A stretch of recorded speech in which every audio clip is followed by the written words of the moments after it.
In ancient Korea, in the central region of Liaoning province, farming began to flourish. However, due to the province's remote location on the border, its inhabitants felt a strong sense of inferiority among others. Despite the complex nature of the inhabitants, they participated in every conflict, and none of the factions underestimated the importance of Liaoning province. Musun Land in Liaoning province was a place where Korea and the Central District fought fierce battles that left a deep mark on history. A majestic bronze statue of the Black Dragon towered over the land, symbolizing its power and steadfastness. The statue was erected on top of a mountain divided in half in honor of fierce battles. In Yahello Pike, the majesty of the bronze Black Dragon looms over the area, reminding us of past events. Meanwhile, in Musun province, in the vicinity of Yahello Pek, another battle was unfolding. It was here in Yahello Pek that a fierce battle between two factions was taking place. Rek Bu and Yun Songjang were competing for power in the north, and their representatives were fighting in front of the people of Musun. Both sides felt that the time had come for a final showdown.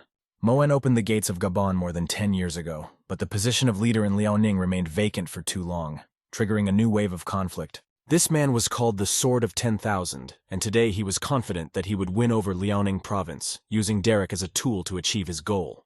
Meanwhile, the leader of the day, Rek Bu, called the Dance of the Strong Winds, was out for revenge. In the past, the Central District in Korea had fought bloody battles, shedding countless blood and tears.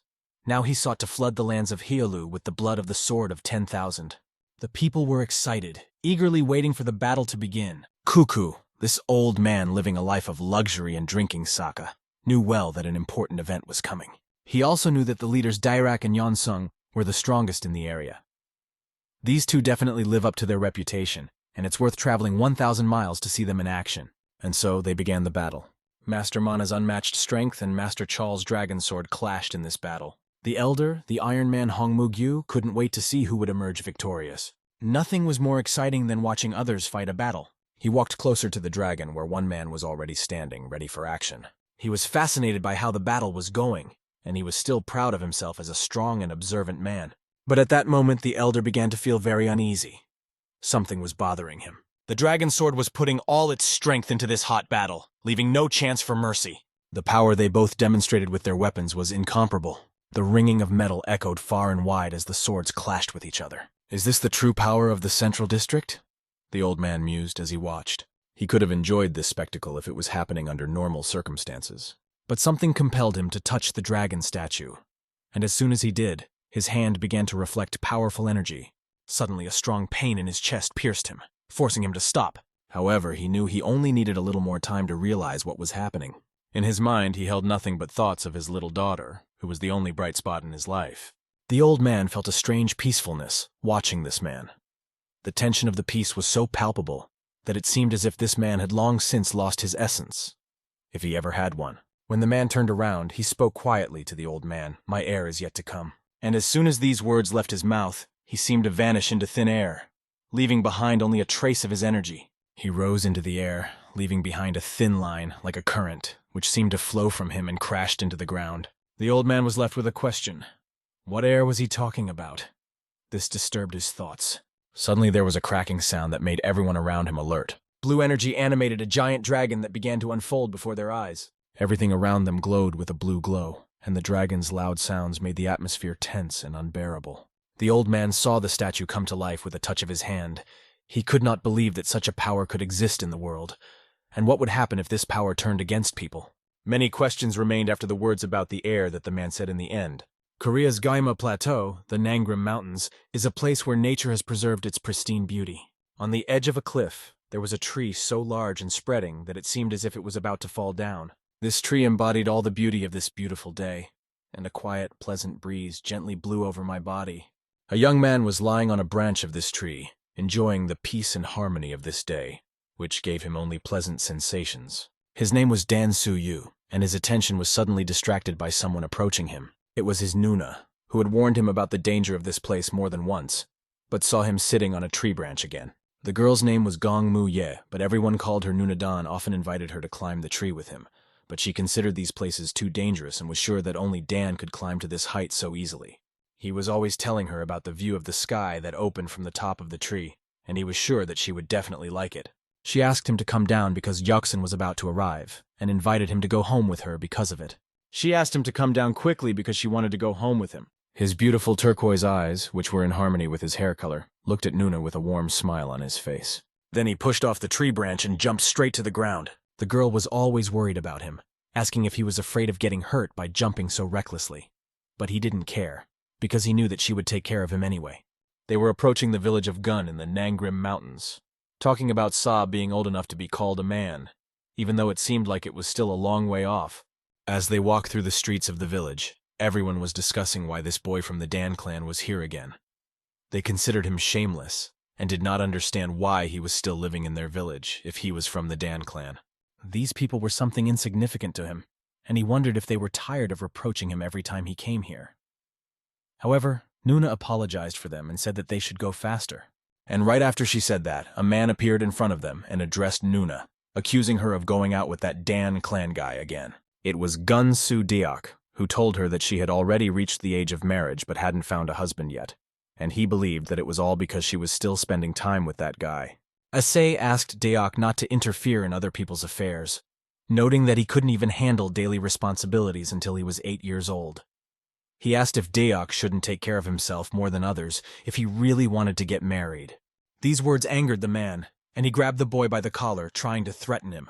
He started scolding the child, calling his father a deserter, and how dare the son of a deserter talk like that. He demanded that Sa call him Hung Nim, but at that moment someone else did it behind his back, not Sa. Suddenly the man's body began to rise from the ground. It was Gunjok Sang who easily lifted the man, who immediately began to beg to be released. Sang asked the man to move away, because he had closed a narrow path that he could not pass through. Nuna begged San to let him go quickly, explaining that he should not use his strength. San had no problem agreeing and did so without hesitation. As soon as he let go of the man, he flew into the house to their left and tore down the fence with his body. San's strength was truly impressive, and the man felt it for himself. And then the voice of an old man with only one tooth left in his mouth was heard, shouting after San, calling him an evil creature. It was the head of the village, and although San was glad to see him, the elder tried to punish him for running down Deok just to save the boy from the Dan clan. However, the elder gave San an important message from Hyungnim, emphasizing that the news was extremely important and should be passed on immediately. Everyone was immediately interested in what was written there and began to read the letter, and Deok also ran over and began to spy from behind. However, as soon as the old man read the letter, his expression changed dramatically. So immediately noticed something suspicious about the elder's behavior. The old man asked Sa if he had seen the news in the letter, but when they turned around, neither San Mu nor Sa was there. They had all disappeared, leaving the elder and Deok staring at the empty road. The elder's face showed that he had read something bad, something that disturbed him deeply. He was angry with San for the way he had behaved for the sake of the Dan clan boy, and waving his stick, he shouted that he would expel him from the clan if he continued to behave like this. Deok, meanwhile, was harboring anger toward the trio, considering them to be devil spawn. Meanwhile, San took the boar he had brought from his shoulder, because they were all hungry. While dismantling the boar and skinning it, San turned to Nuna. He asked her about the man she was seeing, and when she would finally introduce him to her brothers. "Nuna, are you seeing someone?" Sa asked curiously. However, Gunjok said that he didn't know, but that everyone in the village was talking about it. Asay mentioned a guy from the SEO clan who sells silk and asked Nuna if they liked each other. Sa kept asking questions, and the next one was whether she was planning to marry this guy. She admitted that she was indeed seeing someone, but he lived far away from their village, so they couldn't see each other often. They haven't talked enough to get to know each other well yet, so things are going slowly. She asked the brothers not to worry, saying that she had already studied his character and believed that he came from a respectable family and had a good reputation. San agreed that if he was a good guy and she liked him, then the brothers would always be ready to support her and give up for him. This conversation made Sa think again about the words he had heard from the Nuna. He returned to the same tree, lay down on top, and thought about what he had heard for a long time. The thought that the Nuna had already reached the age of marriage did not leave him even at home. The night was coming to an end, and the morning light began to shine through the window. Sa went to his bow, which was in the corner of the room, and hung it over his shoulder. As he was about to leave, he took one last look at the girl who was sleeping so sweetly. Before leaving, he said quietly, "I'll be back soon." He was already walking through the yard, which was always tidy and clean, because they were the real masters. As soon as he stepped out, he heard a voice calling his name behind him. Where is he going in the middle of the night? Thought San. He tried not to think about Sa going into the mountains and possibly being in danger, but that was exactly what happened. Sa asked San if he was going to sell the skins he had collected. However, San replied that he would give it to the nuns when she got married. If Mu gets married, what will you do? Asked Sa, remembering that San had always said he would devote himself to the army. San responded by asking how long Sa planned to stay here once Nuna got married, and added that if he joined the army, he would be all alone. Although Gong Village is a place where people with his same surname live together, it seemed to Sa that it was also a place where humanity did not matter much. He even admitted that he got goosebumps just hearing their name. Sa told San that he had to understand that he would not be able to leave the village until he turned 20, because that was a promise he had made to his father. Sa understood what San was getting at, and asked him to stop making up nonsense and to prepare for the army. He promised San that he would take care of Nuna until he left the village. Say added that if people with the same surname did anything bad to Nuna, he would personally deal with them. These words made San smile. San jokingly asked Sa to wake up and realized that if he was thinking of leaving his precious sister to a nobody like San, he should run away even from the barracks. In fact, San wanted to express how grateful he was to Sa for always being there for him. The girl, listening to their conversation, could barely contain her smile. Watching them with one eye open, she smiled as she heard their frank conversation. The conversation was coming to an end, and Sa said that he would go looking for wild ginseng, even though it was winter. It might take him a few days, but Sa assured him that there was no reason to worry, because he was the second strongest after San, so there was no reason to worry. There was nothing strange here except for the difference in their size. What was even more surprising was that, like Sa, San was also 16 years old, although it was hard to tell from his appearance. Before they set out to find ginseng, Sa told San that they must make the nun happy. After that, Sa set off on his journey. San shouted after him that if he came across any extra wild ginseng on the way, he should bring it to him, and added that he would miss him all these days. Say, waving his hand and not turning around, replied, "Don't shed tears in vain." Walking through the village, Sa met Diok, who called him a bastard and asked him where he was going at this time. This time, Diok decided to silence the boy because he believed that without Sa, he was nothing. But Sa was more interested in what was written in yesterday's letter, because he noticed how the elder's face changed when he read it. It seemed important to him. "What do you care?" came the voice of an old man, accompanied by the sound of a cane hitting the ground. It was an elder who said that the letter was about the Gong family, and it was none of his business, asking Sa to go on his way. She added that it was none of his business because he was from the Dan clan. Sa decided not to continue the conversation and walked on, while Diok shouted after him to stop. The elder told Diok that he should just let him go, but he indignantly asked why the elder was just watching the bastard walk away. With a sneaky laugh, Diok said that even if he didn't stop Sa, he would die anyway, implying that the boy was doomed. He is sure that Sa will die if he meets Hyangri on his way. A flag with a crescent moon, a ball, and flames above it on a blue background flew in the air. The horses walked forward, and people walked beside them, holding these flags and torches that lit the way. On one of the horses sat a giant man with a scar that crossed half his face. His appearance was truly terrifying and frightened even the bravest. Meanwhile, Sa continued to walk forward, enjoying the incredible, mesmerizing views of the mountains, covered with snow like powder. He was amazed at how easy it was for him, even though he had initially thought the journey would be much more difficult and take years. He already had ginseng in his hand, and not one but 2 roots. The place he was in was incredibly impressive, and the air seemed so light and clean. Unable to contain his joy, he held up the 2 ginseng roots and shouted at the top of his voice, "I found it! As I expected, I am a real lucky man." However, after a while he felt like a loser. This was because he wanted to get home quickly, but it was getting dark and a thick fog was rising. It was very difficult to walk in this condition, but he noticed smoke rising into the sky on his left hand nearby. Someone made a fire so deep in the mountains? Who could it be? Sa thought, having no idea. He came up with the idea to get closer, and he saw a man sitting next to the fire. His face was calm, his graying beard added to his brutality, as did his eyebrows and hair, which were the same color. The man did not look lost at all. Sa didn't feel threatened by him, and he looked quite safe.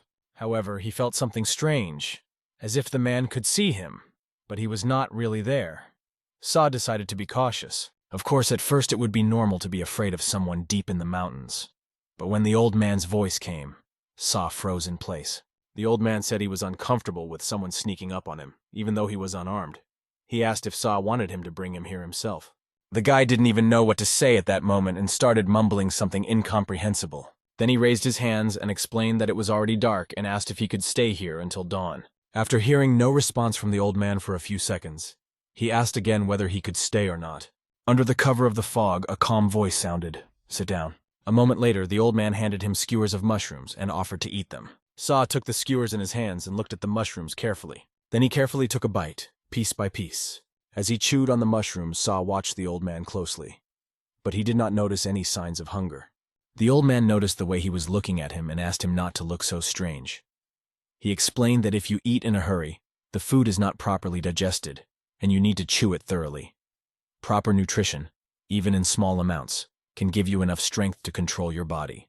Most importantly, the old man did not know who the young man was, so he asked him directly. Sa answered, "I am Dan Sa-yu," and told him that he lived in the village of Gong, which is located near Gong'an-ren.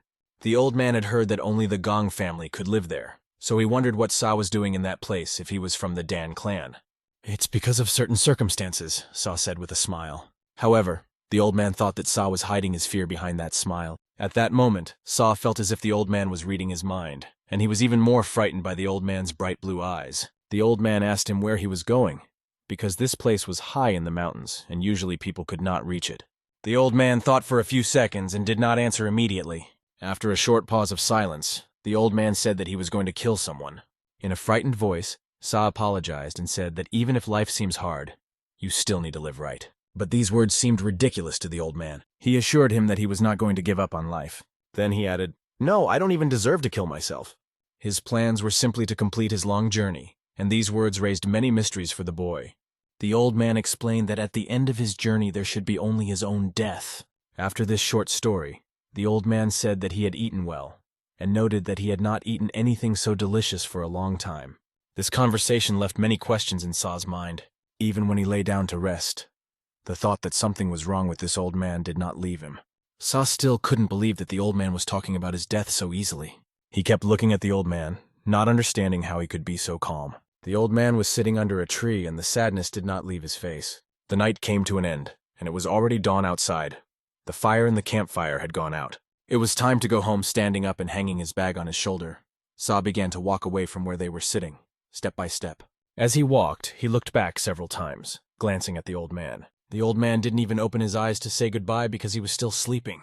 As a token of gratitude for the night, Sa left a ginseng root by the old man's side so that he could wake up and have a snack. As he walked further and further away, Sa repeated in his mind, "Yes, I'm crazy. This is absurd." He asked himself what he had done, wishing he had kept the root because he could have exchanged it for 100 bags of rice. Why the hell did I give it to the old man? But what bothered him the most was that the old man said he was going to die. This really annoyed Sa, and he lifted his head up and exhaled heavily. He didn't really care, but the question what to do now kept coming to mind. He reassured himself by thinking that one root would be enough, and he considered the other one an accidental gift that he should not have kept. Sa decided to continue on his way and not to stop.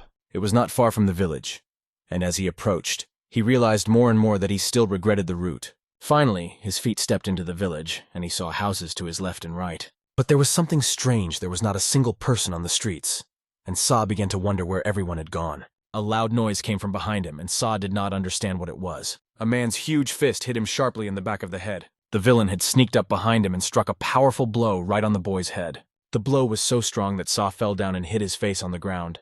For Sa, it looked like an unexpected and unreasonable aggression. A giant hand grabbed his head, and it was as big as the guy's head. "You stupid bastard, Dan! I finally got you!" the man said.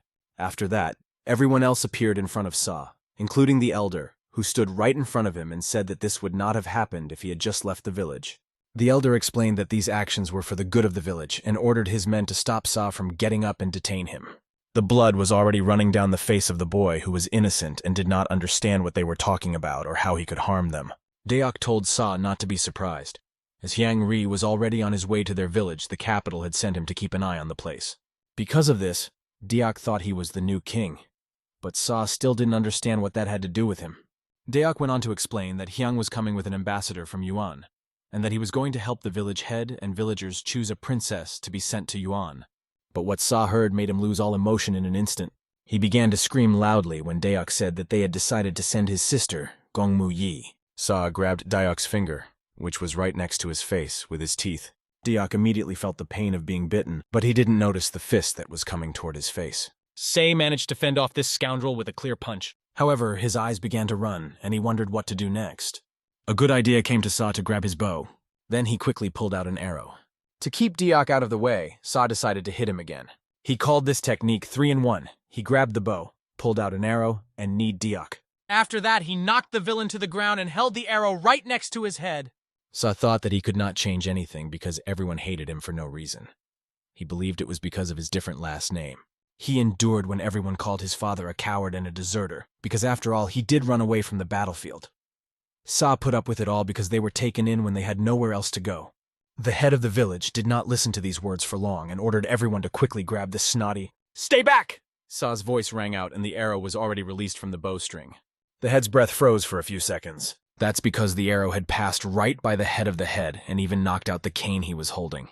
The old man thought this guy was a real fucking bastard. Say decided to tell them that even though his father had run away, he was grateful to him for teaching him how to run away, chase, and hunt. These three things he could do better than anyone else in the village. He warned that whoever goes against him should be careful, because he is ready to shoot through the head of anyone who is brave. Hearing this, everyone froze, and the head of the village stared at the boy in disbelief. But Sa was not joking. He told them that they had always wanted him to leave the village, and now he would fulfill their wish, but he would do it together with Mu Ai and Jok San. After saying this, he took off running. The elder and Dayok panicked because the envoy from Yuan was about to arrive, and if Mu Ai ran away, their village might be destroyed. The moment the horse's hoof hit the ground, the village elder shouted at Dayok to chase after the little bastard. Behind them, the giant was already standing on his huge horse. His gaze swept over everyone in front of him. Sa ran home as fast as he could, almost stepping on his own heels. At home, Nuna unsuspectingly was doing her housework. She turned her head to the left and saw her brother rushing home like a madman. She invited him to dinner and asked if he would join her, since they were about to eat. But Sa, without further ado, told her that there was no time now, and she should prepare to escape, which caused her to feel confused. She did not understand why there was such a rush, what he meant, and what had happened to his face. His face was covered in blood, and he quickly opened the door to go inside. Sei immediately began to gather his things, raking everything into one pile. In a state of confusion, the girl came in and asked him if he had encountered some kind of beast in the mountains and why the rush. But Sa only replied that there was no time to explain. He was glad that they had ginseng root, which would help them survive for a while. The girl told him that San had gone to the mountains to cut firewood, and she kept asking him what was going on. But there was no time to explain. Sa grabbed Nuna's hand and said that he would explain everything later.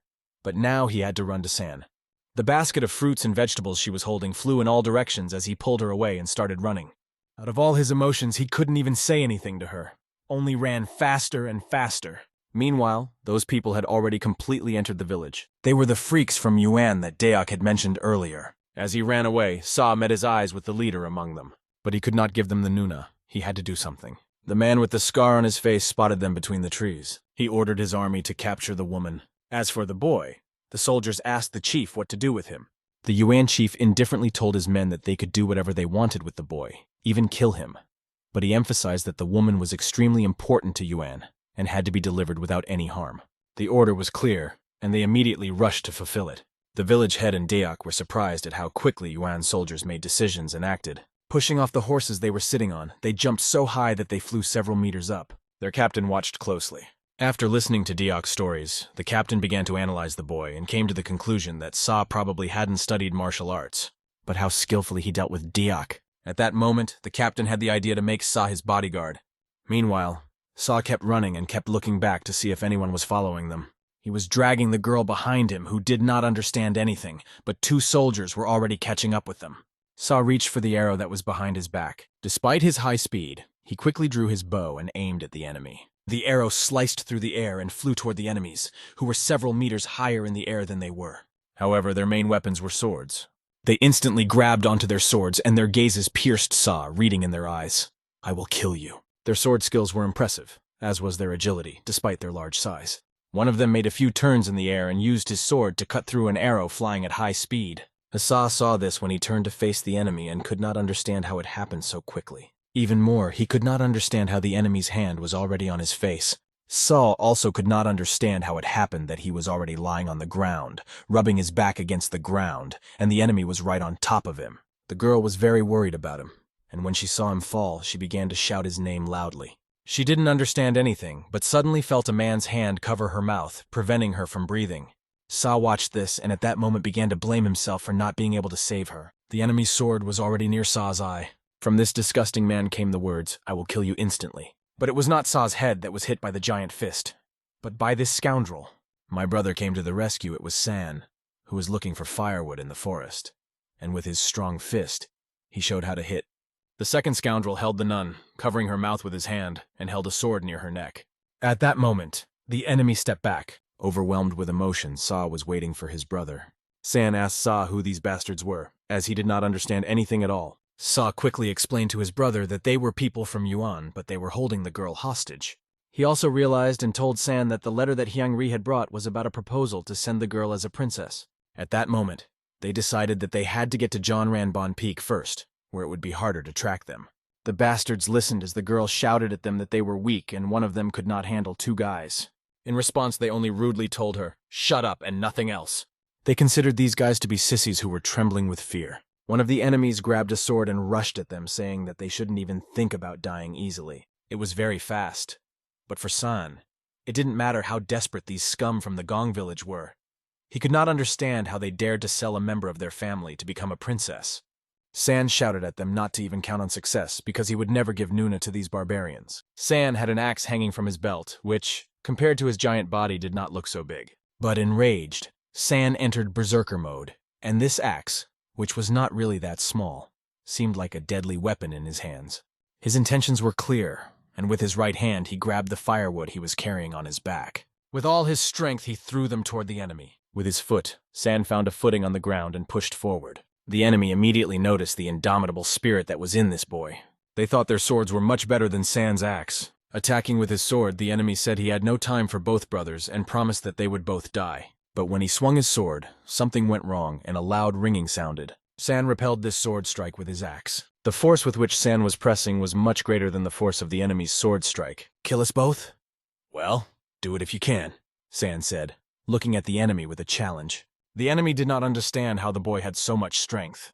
Despite his many years of combat experience, the enemy decided to change his tactics. He was forced to take the sword aside, refusing to make a direct contact with the axe. After that, he planned to spin around and strike the sword from the other side to surprise San. San saw the sword on his left side and was a bit surprised by this turn of events. But when he turned his head to the other side, he saw his brother's foot on his shoulder. Sei pushed off his shoulder and jumped up high, aiming his bow in the air. There was not a drop of pity in Sa's eyes. He wanted to kill these bastards who dared to grab his sister. Sei made a double shot. He shot 2 arrows at the same time. The enemy saw the young man shooting and realized that he was aiming at him. However, he thought this trick was cheap and quickly changed the grip of the sword in his hand. Thanks to his speed, he managed to deflect both arrows, but the enemy forgot that he had to concentrate on both boys. And at that moment, San, with his fist as hard as a stone, prepared to strike. The punch landed right in his opponent's stomach. This made him remember what he had eaten for breakfast and cough a lot. San decided not to use the axe to end the fight because he knew his fist was much more reliable, and he struck again. Behind the enemy was a tree, which he flew toward after the blow. The enemy was getting closer and closer to the tree and was about to crash into it with his stupid head. "Little bastards," was all he managed to say as he crashed into the tree. Right in front of his eyes was an arrow, sharp as a razor. The only thing that saved him was that the arrow passed a few centimeters to the left and hit a tree behind him. He had just seen death before his eyes, but he did not look down, and that was his mistake. Saw fired 2 arrows again, and the second arrow nailed his leg right to the tree. The other rascal who was holding the girl realized that these guys were capable of something more than he expected.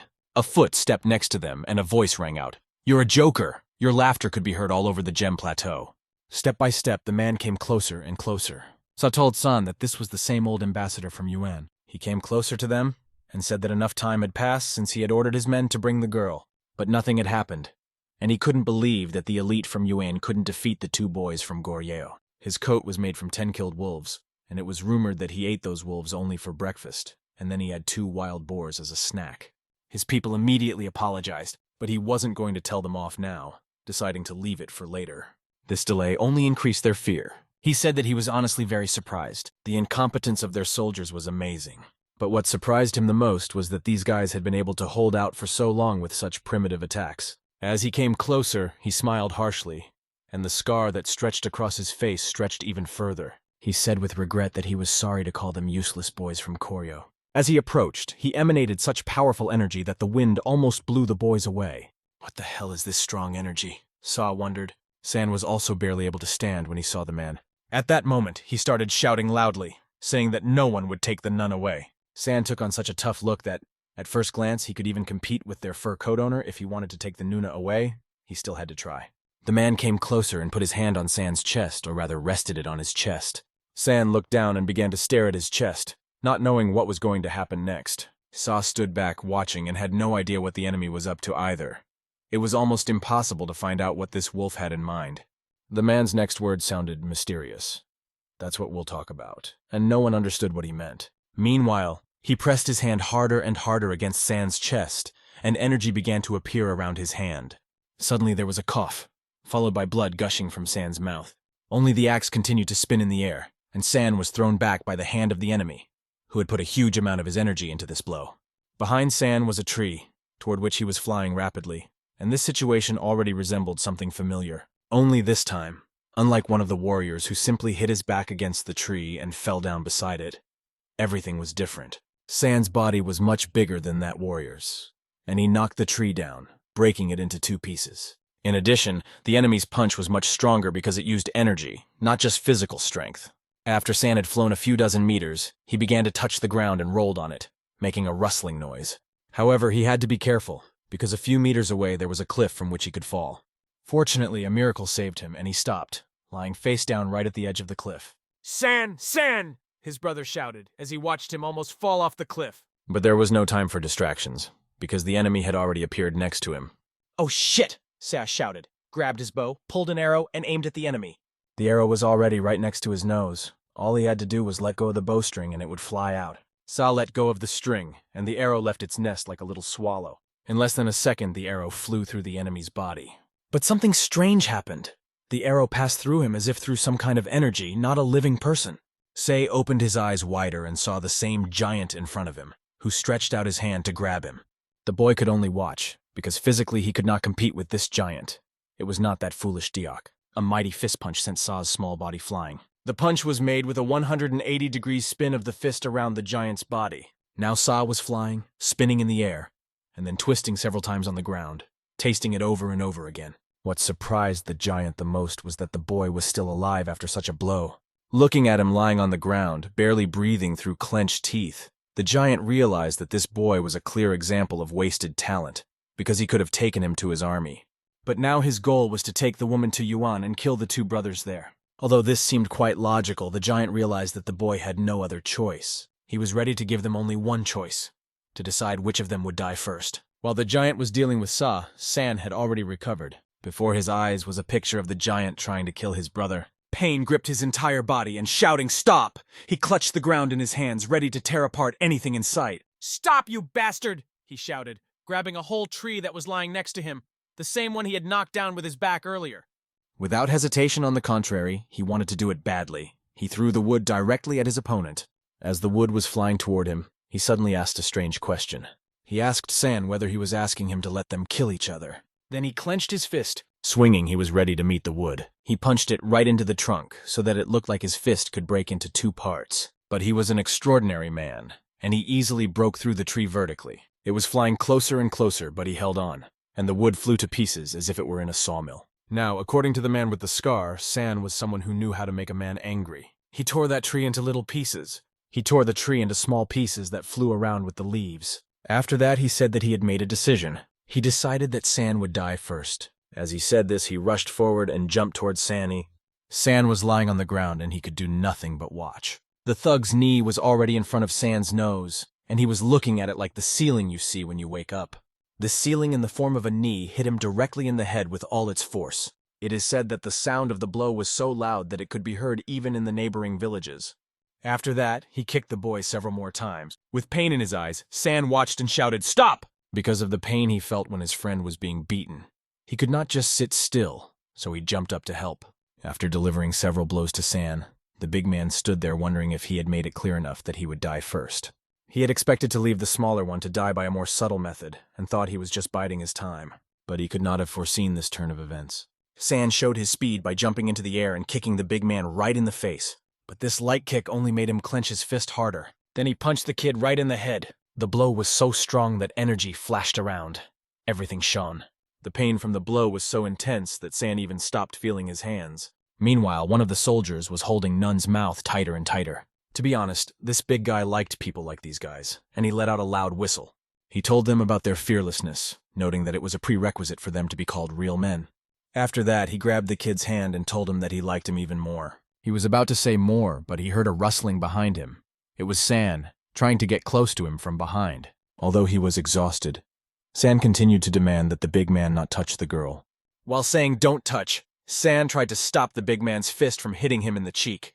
Even though San was on his knees, the big man continued to hit him. Just a glance from the big man was enough to make some of the warriors fall before him. But San, even while taking these heavy blows on his face, continued to shout out the names of his loved ones. He found enough strength to intercept the enemy's fist, swing it, and declare that he would protect his comrades. A barrier appeared around his arm, an explosion followed by a whistle. His arm froze in midair and began to twitch. This enemy was obviously a surprise, and San passed through it. But it was all in vain, because the big man managed to grab him by his clothes. Then he lifted San above him, putting all his strength into this movement. At this point, San could only scream from the pain the big man was causing him. His brother watched with his turquoise, courageous eyes full of bravery. The man with the scar started walking, and with each step he said that he liked fearless people. He held San in one hand, walked over to a rock, dangled him over the abyss, and said that he liked him even more. But most of all, he liked to destroy such people both mentally and physically so as not to leave them with any strength or spirit. After that, he came even closer to the edge of the cliff and threw San, who began to fall into the abyss. After flying only a few meters, he shouted to his brother to take care of the girl, and San followed him. "No, stop!" He ran to the edge of the cliff, but in the thick fog he could not see anything. Scar stood behind him and told him not to worry, because soon he would have the opportunity to visit his brother. The tears on the boy's face were mixed with blood, and he could not believe what had happened. His body was shaking, and his turquoise eyes were filled with pain. Thoughts overwhelmed his soul, and tears could not be contained and flowed from his eyes. Quickly turning back with tears and an angry look in his eyes, he snapped at Scar.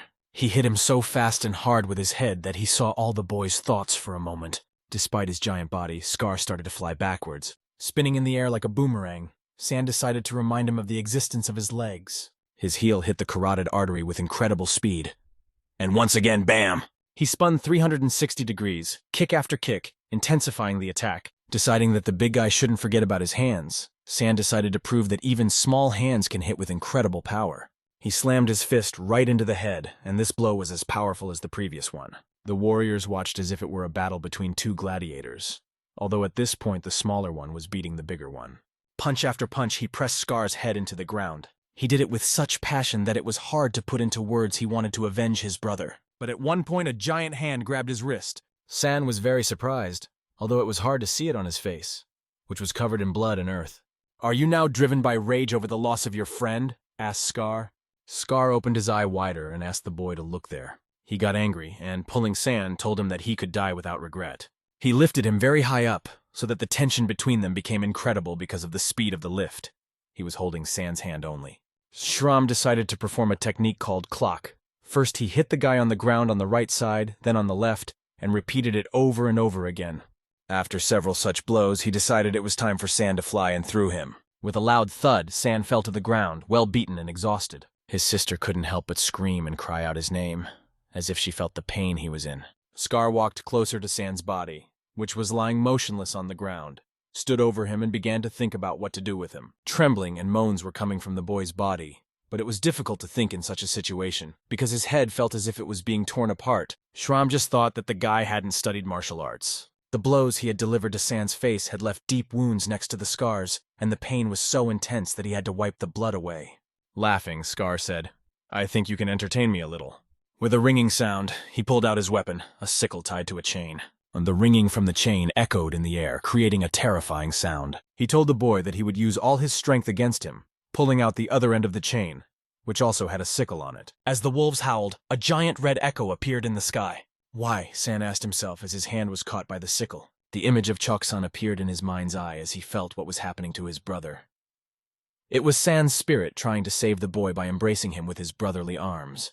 What the hell? What happened? San thought as blood began to flow down his leg.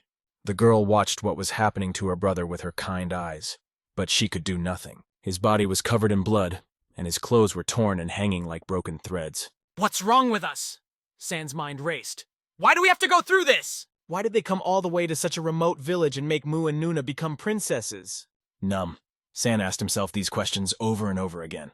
In the sky, the moon was up, with shades of deep pink and red, as if sensing light from another world. Below them were two old, twisted trees, their branches stretching upward, framing the moon. Between these trees, on two chains, was San, suspended in midair. The general atmosphere was filled with the pain he felt in his chest. Suddenly, a roar sounded under his feet. Chalk ran by bloodthirsty wolves, and San thought he would soon become their prey. Suddenly, a man's foot stepped on the ground, and he turned to San and said that last night he looked so healthy. And he pointed out that now San looked very bad. His face no longer looked like the joyful one he had had last night. But when he saw this old man, San was overjoyed. This was the same old man whom San had fed with ginseng root when he met him in the forest last night and warmed up by the fire.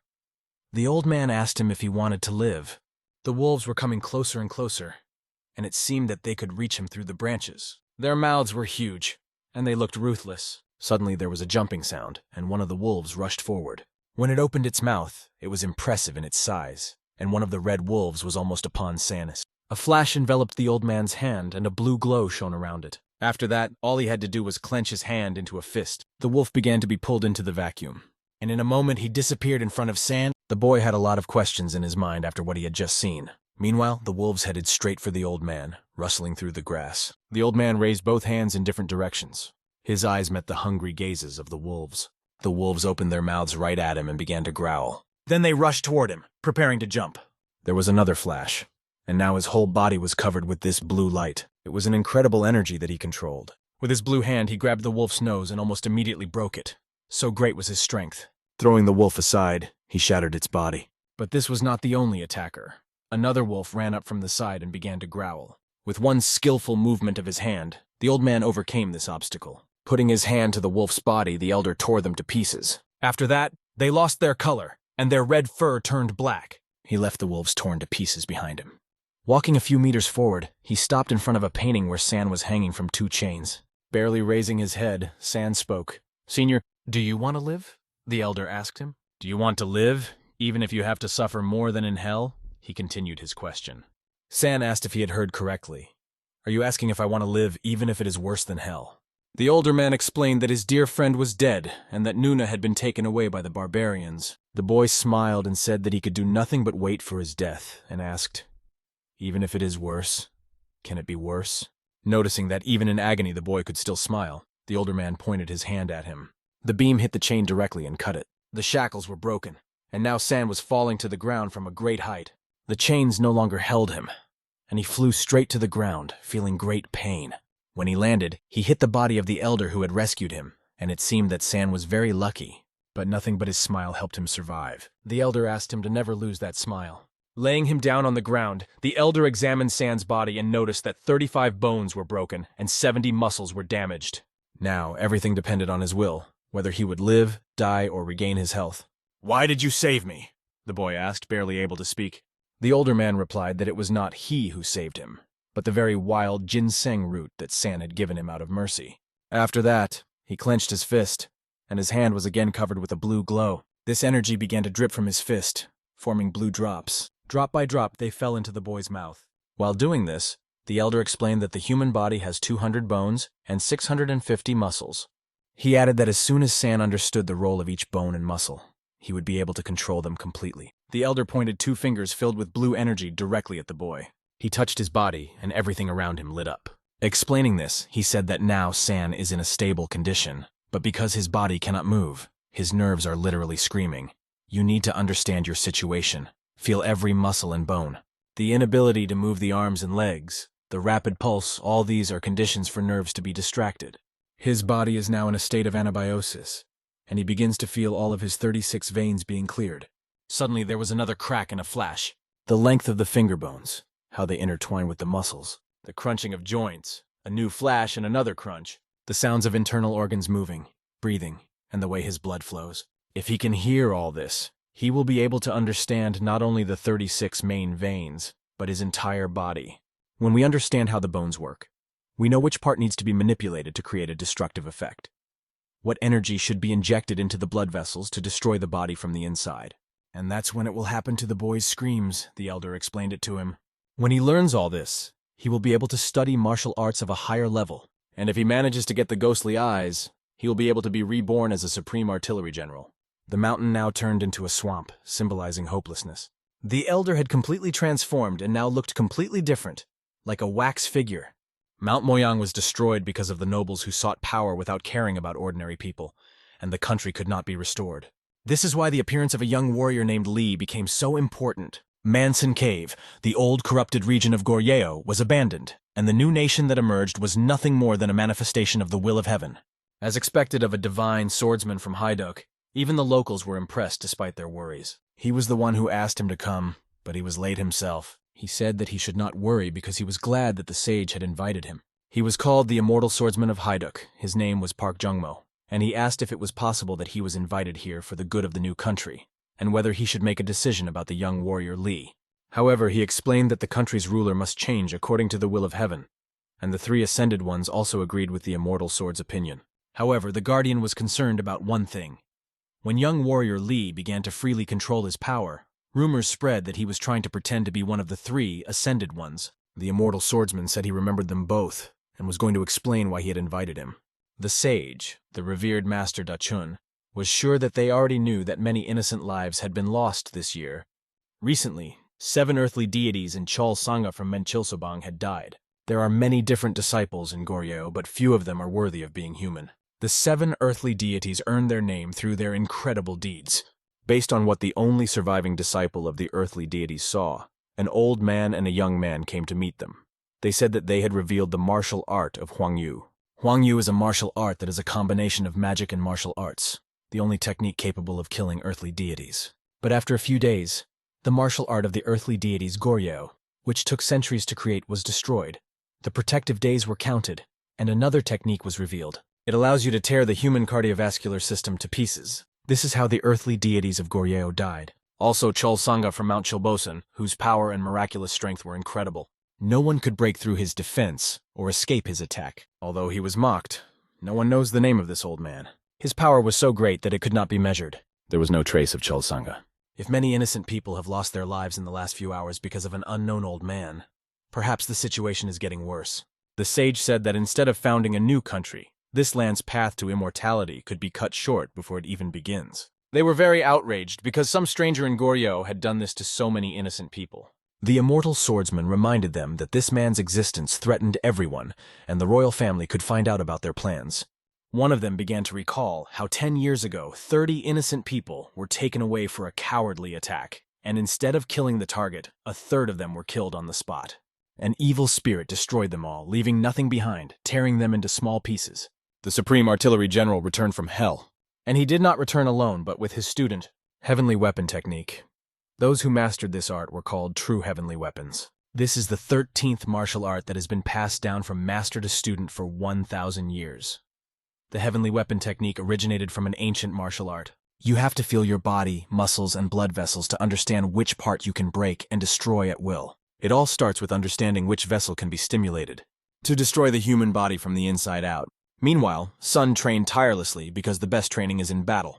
The most important thing is that the palm weighs more than 20 pounds. The iron gloves that San was wearing did not weigh less either. It is important to feel the weakness inside your body that holds you back. He kept hearing the cues and doing everything he was told. He touched certain points on his body. 10 acupressure points is a technique based on a method of separating muscles and bones to dislodge them and damage the nearest blood vessels. After the elder showed him how to do it, and which points to touch correctly, San tried to do it on his own. The elder asked him to memorize it with his body, not his head. He created really harsh training conditions for him. The guy's body was cracking from what he was experiencing during the training. His hands were like jelly when he touched the wrong points and broke his bones. It was really painful training, and the heavy iron gloves only contributed to the breaking of his hands. 2 of the old man's fingers were right next to San's eyes. Then he touched him, and the boy's body flew far back. His back slid to the ground, but the fact that he got up doesn't mean anything.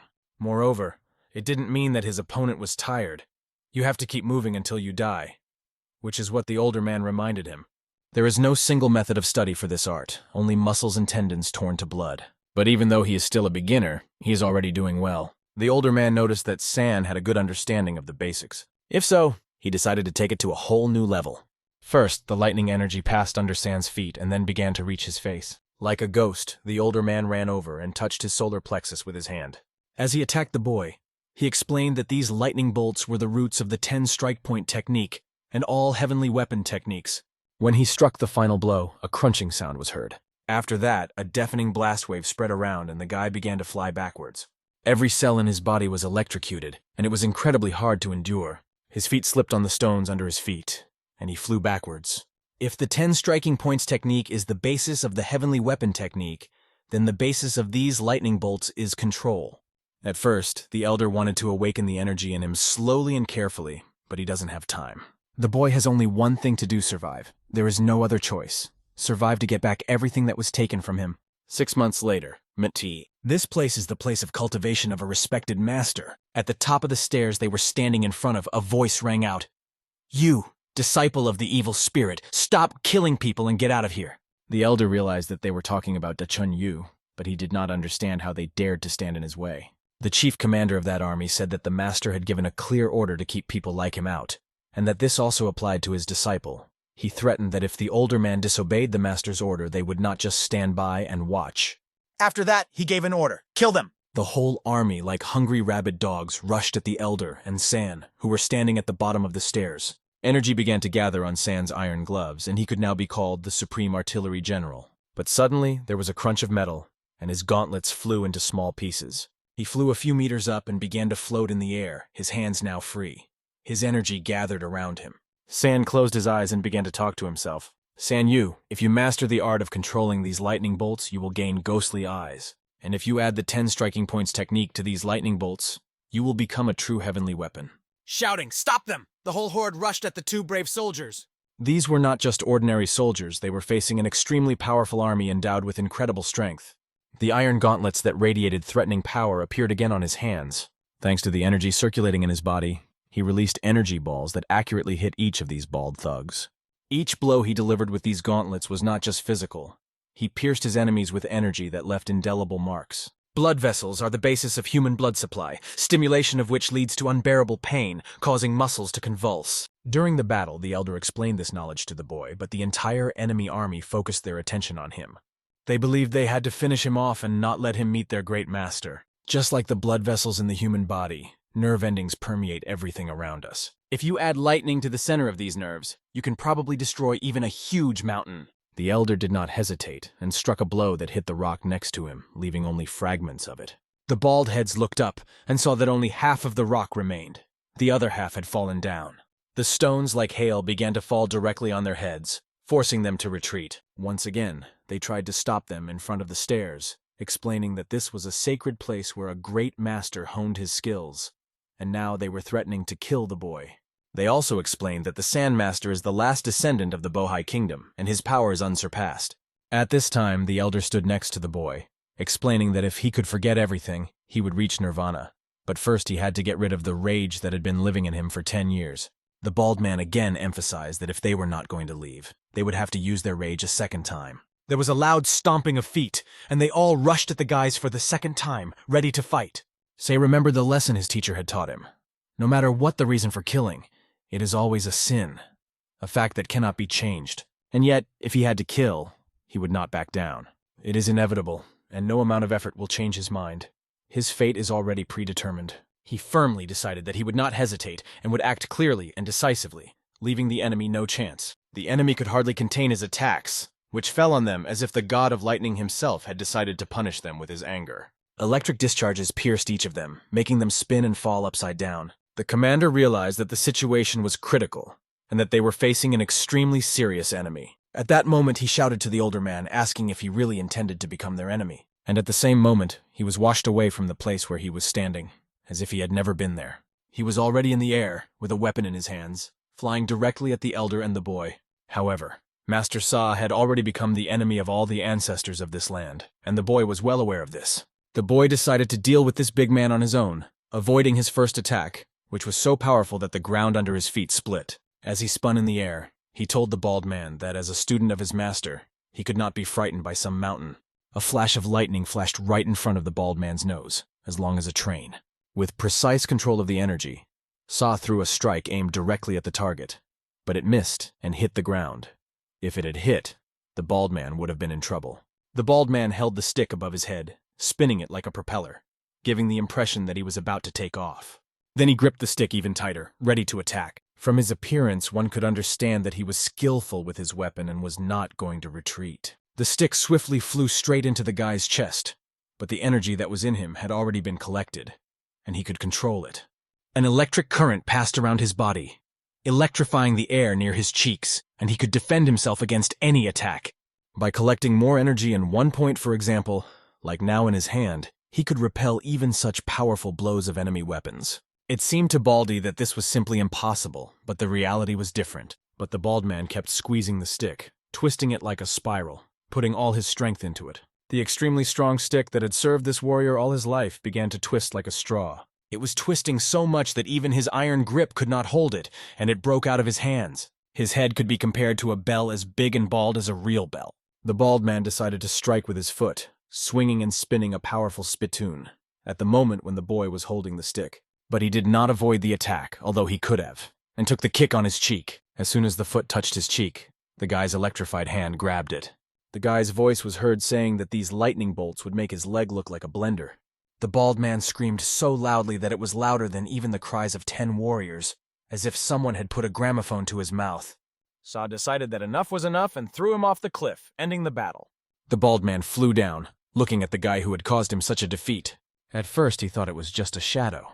But then he saw the guy, his ghostly eyes explained everything. When he grabbed the bald man's leg, the elder's words about getting rid of anger came back to him. Now he and the elder stood on the slope of the mountain, looking down, where on the other side, surrounded by beaten soldiers, his enemy was sitting. He was in real trouble, and there was nothing he could do about it. It had been 10 years since the great master had been killed, and the bald man realized that even such a small thing as this defeat would be a great blow to him. The older man looked him straight in the eye and asked him to pay attention to what was happening, asking if he, the bastard, could forgive his student for what had happened to his leg after 10 years. But they had already spent too much time in this place, as the older man pointed out, and together with Sa, they went to the hermits. The guy was looking forward to this meeting, eager to learn more. And so, after a while, they came to the entrance. The place looked creepy, but they had to go inside. As they were entering, the older man explained to him that it is not so easy to harm someone, and asked him to remember this fear, warning that if he could not, it was better not to even start. The cave of the hermits is the perfect place for his training. The bekrugden that the hermits eat will become his food, and in the future, his money will be the sacred pearl hidden within these walls. One should not look for an explanation of what this means.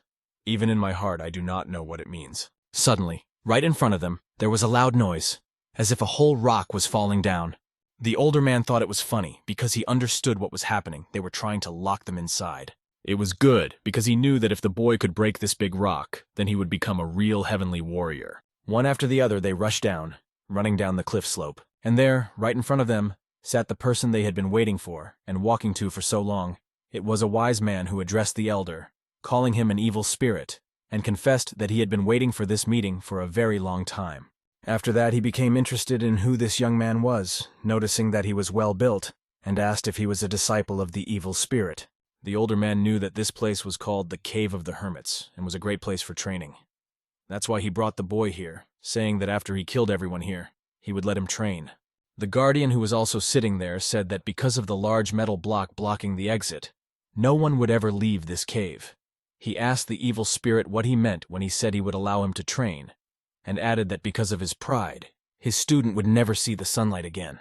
The evil spirit thanked him for taking care of his disciple and said that this was not something that should concern a person who was about to die. As he took off his clothes, he said he didn't have much time, so he suggested that we get down to business, and since everyone else had started it, he decided to be the one to finish it. When his body became visible, it had all the scars he had received during his life. It seemed that there was not a single place on his body without scars. He asked the boy to open his eyes and concentrate. He told him to closely monitor every movement of his body, the flow of energy, even the injuries he received, and the work of his muscles. The elder said that everything that was about to happen here would be a very valuable lesson for him. Looking at the older man with concern, the boy thought, "Is this the teacher's last battle?" He promised himself to remember this battle forever, watching it with his own eyes. Here the immortal swordsman added his words, noting that evil fate had bound them all together a long time ago. And fate means destiny, usually evil and unhappy. He then proposed to put an end to it today. The sage struck his staff against the stone chair on which he was sitting, and a current flew up from the top of his staff, at the end of which a sword appeared. At first the sword was electric, But then it turned into real iron. There was a dull thud of iron on stone, and this sword was stuck in the road right in front of the boy and the elder. After the sword demonstrated its power, the stones flew in front of them, forming a dangerous space. And already from above, over the elder, over his body, the attack began in the temples. The three decided to attack one elder, thinking that the three of them would be able to carry out a successful attack. The first to show his power was a sage who used his hand to cut everything like a blade. The second was the guardian, who used the technique of iron fingers. These attacks were like a hurricane, in which the elder was at the epicenter, repelling each attack so quickly that the eye could not follow the movements. The elder's voice was heard proclaiming, "Heavenly weapon technique." His hand began to shine with blue energy, which grew brighter and more powerful. "A triple explosion," he said, and he plunged this hand directly into the ground under him, the current gathering around his body. Then there was a powerful explosion, so strong that even the clothes flew off those who tried to attack him. The words that were barely audible from the three of them, which they uttered with great effort, were, "You are a monster." They tried to cover their bodies with their hands, but it was impossible, because this attack was of a completely different level. At the sight of the explosion, a giant funnel was formed, lifting stones as if in waves, and was impregnated with electricity. Against such a force, the trio would have to do their best to survive. When the elder told them this, they did not understand the meaning of his words. Then he added, "If you don't want to die in vain, get ready." Long and lean jade arms, as if molded from a perfect material. Their movements were perfectly smooth and neat, like a work of art. However, people call him an evil spirit because to get these hands, he threw away all his emotions, doing so to become a heavenly weapon. The heavenly weapon technique is a demonic martial art. People call it the art of heavenly weapon demonic because of its power. They are most likely talking about those blue demonic eyes piercing everything around them. The martial art of Saul Song for the hermits of this land is the art of killing, created solely to destroy enemies. In the land of Goryeo, martial arts represent leadership qualities, which is why they have never looked pretty. That was 10 years ago. The elder was attacked by 30 hermits, known under the leadership of the outstanding master Dachunyu. It was a very mean act on their part, and the elder did not even understand why they were here. The Trinity then told him that it was not too late, and that they had common views. If that was the case, they would let him choose the name for the new country. He only told them that the creation of a new country and its name had nothing to do with him. And he repeated over and over again that he would never forget what they had done. They deceived him, distracted him, and used this chance to kill his wife. Even his daughter disappeared with her nanny. He emphasized over and over again that if they were liars and could not kill him today, then one day in the future he promised to kill them all. In their eyes, he chose the path of destruction. And suddenly there was a loud explosion. Its energy was incredible, a bolt of lightning of such magnitude that it demolished even houses in its path. A third of the hermits died in this battle, but he survived. It took him 10 years to recover from his fatal wounds, although he found the whereabouts of his daughter, as there were rumors that she had gone to the continent. That's why he tried to find her on the continent. As time passed, his wounds began to heal. However, even though they were healing, he realized that he did not have much time left. He kept begging himself. Just a little more time. But he realized that he had very little time left to live, and he had no choice but to return to Mushun in Liaoning province. In his old age, he met a child, Sa Yu, the same age as his son.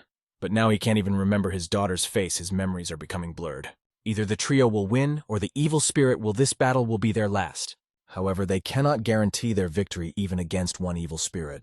If this is indeed the last battle, then the evil spirit should turn them all to ashes. His attacks were incredibly powerful, and he had perfect control over his energy. Only the hands of the enemy remained in his tight grip as he squeezed them. The first one to lose his arm was a great swordsman who cried out, "Where is my arm?" However, the others did not stop attacking, coming closer and closer. The evil spirit began to form chi energy in his two hands, and then he stuck out his two arms. Using the heavenly weapon technique, he clenched his two fists and sent a ball of lightning toward the other two enemies. After that, he executed a heavenly strike, and the radiance spread out to form a huge energy ball. Everything around him began to melt from the extremely high temperature, and the current penetrated every cell of the enemy. The great swordsman stabbed his sword into the ground to keep from flying back and held onto it. The other two realized that they needed to withstand these lightning bolts of the evil spirit, because if they did not, their blood and energy would be sucked out. The evil spirit only had one more attack left, and its time would be up. "Heavenly spectral hand," the sage's voice rang out as he approached the evil spirit. "Heavenly sword! Great thunderous strike!" said the heavenly swordsman, preparing for the last blow. He swung his sword at the evil spirit, confident that now the three of them would be able to strike the decisive blow at the same time. All the surrounding energy shone so brightly that their bodies lost their color and became a white mass. The supreme deity placed his hands in front of him and spoke. The hand of the supreme deity. It is bitter to admit, but this is indeed the last battle of the evil spirit. After that, there will be only eternal sleep, but he had no regrets except for one thing. The elder took the appropriate position to use the heavenly weapon technique and spoke. Heavenly explosion. The only thing left in his heart was regret for his daughter San, and he apologized to her for leaving her all alone. The radiance was so strong that the guy in front of him saw only blinding light and nothing else. All he could hear around him was the sound of lightning and flying stones. The last words that the evil spirit shouted were that when his daughter left, she had a book of sword techniques with her that she had inherited from her mother. She is very intelligent, and as far as his daughter is concerned, she has already mastered this art. As he lay on the ground, he continued to tell the boy that if he found his daughter in the future, just leave her alone if she was living well, and if she was in a difficult situation, help her, that should be enough. "Yes, master," said C, standing over him. Then he reminded the boy of what he had told him before. Never lose your smile. He asked him to be like him, to find his way to the celestial weapon and not let anything in this world hold him back. "It's time, Sa. It's time to go your own way." 10 years passed. Sa sat lost in thought, asking his master if Choksan was really dead, and if Nunu had been taken away by those horrible people from Yuan. Consumed by sadness, he began to wonder what would have happened if these terrible events had never happened. He remembered the moment when he was crucified against the moon, and the elder asked him, "Do you want to live?" But his appearance did not look alive at all. His battered body, covered in bruises and wounds, left no illusions. His old master asked him again, "Do you want to live even if you have to suffer?" Turning his head back, Sa said bitterly that it had been a long time since his master had left this world. He referred to the dead master lying behind him, saying that he looked the same as he did on that terrible day. It seemed that the master was still alive, as if time had stopped at that moment. On that day, Sa was too young to realize the help he had received, but now, full of pride, he realized it. His pride was that he was a disciple of this great master. Bowing down before the stone where the elder lay, the boy said, 35 heavenly instrument Dan Sayuya. I greet you for the last time before I leave." Tears welled up in his eyes as he recalled the love the master had given him during his lifetime. How much he would like to return those feelings, but there is no turning back. There is only one way forward to go on without stopping, without deviating from his goal. He stood up and took one last look at the stone under which his teacher, who had given him a new life, was resting. Turning around, the boy began to move forward, each step taking him further away from the past. Suddenly, he heard a voice call his name and ask if he remembered what had been said. Looking at the master, he asked curiously, "Master, is that you speaking?" Then he asked if the master had really said those words. "Do you want to live? Do you want to live even if you have to suffer more than in hell?" The same words were spoken by the boy when he told the master about the death of his close friend and how the barbarians had taken his sister. He could do nothing but wait for his death. Even if he had to go through real hell, could it be worse than what he had experienced then? At that moment, the master noticed the smile on his face and emphasized, "You are in so much pain, but you are still smiling. A smile doesn't matter what situation you are in, no matter what surrounds you." At that moment, he promised to give his student everything he could, even if it was the last thing he would do. The master blessed him to go his own way, reminding him of the importance of this choice. Sei remembered every word of the master, especially the one about smiling, and with a slight smile, he decided to act on this guidance. He decided to go his own way and always smile, despite the difficulties ahead. The Bonma Temple, hidden among the bitter Myeseong Mountains, was waiting for him at the exit from his refuge. On the rocks were carved stone figures of hermits watching the world from the darkness. The people who were there raised the alarm, sensing the awakening of an evil spirit. About 400 warriors gathered in front of the hermit's cave, where the trio of carved figures watched them. The energy began to gather at the exit, and the hermits imprisoned the evil at the cost of their lives, so that it would not destroy the world. Their temple existed to prevent the resurrection of the evil spirit, and now that moment had come. The bald warrior shouted that they must prevent the resurrection of the evil spirit at all costs. He ordered all the warriors to immediately engage in battle, regardless of fear and danger. What he saw next made him almost faint. His eyes opened wide in horror. Under his feet, he felt a strong earthquake rising from the bowels of the earth. The energy coming out of the cave was so powerful that all the warriors fell under its pressure. A bright radiance suddenly illuminated everything around, and against the background of this light, only the shouts of the warriors and the sounds of the hermit cave could be heard. The explosion became even more powerful, and the warriors were thrown around like toys. Under the influence of such a powerful energy, they had no strength to stand and fell under the pressure of its power. From a distance, a blue light shone brightly on the top of the mountain, breaking through the clouds, attracting the attention of everyone around. It was a trap that protected the entire temple, but the bald man could not understand what was happening when he saw it. He asked himself several times, "What is happening?" But he could not find an answer. When he heard a loud crack of stone, he looked up and saw a massive gate flying down from the mountain. He was incredibly lucky. The gate split into two parts in midair and fell on both sides without hitting him. He remained sitting in the middle, like a bird in a nest. Step by step, a thin and slender leg emerged from the cave, stepping carefully on the ground. It was Sa, who came out into the light for the first time in a long time. The dust was so painful in his eyes that he even wondered if he should have come out a little more gently. The light was so bright that it was hard to even open his eyes. But despite everything, the smile did not leave his face. He put his hand over the blinding sunlight, which prevented him from opening his eyes completely. After getting used to the light, he looked at the endless, beautiful mountains that stretched before him. The bright blue sky made his soul smile, as if reviving his hope. The bald man immediately recognized the boy because he remembered that he was the one who had followed Hanmubek, the evil spirit, and entered the hermit cave. Remembering this, he held onto his leg, which was not fully in place, painfully recalling the past. It had been a long time since he had last felt such pain in his leg, and now it was reminding him of itself with renewed vigor. And the wound that took away his leg was inflicted by the man standing in front of him. Lissier was convinced that 10 years ago, when they came for the hermits, this was exactly what had happened. The one who had taken his leg was this kid who was now standing in front of him. Just as he took the bald man's leg, he took the lives of many monarchs. This young man was the one who stood side by side with the evil spirit Hanmubek. So he is a disciple of the evil spirit. He remembered again the boy's face that changed its expression and those eyes that looked at him, leaving him without a leg. Meanwhile, Sa looked around, saw the temple, and couldn't remember if he had been here before. So he asked the question out loud. A man approaching him said, "This temple was built to block your master." He also explained that the temple was built in honor of 3 hermits who sacrificed their lives to imprison an evil spirit. The bald man quickly realized that the old man who had spoken these words was Manhwa. All the soldiers knelt down when they saw his presence, and he walked over and stood in front of the boy, addressing him. Then he asked the boy if he also wished for war with the people of this land, just like the evil spirit. "This was the way of my master, but I do not want war," the boy explained. It seemed strange to the monk that a disciple of an evil spirit did not want war. He was surprised by the boy's answer and found it hard to believe. The bald man rushed to the monk and asked him if he really believed the boy, even though he was a disciple of the evil spirit. He said that there was no point in listening to him. But the monk replied that he needed to hear the boy's story first.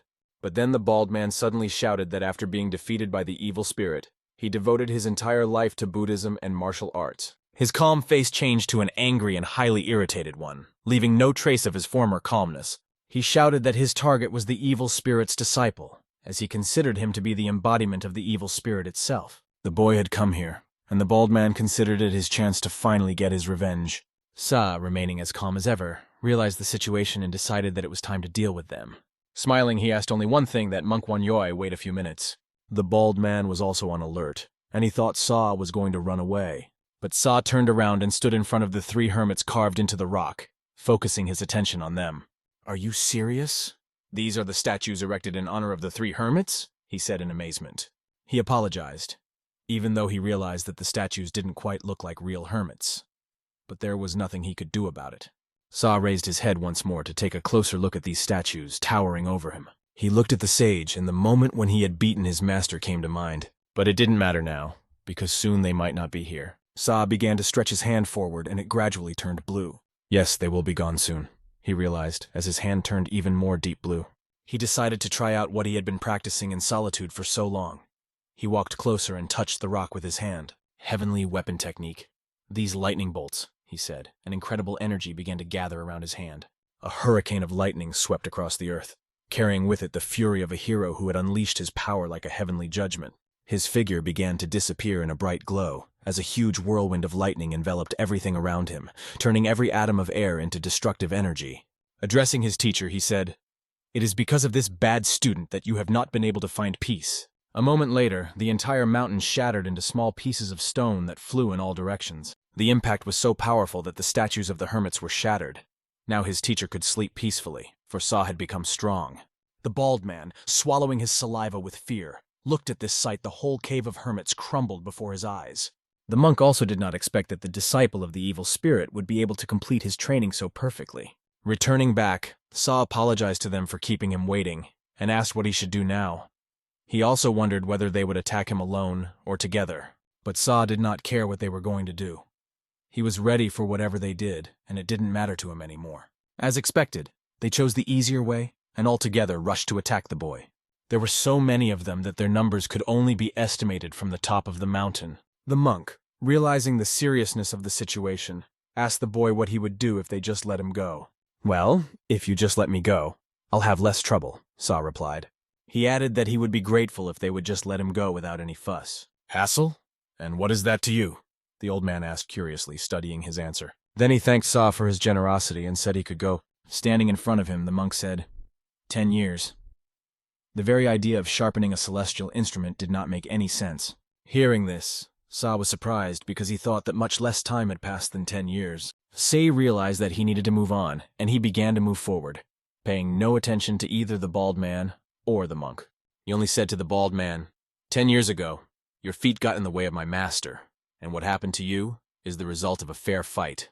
Say recognized this, but realized that the bald man probably didn't think so, so he added, if you want revenge so badly, come find me and I will give you a fight. The monk asked the boy where he was going after he came down the mountain. Sa walked away from them step by step without stopping. After a few steps, he answered that he had to fulfill the last wish of his master and his friend.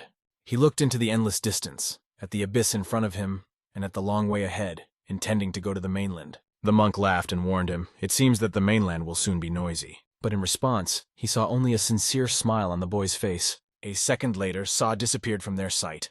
Manhwa, the evil spirit, had an aura of natural disaster that overwhelmed everyone around him. But Sa did not emit any aura. This meant that he had reached a level where he could hide his power. He may have even surpassed his master and become the most powerful celestial instrument in history. There were green trees around him, illuminated by the bright rays of the sun, creating a perfect atmosphere of tranquility. He threw his head back and let the water run down his hair, splashing droplets around as if creating drawings in the air. As he enjoyed this moment, he realized that he had to take everything he could from it. After all, it is in such moments that the most wonderful thoughts are born, opening up new horizons. He remembered how long it had been since he had taken a bath, and the water seemed to seep through his skin, caressing his heart and relaxing his soul. 10 years, he repeated to himself over and over again, 10 fucking years without a bath. But he also realized that there was no time to relax. He had to go in search of Nunu and the master's daughter. He did take a bath, but his clothes were in a terrible state. If he had thought about it earlier, he could have borrowed some clothes from the monks. It wouldn't have been a problem. However, the very stones fell out of his clothes, which the master had said would be useful for money later. Also among the things was one very beautiful piece of jewelry made in the shape of a butterfly. This little bald butterfly had been reminding him of a person who was very important to him for 10 years. And looking at it, he hoped with all his heart that she was okay. Then he started to shake his head again, realizing that there was no time to think he had to find clothes as soon as possible. His thoughts were interrupted by a smell that reached his nose. It was a distinct aroma of food. Is someone nearby? He thought. He began to hear strange sounds next to him, which made him wary. He had one problem: he was not dressed, and he needed to find clothes immediately. Nearby on the horizon, he noticed 3 houses standing near a large tree. The most interesting thing he saw was the clothes hanging on a rope, and at that moment, that's what caught his attention the most. Step by step, he began to run in that direction, simultaneously covering himself with leaves that got in his way. Using his energy, he could step from leaf to leaf, thus moving forward. A girl ran out of the house, shouting from inside, "Stop lounging around! Hurry up and take your clothes off the rope before the sun goes down!" The girl, with a sour expression on her face, began to take off her clothes, outraged that she was constantly being yelled at. At that moment, all the clothes flew around her due to an unexpected gust of strong wind. The wind suddenly picked up, which frightened the girl because she was not expecting it. The clothes fluttered in the air, flying in different directions. Like a magician in a circus, Sa flew into those clothes right in front of the surprised girl. Looking at the left sleeve, he said to himself, "These clothes fit my body perfectly." He didn't even pay attention to the girl whose clothes it was, and turned and walked in the other direction, still remarking that the clothes fit him perfectly. Throwing the coin over his shoulder, he landed in the girl's hands, confident that it would be enough to pay for the clothes. The coin shone incredibly beautifully in her hands with a blue light, capturing the girl's attention. Not realizing what was happening, the girl screamed at the top of her voice, asking the guy to stop and asking who he was. But a moment later, she remained standing still, not realizing where he had disappeared to. On the mountainside, the landscape made him feel nostalgic, and now with his clothes on, he stood on a tree branch, surveying the landscape. As he tied up his hair, he felt that it was completely dry after this adventure to get dressed. Now he realized that he was ready. He was ready to go to the mainland and fulfill the purpose for which he had stayed alive. In South Liaoning, Fengcheng, the sun was breaking through 2 mountains, illuminating the path. The army was moving forward, pulling horse-drawn carts and wagons. Some soldiers sat on horses and held torches. The sect leader looked to his right and left, watching carefully to make sure there was no threat. He turned his head in the direction of the mountain, where birds had taken to the sky suspiciously. An old man walking beside him asked him if there was anything to be afraid of. In all of Fengcheng, no one could stand up to the Chong sect. This old man was an ordinary nobleman whose name was Gyo Yamun. The sect leader told him that the John sect had no intention of staying in Little Fengcheng. The current Murim top brass is an iron union, and he is the one who's trying to create a part of this union. To achieve this goal, they have long ruled Liaoning province 20 years ago. After all the unrest, almost nothing was heard from them. But recently the Moyong family has been active again. The Iron Union created the Saha League, one of the 3 most influential sects after the disappearance of the Moyon family. A new ruler of the village of Dariok emerged. But he knew that even if their families were not known in Liaoning province, they were still as rich as the others. The sect leader kept telling himself that when all this was over, the John sect would become even stronger. In their carts, they were carrying very important metal. The old man asked the leader if he intended to destroy Darioki's village and join the Iron Union, although it would be a difficult task. The old man also added that they had lent them their power. He had just started to speak further when suddenly an arrow plunged into his body. The pain pierced his body like an electric shock. The horse he was sitting on began to rage and threw the old man off. The sect leader began to look around, trying to detect the ambush. Many men jumped down from the mountain, holding weapons ranging from bows to swords. It was a group of hundreds of skilled craftsmen, whose strength was extremely great. A fierce battle broke out with many victims, blood and chaos reigning everywhere. The noble Mun remained lying on the ground, not breathing, a silent witness to the fierce battle. Blood was streaming down the face of the sect leader, who had also been injured in the battle. Right in front of them appeared a man and a woman who, looking at the bodies shot through with arrows to the rock, said that they had deceived everyone and tried to steal the country's treasures. And the bandits from the band of hundreds of craftsmen defeated them. They believed that these scoundrels were trying to get more than they deserved. They were a brother and sister. The sister turned to her brother and asked him to look in another direction. Her attention was drawn to a whistle that came from far away. Right on top of one of the rocks was Sal from the village of Darok. Then he jumped so fast that he literally disappeared in their eyes. "Should we catch him?" the girl asked her brother, and she heard the answer. "No. If Sal is here, then the invisible iron mask is nearby, and we could be drawn into a war against Dariok's village." The brother asked his sister to be careful, and after that they walked on together, because if they stole the gold, it would be difficult to track them down again if they lost the trail now. In the city of Benchi, Liaoning province, there were many people moving through the streets among the houses. Among them was one notable building called the North Tavern. A giant man was pouring alcohol, and the crowd around him was shouting over and over again, "Drink!" His face was eerie, his front teeth were missing, and alcohol was running down his fat cheeks. When he finished his drink, he asked everyone if they had seen it, and the crowd went wild because they expected nothing less from their boss. It was Nahachuha, the leader of the 100 craftsmen, who encouraged everyone to drink and enjoy the day. After that, one of the men named Raven came up to him and addressed him. Crow reminded the boss that he shouldn't forget to pay this time. The boss laughed and said that it was thanks to Crow that he had managed to steal gold from the Chan sect, and assured him that he would not forget this act. A very thin man was sitting under one of the walls, trembling with fear. He seemed to be hiding from everyone, and he asked himself, "Why our tavern?" He stole glances from behind the wall at these people and did not understand where they came from. And then a foot stepped next to them, attracting everyone's attention. This person's gait made even the boss pay attention to him. He was a very thin man with a bandana hanging far away, and his clothes were shabby. The boss wondered why this rascal was here, and as he blew snot from his nose, he wondered if he had made a mistake in assuming that this was the man who was leading Saso away from Dariok village. He was called the Invisible Iron Mask of Musu. He walked over and sat down on one of the free chairs, calmly surveying the room. A mustachioed man approached him and asked him to listen, asking if it was true that a squad of hundreds of craftsmen had booked this inn for today. Musu did not listen to the man, but instead shouted to the owner, saying that he had come here because he had heard that it was the best inn in Benka. The innkeeper got scared, and Musu asked him if the owner didn't even serve water immediately. Another man quickly brought him water. Suddenly another person appeared and addressed the Invisible Iron Mask, asking how he could be angry over something as trivial as a glass of water, and whether Darok village was really that bad with resources. It was a brother and sister.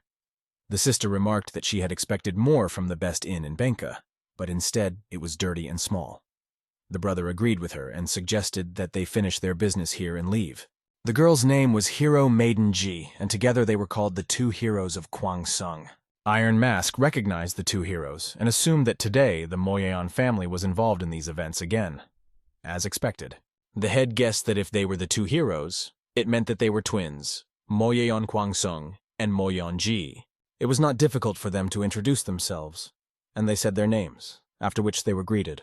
The man looked around, observing the panic that had begun among the people. Iron Mask noted that Darok village and the Mayon family avoid conflict as much as they can, and suggested that they just leave. But the girl replied that if their family asked him politely to do the same, would he agree? Which she thought was a stupid question. She thought it was a stupid request, but she kept insisting. Iron Mask couldn't believe that the valiant and noble Moyong family had traveled such a long way for gold. After that, his eyes glowed with red light. He shouted that he had to kill everyone immediately and take the gold. As his anger grew, there was a loud cracking sound around him, as if the air was being torn apart by his power. The brother said that it had been about 20 years since their agreement, and even after that, they and all these enemies could not tell the difference between heaven and earth. In his opinion, it was extremely impudent of them. The brother and sister, indignantly calling their actions impudent, began to change in appearance, taking on a new appearance. Immediately they reached for their weapons, ready to fight. More determined than ever, they were ready to fight back against this scoundrel, agreeing to fight without hesitation. The fat man with no teeth started shouting, asking if they were crazy, as a family. Outraged, he asked if they were taking them for scum, going to show the power of their squad on their own. Suddenly someone no one expected appeared, and approaching, said that he had heard about the need to stop at the northern tavern if he was in Benza. The eyes of everyone present immediately turned in his direction. He walked between the brother and sister, pushing them apart, and added that it was indeed the best inn. Fatty wondered who the hell he was. Even Iron Mask couldn't believe that someone had walked so calmly between the two heroes. But he just said that it was too noisy and continued on his way with a smile on his face. He was already a few steps away from Iron Mask, who was sitting on a chair near the table. Pausing for a moment, he asked if he had interrupted anything important. Then he added that he was not to be paid attention to, and walked on. Ji turned to her brother and asked, "Who the hell is he?" With incredible boldness, he walked in, sat down at the bar, and announcing his hunger, asked if he could eat there. The bartender, without hesitation, advised him to run away. Iron Mask's rage knew no bounds. He saw this as an opportunity, because they had already had another fight before. When he noticed that the girl had opened up, he decided to take the chance, jumped out of his chair and rushed at her with his arm straightened. His sleeve seemed to come to life, turning into a snake that flew straight toward the girl's face. But he seemed to have forgotten that her brother was nearby. In addition, the brother had a very interesting weapon in the form of a fan, which he unfurled at that moment. Waving it, he deflected the deadly cloth flying from Iron Mask. The wave from the fan was so strong that it knocked Iron Mask back. He stood steadily on the floor, finding the perfect support, and pushed off with all his might. In front of his sister in midair, he was catching up with Iron Mask. Meanwhile, Iron Mask was applying even more force to his sleeve, twisting it like a spiral on his arm. His sleeve turned into a battle bandage that completely wrapped around his fist, which he clenched tightly. Swinging his fist, he couldn't keep up with the fan attacks that Sun was hitting with. At this point, Sun's expression remained damned calm. Iron Mask whistled and attacked again, twisting his sleeve around his arm. Their battle reached a frenetic speed, turning into an extremely beautiful sight. The noise made by the fan, which Sun skillfully controlled, only increased the intensity of the moment. After a few blows, Iron Mask lost his balance completely, barely able to stay in the air from these furious attacks. However, he managed to put his foot under the deadly fan. Pushing off from it, he jumped high up, finding himself directly above Sun. His arms, wrapped in battle bandages, had an incredible grip with which he clung to everything he could. This time, he managed to grab hold of a bar with his hands, pressing himself firmly into it to stop himself from flying backwards. While he was stopping, Iron Mask ran away like a frightened rabbit, which is how Sun characterized the scene. The Iron Mask, with his long tongue sticking out, mockingly asked them if they could call themselves the strongest family in Liaoning province with such abilities. At that moment, his headdress cracked, and then it split into two pieces. However, Sun remained calm and turned to Iron Mask and asked if his fame in Dariok village was exaggerated with such and such skills. At the same moment, the fabric on his bandana cracked. It was as if a blade had cut through the tail of fabric hanging from his bandana. Iron Mask continued to hold on to the beam, not realizing what had just happened. Ji turned to her older brother, and he said that he was leaving the 100 Skills Squad to her, and he was going to slit Iron Mask's throat. Gritting his teeth, he called the boy a brat. At that moment, Fatty stood next to his men, who were addressing him, saying that these people were stronger than they even thought. However, he did not agree with them. On the contrary, he said that this was their chance. Because while the invisible Iron Mask was fighting the twins, they might be able to make it. Suddenly, a circle of energy appears, sharp as a razor blade. It flies so close to Fatty's head that it even cuts off a few hairs. This circle of energy was created from the hat the girl was wearing. Fatty regretted that he thought he was being ignored. But that was his mistake, because the girl was furious that her older brother always got all the fun and she only got to play with such scum. Pulling out her sword, she told them that she could give them some advice. "If you're going to run away, you'd better forget the idea," was her advice to Fatty. She then asked where all the things they had stolen were, and promised that if they told her, she would kill them painlessly. Through a gap in his teeth, Zherdyai spoke an insult to the girl. He called her stupid. He called his soldiers idlers and shouted at them to kill them all. Without hesitation, they grabbed their swords and rushed forward like mad. Iron Mask shouted that from now on, the village of Dariok was the enemy of the Moyan family. He shouted to Chu Sal, ordering him to kill everyone. The army then flew in through the broken windows, smashing several more on its way. Glass was flying out of the windows, wood was cracking, and a ruthless battle began. 3 sides were fighting. Fatty's men, the brother and sister, and the Iron Mask army was flying in through the 2nd floor.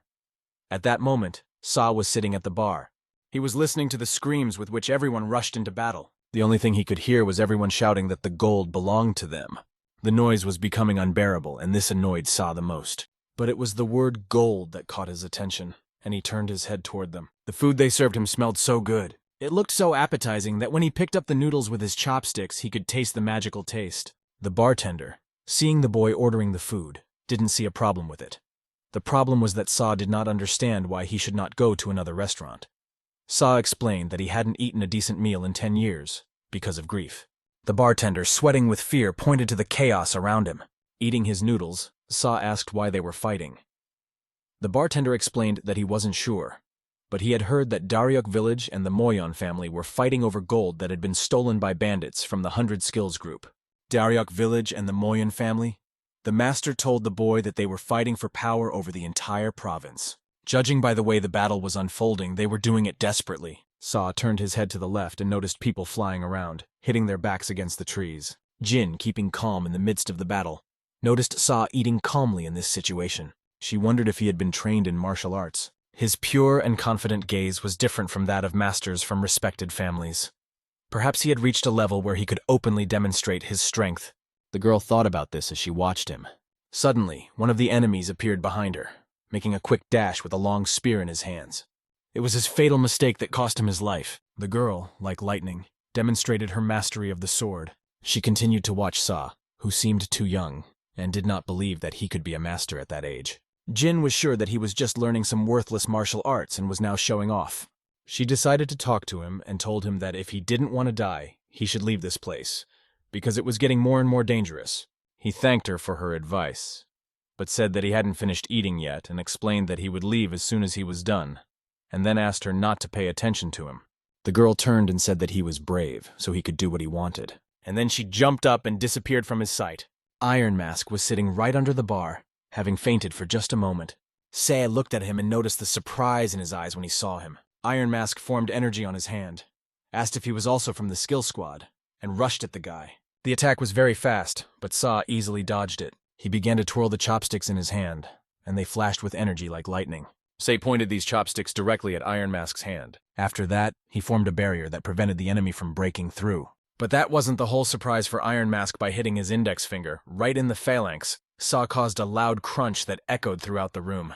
An electric current coursed through his entire body, and at that moment he realized that everything that had happened to him before was just the beginning.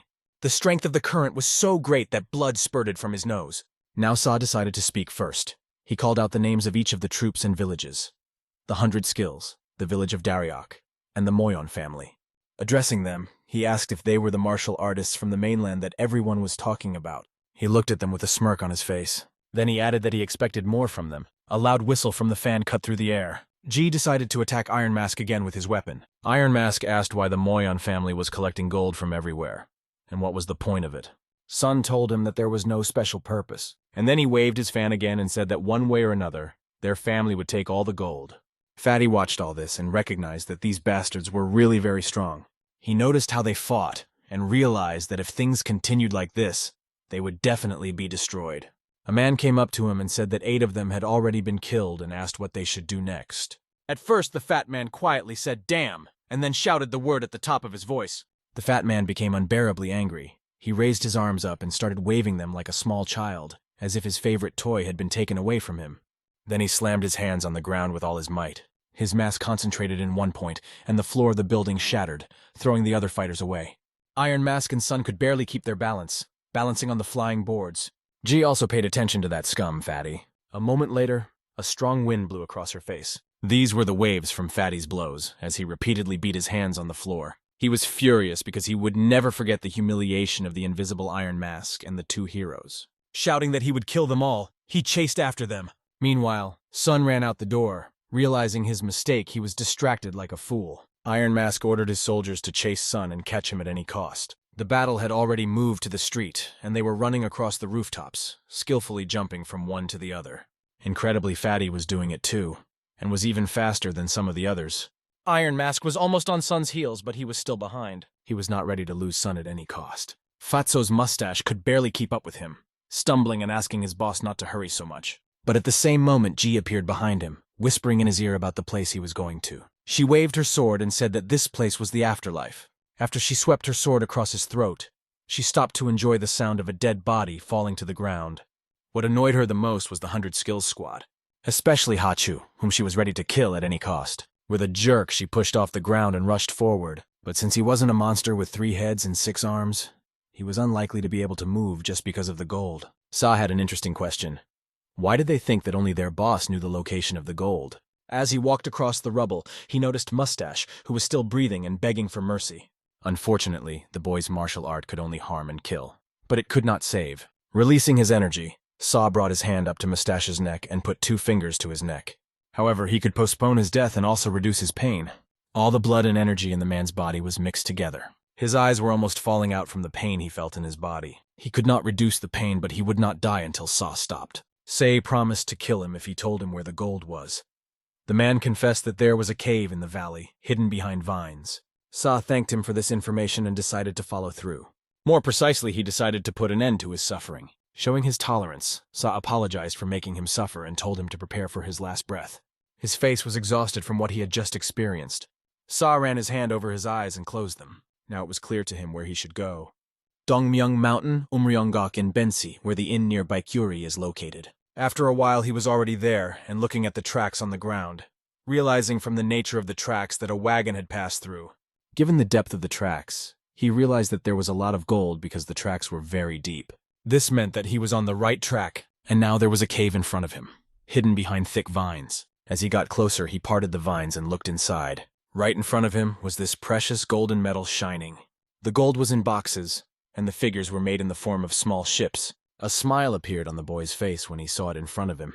Meanwhile, Iron Mask was fighting at full strength. Sun used a deadly dragon slash with his fan, surrounded by the green energy he summoned. The blows were so powerful that a layer of energy formed inside the area they were trapped in. The fat man was covered in sweat and frightened because the situation was getting out of hand. The fight was very long, and Sun turned to Iron Mask, pointing out the difference in their levels, and asked if he would continue this hopeless battle. In response, Iron Mask only promised a lot and again tried to win through his numerical superiority. He ordered his army to catch Sun, and they started jumping around him like hares. Sun watched them and tried to count them, but there were too many of them. His sister appeared behind him and asked him not to worry. She was ready to take on the task, and she instructed him to fight Iron Mask alone. Her appearance made Iron Mask very angry. Iron Mask was even more disappointed when he saw the heads of his soldiers flying off. She did it ruthlessly, very quickly and incredibly skillfully. But in her way was Fatty, who was grabbing at everything he could to escape. He didn't even realize that this girl's hand was as fast as a ray of sunlight entering a room in the morning. And just as quickly as the sun falls on the body, she grabbed him by the neck. "Oh, shit!" Iron Mask muttered and made a quick jerk. Suddenly, green energy flew by his neck, sharp and extremely fast. It was another fan swing from Sun, who didn't allow Iron Mask to close the distance between them. This time, however, the blow hit him, and blood spurted from his hand. Sun decided to warn him once again about what would happen if he did not surrender. Meanwhile, Fatty shouted that it was his gold and that he would never tell where it was. But the girl's skill, based on spiritual power, made him change his mind. She looked at him with cold eyes and warned him that he would tell her everything because she would make him do it. At that time, the gold was quietly put into bags. Saw did not want to take much. He wanted to take only what he would need. He had a question. What to do with the rest of the gold and where to put it? He was sure that he might need it in the future. Judging by what he had seen, it would be difficult for the village of Daryok to win, and those from the Moyon family would most likely come here first.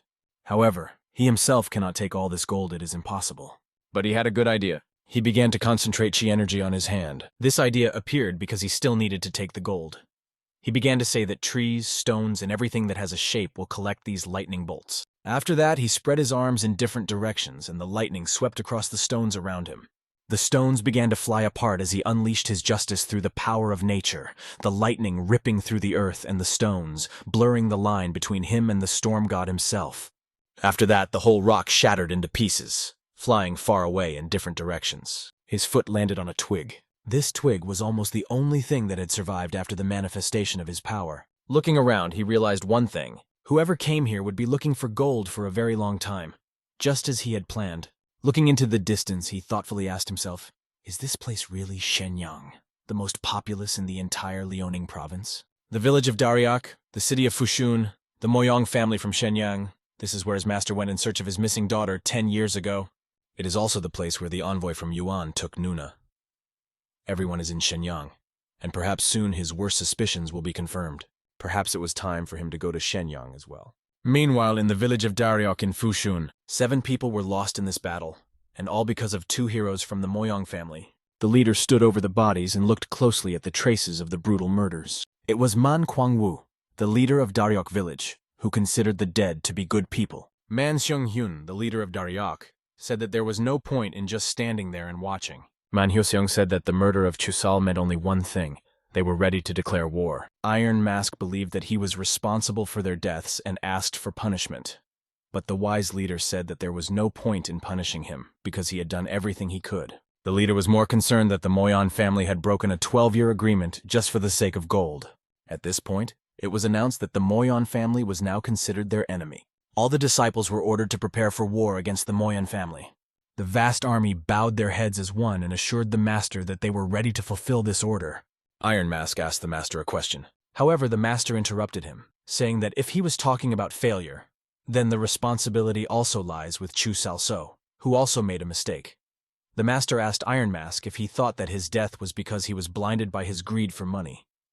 In other words, Iron Mask should be in the forefront of the war against the Moyon family and prove the decision right.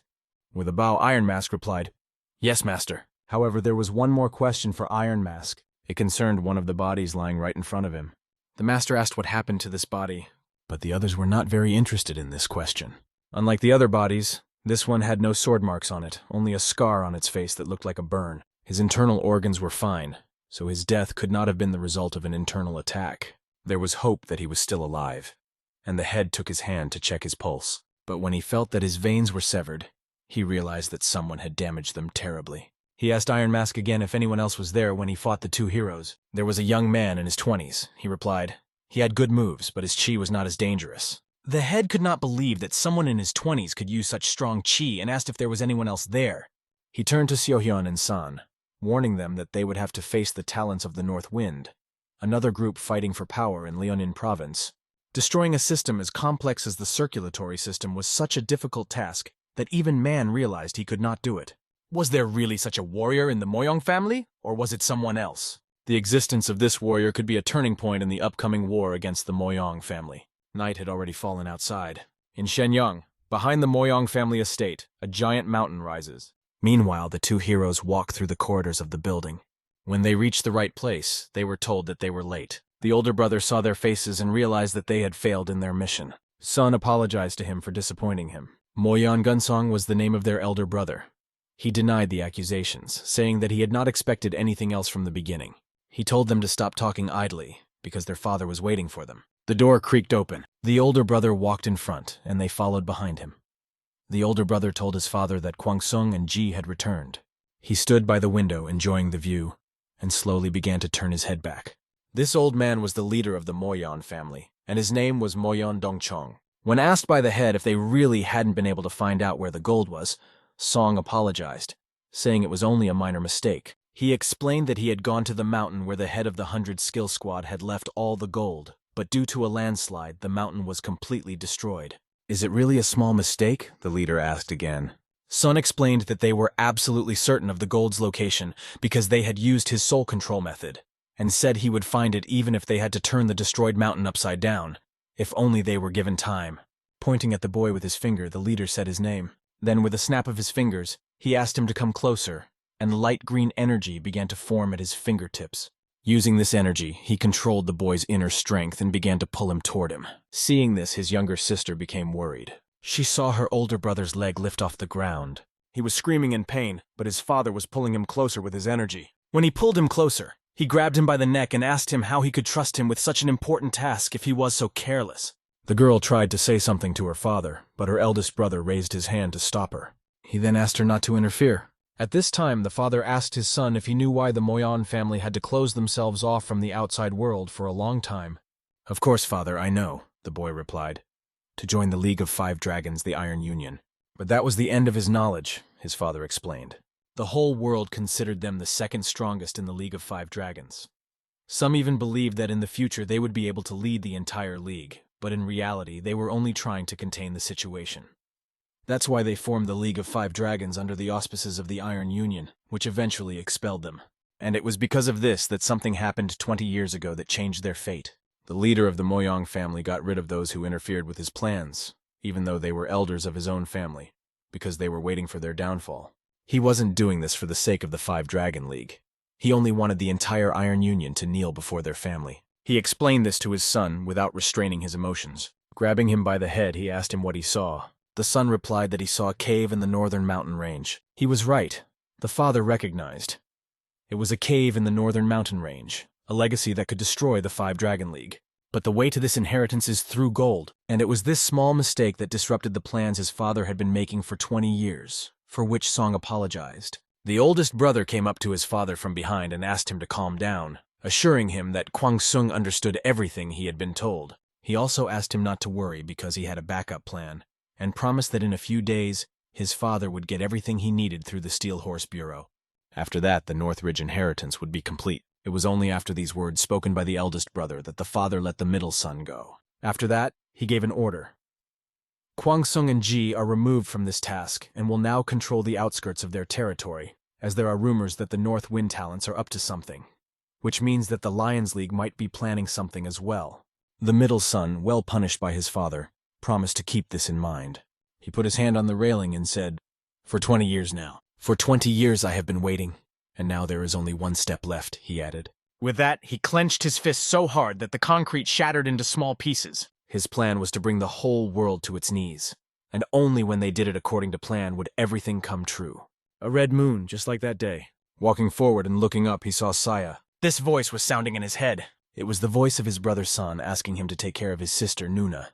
In his eyes, he saw his brother moving further and further away, falling into the abyss, and Nuna was standing behind him, and saw it with her own eyes. After that, she screamed at Sai to run away as fast as he could. Being still small, he turned his head back and saw those defenseless children's eyes.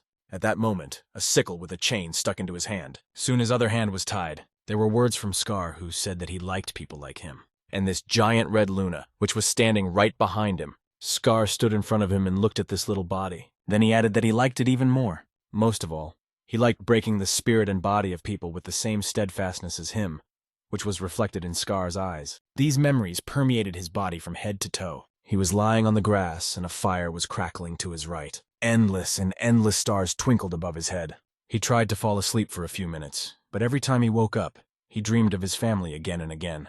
Suddenly he heard the rustling of the grass. Someone was walking behind him. An adult man dressed in black appeared in front of him. The thing is, he was not alone. There were many people with weapons behind him. They came closer to the boy and stopped right in front of him. Suddenly there was a sound of a fist hitting the armor. It was a man from the Steel Horse sect named Mak Go Go, and he apologized to the boy for disturbing his rest by introducing himself. He explained that they needed to find a place to stay for the night. In front of him stood Mak Junhoo, who told the young man that they wanted to stop here for a short rest. Sayu also introduced himself to them, saying that he was from Goryeo, gave his name, and assured them that they could stay here as the place was free. After a while, the pot of food was boiling. One of them remarked that he was even jealous of the guy because he was traveling, as he had once dreamed of when he was younger. But the guy asked what he meant, because he was already 26. The man didn't even believe him at first, because Sayu looked older, and he apologized for his rudeness, saying that there was only a year or two difference between them. During the conversation, they even decided to call each other brothers, as they quickly found a common language. The man explained that they had important business in Shenyang, but were afraid of being attacked by robbers. Every time they travel this way, they stop at this open and elevated hill where it is easy to defend themselves. Sayu immediately asked them if they were traveling to Shenyang because of the Moyong family. The man was just about to eat a spoonful of food, but when he heard this, he apologized. He explained that although they were grateful to him, they could not say such things to avoid endangering their customers. The trust of the clients is something that their sect always protects. If they lose that trust, it will be very difficult for them to make ends meet. Hearing this, Sayu understood and apologized to them. However, the other man said that there was no need to worry, addressing him as a brother. He asked Sayu if he was also heading to Shenyang, and said that when they needed help, there were always options, and asked where they usually got their information from. Their followers mostly come from the lower strata of society, but that doesn't mean they don't have enough influence. On the contrary, they have eyes and ears everywhere, even in Shenyang. Right now, Shenyang is on the brink of war, and it's all because of the Moyong and Darius families. It is best to avoid them unless it is an urgent matter. This is exactly what Sai needed to know. After that, he smiled slightly. He realized that he didn't care what happened next. Guo Guo couldn't help but notice this confident smile on the boy's face and wondered how he could smile like that. He told the others that the boy seemed to know more than he was saying, and decided not to question him further. That was the end of the conversation, and they decided to eat since the food was already cold. On the way, when they were already on their way, they discussed who would control the future. Some believed that the future belonged to the Iron Union. It was assumed that their territory covered 4 square kilometers. Their weapons are already comparable to those of the Morim Union, and there is no doubt that no one can surpass them now. Sayu listened intently and absorbed every word they said, especially interested in what this Iron Union was. Guo Guo was surprised that someone could not have heard of the Iron Union. Sayu explained that he hadn't been to the mainland for a long time, so he knew very little about current events. He explained that the Iron Union is made up of 3 forces: the 9 foundations, the Union of the 5 dragons, and the Union of lions. Sai's next question was whether these forces were really strong. Guo Guo began to talk about the 3 tyrants and the 4 peerless warriors, noting that these are the titles of the strongest masters in the world. They are the best of the best, and one of them is the Rainblade Saint Yun Yopya. He is the head of the 9 foundations. There is also the head of the 5 dragon union, the first Saint Huangbo Guki. These 2 are the most powerful masters in the world. There is no one who can match them in strength. They are only surpassed by one warrior, the single sword tyrant, Musung Mu, the head of the Lion Union. Although he lacks the strength to match them, the difference is not that great. That's how strong they are. Some even believe that they will soon become immortal. There were also people in Goryeo whom my master called hermits, and they all died at the hands of my master. It was because of the power of the heavenly weapon that the master was called an evil spirit, because this weapon was created to kill. The 3 warriors who were destined to become immortal are the greatest martial artists of our time. Sai wondered who would have won if they had faced his master then. His thoughts were suddenly interrupted by the smell of blood in the air. Behind them, a horse was galloping, and one of the brothers of the Steel Horse sect was riding on it.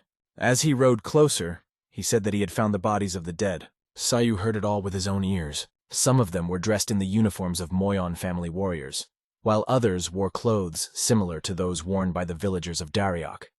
It seems that they attacked travelers from this village. The enmity between these clans is ruthless. In this case, they can't even be sure of their own safety. After ordering everyone to prepare and be on the lookout, Sayu noticed a man from Goryeo among the dead. His horses were riding very fast, hitting the ground with their hooves. He said that they should leave the place as soon as possible and ordered everyone to stay together. They were going so fast that smoke was rising behind them. Sayu was sitting on the luggage they were carrying. However, thoughts of the man from Goryeo did not leave him. He was wearing recognizable clothes from Goryeo, and he had traveled so far to settle on the continent. Was it really? As Guo drove closer to Sai, he said that he must have been very surprised by what he saw, and explained that the travelers from the village of Dariok had been injured.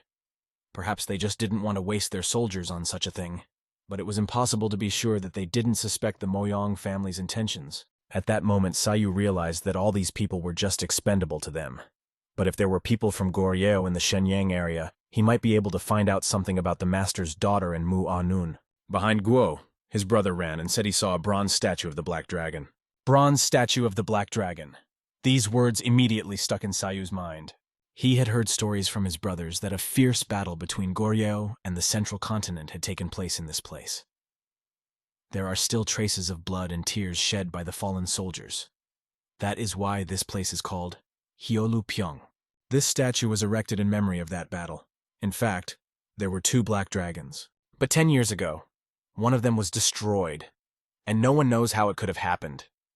Could a huge dragon statue weighing 10,000 pounds have disappeared like that? Sayu immediately wondered if his master could have done it, and he realized that he would soon find out the truth if he got to Shenyang. After a while, they arrived where they had been going for so long. The open community is already here somewhere, and thanks to the sect, Sayu arrived here safe and sound, for which he thanked them. A representative of the sect said that Sayu was a great conversationalist. He also wished him success on his journey, and expressed hope that he would not encounter any difficulties in the future. Sayu only smiled evasively at this. Guo jumped up behind him and said that he would like to have a drink with him. But unfortunately, it was time to go. They agreed that they would meet again the next time they had a chance, and Guo invited Sayu to his house. Sayu replied that he would definitely come over to see him again.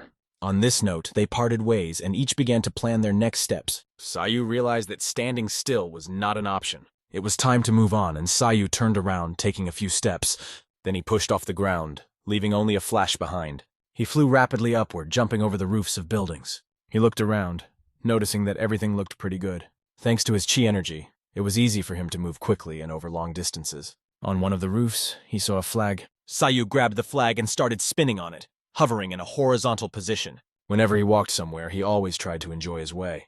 At that moment, a smile appeared on his face again.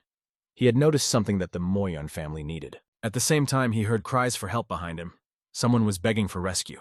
Looking back, he saw only endless rooftops, and in the distance, about 200 meters away, there were a few people. Among the rooftops, 3 men were beating someone, shouting that they had already told him not to come here. "Didn't I tell you to get out of here, you damn kid?" the man shouted, holding a stick while the kid only asked for help. What interested Saya the most was the Goryeo dialect. He instantly bounced off the flag like a bolt of lightning and flew in their direction. The boy begged for help, was beaten all over, and repeated that his mother was seriously ill and he had to find his father. The man, waving a stick, warned him not to wander in such a place and distract busy people. Sayu decided to intervene by appearing right next to the man and asked him if he was overreacting. At that moment, energy sparkled on his fingers. He touched his finger to the stick the man was holding, and a crack was heard. The stick broke into pieces, leaving only the handle in the man's hands. The energy began to boil on his fingers, turning into lightning. Sayu recognized the man as a man from the open community and asked him if it was his job to punish innocent people. Before the man could answer, Sayu's finger was on his forehead. The man had no time to respond or realize what had happened. With his arms outstretched in different directions, Sayu already had his fingers near both attackers. There was a dull explosion, and they flew in different directions, while the one in front of him simply flew away from the blast wave. The blow was of extraordinary strength, strong enough to throw their heavy bodies back, but it was more like a lesson from Sayu for these idiots to save a child. This boy was very pitiful, looking at his defenseless eyes and how cruelly he was treated by the grown men. Sayu turned to him and asked if he was from Goryeo. An old man was watching, holding a flask filled with either wine or sake. "Wow, just look at that," he muttered under his breath, commenting on what he saw. He kept thinking that these movements were familiar to him. Could it really be him? When asked by Sayu, the boy replied that yes, he was from Goryeo, and asked Sayu if he was from there as well. At that moment, one of the 3 attackers called Sayu a bastard and asked him who he thought he was. His body was clearly trembling, but he still dared to accuse Saya of interfering. He tried to attack effectively and quickly, but it was only effective for the person he was attacking. Sayu instantly grabbed his arm, very firmly. The man screamed, not because of the strength of the grip, but because of the lightning that went through his body. But what the hell had this child done to them to get them this far? Don't they know anything about human rules at all? What a shame. Do they really not care? But at that moment, during a series of questions from Sayu to the attackers, an old man's voice came out, explaining in a hoarse tone that this child, despite all the warnings, was constantly sneaking into their territory. The old man introduced himself as Sage Hong, explained that he lived right behind this building, and asked Sai who he was. "My name is Dan Sayu," he replied, explaining that he was from Goryeo. The so-called wise man, although he didn't look like it, asked to let the scoundrels go, admitting that they were scum, but asking them not to be crippled. Sayu asked the old man if this was really his suggestion, and said that these people should get what they deserved anyway. He did not hesitate to listen to the wise man, but in one motion, he sat the man on his knees, holding his finger. Sayu told the wise man that in his opinion, leniency would not work now. The old man agreed, and explained that he meant that he shouldn't waste time with these losers because the child was already safe. Sayu complimented the old man, calling him cunning. And after that, he took his advice and let go of the man's hand. The man fell to the ground, but his arm was already like jelly, and the old man thanked him for that. Immediately, the old man asked the young man his name, and he received an answer, O Seongwoo.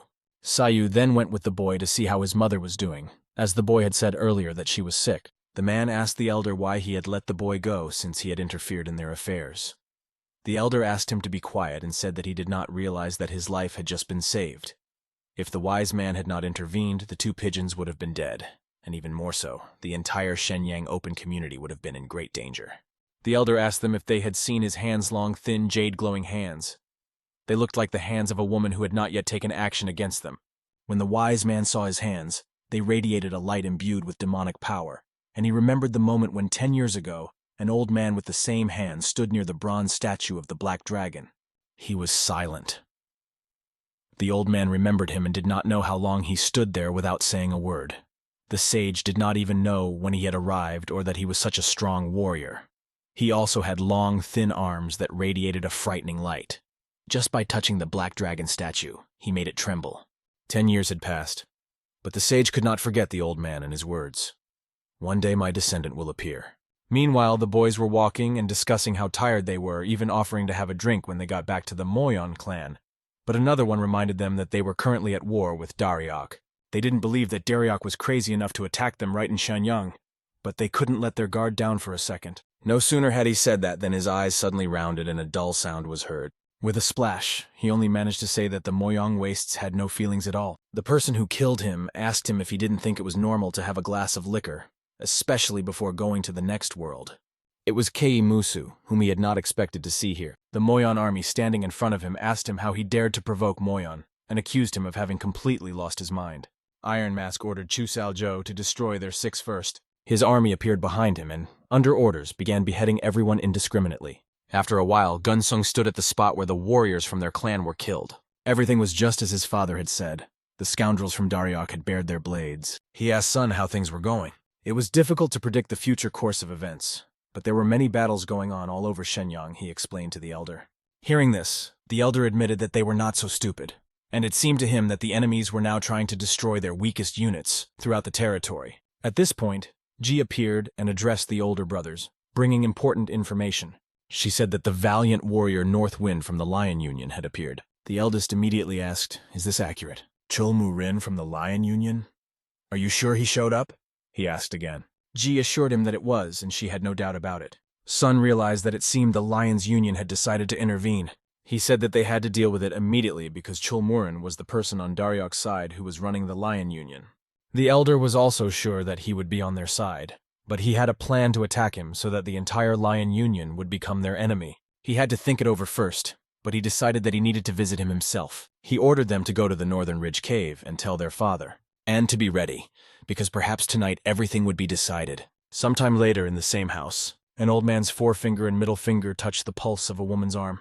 The doctor sitting next to the woman lying unconscious on the bed is the mother of the little boy that Sayu had recently saved.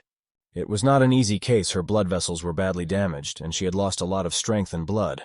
The doctor had just told them about it, which scared the boy even more. Sayu asked why this particular case was so difficult and asked for a clear answer.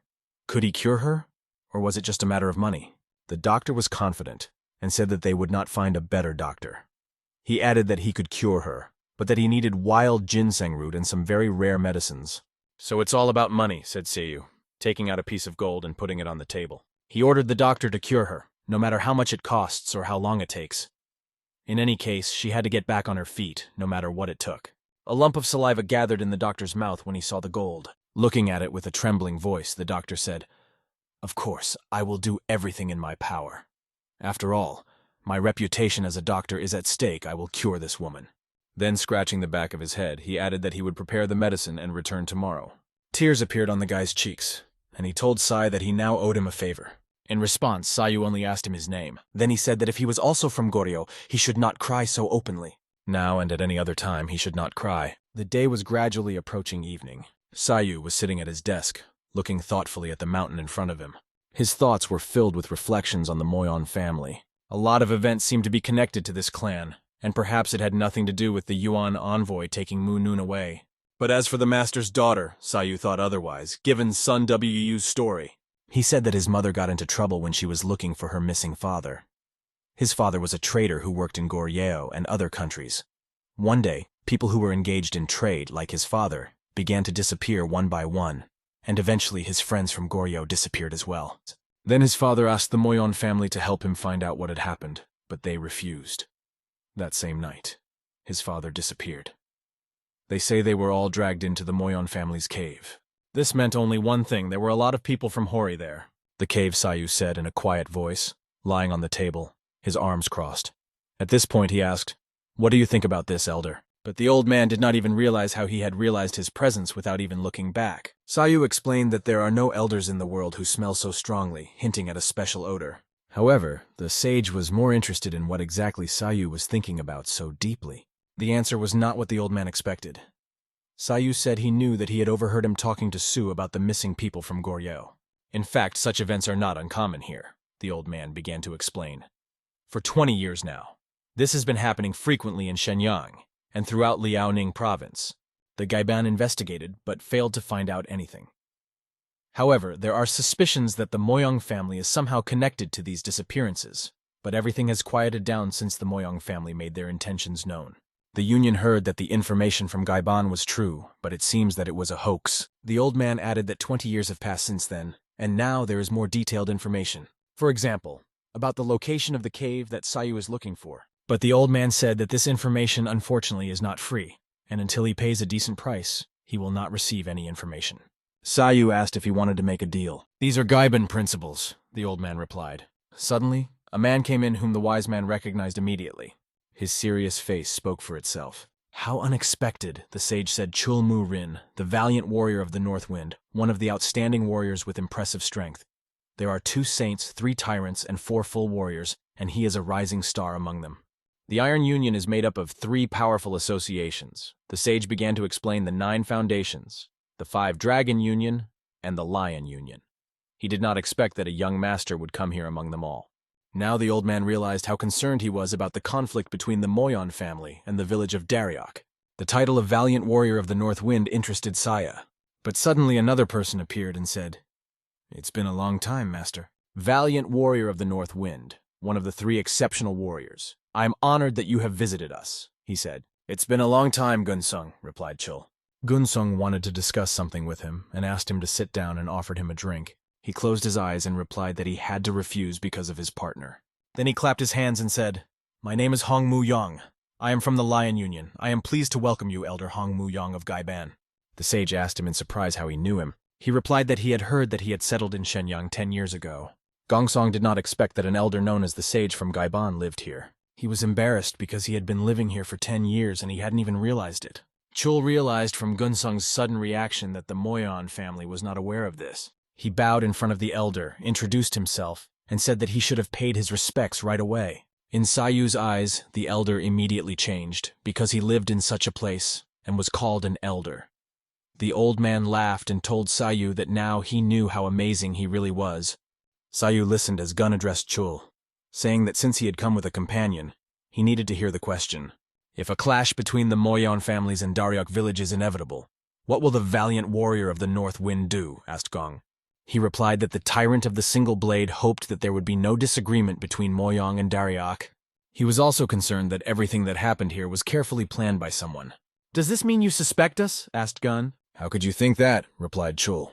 He then expressed his hope that this was not the case. Gun said he understood and added that he didn't dare detain him any longer. After taking a few more steps, he turned to him again, saying, "Chul Marin, please take care of yourself. Take care because Shenyang is dangerous at night." He thanked him for his concern. As Gun left, he thought only about this conversation, and concluded that Chul wanted a fight. He smirked and told himself he wasn't going to back down. As for Chul, he thought that he had probably advised him to enjoy his last day. Now that they were alone, the old man asked Chul how the tyrant of the single sword was doing. He replied that his father was doing well, and told the old man that he looked younger than he did even 10 years ago.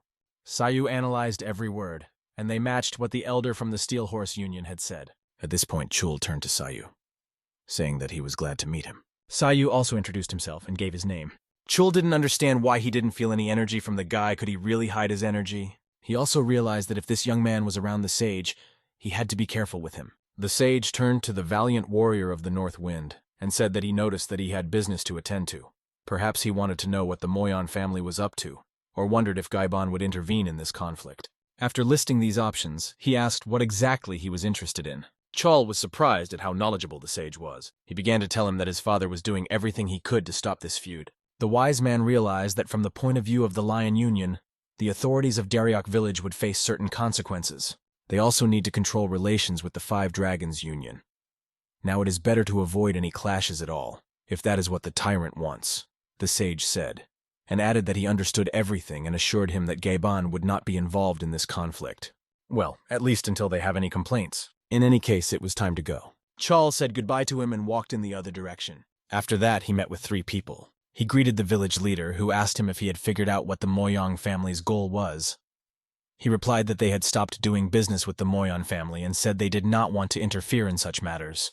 It became clear what the valiant warrior of the North Wind was trying to say. It seems that the battle with the Moyong family is inevitable, and we need to end it quickly, said Chul. They moved forward to take their sovereignty. Meanwhile, Sayu stood and talked to the sage. The wise man asked him if he was going to set out tonight. He said that tonight would be a particularly long night. Sayu replied that now was the time to slip away while everyone was busy with the showdown. And with a light knock, he disappeared in front of the sage. A moment later, the sage saw Sayu hanging in the air, defying gravity, with electricity raging at his feet. Gun came to his father and informed him of the appearance of the valiant warrior of the North Wind. As expected, they realized what they were striving for. The alliance of Leo and Darius has united, his father said. But it's all because of the conflict between Moyon and Darius. They will probably want to get their hands on the northern ridge, just as I thought. But there was something else. Sage Gaibon is in Shenyang, Gong told his father. He has promised not to interfere in other people's affairs, but we must be more careful. If Gaibon intervenes, Gong added, we are confident that we can end them once and for all. Today is one of the most important days in the history of the Moyong family. The father said that this is their chance to step up to the next level and no longer be borderline on the continent. The father said that their goal was to break through and get to the top of the Iron Union. He approached 2 round golden figures and said that it was time to destroy them, and then the whole world would tremble at his feet. At that moment, the moon was full, glowing with a beautiful color. Sayu was flying in the air, approaching the roof of a house. His face remained calm, and in a moment he stepped onto the roof. In front of him, he saw about 15 horses walking on the ground. Some of the riders were sitting on the horses, while others were pulling carts. Looking closer, he noticed that they were representatives of the Steel Horse Union. He also spotted Hyun, and that was a relief to Sai. He thought they hadn't been dragged into this armed conflict. A wise man appeared next to Sai and asked what all the fuss was about. One of the houses was on fire, and there were already dead people lying on the ground. Only crows were circling around and cawing. It was clear that these people had become prey. And if the sage had known that this was what the Moyon family wanted, he would have come here earlier, and then this tragedy would not have happened. Sayu told the sage that his martial art was not created to take human lives. The old man's surprised face reflected his feelings, and he only asked Sai not to say that he already knew this. Above Sayu's head was a sign that read Northridge Cave. This was where Sayu planned to enter. The sound of a powerful explosion spread around, as if the earth itself was shaking with otherworldly power. Everyone felt this terrible rumbling in their bones. The battlefield was ablaze with fire, and the brave warriors, gathering all their strength, advanced, mercilessly destroying the enemies on their way. The smoke did not dissipate over the battlefield, reminding us that this bloody battle would not end until the enemies received their comeuppance. One of the leaders was giving orders to his men, insisting that the Moen family be destroyed at any cost, without pity or hesitation. Their honor and dignity depended on this order, and they had to carry it out, no matter what. The Northern Ridge Cave had to be protected, and the sound of steel echoed in every corner. The warriors who met face to face with their opponents could no longer smell anything but the smell of blood filling the air. Unable to calm their rage, these warriors struck out, filling the battlefield with the bodies of those who had come to destroy their families. Looking at the enormous number of enemies, the boy thrusts his sword forward, activating his attack, a ferocious lion. The instantaneous strike smashes more than a dozen enemies in one fell swoop, and the wave of energy spreads to everyone in its range. The ground is increasingly saturated with red, and the warriors fall to the ground, never to rise again. The Dark Warrior, talking to the man with the scar on his face, realized that the number of Moen's followers had grown significantly, and they had become extremely organized. These scoundrels managed to keep the existence of this cave a secret for 20 years, but now a squad of these guys is breaking through so easily that it seems strange. A sudden swing of a sword heated the air on the battlefield, as if warning of a new threat. Someone dared to direct the strongest blow towards the commander, and a fireball engulfed their bodies, creating a deadly threat. The warriors watched in horror as their master was in danger and tried to warn him with a shout. Turning around, the master saw a pillar of fire that could turn him into ashes in an instant. But it was too late to dodge, and the master accepted the blow on his body, realizing the inevitable pain. Despite the gnashing of his teeth and the screams of his warriors, the stinging pain of this blow was unbearable. The ring of fire continued to circle around the master, inflicting bloody wounds and testing him to the limit. When the fire finally retreated, the master sat down, realizing that he could no longer feel one of his arms. Soon after, he heard the distinct sound of footsteps behind him, as if someone was deliberately drawing attention to him. The master instantly felt the presence of an incredible force behind him, which caused an uneasy feeling.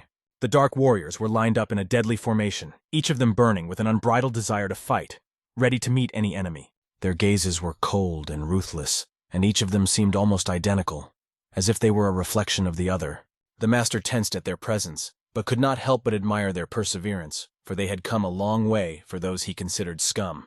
An explosive energy enveloped everything around them, and no one could have imagined that Master Ancient Direct himself would appear on this battlefield. The realization that the master was participating in the battle made it seem like nothing more interesting than this cave existed anymore. The man looked at the incredible force hovering over them, feeling its power and threat. The cracking underfoot and instantaneous lightning power inspired fear and awe of the unknown. The old man stared with crazy eyes at the man Moen had become, the boy who had exceeded all expectations. Somewhere in the distance, he heard a sharp squeak and whistle of a door, which finally opened with a loud crack. When the door opened fully, the darkness that filled the gorge suddenly receded under the rays of the sun, which illuminated the mountains of bodies of those who had not even been able to reach the goal. Dan Sayu indifferently looked around the perimeter he was about to pass through, showing no emotion. Looking at these nameless warriors, one could only guess that they had tried to achieve something in life, but their journey ended here, like many others who had died for an obscure purpose. As Dan Sayu passed them, he realized that nothing would change. But his friend could not remain indifferent and did not advise the young master to turn a blind eye. If his goal is not to take over the North Ridge, then what is this guy's real purpose for coming here? Hearing the old man's words to him, Dan Sayu did not understand why the old man had come to such an absurd conclusion and how he imagined his motives. All this time he had been indifferent to this mountain range, and now he was consumed by only one thought that did not give him rest. The old man tried to stop him, believing that this goal was not worth the effort, because it was not a resource that all martial artists needed, and it would be ridiculous if all these warriors were so eager for it. The young master realized that if the old man was talking like this, he was not interested in it either. Then why is he doing all this for the Moen family? At this point, the platform under his feet suddenly gives way, and he feels parts of it pressing down beneath him. This makes him realize that he is trapped, which could have fatal consequences. Suddenly, a massive brick cliff starts falling right at them, threatening to crush everything in its path.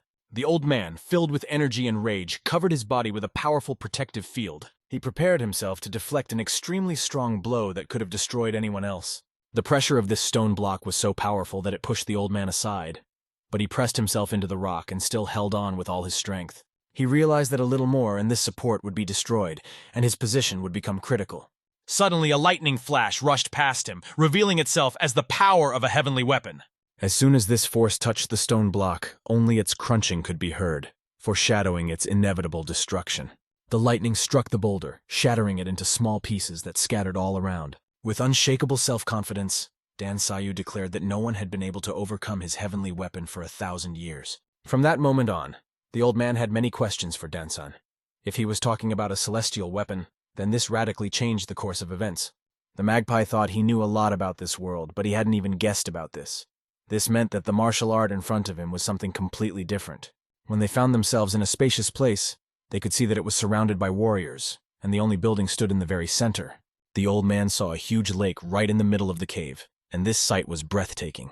The lake looked beautiful, but who were those people standing around with swords in their hands? Moen Don Chong was circling the battlefield. Was he the last descendant of the Northern Range, and was he protecting the treasure that all the seas were hunting for? A serious battle was going on the battlefield. What would the young master do in such a tense situation that even the old man was interested in? It was clear that it would not be easy to get past all these people and reach the northern ridge. The boy took in everything he saw and noticed a very important detail. The place he noticed was covered with ice, and he quickly rushed to it. Watching Danson's actions, the old man could not believe that he was calmly going about his business while he was watching the battles between the strongest men. He was quite a strange fellow, walking towards the building shrouded in cold and ice. The boy was already up to something. As he got closer, he noticed in the windows the reflections of those who are called lost among the mountains. Danson squinted his eyes, thinking about how to do the right thing. He pointed his hand toward the building. Using divine chi energy, he smashed the building to pieces. The old man watched in amazement, and the soldiers fighting nearby also took notice. One of the masters realized that he recognized this movement, this technique, the same one he had not seen for many years. The old man and the young master were waiting for the arrival of the sage Gaiban, to whom all these clues were going. The elder turned to his warriors and ordered them to capture the soldiers and kill the sage so that no one would leave the cave alive. Squinting their eyes, the warriors understood each other without words, clearly accepting their master's order. After the young master struck, the wall of the building collapsed, and the people in the cave finally showed their faces. Dansan asked them if their father Song Won was here. Among the soldiers, one heard a familiar dialect and asked if the boy came from the same mountains. He was approached by Sun Woon's father himself, who asked him how he knew him, and whether his mother was okay if it was really him. Danson realized that the soldiers were fine and told them that he would take them with him and bring them home. Seongwon, with frozen tears in his eyes, was overjoyed to hear this, and he thanked the boy for his kindness, not believing that the people he loved had survived this nightmare. The old man fell to his knees in front of the boy, amazed that justice still exists in this world. But why then were they all forced to suffer and die without understanding why? Tears streamed down the old man's face, and he cried like a little girl. Hundreds of people died in this place. Their lives left countless wounds in the families of the victims. Their loved ones do not even suspect that this man, Moen Donchong, is a demon in human form. The guy and his partner realized that this whole tragedy was set up by the Moen family, or rather by their head. So much grief has been shed on these lands that Moen Dongchong must be experiencing real suffering, and the boy decided that he would definitely meet him. But at that moment, someone approached the hero, stood behind him, and said that no one would get out of here alive. The soldiers surrounded them, and there were no more exits near the broken building, except for the one blocked by a large number of soldiers. The leader of these soldiers turned to Danson, asking how he dared to let the slaves out of the cave, from the heart of the Moen territory. Hearing this scoundrel speak to ordinary people, Danson could not contain his hatred. He turned to them and looked at those who had blocked his path with a cold gaze. The boy understood well who was standing in front of him and what kind of people they were. The girl, who was looking closely at her opponent, could not understand why he was so calm. Was he really from Guyana? The young master's old partner realized that this would not be easy, because he had heard rumors about these people. In front of them stood the Moen family's elite squad, dressed in black clothes that did not let in any light. This squad had been formed for 12 years until the Moen family realized their plan to rise to the top. It was a squad of perfect fighters. The boy broke the silence by speaking to the old man, asking him to take care of these enemies. Step by step he walked forward, no matter what, repeating to the soldiers that he needed to meet Moen Dongchong, and confidently moved forward. The warriors were outraged. How dare this rascal call their master by his first name? It was clear that this boy did not value his life at all. The enraged warrior pulled his sword from its sheath, promising to cut off the insolent boy's head and personally present it to the master. The sound of the cold steel of the sword echoed in the cave, but the boy continued to walk forward, ignoring the threats, only asking him to get out of his way. The warrior, taking a fighting stance, recognized the boy before him as an arrogant scoundrel and prepared to strike him mercilessly. He believed that the mere attempt of this impudent man to pass through him would be fatal for him. The warrior was not going to pretend to be weak. The old man looked at the young man and felt the chi energy, unable to even imagine that people could reach this level of strength. With every step Danson took, he got closer and closer, and only the whistling of the wind heralded his approach. But when he got very close to his opponent, a smile appeared on his face. The explosive energy of chi enveloped the entire space around him. His aura became so deadly that even without a fight, it could destroy mountains and make enemies stop. Everyone was tense when they saw what was happening, because they simply could not explain such power. All the while, the boy kept moving forward, warning them not to get in his way. If this scoundrel dared to go against him, he would face a cruel retribution. A stream of blue energy exploded from his hand and rushed straight at the enemy standing in front of him. The warrior, who had been studying the art of combat for 12 years, was amazed by such an incredible blow directed in his direction. The energy flashed around his palm and pierced the warrior with a destructive radiance. No one can stand in the way of Dansan, a warrior wielding a heavenly weapon. As soon as this power touched the warrior's body, a dark wave cut through space. The blue energy that burst from the young master's palm cut through the darkness like lightning in a stormy sky. The warrior suffered a crushing defeat. He was ruthlessly destroyed by the god of war. Dansan's blow forced the warrior to make the final decision and put his own life on the line. After this blow, the warriors of the Moan clan realized that this was no joke at all, and they pulled their swords out of their sheaths in anger. They wanted to kill the impudent man who dared to challenge their clan, and having surrounded the young master, they attacked. If he wanted to meet their father, he should first let them cut off his head. Dansan turned to the attackers and saw in their eyes the same thing as in the other soldiers. They were also willing to sacrifice their lives. If they so chose, the young master raised his hand in their direction, preparing to end their suffering. At that moment, the incredible energy of the god of war filled him, and it seemed as if the devil himself was standing before them, determined to determine the fate of the Moan family. Trembling and fear gripped the warriors who were attacking the young master. Suddenly, the old man decided to stop the attack, trying to prevent the worst from happening. He took matters into his own hands and stopped the swords of his enemies. Grabbing the two soldiers by their swords and clothes, he tried to pull them aside, wanting to save their lives, but they rejected him, not realizing that they were facing a sage who was skilled with a sword. When he got down on the ground, no one could surpass him, even if he rejected them. The old man had simply saved their lives. He said that if they listened to him, they could at least survive and spend time with him. Letting the young master go ahead, he warned him that he would face a much more difficult battle than this one with the scoundrels, and decided to take them on. The boy responded to the old man's gesture with a smile, immediately realizing who was on his side. The commander of the Moan clan warriors turned to his elite fighters with an order to stop these impudent men. The warriors rushed forward, their perfect blades gleaming in readiness, designed to follow orders without question. Don Som, seeing these pitiful creatures, was filled with a blue aura of chi energy. His arm shone with divine energy, and he deflected all the blows directed at him. Crunching and pain filled the battlefield as the young master showed his fighting power. Every move he made toward his opponent not only took the lives of the villains, but also destroyed entire armies. Like toys, the enemies flew across the battlefield, and the boy made almost no effort to throw them away. A sphere of pure energy filled his hand, and he destroyed his opponents like lightning. His technique and energy added a certain charm to the whole fight. When someone tried to attack him, only the touch of the war god's palm could blow the face of the rascal off. They flew like toys filled with pain and suffering, and no one could doubt the power of the god of war. These warriors who confronted the young master were not trained to retreat. They went forward no matter what. Their blades were imbued with the fury of the Moan clan, as if they had trained all their lives for this very battle. Suddenly a blade flew toward the young master's back, and it seemed that he was unsuspecting. But, blinking, the guy dodged the cold blade. No one knew how much strength the warrior had put into this sword and this blow, but it was all in vain when the boy managed to dodge. He was here only a moment ago and then suddenly disappeared. How is that possible? A perfect warrior has never met such an opponent. But out of the blue, the boy appears behind the villain. As soon as he touches his arm, it immediately twists, throwing the sword out of his hand. The blow to the neck was not easy for the perfect warrior. He loses his temper. Like a weak toy, the warrior falls to the battlefield, unable to resist. Spinning in a combination of incredible chi power and demonic confrontation, the guy changes fates. The swords of his opponents are lying on the battlefield, and none of them could put up a decent fight. They all watched in horror. Fear filled their eyes, but Dansan continued his attack, the whistling wind enveloping his palms and energy filling his body. The explosive energy rushed toward the large perfect army, penetrating every atom of their bodies. The warriors in the center were hit hardest, and a bolt of light energy pierced their bodies. Their comrades could only watch.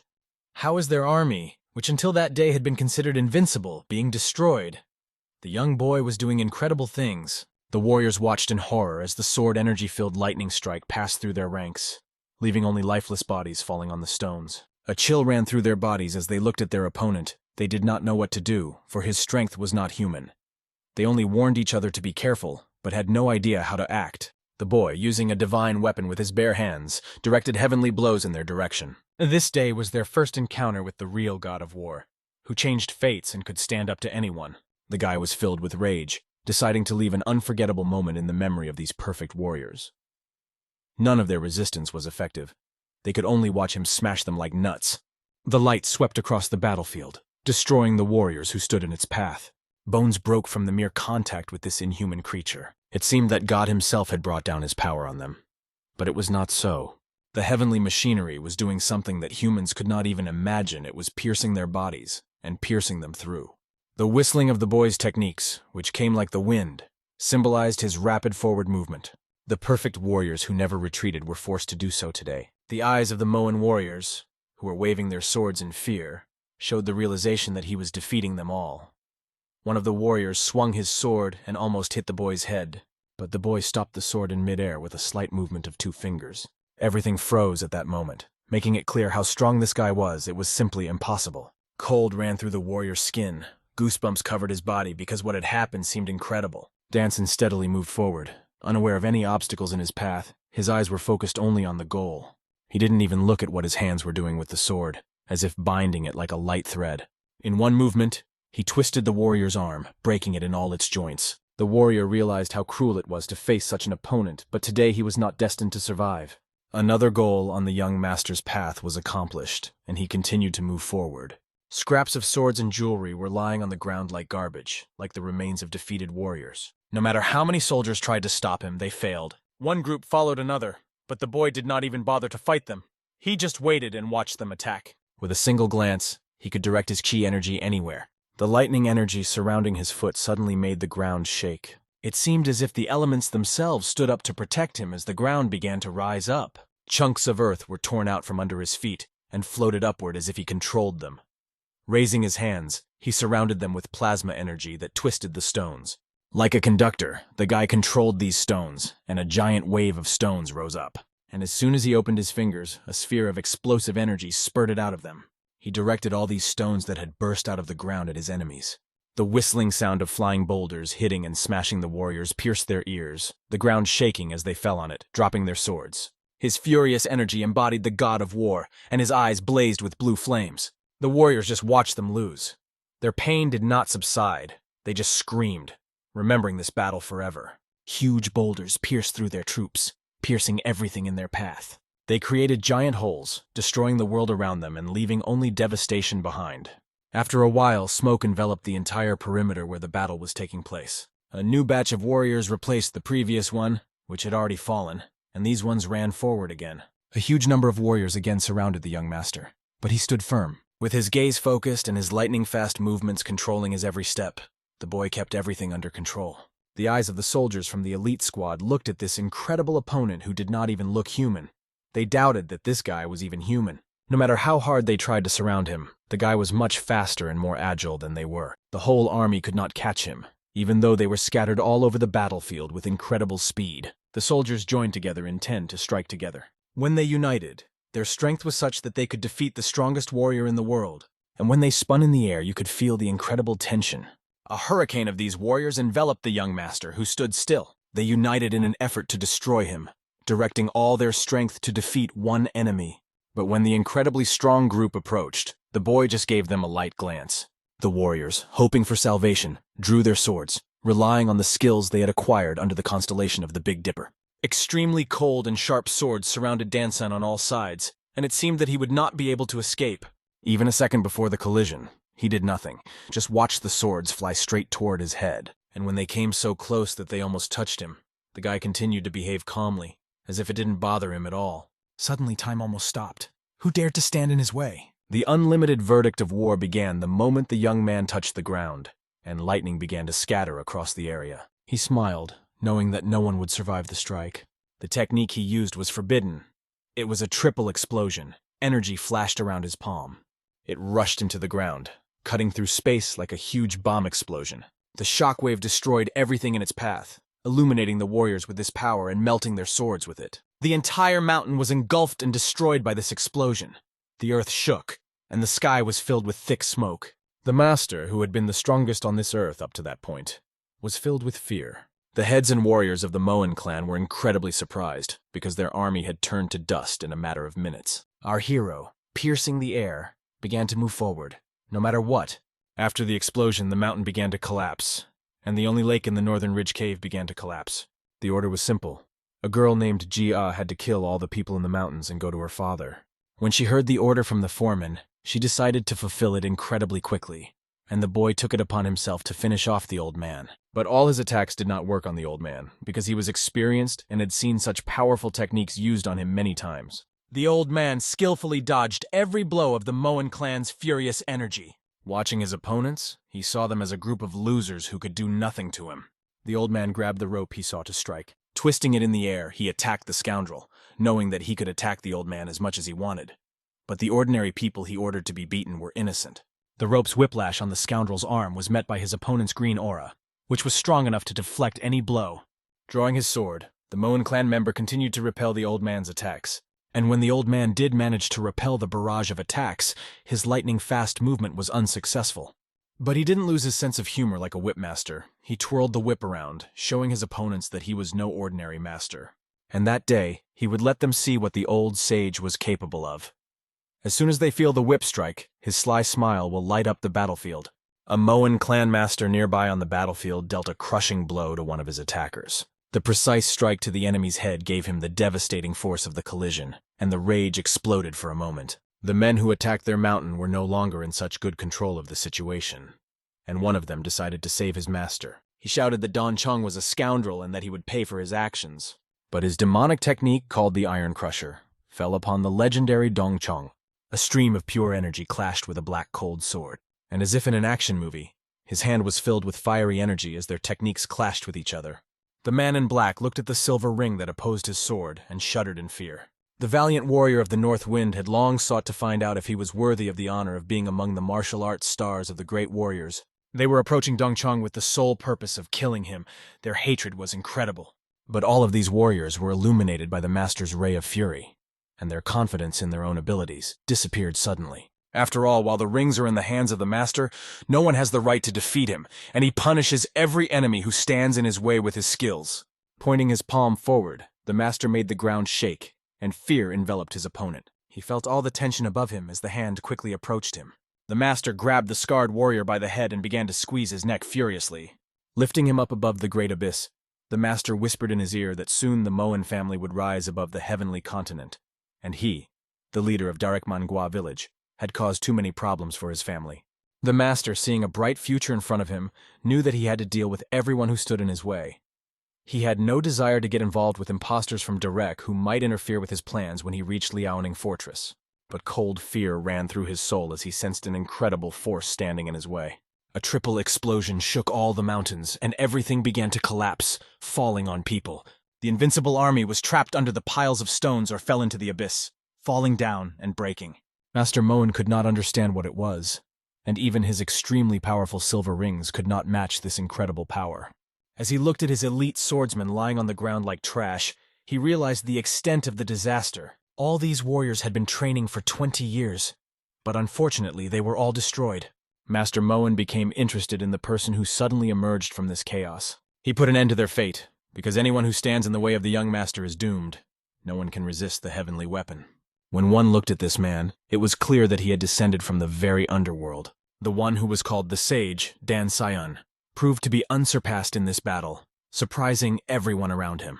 Dan Sion towered over Moan Dongchong in his power, and asked him if he had the right to dispose of other people's lives. According to the young master, the people Moan Dongchong had imprisoned for no reason were innocent.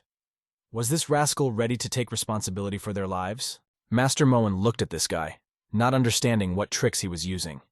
He saw that he was taking too much liberties, and he thought with contempt that these scum on the mountain were worthless. Why should he take responsibility for them? The god of war was looking down on him, and this scoundrel, Master Moan, had better think about his words, because today they might be his last. Let him make his last wish before he goes to the afterlife. And the mountains whistled with an incredible wind. The man in black looked at the incredible events of the battle and felt a strong smell of fear. He could see that one of the 3 strongest warriors was as strong as he was, but the man named Dan Sayun, his strength made him tremble with fear. This rascal had single-handedly dealt with the elite warriors, whose unit numbered about 100 men. The man in black was not just afraid. He realized that the ice lake in the northern ridge cave had been destroyed because of the master's enormous combat power, and the expression on his face as he went into battle radiated incredible calm. The guy was so confident that his deathly silence scared everyone around him to the very depths of his soul. Looking at him, it was clear without words that he was silently declaring himself as the very embodiment of death. For a moment, the master was distracted and did not notice a sword flying at his back. It was one of his opponents who surrounded him with his cold weapon, sending an incredible ice hurricane in his direction. And if he had hesitated even a little bit, he would have lost his life. But the master managed to deflect the blow of this silver-ringed villain. A shadowy wave of energy sliced through space. The eyes of the master in black closed, and his teeth gritted in the face of the enemy who confronted him. However, this could not go on, and he directed his cold gaze at the one who was trembling so violently. It was Moye Gunsong, wondering if he deserved the title of strongest. But the master in black was about to show him who was truly worthy of that title. And whether he is worthy to go forward and carry that title, his sword begins to glow with a purple aura, and the power emanating from it could melt even the strongest mountains. An explosive strike is directed at his opponent. Meanwhile, our hero continued to talk to the Moan clan master, whom he told that these words might be his last. The old man who had lived for many years had never heard such nonsense addressed to him. At the last moment, he said only one thing, that his last words would be said to a young man named Dan Seyon. After all, Master Chun was a master of the great Northern Range martial arts, which were considered invincible. Filling his hand with explosive fire energy, he created a sphere of pure power that ignited in his palms. A hurricane of fire swirled around him, heating the air and forming a huge circle of fire above his head. It was an incredible destructive force. The old man, aiming his blow at the young man, thought that he would never see him again, because he would become only a foot for his ring. He pushed the fiery circle away from him and directed it at the young master. The calmness of the god of war could not be expressed in words. Looking at this incredibly large circle of fire, which even destroyed the earth in its path, he did not blink an eye. He simply filled his hands with heavenly chi energy and stretched his back. He thrust his arm forward and showed his strength without hesitation. An ordinary hand would not even be able to touch this circle. But the young master's hand was able not only to stop, but also to resist this incredibly powerful charge. Like lightning, it began to direct its power to the center of the circle, and, like a parasite, infect this energy with his opposition, until suddenly everything exploded. There was an explosion and the earth disintegrated under the shockwave. Nothing could be seen but puffs of smoke and an aura that spread around the perimeter. Seeing the chaos around the site of the explosion, the head of the Moan clan felt triumphant, convinced that the destructive ring simply could not be destroyed. After all, he had spent 20 years creating this technique using 200 northern mountain ranges.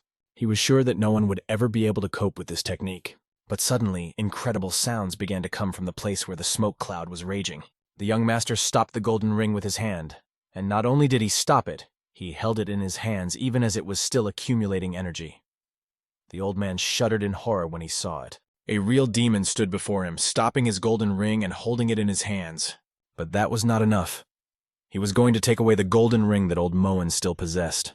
The young master looked at this ring before his eyes, not recognizing it as a super technique, but only seeing that the old man had been sacrificing people for 20 years for such a nonsense. He realized that invincible power can never be gained by relying on such trifles. The guy released the ring from his hand, began to twist it on his finger, and pushed it away. With a powerful blow of his palm, he threw the ring away, and a white light shone on him. This trinket he was holding in his hands was useless to him, so he decided to return it to the old man. It was more like an explosive punch that cut through the air with its speed, and the shockwave swept around. The old man watched as his own weapon flew right at him. He realized that he had to stop it somehow because it could wipe him out. He directed the shining ring like lightning to counteract this golden ring. But at the moment of contact, his weapon was charged with a completely different energy. Because of this, it pierced through the old master's defense and attack, and the tension of the moment could be felt in the air. When the weapon of the most brutal master struck him, everything began to collapse. The master watched as his own weapon was pointed at him and struck him in the most cruel way. He realized that this could be the end, but he could not believe it. And then, when his body began to break into pieces, and his sweat and water dried up from the force of this blow, he realized that he could not withstand such an incredibly powerful blow from his opponent. The chi energy directed at him caused his hands to tremble, his nails to fall off, and the old man's strength was on the verge of being exhausted. At this moment, as the old man was staring at his weakened hands for a long time, the young master approached him, suggesting that if he was the head of the Moan family, he should not disgrace his family's name. After this statement, the old man was simply furious at this impudent young man who had ruined his plans. He saw a real scoundrel in front of him. But the young owner did not feel a drop of pity or sympathy for the man who had killed so many innocent people. So let him not think that the boy would give him a quick and painless death. The pain that the mountain people have suffered because of this unworthy old man should be felt on his own skin. The young master wants the old man to experience it all for himself, like a guinea pig. The guy looked at his victim, feeling superior in this battle. A blast wave spread as Dan Sayun kicked the rock. He pushed himself off the ground and like a demon rushed forward, getting closer and closer to the old man. The old man realized that he had to think of something urgent and began to accumulate an energy ring to direct it at the impudent opponent. He was sure that no young man could defeat him, the legendary warrior Moen Dong Chong. With his tricks, nothing can compare to the martial art of the Great Mountain Range, and the destructive rings will help him destroy the enemy. But no matter how many rings flew at the young master's face, he did not care. He moved like a butterfly, dodging all the blows. The energy rings flew by like mistakes of nature, just like this old man. A stern gaze gripped the old man as he looked directly into the eyes of the god of war. Feeling that his words about tricks were extremely rash, the god of war decided to show him some real tricks that would make even a martial arts master afraid. He threw his punch into the ground and made it split along with the place where the old man was standing. The god of war will never allow the heavenly weapons he wields to be called tricks. The guy was above the old man in lightning speed, and his blue energy kick flew straight towards the old man's face, signaling the end. The lightning strike was aimed directly at the head of the Moen clan.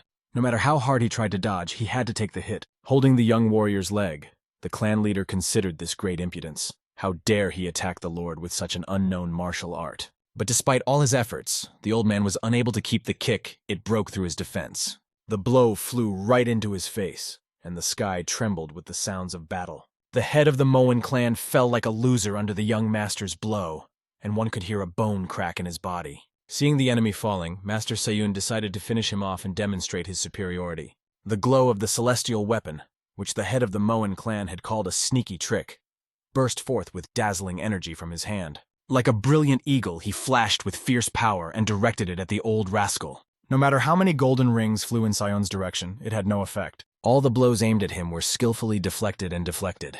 The explosions of belligerent blows had no effect except to disappoint the old man in his techniques. The brilliance of the hand in front of the Moen clan chief's face blinded his eyes. It was almost impossible to dodge, only to take this majestic blow. A giant wave pushed the old man away, and the ground shook. Only a great scream and the rings flying over the old man shouted, "Bastard! How dare you!"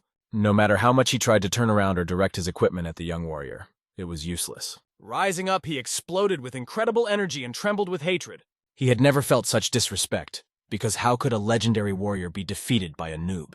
The crunching of the ground and everything around him began to fill the space, creating incredible chaos.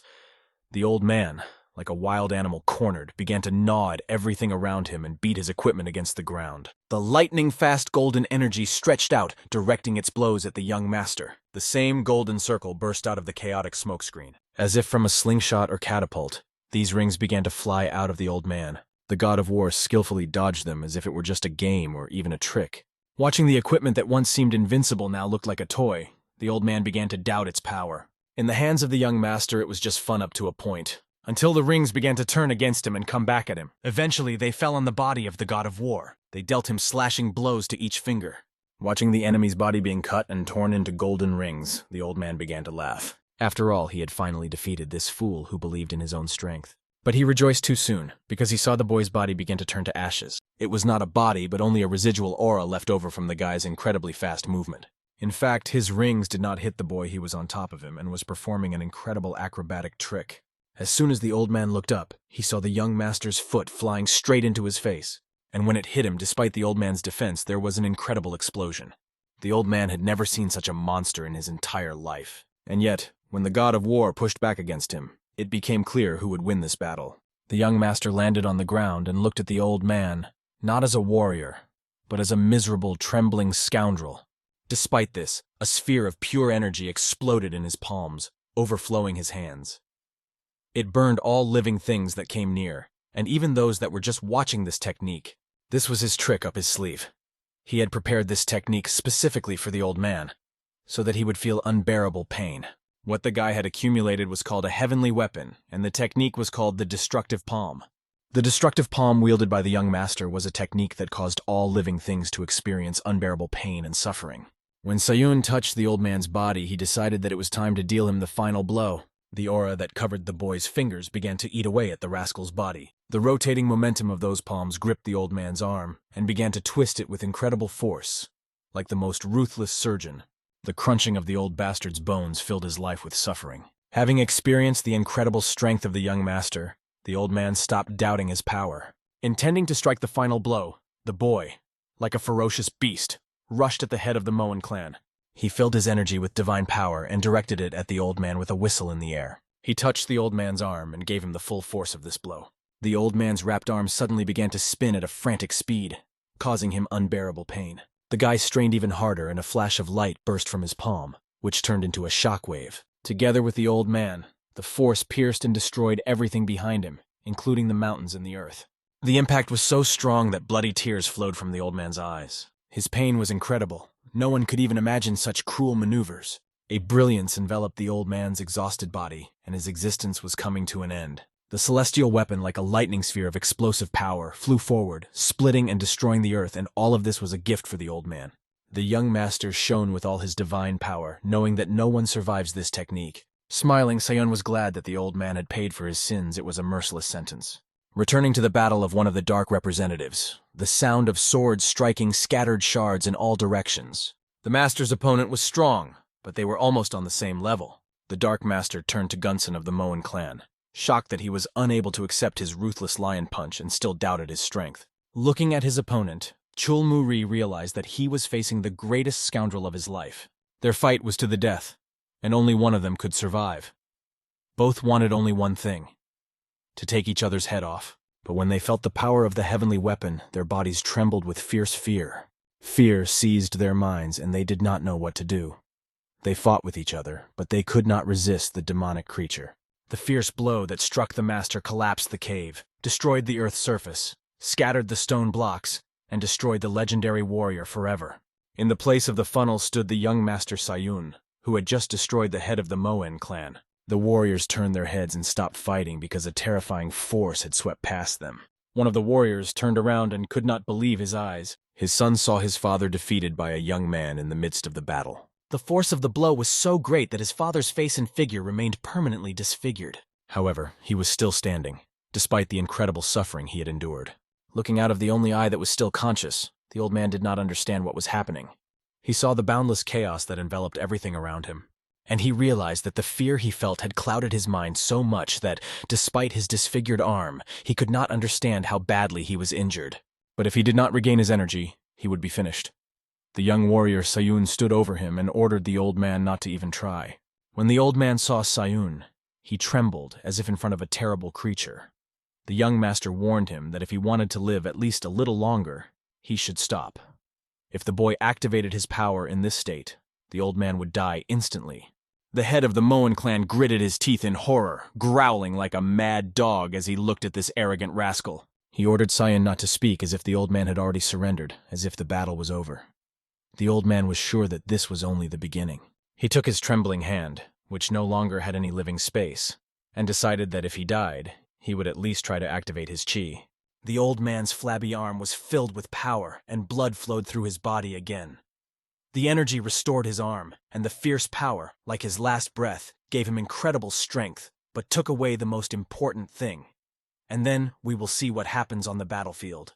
Suddenly, the old man turned into an incredible monster, activating the martial art of the Great Northern Range, which obeyed him. Moen Dongchong became invincible. Seon judged the old man's technique as the most ridiculous in the world, looking at him with pity in his eyes. The old man couldn't bear the thought of defeat.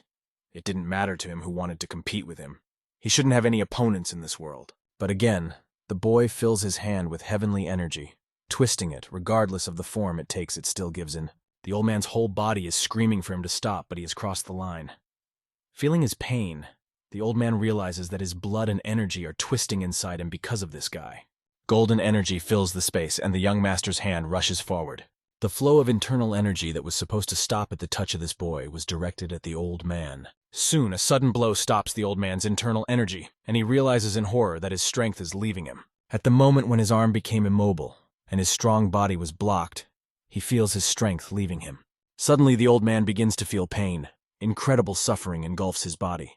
It was a good attempt to stop the process, but the skills of the Moen clan head were not enough to cope with this challenge. If he cannot control the flow of lightning, then not only his arteries, but also his veins, meridians, and capillaries will explode from the inside. This was the price for the misuse of power, for his long tongue, and for the suffering he caused to ordinary people. Pain gripped the old man's body. He wanted to grab hold of something, to cling to something, but he called for his golden rings. They spun behind Sayun, who had already expected such a maneuver. He skillfully dodged the furious golden rings, which like sharp swords pierced everything in their path. The old man tried to use these weapons, but it was useless. His skills seemed ridiculous. But the old man did something that the young master did not expect. He surprised him with his maneuvers. He pointed the golden rings at himself, cutting off an unnecessary part of his body. The unnecessary part fell to the ground, and despite the pain, he still held on. The old man realized that if he could stop the flow of Kai and lightning in this way, he had a chance. The young master had not expected the old man to be smart enough to think of such a method, and now he realized that he had underestimated him. The old man was trembling and holding his crippled arm, calling the boy an insolent son of a bitch. And with his last breath, he filled his left arm with incredible golden power. A red light lit up above his hand, forming a golden ring. This ring blazed and illuminated everything around it like a sinister beast. Dongchong ignited an incredible fire above him. By activating the Great Northridge Destructive Ring, the old man was not only going to destroy his opponent's body, but also tear his soul apart. With a crazed gaze, he stared at his enemy to activate the fire spirit explosion. Hellfire erupted from his hand and gathered over the old man. This technique was really powerful. The fire burned everything in its path, covering every corner it could penetrate. Sayun took the brunt of it without retreating a single step. It was a really interesting technique, and he was glad that the old man was capable of it, but the technique simply disappeared when it hit him. It spread out in all directions, moved to buildings that had not been touched before, and set them on fire. The fire also spread to the main building that symbolized the Moen clan, which they had been working on for so long. And because of this inadequate old man who was the head of this clan, it burst into an incredibly intense fire. Watching this, the son of the Moen clan head could not believe his eyes when he saw their pride burning. The warrior who came to capture the treasure was amazed to find himself in a veil of flames. He and his opponent were inside the element of fire, which became their common enemy. The young master, when the earth shook from the flames, appreciated this technique as incredible. If the old man had such power, he should have started with it from the beginning. The old man's body shook with evil laughter. He felt his undeniable superiority. But loneliness haunted him as he realized that the fire of lightning piercing him could destroy him. However, it didn't matter anymore. A flash of heavenly weapon bursts from his palm, and he concentrates his power to ensure the old man's quick and inevitable death. Rushing into the battlefield, the ground cracks under him. Running closer to Moen Dongchong, the young man looks him straight in the eye, ready to make him feel unbearable pain before he dies. The celestial weapon sounds again, and the young man's raised arms fill the entire space with energy. Plasma expanding around them, splitting the rocks like thunder. The rapid flow rushes at the enemy with incredible destructive power. The sphere strikes directly into the body of the old bastard. And during the collision, this fireball takes on a new, even more devastating meaning. The flash of the divine weapon blinds the eyes, leaving the enemy helpless. But the young man concentrates his striking energy to send a blow straight from heaven. Moving rapidly forward, he destroys the enemy, rushing past him with terrifying force. The battlefield is filled with pain, smoke, and destruction, and the sky trembles from their collision. Rapid energy destroys the silence, as if a flash of lightning breaks the night. Master Mayun's fireball was destroyed by our hero's divine techniques. The explosion ripples across the slope, roaring through the silence in places where the echo of battle is not even audible. Burning buildings and a collapsing cave are a real verdict of war that humanity has not known for a long time. The power of the young master fills everything around, destroying all the warriors who fall under its influence. The son of Master Mayun wants to come and stop the young man who creates such a devastating hurricane. For the sake of his father, he breaks through the chaos created by the heavenly weapon technique. But when he approached, the explosion was so powerful that it destroyed the platform he was standing on. The masters could not keep their balance and close their eyes as the chaos grew to an incredible scale. A sphere of pure energy demonically swirled over everything. It seemed that the air had stopped circulating, leaving only chaos and dust. Everything was frantically scattering, and it seemed that after everything had died down, there would be nothing left alive. The lightning was passing through every warrior, piercing every cell. Master Moen miraculously survived, but he was severely injured. He looked up at the majestic northern range. The incredible equipment was destroyed, and he could not believe that it could be destroyed so easily. The bastard who turned out to be his opponent was incredibly strong and powerful. The old man could not understand who this devil was. What kind of a monstrous creature had interfered with their lives? Upon hearing this question, the young man proudly replied that he was the heavenly weapon of Dansayun, and he had just destroyed a lake that had gone unnoticed for 20 years. Then the master found this cave and hatched his plan.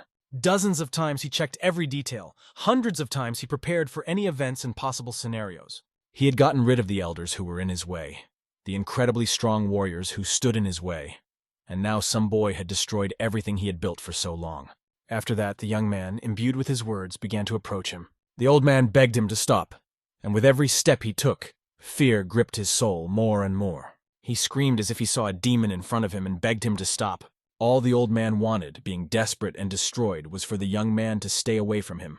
Towering over this unworthy old man, who had done many vile deeds, the young man looked at him with his burning eyes. The old man, bleeding, whispered softly, "Help me!" The pain in his body was unbearable, and he only begged not to die because he wanted to live, no matter what. But when he looked into the old man's eyes, the young man realized how mean he had lived his life. He had come here for a reason. No matter how much the old man pleaded for help, the young man who stood before him had come to decide his fate. Horrified, the old man could not look away from the terrifying face of this young master, and feeling defeated, begged him not to kill him, promising all his wealth in exchange for his life.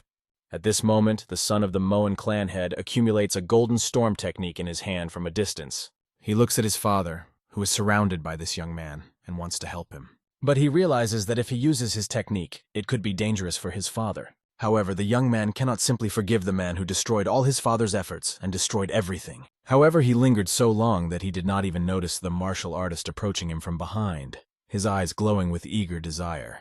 As he pointed his sword, a purple aura tore through him. It covered his body, and a powerful energy punch killed him. Throwing his body away, the master from Chehon destroyed his opponent. The red liquid began to flow down to the ground, coloring it in a bloody hue. The son of the head of the Moan clan, holding his disfigured face, screamed and cried, realizing that he had made an irreparable mistake. The eldest son of the Moan family is different from the others, so much so that he can afford to be distracted even during a battle with the valiant warrior of the North Wind. However, because of his mistake, he received a deep wound on his face, which made him very angry. He shouts out the name of his offender, his hand swings like lightning over the warrior Keolmuri. But looking at this blow, Keolmuri's serious expression does not change, as he sees no point in it. His golden ring was stopped by the sword, but something went wrong. The force of the blow was much greater than anyone could have imagined. The son of the head of the Moan clan dealt a crushing blow to his enemy. But now was not the time for this battle. The entire Moan clan was collapsing right before his eyes, and he was forced to postpone the battle. The hand of the Moan clan representative is filled with hatred, and pierces the body of the Chol clan warrior.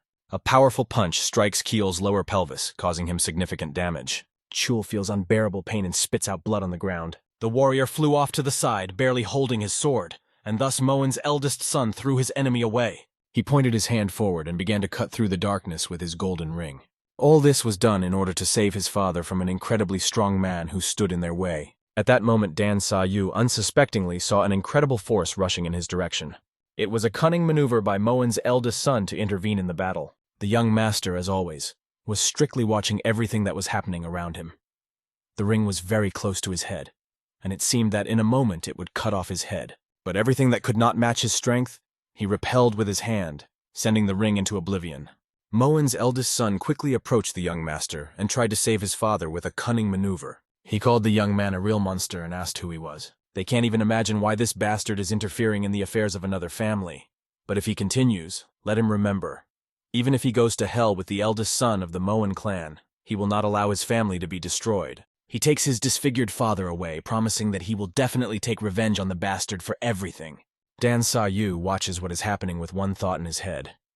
They are freaks and idiots themselves, and even if they are running away now, they don't know yet that there is no escape from him. He will simply take their lives, and pointing his heavenly weapon in their direction, he prepares to act. The young man with the scar on his face squints one eye and realizes that their situation is very bad. In order to prevent the boy from causing them pain and suffering, he points the golden ring in the direction of the young master.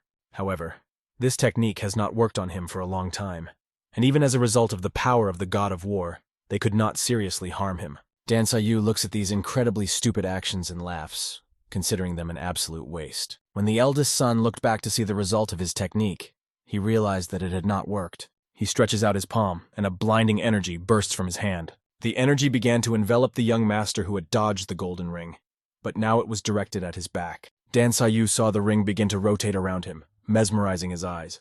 This was not like the techniques used before What the Hell? The ring aimed at the rocky boulder and began to cut through it with incredible destructive force. Like a knife cutting a branch from a tree, the ring sliced off a chunk of large stone right in front of the young master. The cracking and crashing of the falling boulder echoed around him. It was a crushing force. With great speed, this force was falling on him, and the young master watched in amazement. He was really amazed by this turn of events, because he had not expected anything like this. The boulder was uncontrollable, falling to pieces and falling directly on him. Chaos engulfed everything around him, smashing everything to pieces and covering the entire space with stones.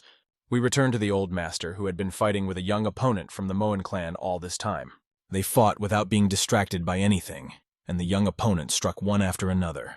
The old man, controlling the cloth, wrapped himself and his arms around it, directing the swirling blows toward his opponent. Like madmen, they confronted each other, filling the battle with powerful blows. The sister noticed that her brother was struggling and decided to help him by coming in from behind. The fiery blow of her technique rushed towards the villain. Their swords were drenched in Moen's green light. They used all their strength to destroy the enemy from both sides. The old master dodged the first blow, reacting to it instantly. The second blow, however, almost missed his body, but unfortunately, that was the end of it. The old master jumped up explosively, dodging the sword.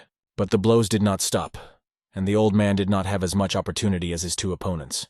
Suddenly, the old man stands up on his hands, digging his fingers into the ground with incredible strength. Then he kicks his opponent, knocking him down. With his other foot, he kicks the girl who had misbehaved in the battle. The two strong warriors fly off in different directions, not expecting such a maneuver from the old man.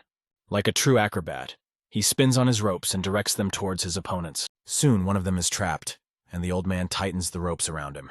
Like a puppet, he throws him toward one of the sisters. Tightening the ropes even more, he throws her to the ground with all his might, trying to destroy this bastard who was opposing him. And damn it, fear gripped him because this could be his first lost battle.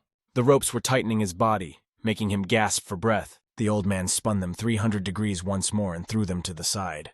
When they landed on the ground, they were already helpless. With one powerful punch, the old man managed to twist, hit them, and even send a crushing blow in their direction. The two strong warriors looked at the old man, named Mugai, who was considered a real hurricane. The old man in turn looked at the two warriors and laughed, wondering how masters like them could hold so many people captive. At that moment, the sound of falling stones pierced their ears. Everything began to collapse right before their eyes, and they were in great danger. They could have found themselves under huge blocks of stones falling from above. The stones were falling with devastating force, and everything around them was falling like a snowball. Soon the stones fell on everyone, leaving only smoke and the smell of chaos in the air. The slaves, who had been trying to escape from this Arabian world where they had been held in this cave for a long time, were now in a hurry to get out of here as quickly as possible. But the crack that pierced the entire cave began to destroy everything around them, and they risked not getting out but being buried under the stones. The old man looked up and saw the eldest son of the Moen clan take his father and try to escape with him. He also called his sister and brother Ji-ah from Gwangseong, forcing them to retreat. He warned them that the thing they feared most had happened. A great disaster had awakened. The bloodied brother with the scar on his face looked quite serious. The energy exploded and illuminated everything in its path. The flashes of incredible power began to destroy the stone blocks. The young master, holding his stick aloft, managed to smash a boulder that had fallen on him in one motion. The thought that these scoundrels had escaped from him did not give him peace. In a rage, he began to smash all the stones around him, raising his hand and using the heavenly weapon. An incredible force fell on the cold stones, turning them into sand. From a distance, the son of the Moen clan had watched, frightened and in disbelief. This guy is a real monster. Nothing in this life can resist him. The cave continued to collapse, and in a few more minutes, everything would collapse. The girl wanted to escape with her brother, and the young man heard the phrase "great disaster," but did not immediately understand what it meant. However, he could hear something collapsing and falling down around him. Perhaps this is some kind of self-destruction mechanism in case of such a situation. Hong Mugai turned to her brother and said that they had to hurry, as there was very little time left. Her brother began to cry, refusing to leave. He was not going to leave this perimeter. Even if he had to sacrifice his life, he had to deal with the old poor man. The girl looked at her brother and did not recognize him. The old man, hearing these words, was sure that the young man in front of him was a real idiot, because he thought he could defeat the old man. His clan opponent burst into incredible energy. Lightning burst from his chest, and his sword was filled with the power of hatred. He promised that he would destroy the old man, and then kill all the people on the mountain. As soon as he spoke these words, the punishment for his thoughts was not far away. The young master, using a heavenly weapon, directed his sphere of energy toward the rascal. Looking at him, Dan Sa Yu realizes that this guy's strength is only good enough to get him to the cemetery. He throws him aside, and the opponent falls from such a strong blow, moving away very quickly. He ricochets on the ground, hitting again and again, spinning and falling.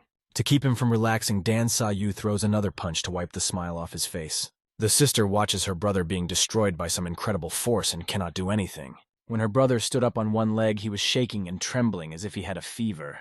The trembling covered his body, and something incredible was happening to him, as if some disease was spreading through him. She held her brother in her arms and asked him to just hold on, not to give up, not to die. Dan Sa Yu approached the two, not having a drop of pity for them. They were proud bastards who didn't value other people's lives, but still cared about each other. The girl, looking at this demon, asked him why he had done all this, why he had interfered in their family's life at all. Dan Sa Yu looked her straight in the eye and replied, "Does she call this interference?" He didn't intend to interfere in their lives. They were the ones who had been trying to stop him all along.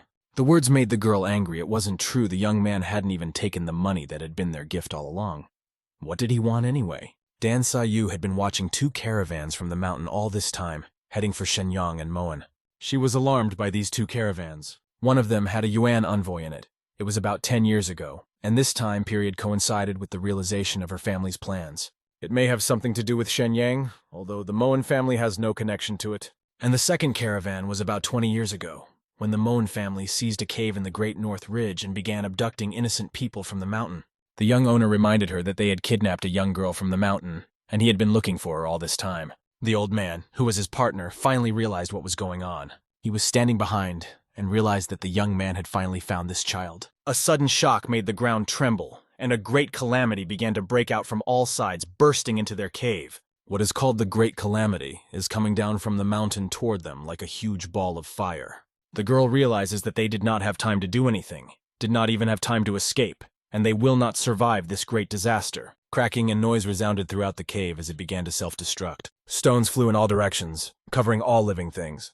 The old man saw this incredible force and could not understand what kind of powerful explosion had engulfed them. The girl looked into the eyes of the young master and asked why he was hiding his power. Because the young master had interfered in their lives, great grief had occurred. His senseless interference had destroyed everything in the village, and now this place would become their common grave, covered with stony soil. Large masses of stones were falling in the background, and she told him that if they survived, they would find him and take revenge. At that moment, they pushed off and together with their brother moved away into oblivion. The landscape of this event was simply incredible. Pieces were still coming off from above, stones were falling from below, tearing everything apart. It seemed as if everything was laid with dynamite, and incredible explosions began around. The mountain, which had seemed impregnable before, was filled with an incredible sphere of energy. Its lower layer was blown off by the strongest explosion in the world, and the ferocity of this explosion made people all over the world wake up. The violent collision and shuddering of the earth collapsing and falling down knew no bounds of destructive power. A few minutes after the big explosion, everything around was filled with devastation. The walls and the mountain itself collapsed. 15 days after the explosion, explosions were still occurring on the territory of the Moan family, and devastation reigned around. The head of the Moan clan only today allowed himself to feel discouraged. He felt very bad because his entire reality had collapsed in an instant. His son, Kwang Sung, had suffered a defeat because of his stupidity, which caused his death. The father promised not to grieve for him, as his death would be an accident for the Moan family. The old man believed that his son's death was just a small contribution to something new for their family. Like the last sip of wine aged for thousands of years, he was counting his losses, and strangely enough, he needed to forget about them. He throws the bottle of wine on the floor and it slowly falls from his throne. Everything that has happened will be a great experience for his family, and he will not be afraid to stain his hands with blood. But first he will destroy the remnants of the villagers of Darak. He abruptly rises from his throne and begins to decide the fate of Darak village, and then he will unite with the other clans and with those idiots from the 5 families who will no longer be able to oppose him. Of course, he's lost a lot, but he only needs a little time. Nothing will stop his plan. Looking in the mirror, he realizes that the guy had cut off his arm. The old man recalls the martial art of the young man he fought. Nothing was known about his age, name, or clan.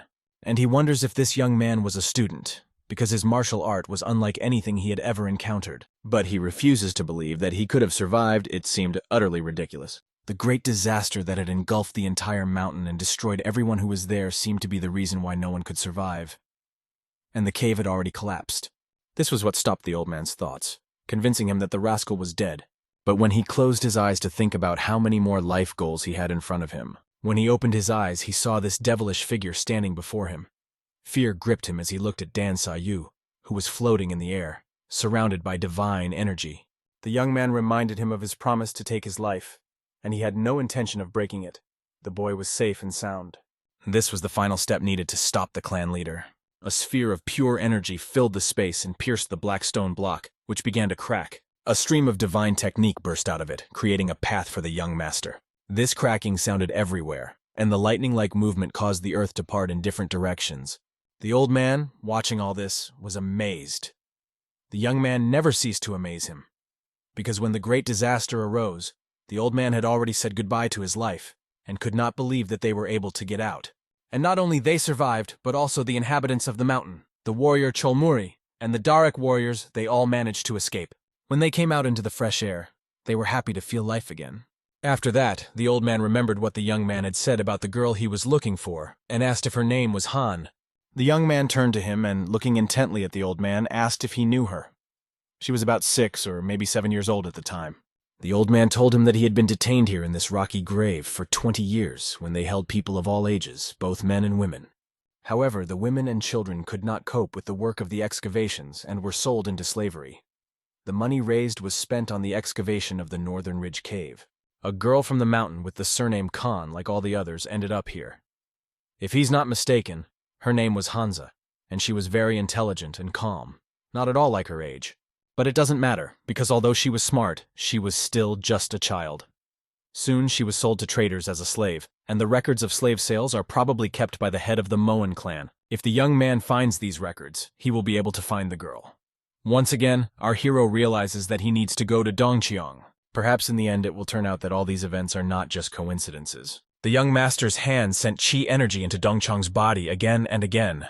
One after another explosion pierced the body of the old man, who screamed mercilessly. Each time he shuddered from the pain inflicted by the young master. Recently, when they fought, the young man told him that he would be punished. He would make him feel terrible pain, and the old man knew that he could not simply avoid it. The moment the boy returned his gaze, the old man swallowed hard. After all, the boy had warned him that he would now make the old man answer and pay for all his sins. In the main residence of the clan head, heavenly energy shone, filling everything around. In a second, everything calmed down again, but something was completely different. Soon Gunsong came to visit his father to see him. He reported that, on his orders, the preparations for departure to the Iron Union had been completed. Gunson also said that he and Jay had been forced to destroy Derek because of the Iron Union. Now their family was safe, and they wanted to show their father some respect before they left. As they bowed their gazes, the young man looked at his father. Terror gripped him when he saw his father's condition, and this fear pierced his heart. To everything they said, his father responded only with empty silence, which was completely unlike him. They began to look around, trying to understand what was happening, and were worried for both themselves and their respect for their father. The head of the Moan clan opened one eye and asked Ji to slowly call for a doctor. No matter how hard they tried to stop their father's death, they could not. At that moment, the young master was jumping on the roofs. He stepped aside, realizing that he had done everything he wanted to do and even took the records. In his hands was a scroll that contained a lot of information about what he had been looking for so long. Maneuvering across the rooftops, he was leaving the place. But when he stopped, he was overcome with doubt. Had he done everything he wanted to do? Soon he heard the voice of an old man asking him if he had accomplished everything he had planned. The young man looked at the old man and noted his appearance, which emphasized his calmness under the moon. It was quite impressive on his part. The old man realized that Moandon Chong had become a villain to this world, even though everyone considered him a hero. He was defeated at the hands of the young master, and the old man invited Dan Sayu to have a glass with him, although he was not insistent in his offer. Dan Sayu was not that sensitive, and was not going to drink to the death of that bastard. He was only satisfied that he had finally found a clue to finding the young master's daughter. The old man perceived his indifference as a crime because to him, this guy was just a thief who stole his friend. And yet he asked if he would like to drink some more. The old man wanted to make up for lost opportunities. Having spent too much time in the cave, he now wanted to drink as much liquor as he hadn't been able to in all that time. The last bottle was quite rough, and the old man was drunk out of his mind, when suddenly he thought he knew another important detail that could help him find the girl. Dan Sayu looked at him with a stern look. He had an unusual task for an old man, but now it was a real request. Opening the scroll, he found information about the black traders. The young master knew nothing about them, and wanted to ask the old man if he had heard anything about them. When the old man heard these words, he was surprised by the young man's request, because he had never expected to hear such a thing from him. All he knew about black traders was that they were mysterious and difficult to characterize. They are usually called the Traders Union, but all information about their existence remains only at the level of rumors and whispers. No one has ever seen their leader, and no one knows what they actually trade. If this union gathers in one place, they are very careful about spreading information about their business. Nothing is more important to them than profit. And even if they break laws and traffic people, it is known that they also have ties to the Five Dragon Union. This is all information that has been passed from person to person, and nothing else is known. The old man confirmed that this was true, but if he stayed with the young man, he would try to find out more about the black traders. If this is possible, the young man would be happy to do so. The old man asked for a reward because he wanted to benefit himself and learn even more. The warrior laughed at the fact that his partner was such a greedy old man, but he realized that any information has a price. The old man was surprised when the young master extended his hand, which contained a sphere, a very valuable object. It was a real luminous marble sphere. No doubt not a fake one. Such sphere could be worth 1,000 gold pieces, and it was the first time in his life that the old man had seen such a perfect spherical marble. The old man was nervous when he saw this marble gem. The shine of the marble was simply incredible, but the young master quickly hid it, taking it away from the old man's hands, because he was not going to trust such a valuable thing to trembling hands. The old man pointed his finger at the young owner and said that he needed something else from him.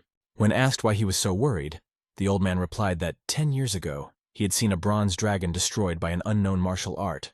That was the moment when his perception of the world turned upside down, and he realized how pointless it was to train and learn something unusual when such incredible power exists. The old man's words made him stay in Shenyang, hoping that his student would show up. That's why he waited by that statue, not realizing why and when his student would come. Several years passed, but the student never showed up. Several more years passed, but his disciples still did not come. 10 more years passed, and as many winters, but no one bothered him. One day, however, everything changed. As the old man waited, he heard a cart rushing toward him, and they saw a bronze statue of a black dragon. The carriage was getting closer, and they were about to arrive in Shenyang. The old man immediately realized that unusual people were approaching, and at that moment he saw the one he had been talking about all along. Crossing his arms, he said that at that moment he saw the person he had been waiting for all these years. This information even made the young man tense. After all, the old man was talking about a descendant who had the same eyes as the old man. And now, after 10 years, he seems to know his master. If the old man had planned this, then he probably wants to learn the secrets of the heavenly weapons. And now that he has told him all this, the old man cannot deny that this is what he needs to know. But as he said earlier, in order to get the information, Dan Sayu has to pay the old man. As he finished the last drop of liquor, the old man smiled, realizing that if the young man agreed, why not help each other? After all, he didn't feel bad about leaving things as they were, and then they would be equal. The young master smiled in response to his words. He showed respect for the old man and was happy to make a deal with the sage Gaiban. The heavenly weapon is passed down only from one person to another, and the young man admitted that he did not know much, but promised to tell everything he knew. The old man was amazed by the information from the young man who guaranteed to keep this secret, and it made him nervous. He introduced himself as the sage Gaiban Hanmugai, and promised to help the young man, no matter who he was looking for. Regardless of the number of people he had to find, the old man promised to do his best. This was a crucial decision on the path of this story. At that moment they made an alliance. On that moonlit night, as if by magic, they promised to walk together. The next day they set off on a journey. And all the while the old man did not understand where the young master was in such a hurry, constantly asking him where they were going. There was information that the master asked them to go to Tiwan and look for his daughter there. However, even if they walked quickly, it would take at least a month. What's the point in hurrying? The old man pulls out a book from his pocket and gives it to Sayong. This book contains important information that he will need because it tells about Kangho. When he picks it up, the young man learns that all the information about Kangho has been collected from all the famous people who have spoken about it. The young master must realize that there is nothing more valuable than knowledge. After all, while money, power, and skill are certainly important, knowledge is the most valuable. The Saint of the Rainblade and the Saint's Palm are surrounded by rumors, and the young man even knew something about them. They are called immortals, and they are among the 3 saints. The first saint was Han Bogan, famous in northern Yuan. The Iron Union was the strongest force created in the Ming Dynasty. At that time, the Iron Union included the Five Dragon Union, the Lion Union, and the Five Foundations Union. The first saint, Han Bogan, was the leader of the Five Dragon Union. The second of the saints, the Rainblade Saint, was at the head of the Old Foundations Union, and was also the heart of the Iron Union. He was a strong warrior, the Rainblade Saint, Yun Yup. They walked, thinking that these two were very strong people in their opinion, but the old man doubted whether there were even stronger masters who could stand up to the saints. There were 3 outstanding warriors and 4 honorable ones who were rumored to be as strong as the saints. This was all the information about the 3 Magnificents and the 3 Buds. The 3 Magnificences consisted of 3 steel blades, the Phantom Blade Procession and the Valiant Warrior of the North Wind. And the 3 Buds were the Blood Plum Blossom, the Lotus Blossom, and the Ice Flower Blossom. They were the greatest masters of Concho, and that valiant warrior was a member of their ranks. The old man confirmed the young master's opinion. The man they had met, Chulmu Rin, was the tyrant of the Lone Blade. His name was Keel Monsoon. One of the strongest of the 3 saints, Keel Monsoon was at the head of the Union, and the village of Darak was under his leadership. For example, Chelmu Rin, the son of Keel Muson, and according to rumors, the future of the entire continent is in his hands. The 3 Magnificents and the 3 Buds belong to the same generation as them. Why shouldn't he get to know them on occasion? But things could have been different, even though the 3 Magnificents and the 3 Buds remained interesting individuals.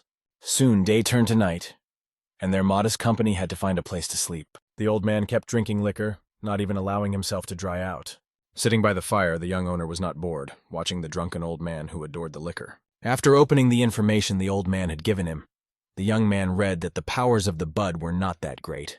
But if someone is connected to them, who could be stronger than the saints? According to the old man, there was only one person he knew, but who it could be, the young master could not even imagine. The old man began to tell him that this person was rumored to be a man from northern Yuan, who was called the Lord of Heaven. He had incredible power, and even if saints, tyrants, and honorable warriors joined forces, they could not resist him. No one knew what kind of power he had, but some thought it was just a rumor. The old man was unsure, but now he began to doubt whether there was anyone in this world stronger than the young master. Thinking of the heavenly lord from Yuan, the young man wondered who could defeat him. He put the book and the information into the fire and bowed his hands. The old man did inquire about the young man's celestial weapon, asking if he could tell him more about it.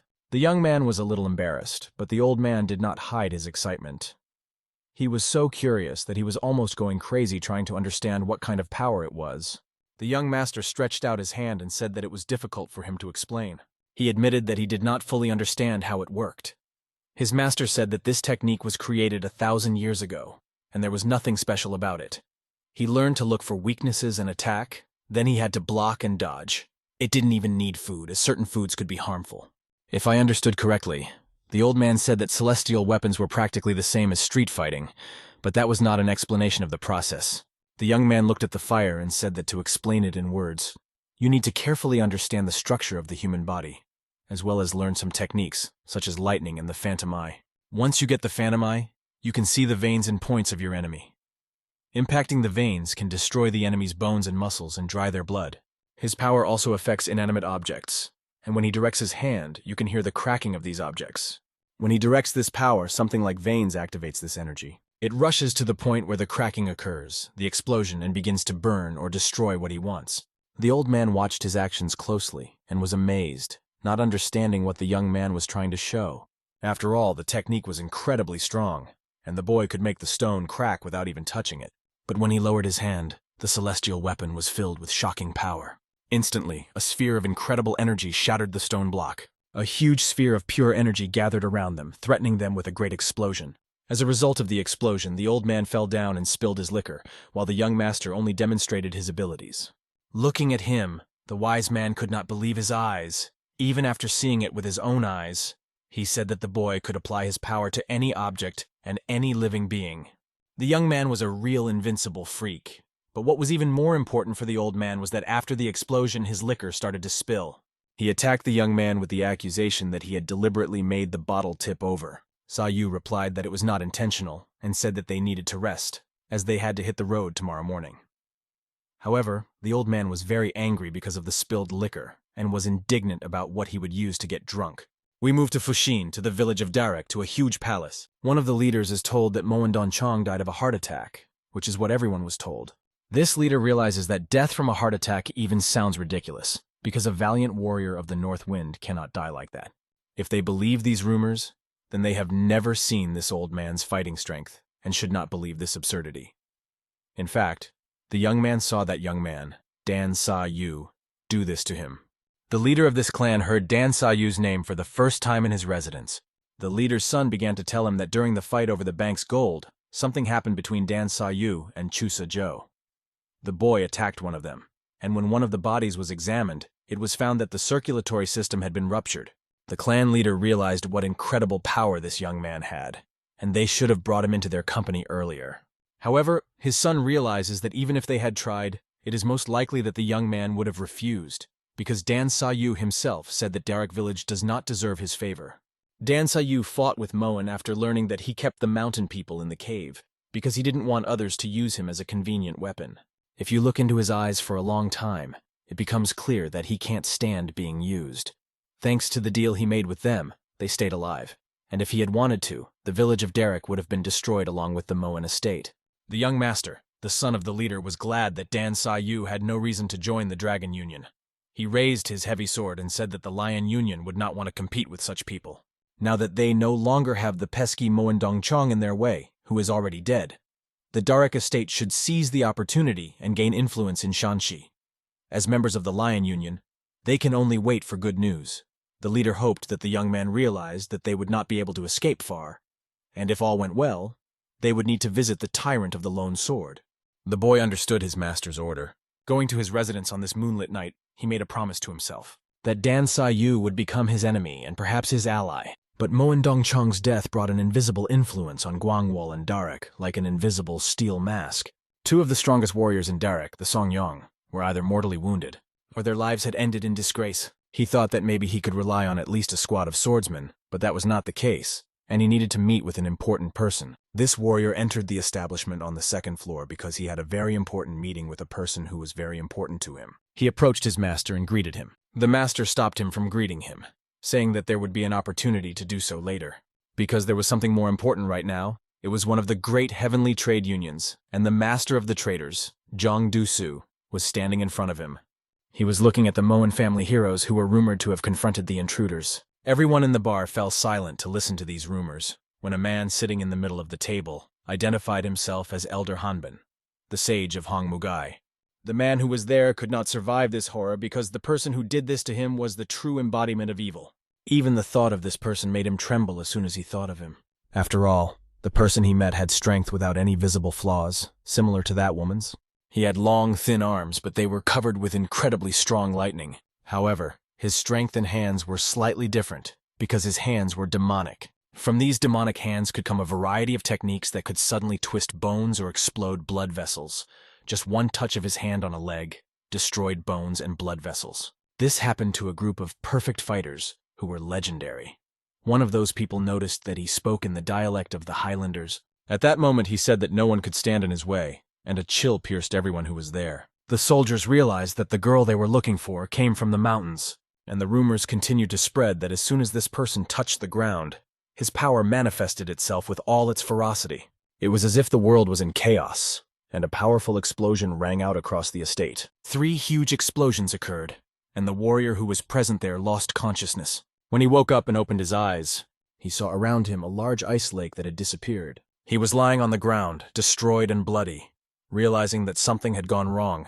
He had no leg, and something strange was happening to him. The warrior did not feel any pain because he was extremely impressed with that man. He was just standing next to him and looking directly at him. His gaze was directed directly into the warrior's eyes, and his expression showed that he was descended from royalty, who had strategically won the war. This man was called the King of War, and everyone in the establishment began to whisper about him. The merchant turned to his servant. They had just heard these rumors, and it was very interesting. But according to his apprentice, it was horrible, and he knew little. But he understood that it was related to martial arts. Cutting off a limb in one motion and destroying an ice lake, all this is hard to believe, but every legend begins with a rumor. The great merchant Mengvi realized that he had to return to Tangyuan and ordered to contact Gaiban, because that rascal knew exactly everything. His servant bowed and went to fulfill the task. However, the merchant was also interested in what caused the death of the legendary warrior Moan Dongchong. The warrior had heard rumors that he had died of a heart attack, but no one knew whether it was due to a chronic illness or an external influence. There are rumors in the village that he was murdered. This is certainly interesting, the trader thought, raising his glass of alcohol. He doesn't understand why the head of the family was defeated, and they are inventing a reason for his death. What happened to the so-called king of war and the head of the Moan family? But one way or another, this man, nicknamed the War King, takes on too much, and soon very powerful people will want to deal with him. Returning to the young master, he had long ago told the old man that he should take the horses, because the old man claimed that they were not far away. But the old man emphasized that he was not a horse, and could not walk for 3 days without rest. If the boy noticed, he was not 18 years old anymore, and he did not have as much strength as his young master. Soon they arrived in Shanxi province. It was the city of Taiyuan, a beautiful place, large in scale, and still a little bit left to finally reach the destination where their journey would continue. After a while, they were already in Taiwan, and here they met one of the branches of the Great Heavenly Merchant Union. After the fall of the Yuan dynasty, the Merchants' Union collapsed and divided, and the black merchants are an association of traders that controls the entire market of the continent. They were the most cautious of the Merchants' Union. They were here to observe, together with the branch of the union, there was a possibility that they might be the same black traders, and it was very good that old Guy Ban had a good relationship with the traders' union. They would definitely know more about the black traders. Relying only on the old man, the young master realized that the Great Heavenly Merchant Union was a rather interesting topic. The young man looked at the old man and asked him why he always called it that and what it meant. The old man, who was eating noodles, didn't say anything in particular, but added that Dan Sa Yu was considered a real scoundrel in Shenyang. Looking at the old man greedily eating his noodles, the boy noticed something interesting in the window. The guards were shouting at the man, ordering him to kneel down immediately. Squinting his eyes, the young man noticed that the man was familiar. It was a famous warrior who was famous for his strength and carried a huge sword behind his back. The boy felt that the key energy radiating from this person was quite bloodthirsty. He was very dangerous. The old man recognized him and could not believe that they had met the son of the head of the Crane's Creek Wall. The wise man was sure that something would soon happen here. This was the well-known Huang Mu-ik, a thug warrior. He was accused of taking advantage of his father's position and killing dozens of people, including women, many of whom could not bear the shame of his actions and committed suicide. Not so long ago, this scoundrel had been expelled from Yuan, and now a savage from foreign lands decided to rebel on their land. These words sounded like a bolt from the blue. The guy with the huge sword was the blade of a hell demon.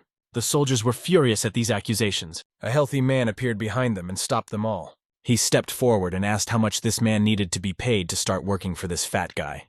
It was Hua Mu-ki, the master of the Crane Creek clan, who thought that this man was hired by someone who had a grudge against him. He could not offer him a position, but he was ready to take him under his command if he proved to be capable enough. Kang Wei began to laugh at this suggestion, saying that the fat rascal did not deserve to live and should destroy a demon like him. His hands reached for the demon blade, and the sound of metal was heard as the sword was removed from its sheath. The sword was created for the purpose of killing bastards like this one. His eyes were full of madness, and his smile was alarming to everyone present. The warrior was ready to destroy the demon, seeing only one goal in front of him. Several warriors held their sabers to protect their master, but they realized that if they were attacked with the blade of the underworld, they would not survive the battle. As the blade approached them, their swords quickly split in two. The blow of the cold steel swept past the second warrior. The blade of the underworld was an extremely strong warrior who cut and destroyed everything in his path. As the young man watched his warriors being slaughtered, the young leader of the Crane's Cry clan simply trembled in fear. His fat face could not understand what to do next. The old man, observing everything, said that he would normally not want to interfere so as not to strain himself after eating. He stretched, and the young owner saw that the old man wanted to intervene, but decided that no one needed his help. But Huang Muk, that bastard, really deserves to be punished tenfold. But what can he do when the Crane's Cry clan is so powerful? The culprits must be caught and punished according to the law.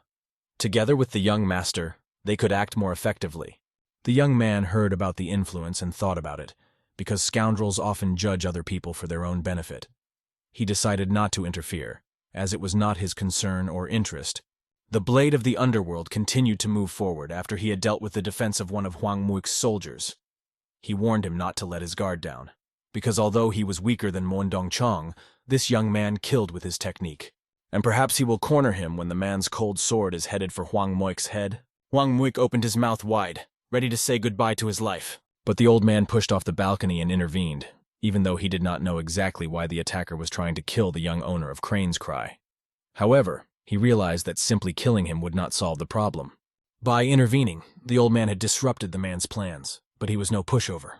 The attacker perfectly deflected the old, fat sage's kick. Although the old man sent his slippers down like endless rain, they were directed toward the warrior and struck every corner of his body. The sounds of an interesting fight began to spread from the place, as the old man skillfully controlled his kicks. His martial art, considering his age, was simply remarkable. Suddenly, the old man raised his palm and struck the attacker in the stomach. The underworld blade received such a strong blow that it knocked him off balance. He fell to the ground like a stone on water, hit several times and rolled. Terrified, he opened his eyes and did not understand who this rascal was who was going to stop him when he had only one goal: to destroy the demon. He grabbed his sword again and madness filled his eyes. The whistling of his dagger in the air created an incredibly piercing sound as he quickly threw it towards the old man. The old man saw an incredibly sharp sword that was already at his head. But such a simple method could not destroy him, and he deflected the blow with his slipper. After all, such power could not harm him. The sword rebounded and flew in a completely different direction. The blade of the underworld caught his sword again, which returned to him. But this was his cunning plan, for he had wrapped the old man in energy threads that he didn't even realize he had until he was trapped. The threads began to shrink, and a sinister smile appeared on the warrior's face as he realized that his strategy had worked. When he pulled on these energy threads, they were compressed with such force that the old man's body looked like a sausage stretched to its maximum level, and then it would only burst. When this warrior had complete control over the old man's body, which was already immobilized, he pointed his sword at him. Of course, the young master, watching all this, could not just watch and let it go. He pointed his divine hand, beginning to circulate energy in it, and asked what they were doing here. His celestial technique shone, and he began to use it to free the old man. Pointing the Chinese chopsticks he had just eaten rice with like a martial art or weapon, the young master began to rotate them in his palms. Then he threw the two chopsticks, charged with celestial techniques, which flew at an incredible speed toward the target that the young master had determined. A trail of lightning followed, cutting through the air like a bullet. These two wands were so strong that they were able to cut through the energy chains that the old man was caught in, and the blade of the underworld froze in horror. The old man noticed that the thread that wrapped around him was not a simple one. It was a silver thread. The man could not understand how the strongest silver threads could be cut by two Chinese chopsticks, because he could not do it himself, and the boy did it so easily. The fierce blade began to scream with anger, challenging the one who had offended him to a fair fight.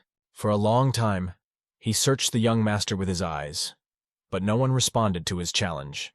Suddenly, a hand fell on the fierce blade's shoulder, and a chill went through his body.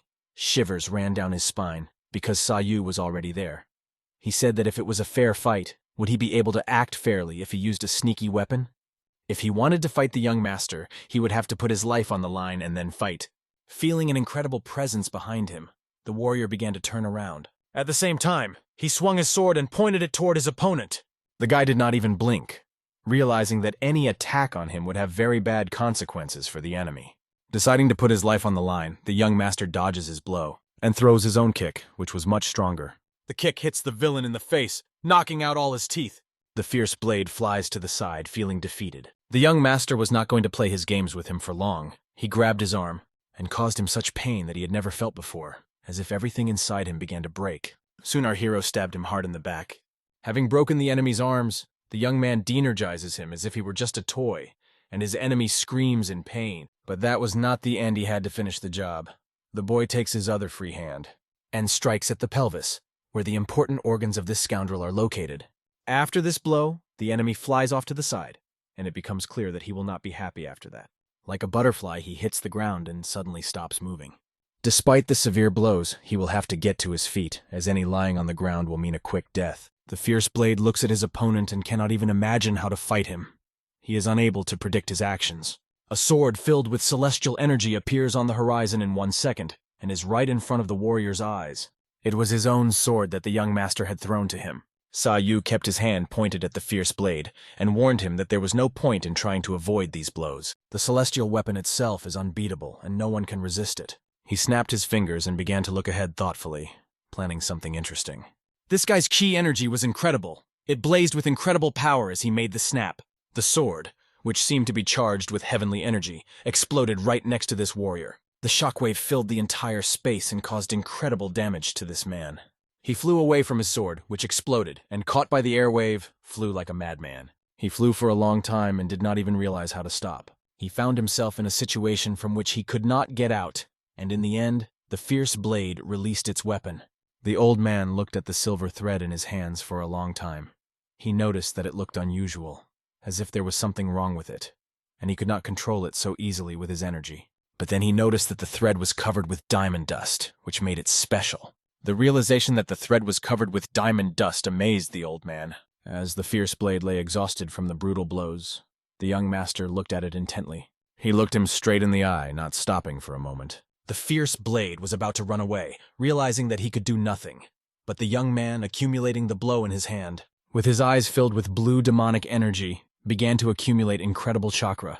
The whistling of this energy was simply terrifying, and the young man was about to take the life of this pseudo-warrior. But the old man, seeing this maneuver, began to shout for the boy to stop, and for the war king to listen to him without killing him. Since the old man was his partner, the young man tried to stop, but he failed to stop, because it was too late. An incredible explosion sounded throughout the village. Only ruins remained in the place where the strike hit, and the buildings were destroyed by this powerful explosion. The old man was worried whether they would even be able to escape. The fierce blade survived, opened his eyes and saw an unexpected picture.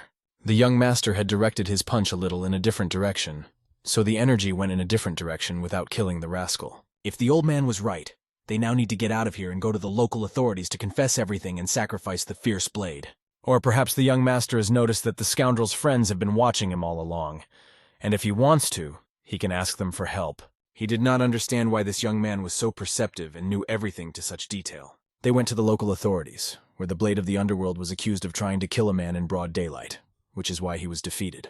When it comes to human life, one must always act without making too much noise. A warrior who was on the roof at the highest point watched this battle closely and noticed that the war king was very strong. He could not even believe that such a young boy had such incredible energy, and no matter how strong it was, there was one thing. Even a distance of a kilometer will not prevent him from charging his divine bow and aiming an arrow at the target. This warrior does this only to prove that the boy is just a flesh and blood toy. He said goodbye to the young master, believing that this was his last minute of life. Rest in peace, King of War, he said. When he closed his eyes, he decided to focus on the scope. As soon as he opened them, his gaze lit up with an incredible energy of divine power. The sight of the golden eye filled him with incredible power, giving the arrow the strength with which he was now attacking. His eyes, burning with gold, are able to see even a needle at a great distance. He can even see the flows of Kai energy, and this arrow flies straight to the young master. Feeling the approach of this divine technique, the master stood calmly. No matter how much this rascal consoled himself that he could pierce Dansayu's head for disfiguring his friend, he was sure of his victory. Suddenly this warrior heard the word enough in his head. He shuddered because it was a mental link. The guy turned to him, saying that maybe he hadn't realized it yet, but he had already missed it once. If he didn't want to bring his death closer, he should stop this nonsense. The warrior was amazed at the boy's insight and strength and asked if the boy had known everything all along. At the moment when he wanted to shoot an arrow, he realized that he could not do it, but decided to shoot it at his head anyway. The young master asked him if he was sure of his intention and was going to do it. Then show me what you can do, he replies, and Sayu's eye is filled with divine technique. The divine key energy begins to permeate everything around him in the perimeter. Its power surpasses any master on this earth, and a stream of blue energy bursts out like a burning ray, cutting through the air. The archer froze in anticipation, because in a second, this divine energy reached him at a distance of a kilometer. However, the wave of his power did nothing but cause a strong wind to blow in the archer's direction. The hat flew off the archer's head, and this was a symbol that his head might be next. He realized that he was facing a real villain and felt the incredible strength of the young man. Smiling, the archer realized that he had felt invincible up to that point. He could not believe that this boy was so strong. What a shame. The archer promised himself that someday he would have the strength and courage to come back and face such a great master again. The guy heard his thoughts through the mental connection, but decided not to respond. His partner, an old man, stood next to the young master and did not even realize what had happened. The devastation was incredible, and they didn't know how to fix it. The old man turned to his partner, Sayu, asking why he was acting so serious and what was wrong with him. But the guy kept staring at the archer who was on top of the building.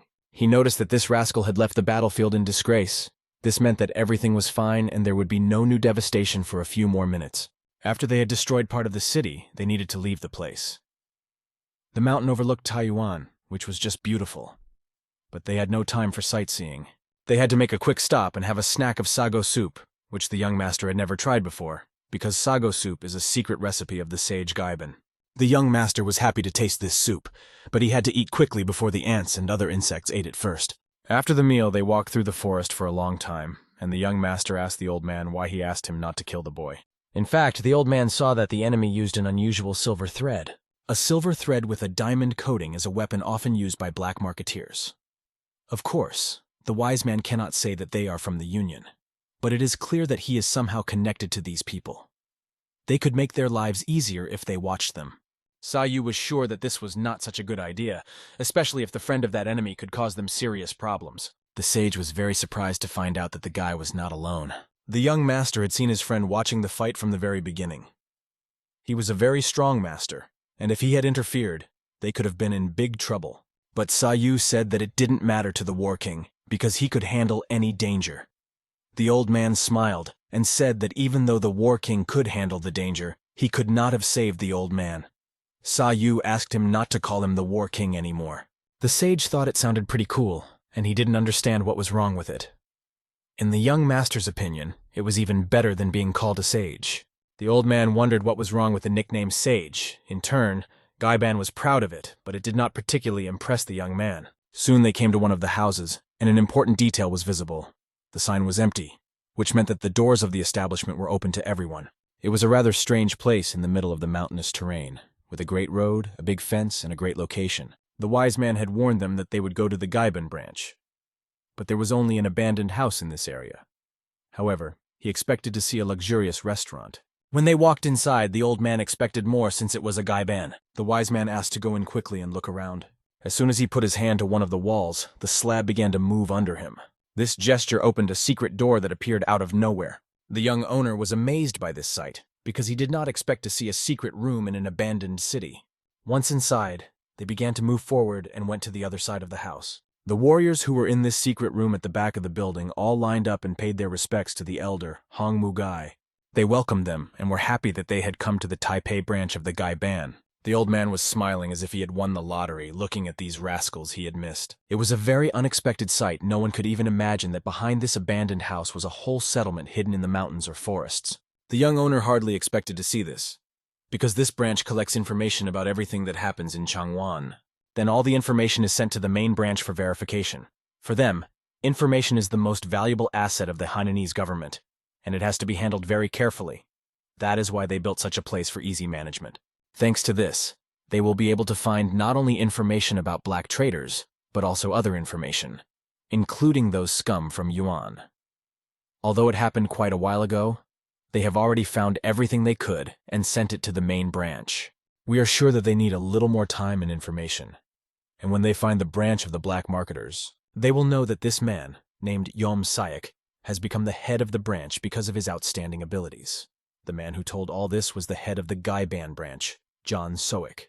Continuing the story about the mysterious man, the head of the guild said that he did not trust any of his associates, so no one ever knew his exact coordinates, although his people were constantly looking for him and did not find out anything special. The wise man asked what he thought about this, because it is not so easy if the man is connected to the Five Dragon Union. They might not be able to figure it out in a lifetime. The young master was not so categorical. He smiled, realizing that everything would be fine, because he would never fight him without a plan. The sage was sure that with a character like the boys, he was just bluffing. The head of the guild continued that he had finally received information about what the officers had asked for to find out where the blade of the demonic underworld was. He is now under arrest in a military camp and is awaiting sentencing. The old man was amazed that the blade of the underworld, whose name was Kanvi, was imprisoned. We moved to the military court in the city of Taiwan, where the cold prison was famous for the fact that no one ever escaped. Only torchlight illuminated the path inside.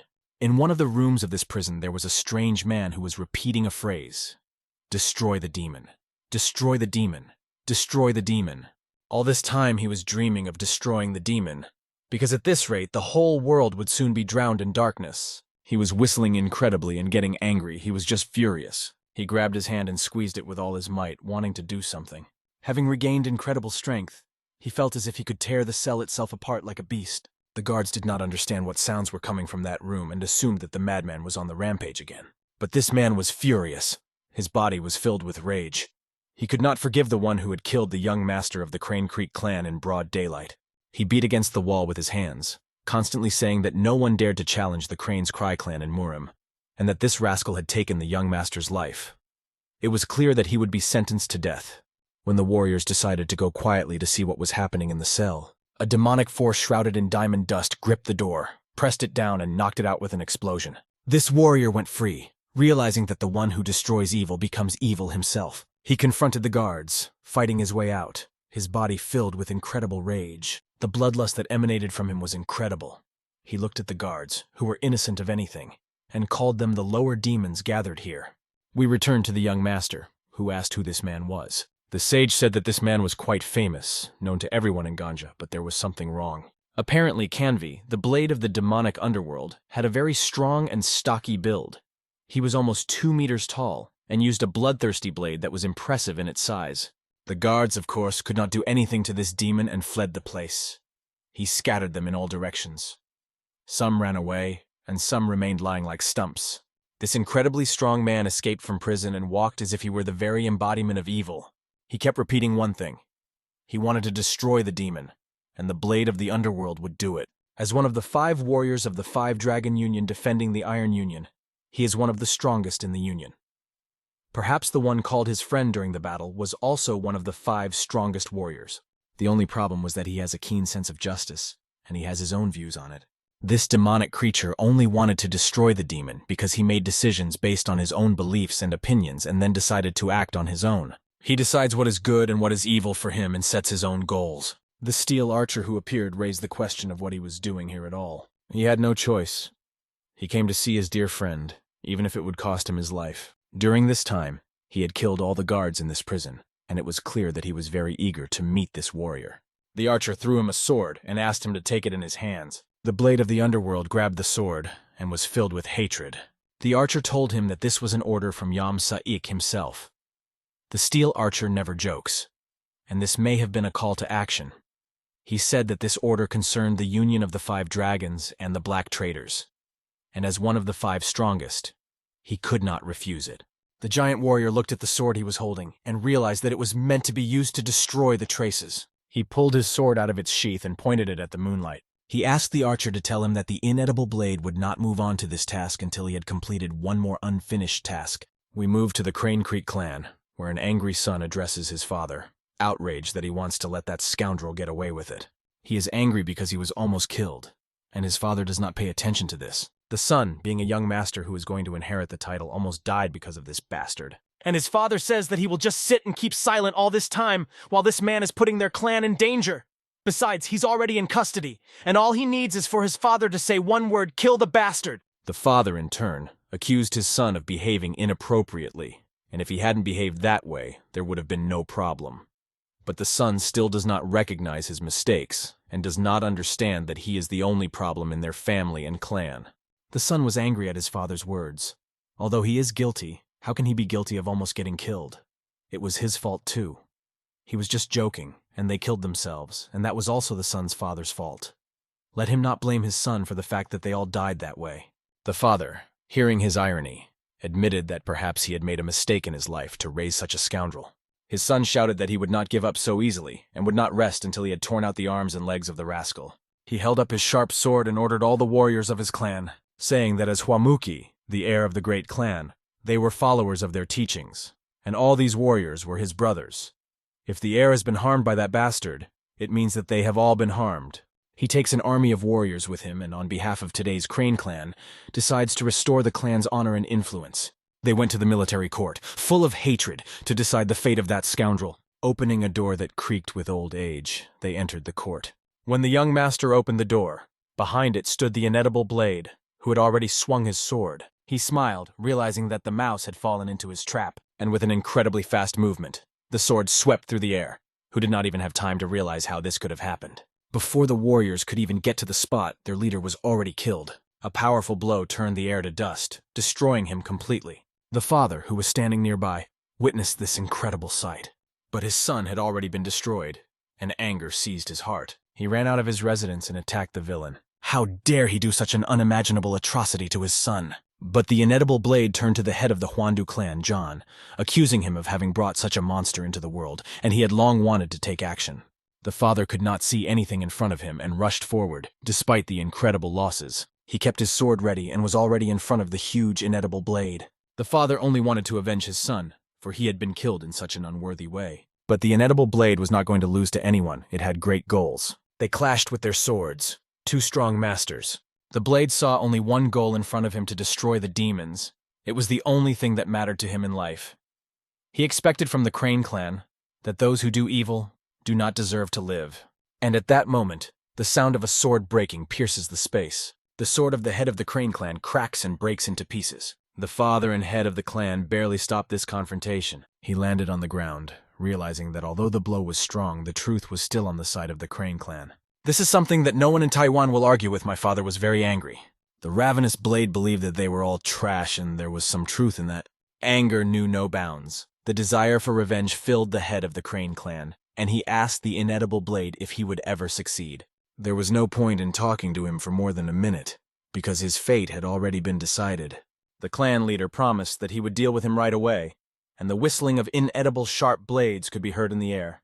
He decided to show what his clan was capable of, and the infinitely sharp blades rushed toward the enemy. The inedible blade, seeing the resistance from the clan leader, promised him that he would cut off his head. The head of the Crane clan could not see anything in front of him, and directed his hand to the steaming blade, which personified the clan technique. Hundreds of blades flew at his enemy, floating in the air. The warrior saw the incredible power of these swords flying at him, and he had to somehow dodge them. However, although the attack was strong, the level of skill of the enemy did not seem serious to him, and he did not consider it dangerous. For him, it was just a meaningless fight, which he decided to end today by deflecting all the blows. The sounds of cold swords clashing echoed on the battlefield. The cold gaze of the inedible blade cut through everything in its path. For him, these swords were just a toy that could not harm him. He had a plan that he stuck to: destroy the demon at any cost. The 2-meter-tall warrior had just repelled an incredibly strong attack from the head of the Crane clan. The warriors standing around had never seen such a strong resistance, as it was considered impossible to block all the soaring blades until now. The head of the Crane clan looked at his opponent and saw a real bastard. He felt disgusted with him, because he could not even atone for his sins for committing irreparable actions because of his beliefs. The Crane clan would never forgive him, and the sword was filled with hatred that had been growing since that day. The Great Master was preparing to take the upper hand using a rather powerful technique, and a sphere of pure energy filled his blade. The 2-meter-tall warrior saw what kind of opposition was being prepared against him, and judged the clan leader's maneuver to be quite successful. At that moment, he rose from the ground and rushed like a hurricane toward his opponent. He saw nothing but the desire to pierce the heart of his enemy. As soon as he approached the inedible blade, a smirk appeared on his face, and he rejoiced in the fact that the Crane clan leader had shown everything he could do, but it was not enough for the incredible attack that was coming. Since this was all the clan leader's abilities, the bastard's insane gaze filled the atmosphere with coldness. This ruthless warrior decided to destroy everything, including his pitiful clan, and the ruthless attack technique was aimed at him. The explosive energy threw the clan leader back, as if he were not the omnipotent master of this place. The force with which he flew away astonished everyone around him, even the clan leader himself. The blow that passed by him seemed so powerful that it cut through not only space, but also all the hopes and dreams of the Crane clan leader. Like an eraser erasing a pencil, the clan leader was erased. The explosion spread throughout the neighborhood, buildings began to collapse, and the power of this explosion seemed to grow with each passing block. The almighty clan was shaken that night by an explosion that went off right in the residence, in the heart of its territory. On a moonlit night, the young master and the sage gathered for dinner, enjoying the silence and mystery of the night sky. Something unusual was cooking on the fire, releasing a pleasant and fragrant aroma reminiscent of a distant and warm home. The boy asked with interest what kind of dish the old sage had decided to cook this time, expecting something exotic. It was a special dish that is usually prepared when you enter the gaiban, and its taste remained in your memory for a long time. The recipe called for stewing the snake and dog meat for several hours, and then adding special gaiban spices, a real delicacy that the master couldn't wait to serve to the young master. Dan So was excited about the recipe, but after hearing it, he lost his appetite completely. The clan leader was standing next to them, watching their every move, and one of his advisors told him important information. The old sage felt something wrong, realizing that something unusual was happening, and at that moment, the advisor reported with a sad expression that the bastard Kang Yu had attacked the Crane's Cry clan. This news was so serious that the very existence of an incredibly influential clan was threatened. The young master, upon hearing this news, seriously regretted that he had ever let that vile traitor live. The moonlit night was quickly filled with a sense of fear that seeped through the silence. At that moment, the merciless blade brought down its revenge on the Crane clan, bringing chaos and destruction with it. After a hard battle, he emerged victorious in this difficult competition, strengthening his reputation. The victory over his enemies brought him a feeling of complete satisfaction and strength. Going outside, he watched from a great distance the people who were carefree and enjoying the game. The warriors were rejoicing, playing various games and chatting lightheartedly, for tonight was a night of fun and relaxation for them. One of the warriors approached Master Kanvi and asked him to follow him without explaining his reasons. Kanvi had come here for a reason. He had been waiting for a very important person, and now the moment of meeting had come. The guy led him through the long corridors, and soon they reached the place where this fateful meeting was to take place. When Kanvi entered the room, the door closed behind him with a massive padlock, leaving him alone with the secret. After passing through several rooms, they approached the famous person waiting for Kanvi in the heart of the place. The servant pressed on the statue, and an echoing creak echoed throughout the room, announcing the opening of the secret passage.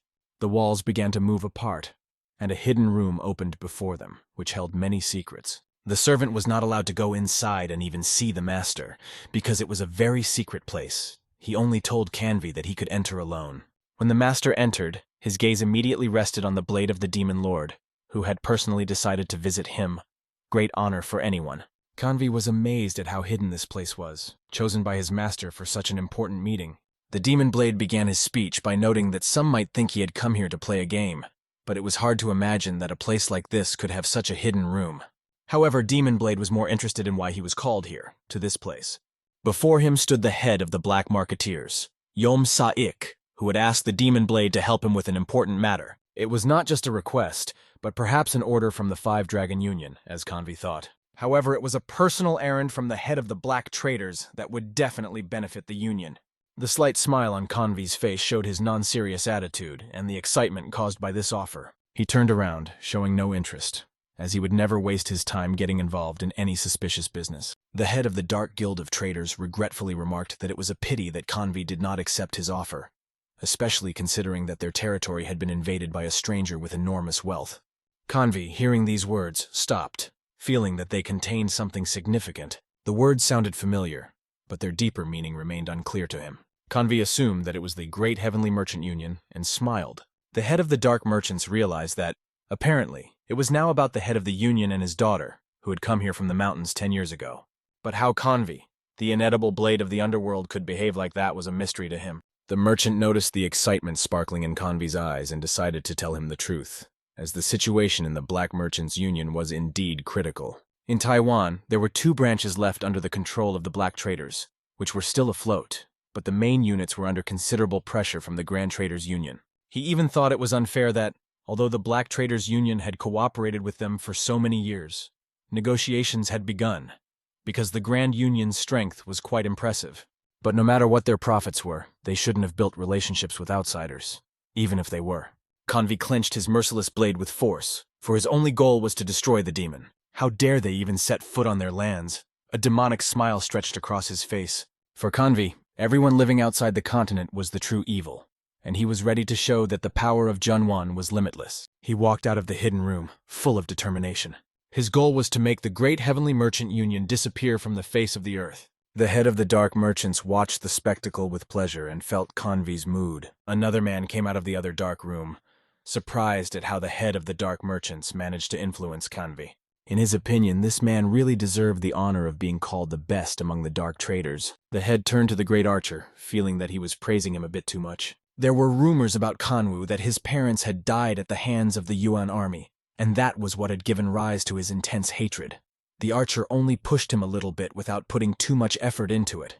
The excellent archer, stunned by this thought, asked if everything was going according to plan. The head of the dark traders was silent for a moment, adding intrigue without giving a direct answer. He smiled, planning to take the archer to one special place, the Bloodtears clan, where important business awaited them.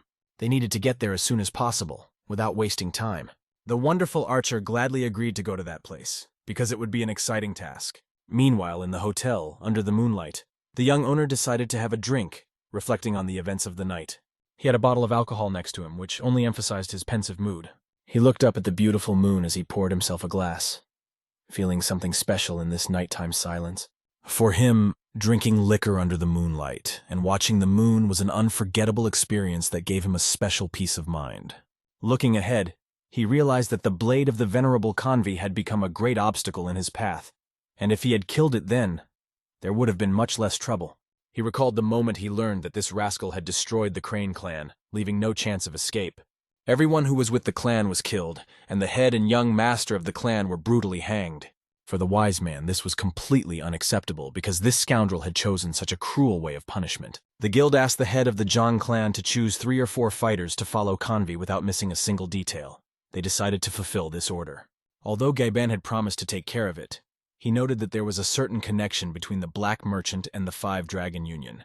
And it was better not to interfere without a plan. He had to go to the Grand Merchant Union first, where he would no doubt be found.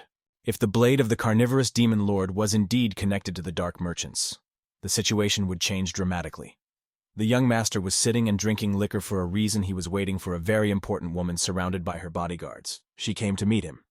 She was a woman of incredible beauty, dressed in red clothes and with a transparent mask on her face that emphasized her mystery. The blue pattern on the clothes of these people indicated that they were definitely followers of the Horihua sect, and the flower buds indicated that beautiful plum trees grow on Gorihua, the aroma of which spread throughout the world. The girl was one of the 3 Ganhol buds, and she represented the plum blossom of the Dunmoxen Yan. The Gorihua sect, followers of Taoism, strictly forbade women to become disciples. However, Dunmoxen Yan managed to overcome these restrictions. The young master was curious about who this woman was who was born in Tanu. And was it just a coincidence, or was there something more to it? The woman walked into the establishment and noticed that all the seats were taken, so she would have to squeeze in. It seemed like a small challenge. The girl's gaze settled on the young owner, who caught her attention because of his unusual appearance. A thin guy with unusual hair color and blue eyes radiated an unusual aura that set him apart from ordinary people. She addressed him as a stranger with blue eyes, feeling suspicious. With each step, she approached him, studying him with an attentive gaze. Noticing a free table nearby, she asked if he would mind if they sat down next to each other, as the place was large, but there were no free seats left. The young owner agreed, as he didn't care. There was too much space at the table for one person. The girl thanked him for his kindness, smiling gratefully. Soon they ordered 3 portions of thin noodles and 2 portions of gedzas. The girl took a seat but forgot to introduce herself. She was Dan Moksong from the Gorihua sect. Next to her was another follower of the Gorihua sect, a 2nd-generation member, Ha Zhongying, a man with a sexy mustache. A representative of all the 2nd-generation Gorihua, San Mohuk, greeted the young master with a smile. He introduced himself as Dansai, and that was the only information he was willing to share. His colleague assumed that Master Dan was also a martial artist, and they asked where he came from. Sipping his liquor, he told them that he did not belong to any of the sects in Junwan. He only knows how to defend himself, and in his opinion, it can't even be called a martial art. The girl, analyzing this guy, noticed his incredible endurance and felt that she had to be very careful. It is not clear what was on his mind, but he got up from the table and said it was time to go. His blue eyes looked around at everyone present, and he said goodbye, saying that he had to go. As soon as he left, the soldiers began to whisper about him, noting that this man was unusual. Usually, when people learn about a lady, they start to worry, but this young man did not even flinch. The girl realized that the world is big, and maybe he just didn't know much about their city, so there was no need to worry about it. However, the warrior was wary because of his accent. Hearing that he had come from far away, he thought it necessary to get to know him better. Perhaps this guy was somehow connected to the blade of the demoness. However, the woman realized that there were no grounds for assertions yet, and it seemed to her that he had nothing to do with the incident with the Crane's Cry clan. Of course, they couldn't ignore the fact that he was a capable master, but she didn't feel any key energy in his body. When she got closer to him, she could hardly feel the energy and it scared her. The mustachioed man remarked that if the demon blade had planned his crime by himself, it would be extremely dangerous. It didn't matter how reckless he was, especially when it came to his influential clan. Thinking of the flesh-eating blade made the woman feel insecure, but Convi was a different matter entirely. This is a man who has always followed his convictions, and therefore would hardly make a deal with anyone or enter into any negotiations at all. They will only find out the truth tomorrow when they meet with Zhang Dusu, a representative of the Grand Union of Traders. Muho ordered a bottle of liquor and asked if his older sister was sure they should get drunk, since the teacher forbade them to. But they had been on the road for a long time, so why not have a drink? The next day, the city sparkled with new colors. The sun was shining, The warm weather was conducive to walking, and people were enjoying the day. The young owner came out of the establishment as usual, with a serious face, passing by. A representative of the Gorihua sect looked out of the window and noticed a man she knew. She was just sharpening her knives and remembered that she had seen this man yesterday. It was Master Dan Su. She was 100% sure. Even though she wasn't interested in him personally, she wondered what he was doing here. It was still very early, and she wondered where he was going in such a hurry. She picked up her sword and looked at the glint of light on its blade. She sheathed her sword and struck with an incredible air punch, demonstrating her strength. After that, she went after that guy to follow him. As soon as she disappeared from the room, the voices of her warriors could be heard outside the door, looking for their older sister to wake her up, because it was time for them to meet with representatives of the Grand Union of Merchants, and it was undesirable to be late. When her sister didn't answer for a long time, the mustachioed man decided to go in himself. Opening the creaking door of her restroom, he noticed that it was empty. The sister had disappeared somewhere, and they wondered where she could have gone. They could only guess and speculate where she could be, as they had no other way to contact her. We moved to the room where Canvey was hiding. This madman was only repeating that he needed to destroy the demon and nothing else. His crazy eyes saw nothing in front of him, only one goal, the destruction of the demon. He saw all people as demons and was determined to make them disappear. He laughed at these thoughts, realizing that he had very little time left and had to hurry. Picking up his sharp and long sword, he carefully placed it in the scabbard he kept on his shoulder. He squared his shoulders, preparing for battle. For the great merchant union had gone the wrong way, and the demon's blade would surely destroy the outsiders. Yesterday, 2 spears were ordered, and 100 swords were purchased from one of the armor shops, all ordered by the Blue Dragon Union from Qigonghu Province. We move on to the Grand Council of Merchants as expected. They all produce weapons, but it was not enough for them. Tonight they have a dinner with the deputy head of Taiyang, and they have carefully prepared for the meeting. The head of this guild, a Taiyang man, believed that Taiyang was a place created to make money, and this applied not only to traders, but also to employees of the empire. This chairman was Chung Du-su, a master merchant and head of the Great Heavenly Merchants branch. He assumed that the newly elected deputy was also expecting to make a lot of profit, and that was the reason for inviting him to dinner. John Bone, the manager of the Great Merchants Union, wrote down all the important words of his master. Understanding what was being said, the head ordered them to prepare carefully, allocating money for the repair of the fortress, because all the wealth should go to them. If someone finds out that they are giving a bribe, it will be unacceptable, so the preparation has to be perfect. They will have to feed this Crucian carp well to ensure the success of the case. The manager writes it all down and personally makes sure that everything goes according to plan. Only then would he proceed with the plan. The head heard that Mengli had returned from Xi'an and asked to see him for a talk. One of the leaders was informed about everything that had happened to the Moye clan, especially about its leader, Dong Cheng. The culprit was a mysterious man named the War King, about whom nothing was known. It is strange that Gaiban is deliberately withholding information. The Gaiban usually did not hide anything unless it was to their own advantage. It seems that this benefit is much greater. The head also asked what happened to the Black Guild merchants. Sop Manhwa, a warrior defender of the Grand Merchants Union, said that there had been no movement so far. His leader did not fully understand this, because how is it possible that nothing has happened in 3 months? He could not believe that the lull would last long and was surprised that they had not yet shown themselves. There were many merchant guilds in Taiwan, but only the Black Guild and the merchants stood in the way of the Grand Alliance. The head was sure that they also saw their guild as an obstacle, from supplying weapons to other lucrative deals. He was pleased to hear that they had become less active recently, but it was this inactivity that worried him. He was particularly concerned about the head of Yom Saik, who was difficult to work with.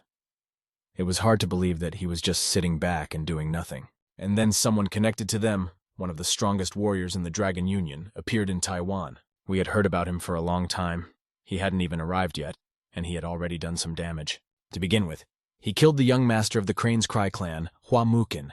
He brutally murdered him without even letting him say a word. Next, the clan leader stood in his way, and he immediately set out to kill him. But he did not stop there, because he had only one goal in mind. His mad eyes could only see the destruction of the demon, and he followed his conviction relentlessly. In this way, he killed all the soldiers who were in that neighborhood. Many people and warriors died there, and before they could even blink an eye, they were gone. That rascal slaughtered all the followers of the clan, and there was not a trace of his victory. He continued on his way, moving towards new adventures. His cold, incredibly terrifying gaze pierced the entire village. The entire Crane clan had been destroyed because of him. And now that he was defeated, The clan that didn't even need the tablets for its existence was wiped out by his hands and destroyed completely. They still don't know why the Demon Blade came to Taiwan, but as long as he is among the strongest warriors, his goals will always be connected to the Five Dragon Alliance, and thus the Black Merchants. And of course, they will prove themselves. His subordinate was absolutely right. Mungvi was a really smart man, but no one knew exactly what they were up to. But that Yam Saik, the Demon Blade of the Demoness, the Black Merchants, and the Five Dragon Union were definitely up to something. If the young mistress were with them in this difficult time, they would immediately uncover these mysterious plots. Therefore, the head ordered to contact her. She had recently been engaged in Iron Union business, namely negotiations with the Five Dragon Union, so she could not come yet, and they would have to deal with this on their own. Shortly afterward, the servant ran to the master carrying the letter that had just arrived. The master, excited that perhaps it was a message from his mistress, quickly took the letter in his hands. When he opened it, he started to get a little nervous because the letter said what she usually writes when they need help. But at that moment, something happened that struck the owner. After reading the letter, he thought about it, pondering the information he had received. Closing the letter and turning it over so that no one else could read it, the owner hid it from prying eyes. He did not show any reaction to his servants and did not say anything to them, as if he was hiding this information from them. His right-hand man was amazed at his master's behavior, for it was clear that something was wrong. There seemed to be difficulties in the negotiations, and these scoundrels were making very high demands. This means that they demanded the exclusive right to supply arms and political union through marriage. They even dare to claim the young mistress's heart, and the master realizes that he cannot let this go unanswered. As soon as the young mistress gives the signal, he will immediately send all the warriors of the Union to end the Five Dragon Union once and for all. He began to calm himself down, because his mistress had just sent him a letter reminding him to take their time. All he had to do was trust and wait. He knew well what kind of person she was in 10 years. She had helped their head incredibly increase the influence and turnover of the Merchants' Union. The mistress was a truly outstanding person, and everyone was looking forward to her return. Soon, a servant approaches the young mistress, bringing important information. The Five Dragon Union had sent a representative to see her. The young mistress of the Great Heavenly Merchant Union, Hasoho, was ready to receive them. We returned to the red-robed girl who was closely following the War King. She kept her eyes on him, watching from the top of the buildings, towering over him. She was starting to get frustrated that she had spent an hour following him while he was just looking around the city. She hoped that he was heading to some important place, but it seems she was wrong. Soon, however, the young man stopped. He turned around, and his eyes immediately fell on the place where the mistress was hiding. She quickly disappeared from that place, but the young man realized that she was watching him. However, he did not fully understand why she was doing it. Soyu decided that if this girl really decided to follow him, why did she give away her presence so clumsily? It would have been easier to just ask her to come with him. But despite this, her surveillance did not stop. She was sure that she had perfectly disguised her aura, but he still found her. But suddenly, something appeared before her eyes that confused her even more. The boy was looking with his blue eyes at a man who was quite famous in the neighborhood. Yesterday, for example, he'd organized a massacre, and today he was walking the streets calmly. The young master made a remark to him, for this was the same merciless demon blade.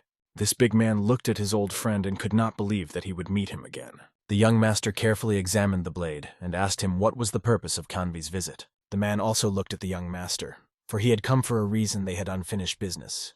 The hostess had been watching them all this time, and realized that the person he met was Kanvi. She was overwhelmed. She could not believe that he had come out so openly, and the fact that they knew each other did not give her peace of mind. Was this blue-eyed guy somehow connected to the Crane Creek clan? And as Jongin said, it was suspicious. She decided that she had to intervene, and she held her sword ready for action. But why intervene if the guy was calmly talking to the demon blade? There were rumors that he was being court-martialed. Kanvi recognized that none of these scoundrels could do him any harm and didn't even introduce himself. But the guy knew almost everything about him. The young owner said that it would be strange if he did not know about Kanvi after what he had done. Even though Kanvi had deleted him from his memory, there was not a single sign of fear on the boy's face. He remembered how he had broken his arm and shoulder in the battle yesterday, but he did not understand how this man could heal so quickly.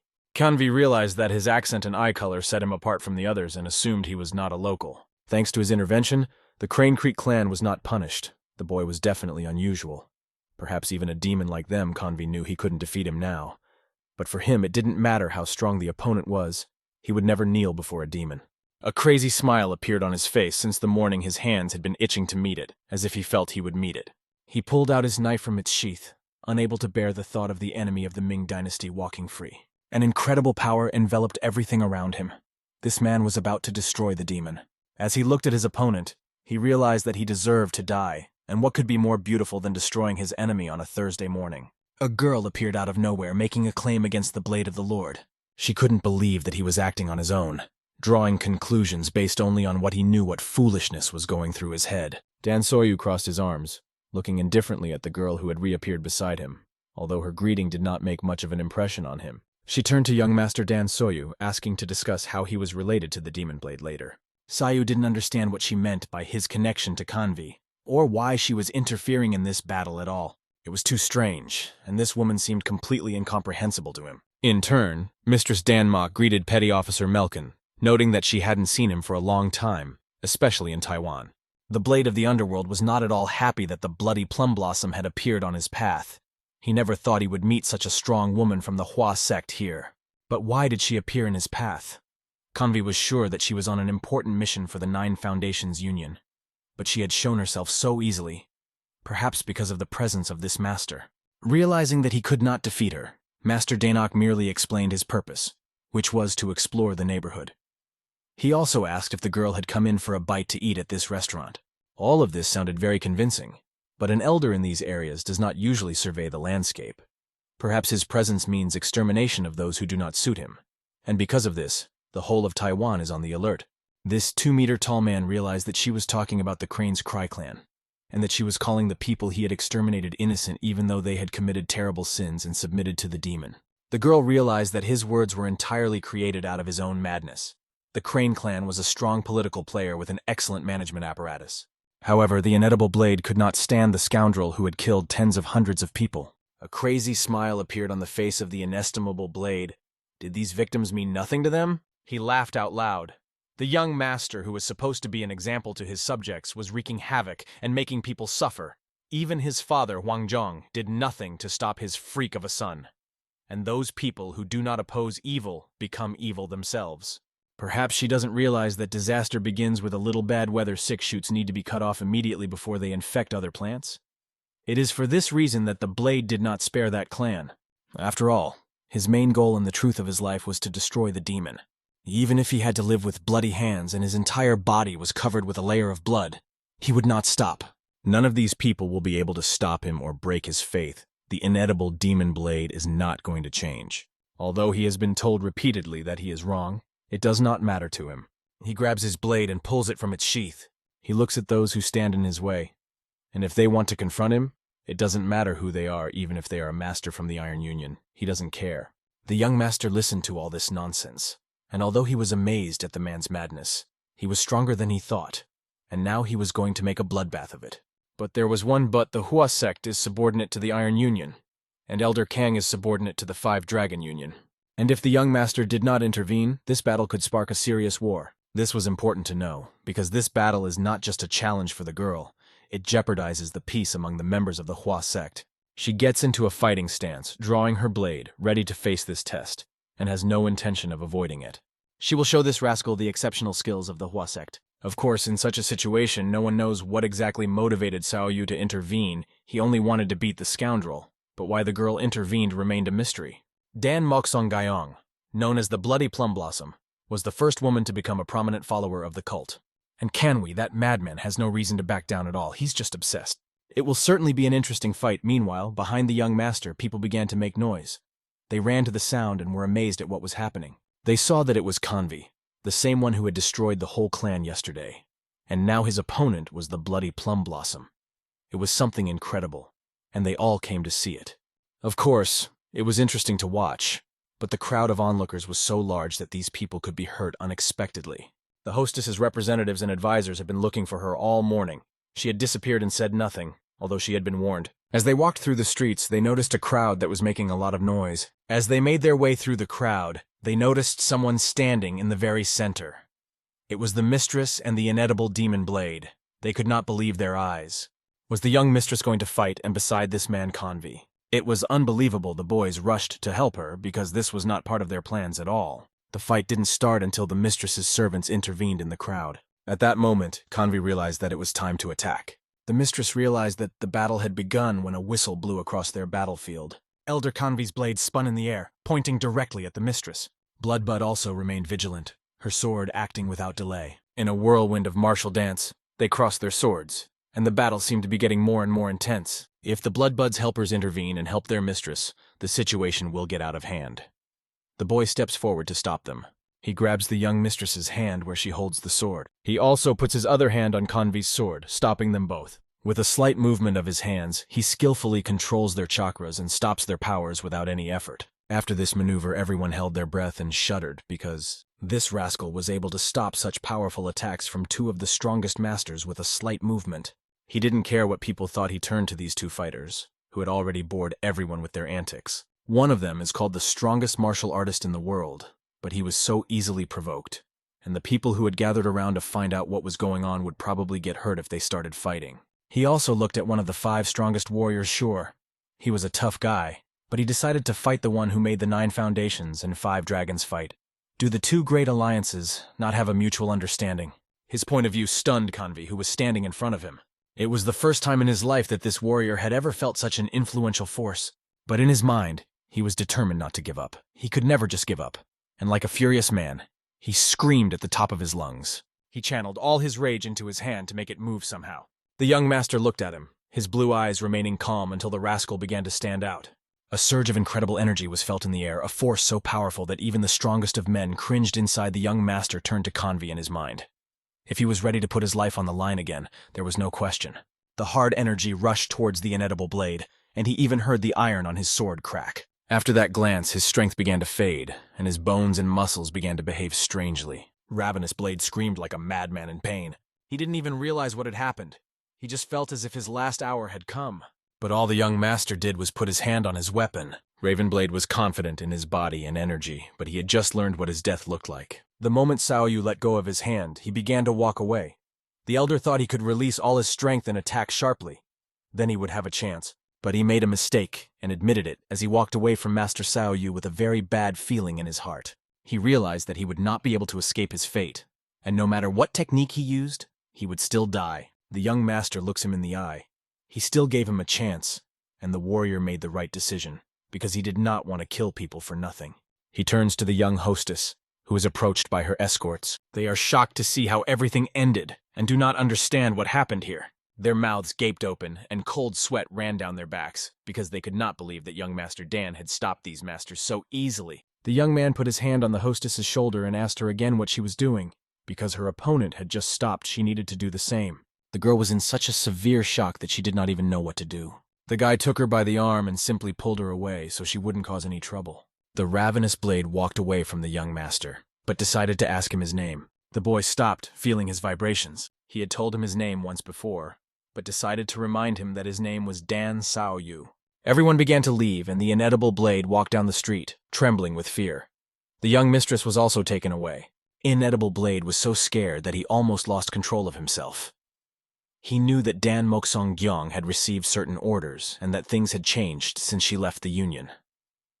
When he met with Dan Saoyu's power, it turned his entire perception upside down. He simply could not believe that such a force existed at all. Dan Saoyu didn't just insult him with his mean trick, he shamed his faith. Although he was scared, he still wanted to kill him. But he was not strong enough to face this scoundrel alone. He was the embodiment of evil, and he needed Yomsaik's help. The soldiers from Gaiban were passing by and saw the scene, but decided to wait until it was over. These soldiers were followers of Haiban, freshmen. They even introduced themselves by name and bowed to the young master. Sayu asked if they were first-level followers, and assumed that they had come on the orders of their elder, perhaps to keep an eye on Convi. However, in his opinion, it was not a good idea to tell the young master about this when a dangerous man like Convi is around. He can attack anyone without hesitation. The young mistress watched Master Saoyu from the side. She realized that he was connected not only to Convi, but also to the Gaiban representatives who had already approached him. She had always thought he was an unusual person, but no one but him could have intervened in the conflict between her and Convi. The first-year students from Gaiban began to assure Master Saoyu that they understood his concerns and that they would observe with great care. After shaking hands with the young man, the hostess's hand hurt for a long time, and her representatives were happy to have found her. However, they did not yet understand what was happening, and it was better for the young man to leave. Dan Saoyu understood the remark and immediately released her hand, apologizing for his rudeness.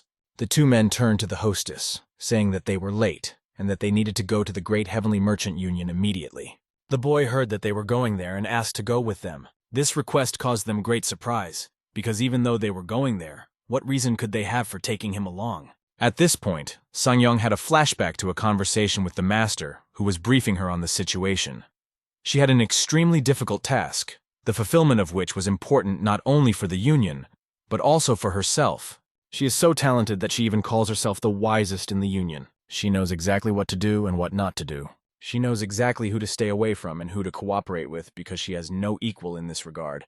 At that moment, the mistress understood the master, because for her, the Holy Blade was the main authority. It occurred to her that this guy really knows Canvi, but it seems that they are only connected by hatred judging by his attitude towards Gaiban's followers. They are an important figure to him, and the person he calls an elder is probably the head of Gaiban. If this person is familiar with the head, then getting to know him will definitely not hurt anyone. At least she can be sure that he is not going to do any harm. It was with him that the hostess decided to establish a relationship in order to make Gaiban a partner of the 9 Foundations Union. They took him with them and brought him to the branch of the Great Heavenly Merchants Union in Taiwan. Soon the 4 of them walked up to the main building. It was quite amazing. This branch of the Merchants Union looked simply beautiful. Dan Xiaoyu could not believe that they had such a large and luxurious building. At the entrance, the servant bowed and asked the young lady the purpose of her visit. She introduced herself as Dan Mok Yen from Manhwa, and said that she would like to meet with the head of the Merchants Union office. And when the young master noticed her personal seal, he was shocked that someone would dare to betray her. If she shows this seal to this man, he will immediately realize who she is and let her in without any problems. Dan Xiaoyu looks at the seal. He also has one, because a little girl once gave him one just like it. He starts looking for it in his pocket. He quickly finds the seal and shows it to him on his palm. Looking at it, he realizes that they are identical and decides to see if he is right. One day they will be great on the continent, and no one will be able to judge or insult them. Ha! So Ho's name was the most important in her life, and she gave him the seal because his eyes were the same color as hers. When she becomes a big trader, she will appreciate him if he brings her this important thing. Dan Xiaoyu remembers that little girl, Ha-so, who gave him this gift. He was sure that she had grown up to be a big girl. The hostess interrupted his memories and asked him to go inside. The owner consoled himself with the thought that he would definitely learn more about these black traders and be able to find out what happened to Haseo, because he missed her so much. As he walked around the traders, some people heard that he had a seal from a young lady, and he had once become friends with her. They exchanged seals, and he had kept it all this time. While the woman in front was from Manhwa, these were her escorts who introduced themselves by their names. The man was one of the flower masters, and with them was the head of this branch of the Merchants Union, Bong Chong. He noticed that they had a seal, and the main reason for their visit was the master, who has a special seal, which made Bong express his concern. Since the master was already waiting for them, he asked them to go deeper inside. The young master looked around this huge building with his own eyes and could not believe that a simple union of merchants, or rather their branch, could build such a grand structure. He asked himself, could Malishka have changed as well? But what can I say, 10 years have passed since they met. Perhaps she received such wealth too soon, the master thought. He was again interrupted in his thoughts by the hostess, who asked him if this was his first time here. She told him that she had an acquaintance whom she had met in the Iron Union and that she was working with the Merchants Union. She happened to have a branch in Taiwan, and now she was staying here. She approached Master Dan, saying that he should make some friends if he wanted to settle down here. The guy did not answer her, as he did not understand the context of this story and saw no reason for her to complain. When they went inside, Zan Mok was asked why she came here, because this place is very far from Walnut and Iron Union, and she had traveled a long way to get here. At this upcoming event, the woman was only asking for help. The head of the Great Heavenly Merchant Union assumed that she was here mostly because of the Demoness Blade. And that was quite correct. They could ask the only one who could help with this matter. The head of the merchants knew that Canvi was a dangerous man, and they had been following him, suspecting that he was somehow connected to the black traders. Everything was exactly as the young master thought. Canvi was indeed connected to these black traders. The head asked his servant to deliver an important document to Miss Dan Mok. Usually they don't change their schedule, but if a young lady asks them, they can't refuse, especially since the information about Yomsaik that they had been collecting for several years was important. They tried to find out where his place of residence was. They were interested in where he ran his business, what his income was, his relations with the authorities and other organizations. All this was extremely useful. However, they had not yet found out exactly what Canvi was doing, but they suspected that he had made a deal with black marketers. If their suspicions were correct, the orders given to him by the Five Dragon Union was set forth in this document, which is roughly in this form. 20 years ago, they made a deal with the Moye clan and traded people, including children. The young master heard an insider's information that a deal had been made with the Moye clan 20 years ago. The head of the Merchants Union watched Master Dan Saoya closely, as he had not reacted to any of the news until he heard about the Moye clan. Although he knew how to hide his emotions, his reaction was still troubling, and his eyes. The head of the Merchants Union said only one thing. Who is he? The young hostess thanked him for the information, as it was very valuable. But it was clear that they had not provided this information for free, so she asked what they wanted from her. The head of the traders said that all he wanted was to minimize the losses to the Union that they had suffered because of the incident.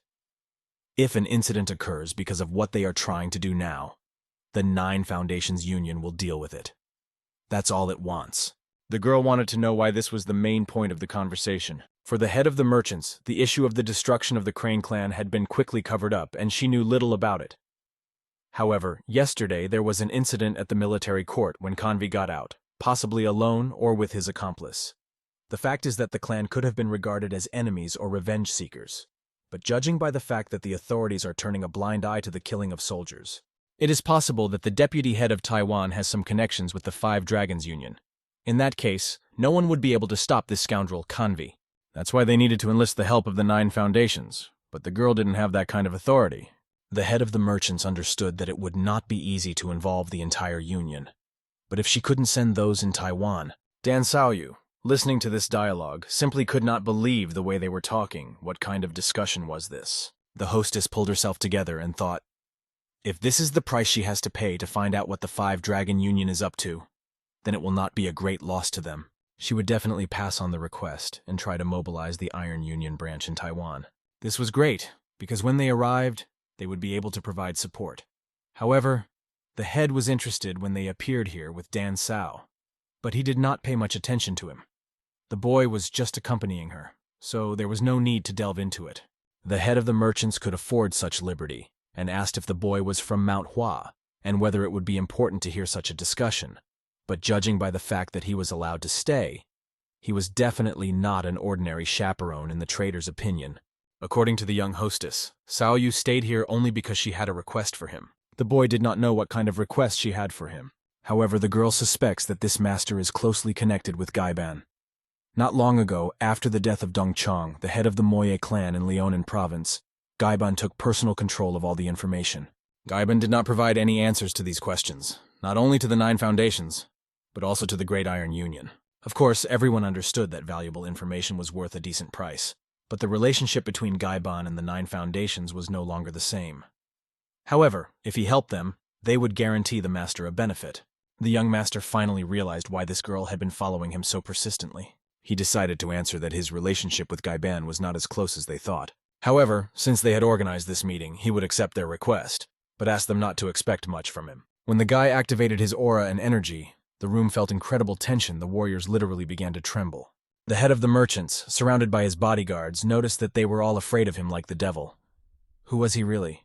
The young hostess, feeling this energy, began to doubt this guy and realized that she was very wrong. The guy said that it was time for him to leave, and he was leaving them.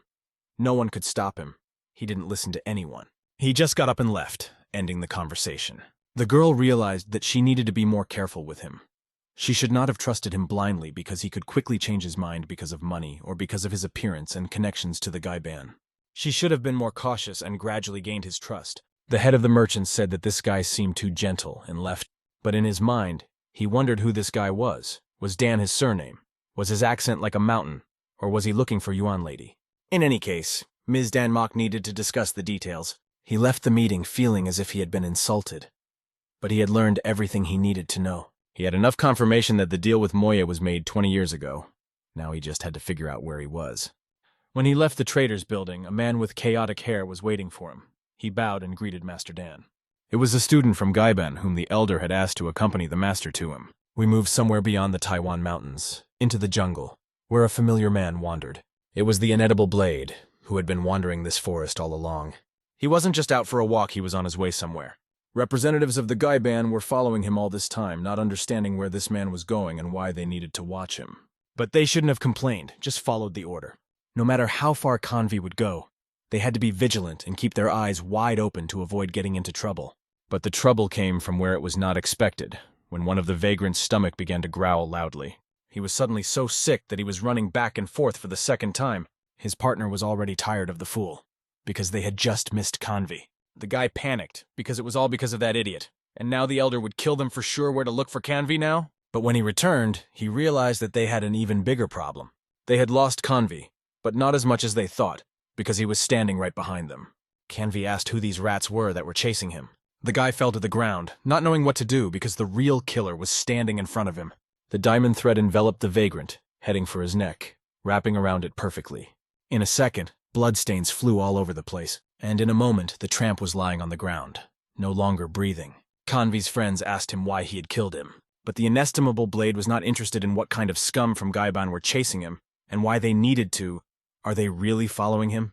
If so, why would they want to? He looked to the side and asked himself why he had so many questions. In any case, he was glad to see these masters, and guessed that the Redwater building was somewhere nearby, but he hadn't been able to find it yet. The ravenous blade turned to his friends, especially the archer, asking him to help him. But the archer realized that there were definitely some other rats hiding here, and they had to search everything thoroughly. They couldn't let anyone find their friend. The secretive masked man realized that this was true. They didn't even know that somewhere nearby in the bushes was another guy from Haiti hiding. He was frightened and worried that his friend had died like this. He would definitely avenge his death and come back for him, but now he had to report everything. The warriors started to go downstairs. It was actually an inconspicuous place, and the inedible blade probably wouldn't have found it right away because it was hard to see the road. They came to the branch of the Black Traders Union in Taiwan, where the Redwater Fortress was located. The leader of this union understood that they were planning to pass important information to the Five Dragon Union, and on his orders, the soldiers were perfectly prepared. The unknown masked man had trained them well enough so that they would be anxious and obey orders. If they are allowed to learn martial arts for a few years, they will become very powerful weapons in their hands. That would be good. However, the master lacked something. He was the head of the Black Trade Union. All the tools that had taken on human form, and even these warriors, would be able to master the martial art and develop their abilities to a sufficient level. Everything will depend on the influence of the master.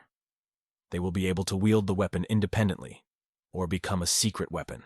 These warriors were the best creation of the Redwater Fortress in the last 20 years. But the fact is that their usefulness was not only in this. They were extremely effective, but there was nothing exceptional about them. Just like 20 years ago. Just like that girl, if only they hadn't lost her. If she had trained properly, they would have had incredible power. The head of the Black Traders could not accept the fact that she had escaped from them. His friends came and noticed what he was thinking about those people. And at that moment, the demon blade they brought here walked in. Weren't they supposed to go to their traders? But the demonic blade, before he destroys the Alliance, has one request for the Black Trader, and he brought those who followed him with him.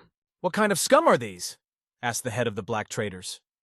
Was the inedible clink being followed? He admitted that he had been followed by the Gaiban. They had even caught one. But it was unlikely that anyone else would have dared to follow him. Besides, his subordinates took good care of him, and no one would find any traces of his comrades. However, he did not find any traces either. There will be no problem with this, he said. The Black Trader thought perhaps they had begun to suspect something, and perhaps it was time to leave this fortress. This news was especially painful because the master had been developing this place for 20 years. It would be a great loss for them. It would certainly be a shame for him to lose what they had worked on for so many years, but in such a situation it is very important to make a decision quickly. If Gaiban has already started to put spokes in their wheels, it means that sooner or later they will come after them. The Steel Archer has to go to the Five Dragon Union with the goods. He has to do it tomorrow at dawn. And the head. As long as there is no agreement among the clans in Murim, and as long as Ming opposes Mongol trade, their affairs will continue. No Five Dragons-led alliance can give them more than they already have, so they will definitely benefit. No one will be able to resist such forces and means. By the way, what does the Blade of the Demoness want in the first place? This request brought a crazy smile to the Demon Blade's face. He asked the master to do something for him, or rather, to organize training for him. Soon after, the Gaiban branch received very disturbing news. One of the survivors reported that his partner had been killed on Mount Oho, and they were ordered to pursue Kanvi. The guy went to relieve himself, and at that moment, Kanwi and his accomplices killed his partner. The survivor begged for forgiveness and asked for punishment. He could do nothing but tremble and watch his comrade die. He asked for death because he considered himself unworthy to be called a Gaiban warrior. The young master, hearing this information, realized what had happened. But he did not blame himself. Only Convi and his accomplices were responsible for the death of one of the Gaban. That guy was not guilty either. Mount Oho was their residence, but it was very far away. One of the heads of this branch was sure that it was connected to Jonsai Yik. He realized that they needed to attack as soon as possible before they covered their tracks. They've got everyone involved in reconnaissance, searching all the mountains in the area, and they should have news very soon. If their branch office is really in the mountains, then it's no wonder they couldn't be found. Who would have thought that they would be smart enough to build a fortress in such a godforsaken place? The old man had heard that John Saik was somehow connected to child trafficking, and perhaps this had something to do with what he was up to. Soon a message came from a group of scouts, and the messenger hurried to bring the news to the elder they had found the fortress. The same hairy madman offered to avenge Uncle Yeol's death. But they can't just leave it at that, since one of them, a follower, died at their hands. The head of the branch, Joe, will stay here and be ready to act at the right moment. He was watching the Merchants' Union with special attention, confident that something would definitely happen to them. He felt that something was about to happen. The wise man addressed everyone, realizing that everyone now feels hatred because of Jeol's death, and everything that happened was because he was following orders. The old man also feels the approach of war. He understands that they all want to wring Convi's neck, but he is a very experienced killer, so it is impossible to send all the soldiers to hell at the same time. This time, the scouts and second-level students will go with this battle. They will avenge their comrade and restore justice to their land. After addressing his warriors, the sage approached the master and asked him about his future plan. After everything that had happened, he must meet John Saik in person and will go there. It's not just human trafficking. They were even selling children in collusion with the Moy clan, and everything that girl said matched. It doesn't matter how many people they are going to gather. They will not stand against one warrior like Convi, and the young master must personally come and deal with him. The sage realized that, despite the fact that they were facing complete defeat, there were still a few issues to be resolved. A follower of Gaibon had been injured, so they would not hesitate to oppose them. If this turns out to be true, although it seems unlikely, it is indeed true. All that remains is to set out on the road. Sayu smiled back and, of course, was about to leave. We moved to the location Mount Oho, the House of Bloody Tears, an impregnable fortress that no one could discover for 20 years. Suddenly, an old man runs up to the guard standing guard at the gate. The soldiers were alert. They did not expect a beggar to appear in such a remote place. The wise man looked at them and began to lift his bags, shouting that something terrible was coming. He was amazed that one could live in such a place, and even more so, that there was an incredible building with large and impressive walls that seemed majestic even compared to the mountain. The vagrant told the guards that he was very hungry, apologized, and asked the soldiers for some food. The old man offered them a wonderful soup, and the guards realized that he was a representative of Gaiban, because they had just dealt with one scoundrel today. They reached for their swords, but the old man grabbed the very sword he wanted to draw from one of them. He looked him in the eye and asked, "What kind of cruelty is this? I just asked for some food, and you are ready to strike. I don't want to see anything that can't be eaten. So you better leave that stupid sword," he said. And at that moment there was a huge explosion. The explosion hit 2 guards, and the gate of the building collapsed with them. He stood over 2 corpses. I may not have fed them properly when I was alive, but I am still an elder, and that is no reason to run away so far. Even though today is not a holiday, I will feed everyone a hot meal, he said, shouting at his soldiers to listen to him. They need to finish this today and celebrate. Vagabonds from all sides begin to attack the House of Bloody Tears, preparing for the great feast after the battle. Of course, what better way to motivate the vagabonds than to avenge the death of their warrior at the hands of the cursed black traders? The warriors of the black traders were shocked by the bold attack of these scum, and they were not going to spare them. Fierce fighting broke out in the House of Bloody Tears. The young master, along with the King of War, went forward, saying that they would deal with the soldiers, and that there was no work left for him. However, as he walked forward, he was amazed that these people still called themselves black traders. But in reality, they were just a bunch of petty criminals. Even if the wise man sent his best fighters against them, they would have no trouble destroying them. Looking around, the old man realized that the outcome was obvious. Although the young master was impressed by the abilities of the Gaiban clan as well as the old man's strength, his warriors were good not only at martial arts, but also at glorifying their clan. The soldiers fought like mad, proving that everything they had learned was thanks to Gaiban. Having gone through the complete chaos that reigned around him, the old man regretted that he had never found a worthy successor. Although, of course, Sun Gun was perfect for the role. This was the same Sun Gun who often attended their meetings. The old man remembered him and thought that he had once really wanted to take him on as a disciple before he left Shenyang, and even believed that he would be able to handle this inheritance. However, if he trained hard, he could reach certain heights. The old man promised that he would be a good student, but he had nothing more to add. Then he said that bastards will always reach out for handouts, and that you can't call yourself good when you are a bastard. The old man felt so heavy in his heart that he even shed a tear. Our heroes were walking forward, ignoring the chaos around them, when suddenly a warrior appeared in front of them, shouting that they were scum and that he was going to kill them. The old man didn't even pay attention to this warrior, because he could easily defeat him. He continued his thoughts, noting that not everyone is born equally strong and capable. They may lack the means to live, but they can still live without worrying about tomorrow. Their clan has no home, as this whole huge world is only a temporary shelter for them. So there are no difficulties that could break them, and even when things get tough, they are united and do not hesitate to wish for the country's prosperity and people's well-being, and there is nothing better than his philosophy. The warrior who attacked them received a heel kick from the old man. The old man demonstratively stuck 2 of his toes in the nose of this scoundrel, mocking him. Despite his anger, he looked the soldier in the eye and said, "Well, kid, is that all you can do?"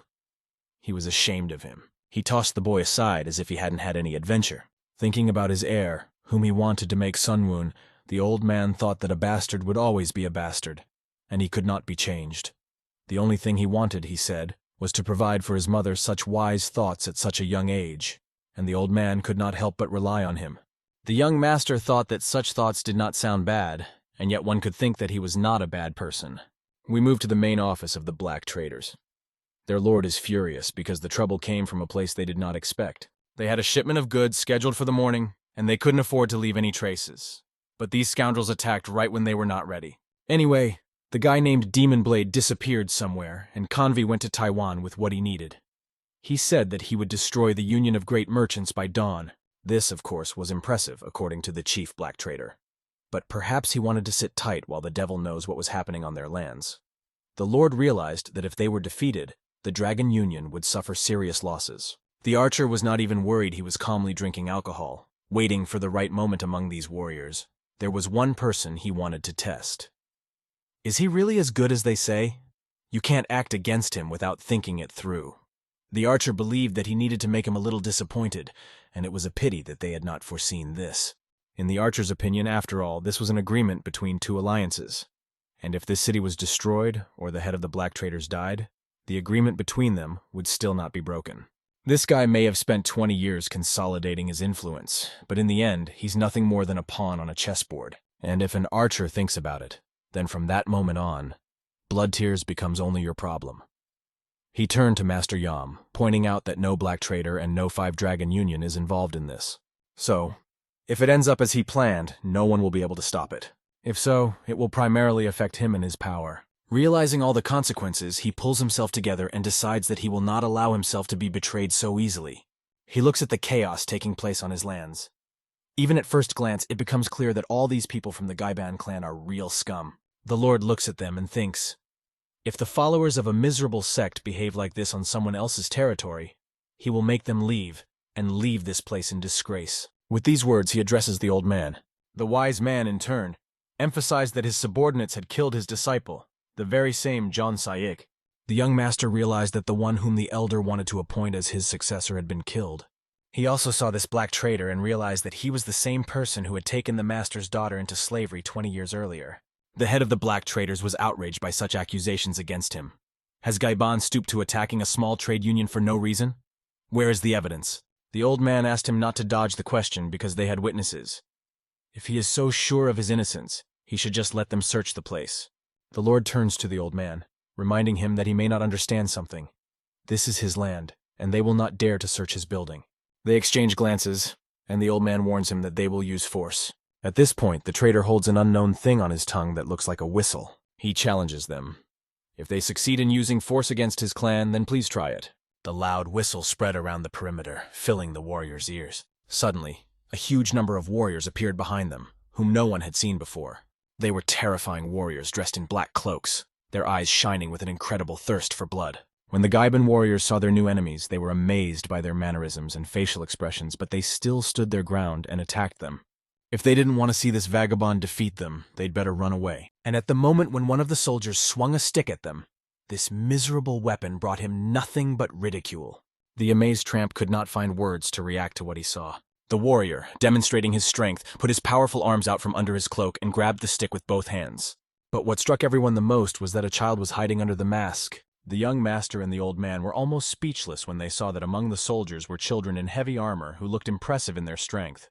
The black trader laughed, saying that if they wanted to capture the place, they would have to kill all these children. If they succeeded, they would be real idiots, as it seems impossible. He turned to the soldiers, ordering them to attack, emphasizing that these soldiers did not feel pain. Dan Sayu, seeing how the scoundrel had crossed all moral boundaries, felt hatred fill his heart. At this point, the archer approached Master Yam and reminded him that his actions violated the agreement by using the goods as a shield, and whether he was sure he could solve all the problems that would arise in the future. Master Yam, delighted by what had happened, asked the archer not to disappoint him, adding that he could not die alone.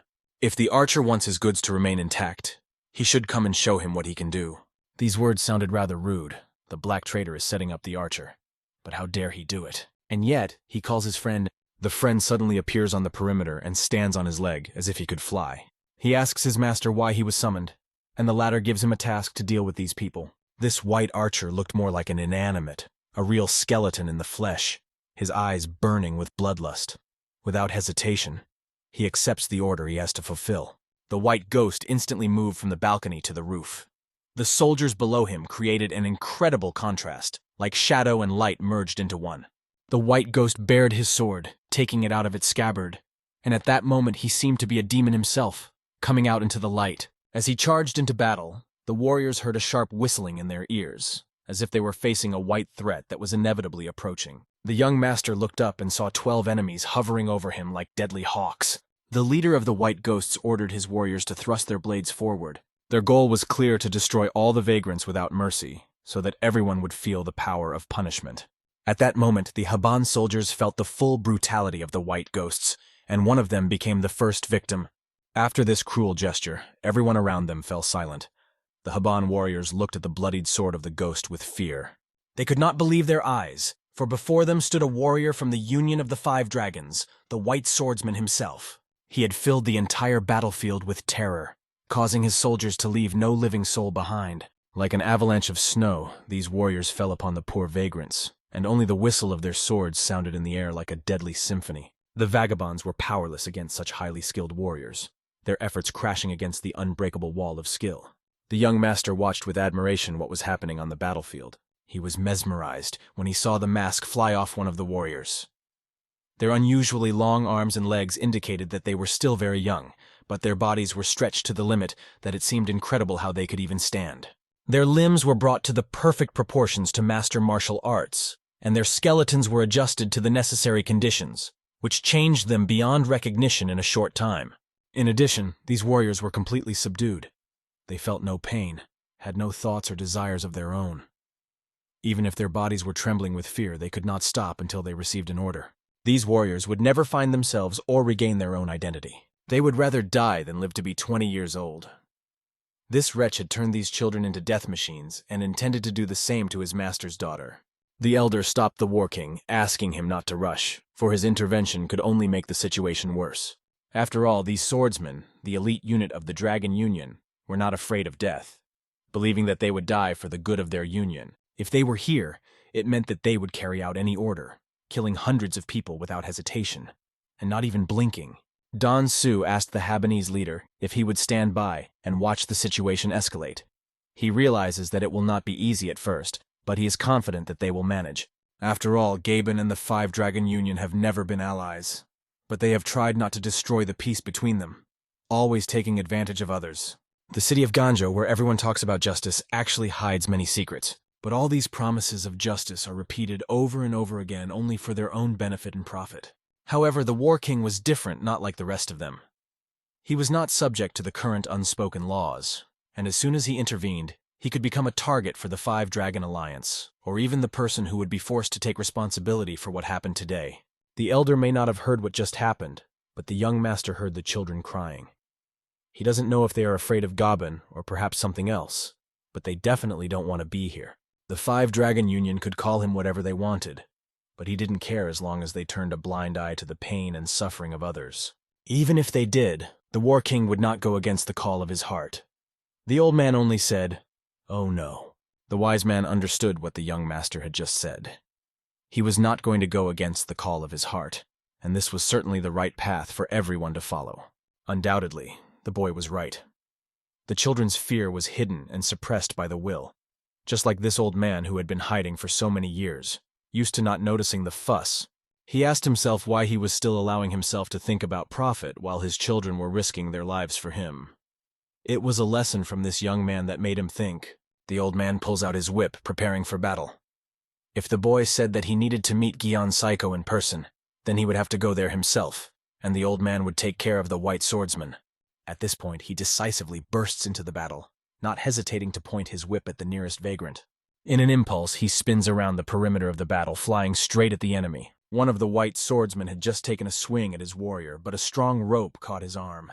The rope wrapped around his arm, and the old man forced it to the side with a powerful movement of strength. With this, he saved his warrior and resolutely entered the fight. He kept his faith through his strength. Or this faith gives him the strength with which he will fight like a madman. And it doesn't matter if he is an old warrior or an ordinary vagabond. After the old man's blow, the swordsman let his sword fall from his hands. The old man looked at his opponent and said that a real swordsman should never let go of his sword. He said that this rascal had broken this rule, and now, holding the sword in his hands, he had to return it. The old man launched the sword with incredible force, and it flew, knowing no barriers. The sword pierced its owner, and he felt unbearable pain. One of the white swordsmen was defeated because the old man believed in his power. The swordsman crashed into one of the buildings with such force that he remained chained to it forever with a sword in his chest. When the other swordsmen saw what had happened to their comrade, they warned everyone to be on their guard, because their enemy was not so simple. They realized that the old man was no ordinary opponent and urged everyone to be ready for battle. The old man turned to his vagabonds, calling them fools, and asked if they wanted to go to the next world with him. Today, they would have to fight these warriors one-on-one.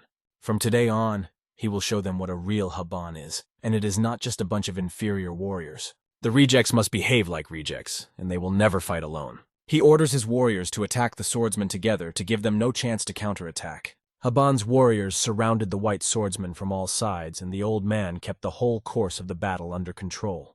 No one had ever seen such a gathering of vagabonds in one place, especially with such techniques. It was a special Habana formation created to hold the enemy at bay. The old man struck his whip at the center of the group of swordsmen, and they scattered in different directions. Despite their leader's cries for the destruction of every single one of them, the Haban warriors were already everywhere around.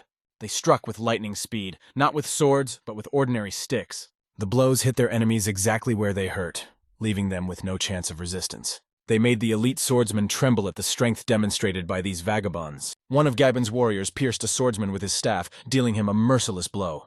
A sharp whistle was heard from one of the vagrants, as if to signal an attack. The swordsman stepped on the vagrant's stick and pushed off. As if on a springboard, he leaped over the army of these scum. He looked at them as if they were his prey, preparing to strike a fatal blow and destroy them. But the vagabonds were not as simple as they seemed, pushing back against their fellow man. They will never leave their own in trouble, and one of them jumped even higher than the swordsman himself. He struck the swordsman's head with his stick, and at that moment his skull cracked under the force of the blow. Like a defeated man, he fell to the ground, not even reaching his goal. The vagabonds began to advance, using each other as catapults to launch their warriors into the air. They stood on top of each other, forming an offensive line ready for a decisive attack. Their formation was called holding the enemy, and even if someone tried to escape, they would not succeed. Don Sayu looked at the vagrants and saw that everything was going according to plan. Now he could afford to have some fun. They acted very quickly, and he thought that Gaibin was a truly amazing person. From the balcony, the black trader watched them.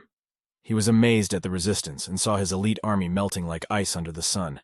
He was seething with anger, not believing that these miserable vagabonds could stand up to his elite army. It seemed unbelievable. At that moment, the young master looked at the black trader, seeing him as a victim. There was only one scoundrel left, and it seemed that Gion Saik had some things to discuss with him. He brought a child to the Moen clan.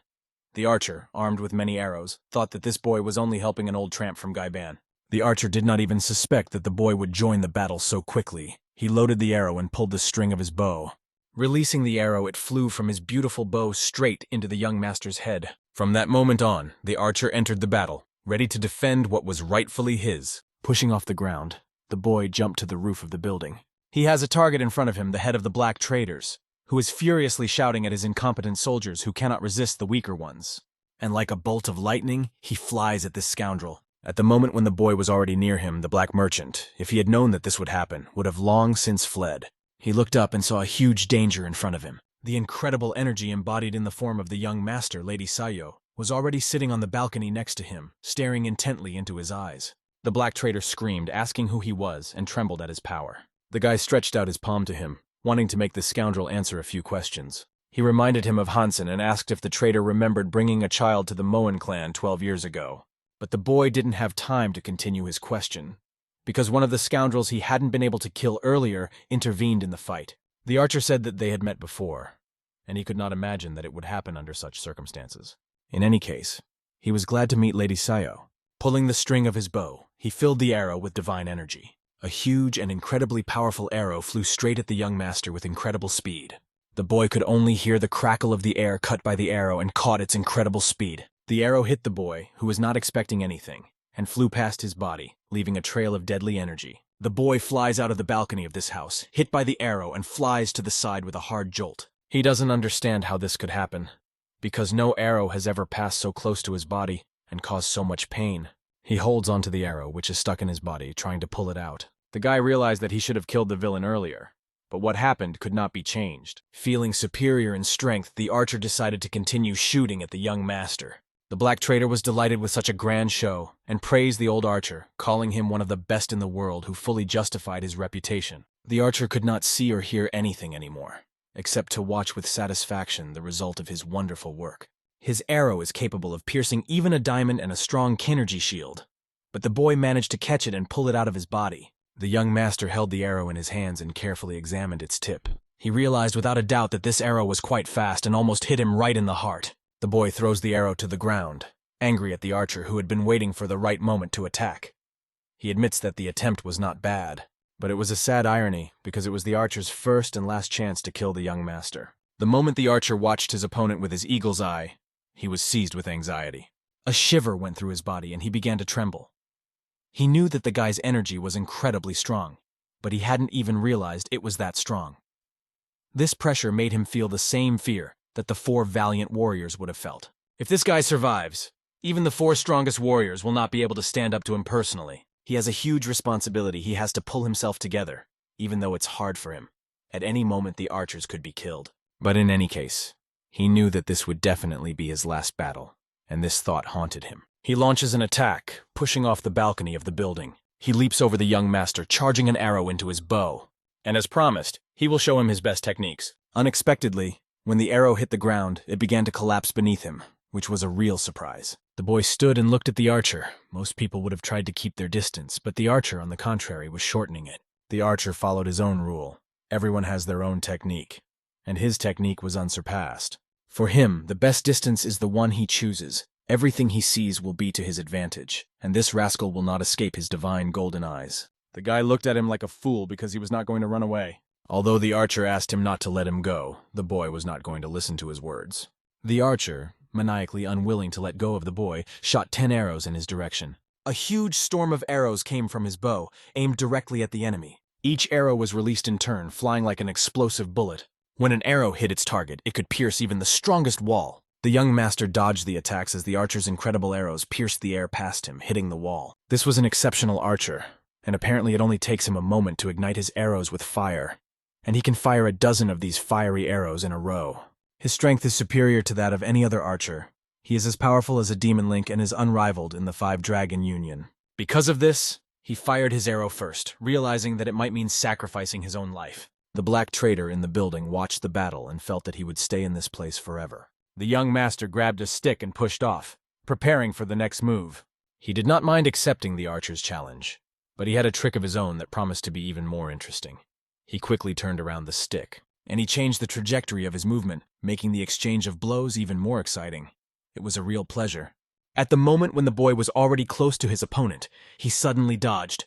The archer completely agreed with the young master, but it did not mean the end. The boy pushed himself off the bloody ground, feeling relieved after the intense battle. The archer realized that the boy had moved from defense to offense extremely quickly, like a true martial artist.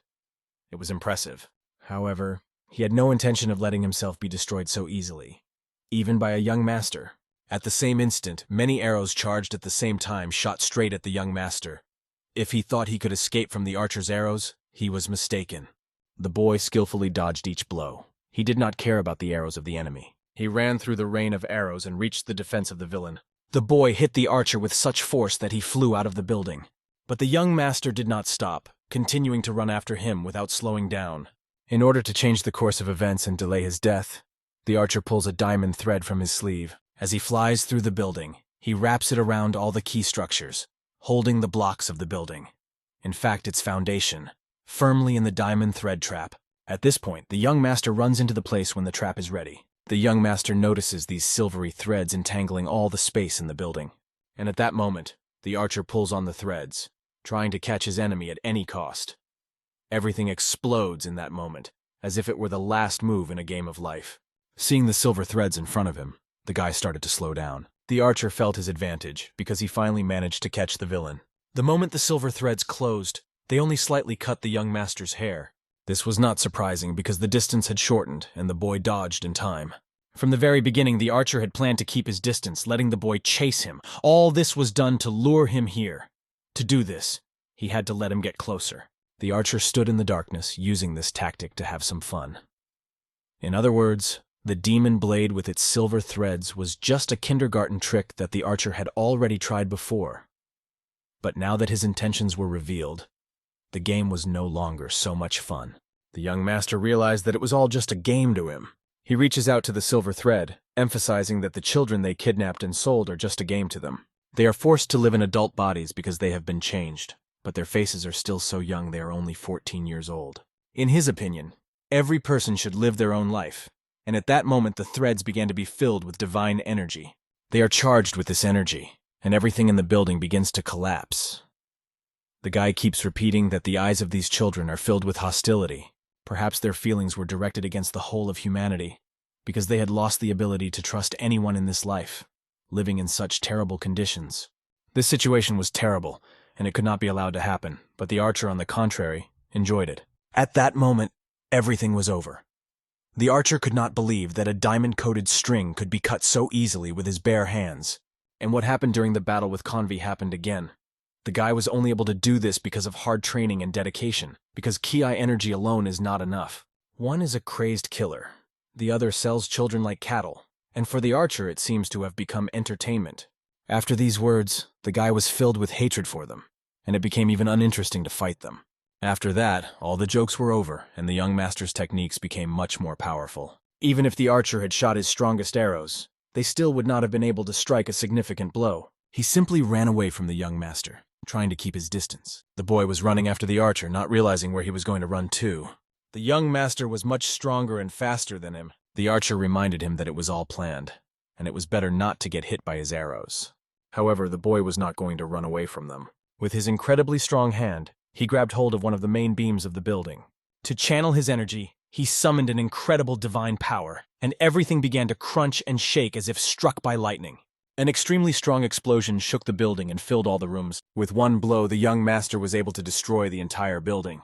Shrapnel began to fall on the archer, who was cornered. One of the wings of the building collapsed in a second, burying the archer under the rubble. The archer managed to escape by grabbing his diamond string and moving to another location. Once on the roof of another building, he could not understand how this guy could move so fast. The young master appeared in front of him, and with a single movement of his hand caused an explosion that destroyed the entire building. The archer, with his golden eyes that allowed him to see the enemy's energy flows, still could not understand how the young master had such power. They hadn't introduced themselves to each other yet. So the archer called himself Do-young, known as the Great Steel Archer. The young man said quietly, looking at the moonlight, that his name was Dansayu and he was from Gore. He added that he had no intention of letting his name down, and he wanted the archer to show him what he could do, or he would just let him kill him. The archer could not believe he was hearing this from such a country boy from Gore, and hoped it was the best thing he had ever done. He decided to show Dansai what he could do, and pulled out his arrow. It was a special technique that was impressive in its power. Dozens of arrows filled with Kai energy. He guides them on his bow and, pushing off from the ground, releases dozens of arrows at once. These were streams of Kai that sent the arrows straight to the target. 10 arrows were released simultaneously to eliminate any possibility of dodging. Each arrow contained a particle of the master's power. When it hit the victim, an incredibly powerful explosion occurred. This technique cannot be stopped, because after the arrows are launched, they absorb Kai energy. This attack indicated that the archer decided to end the battle in his favor. Holding his legendary bow, he endows it with energy, and he warns the young master that he should run away if he can, pulling the bowstring. After all, his arrows will pursue the young master, even if he goes straight to hell. The destructive power of these arrows was unparalleled. An incredible hurricane raged in the air, combining the almighty techniques of the miraculous archer. The young master decided that he would not run away from the arrows. He opened his palm. The aura around his hand shone, and a sphere of pure energy began to radiate from his palm. All the arrows flying at him, filled with ki energy, began to explode. They burned and crumbled into dust before reaching the young master. But the explosions continued, and the arrows exploded right next to their creator, directing the blow at him. It was a real heavenly strike that engulfed the entire space around them. The ghostly eyes that the young master had aroused many questions and fear. His hands, which had such incredible power, looked like the hands of a real devil. Those who have seen something like that are probably dead by now. But the guy was in great shape and ready to face anyone. He suddenly found himself right above the unsuspecting archer's head, preparing to deliver the decisive blow. With his divine techniques, he flies past the archer to silence him forever, because he has no intention of stopping for this scoundrel. The old archer can't just die at the hands of this juvenile opponent. He does not give up so easily and grabs his last arrow. He promises that all his arrows will reach the target, no matter what it takes. The golden arrow, filled with Kai energy, flies straight at the young master. But as it flies towards his body, the young master's defense dissipates its energy. He catches the arrow and launches it back at the archer with incredible force. He takes the next arrow in his hand and uses it like a sword, pointing it toward his opponent. His skill was so perfect that this arrow hits the archer himself. He sticks the arrow right into the archer's head, and his hat flies off. Looking into his eyes with his last breath, the guy wants to say that as long as the archer is alive, his arrows will never reach their target again, and he will never be able to use his mean arrows again. The archer felt a violent shaking in his head, causing him to lose his bearings for a moment. As he slammed his knees to the ground, he realized that it was over. His life had ended with his own arrow, which had gone straight into his head. It even seemed stupid to Sai, because the game he had so enthusiastically entered had ended too quickly. He repeated to the archer that even death would seem like a game to him, because for him there is no difference between his own suffering and the pain of others. The others looked at the boy with fear, not understanding who he was and how he managed to kill the steel archer. "The king of war," the wise man said quietly over the noise of the crowd standing nearby. The wise man knew that no one could survive a clash with him, but the fact that such a powerful warrior, one of the 5 Dragon Union, the steel archer, had been killed by his own arrow seemed incredible. The archer's death would undoubtedly force the 5 Dragon Union to act faster, accelerating the carnage in Ganhao. But first they would need to capture Yom Sa-ik. As Sa's horse galloped along, the man on the horse thought that although he had trained, his strength was still far from being up to the level of a young man. And who was this Gaiban man who could destroy his creation? This worried him the most, and he realized that they would definitely close all the ways out for themselves. To the sound of hooves and shouts of "Forward, Great Merchants Union!" he rode his horse without fear. The Great Merchant Union knew that the Dragon Union was trying to destroy their influential power, and it had already begun to take away their advantage. From the very beginning, foreigners had never allowed themselves to be treated like this by the locals, but now he had reason to use all his cruelty. Suddenly, a loud explosion broke the silence. There was a quiet conversation in the room about how one of them had been through so much, and it was already quite late. The woman said she had prepared dinner and was thanked for it. But everyone's attention was drawn to the explosion that came from outside, making everyone alert. Manager Chung ran down the hall to inform the master that something bad had happened. He said that the Demon Blade, the underworld Kang Wei, had suddenly attacked them, and they were trying to hold off his onslaught, but it would not last long. Because of this, he advised the master to leave the place. The master was furious and said, "No way." He explained that if their branch fell, the entire tradesmen's union would suffer heavy losses. He firmly stated that he was not going to run away as long as something threatened the young mistress. No one could understand what the blade of the underworld demon was doing here. They could only assume that its original purpose was to destroy the merchants' union, and these actions seemed rash to them. The young mistress speculated, is his real goal to sow enmity between the 9 foundations, the Lion Union, and the Merchant Union? Negotiations between the Five Dragons and the Merchants' Union rarely yielded positive results. If they failed to establish cooperation, they hoped to exclude the Merchants' Union from negotiations with other unions. After the loud explosion, the warriors ran out into the courtyard, where the blade of the underworld demon was already waiting for them. They believed that they had to show him immediately who was called the Mad Dog and who was in charge. He heard these words when they called him Mad Dog and decided to show them his true power. Cutting them down one by one, he said, "You can try as much as you want, but I will still kill you, even if you run away alone in fear." He skillfully handled the weapon, and the enemies flew in different directions, unable to withstand his onslaught. He explained to them that this was their war. They had decided to serve these bastards for money. They did not want to admit their mistakes, and decided to fight to the death, even with such small chances.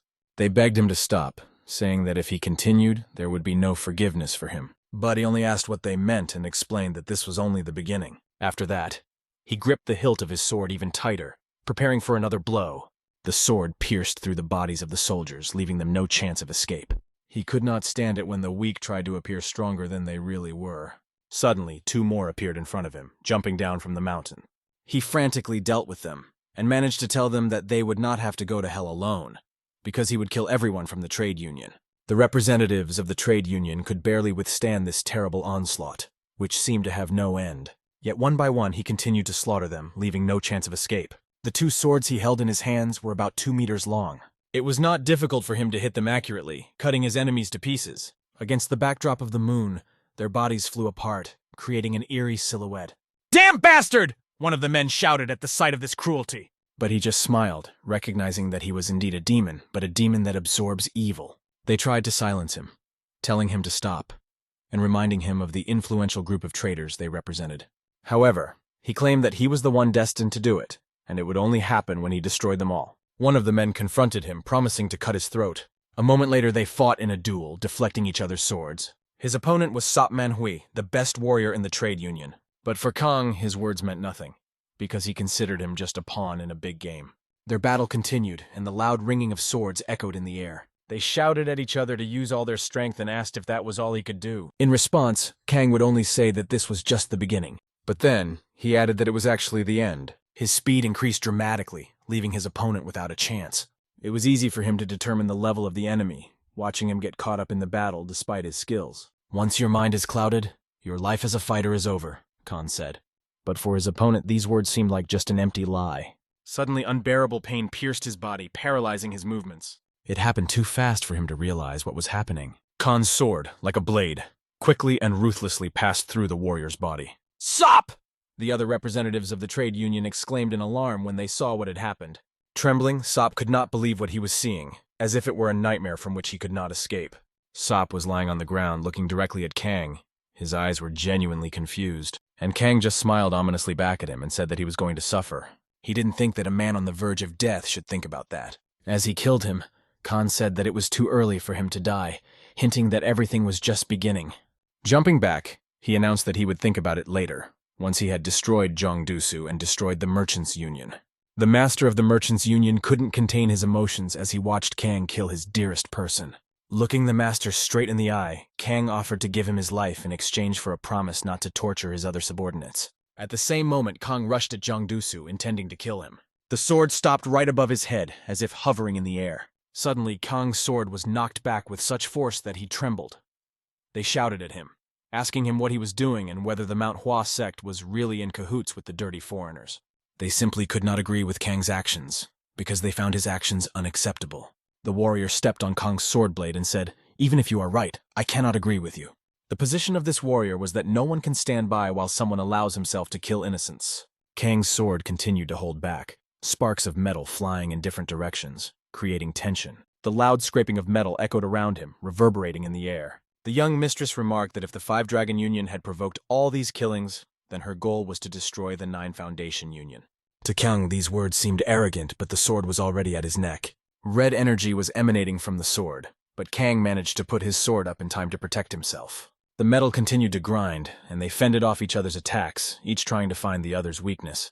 Kang asked her if she was really going to keep blocking his path. He also warned her to remember that the battle had been started by the Nine Foundations Union, and from that moment on, everything that would happen in the future would be on the conscience of this union. But no one was even going to believe what he said. They explained to him that it was the Dragon Union that was responsible for what had happened, and that they would decide to determine the real culprit later, because the dead do not speak. They planned to cut off his head and then generously present it to the Five Dragon Union as a trophy. Their onslaught became stronger and stronger, and it became increasingly difficult for him to hold back their attacks. At that moment, he realized that he had underestimated them. These two were much stronger than they seemed at first glance. The blade shone under the moonlight, creating a menacing aura. She asked him how he was going to kill everyone and blame the MANHWA sect for everything with such abilities. She explained that under the wing of the Dragon Union, he was destroying the reputation of not only the 9 Foundations Union, but the entire Iron Union. He must pay for this with his life. She showed him the true power of her sword, ready to prove her superiority. She struck him with such fury that he pierced a concrete wall with his back, flying backwards. Blood Plum Blossom, Danmok Sion Young. He had heard that she had incredible strength, and now he realized that the rumors were true. And he, Kang Wei, the blade of the demon of the underworld, had devoted 20 years to martial arts. His fame was spreading throughout Ganzhou, and he was not going to give up in front of Blood Plum by calling her a stupid girl. Even if she was called the strongest in the new generation, he was going to show her that there was a gulf between them that she would never bridge.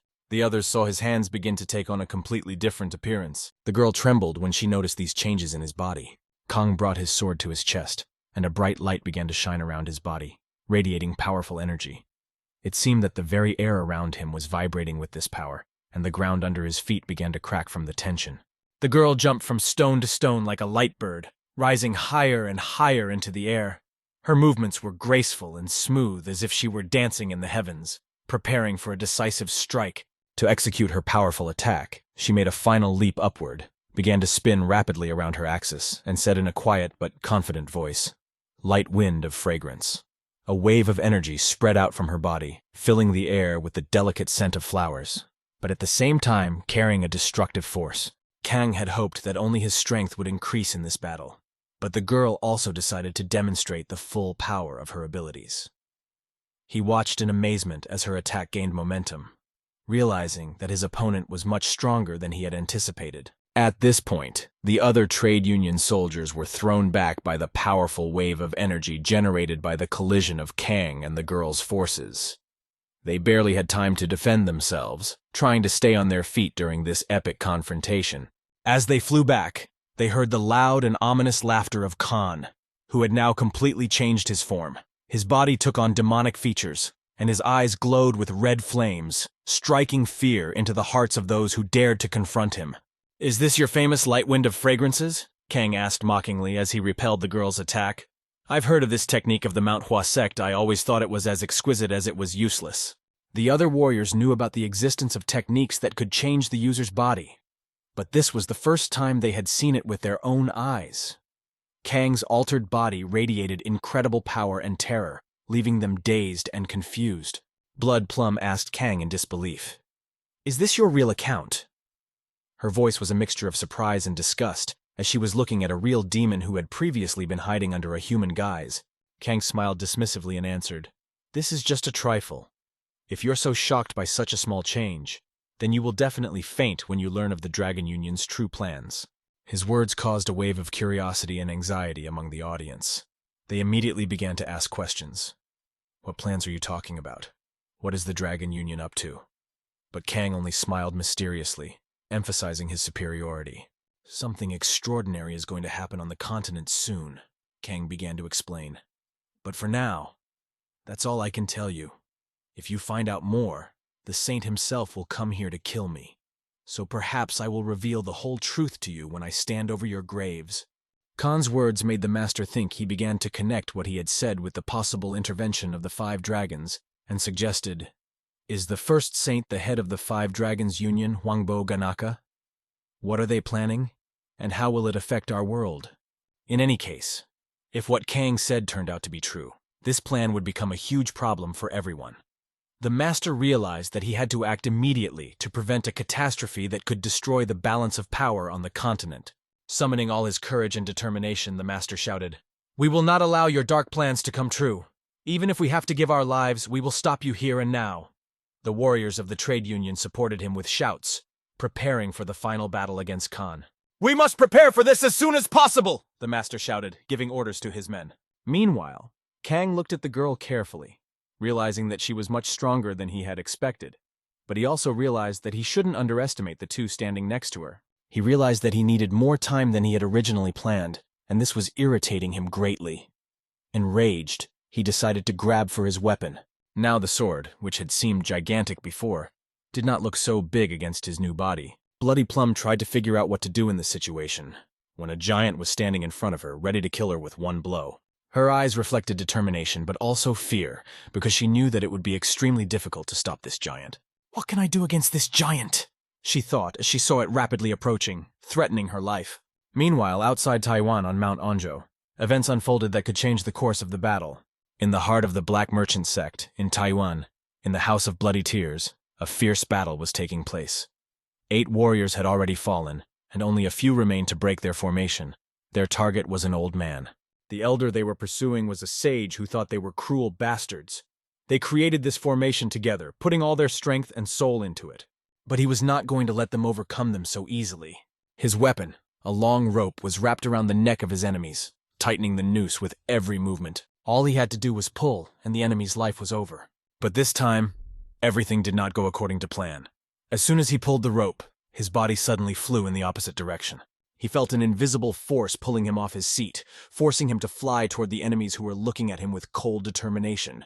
This was part of his plan, because he had failed to subdue the enemy, so he had to knee him in the head again. It was unexpected to see such agility from an old man, but he moved like lightning, avoiding blows and counterattacking with incredible speed. It took a few well-aimed blows, and the enemy was already lying on the ground, exhausted. Their bodies shuddered from such powerful physical blows, unable to withstand the load.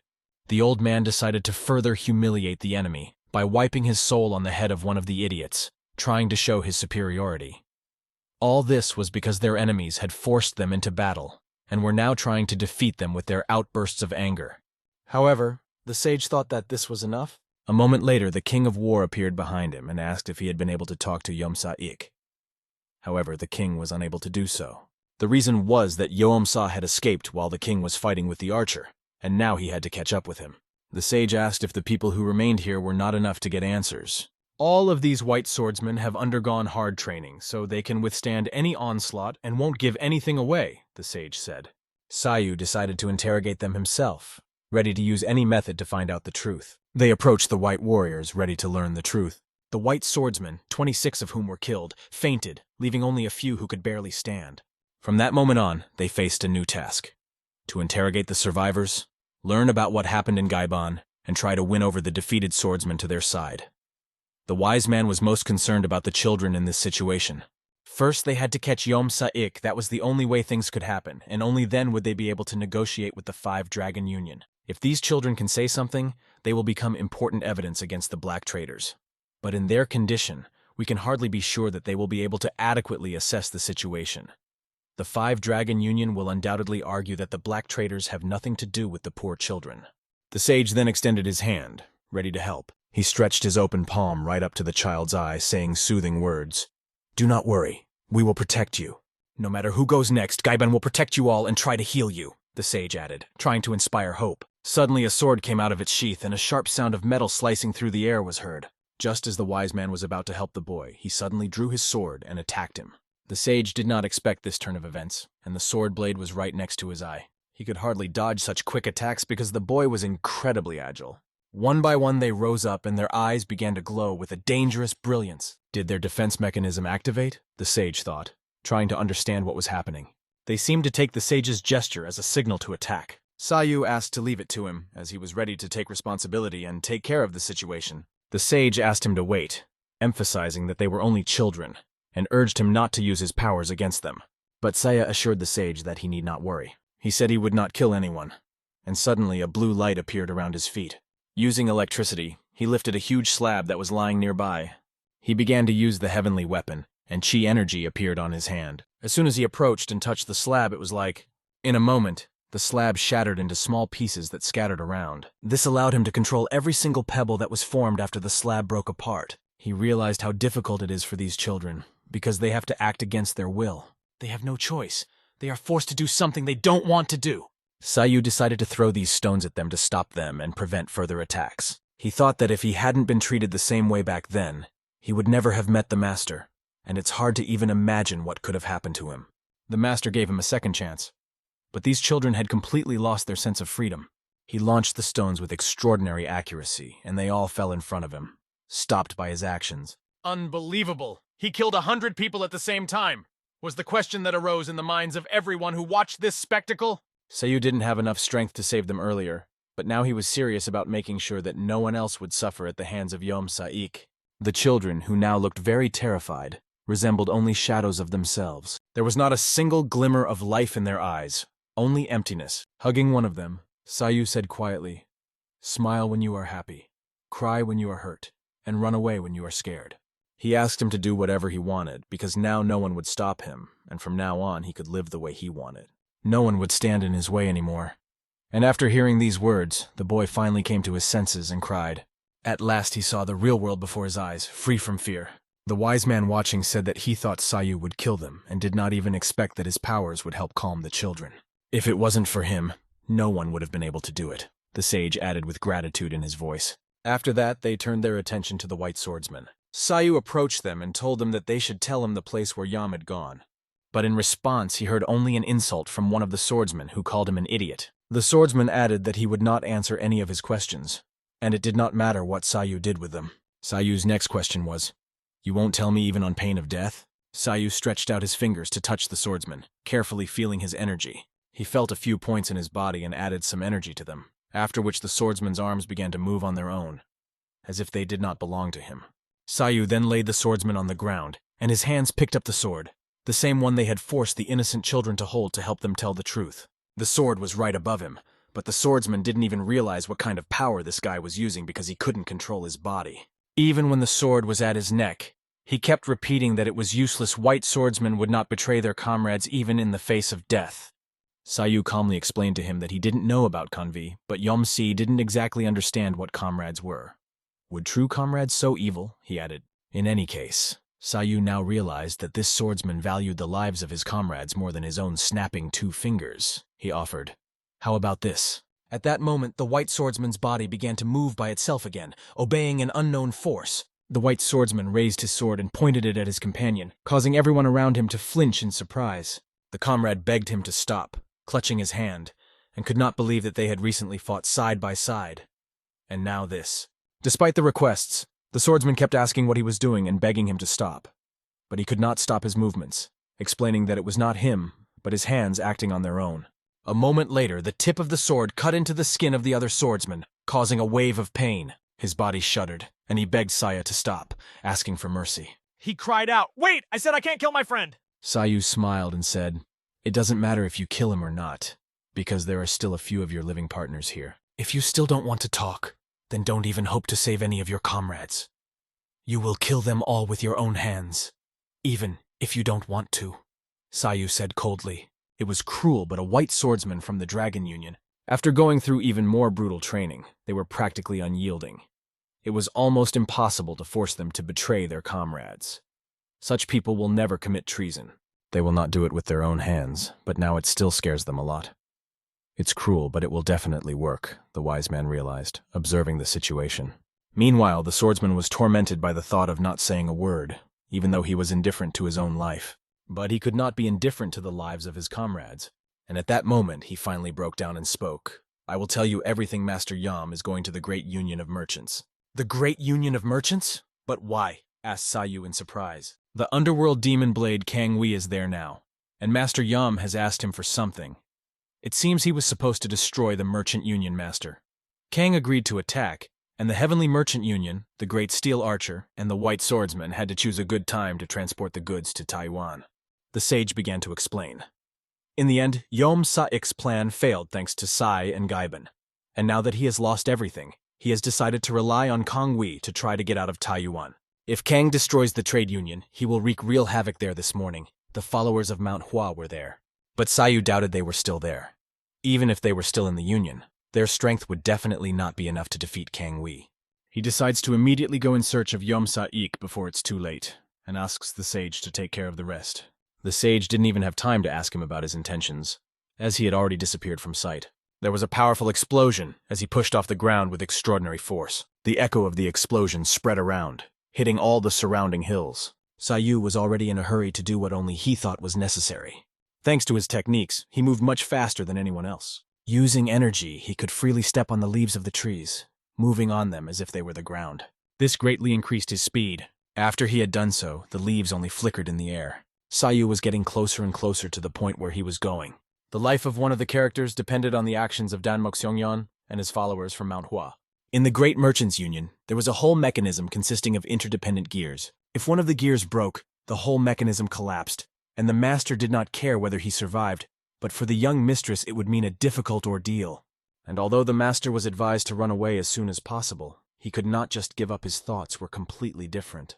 He could not just run away on his own. But if he wanted to survive, the right thing to do now was to run away while the others were holding Convi back. If Convi wins, he won't get that chance again. But doubts gnawed at him, wondering if this was the right choice, since he and Sungdanmak had sworn an oath of allegiance in battle, and now their lives were on the line in the fight with Convi. However, even under threat, the traitors must keep their promise. If he fails to fulfill his promise, his life will be meaningless. Looking up at the moon, he apologized to the young lady. And then he said, "I, young Dusu, cannot break my promise." Meanwhile, Kang fought against Bloodplum, asking her in flight how she dared to stand in his way, and threatened her with death. At this point, they noticed that he was preparing to attack. This was clear from his words, as he said that they had been preparing for the battle for too long. But now he would show how great the gap between them was. A bloody storm of shooting stars and hundreds of blades flew towards the girl and her companions. Kanvi is the blade of the demon of the underworld. He is an extremely strong person whose skills fully match his reputation as one of the 5 strongest fighters in the 5-Dragon Union. It would be great if he used his powers in the name of justice. However, Bloodplum was not going to give in to his strength, and her eyes were burning with ruthlessness. She bared her blade and decided to take on the challenge. In the moment, she blossomed like a plum tree in spring, and began to spin 360 degrees around herself, spreading her blossoms outward. She decided to do this because she saw no other way to win this battle. She decided to use the techniques of her sect, which she had never shown him before. Like water and fire, like good and evil, like the bloom of a flower against a ruthless fire that burns everything in its path, they rushed at each other. And then there was only a bright flash in the air that illuminated everything around. Their onslaught on each other was incredibly powerful. Kang could not believe that she was so strong. He never thought she would be able to block his punch. He also heard that she intended to fight with her sect's techniques. That is why he decided to show her his full strength. He plunged his sword into the stones beneath his feet and uttered the words, "Suffering of heaven." The stones began to break into small pieces. The energy hit the ground with incredible force. There were explosions, and everything around was scattered in different directions. A loud cracking sound spread, and even the ground could not withstand such force. Opening her eyes wide, she could not believe how he had managed to do it. After all, this force caused a real tsunami that lifted the ground up. Anyone who stood in the way was blown away by this incredible force. No one understood how he suddenly increased his ki, but everyone immediately ran to save themselves, although they could not escape. The girl realized that this power was invincible. She decided to pull out the second blade and turn to Jungin and Muho. She suggested that they combine their blades, because they needed to focus their efforts together. Both of them immediately responded to the call of the young mistress, for whom they were ready to give their lives. "Pollen of a plum blossom, a river of steel!" she exclaimed, ready to move forward. But the explosions did not stop, and everything, including the buildings, was blown to smithereens. Khan stepped forward, his sword clanging beside him. Looking at the dust left by the destroyed buildings and the earth that had been lifted up, he enjoyed the sight, but suddenly he felt very uncomfortable. He felt that he could not breathe. He put his hand over his face and began to choke and cough. He asked, "Why does she still not give up and continues to resist?" He added that the 2 flies who tried to help her were already dead. Against the backdrop of the moon, 2 bodies could be seen, with their swords stuck in the ground next to them. And now he asked her what she was going to do next. She held her sword in her hands, and did not look like she was going to fall to her knees in front of him. She only sat down slightly on one leg, looking him in the eye with confidence, despite how badly she had been shaken in the center of this tsunami. He didn't look as confident, though, although the smirk never left his face. No one could understand what was happening here. However, those who asked about the situation learned that all Taiwan branches, including the mountain, had been warned, and Gaiban's followers were guarding all escape routes. Ace was also warned about the danger and advised not to get involved, but he said that he could not just sit idly by, and although he could not fight with them, he asked for permission to help in any way he could. At the same moment, they began to hear a loud explosion, and did not understand what was happening. He realized that this was the territory of the Great Trading Hall. But how could explosions be heard here? He looked around to see where the sounds were coming from, but heard shouts that he needed to disperse quickly. "Everybody leave now," shouted Ez. Ace was shouting because a man was running on a horse, warning them to get out of the way, or he would kill everyone. His face was filled with worry. Yom Psych! Yom Psych! The young man repeated his name twice and said that it was because of him that Lee Jiol's uncle died. The man kept running, saying that he was being chased, and his uncle started shouting that he was running away and could not be let go.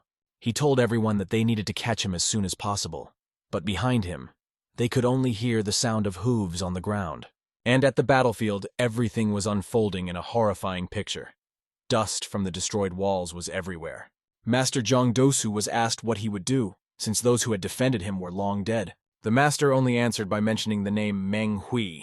However, he was asked the same question again, reminiscent of what had been said earlier. He asked him what he was going to do on his own, since those two were already dead. Blood Plum could barely stand up, his body trembling with fatigue. Kong repeated what he had said before. She would pay with her life for committing such a sin, for standing in the way of justice by blocking its path. Initially, the Great Heavenly Trade Union, created by people from Goryeo, deceived people and accumulated wealth through fraud. Because of them, the order in Ganjo was disrupted, and this is what made Kong angry. After that, the Danmuk Song and the MANHWA sect were granted the rights to manage these riches. And because of this, today Kang wanted to make sure that there was no trace of the trade union. But the girl answered him, asking how much longer he was going to talk all this nonsense about the Hua sect. She gripped her sword tighter and threatened him that she would cut his throat and restore justice. And just as she was about to swing her sword, he hit her with his... He told her that she had nothing else but energy. The girl fell backwards defenselessly, and her butterfly pendant flew off her neck. Coming closer, he asked her again who he was in her eyes, because she could not even fight back. She couldn't stop him with her strength, and he wasn't going to stand for that kind of treatment, especially for what he considered to be a truth. He asked her again if she understood that strength makes justice, and without it, justice is just stubbornness. And if she still didn't understand, he offered her to say goodbye to her life and said that she would die. At that moment, she was lying defenselessly on the ground, unable to move. Normally, all of her clothes were tattered. This beautiful red dress, which had once been incredible, was now torn after this ruthless battle. He looked at her more and more closely and then whispered, "Oh my God." Turning back, he noticed the master there, and realized that the girl could be killed at any moment, but he did not understand why they were there. Although the master was repeatedly told to run away, he insisted that he could not break his promise and run away. Khan came closer and closer, saying that now he had no reason to live. He turned around and began to approach them, asking why he should be allowed to live. However, the master promised that he would help the young master achieve great things in the future, and stood up for him.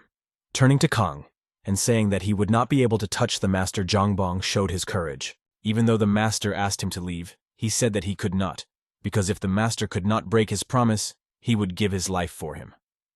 He also repeated that the young mistress needed him. At that moment, Kang reached for his sword and said that enough of these pleasantries. He was stopped by the voice of his brother, who shouted that he had to run away immediately. Yom Sa-ik appeared behind him on a horse and shouted, "Run away quickly!" This suddenly interested Kang, because he remembered how Yom had told him that he had brought Zhang Dusu's head and had almost completed the case. But he replied that there was no more time because the House of Blood Tears was destroyed, and the steel archer had tried to stop him, but failed. Yom repeated that they had to leave immediately. Kang replied that it was too late to run away because the bastard was already here. Yom's face instantly changed, turning into a frightened and pitiful face, trembling with fear. Sayu was already standing on the roof of one of the buildings. They looked at his silhouette against the backdrop of the destroyed building and the moon behind him, and could not believe that he was already here, because so little time had passed. Yom fell to the ground, crawling backwards, and realized that the steel archer had lost, and the House of Blood Tears had also fallen. So I just had to stand there silently and look him in the eye. He also saw the followers of the Hua sect, which made him very sad. What made him even more upset was that he was late. As he looked down, he noticed a butterfly glistening on the tile. He instantly jumped down as soon as he saw it. A young man's foot stepped right in front of the girl's eyes. He reached out and picked up the butterfly. Taking it in his hand, he began to examine it more closely. On the metal part of the butterfly was written Seo Ho. He smiled when he realized that it was the girl's name.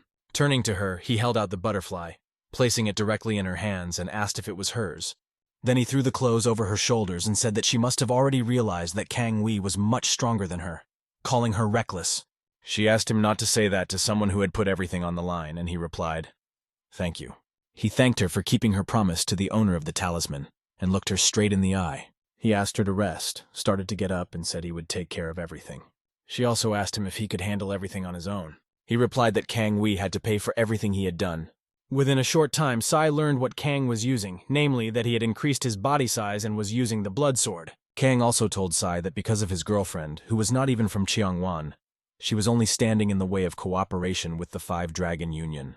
In response, Sayu asked if such nonsense really made him hold a grudge against the people of Igor. For Kang, it was a real agony to see how, in his opinion, some village girl had seized such an influential position. Everything in Jeonwon should belong only to the locals, and he could not allow this girl to appropriate all the wealth. The plan to overthrow this girl has already been launched, and she will follow Jongdusu. Sayu didn't understand if it was really necessary to destroy the demon, as Kang kept saying, but Sayu was tired of this chatter, and he told Kang that he would die by his hands. Sayu had definitely warned him that if Kang wanted to fight, he would have to put his life on the line. At that moment, a question appeared in Khan's mind whether he would really die that easily, and he began to tremble. He held out his hand and asked Sayu to wait a moment. One look at Sayu would send Kang into a shiver, and he knew he would die if things continued like this, but he told himself he wouldn't want to use it. However, he remembered that he had decided to do this from the beginning, no matter if he was injured or even died. He wondered what he wanted to ask of the underworld demon blade. Kang told him that he had to find something else, but then he said, "No, you actually already have what I need." He asked him about the divine sphere. If an ordinary person absorbs it, they will gain extremely good health. And if a martial artist got hold of it, he would gain incredible strength. But what he heard seemed like a fiction. Nevertheless, Khan asked him to give it to him. In response, he heard, "Where did you hear that? Is it possible?" If this wonderful thing belonged to him, he would become the strongest master. Kang replied that he knew he would try to talk his way out of it, and asked him if he remembered when the first saint brought one divine sphere and that it disappeared. He also asked if he realized that many people had died then, and that he was also involved as a culprit, since it was never found. Kang added that he was well aware that he had left traces behind, but everyone had forgotten about what had happened many years ago. Kang said he would raise the issue at the Council of the Five Dragon Union, and although he did not know how the others would react, he was sure that the first saint would definitely take an interest in the problem. He asked him a counter-question. Was Kang threatening him? Kang called it nonsense and said that he just wanted to help avoid the consequences. But he added that even if it didn't change his mind, he offered to go with him. Then he said it would be better to come clean right away and smiled, because that was exactly what Kang was expecting to hear. He asked Khan if he was ready for the consequences. He didn't understand what might happen to him, but apparently he shouldn't expect anything good, as his life would be in danger after that. Raising his head, Kang said, "In the end, if the secret is revealed, at least one of us will be in danger. Besides, if he encounters that blue-eyed man again, he will definitely say goodbye to his life. He doesn't want to die now anyway, so he has no choice but to try to help himself." After this explanation from Kang, the door began to open. Kang was the first to go inside. There was a pill in the center of the room. It was the divine sphere. The man explained to Khan that once he received the sphere, nothing else related to it would touch him. He also spoke about the sphere itself, noting that neither he nor anyone else had studied its effects, so one could only guess at possible side effects. As soon as he absorbed the orb, he would be overwhelmed with energy and would have to keep a very powerful ki under control. Otherwise, something terrible could happen. However, Khan interrupted him, saying that enough talk and he would take care of himself. Taking the sphere in his hands, he looked at it and imagined how he would go to Taiwan at dawn and would undoubtedly meet him soon. He asked himself who he was, that even the strongest underworld demon blade had come this far. He knew that there was only one person he wanted to defeat more than anything else in the world. Then he said, "No, it's not like that I simply have no choice, I have to win." At that moment, he took out the orb right during the fight, and Sayu saw it. Realizing that Khan was going to swallow the medicinal orb, and now it was approaching his mouth, and what would happen next? He could see his cadaver swallowing the orb. He opened his eyes wide. Then he began to scream and his body began to change greatly, growing in size. The energy was sparkling, incredibly powerful, and its excess was visible. His ki increased, and Sayu had no trouble noticing it. But what would happen to him at this rate was the most interesting question.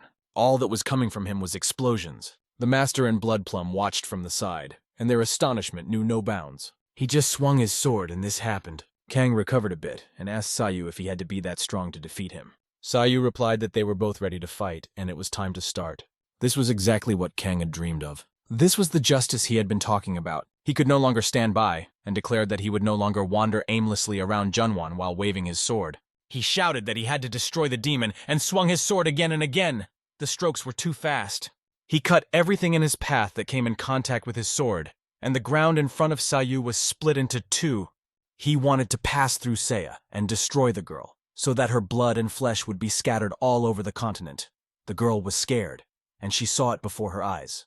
Kang overheard their conversation when they said they could make some promises to each other.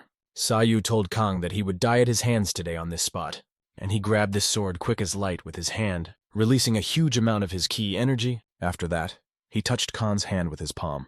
Kang's hand was twisted 10 times and filled with incredible pain, and the sword he was holding in his hand shattered into small pieces. There were flashes and cracking sounds coming from his bones.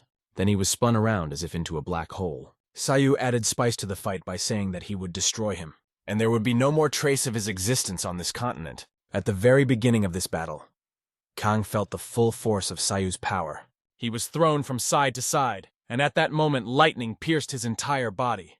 "What is happening? The energy in my blood, I can't feel anything," he said during another attack by Sayu. At this point, Sayu decided to get closer and flew closer to his body.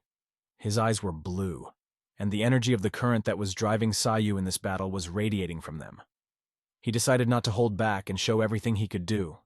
And this was just a preparation for the attack he had in mind. Everything happened so fast that Sayu barely touched the enemy's hand with his foot. The enemy's arm began to shake wildly like a sausage on fire. Then Sayu plunged downward toward the enemy, who was in midair, flying right under him. Gathering his energy in his hands, he waited patiently until the enemy began to fall. As soon as the enemy began to fall to the ground, Sayu placed his hands directly under it. The power of lightning passed through the enemy's body, and Sayu ruthlessly pierced it with his hands. Despite this, his face remained serious. He was ready to continue the fight. Kang was screaming in pain, and his body was twisting in the air like a light fluff. But this fluff was huge, and when it fell to the ground, a loud crash sounded. Sayu walked over to the enemy's motionless body lying on the ground. Looking at the lifeless body, a satisfied smile appeared on Sayu's face. The battle was so fierce that everything around him was covered in thick smoke. With a single blow, the tiles underfoot shattered into small pieces. Kang gathered his strength, stood up, and asked Sai if he hoped to get rid of him with such force. He turned around and continued to ask, "Do you want to wipe me off the face of the earth?" Raising his head to the sky, he shouted that he would not die, no matter what. He was ready to ignore even the broken bones and muscles that were torn to pieces. He was filled with such a strong resentment that he was determined to survive at any cost, like the frozen body of an immortal who managed to return from hell. At that moment, he stretched his arms upward. Although his back was to Sai, his broken bones allowed him to turn his head to look at him, and his hands were pointed toward the moon. What kind of nonsense is this? Thought Sayu, hearing him talk about the immortal's frozen body. It made him even think for a few seconds. When a celestial weapon attacks an opponent, it injects ki into their body. And this lightning ki is equivalent to a real lightning strike.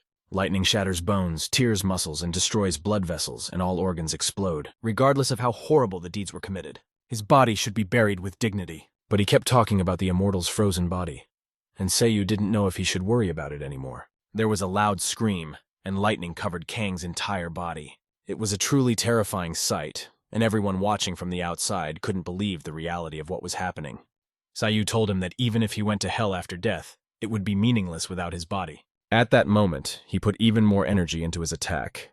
A moment later, only a blue ball and a loud flash remained in that place. The power of the energy was so great that its wave tore the guy's clothes. The other character was sitting on the ground, probably regretting that he had decided to ride his horse to that place. He could not believe that the master could die at that moment. In his eyes, this guy had defeated the Steel Archer, and now the Demon Blade of the Underworld. Logically, he thought that this guy was a real monster. And it was logical for him to assume that he could not escape from Sai, even though he was considered the best among the black traders.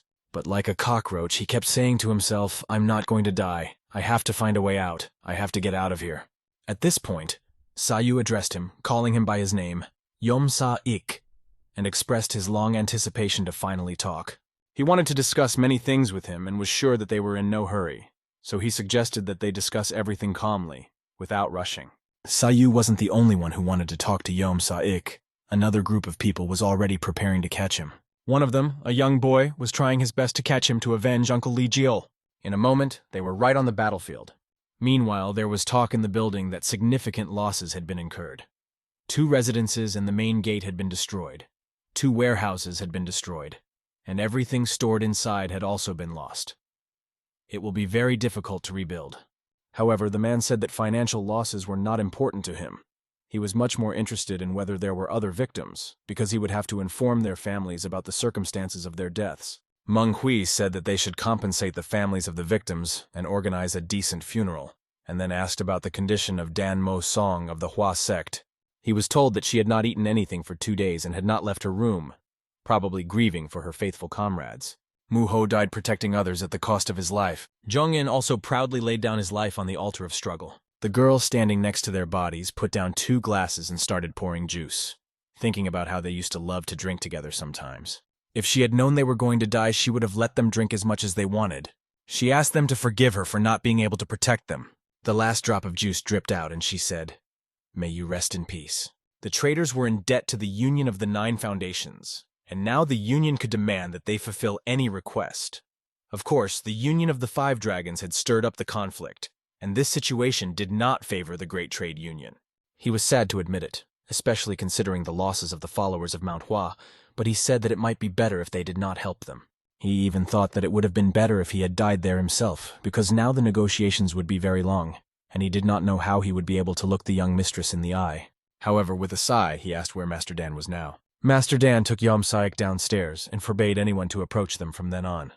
Yeom Saik was locked in a cold and deep place, looking around and asking, "Whoever is around, what do you want to accomplish?" In a cowardly voice, he asked to be taken out of there. Sayu went in and told him that from now on, Yeom Saik would have to spend a lot of time talking to him. First, he asked Yeom to remember what happened 20 years ago. Sayu dragged a chair behind him and asked whom he had met back then, but he just begged him not to come over and asked what he wanted. Approaching him, Sayu sat down on the chair opposite him and asked what had happened then and whom he had bought from Moyan. He told him that he would now reveal all his cards until there was nothing left behind. Yeom was filled with fear at Sayu's words. It was time to begin. And in this eerie place, Sayu began to dictate his questions. A few days later, Sayu was resting in a warm bath. Tired of lying there, he got out of the water. But his thoughts kept coming back to him. As with all of us, his thoughts kept revolving around one thing. Even if he escaped death, he would not escape suffering. Murder is always a sin, regardless of the justification, and this truth will remain forever.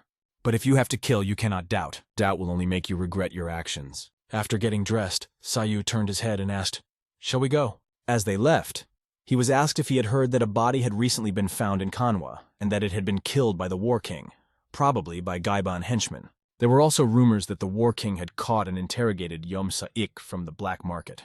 The sage told this story and added that he did not know what interrogation methods were used, but that screams were heard from the basement until sunrise.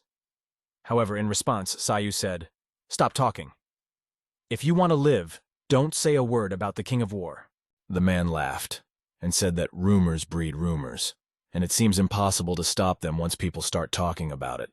After that, the wise man looked at the boy and asked him what expression he had on his face and whether he had visited the children. The boy replied that many of the children could not even remember their names. They only remembered their serial numbers, but he was more concerned about whether they would ever be able to get their memories back. The wise man replied that he could not know. Only God knew whether it would take a year or a dozen. But one thing was clear. They needed special help and attention. Helpless, they were forced to pass this test on their own. They have changed a lot over the years. And although it would have been easy to rid them of their acquired attitudes, if they had been taught in standard ways, this did not happen. The sage said that it would take a long time to figure out how to remove these mental shackles. They could not just leave them alone, because it would soon become known that these children were being held right in the heart of the continent, and this information would reach the 5 Dragon Union, as well as the Yeom Saik and the Black Marketers' unions. After talking about this, Sayu continued and asked about his request. The sage replied that he had found what Sayu had asked for, although it was not easy, and added that Yom had done many bad things. Then he reached for the thing he wanted. It was a record book that contained all the records related to child trafficking, and even indicated that Yom himself had taken them. It also contained information about how he watched them train, but there was not a single word about where he sent the children.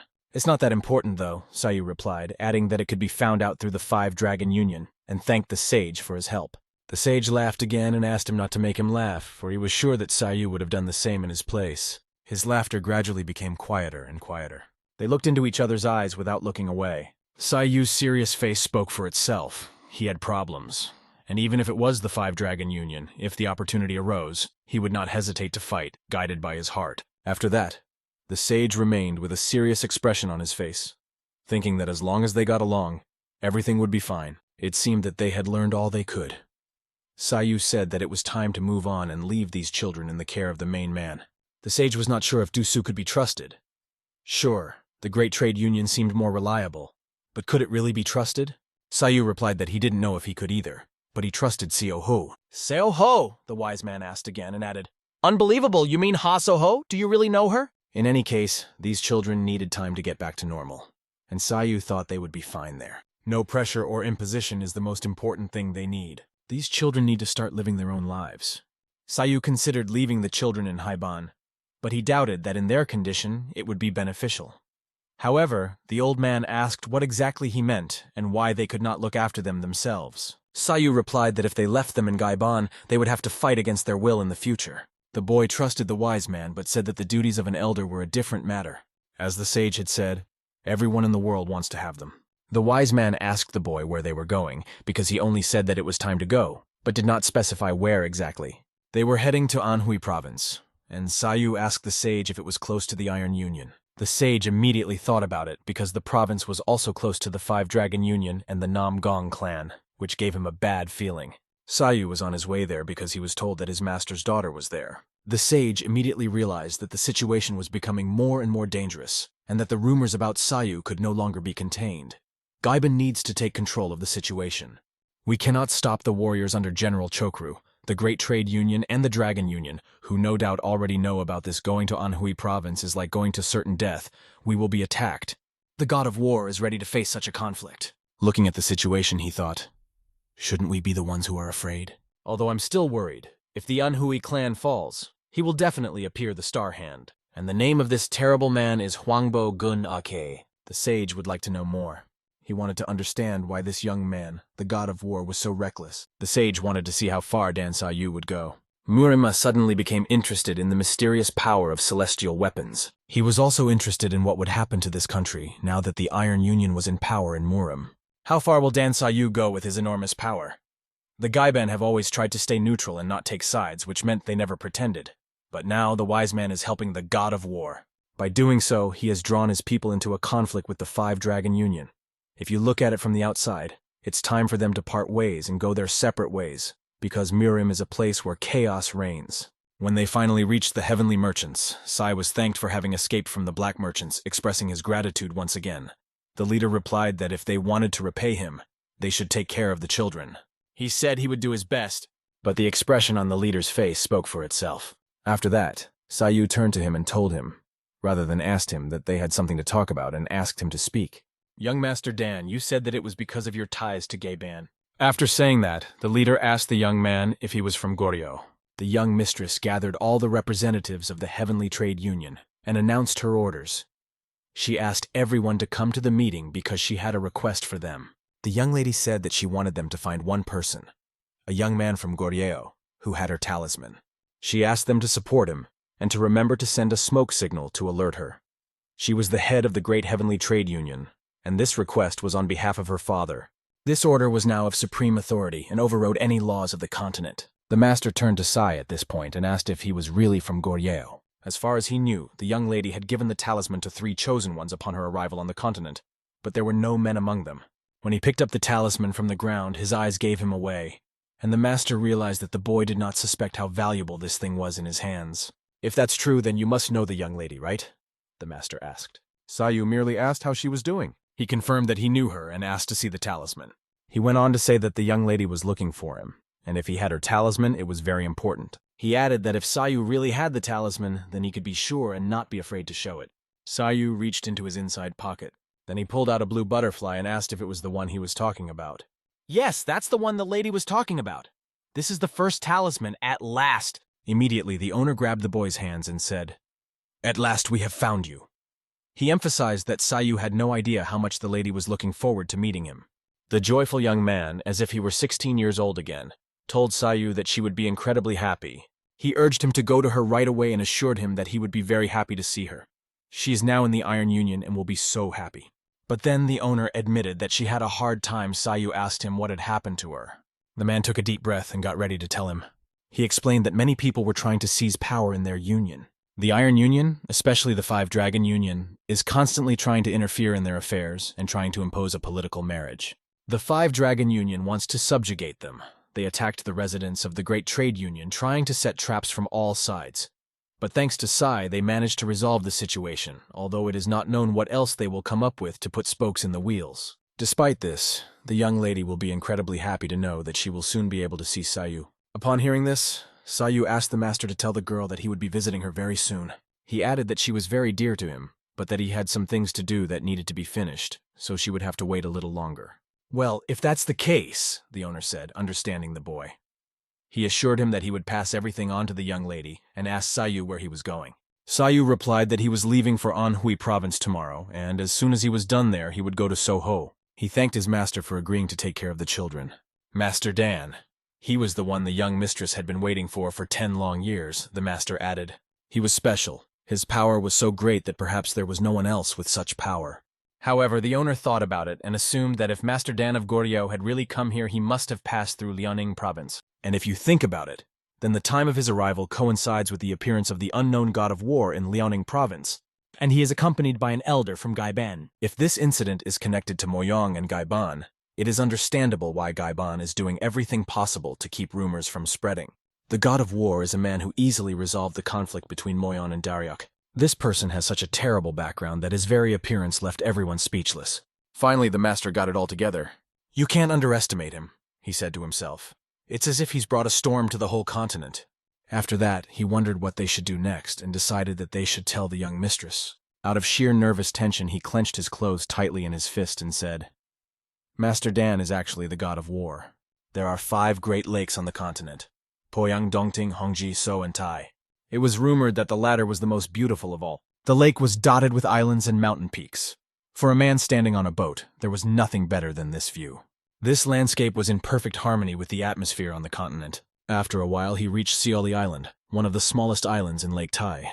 Few people know about this place, but it is said that the residences of the most influential people are located in this inaccessible corner. It's easy for black traders to gain power and make money because they can negotiate freely in this place. And in front of them stands the head of the black traders. Everyone bows down before him and immediately kneels down. As soon as they see him, they greet him with respect. Step by step, he walks between them, listening to their greetings. He walks down this long path and goes straight inside the residence. In a moment, there is already talk inside about the report.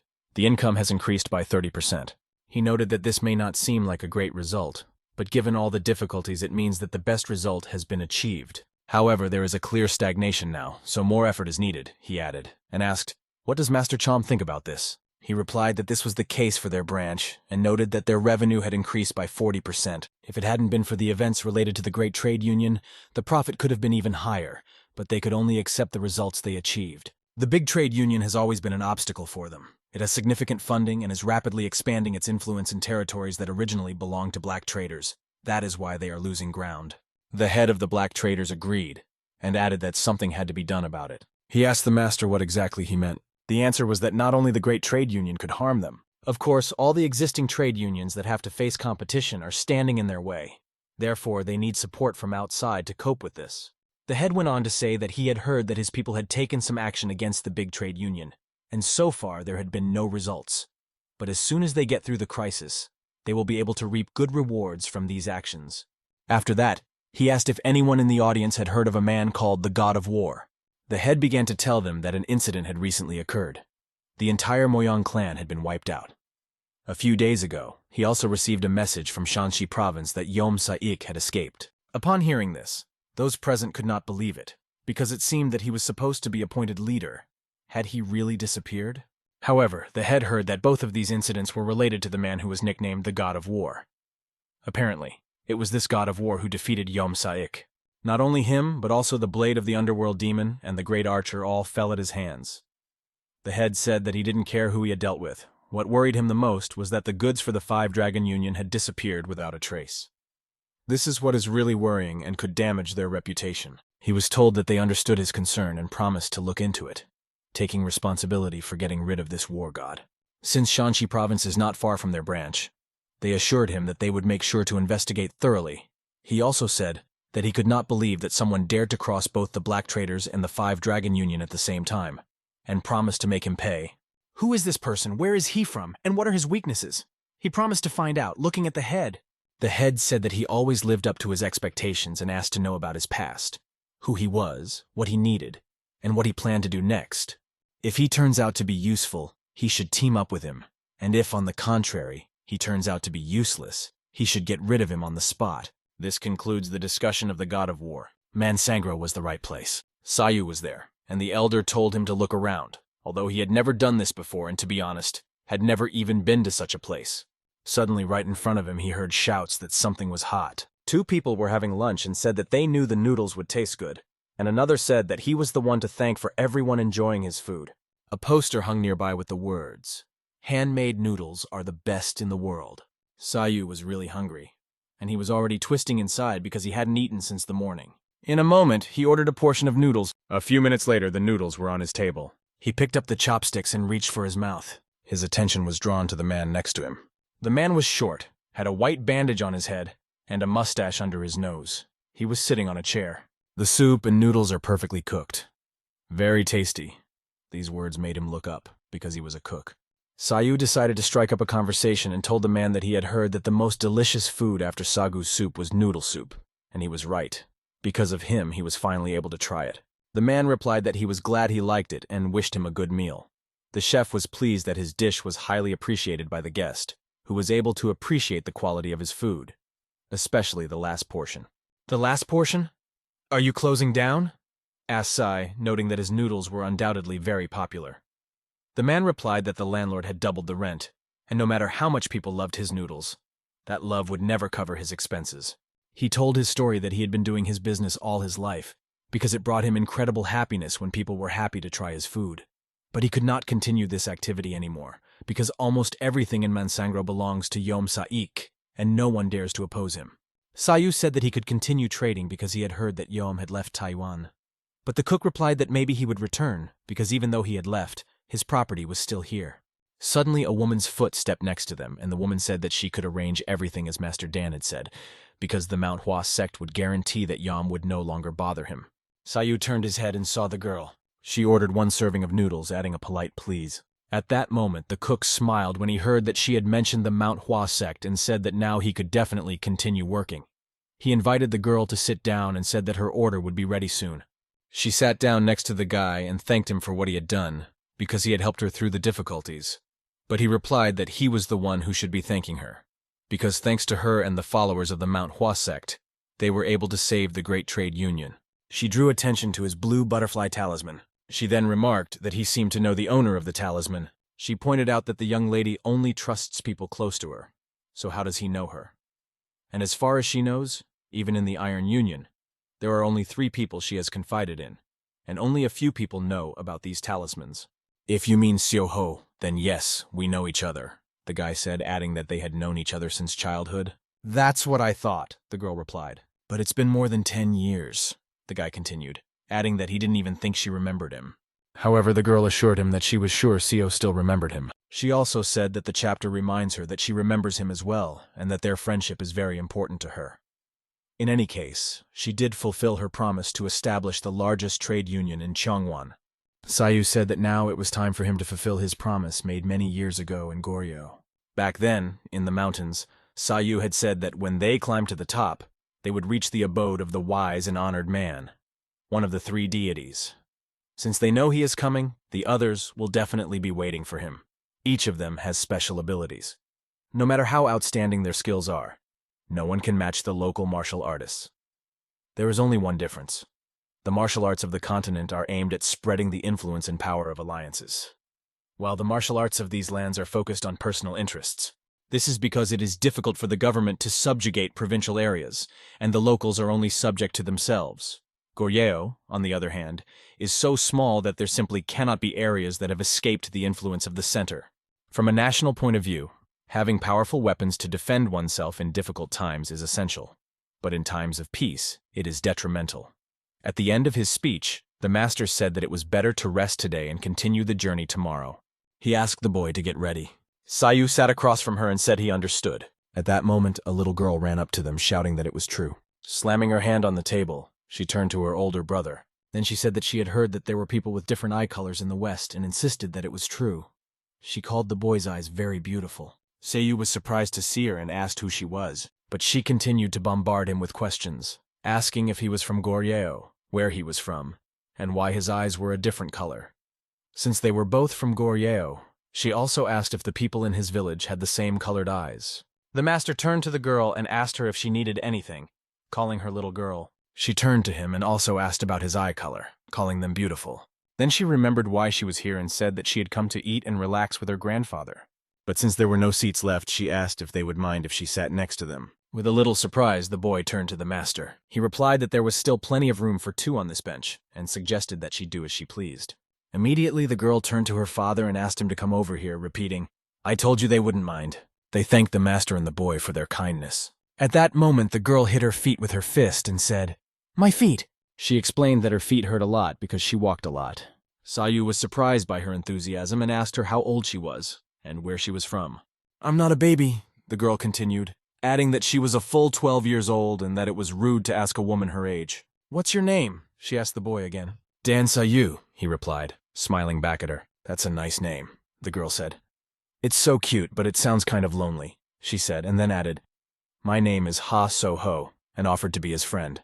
At that moment, her dad apologized to her grandfather and explained that they had to walk for a long time, so she was a little cranky. The girl had already eaten by then and was impressed by the taste, because for several days, she had only eaten dried meat and rice balls, which was not very tasty.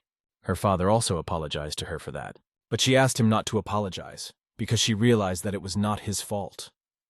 At that moment, Seiyu was looking at her and memorizing her name, which meant fox.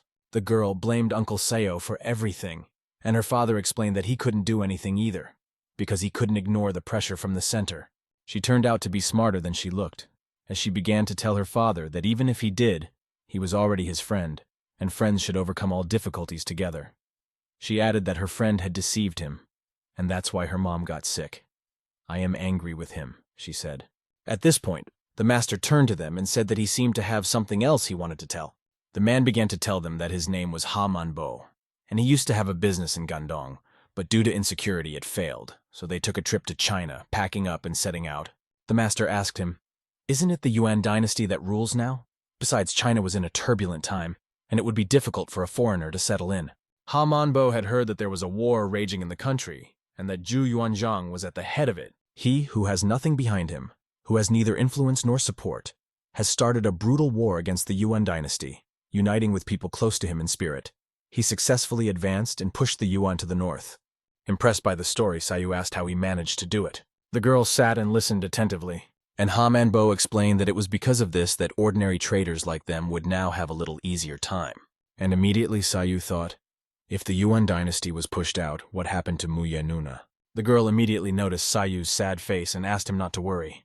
She said that she would also become a great merchant and then solve all his problems.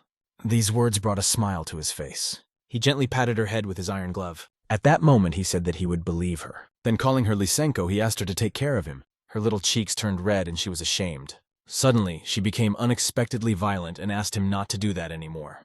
No one understood why she started to get so agitated. "If you keep rubbing my hair, I won't grow.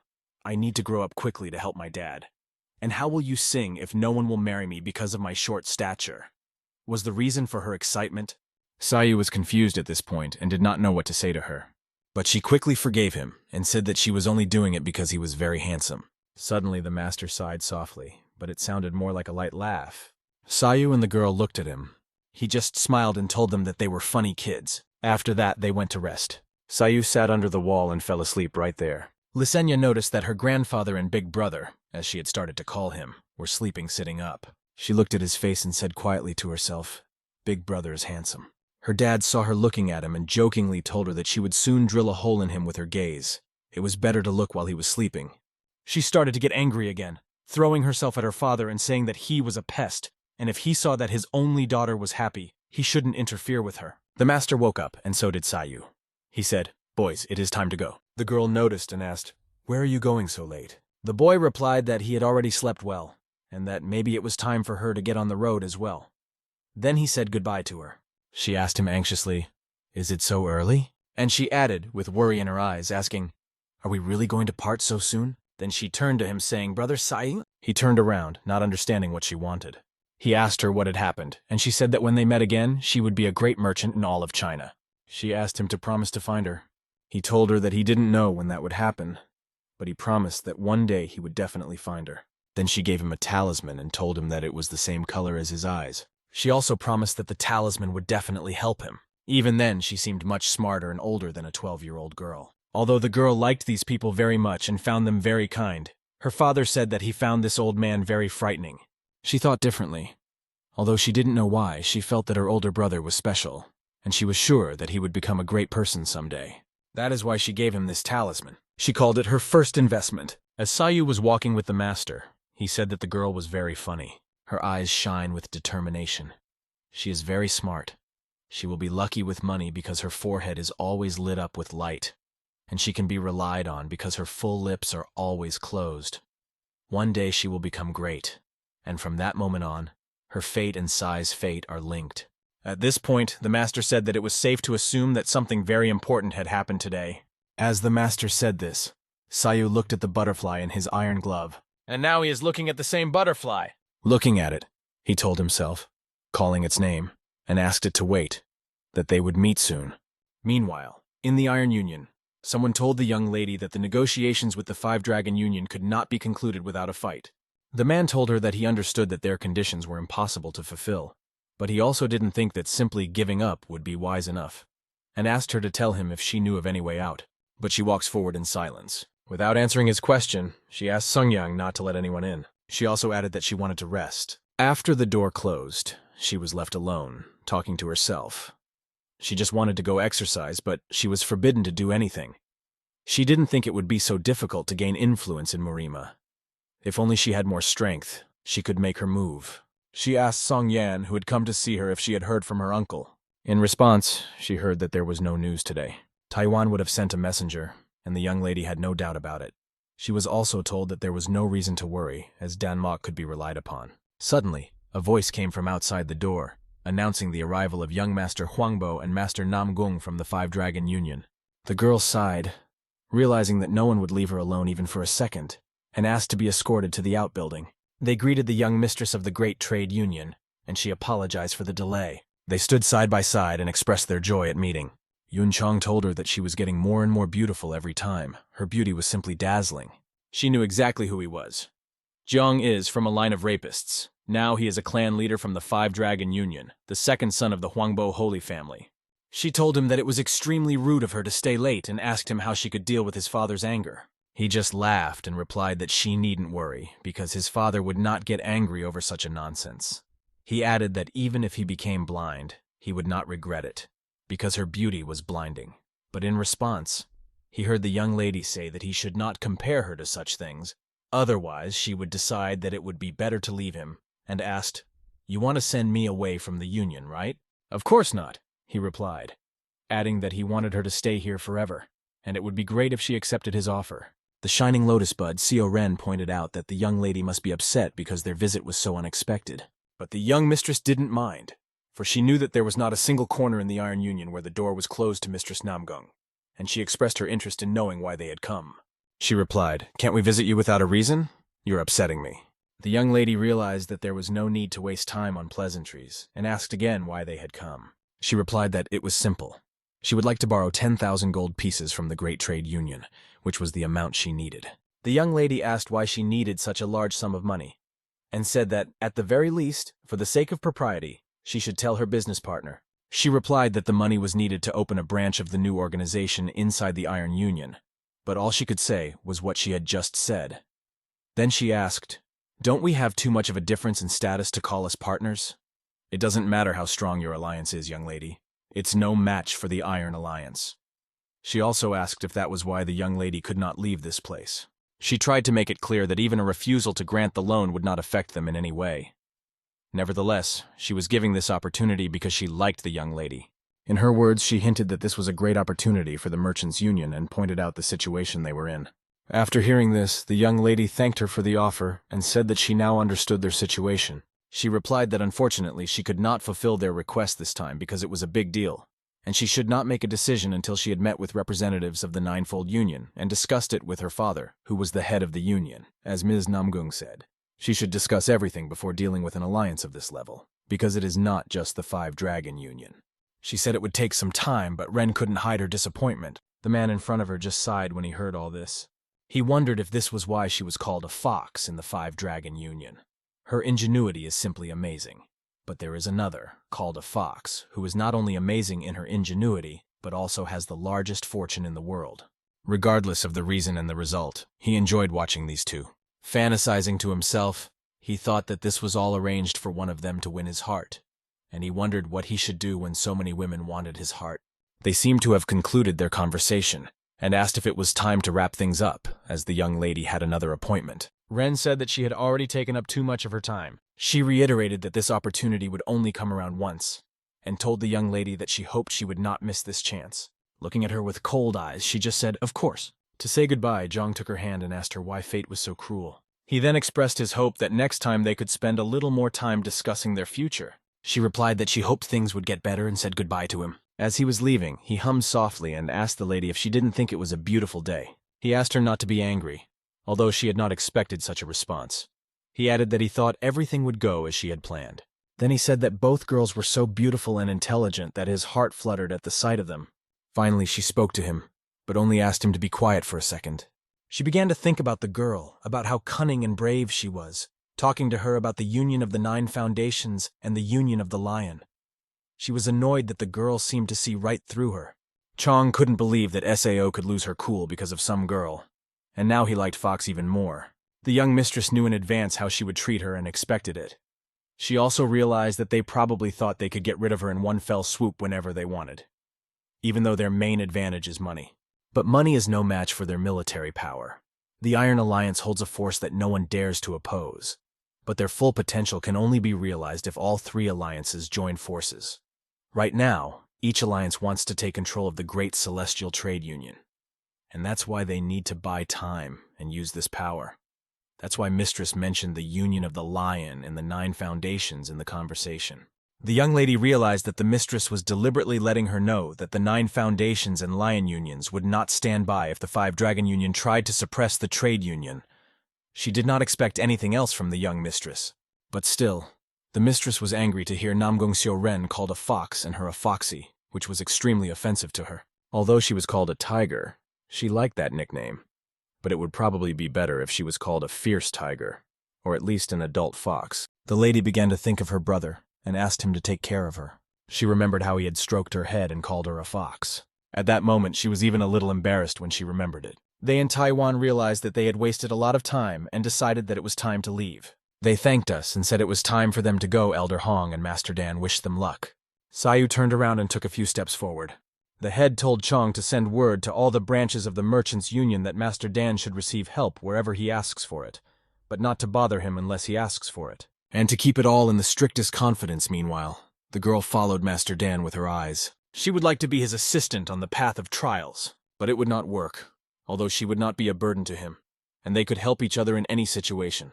However, Sayu realized that she needed something from him, and she would do everything to get it from him, and he would have to be always on his guard, which is why such a partnership would definitely not work for them. It would only hinder him. She remembered this conversation with him, and realized that this man would only open his heart to someone who was sincere in his intentions.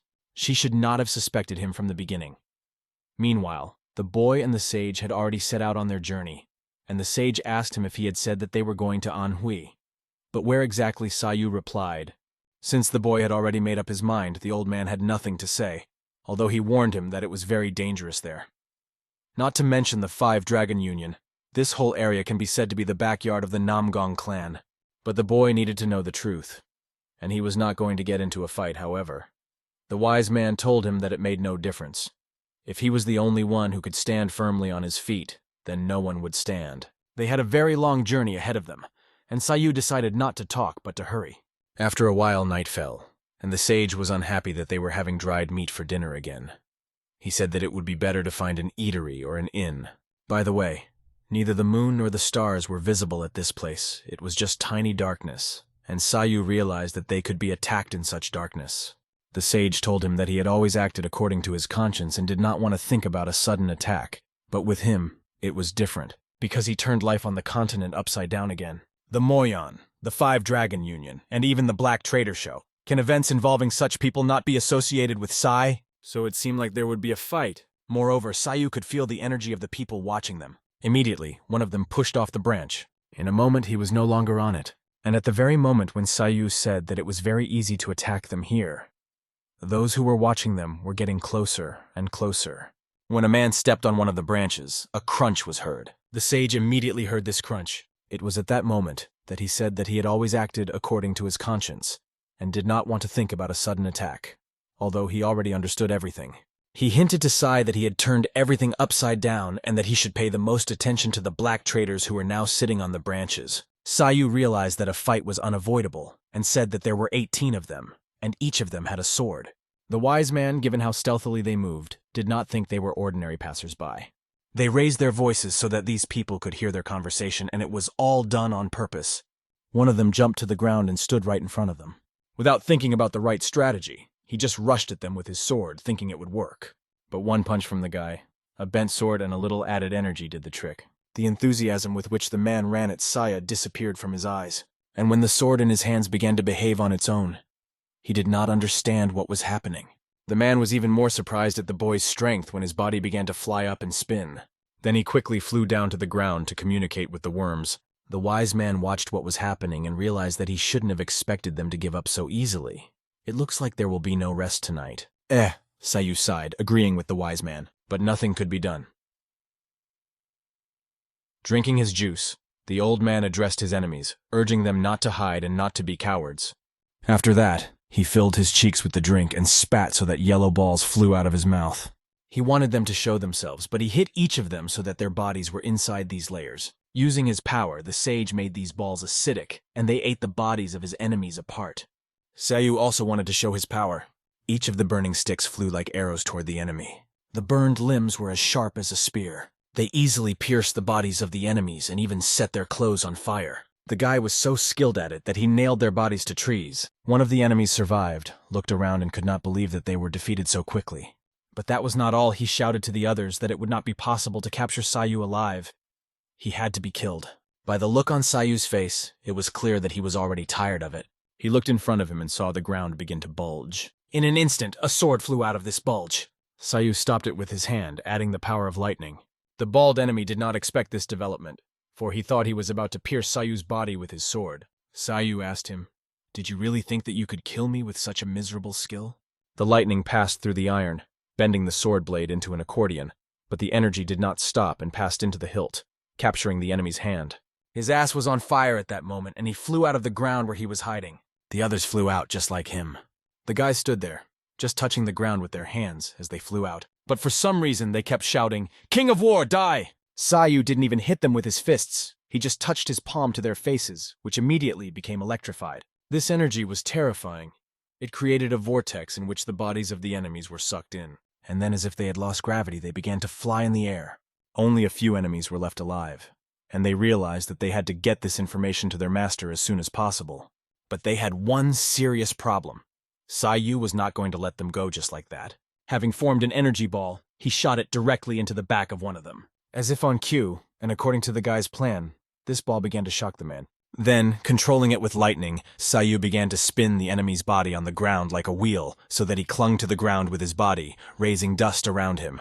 Then he stopped spinning, and only coughing could be heard coming from the man. At this point, the sage was not going to let them escape either, because he had so many questions. But Sayu came to him and said that he could just let them go.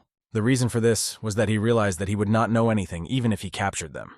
Whether it was the Moyong family, the Five Dragon Union, or the Black Merchants, they would still continue to pursue them.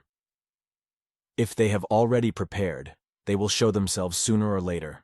Continuing on, Sayu asked the sage where he thought they were coming from. The sage replied that they were probably the black traders at the moment.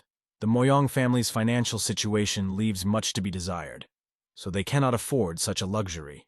From the Five Dragons' point of view, they would not send assassins just to kill someone whose identity they do not know. That's because they still consider Dong Sayu inexperienced and a minor problem.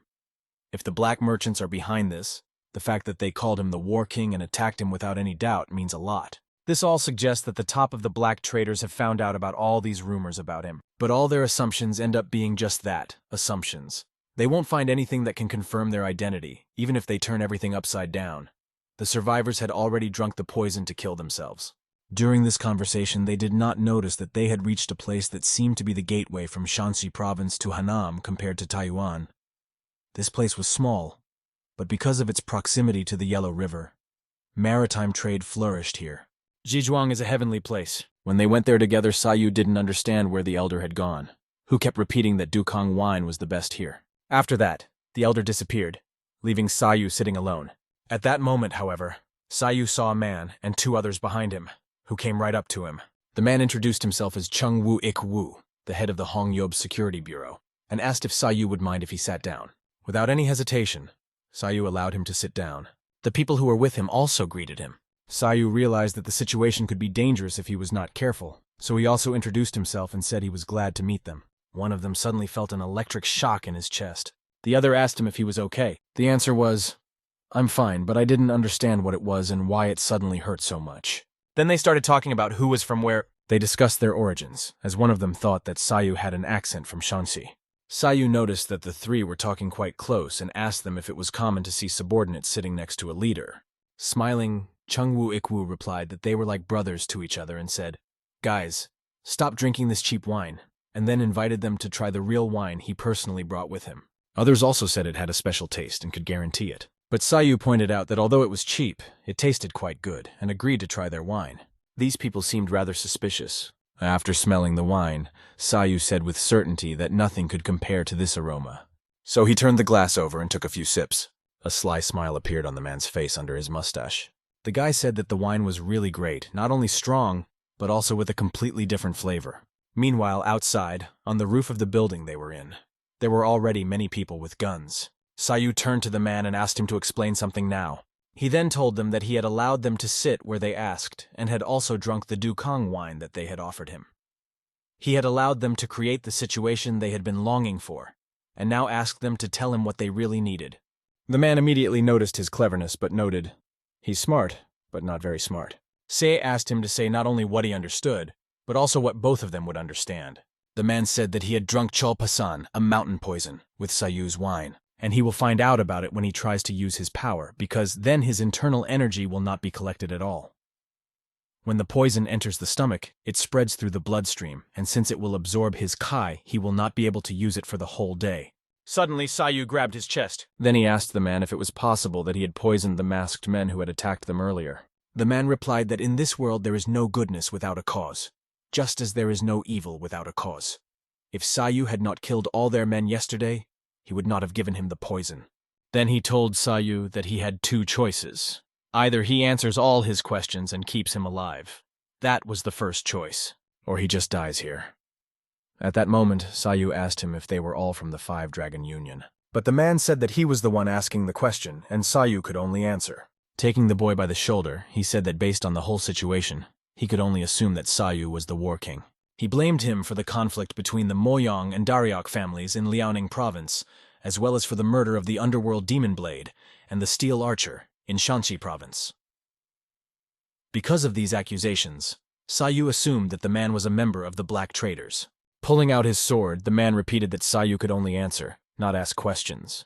He was ready to cut his throat and avenge his comrades. A smile appeared on the leader's face as he saw his men draw their swords. The sword was already right next to Sayu's neck. But the man had another question and asked to postpone revenge for later.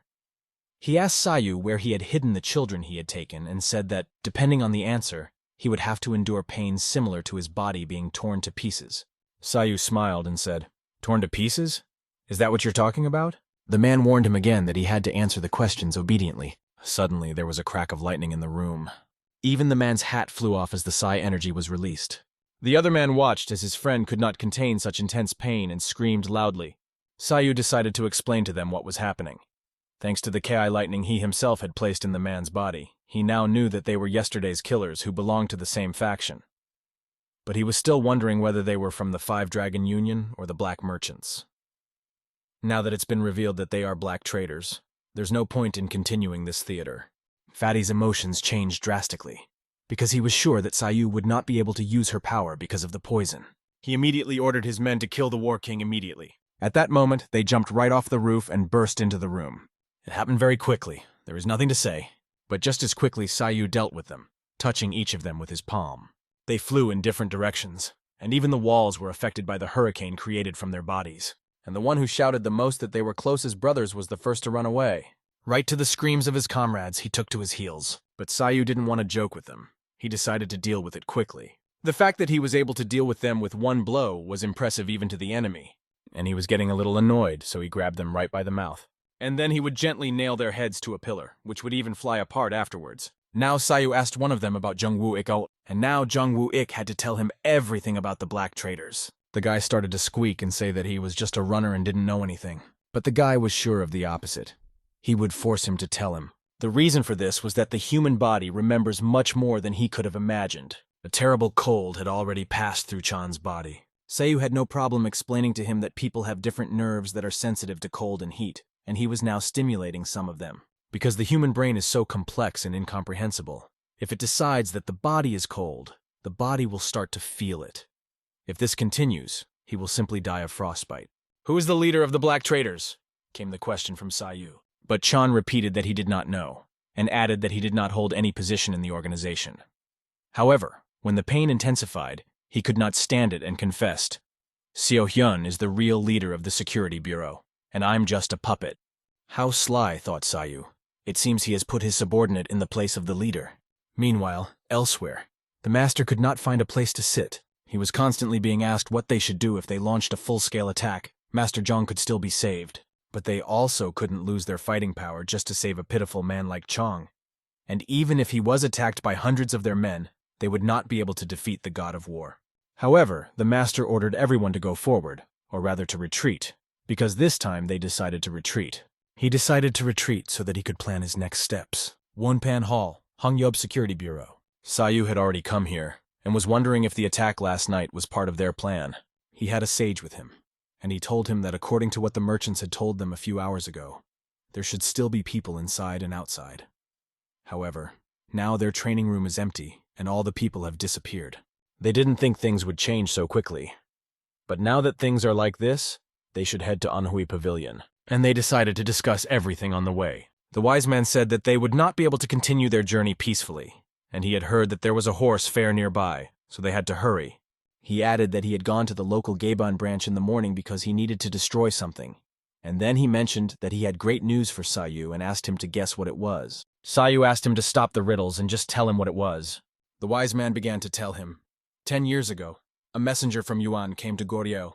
"I have found out the identity of one of the envoys you are looking for." Sayu immediately became animated upon hearing this. The sage continued that right now all of his subordinates were looking for his whereabouts. He then said that he would soon be able to provide some interesting information, and asked him to wait a little longer. Sayu had been waiting for these people for a very long time. They were responsible for his brother's death, and for taking away the Nuna. A smile appeared on his face, and he mentally said to himself, "Finally." After a while, they reached a large yellow river called the Roaring River. The current was so strong, much stronger than usual, and it was raining. This made it difficult to sail today. A handful of people were looking at these waters and didn't think there would be any brave souls willing to set sail in this weather. Suddenly, one of them saw something in the distance and asked the others to see if it was a person. And indeed, a man was sailing in a boat in the middle of these stormy waters, and everyone thought he was crazy to dare to do this in such weather. Around him was a barrier that did not allow anything to pass. "The continent is the land we have lost, but it is also the land I have to get back," this big man said to himself. The Yellow River is a river that flows through 9 fortresses and regions. A river like life that has made Hebei province rich, but also like death, destroying the lives of many people through its fierce flow and whirlpools. It is boundless, no doubt about it. Is it really a force for the continent now? The man asked himself. A smile appeared on his face under his black mustache. And this smile appeared because of what he had in mind. At that moment, he said "goo" like a hoot and spread his arms to the sides. Then he was going to destroy everything completely, and the dome that was above him began to push the water around. He had a motive for all this. He considered himself the only one worthy. It was about the dignity between heaven and earth. By shouting this and releasing his energy, a funnel formed on the river as if a meteorite had arrived there. He shouted so loudly that his hands raised the waves. Then he folded his arms and the rays of the sun shone on his giant body. He had just cleansed the sky with his power, and now he was looking at a bright blue sky and a calm river on which he was floating. After a while, his foot hit the wooden floor. He took a few more steps and said hello. Chung was waiting for him, sitting on one knee, and greeted the Grand Master. He then asked the master if he was returning. The master replied that there was no point in staying here longer, because his journey to the continent was complete. The man then asked him how Chul-san was doing and said that he had heard that he was young. Then apologized and said that his fighting skills had exceeded the Grand Master's expectations, and even his level. "He has surpassed me," said the master. "I am glad to hear that." But suddenly the smile disappeared from his face. "What about that girl?" the man asked, turning around. Jung replied that he had heard that she was only good to the young master. "Still, it's time to open up to her," thought the Grand Master. Then he started walking faster, and said that they were heading to the main group. Everyone thought that the sky would become clear again, but it was covered with clouds again, and they had to take shelter from the rain. At that moment, the wise man was already looking at the horses, and his eyes fell on one of them. He told the warrior king that if they rode the horse, they would arrive in 7 months without any problems. While he was talking, Sayu was already standing next to the seller and handing him 3 nayanas. The sage wondered what he was holding in his hand. Was it a butterfly? Had he bought a piece of jewelry, or was he going to give it to someone? Sayu approached the sage and said, "Soka, it has been a long time since we last met, so it would be nice to bring her a gift." The wise man told him that if he wanted to give her something, why not choose something better? He was also embarrassed that this butterfly was covered in rust. But Sayu replied that it would be worth it after he removed all the rust. He began to use his energy to do so. The elder said that it seemed to be an unusual piece of jewelry, because Sayu was using power equal to that of the 3 sages. But he still could not remove the rust. What would happen if I used more of my power? Wondered Sayu, as he was curious and waited for the jewelry to show its true form. Suddenly the silhouette of a giant man appeared behind him. Then they stood in front of him. The energy emanating from him was incredible, and Sayu immediately realized that this man was extremely strong. His strength was comparable to that of his master, though no, perhaps he was even stronger. After that, Sayu decided to unleash his own power. They began to walk toward each other. Along the way, the big guy asked if there was anyone like him in Chungwon. He was confident in his master that he was the one who would rule this land. It was through these words that he became a sign of strength, and his steps were as heavy as a large mountain. This figuratively meant that he had a great responsibility. So the one who could make the master take the first step must be a very dangerous person. And it was already clear that he would take the first step. The master turned to Jongdo. Then he said that the boy was quite capable and asked him to behave with dignity. Jongdo tilted his head down and apologized. At that moment, the sage was looking at them and asking himself what this phenomenon was. He seemed to the sage not to be a human being at all, because a human being simply cannot radiate such energy. His energy far exceeded the energy of Hwangbo-gun, aka the Holy Fist, the so-called ideal martial level. Immediately, the sage decided to sit down because the power emanating from this man was incredible. Sayu and this monster continued to walk toward each other. The boy began to use his energy, and lightning appeared on his hands. The enemy, on the other hand, was emanating black energy, which is hard to compare with anything, and they rushed at each other like 2 elements. The lightning caused everything around to fly apart, as did the energy that the man had. When they collided, there was an explosion the size of an entire mansion. Sai's eye opened wider, and there was a drop of this energy in his pupil. He found himself in a nightmarish darkness. It felt like the darkness was swallowing everything around him. It seemed as if the world around him had disappeared. He also felt as if he was alone and there was nothing else. At that moment, his body began to suck in some energy near his left arm. At the same time, this big guy appeared and formed a portal right next to Sai. If he had been sucked in, his body would have been torn to pieces. The impact was so strong that everything behind him was blown to pieces. After that, everything started to come back together, and nothing was clear at all. "What was that?" asked Sayu to himself, and the big man said that he had a very good thing in his hands. It was a deadly blooming butterfly that had belonged to Jung Ha-chan. The person who left this butterfly, Jung Han-cha, won and hid a secret technique on its wings, but of course it's not so easy to find someone who recognizes the small inscriptions on its wings. What's more, this butterfly is essentially just a decoration. When Zdorovi explained this, even more questions arose. Who is he? The sage saw his eyes and realized that if an ordinary person looked into his eyes, he would immediately lose his soul. He began to tell Sai that he had been traveling around Chungwon for 2 years, but he had never seen such a talented person, and he said that he was very sorry that there was no one in all of Chungwon as talented as him. Now that he had met Saya, he realized how arrogant he had been and asked the boy his name. He replied, "My name is Dan Sayu." He had been traveling around Chungwon for more than 2 years and had never met someone so talented before. Now he met Sayu and realized how arrogant he was, but that was because it was his first time on the mainland. Hearing this, the big man smiled. Then he started laughing out loud. His laughter was even a bit exaggerated, as his energy began to rage. He loudly said that Sayu was not from the continent and added that this was a good thing. Strangely enough, he then told Sayu that they could become good friends. However, Sayu didn't really believe it. His subordinate came up behind him and addressed the Grand Master, saying that the horse was ready. The Grand Master went to the horse, petted it, and said that it was too beautiful to just wander around the field. He also gave the boy one thing. Then he said that fate had meant for them to meet here, so this would be his gift. With this gift, he wanted to make a horse for Sayu.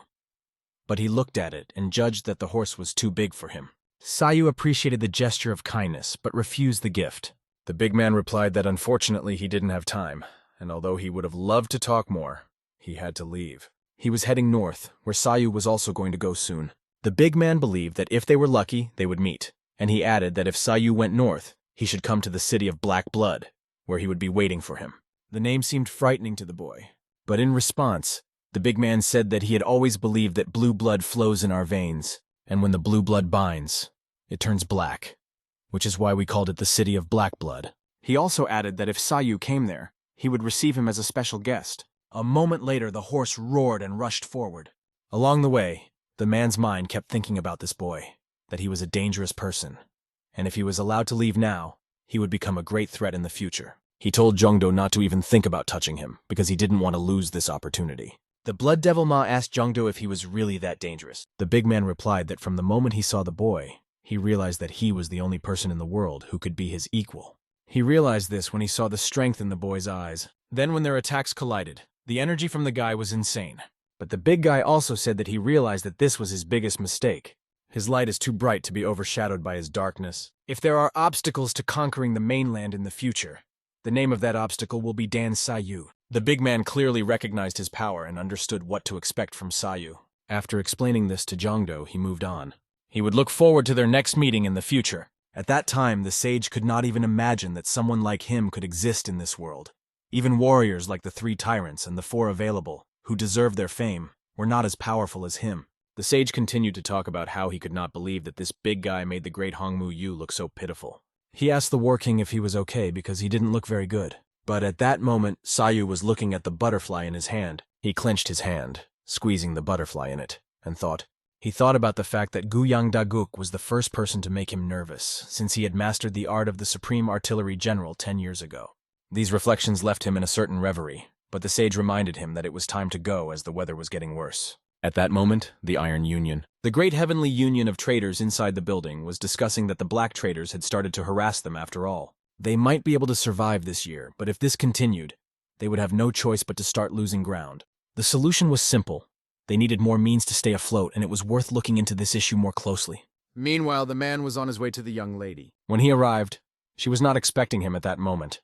She asked him what was wrong. He brought the letter that the pigeon had given him and said that it was a message from the Taiwan branch. He then lowered his voice and added that it was classified information. She began to open the bamboo case, which contained a rolled-up piece of paper. She picked it up and began to read it carefully. Her maid asked if something bad had happened. The young lady smiled and said Oraboni, which meant older brother. Saya Oraboni is on the mainland. She could not wait to see what he looked like now. Also in the Iron Union. But from a different perspective, there is a discussion about Songgyeon, namely that even among the 3 colors, her skills are inferior compared to the Hell Demon clan. Not to mention that her strength together with the Steel Archer is undeniable. This is discussed by the Shining Lotus Flower Namgun Seoryong, who noted that she had heard that he is one of the 5 warriors who are considered to have strong intuition and an outstanding ability to adapt. But in her opinion, this is simply an exaggeration. A warrior from the great mountain Kangchu-san stood across from her and asked what she meant. He could tell from her tone of voice that something bad had happened. She agreed and said that it was definitely something very bad. The 2 he was talking about are the Hell Demon Blade and the Steel Archer. They are both dead. When he heard this, he couldn't believe it at first, and asked her what she was talking about. It was not difficult for her to explain. The God of War is the name of the guy who killed them.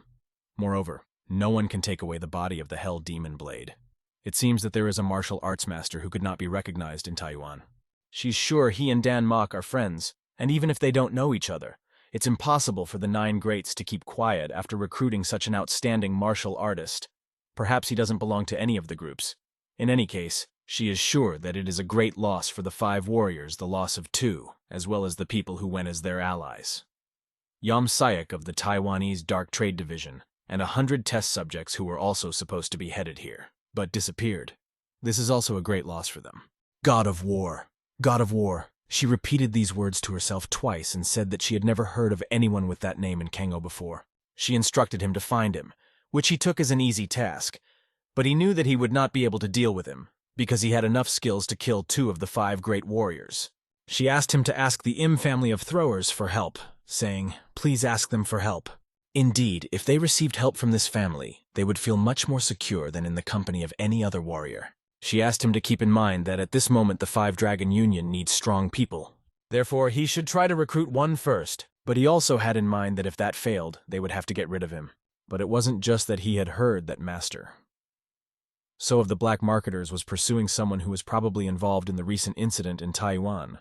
Judging by the current situation, the war god is most likely involved. The fact that Master Seo involved himself in this case means that he received orders from the top black marketers. Does this mean that the god of war was killed by him? No. Rather the opposite, they were crushingly defeated and fled. But the very fact that Master Seo acted on his own indicates a certain impulse behind it. Kong told her that he had a request for her. He had heard about the return of the North Wind virtue from the Lion Union last night. He believed that all these things were somehow connected to what the god of war was doing in Liaoning. Liaoning province, the Moyongdarek family, and the god of war, please figure it all out. He was sure that she would be able to find out something about the god of war, and that it was quite possible that it was all related to a certain object. Of course, it was a secret agreement between the Holy Fist and Moyan Dokean. She realized that Moondong had died, and no one but Huang Bo knew about it. Furthermore, after Moyan Dokean was killed, there was an item that Holy Fist passed through a small security bureau regardless of what it might have been. If it could interfere with the Namgun family's actions, she recognized that she had to get rid of it at all costs, and that was why she stole it. Now, Kang decided to go to Hanam and meet the Steel Thrower family. She asked him to try his best, and he reflected that the rumors about her outstanding abilities were true. It seems that if she takes the place of the patriarch, the Namgong family will come to the fore. Unfortunately, she was impatient, and the Steel Thrower family is another story altogether. The Steel Thrower family is famous for its outstanding achievements, and they have mastered stealth techniques and dark martial arts that the world knows little about, becoming one of the best assassin families. In this family, all 100 members were able to become assassins. This means that asking this family for help to find a person they know little about is a serious matter. If they weren't part of the 5-Dragon Union, they would have torn apart the entire Murim long ago. Kang was intrigued, because the god of war appears in Kanfo as a shooting star, but since he has become the target of the shining lotus flower, his secret will soon fade like the rays of the setting sun, the man thought. Ryan sat by the window, thinking that once the Steel Thrower family was involved, this matter would be resolved in no time. Moreover, the Great Heavenly Merchant Union had her wondering what she should do to bring them into the 5-Dragon Union. She considered Ha Soho to be a very intelligent girl, and realized that it would not be easy at all. She also told herself that it would be enough for her to put up with her rude behavior. She should be grateful that she was not born into a warrior family. If she had come from a warrior family, Seo believed that she would have killed her long ago. The reason they came to Hefei was to meet one of the flowers, the frost flower Han San. She is known as the daughter of the head of the Han family and a member of the 3 witnesses, but her skills have surpassed the 3 flowers and the 3 heroes. Some rumors say that she will soon become an unrivaled swordswoman. Anhu Province, Hefei. The god of war stood with a sage on a hillside right in front of the city and talked about how the Han family was once a famous family of warriors. Unfortunately, after the Namgong family got a place in Hefei, they have been going through hard times ever since. So this is where my master's daughter is, said Sayu. The sage replied by telling him that it was time to move on. The local Gaibon department. The sage tried to find information, but didn't find any regarding the envoy from Yuan, and realized that it would take longer than they expected. He turned to the god of war and said that he would soon finish some things, but it would take a little time, and asked what he was going to do. Whether he wanted to rest, but Sayu replied that he did not. There is a place he would like to visit, and he asked the sage not to worry and not to rush. The sage asked him to keep in mind that Hefei is called the main base of the Namgong clan. It could be said that the whole of Hefei belongs to the Namgong family, so one should not act rashly here. But Sayu just smiled and said that he would do his best. The main house of the Namgong family, the righteous heavenly sword era. The man was brought long jing tea, which he loved so much, but he decided to put it aside for now and ask a question. What happened to the man Soryan sent from the Iron Union? The man explained that they had handed it over to Doc Chin, and they would undoubtedly learn something new soon. The patriarch said that we had to hurry. If we miss this chance, we won't even be able to catch up with the Huangbo family. This grandfather is the patriarch of the Namgun family, Namgun Muchin. Namgun Chulchil said to the patriarch, "Of course, Hyungnim. And isn't that why Aseo is in the Iron Union now? This time we have a chance only because of her." He was ready to take responsibility, restore their position, and shake the bastard out of his information. At that moment, a guy was kneeling on his knees, tied to chains, right in front of the man with the stick. He was being interrogated about what Moyon Dongcheon had sent to Huangbo Gunak, and he was from the Makgoyo Security Bureau, Anhui Province, capital of Hefei Province, the main home of the Namgun family. The man decided to go directly to the Han family because they needed to resolve the issue of the marriage of their son as soon as possible. Indeed, the patriarch of the Han family had forgotten about this problem, and indeed, this issue should not be postponed. The problem is that Hanjong is this indecisive old man who always acts indecisive at times like this. With this kind of character, he always checks everything carefully, which could be a great advantage if he were of noble birth. But for a man from Murim, this is an unacceptable weakness. To be honest, he is not someone I would want to have any kind of relationship with, but San, his daughter, is another matter. I don't want to lose this celestial genius.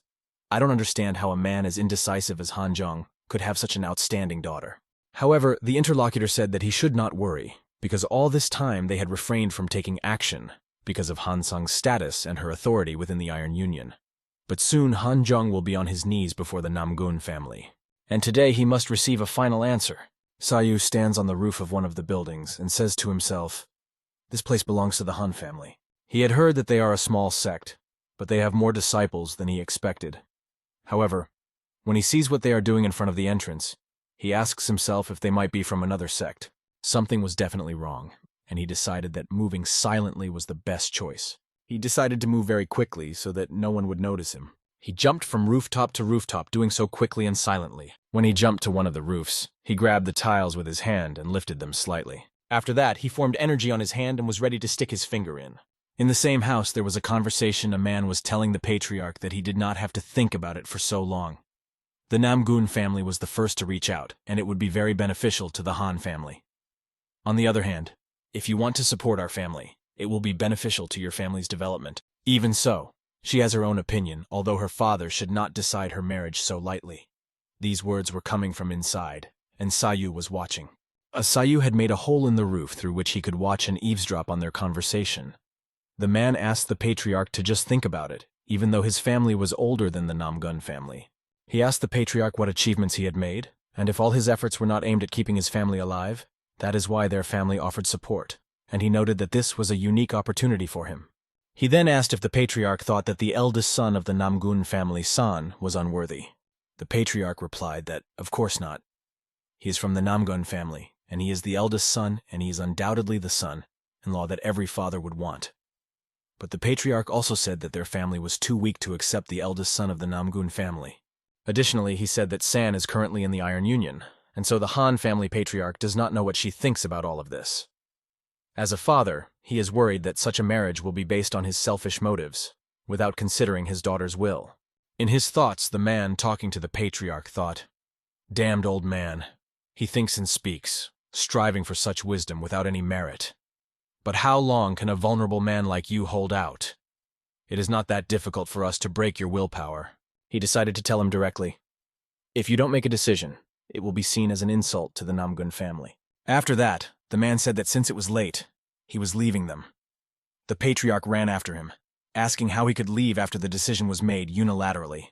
Getting on his horse, he said, "As soon as this marriage is approved, your family will receive full support to restore the Khan family. This means that from the moment this happens, you will no longer have to stay in this remote place." But the patriarch was more concerned about what would happen to his daughter's will. He asked him to stop using his daughter as an excuse. She is a child, and she must obey her father's decision about her marriage partner. He said he would return tomorrow for dinner to talk about the wedding. He said goodbye, and said he was going back to his house. At that moment, Sayu was sitting on the roof listening to the whole dialogue. He realized that his master's daughter was in the Iron Union, which made him wonder if he had made the trip in vain. Logically, he asked himself what to do next, just like the patriarch. The patriarch had anticipated this, but he did not expect them to be so determined. Sitting down, the patriarch asked himself if there was any other solution, coughing from his thoughts. He reflected on what their reasons were, and he should not have allowed this marriage to come to fruition, as it could become a prison for Sanae in the future. Suddenly, a boy's voice appeared in his room and said, "Stop hesitating. You must discuss this with your daughter." The patriarch instantly extended his hand to the left. Using his energy, he made the sword fly directly into his hand. He grabbed the hilt of the sword as professionally as if he were 25 instead of 80 years old. It all happened so quickly that he asked, "Who are you?" At that moment, Sayu came closer and took hold of his sword hilt with his hand. The patriarch felt that he could not move, looked at the boy, and could not understand whether he was a martial artist whom he could not defeat. But the guy just asked him to put down his sword. "Who are you?" the patriarch asked him again. Sayu apologized and said that he had to do a terribly impolite thing because of the circumstances in which he found himself. He introduced himself, gave his name, and said that he was in a relationship with his daughter. The patriarch sat down, calmed down, and asked what kind of relationship. Walking around the room, the young man said that one of the three witnesses, the frosty flower Han Sanga. "Young Lady Sana is not your own daughter, is she?" Sayu asked him, and then added that they had met her when they were passing through Shaanxi province 20 years ago, and he had raised her as his daughter then. The patriarch could not understand how the boy knew all this. And then Sayu returned and told the patriarch that he had come from Korea on a mission to find young Sanga, because her real father had asked him to do so. The patriarch was amazed. Are her real parents still alive? The master asked Sai to find the girl, and if she is living well, just leave her alone. But if she was in a bad condition or in difficult circumstances, the master instructed him to help her, saying that this would be enough for him.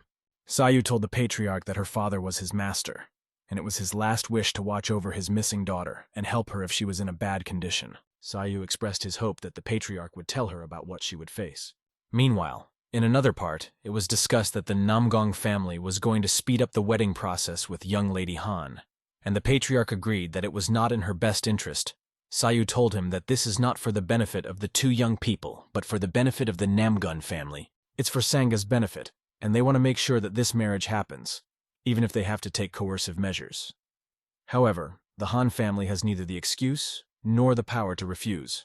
If Sanga were here now, Sayu would not hesitate to try to talk to her. But he realizes that she is far away in the Iron Union.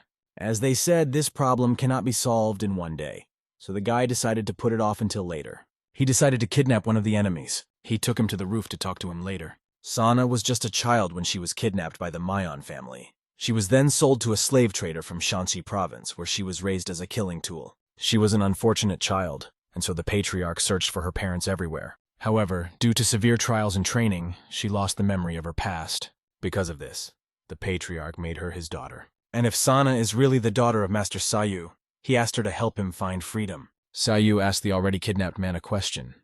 "Do you really want the wedding with young Lady Han to take place, right?" Because of this, Sayu decided to find out why they were so insistent on getting hold of her. At that moment, someone who had recently spoken to the patriarch told his men that their enemy feared them, that he recognized their superiority. He added that there is no one in Anhui province who dares to confront them except you, Hyungnim. He noted that it was easy to make the Han family and its old man give up, but suddenly a guy appeared with lightning shining strangely around him. He asked, "Who are you?" But the guy didn't answer and decided to show them a new technique, puppet theater. It is worth mentioning how Sayu learned this technique. Sayu asked his master about the puppet theater, and he replied that yes, the history of the Supreme Artillery General goes back more than 1,000 years. The master said that they had met many martial arts masters and achieved tremendous results that were beyond the normal. All these achievements were absorbed by their art, which contributed to its development and strengthening. Of course, puppet theater is one of these techniques. Puppet theater is a technique in which they combine their energy with the body of their opponent to control them like puppets. There is something terrifying about this technique. It allows not only to control body movements, but also to change the perception of the target. Using puppetry, you can completely erase your presence and merge with the enemy group. The main house of the Namgun family. A man stands on the roof of one of the buildings. Sayu looks around and notices a large number of people, as expected from the Namgun family. They are ordinary martial artists, and he would have gotten into trouble if he hadn't blended in with their people. Although no, he still wouldn't have been able to enter without being noticed. "Where is Doc Chin?" asks the man on the horse, and he is told that he is near the front. He asks if he hasn't finished his interrogation yet. Having traveled all over the continent since his youth and seen many martial arts, it's hard to believe that lesson still holds true, especially given his skill in torture. After overhearing this conversation, Sayu decided he had to see the man's face for himself. Even if he didn't take the elder's request into account, he didn't want to fight right now. So it was better to move quietly. The facade of the Namgong family. Slowly they were getting closer and closer. Inside, there was a staircase going down. At the bottom, right next to the fire, was a man. There was a whole prison here, Sayu noticed. The smell of blood, wounds, pus, and a terribly unpleasant odor of flesh was in the atmosphere that was certain. In the corridor, a question was asked, "Where's Doc Chin?" He was led through, and the Hyungnim stood right next to the body they were interrogating. However, he did not tell them anything, and they had never met someone so stubborn. The third elder of the Namgun family, Namgun Doc Chin, said that they had already tried 20 different tortures, but all he did was scream and not answer a single word. Hyungnim couldn't believe that he could endure his torture, and it seemed that he was really tough. This meant that conventional torture would not work on him. Hyungnim decided to ask him himself, came closer, and asked him to tell him what kind of thing Hwang Bo-gun-ah had received and why he was keeping his mouth shut over a trifle. But he realized that if he opened his mouth, his entire family would die, and he couldn't understand how he could do such a thing to save himself. It was better for him to die than to say anything. He took the sword from the third man and said that he would have to change it someday. Then he swung the sword so that the blood flew in all directions. As he stabbed the victim, he said that he would cut him from the shoulders to the stomach. He continued that the victim was about to die, and if he told the truth, he would be saved. If he did not, he would start killing again. Sayu listened to these words and heard them saying that if he died during the torture, the Steel Horse Bureau, which he was so worried about, would be wiped off the face of the earth, so he should grit his teeth and endure. His body was already completely exhausted. He was on his knees and could barely stand it. Sayu immediately realized who it was and remembered the night they spent under the stars with the Steel Horse Bureau. It was Master Mac. Sayu decided to come out and show himself. They immediately started asking who he was, not understanding. Hyungnim immediately felt his energy from the moment he entered the family's territory. He was wondering why he didn't pay attention right away, but Sayu was already holding up 2 fingers with a zipper on them. He pointed them directly at the chain, and it broke into pieces. Now Mac was not chained to a heavy chain. Falling to the ground, he moaned, and voices could be heard in the background asking the boy how dare he enter the Namgun family's secret place.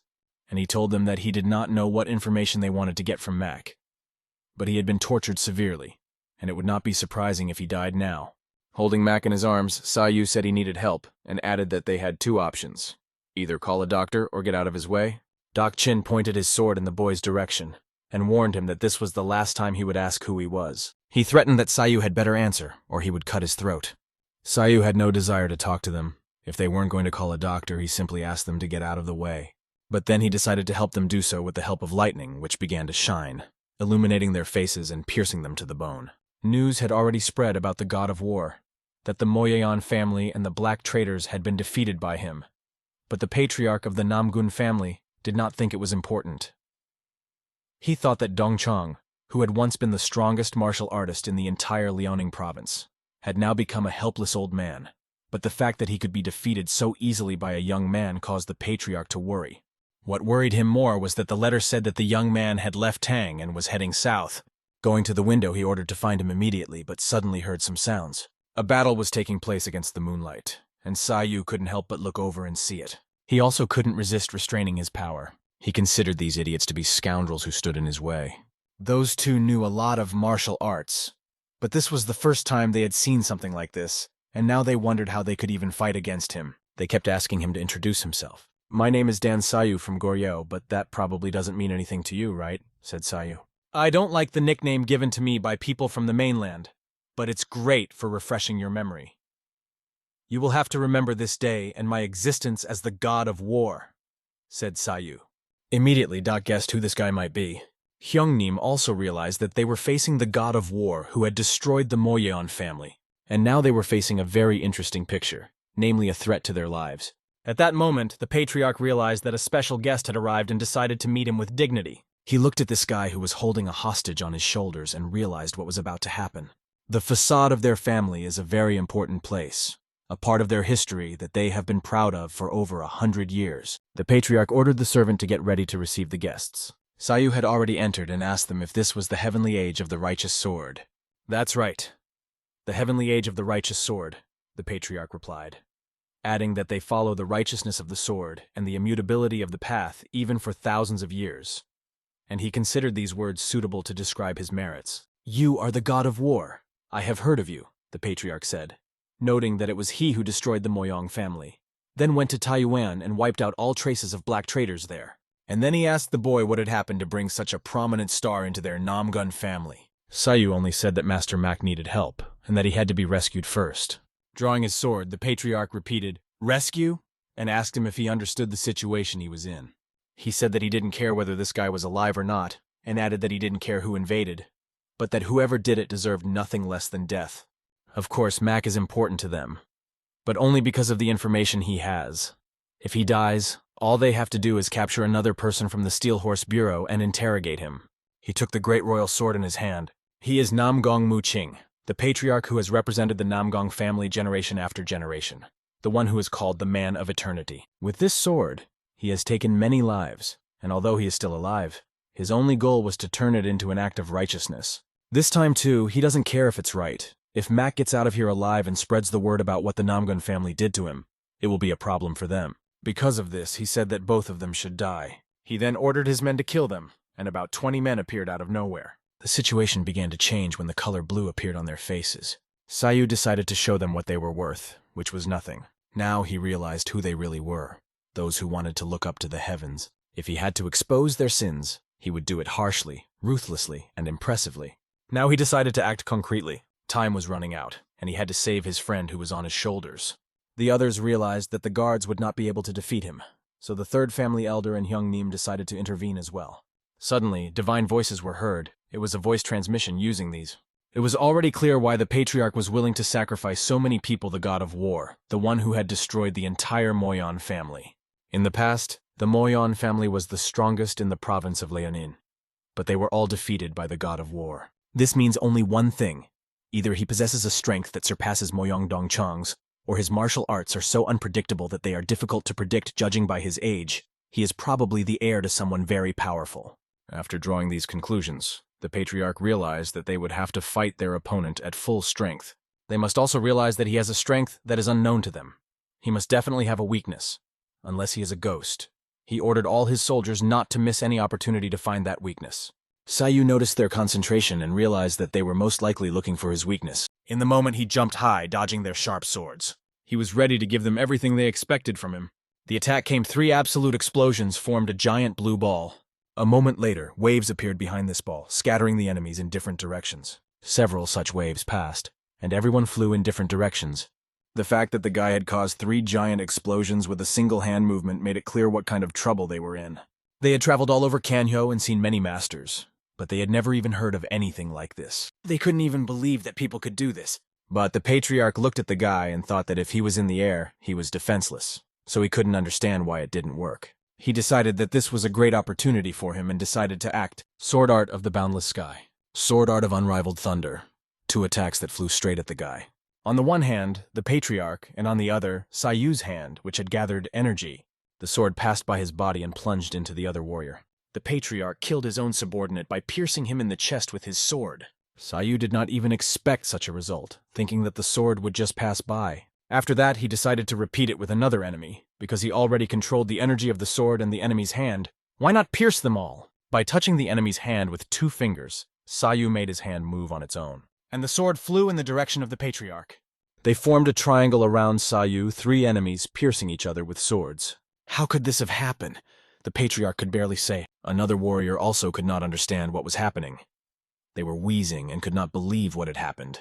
Another asked the same question. Sayu decided to spice things up and released electric discharges, ending this battle. How dare you, you miserable bastard, challenge the patriarch of the Namgun family? Do you think you will survive the consequences of your insolence? So what if I don't? Do you, the god of war, even realize what a sin you have committed? Going up against the Namgun family is like going up against the entire 5 Dragon League, and challenging the League of 5 Dragons is like fighting against the entire Iron Union, which is the whole world. It means that you are challenging the whole world, the whole Iron Union. Do you realize that you are turning the most powerful force on the planet against you? Just to save the head of a small bureau, you made an irreparable mistake. He responded to these words with a question. Is fighting with the Namgun family such a terrible mistake? But he decided to explain. If it was just the Namgong family, then why involve the 5 Dragon League and the Iron Union? Isn't it possible that the Namgung family can't cope without the help of the Iron Union and the 5 Dragon League? He threw these questions at the patriarch and challenged him to a fair fight, ready to meet him anytime and anywhere. "How dare this puppy insult us?" the patriarch asked again, and despite his wounds, he rushed at the young man with his sword again. He thought that he was about to slit the boy's throat and make him regret his words. He really believed that he could kill and keep up with the boy. But Sayu had already become excited, and the smile on his face became uncontrollable. Meanwhile, the patriarch continued to threaten the boy, convincing him that he would make him regret everything he had done that day. The patriarch's attacks may have been swift, and the sword in his hands mighty, but Sayu was even faster and more agile. And maybe his cries that he would fight at any cost went out in all directions, but they were of no use. Yes, his next attack was also powerful. The Emperor's 10,000 strike kick had once killed many people, but he did not realize that Sayu possessed the strength of a heavenly artillery general. 10 ruthless manipulations forced the patriarch to turn his sword around and plunge it into his chest. Sayu came closer and asked him if he hadn't repeated that he wouldn't regret saving Master Mac. But even in this situation, the patriarch continued to be unbearable. This, of course, irritated Sayu, and he decided to play with the sword sticking out of the patriarch's chest. The power of the heavenly artillery general, combined with his lightning speed, sent the patriarch and the sword flying down, and in a moment he was nailed to the ground with his sword, and lightning was flashing furiously around him. He felt that pain for his empty words and for the mountains of terrible deeds he had committed. Then Sayu came closer to him and said, "This is the heavenly age of the righteous sword. It is your duty to take up your swords for justice and remain true to yourselves even millennia later." Sayu asked the patriarch, "Aren't these your words? Don't these words perfectly describe the merits of the Namgung family?" After that, his fist rushed toward the patriarch like lightning. The power of the heavenly artillery general was embodied in a giant blue ball that hovered above their heads. "The heavenly age of the righteous sword, you say?"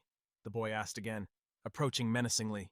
After that, he ordered the patriarch to spit, and an incredible energy tore him to pieces. This day will always be remembered as a terrible tragedy for the Namgung family, as about 70 masters were killed and many others were injured. Namgun Dok Chin died. No one knows if Namgun Chol Chin is alive. The news about the patriarch of the Namgun family is also uncertain. The patriarch saw the destruction of his family's forward symbol, the heavenly age of the righteous sword, right before he died. Everything that happened that day was one big tragedy caused by just one person. The god of war entered the territory of the Namgung family alone and brought them disaster. News of it spread like lightning across the continent. The Iron Union is already discussing that Namgun Dok Chin's death has caused serious problems. Kong Wei and Do Do Yun, 2 of the 5 warriors, were also killed by the man who calls himself the God of War. The young warriors, including the 2 saints, the 3 tyrants, and the 4 subordinates, did not budge, but shouted joyfully when a new strong man appeared and impressed them. Most stories, however, grow like a snowball, overgrown with people's opinions and rumors, disappearing before certain obstacles. Eventually, the truth will be forgotten, right? But as they discussed this, they came to the conclusion that they shouldn't worry, because it was true. This time, however, it may not end with just rumors about the God of War, because the events paint the picture too vividly and remind us of the essence of the matter. Nevertheless, there are rumors that Gaiban is trying to control all the gossip about the God of War. In addition, it was noted that black traders personally intervened in these events, seeking to get rid of the God of War. "Black traders?" came the surprised inquiry. He replied that it was true Master Seo of the Henan Black Marketers Department tried to personally deal with the God of War, but all his efforts were in vain. Most importantly, the main house of the Namgong family in Hefei was completely destroyed by the God of War. It was also reported that the patriarch of the Namgong family was killed. Looking out the window, he wondered how this old man could have died, and immediately his thoughts turned to Namgun Seoryong, who must be going through a very difficult time right now. This person is the head of the 5 Dragon League, the Holy Fist of Huangbogun AK, and he asked to send her a letter because he wanted to meet her. Some time passed, and she was holding the letter in her hands, full of indignation. Her indignation was caused by what the God of War had done. How could he do this to the Namgun family? She was determined to cut him to pieces for this. In the Iron Union, the great heavenly merchant union, no one could believe that he could turn the mighty Namgun family into nothing. Even her father said that Master Sayu Oraboni was the best martial artist in the world, and as expected, her Oraboni is the same. If he was so strong that he was able to single-handedly trample the Namgun family, then he could truly be on par with the 2 saints, 3 tyrants, and 4 subordinates. Now that the Namgong family has been defeated, the young mistress is confident that the 5 Dragon League will make its move at any cost. However, no matter how powerful Oroboni is, he still needs help. She turned to Song Yanyi and said that from this moment on, she wanted to mobilize all the branches of the Great Heavenly Merchant Union and spread the rumors of the God of War throughout the world. She emphasized that it should be reported that the God of War had attacked the Namgun family in order to save an innocent person who was being heavily pressured by the family. At the same time, she believed that it was necessary to spread rumors about how much damage the Namgun family had suffered after the encounter with the God of War.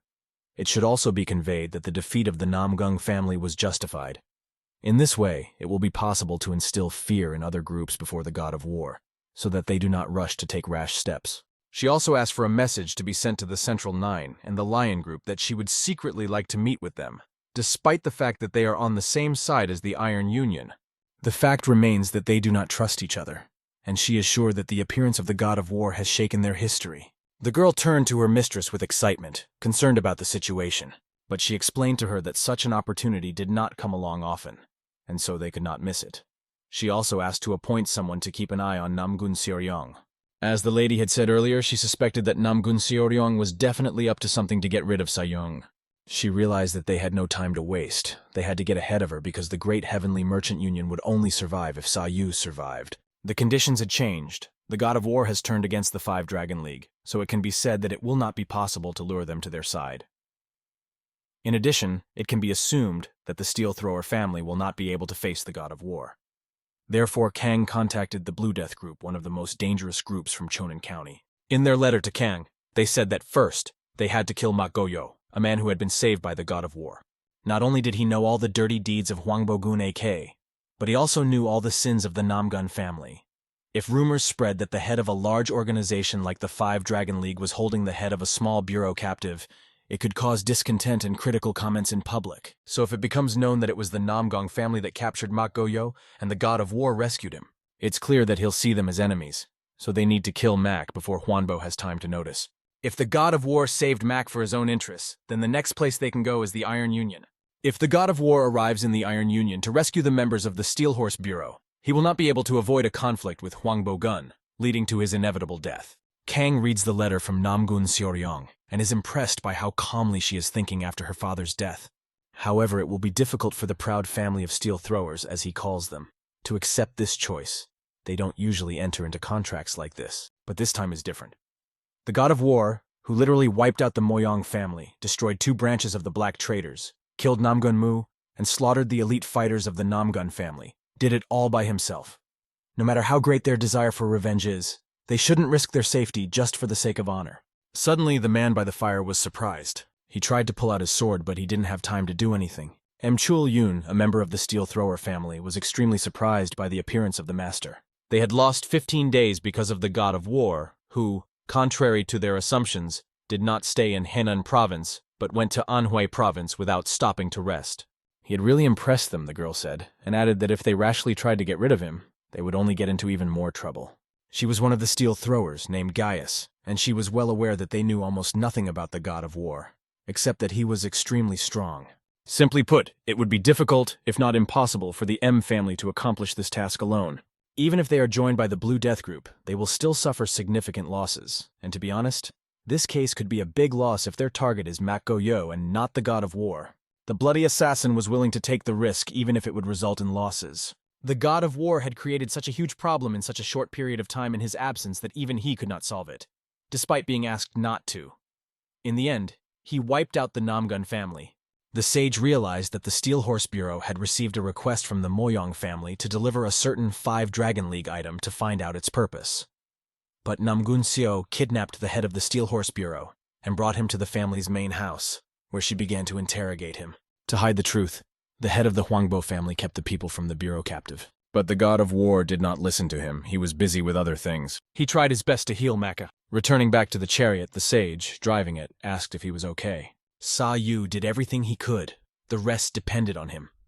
His main blood vessels were severed, so even if he recovered, it would be difficult for him to hold a sword in his hands again. The fool kept his mouth shut, even when he was seriously injured. The wise man wondered what kind of object it was that the head of the Hwangbo family was willing to go against all moral principles just to reveal this secret. In a moment, Mak woke up and saw Master Dan standing in front of him. He asked him what the item was that he had handed over to the 5 Dragon League. which had put both himself and the entire bureau in danger. The man confirmed that he was right, and said that the situation was getting out of hand because the Moyon family was in conflict with Darius at the time. He asked the boy if he remembered that. They received a request from the Moyon family and were able to leave before they arrived in Dariok. As Max said, keeping client secrets is the law for them, so they don't seek information about the item or anything related to it. Their job is just to deliver. Because of this, he doesn't even know what the item is. It's a box with an amulet, chained in chains, that looks like a red carp. According to the craftsman from the Moyong family, this box was found during the excavation of the burial site of the great emperor of Beijing, and whoever can use it correctly will become the strongest in all of Confo. After telling this, he told Sayu that he needed to get to the Iron Union at any cost, because the members of his bureau were there, and he could not leave them. Despite the fact that he now has a weak and almost useless body, he is not going to give up until the very end. Sayu asked him not to worry, and said that he was also heading to the Iron Union. After that, he called Master Mac the strongest person he had ever met on the continent and promised to help him. The sage overheard their conversation and began to understand something. He knew that infiltrating the Iron Bureau was like entering a tiger's lair, but Mac is one of those people who never backs down once they've made a decision. Gaiban refuses to join the Iron Union, which will keep them free, but because of the wise man, Gaiban could be drawn into a war. The wise man was most concerned that the losses for Gaiban could be very great. Moreover, these losses would go against the very principles of the Gaiban, so he decided to meet with the head of the Gaiban in person, because he was an elder. The weather began to deteriorate, and it started to rain outside. It was very difficult to ride the chariot, visibility was reduced, and the sage said that it would be best to stop for a rest. The rain was pouring down heavily. Suddenly, Sayu felt someone else's energy. The people ambushed them and instantly rushed from the tree branches right at their chariot. Sayu reacted quickly and was already thinking about what to do. At the same moment, a huge bolt of lightning thundered through the atmosphere and struck directly at these attackers. However, there were so many of them that they continued to fly toward the chariot. Let's go back a little bit and see how it all happened. The sage noticed that there was something inside the chariot and asked Sayu what it was. It was a lifeline, a rope that is usually used to moor ships and to rescue people who have fallen into the water. This cart was probably tied to the rope to pull it out. The sage offered to throw it away, but Sayu objected, saying that it was not necessary. The sage heard this and asked him not to say such things anymore, because every time Sayu said something like that, something unpleasant happened. In response, Sayu just laughed, and they continued on their way. Meanwhile, the others, as expected, the steel thrower family, admired how quickly they were able to catch up with them. However, it didn't sound quite like a compliment because they already knew their destination and all they had to do was predict their direction of travel, so finding a place to ambush them wasn't that difficult. Kang and his companion discussed that the best way would be to board the boat just after this forest. He noticed that the steel throwers hadn't retreated, and although the forest was so dense that it was easy to get lost, there was only one path to follow. The girls said that they had also brought a wounded man with them, so they would have to go this way, and there was no better place to ambush them than this. They set up an ambush, and one of the men turned to the head of the Blue Death group, asking what he thought about it. But the head replied that none of these things matter. It doesn't matter how convenient the situation is. If you are not strong enough, you will obviously fail. The head of the Blue Death group said he hoped that the incompetent steel thrower family would not tarnish their group's reputation. "Oh, you're young and handsome, but you have no manners at all," the girl said, adding that he was just making her fall in love. Another man said that she should give up on the idea because, despite his appearance, he was well into his 60s and had no reputation. Gayu is the guy who will stab her in the back as soon as she lets her guard down. And at that moment, it started to rain, which was not appropriate at all. The man believed that even the heavens were favoring them to launch the attack. It was at this moment that they decided to act, and Sayu immediately felt their presence. He didn't notice them until they approached within 50 paces, which was made more difficult by the sounds of the rain.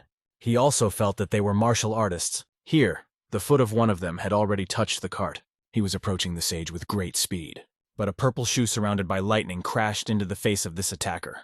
Sayu jumped out of the window and knocked him away on the move. On the right side, another one was sitting with a gun in his hand. He grabbed onto the cart and began to spin his body. He did this so that the kick he would deliver with his foot would be much stronger. He succeeded in making the kick so strong that with one movement he threw two enemies at the same time. As he touched their bodies with his foot, he transferred energy there, causing them to tremble and writhe in pain. However, the strange thing was that they didn't make any sounds as they moved. Sayu noticed several more enemies to his right, just behind the trees. They had blades attached to their hands, which were actually very deadly weapons. The sage realized that they belonged to the steel thrower family, because they had a sword in each hand. As soon as they approached, Sayu knocked them all away with a single blow, using enough energy to damage 4 opponents at once. After that, he rushed forward, knocking down anyone who got in his way. The energy in his hands began to boil. All the rage they had aroused in him was because they had not said a single offensive word, and he was used to such words being said to him. All those threats he had heard before during the attacks only made the battle more interesting for him. And now the enemies are just silently trying to attack, and so killing them has become boring for the guy. But he did it as professionally as ever. However, there were more and more enemies, and Sayu could not understand where they came from, and then he noticed that their armor was a completely different color. The sage looked at them and could not even guess who they were. The 2 enemies suddenly jumped forward and began to approach their cart closer and closer. At that moment, the sage realized who it was. He immediately warned Sayu to be careful, as it was the Blue Deadly group, but in reality, luck was not on their side. Sayu fired 2 lightning bolt shots from his fingers and spun the enemy's body he hit into a vortex again. Before they could even get within a meter, their bodies were already killed. But suddenly a word was heard. "Bastard!" Sayu quickly dealt with another enemy. After that, his hand reached for the enemy's neck. He screamed loudly as his entire body was pierced by lightning. "The 5 Dragon League and the Namgong family are targeting us. I'm going to let you live, so go and tell them to stop doing such nonsense and meet me alone." But the enemy did not pay attention to Sayu's words, and said that he would kill them all here and now. This boldness on his part surprised Sayu. At that moment, the enemy's eyes glowed red. Suddenly, Hell's explosive technique went off. At this moment, the group of enemies who had planned all this were watching and saw a giant explosion ahead. They started laughing and saying that Al's explosive equipment always looks great. One of them turned to the head of the Blue Deadly group and asked him that if he wanted to stab him in the back, he could use their techniques, including the Hell's explosive technique, instead of a regular knife. The head replied that he would think about it. After that, he disappeared altogether, saying beforehand that he was leaving them. Later, another offered to go the same way. The big man and the girl were standing there and did not even realize when the 2 men left. The third one also said that although their task was to eliminate Mak Go-yo, he didn't think it was right to let the god of war go just like that. Her face was half-flushed red, and she told him that she would lend him one of her eyes then as well. The master told Sai that becoming a heavenly artillery general meant walking a path that was written in the bones. It is the most powerful force in the world, but the merciless heavens would never send perfect power to Earth. Even if such a force does not appear in the form of massive power, the heavens will send an equal force to maintain the balance. There have been many battles over the last millennium.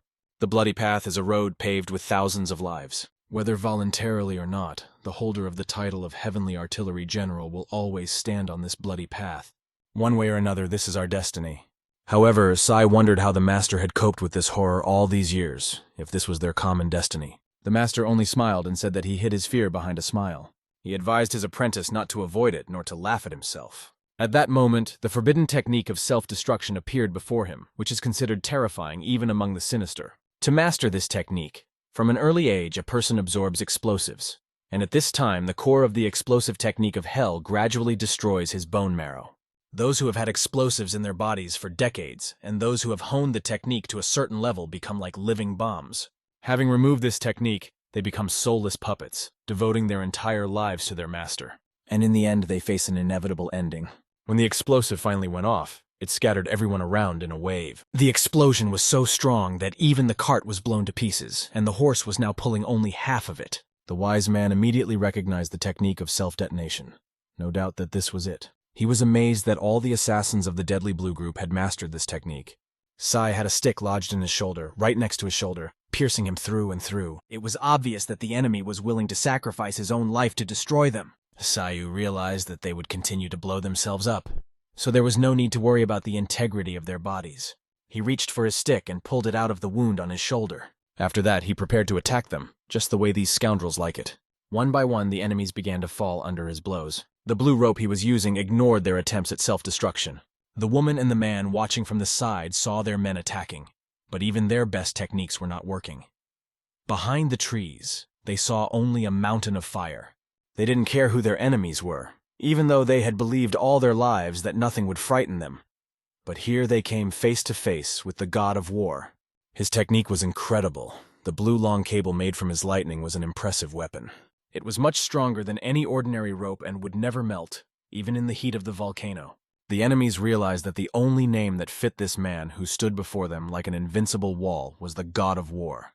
No one else could have withstood such a battle. It didn't matter how many enemies were in front of him. His rope could handle each one. At this point, the enemy began to realize that they were engaged in a fight with someone they should never have messed with. Panic gripped him, but the woman asked him to calm down. She said that Master Kang of the Great Mountain was standing in front of them. She asked him if he knew why the new rising stars of Kongho do not live long. Then she answered, "Everyone is happy when a new star appears. But the reason is that these stars defeat the current masters with unknown martial arts." So it was understandable why everyone rejoiced at the appearance of a new master with new, mysterious martial arts that surpassed the old ones. Unknown martial arts sound good, but they remain unknown because they have never been used against real masters. In fact, the God of War destroyed the Moyong family, the Black Traders, and the Great Family on Magong. One of the pillars of the Five Dragon League, they were erased into dust. But even so, he is no different from the other stars. The more he fights against powerful enemies, the more he meets new, unknown challenges. And every time he has to improvise, which is exactly what she wanted. Every time he makes a decision, he improvises, instead of acting deliberately. First solving the very first problems that come to hand. She wanted to make him think that he was the target, when the real target was not him, but McGraw of the Steel Horse Bureau.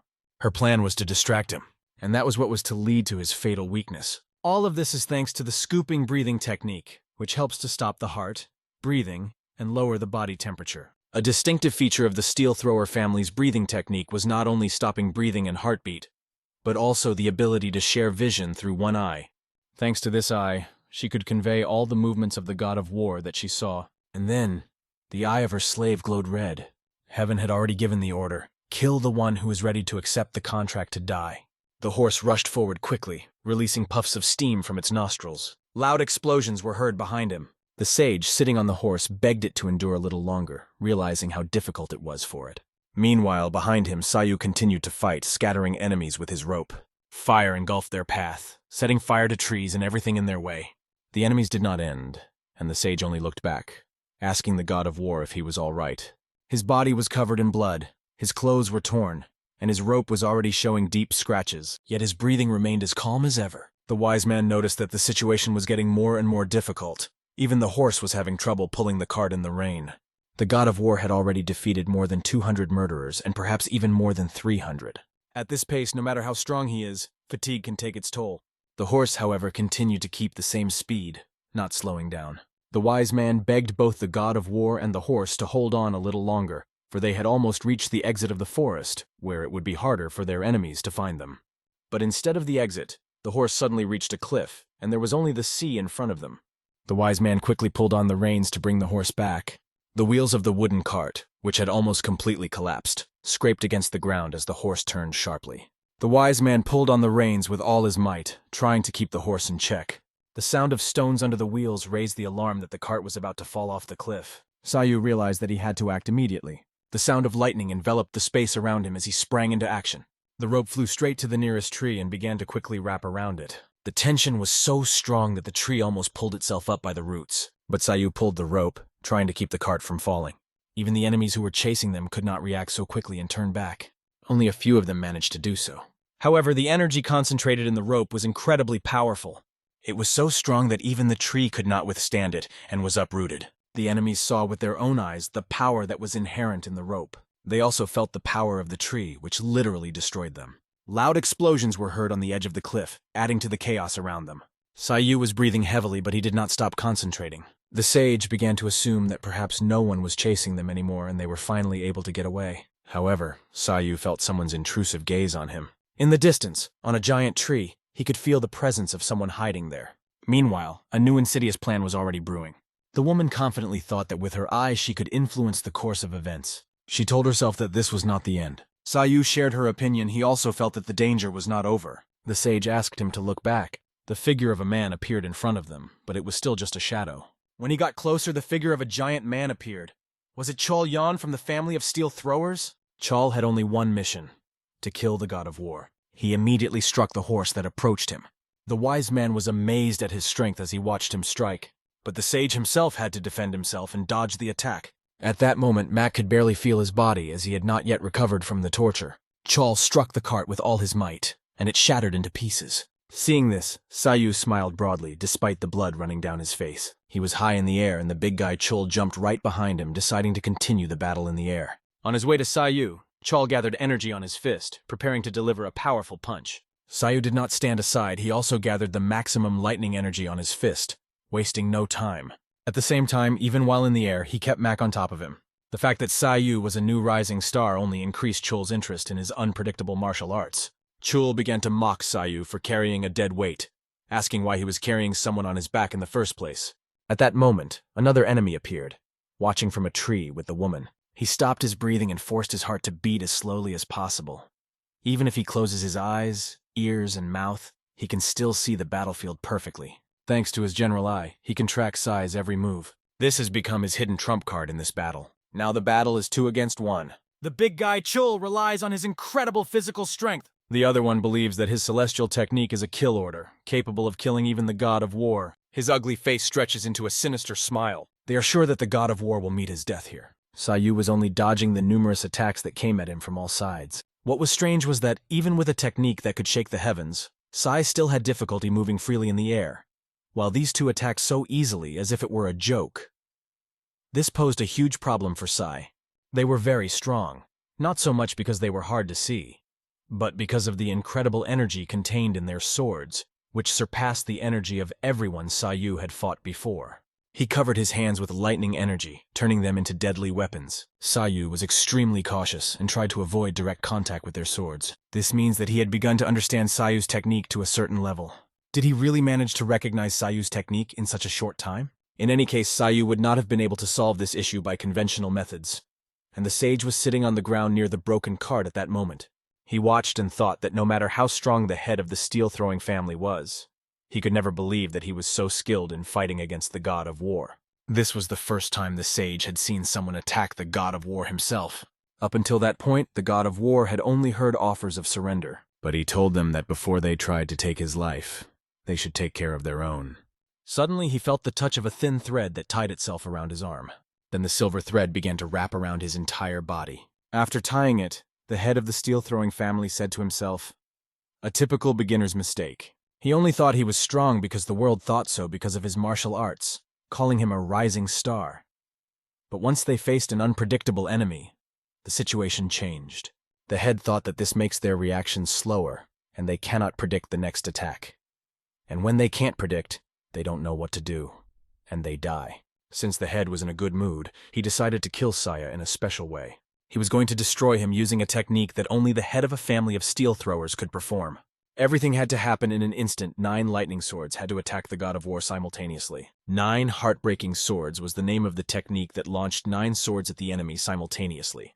Due to his lack of combat experience, Sayu was expected to die. It seemed inevitable.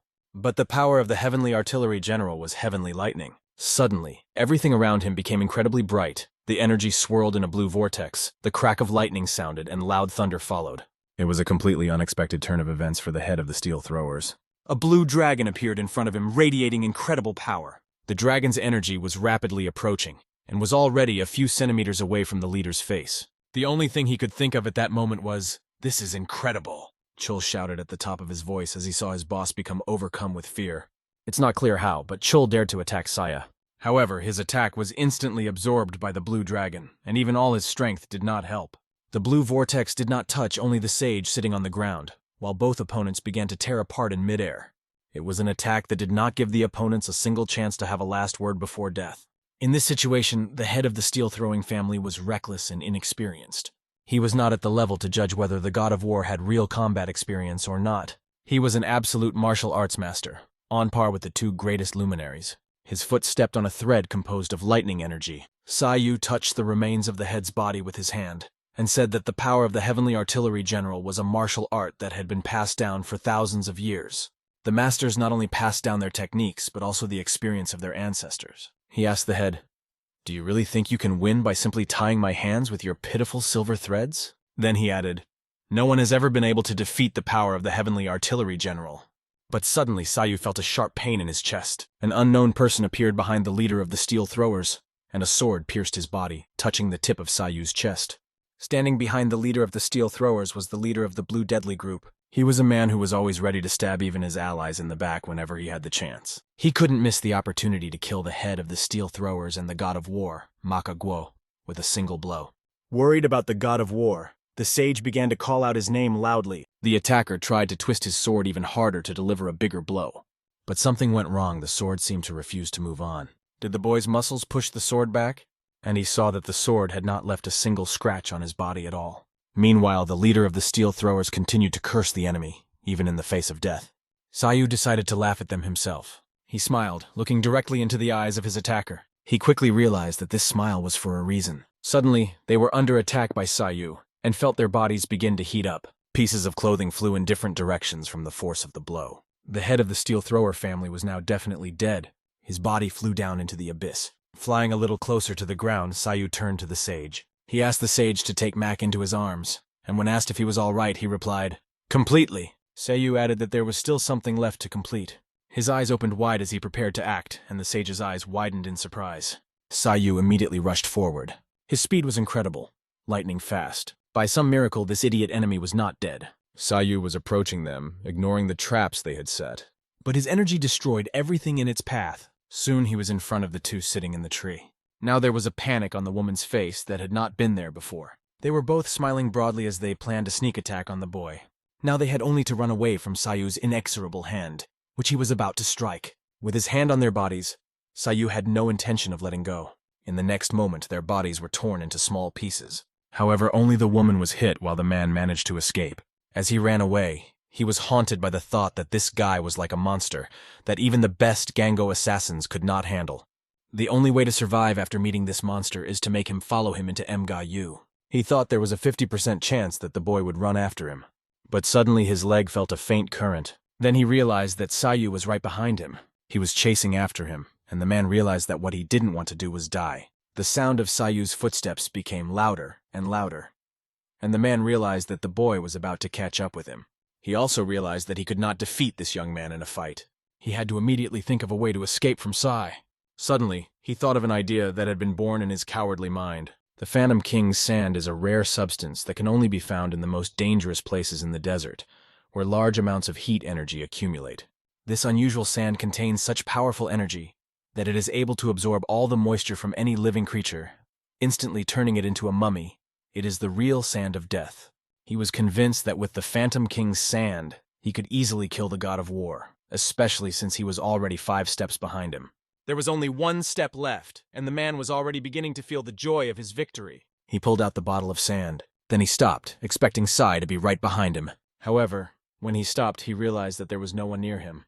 But his guess was right. Sayu had landed right behind him. The man pointed a bottle of sand at the boy, shouting about his desire to kill him. However, the god of war had his own weapon reliable and effective. They clashed, one with the sand of death, the other with a handful of lightning. Sayu easily managed to seize the initiative, grabbing the enemy's arm before he could react. The man began to scream loudly, realizing what was about to happen to him. At the same moment, his teeth flew out of his mouth, and he could no longer control his body. The god of war realized that this scoundrel was leading the people who invaded the place and asked him who sent them. The man in pain replied that he could do anything to him, but he would never know the truth. However, Sayu was convinced that he could find out, because he would ask for answers not from him, but from his body. Meanwhile, new developments were taking place in the Iron Fighting Organization, particularly in the Lion League. A man walked in on a young lady from the Great Heavenly Trading Group and said that he couldn't believe that a dirty trader dared to ask for a personal meeting with him, the head of the Lion League, and at such a late hour. The head of the Lions League, Cheol Musong, known as the ruthless tyrant of the sword, was extremely formidable. He asked her if she was afraid of anything at all, or if she just wanted to die.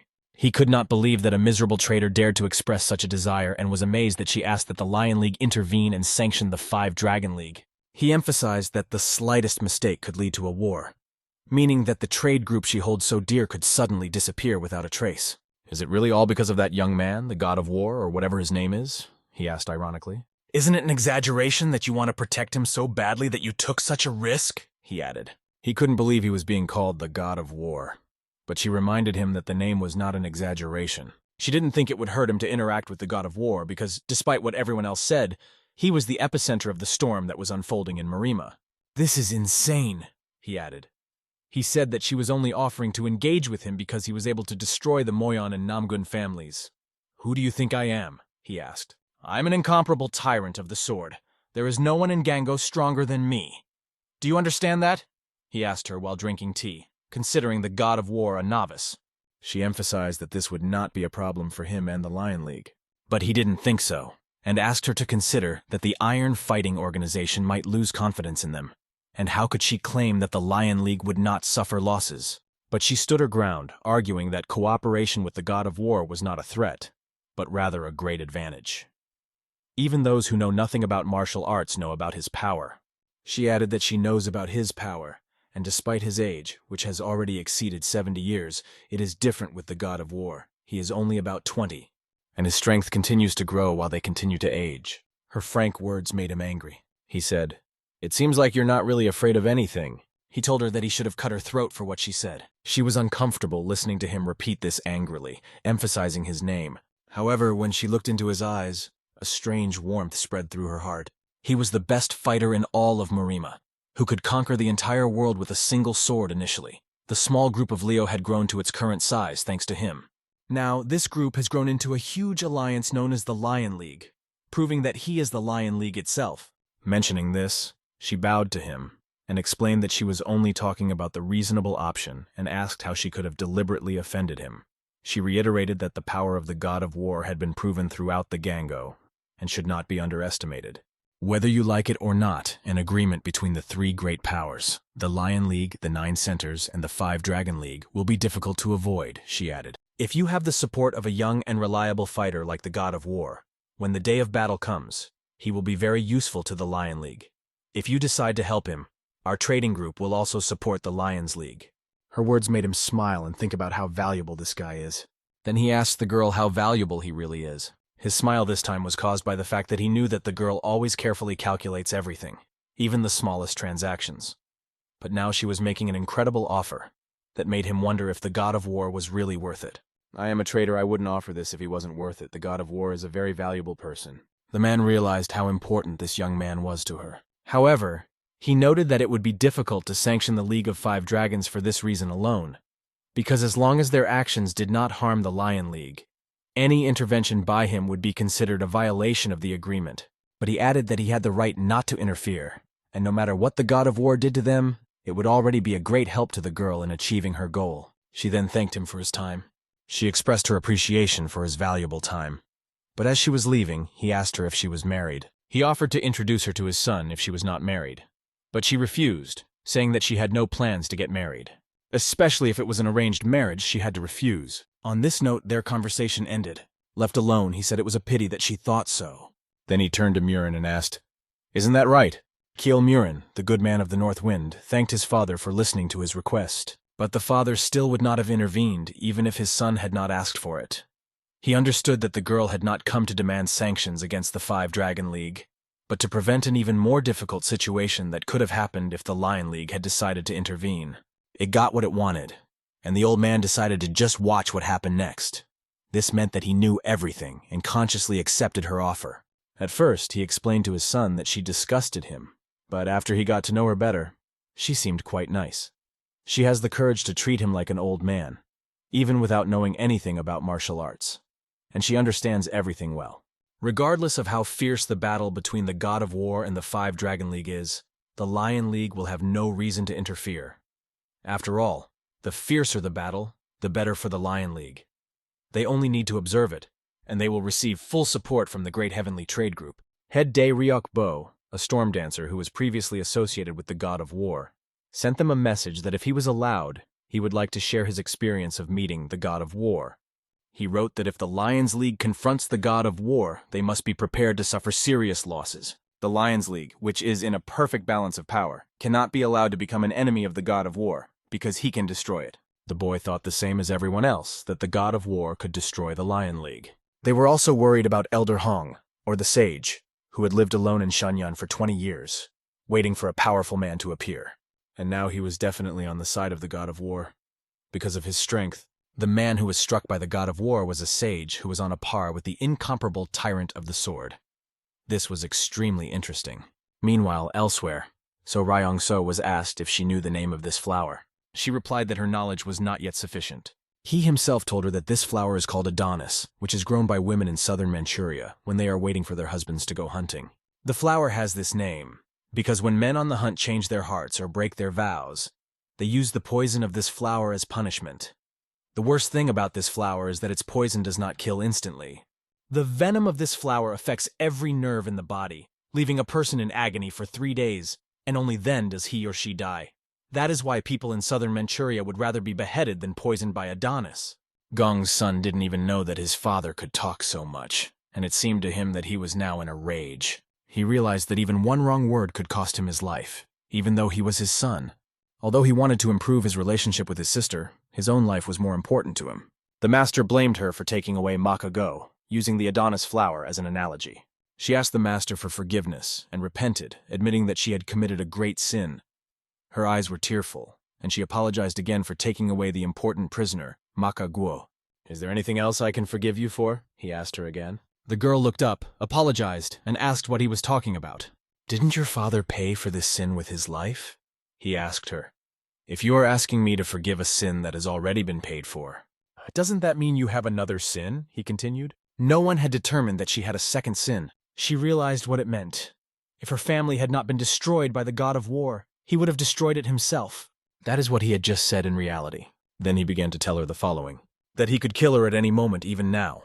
He pointed at her with his finger, and her body was pierced by his energy. "First of all, only idiots care about their past," he said, and ordered her to stand up. With his energy, he lifted her up so that she flew off the ground. The man watching was shocked and kept repeating to himself, "Impossible!" The fact that his father could control such power with just one finger meant that he had reached the human limit. He had reached the level of deification. Then he brought up the subject of Sio and what she wanted to know. He said that she could have asked him, but she stammered and replied that she had not done so because of her own limitations and lack of wisdom. "Didn't I tell you? The Namgun family has already paid for this sin, and I will not punish someone for the same sin twice," he repeated. Then he added that this problem was becoming more serious than he had expected, and asked his son if he knew how to solve it. He replied, "Of course I do. Sister Ryong is working on it now. She will not bring the name of the Five Dragon League into disrepute." He ended the conversation with them, but asked them to do their best. When they got older, it would be difficult for them to react to every little thing. They bowed and promised to do their best, so that this problem would no longer bother him. He liked Namgun Seoryong except for her impatience. He believed that sometimes it was better to wait for the perfect opportunity, but she couldn't stand it and was in this state. However, this topic did not bother him, so he asked the person who entered if this was about the god of war again. It turned out that his real name was Dan Sa-yu. They hadn't been able to pinpoint his origin yet, but judging by his footprints, he was either from the north or Goryeo. He first appeared during the conflict between the Mayong and Daryok families, and then went to Taiwan. But the conversation was interrupted when he asked, "Do you think Namgun Seo can stop him?" He replied that the chances were 5,050. He believed that although the Namgun family was destroyed, they still had reliable sources of strength. The power shown by the god of war was almost on par with the Four Honors. If this is true, it will be difficult for the remnants of the Namgong family to overcome him. Meanwhile, the brother and sister were walking and talking about where the god of war might be. They assumed that he was near the Yangtze River, since that was the only place not controlled by the Iron Marshal Organization. And all because the girl hired Sarosha from the river. The guy felt jealous of the god of war because, despite all her attempts to kill him, he ended up completely capturing the heart of the woman he liked. However, he also felt interest in her and said, "If it's hard for you, just tell me and I'll kill him for you." But she did not believe he could do it, and said that the god of war was a very powerful man. He asked again, "Even more powerful than me?" "Perhaps," the girl answered, realizing how strong he was. This only made the man laugh. A smile appeared on his face, and he said how interesting it was for him. In the 18 fortresses of the Yangtze River, there was already talk that the general had ordered them to capture a man called the God of War. He also said that if they succeeded, he would invite them to the next meeting. This conversation took place at the Nox Fortress. Bayon Cheol explained that, as he already knew, usually the generals of the 18 river fortresses are appointed by the Grand General, but this time it was different. They chose the general and the direction of action themselves. From her point of view, their actions resemble an uprising. That's why they can't miss the gatherings that take place every 3 years, even though 10 years have passed. He agreed with her words, but added that this is an opportunity. but also a great risk. The god of war is an absolute fighter who has rapidly raised his reputation in Murima. And even if half of the rumors about his power are true, he could threaten the existence of Fortress Nox. Bion said they had better think about this possibility more carefully. He understood his fears, but knew that in a situation like this there was no time to waste. He said this because he saw a chance for victory. Although the god of war is powerful, he asked the general if he would be as strong with the limitation of water. If they fought in water, the god of war would not be able to use even half of his skills. Furthermore, he added that if they managed to capture him, they would gain influence worthy of the gathering. The general had been looking for this opportunity for a very long time and did not plan to lose it. He was also called the man with the teeth of a shark, and his name was Dak Mu Jung. The weather was beautiful outside, and outside the window he heard a question. "Are you okay?" "We have lost a lot of blood," he replied.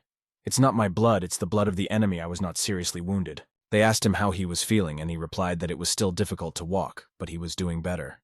Mac realized that at that moment he could have been left to his fate. Mac asked the boy why he didn't leave him in that situation.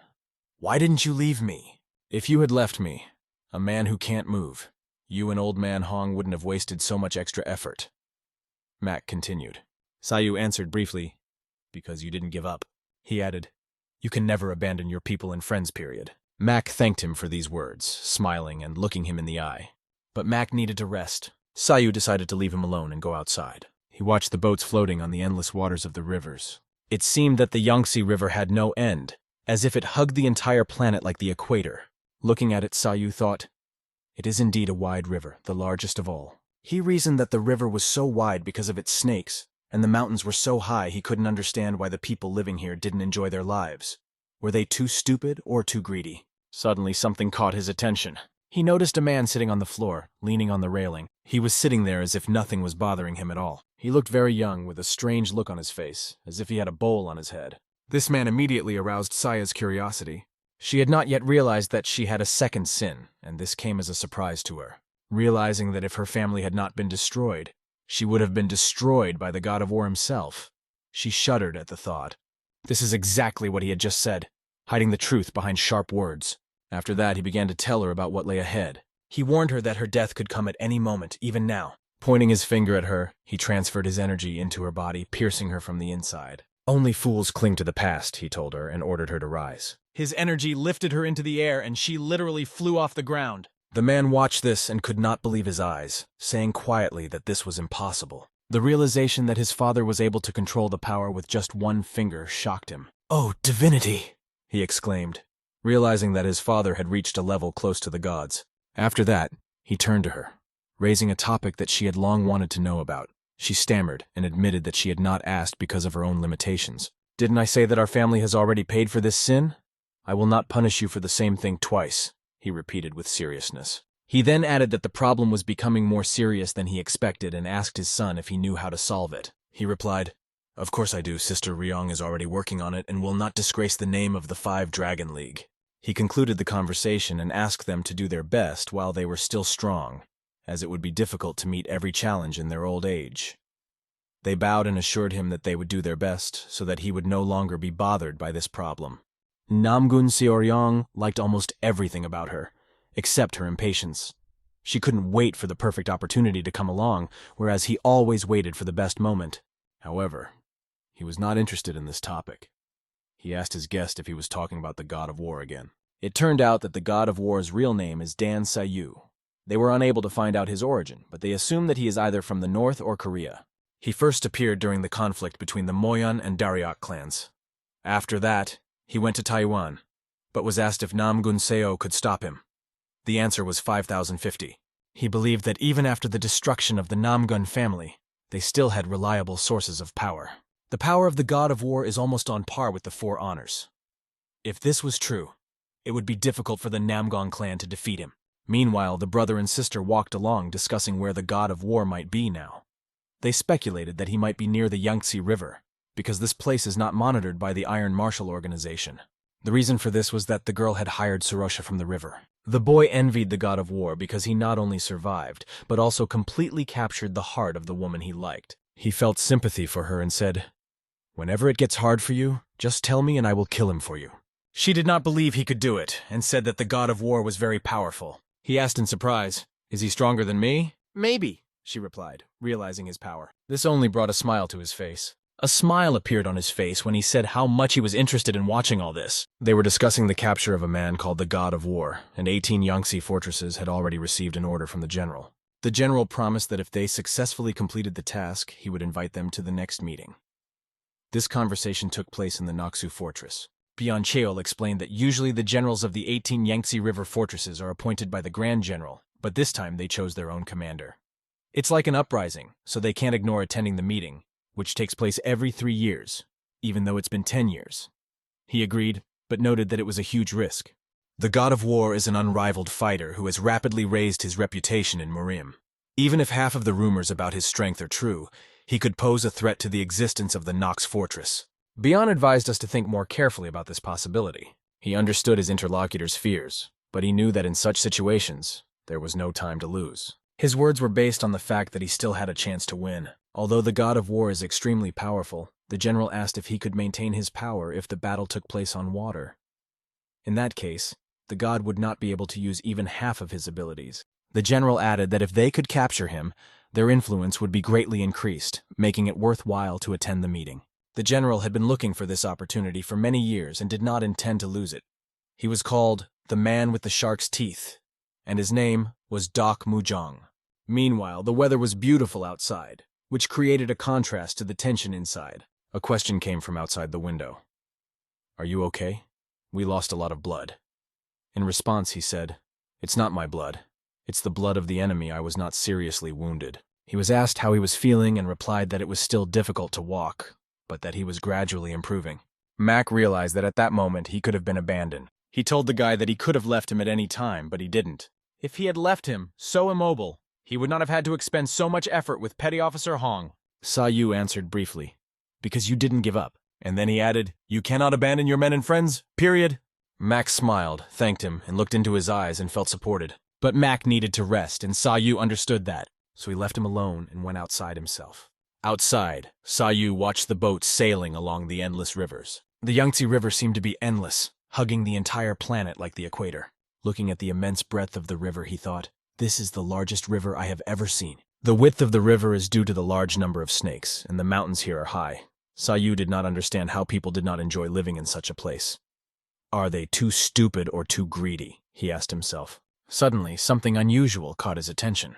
He noticed a man sitting on the floor, leaning on the railing. He was sitting there as if nothing in the world bothered him. He looked very young, with a sloppy hairstyle like a bowl on his head. Sa Yu was immediately interested in him. The ship began to run into trouble. There was a leak that had to be stopped immediately.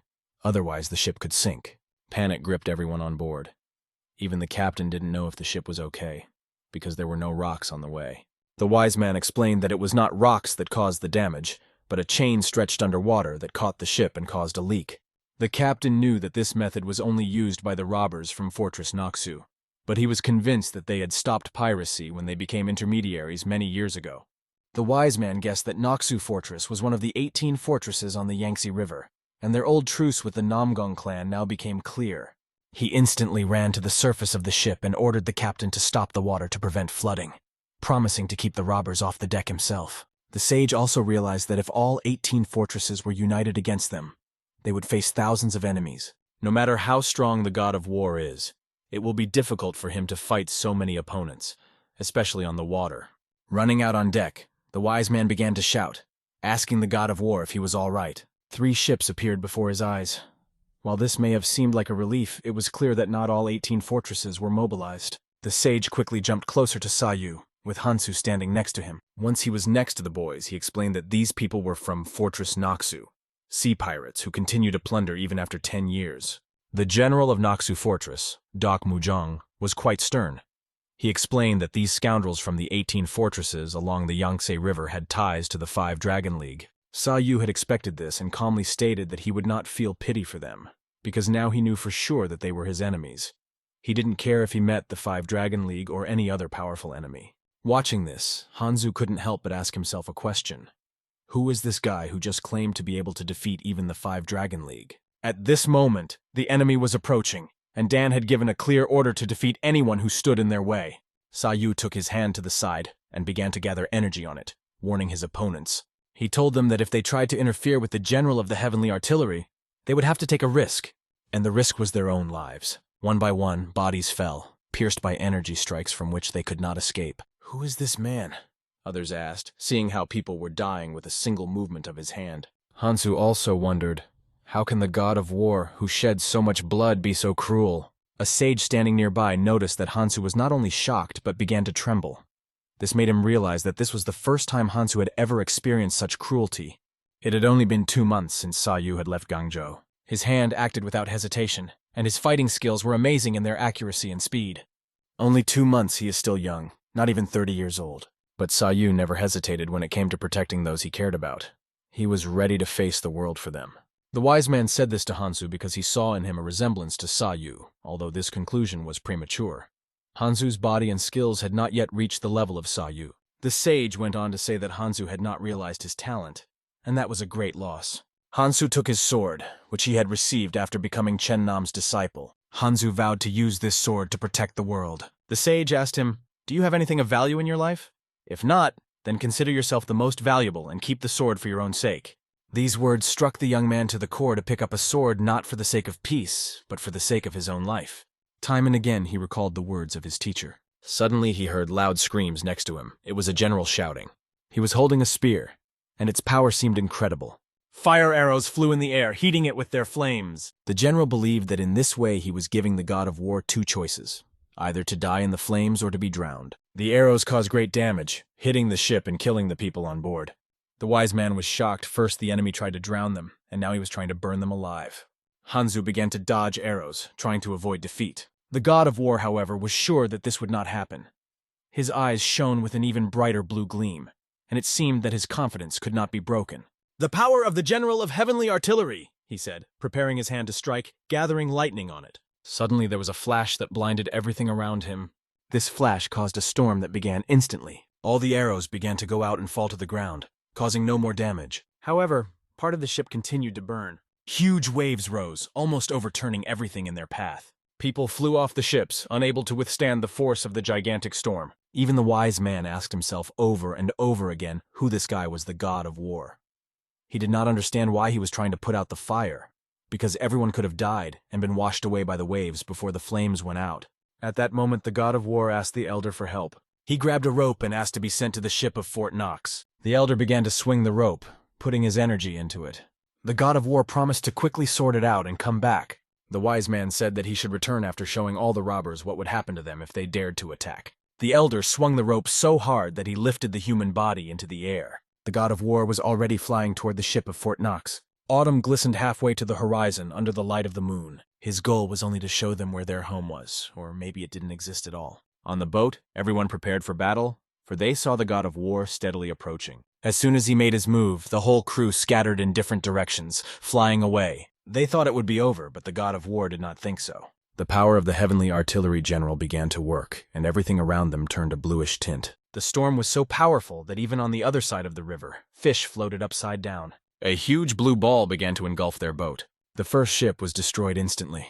The god of war was sitting on a small wreck of that boat in the middle of the water, but he did not stop his attack. He continued to attack the enemy, even while sitting on the wreckage. With his energy, he smashed another enemy ship, which broke into pieces. One could only see the enemies flying in different directions under the force of the blow. Looking around, he checked to see if he had gotten rid of all the enemies. However, he noticed another ship on the horizon. This only brought a smile to his face. For him, it was just another fun thing to do to fly and wreck another boat. Hansu watched, and could not believe that this was even possible, even after seeing it with his own eyes. But behind him, the wise man shouted at him to stop standing there looking up at the sky, because he was fighting against the crowd. Hansu firmly said that he would go there, to the god of war. "Have you finally made up your mind?" the sage asked him again. Then he added that there was nothing more to wait for, and sent the rope away. With a wave of the rope, Hansu flew straight to the enemy's boat. The wise man, looking after him, wondered why this boy was so stubborn, and perhaps it was because he was young. Meanwhile, the general from the ship looked at the 2 sunken boats and could not understand what was happening. He could not believe that their ships had sunk at the same time. He was clutching his trident harder and harder, saying that it didn't matter how strong this god of war was. However, his body was trembling as he realized his mistake in thinking that firepower would help them win. Now he realized that there was nothing more he could do. His aide, standing behind him, warned him that they would soon be destroyed, and ordered him to immediately give the command to retreat. The general, with a trembling voice, asked again, "Do we have to retreat?" But now the question was whether they would have time to do so.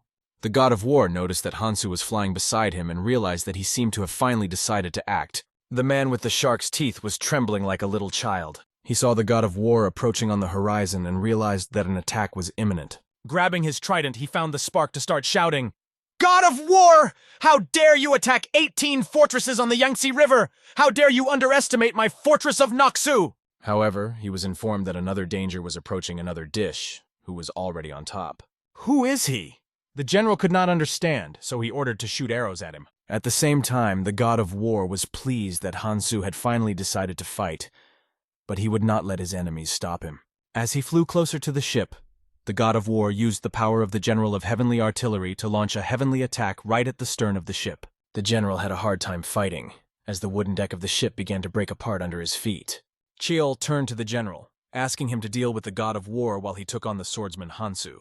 But the question was whether the general could do it or whether his trembling would fail him again. Taking the trident, he decided to demonstrate his absolute technique to the god of war. The general began to rotate the spear above his head and used the attack 18 copies of the king, 10,000 flashes of the king attack. They flew toward each other. The general had a spear in his hand, and the god of war had only the energy of lightning. At that moment, Hansu remembered the words of a sage he had once heard. He also recalled Sayu's question. "Why are you hesitating? You should already know how to fight if the sword has become part of your body." Hansu finally dared to tell himself that he had to trust his sword because it had merged with his body, and he decided to use the full power of his sword. He trusted his sword and the inscription on it, the Scarlet Star. Using one of the 36 greatest sword techniques, one could see the enemy's limbs flying off against the backdrop of the moon. However, this was only the first technique. The next one Hansu was going to use was the Heavenly River Flow. He wasn't alone, though, as the god of war continued to use the power of the general of heavenly artillery. The storm reminded a man with shark teeth that it would be better to swim at a depth where he could avoid being struck. The blow was so powerful that the ship was shattered into pieces during the meeting of two incredible forces. But the blue energy layer on the general's body began to grow. It was destroying him from the inside, and it was clear what would happen next. The trident in his hands would break into pieces, and his body would explode from the energy controlled by the god of war. All of his subordinates would also be thrown down along with the deck and the ship. After that, the ship would sink, just as it actually did. Sayu was amazed that Hansu left an even more amazing impression than he expected. Hansu's technique is poor, and the tip of his sword is still weak. But it was hard to believe that with such imperfect technique he was so skillful with the sword. A complete merger of blade and body, he understands the sword, and the sword understands how to wield it. This level can only be achieved when you fully understand the spirit of the sword.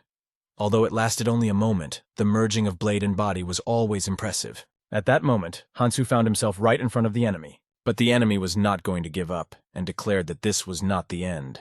His hat that was on his head was cut by the enemy's sword. Bion believed that a boy like Hansu could not kill him, so he got up to continue the fight. The power of the general of heavenly artillery, like a puppet theater, was behind this fool. The god of war decided to protect Hansa and play with the enemy a little. The enemy felt his body stop obeying him, and a tremor appeared in his legs. In a moment, Sayu was standing next to him, listening to his cries for release. And the enemy continued to promise that one day the 18 fortresses of the river would kill him. But the god of war noticed only one thing. All the fighters in this country are not confident in their abilities. Otherwise, why would they hide behind a family or group when they could use their own strength? And before the enemy finally fell, he said that his master was always on his own. When enemies faced him, he used all the skills he had learned in his life. If a fighter does not believe in his skills, to which he has devoted his entire life, what else can he believe in? Now the god of war approached Hans and asked him how he was feeling. At the same time, he placed a thunderbolt into the enemy's body, which began to act inside. If the skills of the commander-in-chief are stronger than the god of war thinks, then he can easily remove the ball from his body. The god of war decided to give him 2 days, but during that time he should send a message to the commander-in-chief. If he is confident of his victory over the god of war, he can attack any time. However, the god of war added, "This day will be the last day of the 18 fortresses of the river." Everything that happened today is proof of this. As expected, since they are sea wolves, they swim well, as evidenced by the hundreds of warriors who remained on the water. The god of war looked at them with bitter indignation. Hansu immediately approached the god of war and sincerely thanked him for his help. He went on to say that he was the first disciple of the Jeonnam sect, and gave his name. The god of war also introduced himself. My name is Dan Sayu. Feeling that they had been brought together by fate, Sayu suggested that Hansu have a drink together. Hearing these words, the sage was very happy but asked for help because his battle was not yet over, and he felt tired. At Dongking Lake, on Chujunishan Island, the Steel Martial Association already knew about the arrival of the god of war on the island. He arrived even faster than they could have predicted. They expected the defeat of Nox Fortress, but they didn't think that the rest of the river fortresses would just give up. Lightning Swordsmen realized that they couldn't just watch, because for Seo Ryung, the god of war was her father's killer. And for the Namgun family, he was their sworn enemy. Sangwon said that they had made a mistake in putting off this problem because they had involved many families, even though they could have simply stayed out of it. And there was no news from the Shiny Steel family. It seems that this family and the group of blue assassins had already been defeated by the god of war. Kang was mummified, dried to death, and the Phantom King's sand was found in his mouth. Apparently, the god of war forced him to eat it. The Lightning Swordsman was very angry that the problems caused by the god of war could not be solved in a normal way. He wondered who this god of war was to keep getting in the way of the Namgun family. Sang said that Seo told him about the god of war's plan. The god of war had created a huge amount of problems for them. Meanwhile, more and more people were gathering around, and it looked like there were more people than ever. They probably wanted to see the god of war. Those who didn't know might have thought that the emperor himself had arrived at the site. Zhang turned to Seo and asked her if she was sure, because he didn't believe she could kill the god of war in such a tight place. He asked her to calm down and wait for a better moment, but Seo couldn't watch calmly. She was convinced that if she didn't stop him now, other people would get hurt. In the Spittoon group where the conversation was going on, they discussed that the leak had been patched and assumed that 18 fortresses could have suddenly attacked them today. But fortunately, this did not happen. They even caught a tailwind, which allowed them to reach the Battlefield Association faster. The wise man assumed that Mr. Mack understood that everything was going well, but he did not like his expression. This was because the Steel Martial Organization was very familiar to him.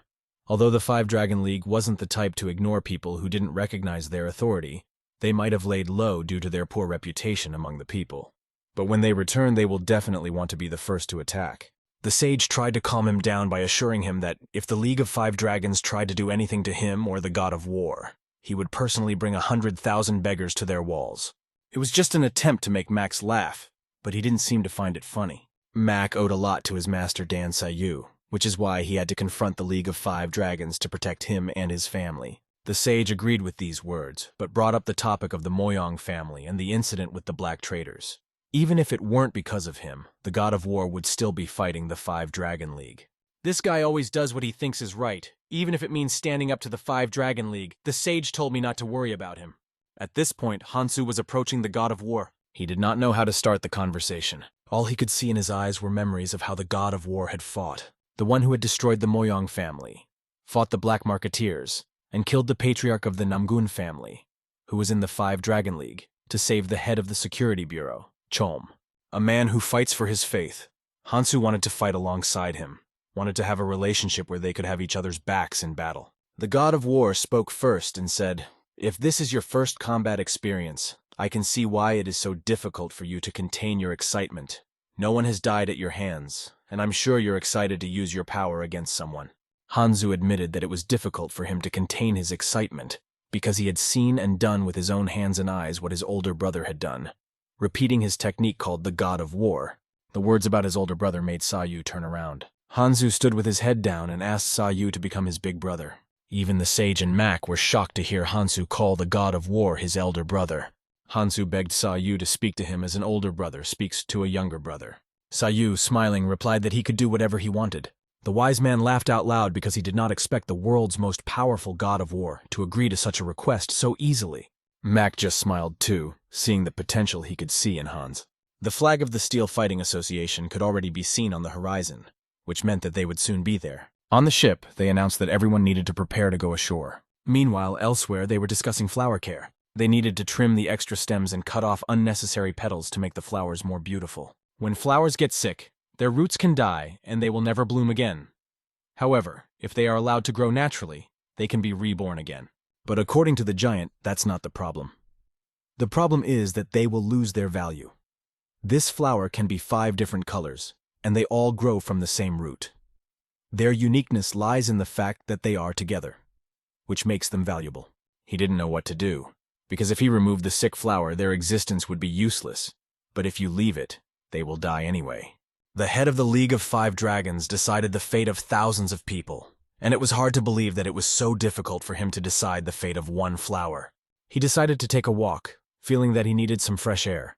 While walking, he thought about the god of war, and asked if he had already reached the entrance to Hunan province. He was informed that the god of war was already approaching the Steel Martial Association and would soon arrive at the port after they destroyed Noxu Fortress. They immediately headed south. They were moving faster than expected, and it would be difficult for the Five Dragon League to resist them. The scarred man asked, "Should we intervene?" The head of the Five Dragon League realized that their credibility had fallen to the lowest level, and acting now would only make their position worse in the eyes of others. All of this happened because he had always trusted Namgunseo, believing that she could handle it on her own. With age comes experience, and it's easier to decide which choice is better. But he couldn't understand if the god of war's actions were the same as hers. The head realized that this was the limit of Namgunseo's capabilities, the limit of her spirit and sanity. Standing over a cliff by the river, he saw a ship approaching. He could not wait for the arrival of the god of war. There was a soldier standing next to him, and several other soldiers behind him. But nothing pleased him, and he gnashed his teeth under his mustache. This man is called the Shadowless Soul Chaser, and his name is Gal Jonghyuk. He thought that the god of war was only a young man called the god of war. However, he received orders to capture him and was not going to disobey. When the god of war set foot on their land, they immediately asked for permission to accompany him. Suddenly, however, Gal's eyes gaped when he saw what stood before him. He was shocked by the unapproachable energy that emanated from the god of war. The entire island was filled with murderous chi. It was a group of monsters that ruled the whole of Ganges. Everyone who looked up to them was a highly skilled fighter. The god of war looked around. There were several hundred soldiers standing in front of him, and it was interesting that they decided to meet them like this.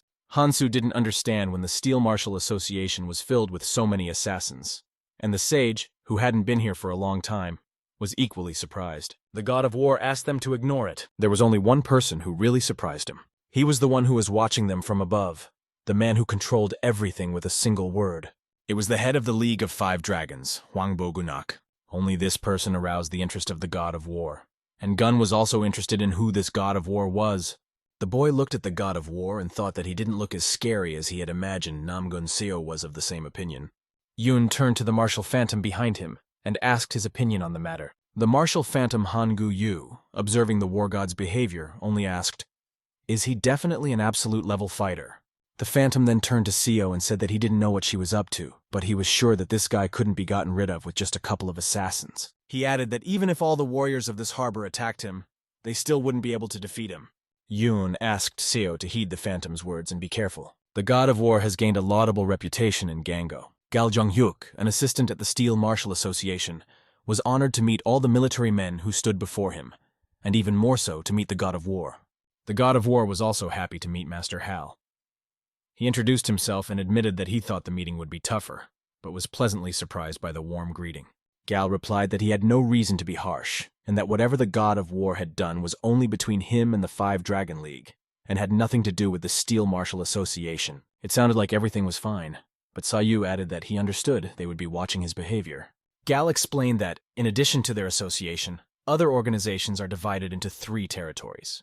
These territories are ruled by the League of Five Dragons, the 9 Centers, and the Lion League. This means that no matter what happens, none of the 3 organizations can interfere in the affairs of the others. Since Gal is in full control of this harbor, there will be no unnecessary conflicts, but he added that if the god of war belonged to the Five Dragon League and not the Lion League, he would not be able to make a move. Hal also had one last suggestion. This land belongs to the warriors, and the survivors make the rules themselves. If the god of war believed that Master Mac had been treated unfairly, he should first survive and prove himself before acting. The god of war did not agree, but he understood what Hal was saying. In this world, nothing will happen to a scoundrel, but the victim must prove everything. The Steel Fighting Association is no exception. During the conversation, the words were heard, "I will help you." The girl who said these words appeared. She looked completely innocent. She was ready to help them take revenge for the unfair treatment of Master Mac. She was immediately recognized as a young lady from the Great Heavenly Trading Group. Hansu did not know her, so he asked the elder who she was.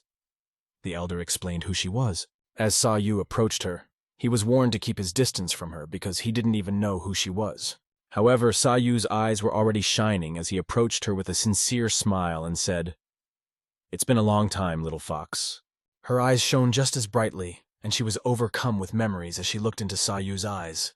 As he patted her head, he noticed that she hadn't grown at all, and jokingly asked her not to say that he was the reason she wasn't growing up to avoid marriage. Everyone watching the scene held their breath. What? The god of war dared to touch her head? Perhaps they had a special relationship, and it looked like some kind of madness. Yun begged the young lady not to say that she had left him for this miserable god of war.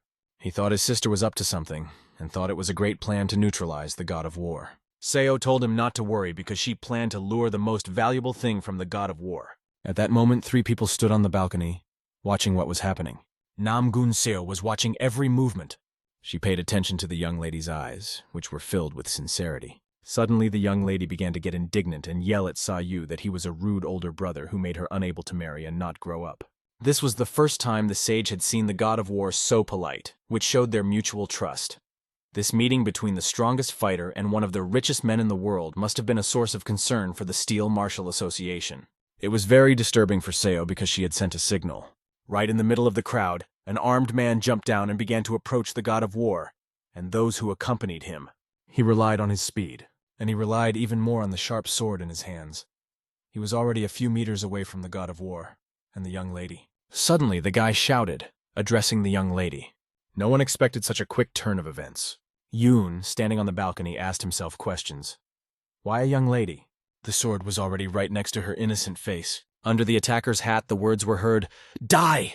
But apparently, he did not take into account who he was dealing with, and a bright flash flashed before his eyes. The attacker's body began to shake, like a toy in the hands of a spoiled child who was playing with it without restraint. In a moment, blood flew in all directions. The girl turned to her older brother, looking him straight in the eye. She made him a promise, looking sincerely into his eyes. No matter what happened to him, she would not let him get into danger. Gal asked Master Dan what he had done, and how he could have killed a member of the 5 Dragon League in such a place, thus making it clear that this person was from the 5 Dragon League. Sa Yu calmly repeated what he had said earlier, that he was in full control of the port, and there shouldn't be any conflicts. But it seems that the people from the 5 Dragon League don't seem to be following this. If this man, who is now dead, was indeed a member of the 5 Dragon League and tried to commit murder on orders, then this is not self-defense. Murder committed by a god of war is a violation of the rules, the god of war said, adding that he would go to the head of the 5 Dragon League and personally apologize. I will accept any punishment, even if it is my own life, because I caused the death of a valuable fighter of the 5 Dragon League, he said. First he decided to explain everything, the god of war decided. After a while, the god of war stood right behind Gun, recounted all the events to him, and asked him if he really didn't know anything about it. And if you do, you need to take responsibility and explain, he added. When the god of war said his name, Gong just smiled. He was surprised by this behavior on the part of the god of war. He thought he was a shameless boy who lacked dignity.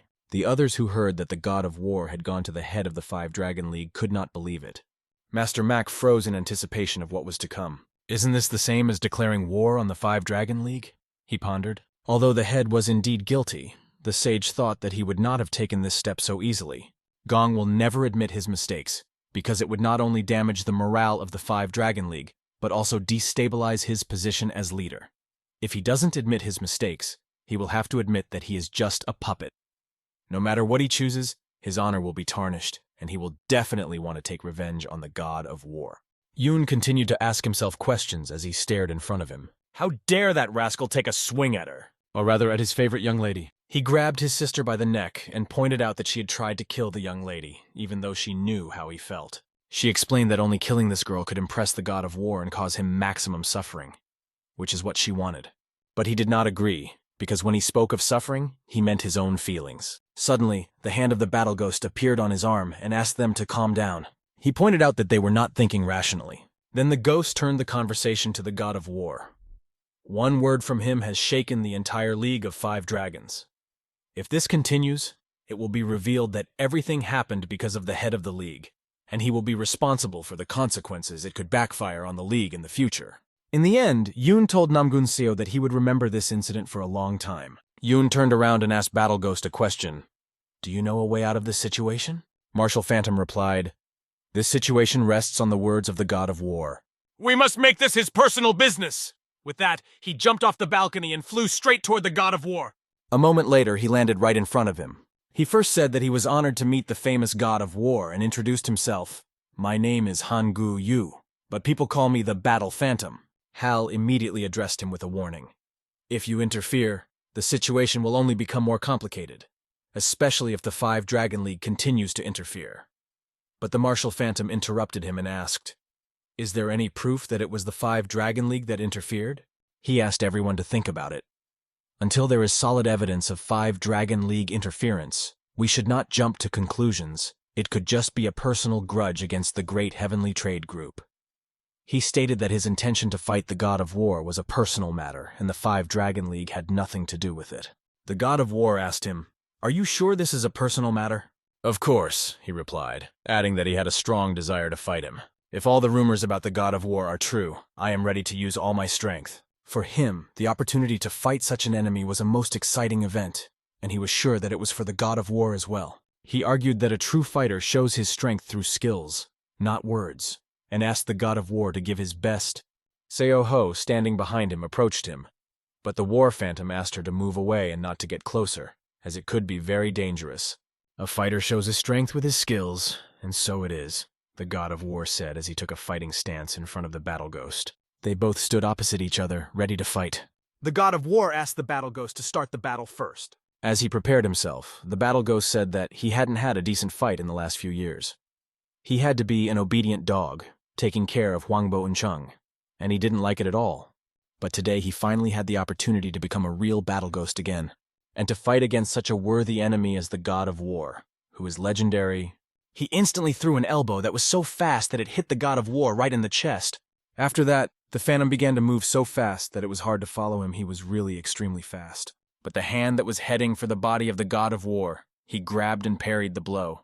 4 ultrasonic blows at once, after which the Phantom said a compliment. "You are good, God of War." Of course, the God of War was not going to waste the opportunity, and decided to use the opening to attack. He realized that the enemy was very serious. But the Phantom also realized that the God of War was not playing around. Sensing the seriousness of the Phantom, the God of War decided to fight him with all his heart. His hand was already filled with chi energy. All he had to do was clench his fist to prepare for the attack. The attack he was about to use was the Heavenly Artillery General's power. With this attack, the God of War formed a circle of lightning that swept right through the enemy's body.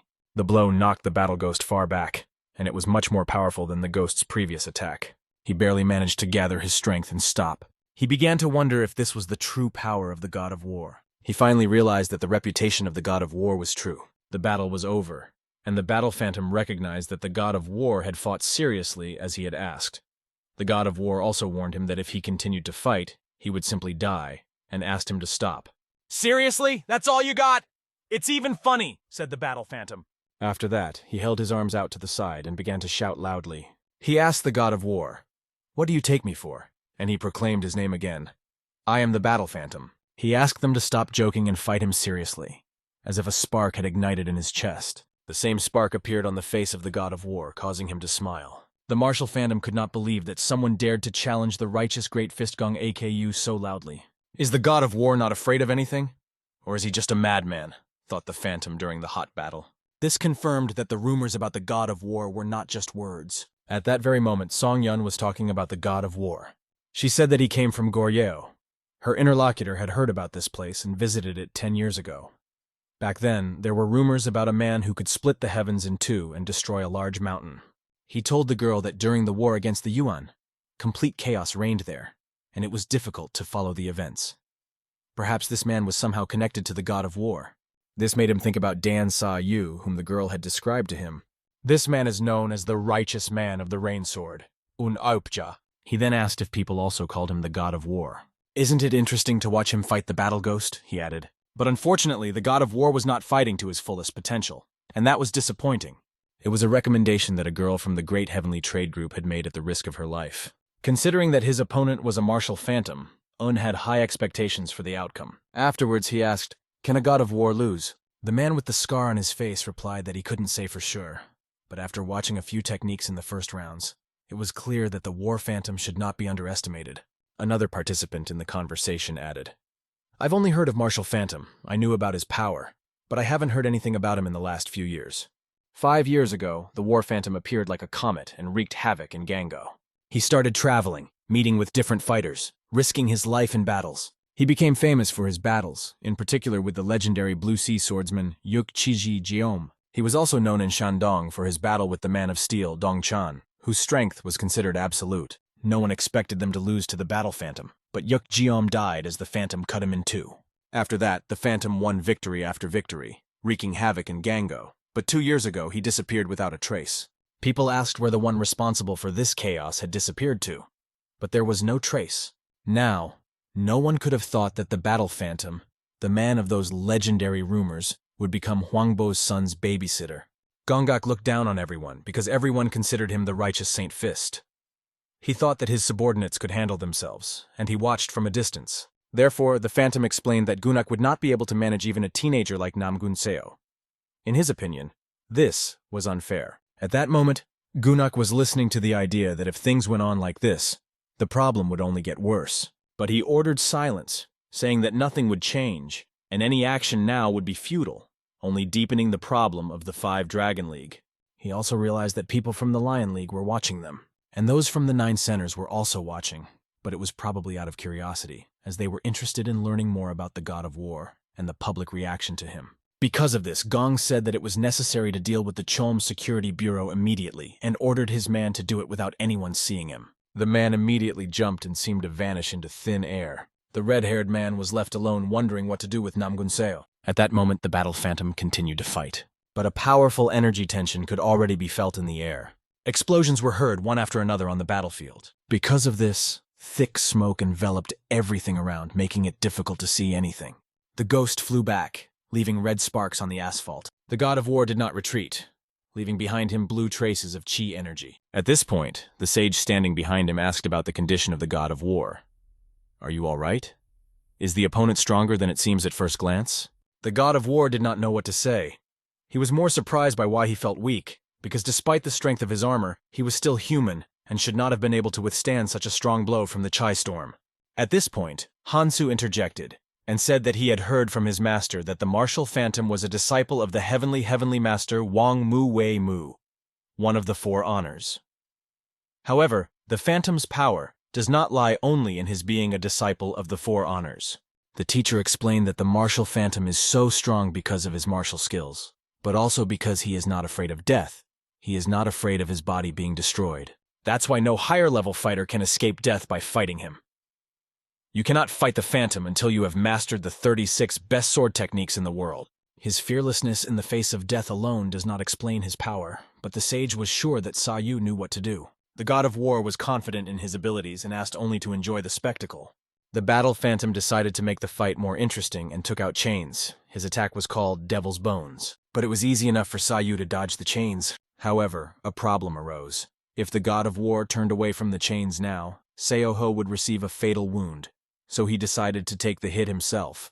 With his arm outstretched, he used the Heavenly Artillery General's power, Heavenly Attack. The Battle Phantom was convinced that his opponent didn't stand a chance, but the chains he attacked with began to ring louder and louder. Eventually, they began to lose their strength and flew off to the side. One of the chain ends tied around Sayu's arm. In a moment, his other hand was trapped, tied with chains.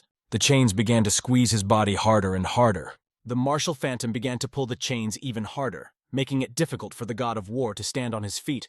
Indeed, he could not keep his balance and began to fall. When the War Phantom saw that his plan was working, his eyes lit up with excitement. He planned to kick him. To bring the God of War closer, he pulled the chains so hard that Sayu's head was right next to his foot, and his foot slammed into his head with great force. Due to the tension of the chains, the kick became extremely powerful, with the addition of Chai energy, like peppercorns that enhanced the attack. The God of War remained lying right in front of the Battle Phantom, bound by chains. From the expression on his face, one could tell that the blow was extremely powerful. Assessing the situation, the sage could not believe that the God of War had been so ruthlessly defeated, and wondered how strong the Martial Phantom was. The girl could barely contain the pain in her chest when she saw her elder brother being struck. The crowd went wild at this incredible battle. Loud shouts were heard, and people exclaimed that the God of War had lost consciousness.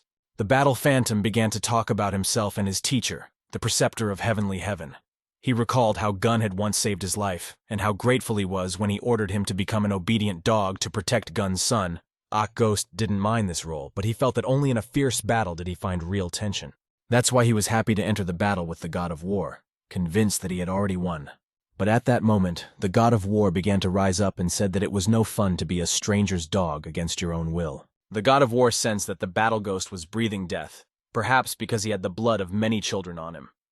This made him curious as to why the phantom had become someone's lapdog, but this curiosity began to fade. But now he was interested in something else. Why the muscle separation technique, which is the basis of the 10 destruction techniques, and the thunderstorm did not work on the battle ghost after all, as long as a person uses his muscles. The technique should work, and as long as he uses his chi, the chi storm should hit him. However, none of these techniques worked on the phantom, which meant that his chi was not what it seemed.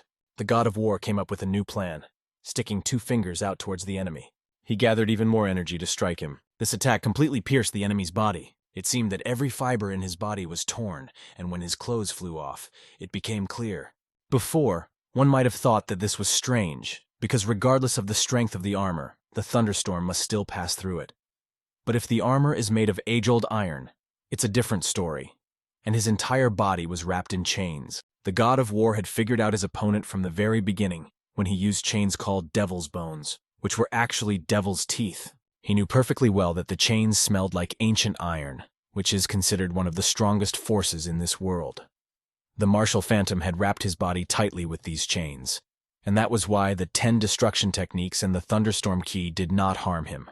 If the chi did not completely cover the martial phantom's body, the battle would have already ended, and he knew this well. But the battle phantom also realized that the god of war did not yet know that he could not harm him with his skills. This would continue as long as he had the power of the devil's hands on him. This chain was the perfect weapon. He was able to charge it with his energy. He began to wave the chains, which whistled through the air, and was ready to burn the body of the god of war. The next attack was the 8 streams of unbreakable explosion, like a hailstorm flying at the god of war. The god of war cautiously assessed the situation, realizing that it was difficult to create powerful chi with a sword. But the phantom managed to create incredibly powerful chi with long chains. However, knowing the secret of his opponent, the god of war could now direct his attack where it was needed. If the chi storm in its current state could not destroy the martial phantom, there was only one thing to do: increase the strength of the chi storm. Using this increase, he began to break the chains that were flying in his direction. Breaking through them, the god of war approached the battle ghost with a powerful charge of energy in his hand. Breaking the chains into 2 parts with his hand, he reached the body of the enemy wrapped in these chains. He gathered his energy for a decisive blow, ready to end the fight. The blow was so powerful that the ground trembled under his feet. The god of war was pleased to see the chains of the battle phantom begin to break. All that was left was to tense his fist to make it hard as a rock, and Sayu did so. After that, he punched with such force that every incredibly strong chain on the martial phantom's body shattered into pieces. Flying backwards, the phantom called him a bastard. But quickly recovering, he flexed his fist, which was bigger than the fist of the god of war, and it flew straight at Sayu's head. However, even this small fist, which was extremely strong, stopped the attack, and one of the chains that wrapped around him flew off the phantom's fist. The fighting phantom could not help but compliment the god of war, saying, "Excellent iron." After that, the god of war hit him with such force that the phantom flew far back. Impossible! How could I have died so uselessly? Thought the phantom. But now it became clear to him why the god of war had so easily defeated the strongest men of Gango. If someone lives with death, then that person is death itself. Even a smile appeared on the face of the war phantom, because he felt satisfaction only in a battle where his life was at stake. And at that moment he had a new idea. He decided to see if he could find his own death. He removed all the chains from his body and poured all his chi energy into them. Raising the chain above his head, the martial phantom began to spin the 8 bloody wheels of death, the name of the technique he used. Each of these chains contained the full power of the martial phantom, and if the god of war was not careful, he would be defeated. Because of this, Sayu decided that he needed to proceed cautiously with this powerful explosive force attack and use his own energy. Putting 2 fingers forward, he used the power of the heavenly artillery general. Barely holding on to such an intense attack, he was able to start breaking the chains. The blue energy that he used as a defense began to envelop the chain that was rapidly flying towards him. Gradually, he managed to break these links, and with each passing second, the chain became shorter and weaker. The martial phantom did not understand how the god of war managed to destroy the age-old iron so easily and beautifully. It looked incredible in his eyes, and he wondered what was behind such beauty. There was only one answer: death. A ruthless death, which the god of war delivered to the battle phantom by piercing his body with his fingers. Finally, the god of war told him that after arriving in the capital, he was the first fighter whose strength could be respected. That is why Sayu forced himself to fight to the fullest. For the battle phantom, these words were a real pleasure, a feeling he would not be able to experience twice. Although the god of war was not pleased with such battles, chaos will not resolve itself. Behind this chaos is someone who does nothing, hoping that his subordinates will solve the problem, while he simply watches from above. This man is the righteous man of the Great Fist, Hwangbo Gunak. The god of war will not rest until he has punished this proud man. Pointing his hand directly at the rock where Gun stood, the god of war used the power of the heavenly artillery general, the heavenly attack. The attack flew straight at Gun. Gong, who thought the god of war was an arrogant fellow, now had to return the favor himself. Everyone watching the scene from above could not believe what was happening. Has the god of war gone mad? They said, finding it hard to believe that he had directly attacked the head of the Five Dragon League. Even Gong himself could not believe that Sa Yu dared to threaten him. Has the reputation of the Five Dragon League fallen that low? He thought. Gong tensed his fist, filling it with chi energy. He was convinced that this guy knew no fear. And with these thoughts, he punched his fist directly towards the attack of the god of war. The energy of the blow was so powerful that everything around him began to collapse. Even the stones could not withstand the force of the explosive wave. The wave was getting bigger and stronger, but Gun was still holding it. It seemed that his fist could repel anything in the world. The blue ball that was formed by the god of war's attack reached an incredible size, more than 20 houses. Later it became as big as a small island, and the ray of chi energy from Gun's fist was longer than the island itself. After repelling this attack, smoke came out of Gun's fist. It seemed that he was now taking the god of war seriously, because he no longer had a smile on his face. "Welcome," he said towards Sa Yu. Gong promised to give the god of war a warmer welcome. Sa Yu was not going to respond to these words with many words. In response, the god of war said only, "I can't wait, righteous man of the Great Fist." After a while, Gong went to the gazebo. On the way, sitting down, he could not get rid of thoughts of the god of war. This word did not leave his mind. He looked at the flowers in front of him and thought about Sa Yu. A man approached him and said that he had something important to report. All preparations regarding Cholm's security have been postponed. We will attack the iron-hearted cloud swordsman immediately upon your order. But the man was a high-level fighter. Gong understood that, as he was on the advisory council of the Five Dragon League. "Is this even possible?" he asked. "He is highly respected among the youth, which would make it quite difficult. However, many complain about his overconfidence and honesty, which causes a lot of conflict among the elders. This may hinder the Five Dragon League in the future. In addition, Dongmu is not from the Five Great Families, which will make it easy to put the blame on him." Gong said that it was a waste to get rid of him. "We can't give our enemies time to prepare, so the plan must be executed tonight. One problem is solved," he thought. "Maybe we can solve the other one." As he sat at his desk, he continued to think. He looked again at the flowers, which bothered him greatly. "It is not worth killing them all if only one dies," he said, looking at the bouquet. And using his energy, he cut off one flower that was dying among the others. The pot remained standing without the flower that had caused the world to shake, and the other four didn't even feel a thing. A smile appeared on Gun's face as he thought, "Cut flowers look more beautiful." When he was done with his attachment, his desire became even stronger, and with such a strong desire, there was no reason to delay. The line between life and death became clear. The Steel Martial Association and the Great Heavenly Trade Group remained surprisingly quiet, even though Marshal Phantom, one of the Forerunners, had just died.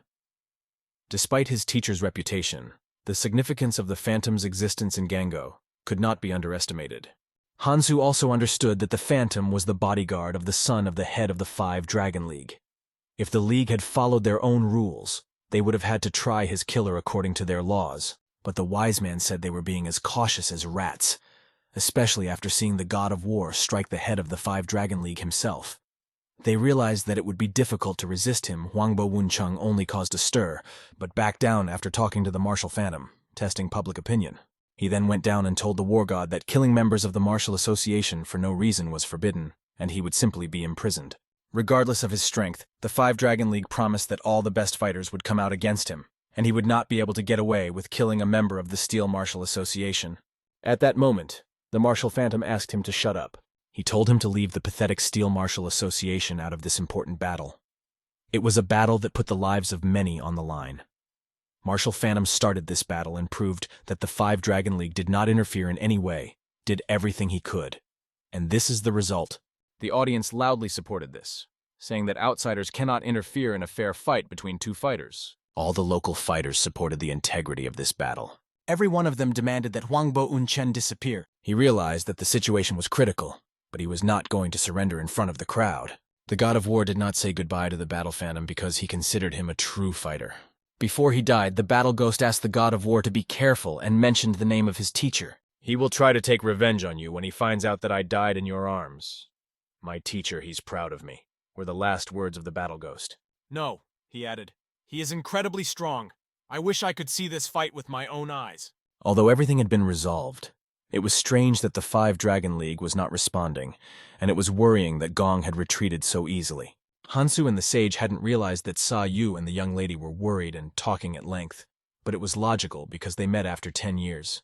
She became successful even in a place where she knew no one. When her master said she would become a great trader, he was right. They had a great conversation when the girl asked, "Where is your master?" Sa Yu replied that he had died 10 years ago. Of course, she said she was sorry, but Sa Yu asked her not to apologize. He was sure that his master was now resting. His life had been hard. That's for sure, Sa Yu agreed. Although the Union is still learning, the master was able to find a disciple to whom he could pass on the power of the heavenly artillery general, and he was able to take revenge on the 3 hermits he hated so much he must be in heaven right now. Sa Yu then asked Seoho if she knew about the Han family. Of course, she replied. Even though they are a small group now, they used to be the largest group in the whole of Anhui province. In addition, the Han family's daughter is one of the 3 flowers. The Ice Blossom, she is a key member of the Lion League. Suddenly, their conversation was interrupted by a girl who dropped by with news. She said that the person behind the imprisonment of all the members of the Cholm Security Bureau had been found, and the 5 Dragon League fighters were on their way. She also added that Dong Mu of the 5 Dragon League Advisory Council was guilty and was being tried. Sa Yu immediately asked where Dong Mu was, and the girl pointed in his direction with her finger. He immediately jumped over there, and on the way he asked Song Yan to protect the young lady. This can't be, Sa Yu thought as he flew, not even suspecting that a group leader of the level of the 5 Dragon League would use such a childish trick. As he approached the cliff, he heard sounds. He found it, but he had to determine where the sounds were coming from. He managed to find evidence of Don Mu's secret ties to the northern Yuanhe had been bribed before he joined the League. He then planned to destroy the League from within. Evidence found showed that the Cholma Security Bureau had arrested him for stealing a Moyong family relic, but Don Mu continued to make excuses despite the amount of evidence against him. After hearing this, Dong Mu said that he was a fighter from the capital and could not sell the Steel Fighting Organization's top secret to the Yuan remnants. Hearing these sounds, Sa Yu realized exactly where this scene was taking place. Dong Mu had been accused of everything, and the sword had already been raised over him. It seemed that the court had decided to execute him without proper discussion or explanation. I, Dong Mu, the iron-hearted cloud swordsman, cannot betray my country and the Steel Martial Association, was all he managed to say. Sa Yu was already standing on the roof and saw the sword approaching the ground. He managed to see the worst of it just in time. He saw Dong Mu falling to the ground, barely able to say that he had been framed and that it was so unfair. I think this is it, Huangbo Gunak, he thought as he watched his comrade fall. The Steel Martial Association is part of a large heavenly trade group that has powerful influence at all levels of Muramu. There were 4 people sitting in the room. After a long pause, the sage lowered his head and quietly began to speak, breaking the long silence. He hinted that the League of 5 Dragons was acting in an extremely secretive manner. They had killed the martial ghost guardian Huangbo Uncheng at the hands of the god of war and blamed Elder Dong Mu, also killing him that same day. It is hard to believe that this happened because of their joy in death. However, the young man was proud not only of his actions, but he often argued even with Gunak, because he heard that he had nothing to do with the League of 5 Dragons.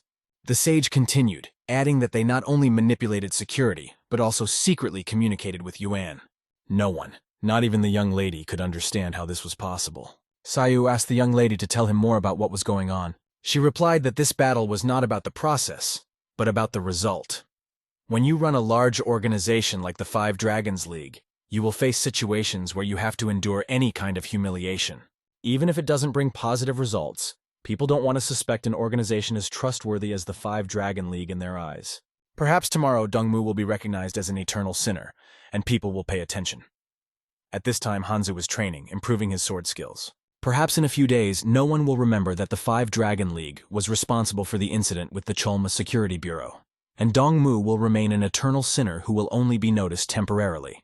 This seemed too simple to the sage, even when it was obvious to everyone that Master Mak was the victim and the witness was still alive.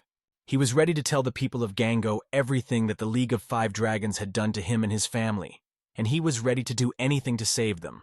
The mistress understood how he felt, but warned him that interfering would only make things worse. She also explained that his testimony could be distorted, saying that his battle with the Namgun family was not about saving Master Mac, but was simply revenge, as the Five Dragon League could easily manipulate such statements.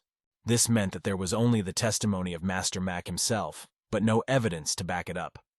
The Five Dragon League had rigged all the evidence to point to Dongmu, making people think that the Master's words were lies.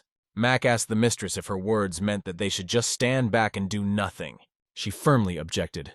No, this is not the time to retreat. Please be patient. The Steel Fighting Association has support at all levels, and even if they make a mistake, they will always have a second chance. But one fatal mistake will be fatal, and there will be no way to correct it. Sayu agreed, adding that in order to take advantage of this chance, it would be necessary to learn everything about the enemy. Within the Steel Martial Association, there are different opinions about the leaders of the 10 centers and the Five Dragon League. The 9 centers are under the authority of a head named the Rain Sword, Righteous One, OOPEP, Ja. People say his spirit is like a blade, though his face remains soft. When he uses his sword, everything around him burns instantly. According to the stories, his level of sword skills has surpassed even the skill of controlling a sword through the air. For a sage who looked like a mere beggar, it was difficult to comprehend that OOPEP Ja not only mastered the sword of the air, but also exceeded that level. The Lion League is led by Chol Musong, an unstoppable tyrant of the sword. He is self-taught and has built a family with just one sword. His sword contains great power, and according to most Nganjis, no one will survive a clash with this extremely powerful weapon. By his nature, Chol Musong is not prone to reflection, but acts instinctively, and that is why many followers have gathered around him. He uses the opinions of his generals for his own benefit, guided by instincts rather than logic. While the righteous man of the Rainbow Sword is known for his pride as the strongest warrior in the world, the tyrant of the sword is famous for his changeable emotions, which depend on circumstances, making his character unpredictable. In addition to these two, the girl warned to fear the head of the League of Five Dragons, Gong Ak, known as the Righteous One of the Great Fist, not only because of his fighting skills, but also because of his strong instincts and political influence. I am an entity that influences others by my very existence. I am the god of war. Gong realized that any interference would not lead to anything good, given the negative reputation that had developed around them therefore. He ordered no interference, but only to observe the development of events. He had been warned that there were certain changes among the young fighters of the Steel Martial Association after the battle between the Martial Ghost and the God of War. The young fighters turned away from the association because they were disappointed after Yuan's expulsion. The association stopped fulfilling its obligations to restore the land and began to fight for power. Many fighters agreed that the key positions were occupied by the elders and that younger fighters were not allowed to take these positions, which many did not like. Gong also had similar thoughts when he was young. Isn't the world going to be divided into black and white until there is proper participation from both sides? This is not only true of the Five Dragon League, but also of the Lion League and the 9 centers. Until they intervene, they have no reason to act. However, Scarred Fighter suggested, what would happen if the God of War agreed with the 9 centers and the Lion League and allied with them? Gong, smiling, replied that this would not happen. He was sure that there was no reason to worry. Gong told his assistant that he only needed to wait for the League of Five Dragons and the 9 centers to clash in conflict. He asked if he was so worried about the fact that they would not dare to kill the God of War, or if it was due to his peacefulness. The minion replied that he was a little worried that the God of War might become an unpredictable variable, as happened with the Cholm Security Bureau. Gong suggested a solution. If the God of War worries him so much, why not use Namgunseo? This girl has lost a lot, and she's at the peak of her hatred. Right now, it would be a good idea to pretend that they are helping her, and make her lead the front to end it. It would be nice if everything went smoothly. But even if something goes wrong, he won't lose anything. He'll just shift the entire responsibility for the war to her, just like they did with Dongmu. He added that even if Namgunseo dies in the battle with the God of War, it will only be to their advantage. If that happens, then everyone will recognize that the Namgun family was destroyed by the God of War. This will play into the hands of the 9 centers and the Lion League, who have been watching Gong all along. Gong was counting on this plan to allow him to plot in peace. The 9 centers, the Lion League, and the Five Dragon League are completely incompatible, but as long as they have a common goal for which they work together, no one would dare to disobey to Gong AKU. The same seemed to be true of the Righteous Rain Sword and the Tyrant Sword. That's why their influence in the Steel Martial Association is so strong, and the Five Dragon League knows it. They don't pay attention to how badly they are treated. It would be impossible to find out the truth after Dongmu became a traitor and died because every word Gunak said was a lie. Because of this, Matt could only guess what happened to his younger brothers and family. He was overwhelmed with worry, but Seoho asked him not to worry and assured him that they were still alive. Initially, the war god was not part of their plans at all, and as long as the god of war is on their side, everything is going well, because they won't dare to recklessly kill the members of the Kyolma Security Bureau. The members of the Cholma Security Bureau will be the last line of defense in case something goes wrong. Seoho saw this and said that everyone understood this, but she didn't know if the real battle had already begun. Soon the 9 centers and the Lion League would offer him a meeting, the young lady realized. The god of war and the head of the 5 Dragon League were fighting one-on-one. Perhaps they would want to use the war god as the vanguard to control the 5 Dragon League. Sayu asked her what he should do. Should he cooperate with them or not? She understood their intentions, but she wasn't sure if it would help them. So she decided that she should neither befriend nor enemy with them for the time being. The only thing that was clear was that their actions would definitely not be to their own detriment. It was hard to understand completely, but Sayu understood what she was talking about. He had been here for a few days, but he hadn't been anywhere yet. The weather was nice now, so he asked her if she would like to go with him to the Steel Fighting Association. She thought about it. Her thoughts were only focused on the Orabio, but she agreed to go with him, just the 2 of them. She said that she had to get ready first and asked him to wait a bit while she changed. He agreed and said he would wait for her at the gate. At that moment, they saw Hanzu and asked him if he was practicing. Hanzu replied that he was, because he couldn't find peace. Sayu suggested that it would be better to take a walk, and suggested that the young lady and Hansu visit the Steel Martial Association together, asking Hansu if he wanted to join. Of course, Hansu agreed to go anywhere with his mentor. This spoiled the mood for the young lady, who considered them both, like her half-brothers, tactless. Sayu wondered why the young lady did not go to change her clothes. She replied that there was no point, because it was not far. After a while, they approached the Steel Martial Association, the Namgun family. As she walked down the corridor, she thought about how she should look decent in the eyes of the 5 Dragon League. At the same time, she realized that she shouldn't take part in a war for no reason. The master is not a simple man, and if she makes 2 mistakes, the consequences will affect not only her but the whole family. The reason he allowed her to live after her numerous mistakes was because he wanted to repay her family's debt. Or so she thought. When she opened the door, she saw 3 corpses in the room, and looking at it, she thought that she had to make the master her debtor again. It was the only way for her and her family to survive. This place is called the Secret Practice Group, and it was here that the man came in bowing. His name was Bayok Moon, and she was waiting for information about the god of war from him. On her orders, he had processed the bodies of people killed by the god of war, and conducted an analysis that provided important information about his martial arts. Approaching one of the corpses, he asked her to look at it. Pulling the sheet off the corpse, he explained that it was a man from the Shining Steel Group who had been killed by the god of war in Shalin. Shalin was the name of the forest where the Shining Steel Group attacked the war god. He had heard that the forest was originally called the Nameless Forest, but after the battle with the war god, only the corpses of the killers remained there, and it was renamed Shalin, or the Forest of Death. Namgun Seo was surprised by the cold energy, and she asked if it was caused by the 10,000-year-old cold jade. He explained that thanks to the bed of 10,000 years of cold jade she provided, they were able to transport the corpses and complete the autopsy without any problems. After analysis, they found one common feature among all the bodies left behind by the god of war. Without exception, all of the bodies had exploded veins, indicating that the god of war was attacking with energy penetration. She already knew that this was a type of technique where energy penetrates the body and causes damage from within.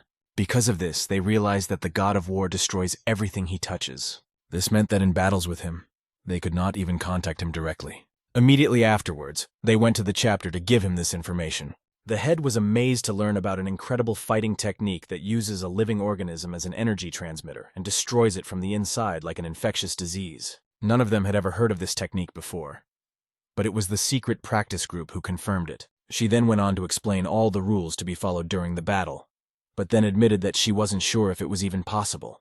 He was annoyed that this kid was causing so many problems, and he decided to find a long-range fighter. This fighter must be of a high level. Yoon asked if he had anyone in mind. The head had someone in mind, but he wasn't sure if he would agree to work with him. In any case, the head asked them to leave the matter to him. He instructed them to carefully analyze the bodies and find a way to deal with the god of war. The worst enemy is the unknown. The Moyong family, the Black Merchant, the Shining Steel Group, the Blue Assassins group. And even the Namgong family knew almost nothing about him. This was what he thought was the reason for such a humiliating defeat. He expected this to be the last battle with the god of war. The loser would lose everything, and he said they had to kill the war god at any cost. At that moment, a girl entered the 9 centers at the request of the head. The leader asked her if she knew the young lady from the Great Heavenly Trading Group, and if she had met the god of war in Taiwan. She replied that she had a sisterly relationship with the young lady from the Great Heavenly Trading Group, and that the god of war had saved her servant before. But she wondered why he was asking about it. He asked to make contact with the god of war because he wanted to meet him. But she said that it was better to do so later, not now, when he had all the attention of the Steel Martial Association focused on him. He understood that, but there was one but. He said he didn't have much time. At that moment, Seo Ho, the war god, and Hansu were walking together. The girl looked a bit unwell, and the war god asked if she was sick. She was actually just happy to be walking with the 2 guys, and so her face was shining with a happy smile. She then turned to Hansu and said that she knew he had never been to the 9 centers, and that he belonged to the Zhongnan sect, which supports the 9 centers, and that an elder was probably already waiting for him. However, something was wrong, and he was going to explain it to them. Suddenly, a man appeared and approached them, saying that he was also interested in hearing the explanation. The man asked Hansu why he did not meet with the elder and the Zhongnan sect when he arrived at the Steel Martial Association, and hinted that he seemed to have reasons for talking to women instead of performing his duties. Because of Hansu's behavior, the man decided that he could be taught the rules. Hansu did not expect to meet the elder so unexpectedly. He bowed to the elder and greeted him as a teacher of his older brothers. The elder reminded him that he had been waiting for Hansu right after he had completed the task for which he had been sent, and that he should have returned immediately.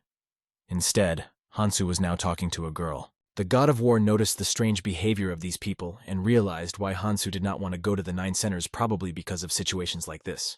At this point, the young lady standing behind Sayu explained that he had been managing the sect's foreign policy in the Steel Martial Association, while their leader, the Great One of Zhongnan, Kwak Chong-shin, was in hermitage in the Zhongnan Mountains. After that, Hansu saw his older brother. His name was Ok, and at first glance he seemed like an idiot. The older brother jokingly remarked that Hansu's teacher was a fool, and the teacher himself explained that this was true. Hansu tried hard to regain his sword skills, but he was not determined enough. Because of this, he was killed by his own students, and now he follows a woman to the Steel Martial Association. Hansu added that he still has 36 great sword techniques of the Zhongnan sect's martial art and does not understand why the head is so outraged about this if his teacher was just trying to restore these techniques. Sayu only realized that the students who had so easily disrespected Ham and Hansa, even though there were many outsiders, were definitely jealous, and the elder was only encouraging their behavior instead of stopping them. When the god of war spoke of envy, the bald man asked, "What did you say?" He instantly became big and angry like an irritated animal. At first, he didn't even notice Sayu and didn't realize how long he had been standing there. Even though Sayu was not hiding, the bald man could not recognize his presence at first, which looked strange. However, now he realized that Sayu was no ordinary person. The bald man approached Sayu and told him to shut up, not to be seen again, and not to interfere with things by making noise. He then asked Sayu's name, but he replied that a person of his level did not deserve to know his name and asked him to get out of his way. The bald man immediately drew his sword and angrily asked, "How dare you underestimate a disciple of the Zhongnan sect?" A sect elder intervened and asked him to stop. The bald man looked at the elder in surprise, not understanding why he asked him to stop. The elder explained that the bald man had no chance against this guy. Then the elder approached the god of war and asked him his name, hoping that he would not refuse to answer. At that moment, Sayu said his name. "I am Dan Sayu of Goryeo." Sayu explained that he had detained Hansa and asked him not to blame him for being late. The elder then asked if he and Hansu were brothers. After that, he realized who Sayu had recently fought with, and also how strong an opponent he had defeated. Now the elder realized who was really standing in front of him. It was the same one who had defeated the Martial Phantom and stood against the head of the 5 Dragon League. The elder immediately shouted to the entire street, "This is the god of war!" Everyone in the vicinity began to think that the war god was going to attack the 9 centers. However, Hansu's older brother asked the god of war how a young man like Hansu could be standing next to him. The elder, while thinking, remembered that he had received orders not to interact with the god of war. This meant that the master was watching him. The elder could not believe that this man had become a fellow Goma Hansu. It was simply unbelievable. After that, the elder agreed with the god of war and said that he would not scold Hansu for being late, but warned that he would have things to do tonight and would not be able to interfere. However, he emphasized that this was very important. The god of war assured him that everything would be done and not to worry. Lowering his head, the elder expressed his hope that the god of war understood his situation. Sayu, smiling as if nothing had happened, replied that he was grateful for this understanding. The elder also asked Hansu not to be too proud and to behave properly. Hansu's bald brother still couldn't believe that he had become a fellow warrior of the god of war. If he hadn't seen it with his own eyes, he wouldn't have believed it. The elder said that he had things to do and said goodbye to everyone, saying that he was leaving. The god of war threw something after him. He said that although the bald man underestimated Hansu, considering him his student, Hansu would soon show his skills, and then he would regret his current attitude. Baldy turned and asked the god of war what he meant. Baldy gradually began to understand what the god of war meant by saying that Hansu would soon become stronger than all of them. And that was exactly what the god of war had told him directly. The elder just walked away, unable to say anything, overwhelmed with fear. Sweat dripped down his face, and he only quietly called the god of war a bastard. Holding his sword with one hand, Hansu watched them leave. He immediately asked his mentor why he had said that the war god did not understand what was bothering him and asked Hansu about it. After that, the god of war came closer to Hansu and said that he had never met anyone who was so skillful with a sword since he arrived on the mainland. He asked Hansu to believe in himself, because he was no weaker than anyone else. Even after these words, Hansu could not calm his inner emotions. After that, Hansu told the war god that he had to go. Hansu walked forward, and it was evident that this young master Jeom was quite humble. The god of war remarked to the young lady that Hansu probably lacked confidence. Right now he is anxious, so he is not showing his true potential. But once he starts believing in himself, only a few will be able to defeat him. After he said that, the girl replied, "I see." Sayu turned to her, noticing her thoughtfulness, and asked her what she was thinking about. She replied that as a woman of commerce, she always thinks about profit, and young Master Jeom is a new star that few people know about. This prompted the god of war to ask her if she was planning to invest in Hansa. She immediately replied that she considered it a risk-free investment. She doesn't care who thinks she values relationships and money, but she can't pass up the opportunity to support such a talented man. Sayu just smiled as he looked at her and thought it wouldn't hurt Hans. Feeling that they had walked enough, he suggested that she go back. Her hand suddenly fell on his arm and she asked an unexpected question. "How can we just go back?" The day was so bright, and she clearly didn't want to miss it by asking him not to. She winked at him and added that there were many more interesting things to see in the other associations. He felt somewhat uncomfortable in this situation and asked her to stop. But she was not going to wait, and grabbing his hand, pulled him forward, running. It seemed that this day was going to be very interesting for both of them. However, like everything in this life, the day was coming to an end, because nothing lasts forever. The League of Five Dragons announced that the Elder had made decisions about the Cholm Security Bureau without the League's approval. As expected, everyone is divided into two camps: those who support the Elder, and those who suspect the Five Dragon League. The Steel Martial Association has not provided an official response. It seems they are still considering whether this will affect their reputation. Suddenly, the carriage in which they were talking stopped right behind Sayu and the young lady. Sayu put out his hand to protect the young lady in case something happened. She hid behind him. Her shoe stepped softly on the ground, and she was wearing a flowing peach dress. A woman got out of the cart and greeted him. It was Namgunseo, she said. "It's been a long time, young Lady Ha." To put it mildly, young Lady Ha was not pleased to see her. Sayu immediately realized that Namgunseo hadn't just come out to say hello. She had started a conversation about the business that connected them, including the money they had discussed earlier. Namgunseo said that she would have to postpone the matter, and then, looking at Saya, she asked, "Are you the god of war?" She went on to say that she had wanted to meet him for a long time, and when she came here, she saw him from a distance. However, she was curious to see the face of the man who had turned her family into a pool of blood.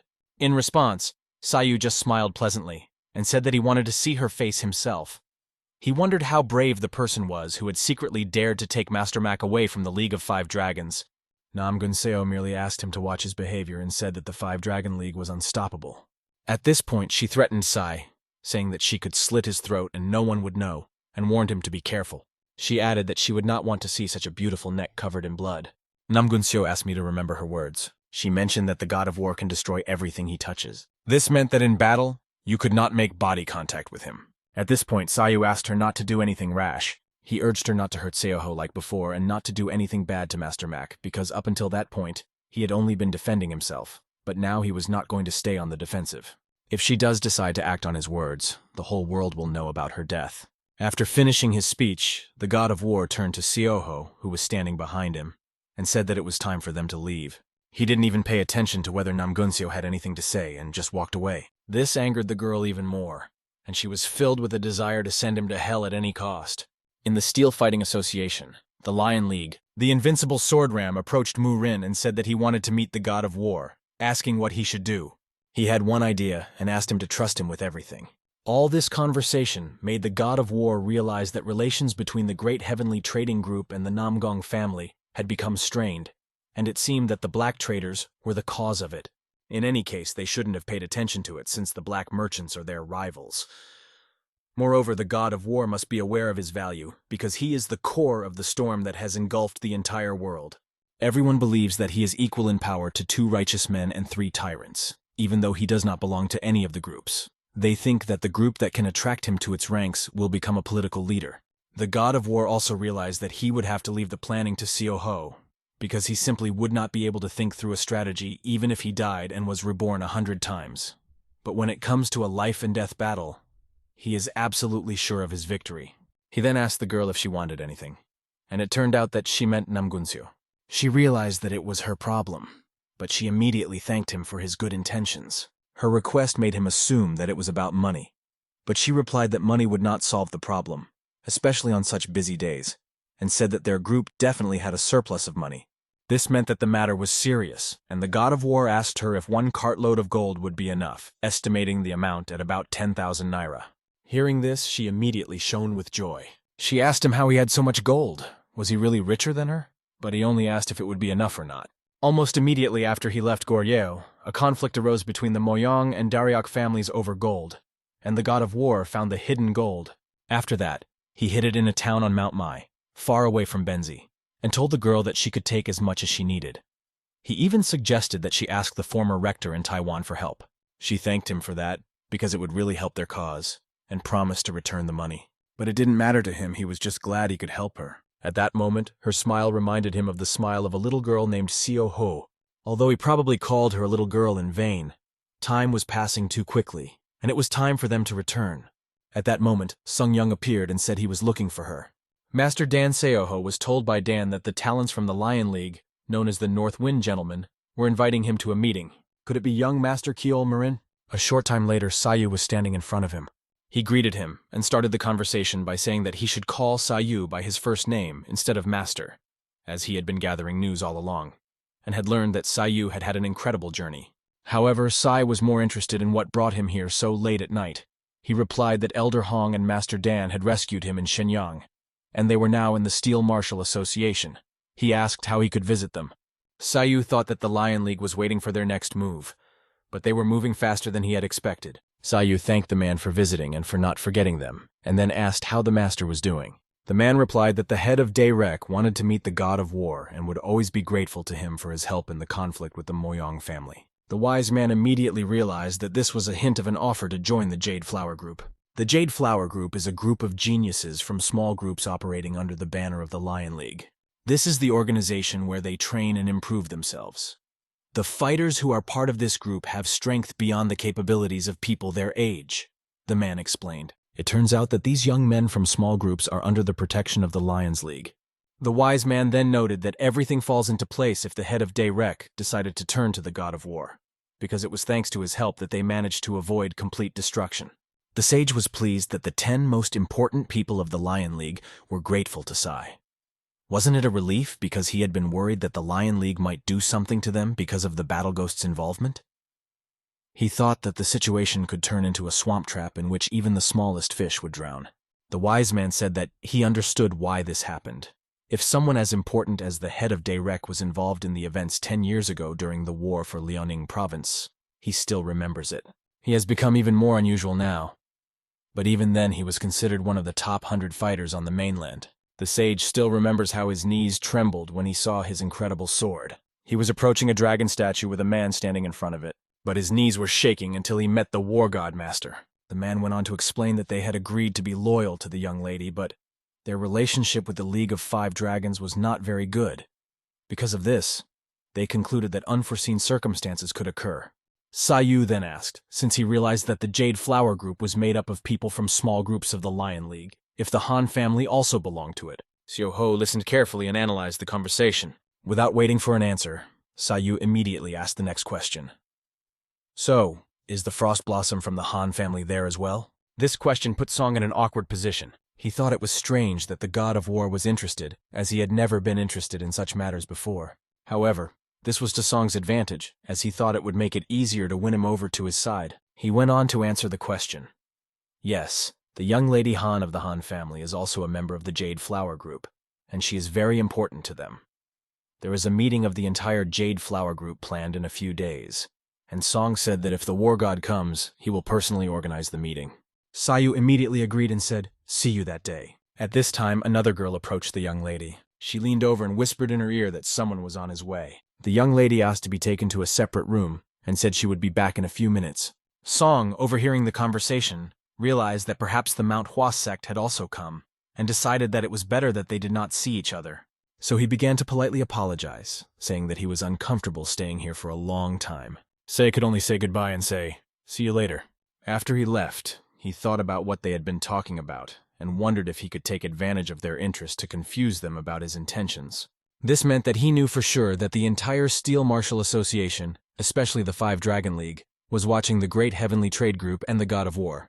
But did Sai really not care that Wangbo Gun AKU was on his trail? At this point, they had already met another man. The man was talking about how their influence had become stronger after they started working together. And now he was looking forward to what would happen next. He seemed to have a cunning plan for the trip. From the look on Seoho's face, he could tell that something was wrong.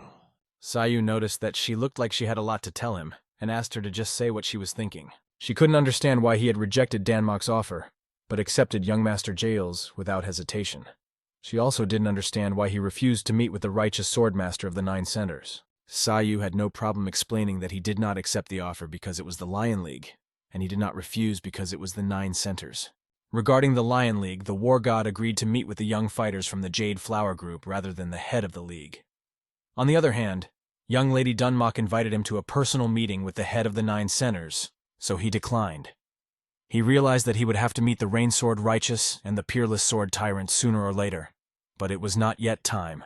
However, the young lady pointed out that if he met only one of them, new problems would arise, and if he agreed to meet with both of them, it would be the same as a rejection. Sayu explained that he only wanted the Jade Flower Group and asked if she knew how to solve this situation. She replied, "Of course I do. Have you forgotten that they call me the Little Fox?" Although few people remember it, the Steel Fighting Association began in a dungeon. This place was built during the Yuan War. In this dungeon, you could meet anyone and no one would know. This place was known as the Secret Passage to the Steel Martial Association. There was an ancient map of the Steel Martial Association on the table in front of them. People always create backdoors for themselves, and dynasty rulers have done so from generation to generation. The rulers of Muramu did the same. The Steel Fighting Association was no exception.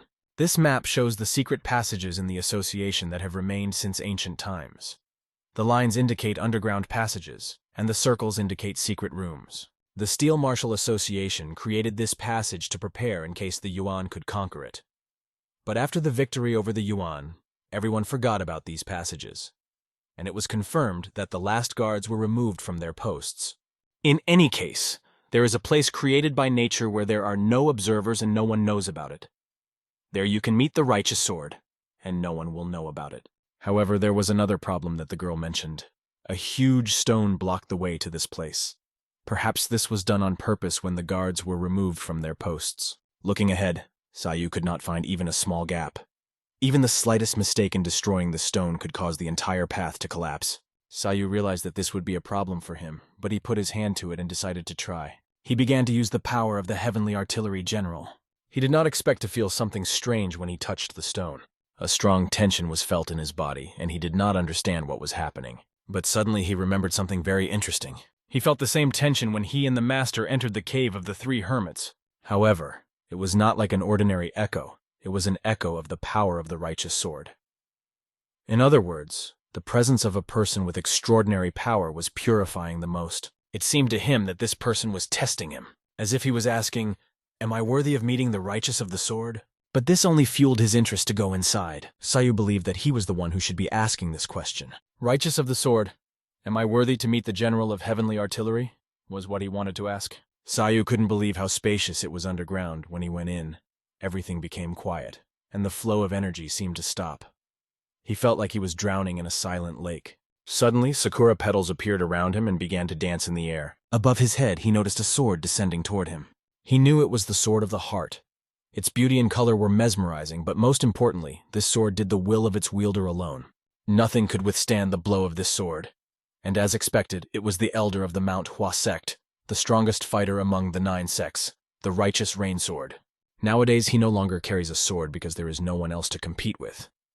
People in Gango call him the righteous sword, as a sign of respect. The Sword of the Heart was broken into pieces, sprouted, and became a tree. This tree grew into a large plum tree that was striking in its beauty. Sayu did not know what to do if he was attacked, or if the petals containing a huge amount of chai came at him. But in the end, he realized what the Elder Hong meant when he said that he could not imagine a force that could withstand a mighty sword controlled by such powerful chi. Sayu then said aloud, "It seems that the rumors that you have reached an absolute level that no one has been able to reach for hundreds of years are true." Suddenly, the Rain Sword Righteous appeared, rejoicing at hearing the praise from the god of war, who had gained a high reputation in Gango. The Righteous One of the Rain Sword then asked Sai, "Do you want to try it?" To try a punch containing the energy of his entire life. A storm of leaves began to swirl, filled with incredible power. He asked the god of war to make a counterattack, just like the one he had used against the head of the 5 Dragon League. Now the god of war understood why the Righteous One was so eager to meet them. He was ready to answer the Righteous One of the Rain Sword. Listening to the noise of the leaves, he prepared to give his answer. Sayu asked, "Why are you counterattacking when you said you wanted me to try your attack? How can I try an attack that doesn't contain anything deadly?" In fact, Sayu was just happy to be able to admire the flowers at this time of year. Amitabha, the righteous man, could not believe that this frightening young man he had seen in Sayu was going to take an unarmed attack from the head of the 9 centers, the Rain Sword Righteous One, Unease. The Righteous One said, "I'm glad to meet you," and Sayu introduced himself to him. After that, the Righteous One acknowledged his impoliteness and confessed that he had invited him to meet him, but at the same time pointed his sword at him. He explained that he wanted to know what technique the one who had defeated the head of the League of 5 Dragons would use. He then put his hand on his knee and said that they needed to talk. He began by saying, "When someone sees the Heart Sword, they should at least show concern," but the god of war did not react at all. After that, the Righteous One immediately realized how powerful Sayu was. But he wondered what the god of war would do if the sword was not removed by the end of the meeting. The Righteous One was sure that, regardless of the power of the god of war, one could not fight against such a sword unarmed, and he did not believe that Sayu would give up his life for nothing. He also asked him not to say that the god of war could have launched a counterattack in such a short period of time. Sayu began to talk about his blue eye, which is called the Phantom Eye. Thanks to it, he can see the flow of chi in his opponent. With the help of his eyes, he noticed that the attacks of the Righteous One were not a real threat, and he himself realized that he could not fight against this sword without weapons. But he thought that the Righteous Sword, who had invited him to talk, would not kill him, especially in a secret place that was not being monitored by the 5 Dragon League. Sai's confession about the Phantom Eyes interested the Righteous One. He was curious about the state of the god of war and what he would say next. Sayu said that he could see that the Righteous One was not only strong, but that he did not want war.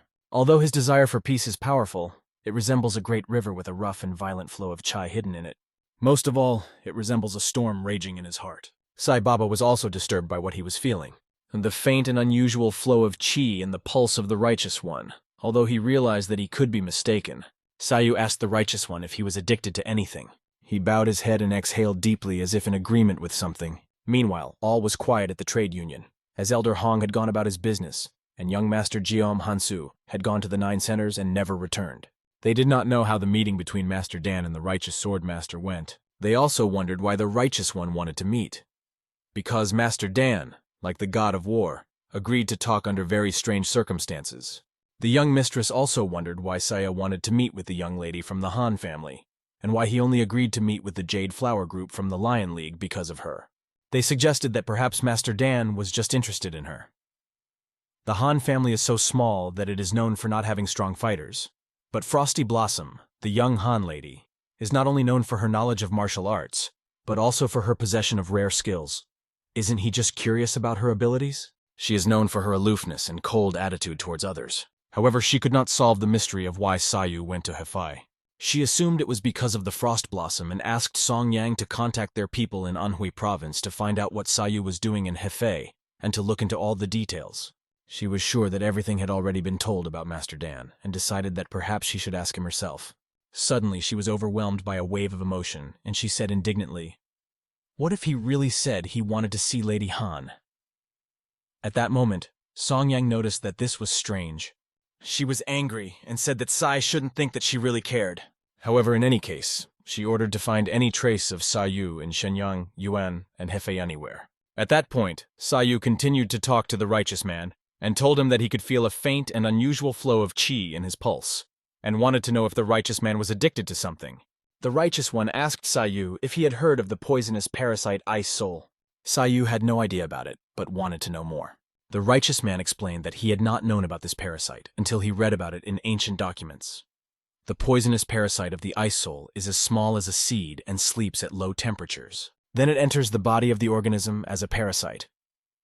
Usually, poisonous parasites live only in warm places, such as Yunnan and southern Manchuria, but the poisonous Ice Soul parasite lives only in the cold North Sea. This parasite has not been seen for a very long time, so many thought it was extinct. However, the parasite was inside the righteous one's body and was eating his internal energy. At this point, 30% of his energy had already disappeared. Sai Yu asked if he had been poisoned when he heard the story of the righteous one. "Is that even possible for a righteous man of the sword?" he asked. The righteous man was also surprised and did not know where he had been poisoned or who had done it. At first, he thought it was the effects of aging, but the symptoms became more serious, and his inner energy decreased significantly. Only then did he realize that he had been poisoned. In any case, he moved the parasite to one part of his body and blocked it, but now he can only wait for his energy to be depleted and he cannot prevent it. Also, if he loses all his energy, he will turn into a ball of ice. He cannot burn the parasite with his qi, because the parasite eats his energy. Even though the righteous one has the crimson energy technique, he cannot completely destroy the parasite, only slows its effect. The war god now understood why the 9 centers were so quiet compared to the 5 Dragon League and the Lion League, and he realized that what the righteous one had just said was most likely the 9 centers' greatest secret.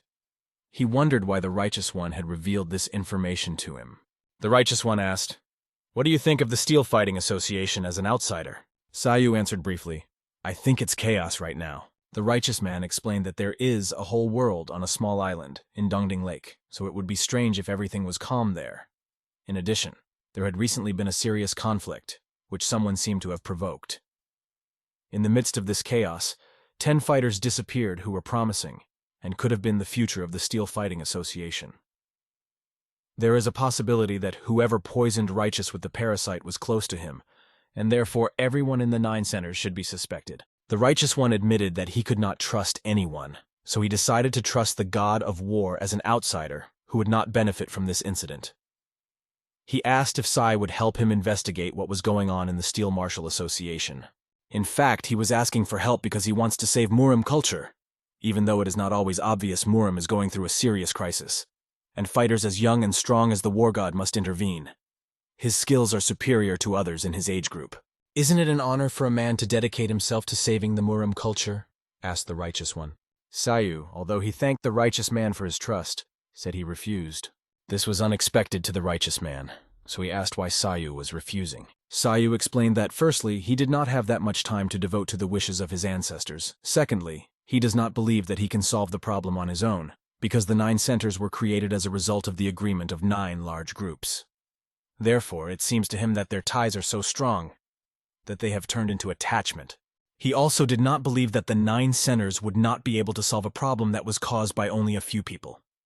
It seemed that the Righteous One was asking for his help to minimize the chaos, but an outsider's intervention would only create more problems.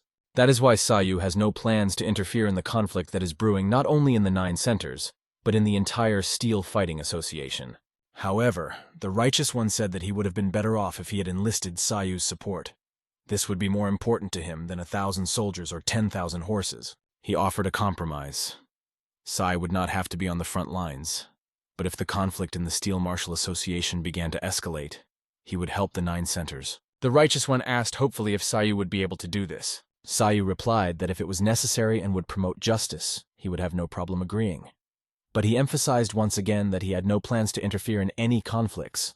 This was enough for the Righteous One, but he also said that Sai Yu should be careful. He then explained these words by adding that his opponent was the head of the 5 Dragon League. The righteous one of the Great Fist, Hwangbo Gunak, is not to be underestimated, and no one has seen his true power yet. Even the Rain Sword, Righteous One, had never faced his full power. Therefore, he asked the god of war if he knew that the young lady from the Great Heavenly Trading Group had extraordinary skills. It was thanks to her that the Rain Sword Righteous One had found this place.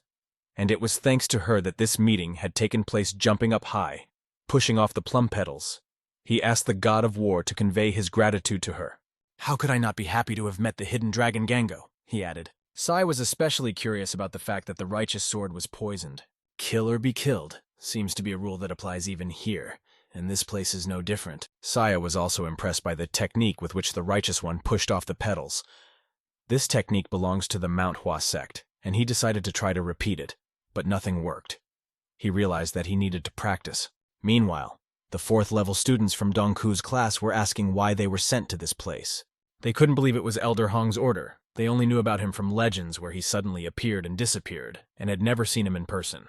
On the leaf was a portrait of a man, and Elder Hong ordered them to find a man named Hano Sa. The picture was of a Yuan envoy who had been to Goryeo 10 years ago. At that time, Hano Sa was a low-ranking servant who was also the Yuan envoy. If you show this sketch, he would have to tell you where he is. They approached people to show the portrait and ask. The first person pointed to the house where he lived. She also said she wasn't sure if he was home now, but she could go and check. The giant sat under the hood and tried to understand why the 4th-level students from Gyeobang were looking for Hano Sa. He wondered if Gyebin was investigating an incident from 10 years ago. The town was filled with the shouts of one of the soldiers coming from the village. He was loudly saying that he was in great pain.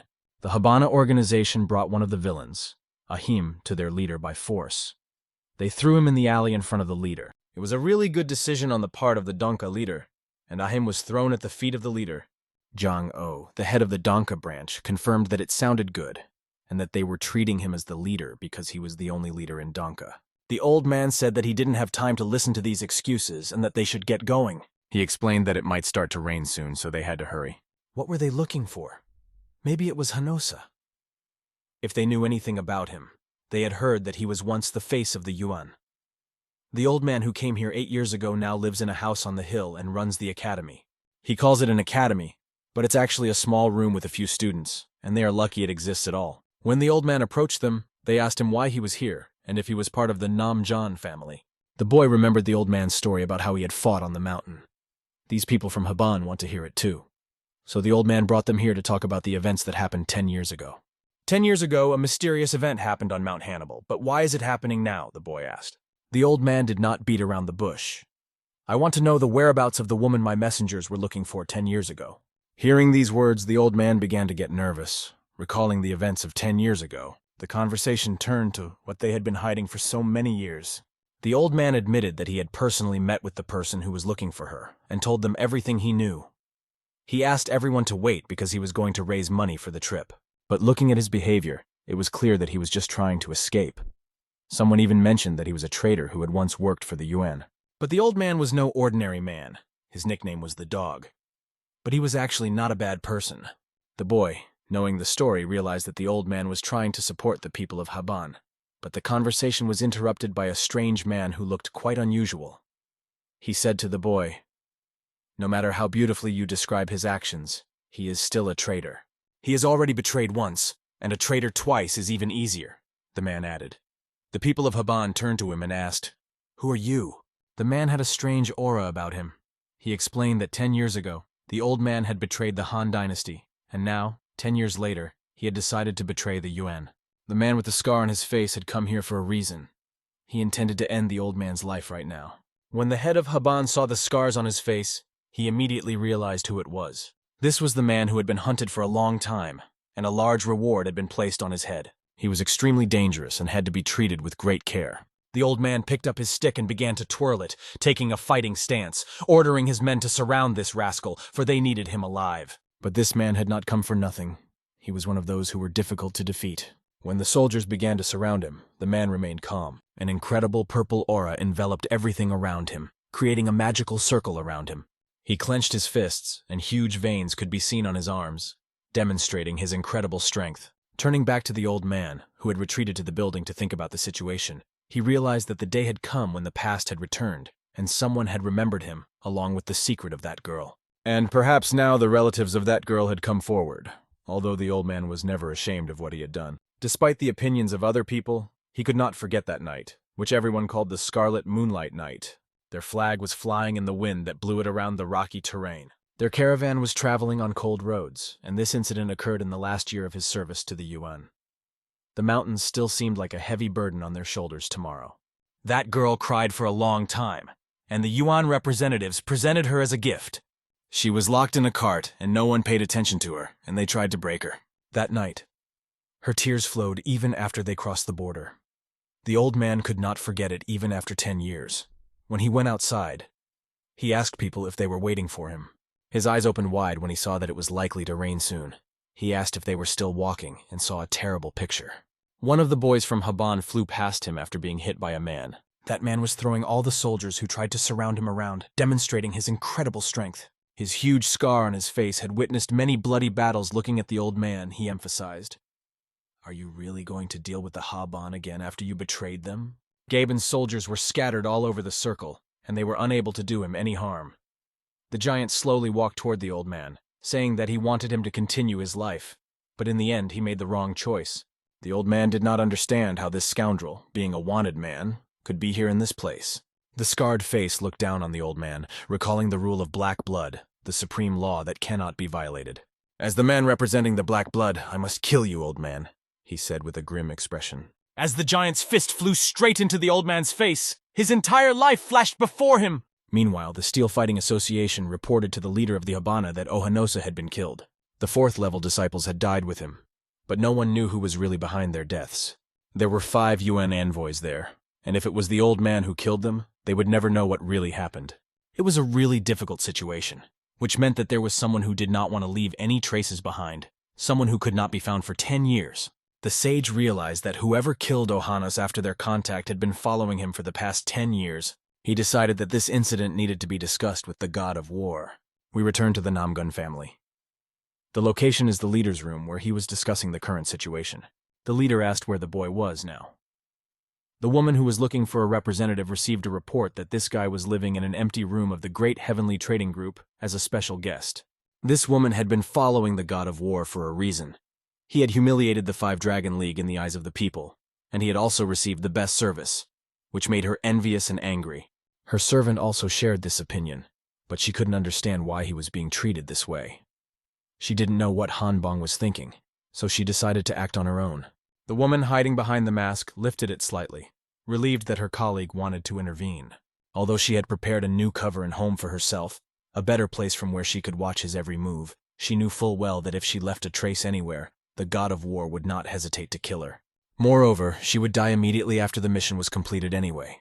She was given a warning, but she was not going to save her life, because she had long ago decided to devote it to someone else. She was determined to complete this mission, and no one should worry, no matter what happened. She was determined that this mission would be successful, and that it would destroy the god of war forever. Hearing these words, her colleague breathed a sigh of relief. This was not just a girl. This woman was full of hatred and malice. An old man from the Namgun family came out and, listening to the conversation, emphasized, "If she is full of anger, that is great, but it is not enough.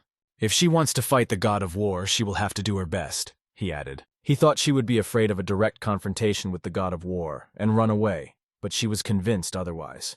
The hardest part is now over. The woman assured the old man that he should not worry, as this mission would be accomplished, and the woman would be able to handle it. For the Namgun family, this girl was unique. She was not afraid of the god of war, but rather eager to meet him. The hardest part now was to execute the plan.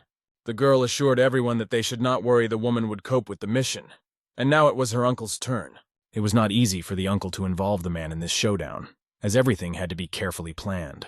He only had to say that his disciple had been killed by the god of war, and this would have influenced further events. The reaction was unexpected, but very calm. He simply said that the god of war was a stupid bastard, and that was all he said. This proved that he was angry, because this man is the kind of person who acts first and speaks later. If what Sangwon was preparing was complete, then all their preparations were coming to an end, and everyone was wondering how much longer it would take for Orion to be ready. Uncle Namgun thought that it would be over soon, but still, there was no need to rush. As he had said earlier, this plan would decide the fate of the Namgun family. If they succeed, the family will stay in Ganges, but if not, they will be despised. The woman promises that this time they will succeed. On Dragon Island, the news about the Namgong family became known. They had a serious problem that could have become even bigger. If they didn't deal with the situation, things would only get worse. The leader believed that Namgun's girlfriend Sor Yan was too immersed in her personal grudge against the god of war to see the real picture. He thought that she had lost her last chance that the master had given her, so the question arose as to what to do with her, and the leader said that she had to be stopped. The servant did not understand why, but the leader had long been planning to turn everything upside down. He wondered if the brave girl might have been the catalyst for all the events, and why he shouldn't be grateful to her. But regardless of her intentions, it was more important to break the seal. They went to the temple to fulfill their plan. The temple was in the middle of a mountain, surrounded by impregnable walls. The dragon leader approached the temple gate and began to open it. As soon as he opened it a little, a powerful wind rushed in, filling the temple space. A pillar of wind broke out and filled the temple with a terrifying force that inspired fear. The servant, feeling this incredible power, was stunned and could not believe his eyes. The servant was even forced to step aside when the door was thrown open. The dragon leader stepped inside and realized that he had finally felt what he had been searching for so long. The energy of death was literally filling the place to the brim, giving everything an ominous tint. If there was a real hell on Earth, it would look exactly like this place. It was a forbidden place of the Dragon League, a land where not even the head of the 5 Dragon League had set foot. This place was called the Hell of 18 Shields of Fire, where the paths were constantly changing, and one wrong step could lead to a miserable death. When the leader entered, everything looked as he expected. The head of the 5 Dragons League visited this place almost every day, even if he felt the terror of death every time. The apprentice wondered how the master could overcome this terror over and over again. The dragon leader looked at his disciple, who was in a state of absolute shock. When the leader asked what was wrong, the apprentice replied, "Nothing is wrong, master." He took off his bandage and wrapped it around his head to continue on his way. When they entered the Hell of 18 Shields of Fire, it was an ancient military settlement that had been built by one of the ancient dynasties long ago. The defensive distance in this place was exactly 18 steps. The most interesting thing was that, regardless of whether a person was running, walking, or flying, he still had to take 18 steps to overcome the defense. After each step, he faced a hellish test, where the main temptation was death. Everyone who went through these steps experienced their own trial, usually related to their main fears and regrets. The servant, going inside, felt a strong tension. He blindfolded himself so that he could not see what was happening, and asked the master if he had anything he was afraid of or regretted, particularly related to death. The master walked in places unknown to him, feeling the corpses as if they were reaching for his clothes. He realized that to become who he is now, he had to see an ocean of blood, and naturally, regret has always haunted him. But the question of whether he was actually afraid of something remained open in his life. And suddenly he saw his reflection in the glare of his face. It was a terrifying sight. A dead man who had once died was now standing in front of him. He realized that he hated death and was terrified of it. When the hand of this ghostly creature reached out to him, he made a fist to dispel the illusion and move forward. He saw no obstacle or thing to fear. Even if this embodiment of fear was an illusion, it simply did not exist for him. He had no reason to be afraid of something that had never existed, and he moved on confidently. The road opened up after this test, and he saw a temple in front of him. He led his disciple inside with him so that he could enter. When they entered, they saw a temple filled with strange people standing in a circle, and a master meditating in the middle on an object. These monks did not resemble any known religion. They were standing and saying something. Their master stood in the middle, radiating a strong negative energy. His gaze was frightening, and his intentions were unclear. But as soon as he noticed the strangers in his temple, he immediately drew attention to them. In the center of the circle they were praying for and protecting was a box wrapped in chains. When the dragon leader saw it, he smiled. A satisfied smile appeared on his face. In the middle of the temple were monks of the Scarlet Sect, one of the branches of the Golden Sect. Although they were Buddhists, the Golden Sect favored Buddhism, while the Scarlet Sect favored Tantrism. They could have been asked why they were here, but the Golden Sect pushed them into the shadows. Because of this, they had to hide underground. They needed a safe place, and the dragon leader needed their skills. That was the whole reason for their cooperation. The leader did not understand why his student was so worried. It was true that the people of the Scarlet Sect did not take half measures. They believed that only destruction could lead to nirvana. But does it matter if their thoughts don't matter? The main thing is that they had the same goal. And when the head monk turned his gaze to the center of their cult, suddenly there was an incredibly strong explosion. A strong blow in the middle of the temple scattered all the monks with its shrapnel. And from the very center of the temple, an incredible rod began to grow. It looked like a sharp crystal, radiated incredible energy, and ended in a cold, graceful limb. It was the first time the dragon leader had ever seen such a seal being removed with his own eyes. It was an energy crystal, an incredible frost yin. It was currently in an unstable state, and when it came out, it began to radiate such incredible power that a cloud of nitrogen cold spread to all the monks. They instantly froze, as if on a chessboard, scattered by the power of this energy. The head monk shouted that they needed to get on their feet and regain control, but their wards were lying on the ground, unable to do anything, because they were struck by the extraordinary power. He tried to control the situation, but he could not. The dragon leader looked at this chaos and realized that he could not stand aside. He pushed off the ground and dove right into the middle of the action. The disciple tried to stop his master, but the dragon leader did not care. The monk looked up and could not believe his eyes. The master jumped over the crystal and flew straight at him, not caring about anything.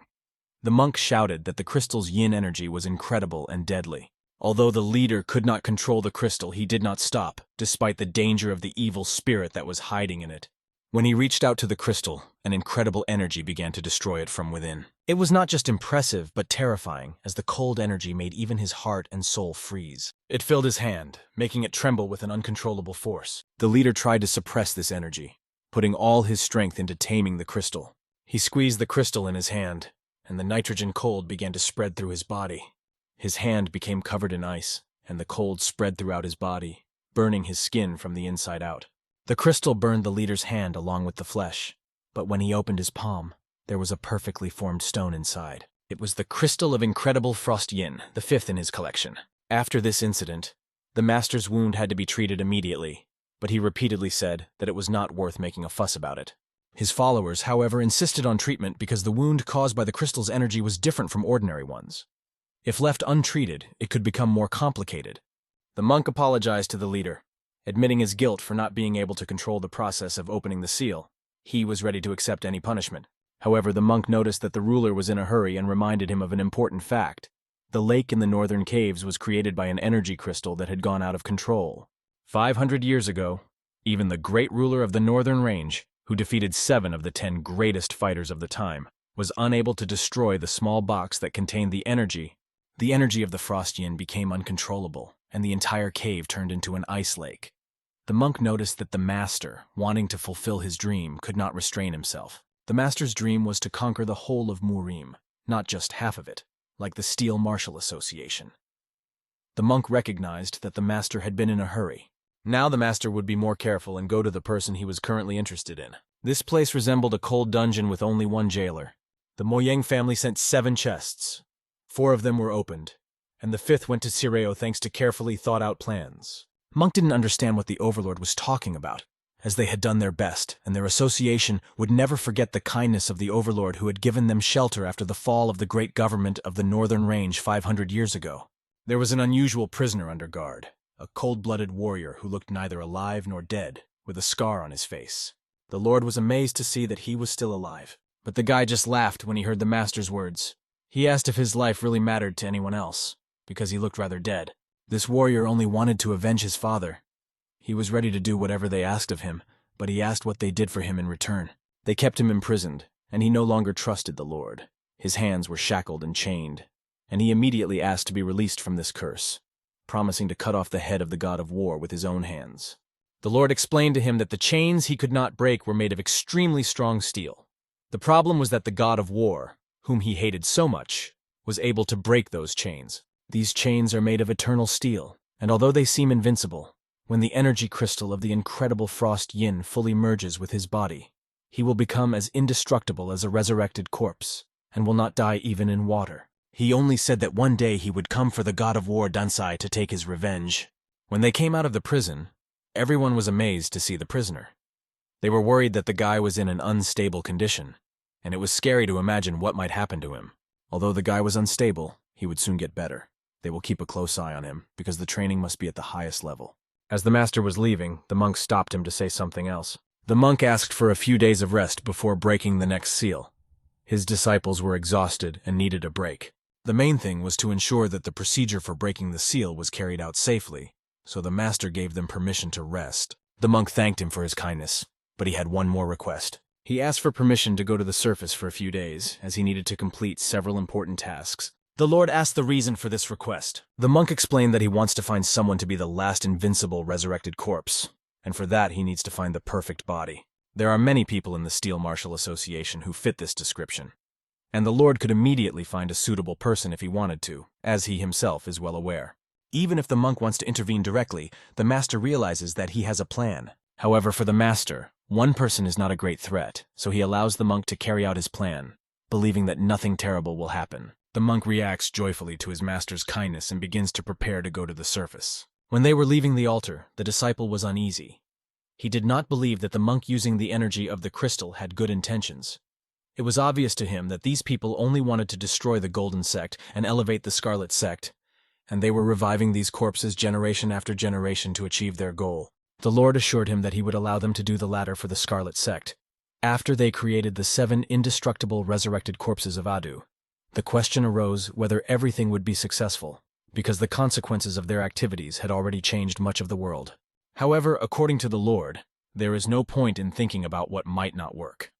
The indestructible resurrected are created from dead bodies. However, the process of creating indestructible resurrected corpses involves the resurrection of living people, which requires a great deal of knowledge and magic spells, and risks destroying their souls. So this ritual was tabooed. 500 years ago, the Scarlet Sect created an energy crystal of incredible yin frost to circumvent this restriction and bypass the taboo. As mentioned, the energy core of incredible yin frost energy crystals is an ordinary ice crystal. It has the characteristics of a crystal that is safe to stimulate and control.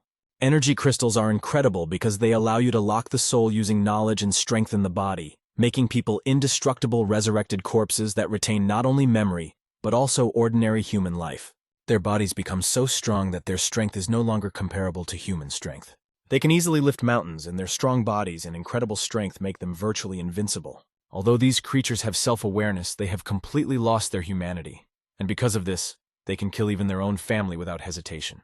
Their rage, evil, and dark spirit are incredible, and terrible things happen in this cave. The boy who once sought revenge for his father has now become a huge monster. He has turned into an indestructible resurrected corpse of Adu, and his only goal is to kill the god of war. Currently, the Moyang family is in Shenyang, where the Scarlet Sect was located 500 years ago. They gathered the power of the incredible Yin Frost energy crystals there to take revenge on the Golden Sect, which expelled them and tried to destroy them. However, the great ruler of the Northern Highlands found out about their plan and used all his military might to crush the Scarlet Sect, and he succeeded. After the victory, he took away all the chests containing the energy crystals of the incredible Yin Frost to prevent them from using their power again. The great northern rain of the Northern Highlands sensed something wrong with these crystals and tried to destroy the chest on the spot, but the chest was protected by armor and a seal. They could not be destroyed by ordinary force. Instead, the crystals began to charge with excessive chi energy and released cold energy outward. Everyone who touched the box died because of the power that was accumulating there. However, something incredible happened. When one of the representatives decided to go outside and tried to open the box, the indescribable happened. An incredible force came out, causing the crystals to explode. The explosion of frosty energy filled everything around. It turned the Northern Highlands cave into an icy lake that would never thaw. Barely surviving the explosion of cold energy, the ruler of the Northern Highlands realized that even his strength was not enough to scratch that chest. He realized that the world would plunge into chaos if these evil spirits were released. Because of this, he lived in a hut in a cave in the Northern Highlands and guarded the chests containing the crystals next to him. He tried his best to make sure that no one knew about the existence of indestructible reborn corpses of hell. And 500 years later, 10 years ago, something extraordinary happened. Moeng Donchen found a cave in the Northern Highlands. He realized that the person in front of him was the great ruler of the Northern Highlands. The ruler had been sitting in the lotus position for 500 years, and no one could disturb him. He was the guardian of these hidden crystals and did not allow anyone to come near him. The chests outside contained the crystals and martial arts of the great ruler. There were also methods for creating a ring of destruction that could destroy the entire world at that time. However, Moeng Dongchen made several fatal mistakes.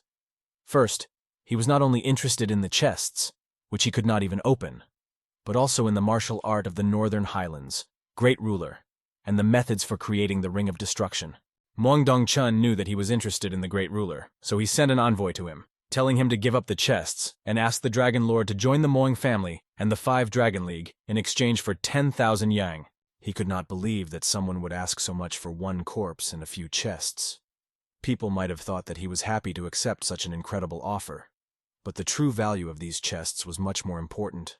In fact, he knew the true value of these chests because he was protecting the last member of the Scarlet Sect, which had been destroyed 500 years ago. He could not allow his family and the world to be dragged into a deal with Muang Dongchen. So he looked for a reliable security service and found Cholm. Although Cholm's group was small, Mako Eo was reliable and could deliver the cargo safely. This made him ideal for making deals. He sent 10,000 Niang through Maguo Eo and Cholm's security service, and Moen Dongchen sent him the corpse of the ruler and chests of crystals. Maguo Eo did not yet know that he had already fallen into a trap, even though he was simply transporting these energy crystals. They were planning to seal the corpses before all the indestructible reborn corpses of hell were ready. Creating these corpses was incredibly important because even one corpse could harm 3 tyrants. And don't even think about what will happen when there are 7 of them. Yupaja and Cheol Musong already knew this. The Steel Fighting Association, though not a perfect alliance, would not be able to hold out against such a threat for long. It was raining like crazy, but our hero didn't stop, continuing to walk toward the unknown. In the distance, he could see a lake with a recreation area, which stood right in the center of the path where the hero had to get to. The wise man turned to the god of war, asking why he was creating such bad weather. Dan Sayu asked the old man why he had come here, but received no answer, only a counter-question: what he could see through the downpour. The young man watched Master Max sitting in a wheelchair in the middle of the lake in the recreation area. His face was serious. Master Maka looked confident, but also depressed. He had no idea whether his family was alive or dead. His body was in such a state that he could not even move. This meant that they were overwhelmed because they could not provide him with immediate help. The young master's eyes watched the sage Hansu closely, asking if he knew how Master Maka was feeling, since the hero had not seen him for several days. Hansu sat down on one of the nearest seats and said that Master Maka had said that he had gone to the Zhongnan sect, and everything seemed to be fine. However, after returning from the sect, Master Maka locked himself in his room and did not come out for a long time. The sage was confused and could not even imagine what was happening in this world. They all knew nothing for sure and couldn't even predict what the hell would happen to the Steel Martial Association tomorrow. Dan Sayu noticed that the old man didn't look like himself and started talking about politics, which may have been an indication of his anxiety and desire to discuss something important. This caused an ambiguous reaction from the young master because he did not expect such a turn of events. The case concerned 4 people whom the master asked to be found. One of them was sent from Yuan 10 years ago. When asked if they had been found, the master replied that yes, they had found a man named Ha no Sa Ha, and it was rumored that he had accompanied the envoy from Yuan 10 years ago. The young master wondered where he was now and if he could meet him in person. However, it became known that the man had been killed, but his body was never found. It would be more accurate to say that he was missing. The 4th-level disciples who were supposed to bring him here were also killed, which made it highly likely that he had died as well. The master wanted to surprise the god of war by bringing him, but now it was impossible. The wide blue eyes of the god of war widened in surprise when he heard that the man probably lived in a town called Dongku in Huang Province. He was no further than 800 li away, so the master thought it would be easy to find him and bring him here. However, just in case, he sent his 4th-level disciples to search for him. The god of war put his hands on the table and exhaled loudly. The very fact that this person was so close did not give him peace of mind. He kept thinking that this distance separated him from his goal, and if he decided to go there, he would be there in 4 days. And if he made more effort, he could even get there in 2 days, and then he would be able to meet the very same Mu Yanun. He couldn't believe it, because he had seen her in his dreams so beautiful and unsurpassed. The wise man did not expect that everything would turn out like this. They allowed him to live for 10 years. But as soon as someone came looking for his sister, especially Dan Sai, they would kill him immediately. The wise man did not understand how this happened and was afraid that the god of war would be angry because he had not told him anything. Despite his disappointment, the god of war let the information pass him by and told the elder that it was not his fault. The wise man looked at the young warrior and noticed that something had changed in his eyes. After many years, he felt a lump in his throat when he saw him. The wise man thought he knew everything about the god of war, but for the first time in his life, he saw a cold and hurt look on his face. Dan Sayu admitted his guilt, explaining that he had been distracted by other things and had forgotten his most important goal. The sage apologized once again to the god of war, explaining that the incident had also greatly affected Ganban. He was glad that the young master realized this. But there was another important detail that interested him greatly. Why did they suddenly decide to kill Hanos, They had been tracking him for 10 years, and it was so difficult that perhaps they wanted to find out who he was in contact with, so that they could track down everyone who followed in his footsteps. The sage thought about these words. This must be an extremely scrupulous organization, but they still wouldn't have been able to hide all the traces. They probably decided to leave a trail to find out who was really looking for them. As expected, Yuan was directly linked to the incident. After the humiliation and destruction, Yuan changed his name. A sudden chill ran down the old man's back, so sharp that he did not immediately realize what it was. An unexpected vision appeared in his mind, a vision of Humphrey de Gook. This vision had nothing to do with the conversation, and the old man could not understand why it appeared in his mind. Should he tell the god of war about it? But it was only a guess. The old man stops the young man, who is about to go straight into the lion's den, but decides not to talk about his guess because he has no proof. The young master goes there alone anyway, intending to meet with the members of the Jade Flower Group and the elders. The old man was worried about him, and tried to convey the idea that he should take care of himself. If the assumptions were correct, and the man was indeed connected to the incident, they could be in big trouble. So the old man decided that they needed to gather spies and check it all out. The god of war set out not knowing what was ahead and took an umbrella with him. Before he left, he said that if Ganban had any new information about the strongest of the Yuan, he should let him know unconditionally. He understands that the skills of the person who kidnapped Mu Yanun are very similar to those of a martial ghost. If his skills have improved over the past 10 years, then even the slightest mistake could be fatal. Ganban, watching the young master walk away, is well aware of this. His heart clenches every time the young master's expression changes, and it drives him crazy. The old man realizes that he is really to blame for not saying anything. However, he continues to reproach himself, thinking that this is no excuse in any case. He still has time, and it's better not to tell him about Gu Young De Hoke until all the information is confirmed. Perhaps one day it will become clear that it was true, but first we need to be sure. The god of war was walking in the heavy rain, holding an umbrella. Soon he met a man he had once suspected. This person stood tall, wrapped in his robe, with his warriors lined up behind him. She addressed Dan Sai, because there are many legends about him, that he calls himself the god of war. This man called himself Quan de San and said that he was part of the Amaranth Army, one of the 10 armies of the Steel Fighting Association. He's the Fist of God and protects the Dao Rek. Dan Sayu asked Quan de San why he decided to meet with him. Quan de San had been watching the god of war for a long time, had seen him fight a martial ghost, and how easily he defeated it, and realized that Dan Sayu was so strong that he could fight him even at full strength. As the Fist of God and protector of Daerek, Kwang de San, being a warrior, officially challenged the boy to a duel. If he considers himself a real fighter, he must accept the challenge and fight to the death. The boy was not going to waste his time on nonsense, passing by without paying attention to this challenge. He didn't see any point in this fight, because his status as a fighter didn't need to be confirmed. Quan de San reminded him that Dan Sayu himself had said that a fighter should prove his strength not with words, but with his abilities. So if the young master did not come to him, he would show his skills, even if it cost him everything. Quan de San decided to act and prove his strength by attacking the young master from behind. He used his invincible fist technique in an attempt to destroy the young master. His arms and legs rushed towards him at a frantic speed. In another part of the location, the rain was getting even thicker, limiting visibility. The man waited for a long time for Master Dan, who was probably running late due to the bad weather.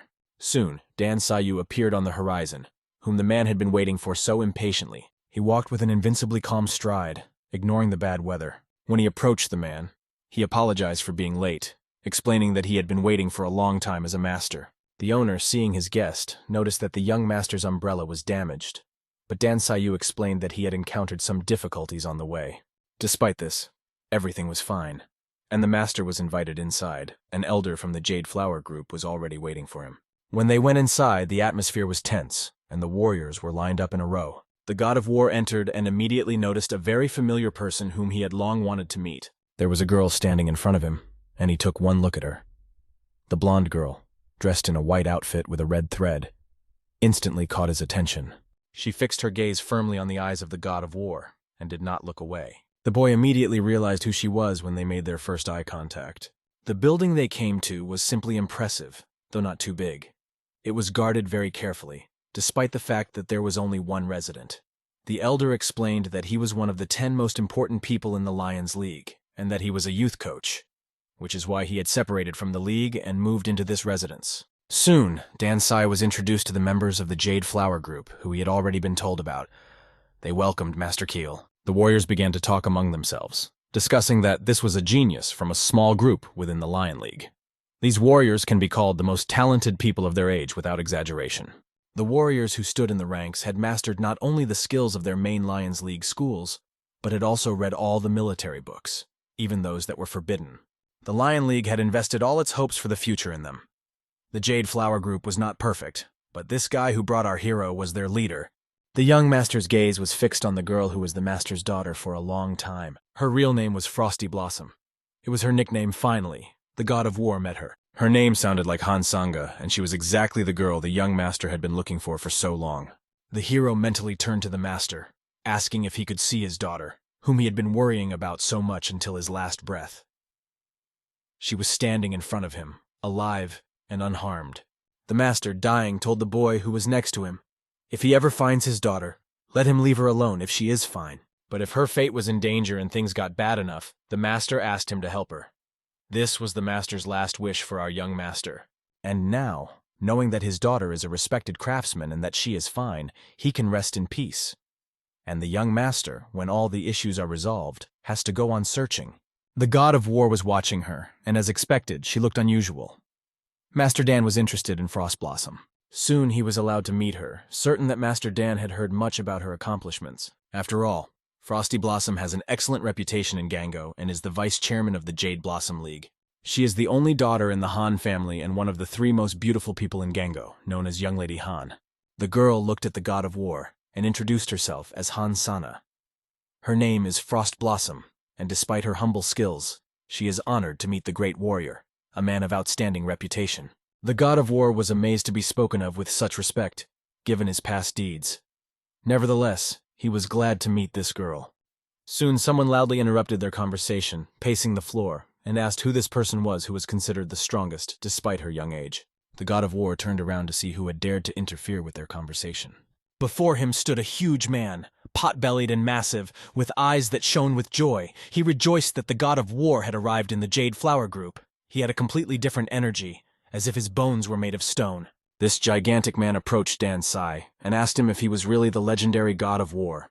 He was a little embarrassed and asked what it meant to be legendary. The man introduced himself as Manchuk Sang, the senior leader of the group. He asked the boy not to be so modest because in Marima, strength speaks for a person more than anything else. The fact that Dan Sayu has tremendous strength already deserves the title of legendary warrior, and he has built a great personal reputation around him. Manchuk Sang once again asked him not to hide his achievements, because such victories are something to be proud of. In addition, he wanted to express his personal respect.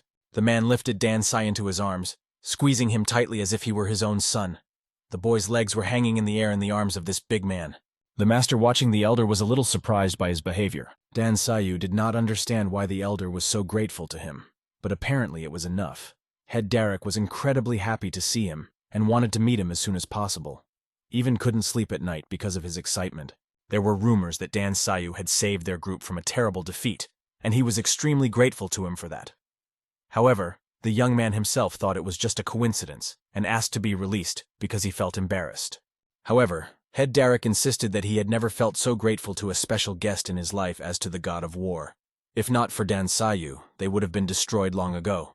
The warriors watched their elder in amazement, for they had never seen him act like this before. He almost never went out to meetings, except for the main business of the Lion League. The elder took the young master to his room as they had many things to discuss, not paying attention to what the boy was saying about the Jade Flower Group. He said that the warriors could have fun among themselves and leave whenever they wanted. The chief did not answer all of Dan Sai's questions and objections, but noticing his expression, he decided to intervene. He asked if the boy was okay, or if something was bothering him. Dan Sayu quickly replied that everything was fine. Then the head paused and thought, were the rumors told by Keel true? And does the boy really like Frostflower? If it was true and the great war god's heart was captivated by Frost Blossom, this could be great news. Not only was it not something bad, on the contrary, it would be legendary. The leader decided to make a personal request to Hansana. He asked her to wait for him for a while after today's meeting. Head Derek smiled slyly as he looked her in the eye and said that he had a personal errand to run. The girl's orange eyes immediately reacted to the order, and she understood everything. Soon, the boy found himself in the main building of this big man, and the head of Derek told him that he was very angry when he heard what happened during that incident. If he had been there in person, he would have strangled Moen Do-chan. But because he was not present during the incident, everything had to be resolved by Dan-san's intervention. He said he was there for a reason, and he did not come as a representative of the elders of the Lion League. He wanted to express his sincere gratitude because Dan-sai had saved him, and he had no intentions other than sincere appreciation. The head had heard about everything that had happened to Dan-sai before he came here. He had always felt that there was something special about him that awakened the spirit of a fighter. But the young master did not fully understand what the head was referring to. However, after the head heard about the boy's heroism, his blood, which he thought had long since cooled, began to boil again. He was sure that this was happening not only to him, but also to other soldiers when they saw the god of war. With the appearance of Dan-san, not only were a couple of birds tamed, but 2 righteous men, a tyrant, and a 3rd enemy were also defeated. These names were well known more than 20 years ago, and even now the whole of Han still obeys their every word. It was more than deserved. If they are so old, maybe it's time for them to go, but they don't want to. The head said that they need to step aside and let the young fighters develop, because the next generation is needed. But all these elders are still alive, and this is real stagnation. If someone says that the Steel Fighting Association is in a state of stagnation, no one can deny it. Despite the achievements that the association has made thanks to 2 ancestors, 3 tyrants, and 4 heroes, it is important to recognize that the current state of the association is also their responsibility. The Steel Martial Association is an organization that could have been disbanded after the Yuan were defeated and retreated north. But the young master was not sure he wanted the association to be destroyed. The old head wondered if he was part of the Steel Martial Association, and what outcome the god of war expected. He simply relied on it. He said that those who had become a storm, and were able to resist the Steel Martial Association, should return to reality. If the young master agrees, he will help make it happen. If it wasn't for fulfilling the Scarlet Sect's wish for 100 years, he wouldn't have been able to go through all of this. The immortals and reborn corpses of hell turned people into living dead that absorbed energy. The incredible cold yin crystal made all the nerves in the body react. Each person had to have an exceptional talent so that the body could obey the will of this power. The incredible creature was floating in the air above the building. It was obvious that this guy was not just a genius born to be immortal. He was looking at a girl who had an innate talent. Despite her art, her incredible strength could be put to use. He only needed one to destroy the Golden Sect. It was Han Sang's Frost Blossom, which everyone was eager to obtain with all their might, to fulfill the Scarlet Sect's wish that had lasted for 100 years. Baramil Ham Sarah. This man, with a hideous appearance, decided to take the most beautiful creature in the world into his hands that night. The head and his young master decided to have a drink in the evening. The best chef in the entire Steel Fighting Association universe prepared dinner for them.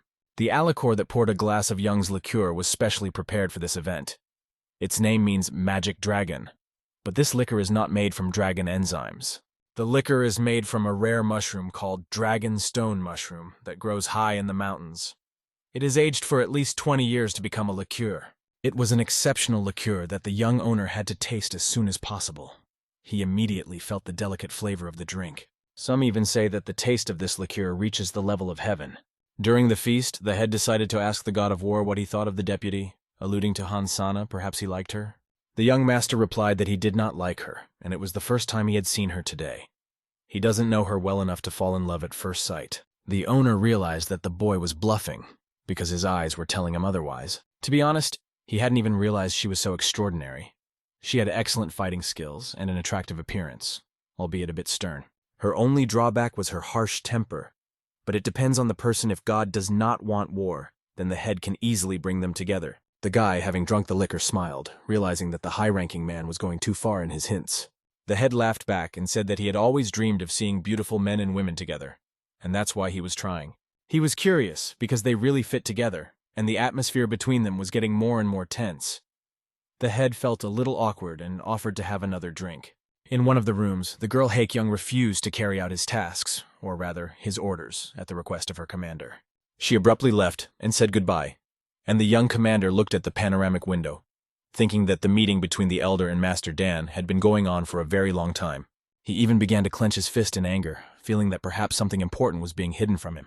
Soon, a very beautiful girl named Golden Blossom came to the deputy.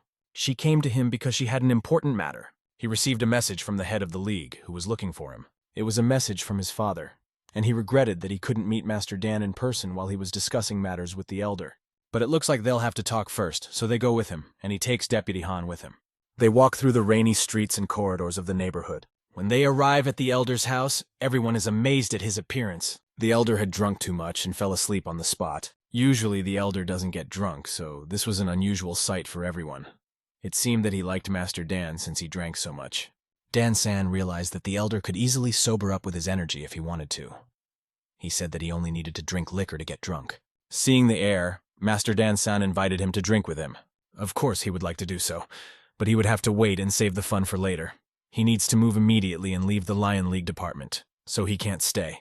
The head woke up when he heard these words and asked how his son could behave like this in front of a guest. Where are his manners towards Master Dan? They can still talk about various things as they say goodbye, and the head trusts Deputy Han to see the man off and talk to him on the way. Han-san understands the high-ranking official's order. Turning to Master Dan, she rudely told him to follow her.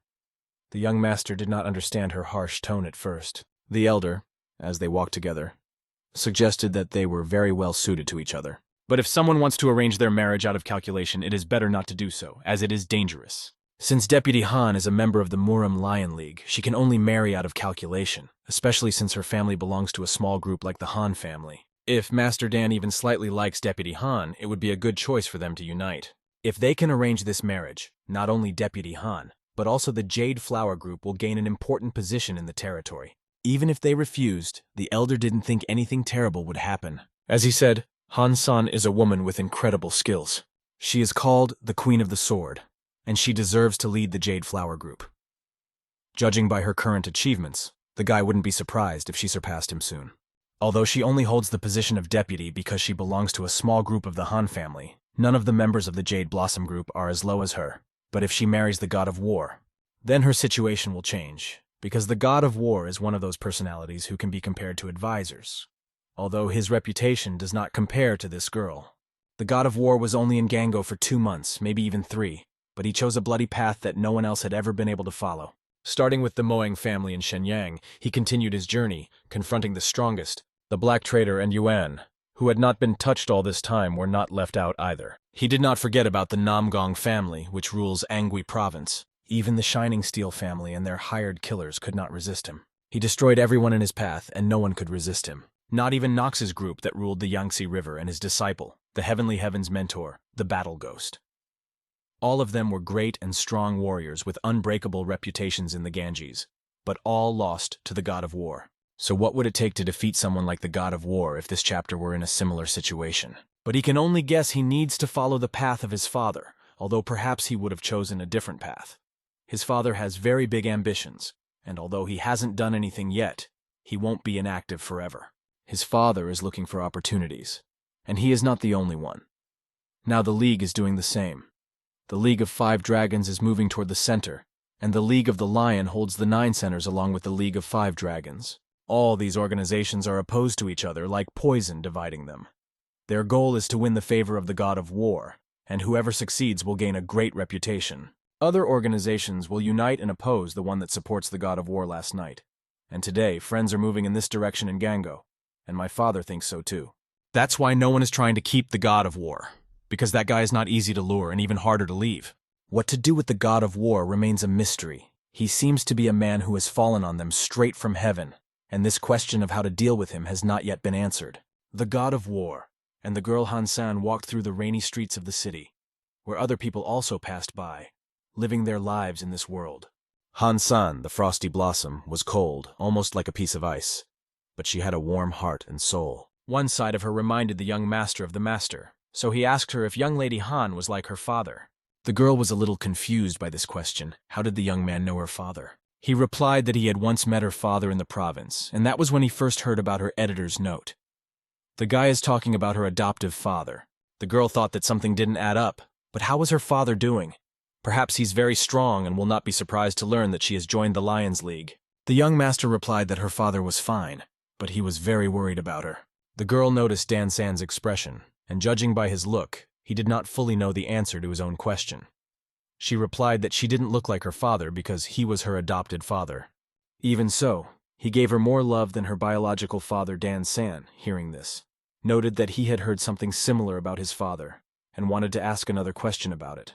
Although she didn't know what her father had said to the boy, she didn't think she had a reason to continue answering these questions.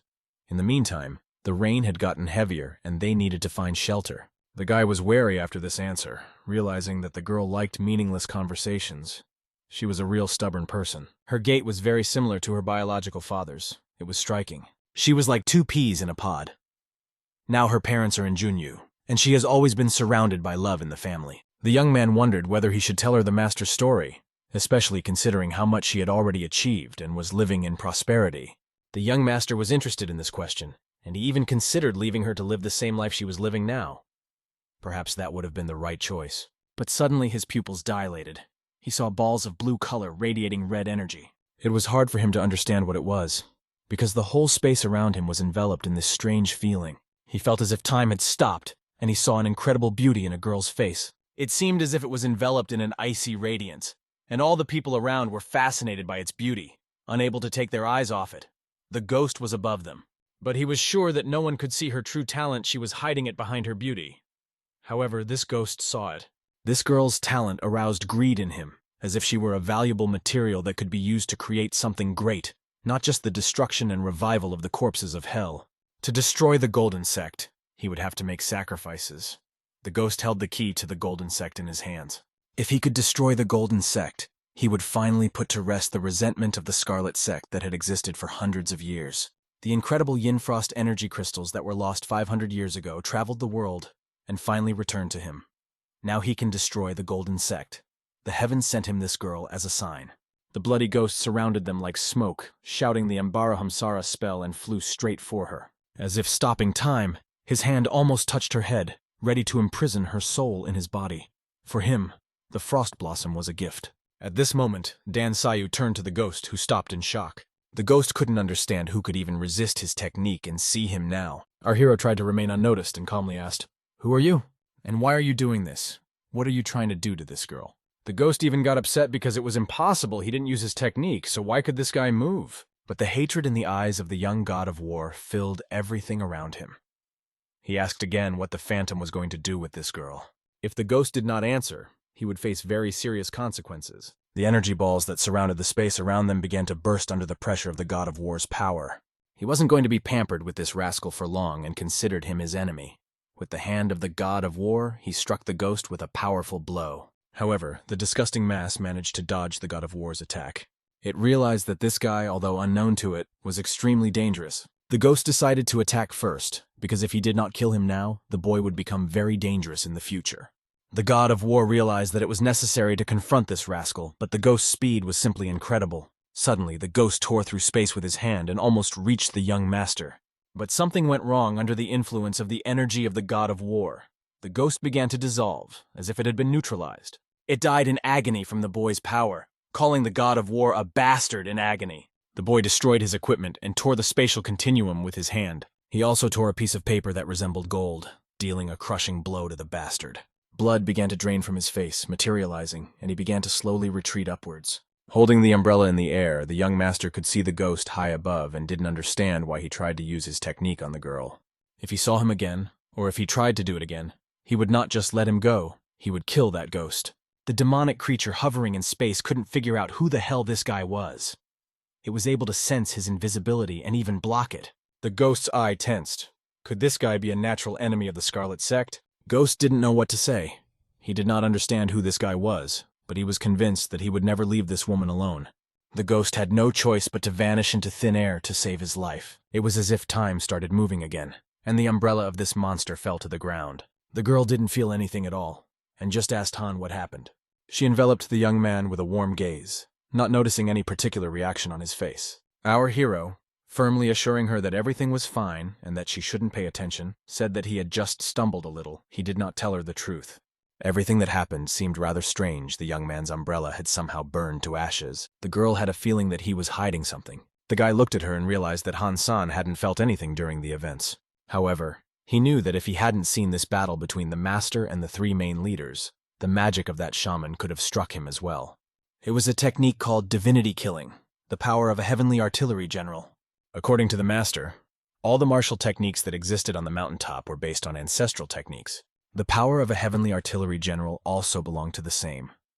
The general could instinctively sense the occult arts and magic of Taoism, and perhaps even use them. This magic allowed the ancestors of humans to kill the ancestors of the occult arts of Taoism, and these clashes reached their peak during the era of the predecessor charge. At the moment when the incredible explosion spread around, a new discovery occurred. Thus, the martial arts had been passed down from generation to generation for thousands of years, through endless battles between the ancestors who had created the divinity killing technique. If young Lady Han had mastered her mother's technique, the Moon Soul Sword art, she could have discovered more. But it seems that her senses have not yet fully developed. The Moon Soul Sword also originated in Goryeo. If the master's words are true that all martial arts are based on ancestral techniques, then if she were to reach the absolute level of mastery with this sword, she would not only sense the unusual chi energy, but also the magic hidden in the surrounding space. Despite the real reason why the shaman had attacked Lady Han, the boy no longer felt his presence, but he still remembered the gaze he had felt on him a few days ago.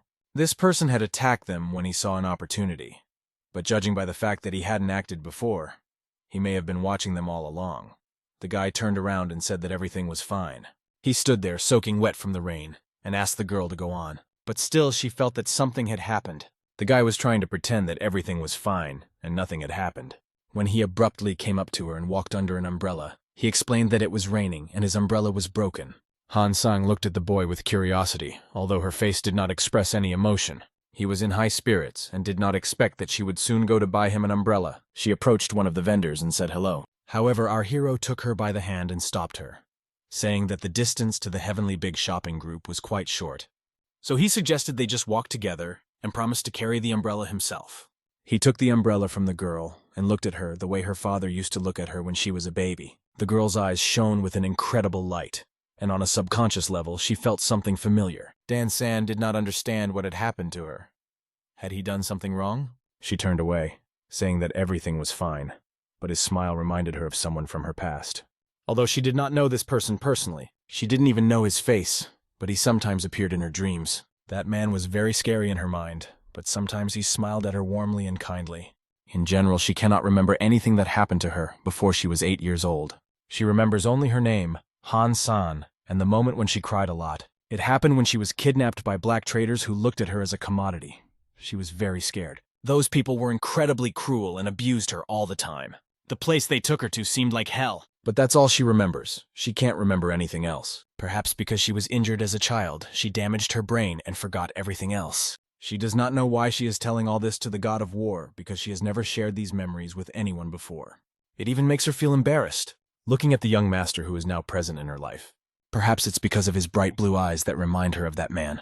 They came to the trade union together and started to go inside. Under the same umbrella was a very mysterious person who was watching the god of war, and could not believe that he had left his weakness open. She watched the god of war all day long, trying not to draw attention after their shining steel family had been defeated at his hands. She realized how desperate and risky this reconnaissance was, so she acted with great caution. She only scouted in crowded places like this, and through the noise she realized that the god of war was almost perfect. He had no weaknesses. She couldn't even understand why a person of his caliber wouldn't have a single vulnerability. But now she saw one. It was the first weakness she had discovered since she began her surveillance. And it wasn't just a visible weakness. His umbrella was torn to shreds, as if he had just fought with someone and been hit by a sneak attack while she was watching him. There was something strange about the young warrior, as if he was protecting her from someone. She thought that this girl Han-san, though from the small Han family, had mastered a rare sword technique to the point where she was called the next generation sword queen.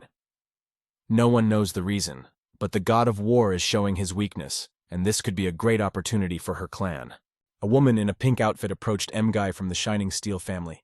She was not easy to find, as she usually hides in crowded cities like this one. She liked the attention of men, but she didn't think her task was so simple that she could be distracted by it. Ever since her family was killed by the god of war, she had stopped seeing herself as a woman, and no longer paid attention to how others looked at her. She turned to Namgun Soryong to finally fulfill her task, as there was a lot of money and influence at stake. But how could she afford to relax? Her resentment of the war god was too strong for her, and she carefully prepared a plan, a place, and people, all for one purpose: to kill the war god. All that remained was to lure him into this trap, but could she do it? To be honest, as she watched him and hid in such a large crowd, she realized that it would not be easy. She began to think that she needed to be more aggressive to draw him into their plan. But with those skills, she would be dead before she could get close to him. The woman, filled with hatred, decided not to worry about it. She came up with the perfect plan to lure this scoundrel to her side. Everything was aimed at one goal, and her eyes reflected that she had thought everything through to the smallest detail. They can take risks. It was incredible. Let's move on to the Steel Association, the Big Sky trading group. A beautiful girl was sitting at the table, shining with her beauty. Our hero did not understand what Soho wanted to tell him this time. He was only interested in one thing: why she was looking at him so closely. But the girl was not just looking at him. She addressed Dan-san with a claim, asking him if he wanted to tell her something. Or maybe he didn't want to say anything at all, for example, about last night. Dan-san had no idea what she wanted to hear, but for some reason the girl was angry. She stared at him intently, sure that he had something to tell her. He couldn't figure out what she wanted to hear. If she found out that he had been to the Jade Blossom group under the Lion League yesterday and met Supreme Leader Direkbo and Elder Manchuxin, then it was nothing. He had just had a glass of liquor with them. But Soho was sure that this was not the whole story. She was told that the boy was hiding something. The young owner didn't understand what she was talking about, but the girl clenched her hands and started to get nervous when she said, "For example, it rained last night." She continued, "You were walking with Han Seng, Frosty Blossom, and you were even under her umbrella." Now it became clear what was bothering her so much. Dan-san sipped his tea and didn't think they would discuss such things. He wondered what she really wanted to know. He turned to Soho, asking if she remembered his master. How could she forget? Her grandfather was a legendary figure, and the mention of him always inspired respect. Meeting not only Orabion, but also her grandfather left a deep mark on her memory. For her, it was just a memory. But what did it have to do with the topic she was trying to discuss with Dan-san? Dan-san explained that Han-san Frosty Blossom is the daughter of the same master, and he visits her for a reason, and he is not trying to court her. Soho was shocked to hear that Han-san was the daughter of their master. It just seemed impossible. How could this happen? According to Han-san, the story is really very complicated, and it will take a lot of time to explain everything. The girl opened one important tincture in her glass and looked at it, thinking about what she had heard. Soho squinted her eyes and said that the guy didn't have anything important to do anyway, and she wanted to hear the whole truth to the end. Eventually, she would find out about it anyway, so Dan-san decided to tell her. He started with the events that happened 10 years ago and the tragedy that followed. When Soho heard this story, she was very shocked. She couldn't say anything for a long time, because she was trying to think about everything. She could not believe that a woman who was not even 30 yet had to go through such an ordeal. Moreover, she had lost her upbringing and memories because of the kidnapping that happened when she was 8 years old. This meant that it was very difficult for her to find her true self, and her life turned out to be very difficult. The old man had been eavesdropping on their conversation behind a tree all this time, when Soho asked the protagonist what he planned to do and whether he would tell her about the past at all. The young master was unsure. He wanted to tell her everything right away, as soon as he saw that her life was going well. But he thought that maybe it was better not to know the truth for now. He asked Soho what she thought about it. She was sure that it was better to tell him everything. Although her life seemed pretty good now, leaving things as they were and not telling her about the past would not make her happier. Soho was sure that the problem could not be solved by hiding the whole truth. Only Hansen has to decide if she wants to know about her past and continue living as she is. No one can replace her, and only Hansen, as her grandfather's only student, has the right to tell her about it. Now that the 5 Dragon League is about to begin, stalling is not the best strategy. Dan-san did not immediately understand what was being said. He was curious about what was happening in the 5 Dragon League. Soho suspected that the 5 Dragon League was secretly planning something. She had heard that the amount of supplies in the league had increased significantly recently, including rare dishes, amazing items, and other supplies. It was because of this that they were trying to figure out what the 5 Dragon League was going to do. She was sure that Dan-san already knew that the number of people coming and going in this month had also increased. Over the past few days, their every move had been closely monitored. Righteous Sword has already begun to act as the head of the Lion League, although he is not acting directly, judging by the situation. Their common enemy has disappeared, and the Northern Yuan has disintegrated, which proves that they have now begun to perceive each other as enemies. If this continues, the Steel Fighting Association will be divided. And when the opportunity arises, this great force will be fragmented into pieces. Dan-san had no interest in their politics, and was not going to interfere in their problems. But he still felt pressure. After all, if the Steel Martial Association was destroyed, the Jade Blossom Group would have to defend their interests. In order to protect the Lion League, they would pick up their swords and fight to the death. The longer the problem remains unresolved, the less time he has to search for Muya Nuna. He found Lady Han as planned, but now his mind is filled with other thoughts. No matter how much he thought about it, the sounds of training on the other side of the lake caught his attention.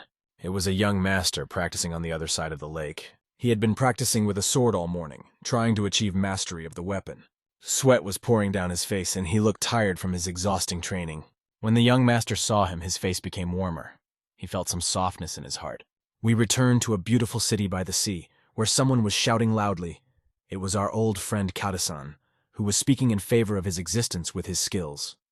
As expected, the skills of the god of war were as impressive as they were rumored to be.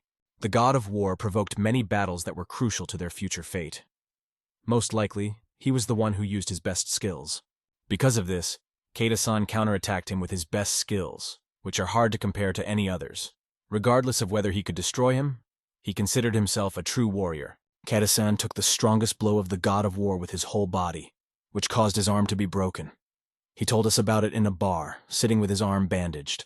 However, he had a greedy smile on his face, because he assumed this would happen and did not consider this battle to be the end.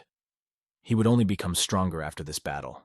Now that everyone knew the techniques of the god of war, he believed that he could defeat him in the next battle and restore the honor of their 10 banners. He shouted, "Long live the 10 flags!"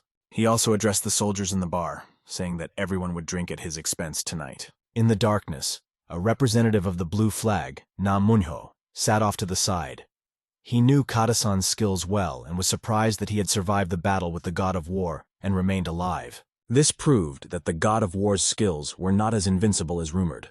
No one dared to challenge the god of war to a duel because they were all scared of the rumors. Blue Flag appreciated Kata-san's courage and intervened in his shouting. The Blue Flag approached Kata-san with complaints, not believing that a fighter belonging to the world's strongest 10th flag had attacked the god of war and survived. He was filled with anger that he could not contain. He said that if they combined the power of all 10 flags, they could finally defeat the god of war. But Kata-san, after hearing these words, seemed to be frightened, and quickly assured him that he could do it alone, so it was not worth going that far. You could see that his expression changed, and his ambitious exclamations were just a lie. It was already evening outside, but one of the soldiers could not get enough of the training. He stood in the same place where the previous leader had once been and continued to practice with his sword. All this time he was not just training. He was fighting with himself despite the fatigue and all the challenges, remembering the words when he was called a student of the same master who always wanted to avoid mistakes. He asked himself how many more times he would use these sword techniques, realizing that all these thoughts in his head were just nonsense. The 36 Heavenly Years sword technique that the master had taught him was not a pathetic imitation, but a true sword art. All sorts of stupid thoughts entered his head as the old man shouted, "Look what has happened to you! You're trying to revive this miserable technique like your master. Will you continue to waste your life in vain efforts?" And the boy cut these memories with his sword. He knew that the 36 stars of the Heavenly River sword technique was the best sword technique of his life, and he would prove it.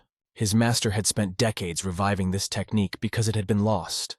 But the master had revived it again. He will not allow his master's efforts to be wasted. And finally, this technique will be respected when he applies it. No matter how many people try to convince him otherwise, it doesn't matter. The guy will stick to his guns and prove his superiority. He was even able to catch the pedal with his sword. He went so deep into his art that he created the perfect technique of the 36 stars of the Heavenly River. Even if it took him his whole life, he would definitely achieve the result.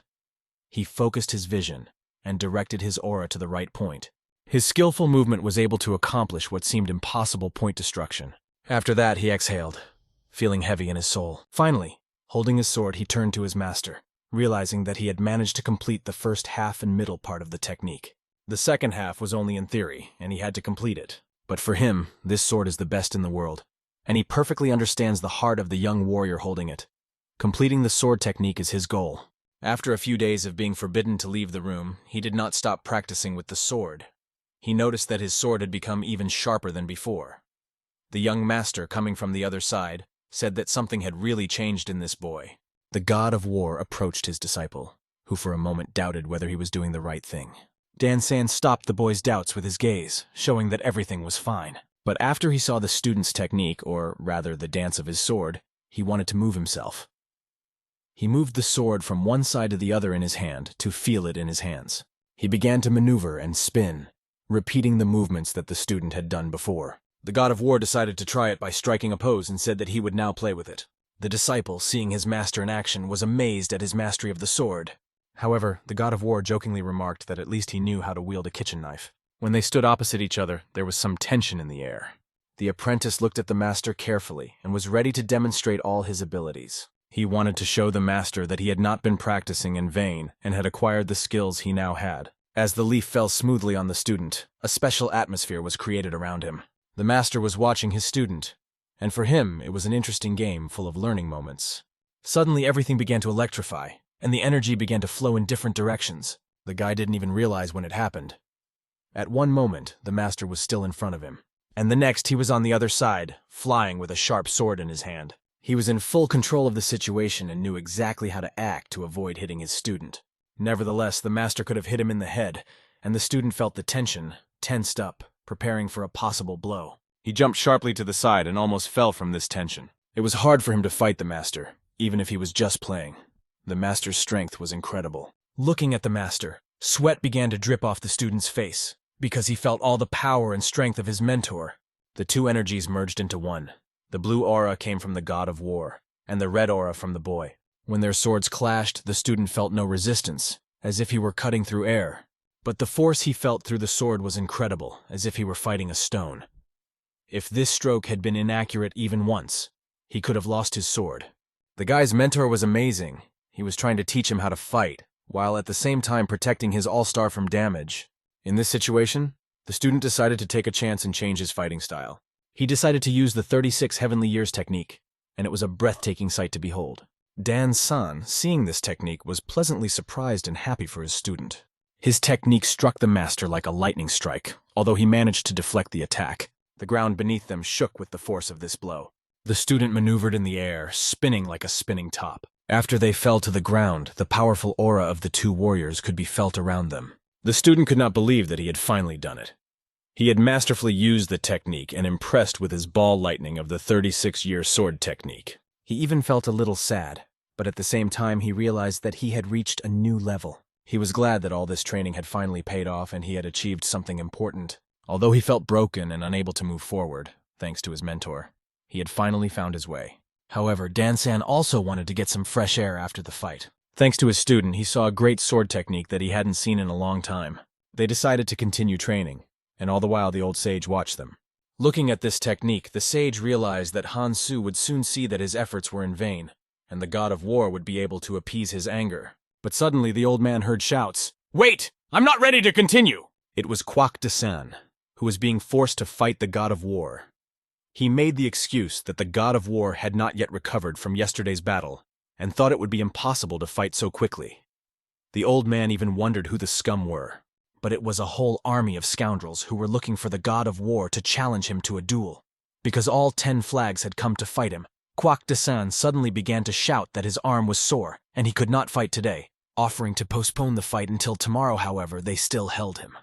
The leader of this gang was Blue Flag, who decided that today they would end the legend of the god of war. When the old man saw these 10 flag scoundrels, he could not even believe that these 10 scoundrels had decided to do such a thing. Screams enveloped the entire neighborhood, filling the space with loud sounds. Kwak De-san shouted that he was not ready and asked them to listen to him, saying that the god of war had not yet rested, and it was not fair to provoke him now. As our hero stood next to his student, they heard these shouts. When they saw many soldiers on their way, they became a little uneasy. These tall soldiers with sharp weapons came and saw the god of war. He looked very ordinary, not like they had imagined. As they thought, their fear had been exaggerated.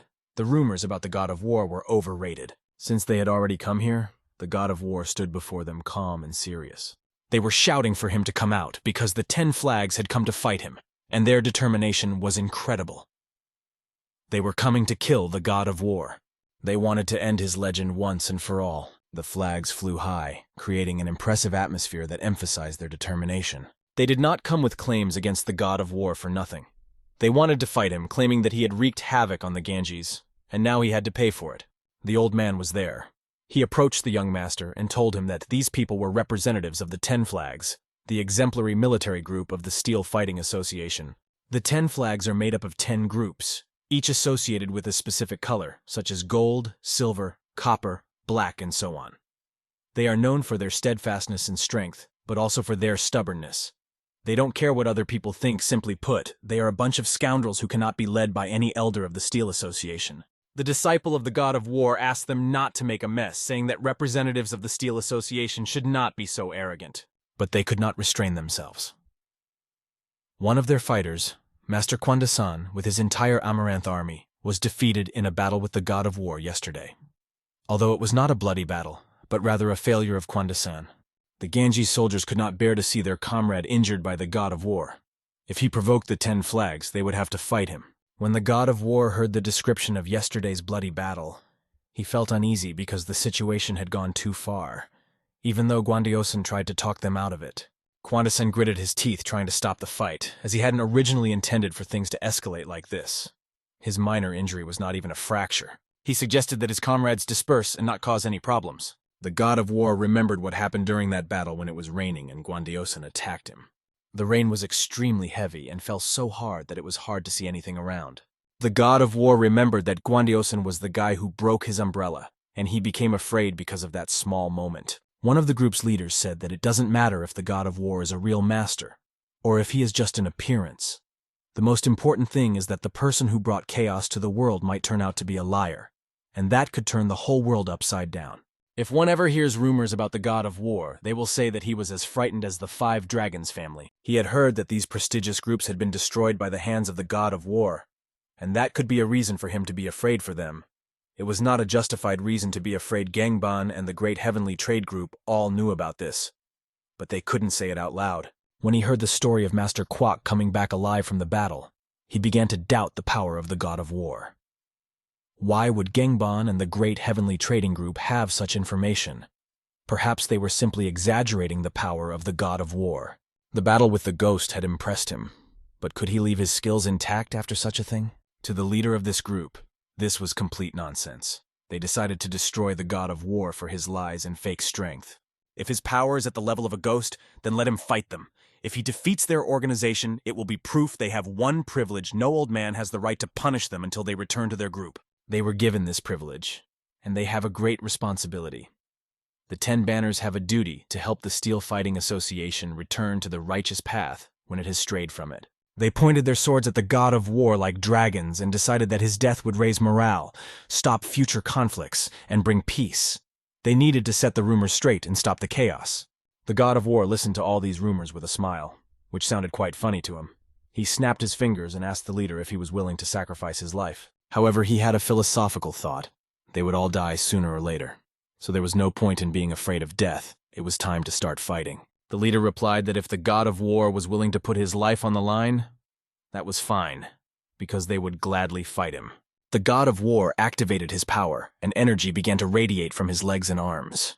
He used the power of the general heavenly artillery called Thunderstorm, and struck the rascal in his path. The moment the young master swept past him, the rascal's sword shattered into small pieces. The God of War was already standing next to this warrior, realizing that he was not moving. At first, this guy was afraid of him, thinking he was strong, but when he began to doubt, he decided to fight. He was a real coward looking for an excuse to fight. If the young master was right, he was glad that there were such stupid people who cared about the future of the Steel Association. The left flank, hearing that he was called a coward and told that he was not strong enough, flew into a rage. How could this scoundrel, the God of War, call him a coward? How dare he insult him? For this he must be destroyed. The leader used his absolute technique against the God of War, striking 8 big blows in succession. But all these blows disappeared without a trace as the young master destroyed them without even touching them. Suddenly his arm began to break. The soldiers on the side of the 10 flags did not understand what was happening. The young master had not touched the enemy, but their master's arm was broken, and he was already screaming in pain. The young master approached the representatives of the 10 flags. Despite the fact that they belonged to the Steel Association, he did not consider them traitors. He saw them as activists who refused to obey out of pride. That's why he decided not to kill them. But he warned them that if they decided to join forces and attack the God of War together, he would be forced to fight them. Hearing this, the soldiers began to shout that this was nonsense, because he was offering them all to fight together against one. They considered it shameful to attack each other, so they refused. But one of them, the representative of the Black Flag, known for his worst temper among the 10, rushed at the young master. However, as he approached him, the young hero released a plasma bolt of lightning and destroyed his opponent. His next opponent was a representative of the middle flag, who fought under the golden flag. This opponent was very strong and famous for his sword skills, and it was not easy to defeat him. But within 2 seconds of the fight, the opponent was lying on the ground like a helpless horse. The next was the silver flag representative, who also felt the pain of the blow. The white flag tried to attack, but the strength of the young master tore him apart. All of these rascals suffered from the blows because they had come to destroy the god of war, but they failed. Kwan-san, who stood aside, could not look at this without pain. He said that they should not have joined the battle so early, because it was all completely abnormal. Soon one of the leaders was told the news that the 10 flags were fighting the god of war. The servant apologized, explaining that usually fighters join large groups such as the 5 Dragon League or the Lion League to be able to conduct business safely and join the Steel Association. Because of this, they hold back even if they don't like the situation because they don't want to lose political support. The flags have always been responsible for the security of a large organization like the Steel Fighting Association. Because of the threat posed by the god of war, it doesn't matter what he wants, but he puts the influence of the Steel Fighting Association in danger.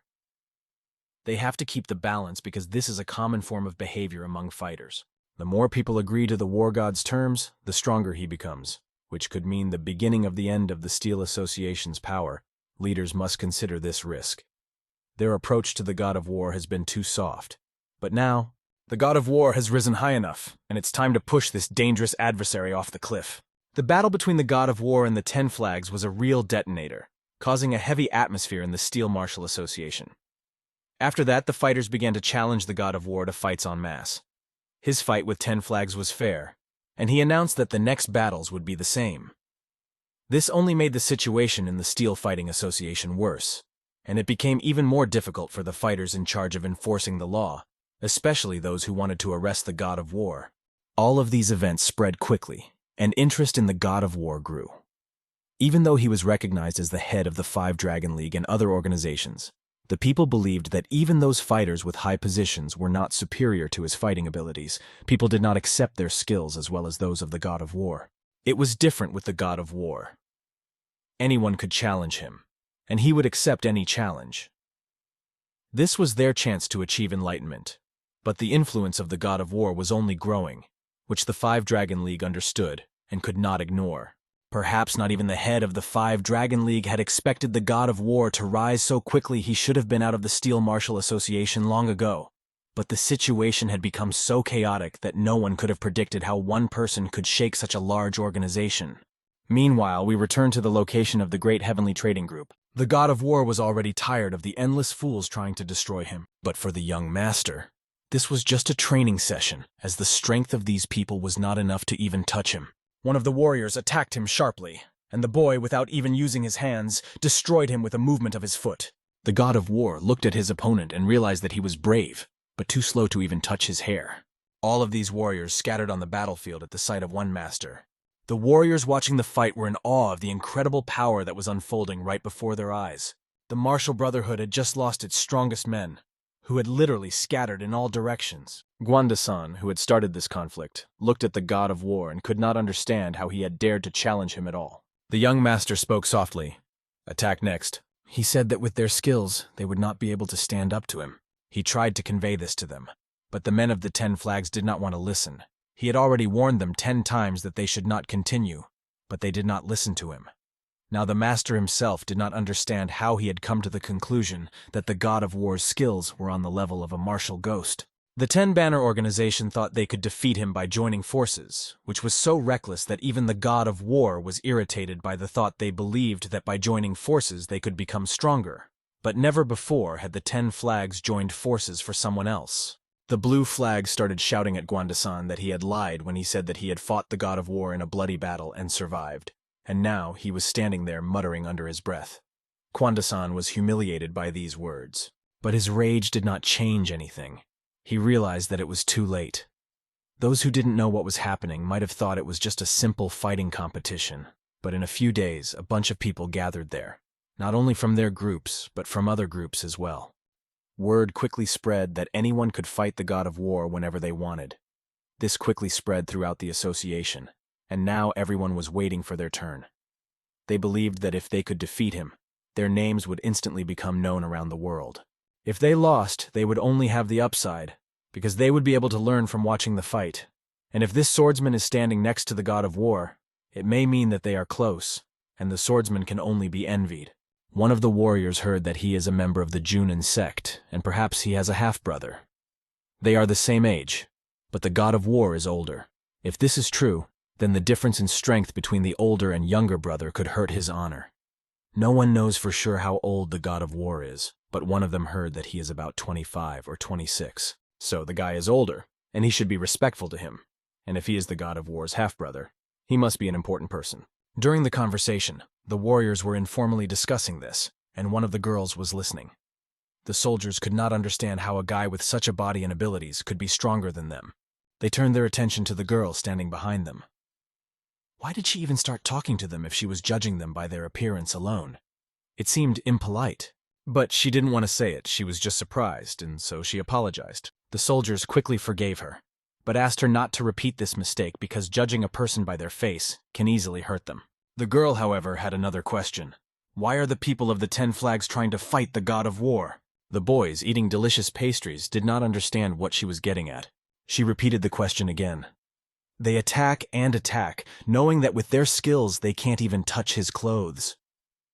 Even after the first leg break, they keep fighting and break the leg again. They have no chance of winning, so why do they even decide to fight? The guys did not know why they were doing it. Perhaps all these people in their group had bad characters and could not stand order. It was their thirst to defeat the god of war that pushed them to do this. Everyone who is here has fought and been destroyed.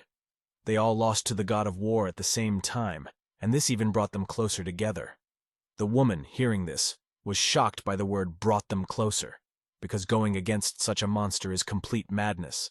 She directly told the 2 soldiers that they were real madmen. At first she thought they were special, but it turned out they were only doing it because they were lonely. Suddenly she left, making the warriors think that maybe they were really doing it because of loneliness. When she left, the soldiers felt very uncomfortable because maybe she was right. They felt ashamed, and they even turned away from each other and sat back. We returned to the battlefield, where the opponents were replacing each other. One of the fighters jumped high up, holding a large stick and swinging at the god of war, promising to cut his throat. This time, Master Dan realized that his opponent's steps were fast, but he was good with the spear. However, the opponent's blows were weak and easy to avoid. The warrior appealed to the god of war, asking him not to be defeated just because he had avoided one attack. He warned that if the god of war repeated the same technique, it would be easier for the opponent to predict his movements and strike. At this point, a look of regret appeared on the warrior's face, and he asked the god of war to stop. But instead, the master struck a powerful blow with incredible electric force directly on the enemy's face. This meant that his opponent was defeated, and the god of war said, "Next, come up." The opponent hit the ground and fell into the water, and the people around him watched the spectacle, amazed to the core. The wise man watched the battle and realized that the god of war was trying to teach those who fought him. But several days had already passed since the beginning of the battle. All this time, the god of war had been giving advice to everyone who stood against him, and rumors were spreading. Other soldiers began to challenge him, and one by one they continued to attack, even though they knew they could not tire him. The wise man could not believe that the association contained so many scoundrels. He only thought that, in Sohu's opinion, the god of war might have been thinking about something else during the battle. But the god of war didn't seem to be thinking about anything. He said he wanted to catch a fox. Sohu did not understand what this meant and asked the old man to explain. At that moment, the old man recalled how they had met at one of the crystal fights many years ago at the association. After fighting the battle ghost, the master had also fought the 10 Flags and other fighters. Then he asked him why he was taking so long. Master Dan San said that he wanted to catch the fox. They need time to think, and he cannot let her escape. He plans to kill it with one blow. When the old man asked what kind of fox it was, Dan San explained that instead of fighting directly, it would be better to trap the fox so that it could not escape. He would make sure that even the thought of escaping would not appear in its head. He learned this from his father. These people, in his opinion, would be good traps for the fox. The old man realized that by catching the fox, Dan San was referring to the capture of the head of the 5 Dragon League, Huang Bongkun. Dan San compared the head of the league to a fox, but the old man could not find any similarities between them and did not understand what was going on in the young master's mind. The old man thought he knew Dan San well enough, but it turned out that much of his thoughts remained a mystery to him. Sohu realized that if Dan San had compared the most powerful fighter in the entire Steel Martial Association to a fox, it was pure madness. She couldn't understand what he was thinking. Soon a young boy ran up to the young lady holding an envelope. She looked at him carefully and asked him what was wrong. The boy said that it was for a young lady who asked him to deliver a letter. The young lady was wearing a snow-white dress with white hair. Sohu realized who the young lady was, but she could not understand why she had sent the letter. It was not a simple letter, it was meant for a young master. And when the fighting subsided a little, the letter from the young lady Han was brought directly into his hands. But Sohu said that the sender had not signed, although she was sure that it was from her. The soldiers who observed the situation assumed that she was a woman from a large trading group. They said she was as beautiful as rumors about her. They found it hard to believe that she was born with a silver spoon in her mouth. Sohu recognized the sender from the description of her appearance that the boy had provided, a lady who resembled a flower blooming in the middle of a snowy field. But why did she decide to send him this letter at this particular time? The student asked his mentor what had happened, and the mentor explained that the letter referred to a meeting on the island of Buon. Sohu reacted very unexpectedly to this statement because Buon Island was about 20 li away, and it was unclear why she wanted to meet there. The young master did not know either, but assumed that she had a good reason, which he would find out during the meeting. Without further ado, the master pushed off the ground and quickly, like lightning, disappeared from view. It was the first time the student had ever seen his master in such a hurry, literally running like lightning toward his goal. The student thought that perhaps his master was planning to leave Sohu and Namgun and start a relationship with another woman. However, Sohu realized that this was not the case, and the student was wrong. After all, she was only his master's daughter, and he had no choice. Despite this, Sohu had a very bad feeling. The old man also felt that this could be a trap and wanted to stop him, but the time had come he had to act. Since the master himself had already said that he wanted to make a trap for the fox, he now did not understand who the fox really was, because the letter raised some doubts. The warriors watched as the god of war hurried off somewhere, distracted from all the fights. One of them shouted, "God of war, you miserable coward, don't run away from us!" But no matter what they said, Orbanio had important things to do, so he had to leave the place immediately. Sohu finished the sparring, realizing that everyone was expecting a fight and would be disappointed. But she didn't think it was important, so she decided that the trading group would just feed everyone, and they would calm down. The soldiers raised their hands, shouting that Lady Sohu was the best, and she invited everyone to join her. The two scoundrels also decided that they should eat, because if the young lady offered, why not? After a while, the young master finally made it to the island. When he arrived there, the full moon was already shining in the sky. He quickly ran to the water and stopped right next to its reflection. With the help of a lightning-fast electromagnetic step, he literally pushed off the water. He ran on the water as if on the ground and rushed to meet his mistress. As he looked around the island, he realized that he was already there. The young lady asked him to come to Buon Island, a place that seemed abandoned and mysterious. The boy quickly moved around the island and jumped up on one of the tallest trees. The island seemed divided into two parts, as if a huge axe had split it in half. The name Buon was a perfect fit for this place. The young master could not understand why the young lady wanted to meet here.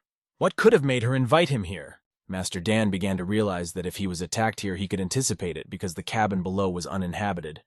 But why did the young lady want to meet in this place? He thought about it and felt that perhaps it was not a young lady, but someone else who wanted to meet him. They could be waiting for him in this suspicious place, of all places to meet. Master Dan realized that this might be a trap, but if it was, the situation was not so bad. He quickly moves down from the tree after analyzing the situation. Once he was near the abandoned house on the water, he realized that the place was deep, and it was very difficult to get out of it, especially if you can't fly. As he approached the table where the young lady was sitting, he soon realized whether it was a trap or not. He was amazed that Lady Han was already here first. She stood up and asked him, surprised, how Master Dan had gotten here and what had happened. Analyzing the situation, the guy did not understand how to interpret it. Judging by her reaction, she hadn't expected him to show up, but he had only come because she had sent him a letter and asked him to come. Something was wrong here. However, the girl said that she had not sent any letters. She is here on behalf of the Jade Flower Group. She was ordered to be in this very place and wait for further instructions. Looking at the young Lady Han, the young master realized that it was not her, because her gait and facial expressions were completely different. A young lady walks just like her master, and although she has lost her childhood memories, such habits are not forgotten. This woman was a fake. The young master decided to play up the situation, and asked who had sent her here, and disguised her as Lady Han if she had not sent that letter. He assumed that there was a high probability that this person was deceiving. Her sword remained on the table, and she seemed calm. but the situation was dangerous. It seems that this sword was not her main weapon, but the question remains who is behind this. The girl said she searched the entire island and found nothing suspicious. She assumed that maybe someone had lured her here, but she didn't understand what was really going on. The guy came closer to the so-called Lady Han and calmly asked her who she really was. And why did she disguise herself as Lady Han? The girl looked surprised and did not understand. She asked what Master Dan was talking about, claiming that she did not suspect anything. It was an ambush of unprecedented proportions. Young Lady Han arrived first, and ghosts began to gather around her, enveloping the area in dark energy. She couldn't understand how Master Dan had gotten here in the first place and what had really happened. The guy repeated that he had received a letter from her asking him to come here, not even realizing that it was a brutal ambush. Meanwhile, while they were inside the small building, a huge army of strong warriors was waiting for them outside. The elder looked at this building and realized that finally the cat was in the cage. It was an incredible operation that they had been planning for a long time to kill the god of war. And although whatever was said inside, it no longer mattered, the trap was ready. Their leader, who led this army, wore a red kimono. His eyes shone with a demonic light, and his face was covered with scars. A hypocritical laugh escaped the girl's lips at the question of the young master, who wanted to know who this person was who had lured him to this place. It was obvious that she was pretending, and our hero felt that her behavior was increasingly suspicious. Dan-san pointed his hand in her direction, and an incredible bolt of lightning burst from it, giving the girl one last chance to stop pretending that she knew nothing.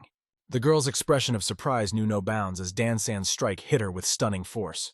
A strong lightning strike pierced her body, and the cap that had been hiding her face was blown off her head. The girl grabbed her face, which was burning with pain, and the mask began to fall off. The mask fell to the ground, and under it was something completely different, something ugly. The entity underneath the mask called the god of war a freak and said that it no longer intended to hide. It took off its ugly mask completely, realizing that the god of war immediately recognized the real Lady Han from this stranger. The god of war looked intently at the creature's face and wanted to understand who she really was. In his way stood Mguyu, the last living member of the Shining Steel family, whom the god of war had once brutally destroyed. In turn, the young master himself did not remember anything about this family. She stepped forward, asking with a sly smile why he did not remember them. She told him that her entire family, the Shining Steel family, had been carved in the Shillian forest, which became the place where they died because of him. The young man tried to remember the Shillian forest and the Shining Steel family, but he had no specific memories. Suddenly, however, the silhouettes of those warriors appeared in his memory. He remembered how he had saved Master Mac from the Namgong family, and then those rascals appeared on his path. They were traveling through the woods with carts and people, but things didn't go according to plan. The boy killed the entire Shining Steel family, along with all their assassins and warriors who tried to stop him. Looking at my guy, he realized that she had betrayed herself by pretending to be Lady Han and lured him here to avenge her family's death. The god of war realized that he had correctly guessed her plan. After he had wiped out her family, my guy could think of nothing else to do but try to imitate Lady Han. She carefully studied her appearance, manners, and behavior to perfectly recreate her. All this time she had been preparing, and although she was amazed that he recognized her deception, she failed. In a small way, imitating Lady Han's gait was not convincing enough. Perhaps she was unable to destroy Han-san because she was not strong enough. The god of war told her to go away. He did not plan to kill her. However, the girl ominously replied that the only way to make a perfect mask was to use the victim's real skin. If you use artificial materials, they are easily recognized by their texture. She claimed that she had taken a piece of Lady Han's skin, and that was why the mask fit so well. Her words stopped the young gentleman, who was walking away. The girl proudly said that this mask was not just made of random material, but was created from a piece of Lady Han's body. She noticed how the god of war tensed up, feeling his anger. Hatred began to boil in him. His aura began to strain the space around him. He could not believe that she had harmed Hansen. The woman, sensing his anger, only laughed, reminding him that he had killed her family without any emotion and now he was angry about Hansen. She explained that she was only returning what he had done to her family. These words caused incredible anger in the young master's soul. The only way to solve this problem now was her death. The girl provoked him on purpose, but she did not expect such a reaction. She threw her daggers at him and promised to tear him to pieces, throwing his body into the lake to feed the fish. Suddenly, a massive iron chain appears in her path, encompassing her equipment. The chain moves at an incredible speed, and in the silence the words are heard. Has the woman forgotten her promise? The young master and herself All her daggers were caught by the chain and stopped on the fly, not allowing them to touch the god of war. The swords flew in all directions, although there were more than 100 of them. A man with an iron hand came out of the darkness and said that he understood Mai Gai's desire to take revenge on the one who destroyed her family. But this does not mean that she can break her promise. If she remembers, she agreed to the condition that she would entrust the battle with the god of war to him. He reminded her that he was the one who wanted to fight the god of war one-on-one. That was the first condition of their agreement. The second condition was that no one should interfere while he was fighting. The young lord looked at this man who had appeared out of the darkness and looked him straight in the eye. The man said that he did not intend to attack suddenly. He realized that such an intelligent opponent could not be defeated by trickery. Even if he tried, he would lose more than he would win. As agreed, he wants a fair fight where his life is at stake. The god of war gave his opponent a cold look. He didn't even want to know who he was, and stated that he only had business with Guy, asking the man to just step aside. The man proudly announced that his name was Wang Mu Wei. The god of war, hearing this name, remembered what he had heard about him and assumed that he wanted to avenge the death of his student. Even if he is indeed a master of martial ghosts, it doesn't change anything. If he interferes in Guy's affairs, he will have to fight the god of war, so he should prepare himself. Wang Mu Wei had been waiting for this fight for a long time, but now that it had come, he was neither triumphant nor happy. He couldn't believe that he had to talk to such a young man who was half his age. Mu Wei opened his terrifying devilish gaze and asked how the god of war dared to turn his back on him, ignoring him so defiantly. Incredible energy exploded in the small building, tearing it apart and plunging the remains into the water. Mu Wei could not stand such disrespect. He was the representative of 2 ancestors, 3 tyrants, and 4 honors, and was among the 10 strongest people in the entire Ganges. He was the preceptor of heaven, and believed that everything should happen according to his rules, not those dictated by a 20-year-old boy.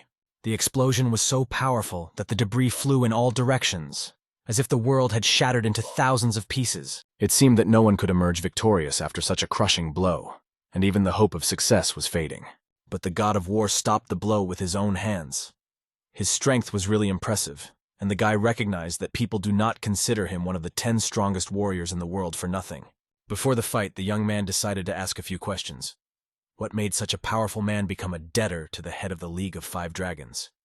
Did it have something to do with his mysterious eyes? If this man is really God, then he might know the answers. But he didn't want to talk about it, because the memories brought only pain and reluctance to reveal his secrets. In such a situation, the god of war decided to ask one more question.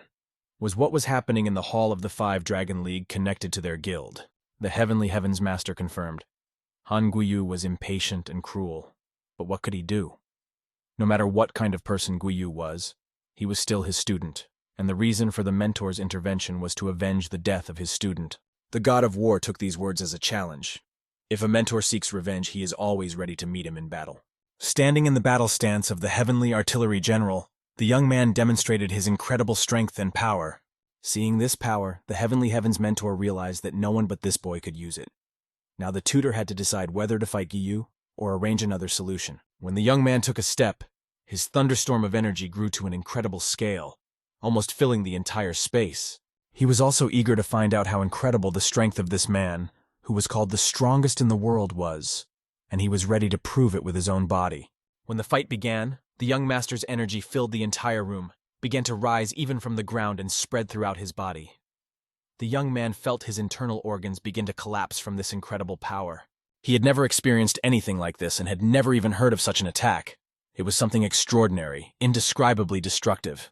Now the mentor finally understood why the Moyandin were defeated by such an enormous power of the god of war, and he also realized that if Nam Gun had not warned him, he too would have fallen victim to this fierce attack, despite his incredible strength. The mentor deflected the young man's scattered blows with his dark energy, stopping the onslaught of destructive power. This was a true Heavenly Artillery General's technique.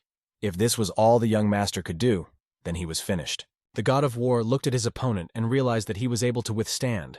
His technique was not destroyed, and his strength remained intact. The Heavenly Master turned to the young man, emphasizing that he did not believe he could win with such weak blows. With lightning speed, the Heavenly Master strikes the boy with a powerful fist full of incredible strength that cuts through the air like lightning. The boy manages to dodge, but the mentor mocks him, saying that he will not allow him to escape, and not a single movement will be ignored.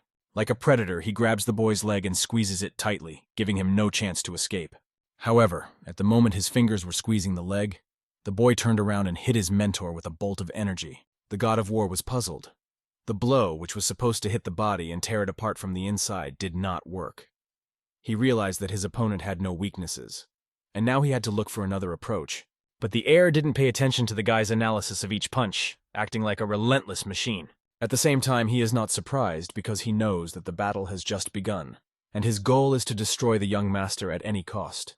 The fatal blow throws the boy to the side, and he feels his body betray him under the onslaught of pain. The god of war, pushed back by the force of the blow, flies backwards, hitting everything in its path. However, he does not have enough strength, and trying to stand up, he uses the remaining chi energy to support his body. The space around him is filled with heat from his technique, and the ground under his feet heats up from the powerful chi energy that is spreading around him. Pushing off the concrete beam, he rapidly moves forward, ready to meet any threat in his path. His movements are so fast that it seems as if the ground is breaking under his feet. The mentor holds his breath, unable to believe that his attack had no effect. The surprised mentor wonders if the boy is so overconfident that he thinks he is invulnerable. He recalls how the guy once tried to master the silver scale dance technique and did not survive, even though it could have saved him. The young master closed his eyes and concentrated his energy. If a master utters such words, it means that even the power of a heavenly artillery general cannot defeat him, because silver scales are something incredible. The mentor bitterly recalls that Guiyu had an outstanding talent, but, unfortunately, he was never able to fully master the silver scale technique. He invented this movement with chains and honed it for 10 years, turning it into a perfect art. This technique became perfect in battle. He could do incredible things that amazed everyone around him. His hands, equipped with chains, began to act in synchronization, creating a perfect rhythm of attack directed from different directions. The right and left arms, chained, were getting stronger by the second, ready to deliver a crushing blow. The master's leg was also wrapped in iron chains. It was a silver scale technique, a real dance that the master had honed to absolute perfection. When he uses this power, it seems that it is enough to conquer the whole world and keep it under his control. The young master's technique, even if it were the art of mass artillery, would not be able to compete with the master's, because it looks insignificant in front of it. But these words only made the young master laugh. He was laughing because the master, though strong, did not understand the capabilities of the general of artillery's equipment. Just because they hadn't met before doesn't mean that the master has the right to say that. But how unexpectedly his opinion will change when the boy demonstrates a real, pure strike of his energy technique that leaves no room for doubt. The god of war assumed that Wang Mo-wei was an extremely strong person, but even he could not imagine that his strength would reach such a high level. Who would have thought that Wang Mo-wei could fight the god of war himself on equal terms? It would be ridiculous to assume otherwise. It's not for nothing that he is considered one of the strongest 9 in the entire Ganges, and is admired as much as the 4 honors. They knew through analysis that the method used by the god of war was destroying all life faster than one might think. It seemed like a simple task, but only a few could accomplish it, and only those who belonged to the 4 honors could do it. It was impressive that the god of war could fight the legend of the Ganges on a level playing field, which surprised the high-ranking officials watching the battle. They were both not just fighters, but real killing machines, the result of a fusion of self-training and instincts. Their bodies radiated an aura of death and brutality. As soon as this guy appeared in the Ganges, he shed a lot of blood, and his fame shone at an unprecedented level. And the god of war became one of the 10 strongest men in the world. Wang Mo-wei, who had also been among the 10 strongest for 10 years, became a living legend in the Ganges, and his name was on everyone's lips. These 2 people were real incredible monsters, and their confrontation became legendary for everyone who learned about it. The elder said that those who had not heard of the assassins who surrounded Frost Blossom could be in serious trouble when they learned that it had become a bait for the god of war. If it bothers the elder that much, perhaps one of the counselors should just kill Frost Blossom to avoid more trouble. The elder had no personal grudge against Frost Blossom. He just didn't want to blow the issue out of proportion. He was trying to prevent the Jade Blossom group from getting involved, because then it would become obvious to everyone that the Lion League organization was also involved. It is one of the 9 centers that will not sit back and watch either. The 5 Dragon League is in a difficult situation because of the conflict that threatens to decide the fate of the Namgong family. If they win, they will maintain their agreement with the League for another millennium, and if they lose, they will disappear from history forever. Meanwhile, important events are taking place in the Steel Association, located on a large 3-mountain island. Jade Flower's group held an extremely important meeting, at which the girl announced that she had long been a member of the Legion. She said that if it wasn't for the League and the Jade Flower group, she would have had no reason to join the Lions League at all. For her, the Jade Color Group has always been interesting. She believed that if the group continued to develop, it would soon conquer the world, and she was sure that the Lions League knew about it. Because of this, the League openly supported her, entrusting the position of the head of the Jade Flower Group to the only heir to the Lions League. This was proof that the Lions League is now focused on strengthening its influence through this group. Strengthening its influence through the Jade Flower concerns everyone except her, who has her own separate goal. Her main task is to fully master the technique of the Big Moon spiritual dance. That is why she joined the group and was promoted to the position of deputy head. This art is similar to dancing under the moonlight. The technique of the Big Moon spiritual dance is a secret art that is different from all others. The unknown way of mastering it makes it unique in the world, and the girl strives to comprehend it completely. Despite the fact that she has no clear training, the technique of the spiritual dance of the Big Moon can be mastered by any swordsman if he understands its principles. In other words, it doesn't matter what kind of technique a swordsman or a person has if they understand its essence well. They can use the spiritual dance of the Great Moon. She lost all memories of her childhood, but for some reason she remembered this technique. She understood it only superficially, and she might have to spend the rest of her life to fully master it. She wondered what sword technique this art belonged to, since it was so powerful, and what exactly made it stay in her memory when all other memories had disappeared. The young girl still doesn't understand who she is, because she doesn't remember anything about herself from her childhood, and didn't know for sure that she was not her father's biological daughter. Because she does not look like him at all, neither in appearance nor in character. Every time she asked about her biological parents, he evaded the answer. Her father always said that it was hard for him to remember, but if it was really important to her, he would try to remember however. It was never as important as she thought it was. Hansen caught herself wondering why she was so upset, and what was making her think about it again and again. Most likely, her upset had something to do with the boy, her age, who was called the God of War, and who had taken over her thoughts. Something about his figure and strength evoked emotions she could not explain, but they were undoubtedly important to her future path. Her first encounter with the God of War took her by surprise. Although she doesn't fully remember his face, she feels that he is very similar to the person who keeps appearing in her dreams. Who is this God of War? Why did his presence stir up all her memories? The girl was convinced that something was wrong and that this guy was a mystery. When she's in a bad mood, her thoughts are chaotic and she can't focus. At such moments, she remembers his look, and it only irritates her even more. Turning back, she asked, "Why have you been following me since I accompanied Master Dan? What do you want?" The ninja who had been following her felt the girl's incredible strength and was seriously frightened. Realizing that she had noticed his presence, she shouted after him, "How long does this rascal plan to follow me?" However, the ninja was so far away from her that he couldn't understand how she had even noticed him. Frost Blossom was far away from her position, and he didn't understand how the girl could have noticed his observation from such a distance. This became very dangerous for him, and the ninja decided to run away immediately without risking being caught. He had to disappear quickly before she physically caught him, because then he would have no escape. He catches himself thinking that he is to blame for this situation, but he will not let the girl catch him so easily. He has much better skills than many others in the Steel Fighting Association, and he has no intention of giving up so quickly. However, Moon's incredibly powerful and lightning-fast technique hit his legs and instantly cut them off, leaving him helpless. He was shocked by the incredible pain that pierced his entire body, not believing it had happened so quickly. The girl approached him, looking like Tun-san, and said sarcastically, "If you are so good, why do you stomp so loudly?" The ninja lay on the ground, realizing that his legs were cut off, and the girl explained that she had found him because he was too loud during his pursuit. For this guy, it was just unbelievable. He could not believe that she was able to attack him from such a long distance with such a quick reaction. He had heard that she was strong and confident, like a candidate for Sword Queen. But his eye, filled with rage, opens no matter what. He will destroy her, no matter what the circumstances. He needed to urgently inform his master that this girl had rendered him immovable and taken him out of the battle. The powerful strike of the Frost Blossom technique pierced his body from different directions, and the pain of losing his legs was replaced by unbearable pain in his arms. His arms flew to the side as he tried to signal his master with a smoke bomb, but he didn't have time. The lightning attack left him without arms before he could do anything. The girl sarcastically joked about his failure. "Well, without arms and legs, you probably won't be able to act faster. How could you move so slowly?" Now that he was completely still, she leaned over to him and, with a slight smile, asked, "Maybe you'll finally tell me why you're following me. What is your plan, if you have been following me so persistently?" The disciple of the god of war went to help his master, not realizing what he was up to. Perhaps he was even mistaken, but he decided to act on his own.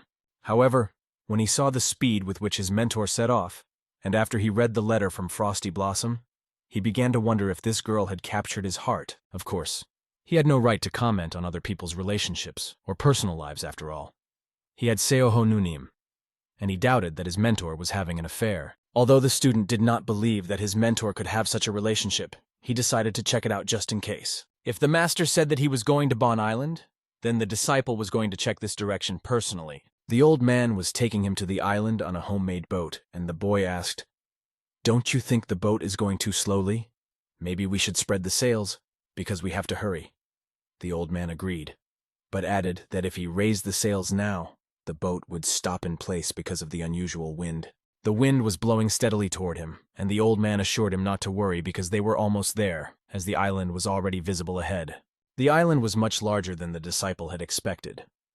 This was correct, except for Gunson Island, home to the Steel Martial Association, which is one of the largest islands in the lake. The young student turned his head and felt something approaching them. Looking at the sails, he saw the same girl who had appeared in his thoughts. She looked like a flower blooming among the snowdrifts. But what was she doing here, in such a remote place? Her gaze was directed to the island of Buon, the very island where she had set out for, and her presence here was not accidental. She was on her way to see Master Dan, who was supposed to be on this island right now. Her mission was important and urgent. The disciple looked at the frost blossom and could not believe his eyes. It was really her. She easily pushed off the ship, creating a wave in the air, and instantly rushed forward. Her movements were so graceful that they were breathtaking. The old man who was nearby was amazed at her beauty. He could never have imagined that he would meet her here, in such a remote place. He thought he was incredibly lucky today. The student was right. It was indeed the woman known as Frost Blossom. If so, something had clearly gone wrong with Master Dan's plan, and the situation looked alarming. The old man noticed snowflakes slowly falling from the sky every time Frost Blossom passed by. If you looked back, you could see these icy patterns swirling around her. This was no longer a joke. The disciple felt that something had gone wrong. For if the Frost Blossom was here, then who had come to meet his master? He realized that his mentor was in incredible danger. He realized that time was not on his side. The elder from Knox's group had once shown him a technique for moving quickly on water, but now the student could not use it on his own. He had no choice but to wait for the old man's boat to reach the island. He again asked the old man to move faster, but the situation was only getting worse, and the boat could not go faster. The old man only calmly advised the boy to wait, saying that things could get even worse. On that moonlit night, all the dark forces gathered in one place, and the tension in the air was palpable at every turn. Suddenly, a high-pitched sound broke the silence and attracted the attention of everyone in the area. A master dressed in black cloth appeared. His clothes were so dark that he became almost invisible at night. He came to the chairman, who had been awake all this time. His eye, covered with a scar, seemed to be shocked by what he saw. The elder advised him to go to sleep, but he stubbornly remained in his seat, regardless of the night. The black-haired elder kept thinking about Wanmue and Namgun Sorn, thinking that their actions might have unexpected consequences. It is said that these people are capable of making a mountain out of a molehill. If information about them gets out, serious problems could arise. The ninja put his sword in front of the master, reporting that the god of war and Wangmui were fighting on the island of Buon. The master caught his servant in the act, asking him, "Are you asking if I know? It would be more correct to ask if I felt it." "If you do not feel it, then the vibrations of the air are coming from there," the warrior said. "The vibrations are so powerful that they can only occur during fights between two absolute masters. The battle on the island of Buon created such strong waves that even at this far distance, it prevented him from sleeping." The elder asked his servant, "Who do you think will win among these great masters?" The warrior did not know what to say. He had no right to judge who was stronger. The heavenly landmaster had once been a wild beast in his youth, traveling north in search of hidden, unique techniques. He always enjoyed battles in which he put his life on the line. The battle ghost was also like that, but his disciple, Wanmue, was even more feared. He was like a hermit who was considered the strongest of all the fighters, and who could disappear at any time he had no home, and he said he fought to die in battle. He liked unexpected fights, because in them he knew his strength and the strength of his opponent. As soon as he outclassed his opponent, he felt a real joy in fighting. The result was always maximum satisfaction from the victory. This fight was incredible because both men had achieved exceptional skill.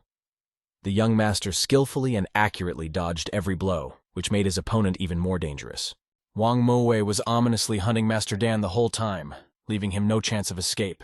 Over time, their battle changed as Wang Mowei's energy and personality grew significantly, making him even more dangerous. Initially, he assessed his opponent and only engaged in fights where he was sure of victory. Now it seemed that he had transformed. He likes to achieve victory more than the process of fighting, as it was before. No matter how strong the God of War is, he will always be a serious opponent for Wang Mowei.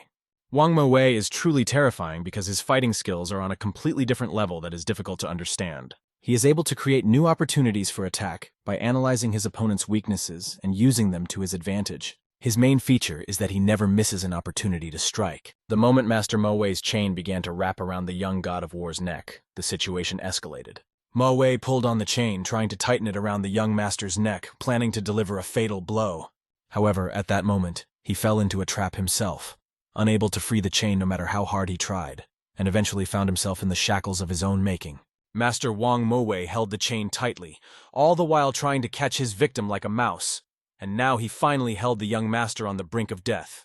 He was strangling him, not allowing him to breathe, trying to seize the initiative and break his opponent completely. If we compare Master Wang at the beginning of his career, and now, it was obvious that he had completely changed and become much stronger.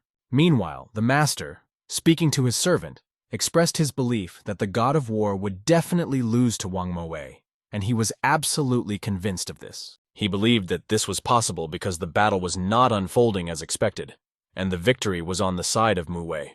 The battlefield where the duel took place resembled the arena of a deadly battle, where incredible blows from both sides merged.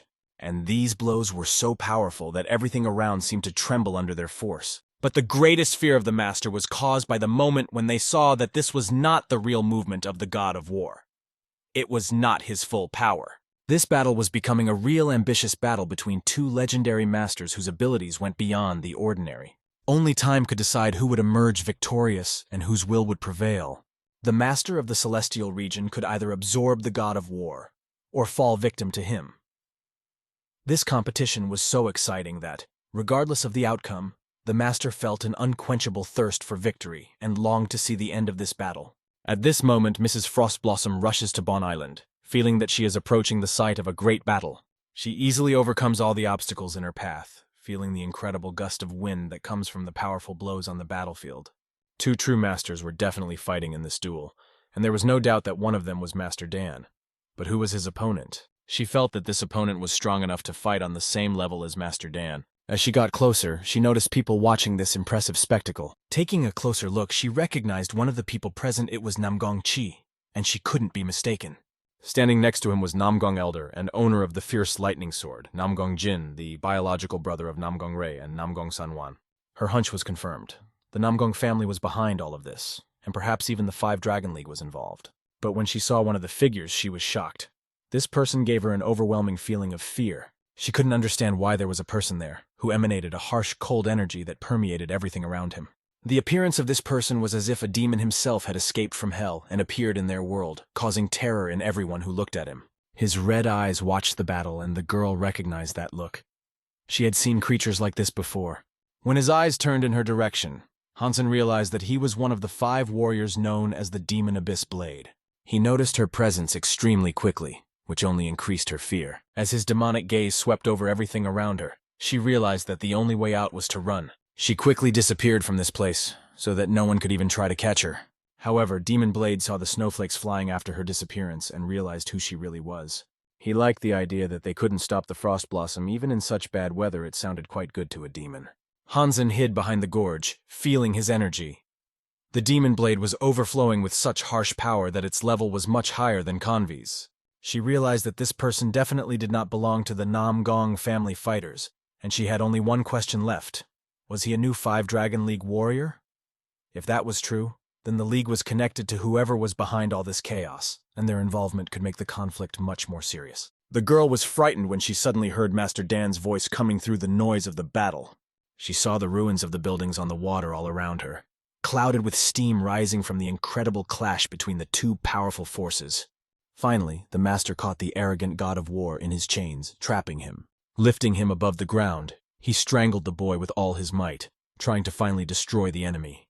The guy felt incredible tension from this maneuver, but a question arose in his mind. Does this scoundrel really think that this will stop him? The god of war did not believe that such miserable chains could hold him, and he was sure that he could break them. He activated his divine power, and in a seemingly impossible way began to melt the metal of the chains that held him down. The heavenly master looked at this young man's incredible maneuver, amazed at his determination. But he did not allow him to complete his plan. Quickly pulling the chains around the boy's neck, he stopped him from trying to melt them. The master recognized that the god of war's skills were outstanding, but he realized that he had chosen too strong an opponent.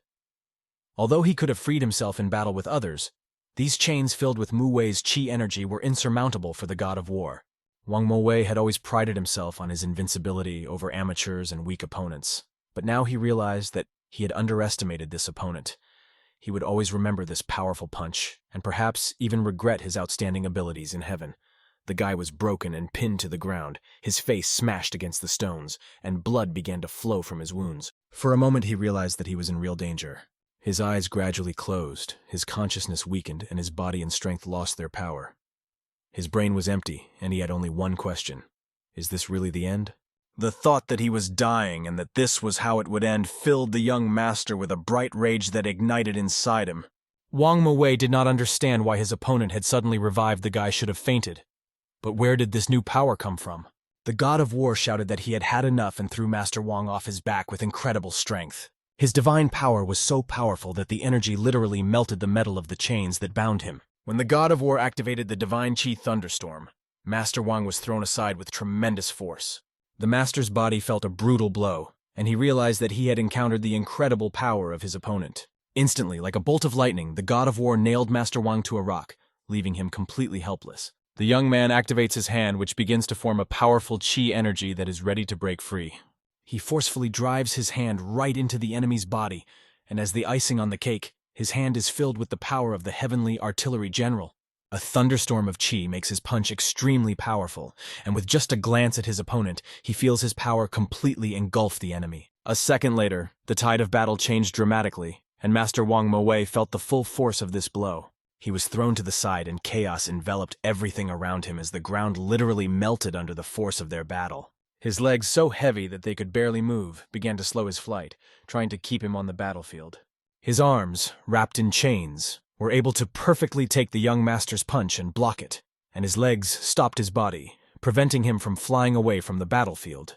Mo was sure that his opponent, the god of war, should have already died in this situation. He never thought it was possible, but the true king of war actually impressed him. Master Mo did not think this was the end of the battle, and he did not even want it to be the end as it is now. But when he saw the true demon master's energy above the god of war, which was 10 times the size of the mountains and was amazing in its immense power, it surprised him to the core. He had felt this energy once before, and it had inspired fear. This power was even more powerful than the divine energy of the artillery general. Its presence meant only one thing: death. It was similar to the terrifying energy the boy had already felt from the other man. The boy's eyes shone with such fierce energy that it seemed that one look could bring down mountains. Incredible power, like a flame, fell upon Master Wang, setting the air around him on fire and filling it with unbearable tension. Pure energy struck the body of the invincible master who had put his life on the line in this fight. 3 absolute explosions hit him simultaneously. The only question was whether he would survive this fatal blow.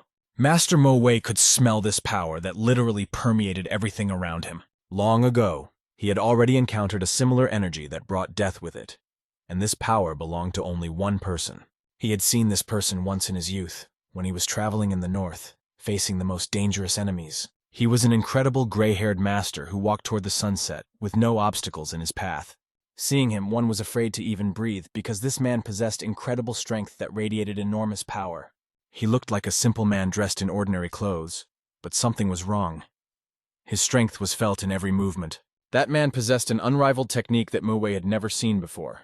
Even the whole world may have never seen such a technique, and that man almost took his life. He experienced absolute death, and when he was dead, he was surrounded by complete silence and darkness. Mo had no choice but to accept this darkness, because that master had taken everything he had. When light began to appear on Master Muwan's face, his eyes opened, and life filled him with new colors. Now he knew for sure that he would never let life be taken from him again. He still had what he had fought so hard for, and that was a huge wave of divine power that began to form in his hand. It covered the master, filling the space around him. and exploded in a sphere of pure energy like rays of fury. It was the power of a heavenly artillery general, and the guy looked at his victim like a madman, ready to strike again. The 3 absolute explosions were incredibly powerful techniques filled with furious energy.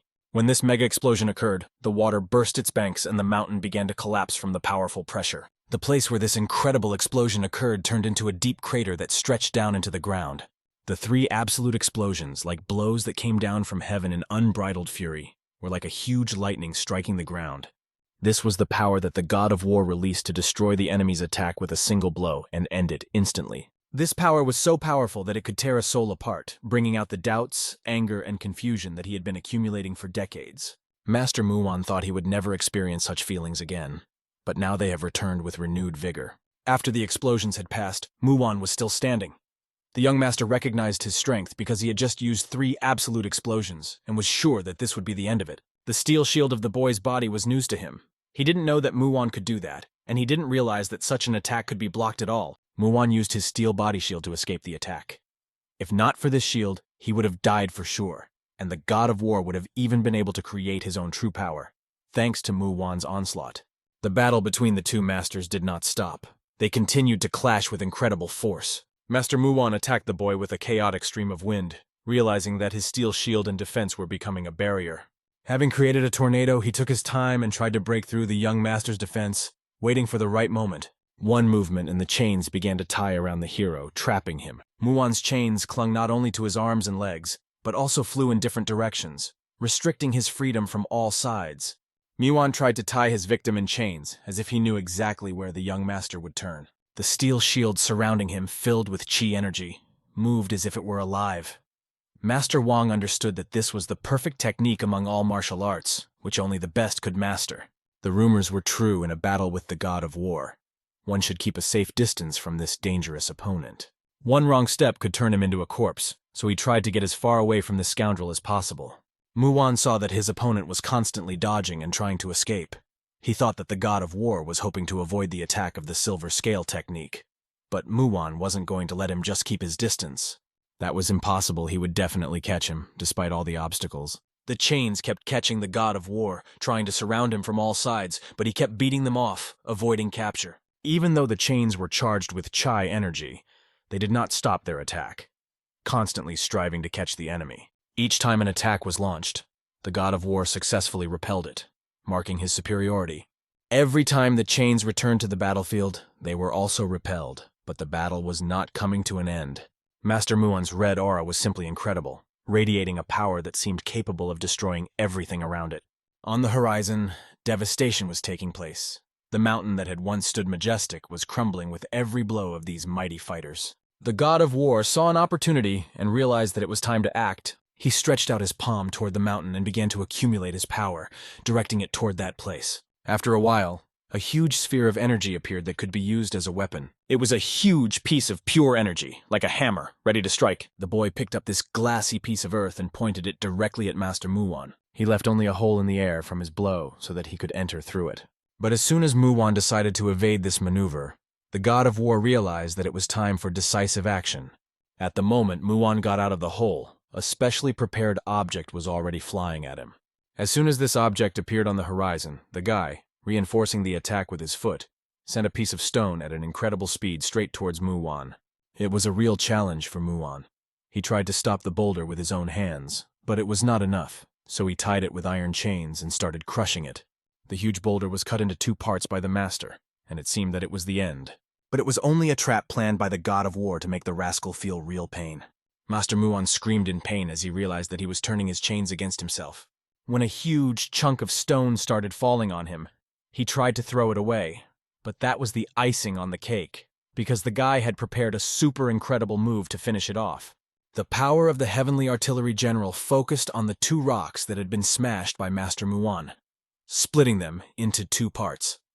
The guy sent his thunderstorm chi there, amplifying the attack. Muon shouted, "What is this, the beginning of a battle?" As he held up his cold chains, ready to continue the battle, he was determined to show the boy why the silver scale technique was so powerful.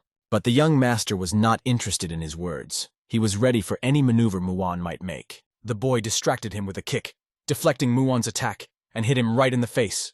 He then blocked the master's next punch with his fists and sent a thunderstorm of chai directly into his body. The next blow came again to Muon's face, and he received a shocking blow that stunned him. The young master directed his power into the same organ, injuring the old master's internal organs. After that, the kick hit all the weak points, and Muon flew to the side like a piece of trash, completely defenseless. In Muon's opinion, this was too arrogant of the boy. He believed that he was overwhelmed by his strength and powerful punches.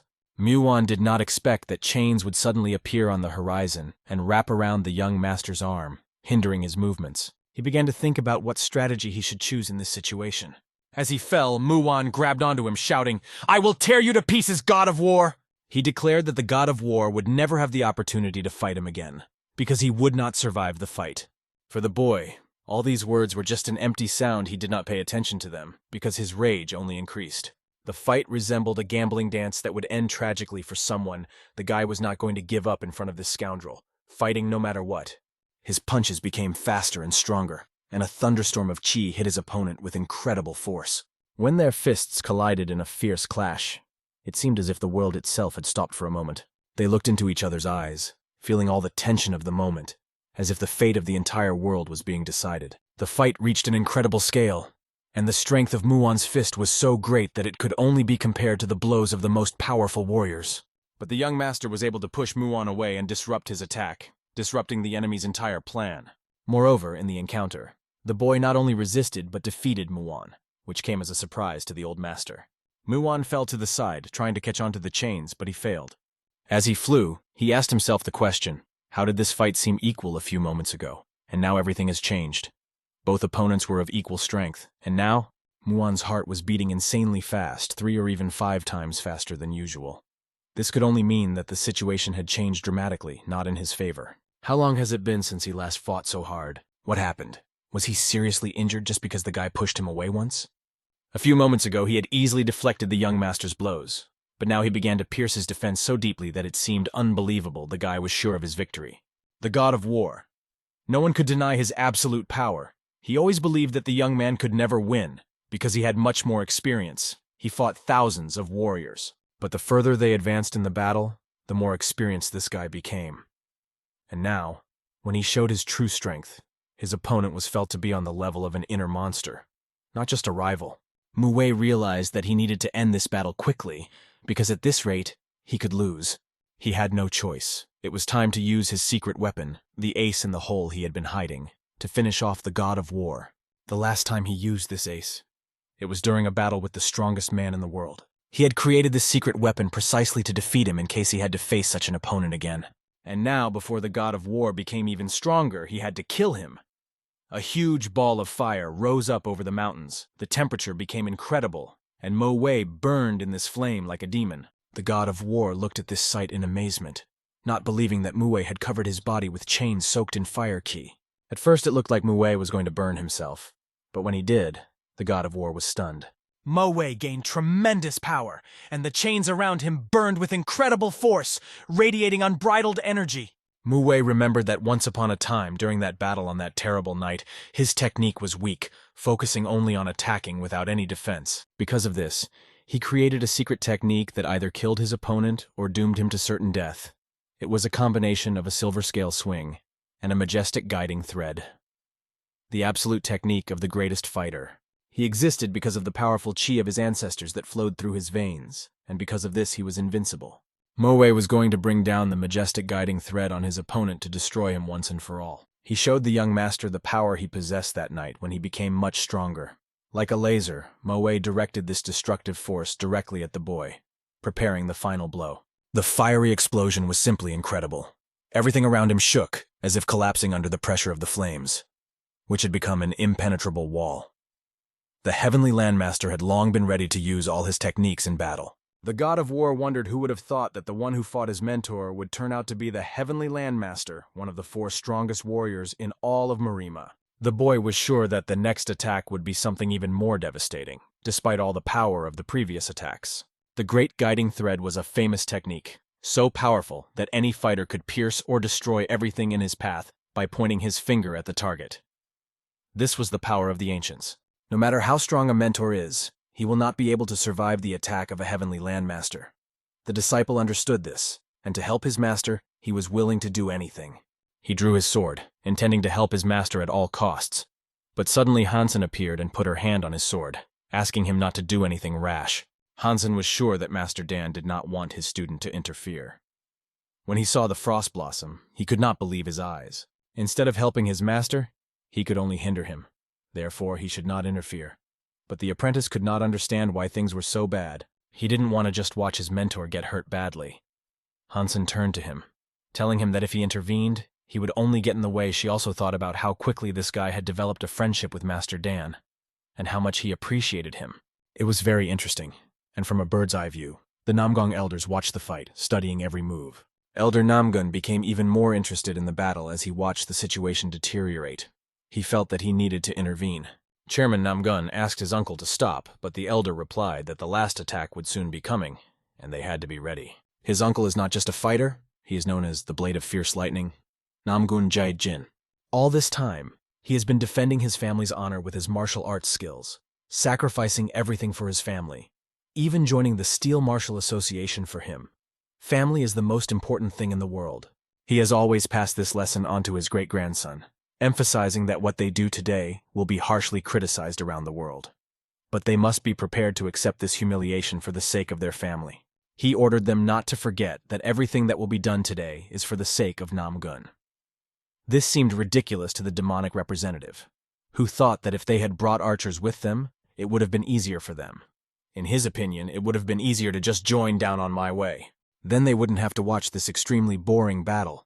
Seung Namgun noticed that the demon knew very little about the situation and was standing aside. If they cooperated with him, they could definitely kill the god of war, but the Four Honors had other plans.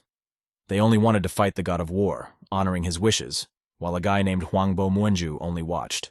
He ordered Muan to stop meddling and just report everything he saw. The guy started laughing, expressing his opinion that the fight was dragging on, and asked him not to annoy him. The opponent was the god of war, but even Namgun Jajin wasn't sure they could defeat him.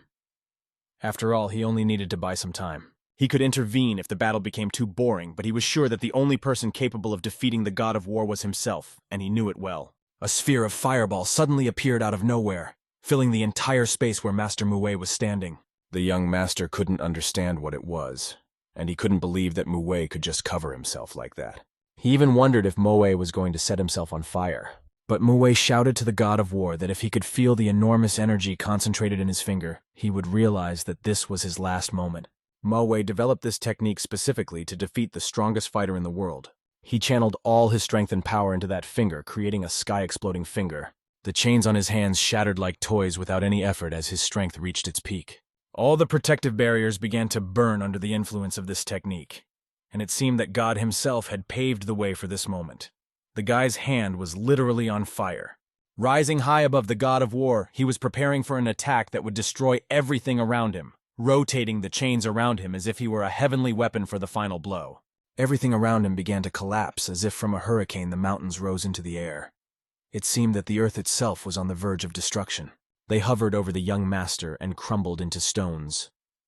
The boy realized that this attack could destroy everything in its path, which is why it is called so dangerous. Muwei surrounded the god of war, giving him no chance to escape or dodge. The god of war, despite the situation, thought this battle against Jun Wang was not as exciting as the others, and even wanted to thank Muwei and the Namgong family for their plan. He was impressed by their tactics. If Muwei was going to use his best technique against Duncan, he had to be on his opponent's level. The guy was ready for any turn of events and began to concentrate his strength, preparing for the decisive moment. The moment Muwei's finger was pointed upward, a red power was released from it, shining with a bright flash. Muwei was about to use his best attack ever known to mankind, a majestic guiding thread that flew like a blaster toward the young master. The god of war was amazed by the magical effect of this combination. The swing of the silver scales and the majestic guiding thread created something incredible. The finger exploding the sky was simply spectacular. Muwei charged this attack with explosive energy, adding the power of the majestic guiding thread to it, making it even more devastating. If this attack is blocked and the hands and feet are in the wrong position, the majestic guiding thread can be destroyed. And if someone is focused only on it, the chains can tear the body to pieces, leaving no chance. The guy was preparing a trap for his opponent by applying the secret power technique of the General of Heavenly Artillery, which his master used in the battle against the three hermits. In response to this technique, The god of war demonstrated a super powerful dragon-like punch that wrapped around his arm from all sides and was filled with lightning energy. When the opponent saw what this guy was doing, fear appeared on his face. He could not believe his eyes. The light was approaching him. The light was moving right towards him, and he did not understand why he was seeing it, like the last breath of his life. He felt as if this light was the last thing he would see before he died. The god of war demonstrated himself in an incredible way, unleashing his power on the enemy with such force that nothing seemed to be able to stop it. After this blow, everything around him became silent, and Moe even lost consciousness for a while. Lying on the ground, he slowly opened his eyes and saw the moon above him, realizing that he was still alive, although he was barely holding on. Moe was glad that after his encounter with this incredible technique, he could see again. He looked at the moon and felt happy that he was able to see it again before he died. How strange did it all look, and what was going on? The god of war came up to him and said simply, "I won and you lost." Moe lay broken, motionless. He could not believe that one of the 4 strongest honors had been swallowed up. It meant that he had failed to escape his fate. Perhaps it was because he lived the way he wanted to and had no regrets. But what had he just seen? After the majestic guiding thread was broken, he saw 9 dragons approaching him. This was the 9-dragon artillery technique, the most powerful version of the Chi thunderstorm technique, which struck 4 times at the arms and legs protected by steel energy. The last strike was designed to pierce the majestic guiding thread and strike him directly in the heart before he died. The god of war asked him, "How could a strong man like you be in debt to the head of the 5-Dragon League?" Moe decided to answer. He said that when he was young, he traveled around the world in search of battles and met a man who had absolute technique. It almost killed him. The one who saved him was Hanbagwak, and because of that, Moe promised that he would help him whenever he needed to. He never asked how he was saved. Perhaps Hanbagwak simply walked away, leaving him alive. But it didn't matter anymore. After he survived, Moe promised himself to become stronger. He traveled north to fight that man again. Although it was hard at the time, it brought him great satisfaction, because that warrior had taken his light. But he had spared his life, and now the god of war, who had just fought him, had given him back his light and taken his life. Well, what does this have to do with 9 dragons? He thought, isn't that too much? How can you win after that? The woman who organized this performance watched everything with a cold heart. She could not believe that her mentor had died such a miserable death at the hands of such a scoundrel. She believed to the last that the legend who had been the strongest in Gango for the past 10 years could not have died so uselessly. If Wang Mo-wei could not kill him, then she would do it herself. Picking up her dagger, she rushed at him, determined to take revenge. She would not let the god of war take the life of her mentor. This was her last chance to kill the god of war. She was ready to sacrifice herself as soon as she stood up to his family. Everyone around her looked at the god of war, and one of the men present promised that this place would be his grave. They would definitely destroy him today. And it was at that moment that something terrible happened. The archers drew all their bows and loaded their arrows. They were ready for this outcome, and it was their trump card. They planned to shoot an infinite number of arrows at the god of war, which he would not be able to dodge. After he had expended a lot of energy, this was to be his fatal blow. We returned to the woman who was rushing at the young master with a sword, swearing that she would kill him with her own hands. She jumped up, standing in the moonlight above the young master, ready to strike. But it looked pathetic in the eyes of the young master, who saw her failed attempt. Her hatred was overwhelming her, but suddenly something happened to her body. She froze. An arrow pierced her head, blinding her in one eye. The archers began to shoot formidable arrows, which incredibly surrounded the entire perimeter of the battle. From all sides, thousands of arrows were aimed at the young master, but the god of war simply stood still, not making a single movement. The woman's body was destroyed by the arrows fired by the archers, and she died in their stream. All her ambitions and goals were destroyed in one moment. Interestingly, the arrows that were supposed to be aimed at the god of war did not reach him, but pierced only the woman. The god of war came up to her and asked, "Did you really plan all this by yourself? Are you really ready to die so miserably? Or do you really not value your life that much?" the god of war asked, looking at the woman. She could only die the way she had lived as a hired killer who had submitted to her fate. The god of war continued, "If you are ready to accept your death, tell me just one thing. Did you really mean no harm to young Lady Han?" The woman in her last breath only laughed. She did not care if the god of war wanted to know the answer. She would not tell him anything. She added, "You should be worried about your life, not Hansen's, because the thunderbolt was made specifically to pierce your heart. The tip of this thunderbolt was made of a special explosive made with an incredible hellfire explosion technique developed by the blue murderous group he had once destroyed. According to this woman, it was the best revenge she could have conceived and carried out. The explosion that followed the arrow's impact was so strong that it lifted everything around it. She promised that they would definitely meet in hell. The explosion was of such incredible power that it lifted the whole mountain upside down. At that moment, when the arrow struck the god of war, Muwei's body lay aside as if lifeless. Muwei simply bowed his head, resigned to what had happened. He didn't care anymore. But the god of war had taken the blow, and when everything went up in flames, he kept his resolve. The boy felt the presence of another master approaching him with incredible speed. It was Uncle Namgong, who was using his famous fierce lightning blade, slicing through space with incredible skill. He had come here specifically to make the god of war pay for the deaths of his family and hundreds of his family's disciples. The god of war was astonished by the appearance of the Namgong family. They gathered around him like mice, seeking revenge for every loss. They turned out to be quite vindictive, and this uncle certainly came for revenge. But not only he was the blade of the great Namgun family. He could not accept his family's defeat by a freak like the god of war. There was only one question left. Would the god of war be able to survive and withstand the sword of the Namgong family's most skilled swordsman? A man who had reached the absolute level of sword mastery? When the old man pointed his sword at him, the boy tried to catch the blade with his palm, ready for another clash. The god of war tried to dodge the bright energy emitted by the laser-like blade. 9 spheres of yellow energy sliced through space, leaving a scorching trail. My uncle jumped away from the god of war and asked, "How do you like it?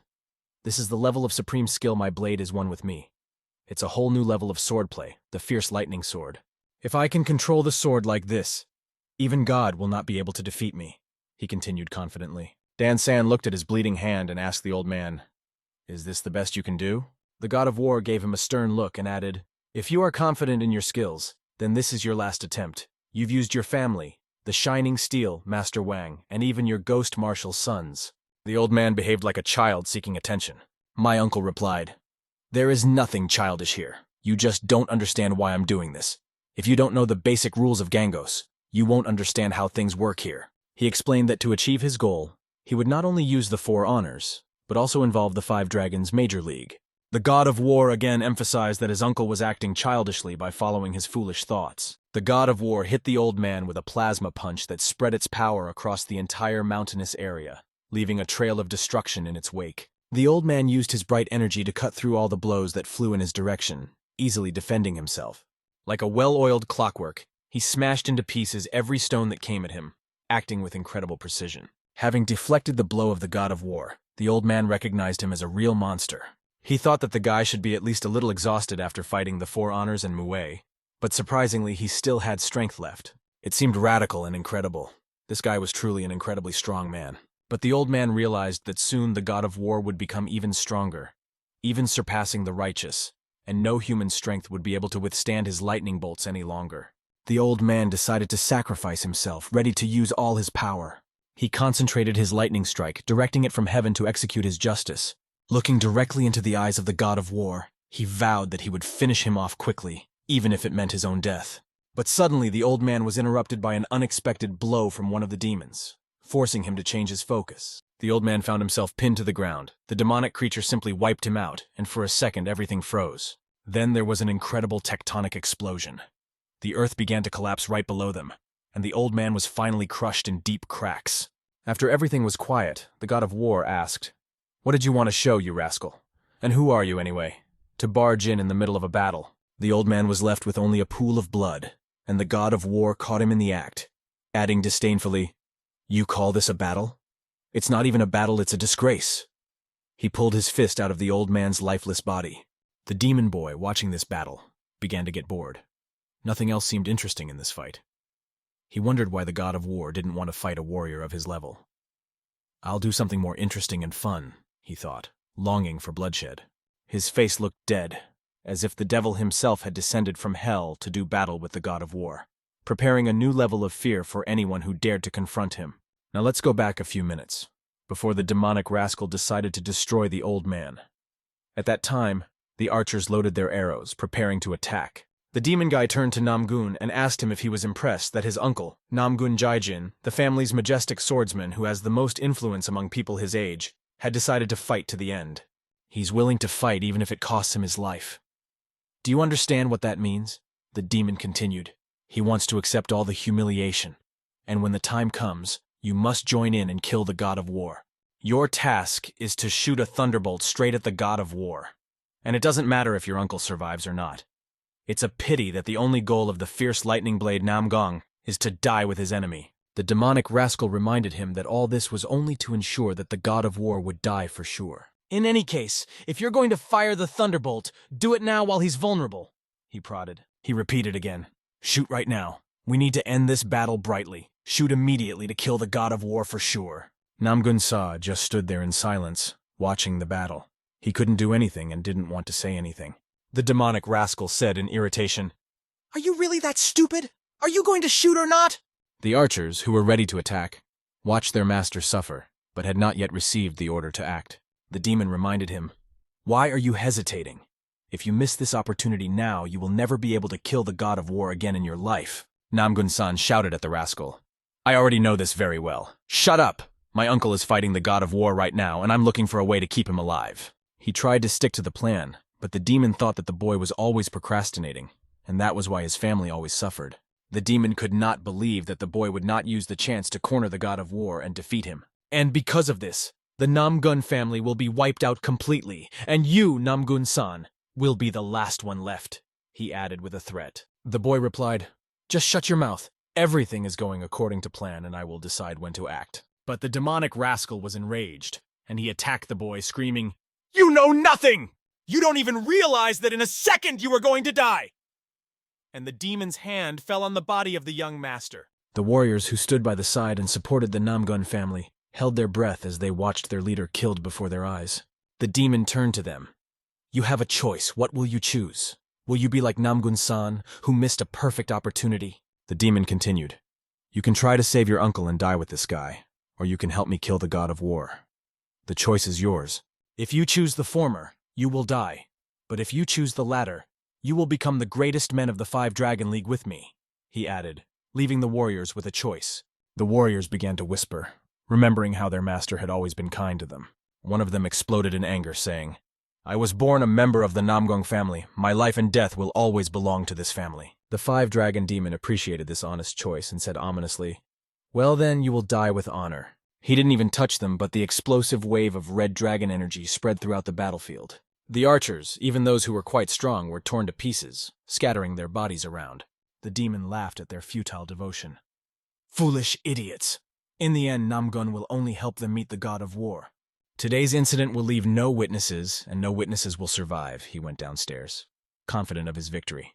He could not believe that Uncle Namgong, who had just appeared, was still unable to kill the god of war. Then the dragon cult member will have to do it himself, the demon said, deciding to take matters into his own hands.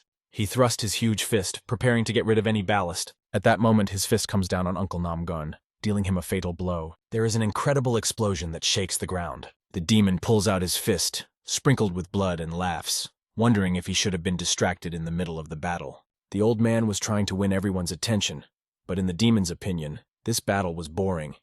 Now it was time for the boy to fight him. The god of war looked at his new opponent. He could not understand why he would kill a man so cruelly, especially an old man. If he was already helpless, he asked the demon, Who are you? The terrible demon began to laugh, asking why the god of war did not remember him. How could you forget the one who turned me into a creature that is neither alive nor dead? He stretched out his demonic hand, from which an incredible chakra burst forth. The god of war watched in amazement as the power enveloped everything around them, feeling the demon's energy fill the space around them. It was completely unlike any force the god of war had ever encountered before. After this powerful blow, everything around them collapsed. Space cracked under the incredible force, and the battle began with renewed energy. Our hero felt the taste of blood on his lips after being hit. He wiped it away and realized that this was not an obstacle, it was a new opportunity. Smiling like a true warrior, he didn't care about anything anymore. The demonic creature stood before him, interrogating him.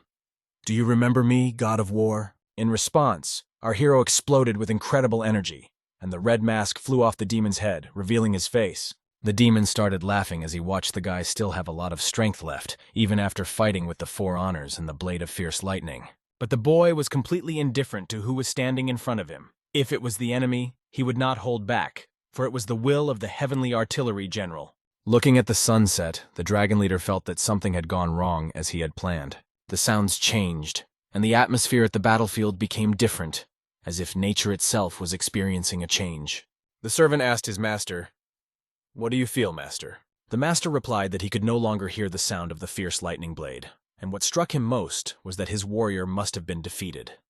The leader knew it was going to happen, but he did not expect it to happen so quickly. The servant could not believe that the blade of fierce lightning had lost. How the god of war had defeated him so quickly was a mystery. The master was tense, not having foreseen this development. But one way or another, the Lion League still had to move forward, and there was no other way out. The two elders must remember this moment. The servant asked what the master was planning, and the master replied that everyone was already aware of the situation, and Righteous Sword had received all the reports about what had happened to the Bloodplum clan. The Lord noted that it was not difficult for a fighter of Righteous Sword's caliber to predict the entire course of events. But there is another way to solve what has already begun, and this way is connected with the Lion League. The head of the Lions League is already assessing the situation. They have no specific reports on the events, but something strange happened even before the Lions League heard about the Frost Blossom. Jade Blossom's vice-chairman had already sprung into action. They realized who Hansang was and what their goals were. They were still convinced that Hansang had gone to Buon Island and it was about the god of war. This meant that she was not acting on orders but on her own initiative, and now Song is thinking about this a lot. For one of the leaders, it was an opportunity, the perfect time to end the discord between the forces that had been vexing them for the past 10 years. The leader wanted to convey to everyone that he, Hwang Bohungak, was bringing together a large gathering of powerful groups for one common goal. Gunak convenes a large gathering of powerful groups. They will come together to decide what to do with the remaining battle associations. For the first time in the continent's history, such a gathering known as the Grand Gathering of the Mighty Clans would take place, as the God of War battle had become a great occasion for it. Now it remains only to wait for the result to find out who will survive this confrontation. God of War or Maigunso. Gong Ak's servant decided that it was time to call in reinforcements, because no matter what, this warrior was at the limit of his strength right now, especially after fighting 4 opponents. His master pondered the proposition for a few minutes. In the end, he decided to mobilize all of the family's fighting power in order to protect Namgonsorian. He is sure that she is now the most vulnerable, living in fear and waiting to see who will win and who will die. Isn't that ironic? She was the initiator and never thought about the possible consequences. In this situation, she will learn that the Lord helped her, and she will definitely not stop her attempts to act on her own. And one question arises. Will the God of War not survive after such a difficult battle? But they can only observe because no one knows anything for sure. This case was extremely brutal, as he was opposed by a reborn corpse of hell, and even the God of War might not be able to handle him. The fact is that Mo Gunson was not fully formed. He was an entity described in ancient manuscripts. These records warned of unforeseen side effects that could not be avoided, and at this rate God of War could soon destroy Mo Donson. But thanks to Moang's death, the next reborn corpse will be closer to the ideal, and his death will be justified. At first, for them, he was only a label that needed to be eliminated. No one thought he would help them so much in their plan. The owner looked at the moon with foreboding, because soon he will have a new business. He had a brilliant plan. At this point we return to the battlefield, and our hero learns that before him is Mo Gunsong of the Mo family. He remembers meeting him before, but no emotion appears on his face. He just closes his eyes and says, "Okay, I got it." Moang looks at him and cannot understand why he is smiling. After all, there is nothing funny about this. He mercilessly destroyed his family, and this seems funny to him. Or perhaps the death of his father, who died in an ambush, seems funny to him. Does he despise his father, Dan Saya? He understands his anger, but let him not use it as an excuse for his anger. In fact, he couldn't recognize him when they met, because his appearance was so different from what he had been before. In addition, our hero saw him only once on Faithful Talent. It was their only meeting. But this man saw him in the cave of the North Ridge when he only saw his back when he ran away. But when the God of War heard his name, he immediately remembered and didn't even notice how he smiled. Moang noticed his reaction because he said that he was the second. And the whole reason is that it all happened because of him, because of the God of War. He starts the fight with a powerful blow towards Dan Sai. The impact seals him against the wall, shattering the entire rock with his body. In his head, the scenes that happened because of this scoundrel. The death of his father, death of his brother Quan Solon. The reason he turned into this is because of him. He is the cause of all his troubles, this cursed god of war. An incredible force fell on him like thunder in the clear sky. It is no different from the master's power. She was simply mad, unlike anything else, and this beast did not stop. The fire in his heart was doing its work. Dan Sai didn't understand how he was able to gain so much power in such a short period of time. But if he succeeded, then why did he hide from him then, my gunson? And then the god of war swings his fist. They collide fists with each other. Sparks fly in different directions. Their hands clashed, and it became clear who was dominating this fight. After all, the young master used the power of the general of the heavenly artillery. And Qi's thunder is directed towards this half-dead Hmong. His hand twisted and, at first glance, it should have refused. But for a corpse of hell, it's only funny if it's his maximum. This scoundrel's flesh began to grow, and he began to feel the hand again. After losing his soul, he gained something unusual. It is an invulnerable body that is not subject to any forces. The blow lands on the god of war, who flies and hits everything he can. He just falls like a toy from the blows of the scoundrel. He seems to have extraordinary fighting skills, and even the god of war skills won't help against his body. After the death of his father and family, he accepted Guok's offer to increase his power by transforming into an invulnerable body. It doesn't matter how big his wound is. After a few breaths, she will heal again, and he doesn't feel any pain, so it's impossible to defeat him. The young master begins to recover from hard blows. He's bleeding, and now he knows who he's dealing with. A big explosion sounded over the slopes of the area, shattering the silence of the night and causing a resonance in the mountains. The mountain began to collapse and crumble down, testifying to the incredible scale of the battle that was unfolding. The war god's disciple and Frostbloom watched the sight with alarm. They understood that the battle had reached an unprecedented scale and that Dan Seiyu was in mortal danger. Suddenly, 2 stars burst out of the chaos. One the energy of the young master, the other the corpse of hell. The god of war breaks through and tries to move further away from the battlefield to regain his strength. But the walking corpse of hell wasn't going to let him go so easily. The young master analyzed this incredibly indestructible opponent. He has incredible regeneration and an extremely strong body. He resembled Anli, just like Wan Gulak from the League of 5 Dragons. And the question arises, what is this scoundrel from the League of 5 Dragons up to? At that moment, the walking corpse of hell swoops in to deliver a blow of incredible force to our hero. He confronts him right in the air without taking a single step back. Incredible flashes spread in all directions. They move from place to place. The indestructible corpse did not realize that although it was still alive and breathing, its essence was already superior to that of a human. After all, he is an invulnerable reborn. And even when our hero struck him with a powerful blow to the leg, she suddenly breaks away from the body and flies to the side. But this is not a problem for him. The leg quickly turns and grows with the body. This reborn member of the Moin clan shouted, "God of war, I surpass your strength. I will destroy you. I exist because of this power." It was necessary to invent some strategy to confront this enemy. Dan Seiyu scanned the area, looking for any detail that could be used. He decided to strike with all his might to test his theory. This threw the enemy aside and ignited his wound with artillery fire. Standing on level ground, he looked intently at his opponent. He, even when something in him was destroyed, instantly began to regenerate. Looking at the chaos they have created, it is clear. It is extremely difficult to deal with. The young master cannot interrupt the flow of his internal energy, which is perfectly combined with the external, surrounding his body. This is a real state of awakening, in which all nerve endings of a person are activated. Rosazzi uses the opponent's veins.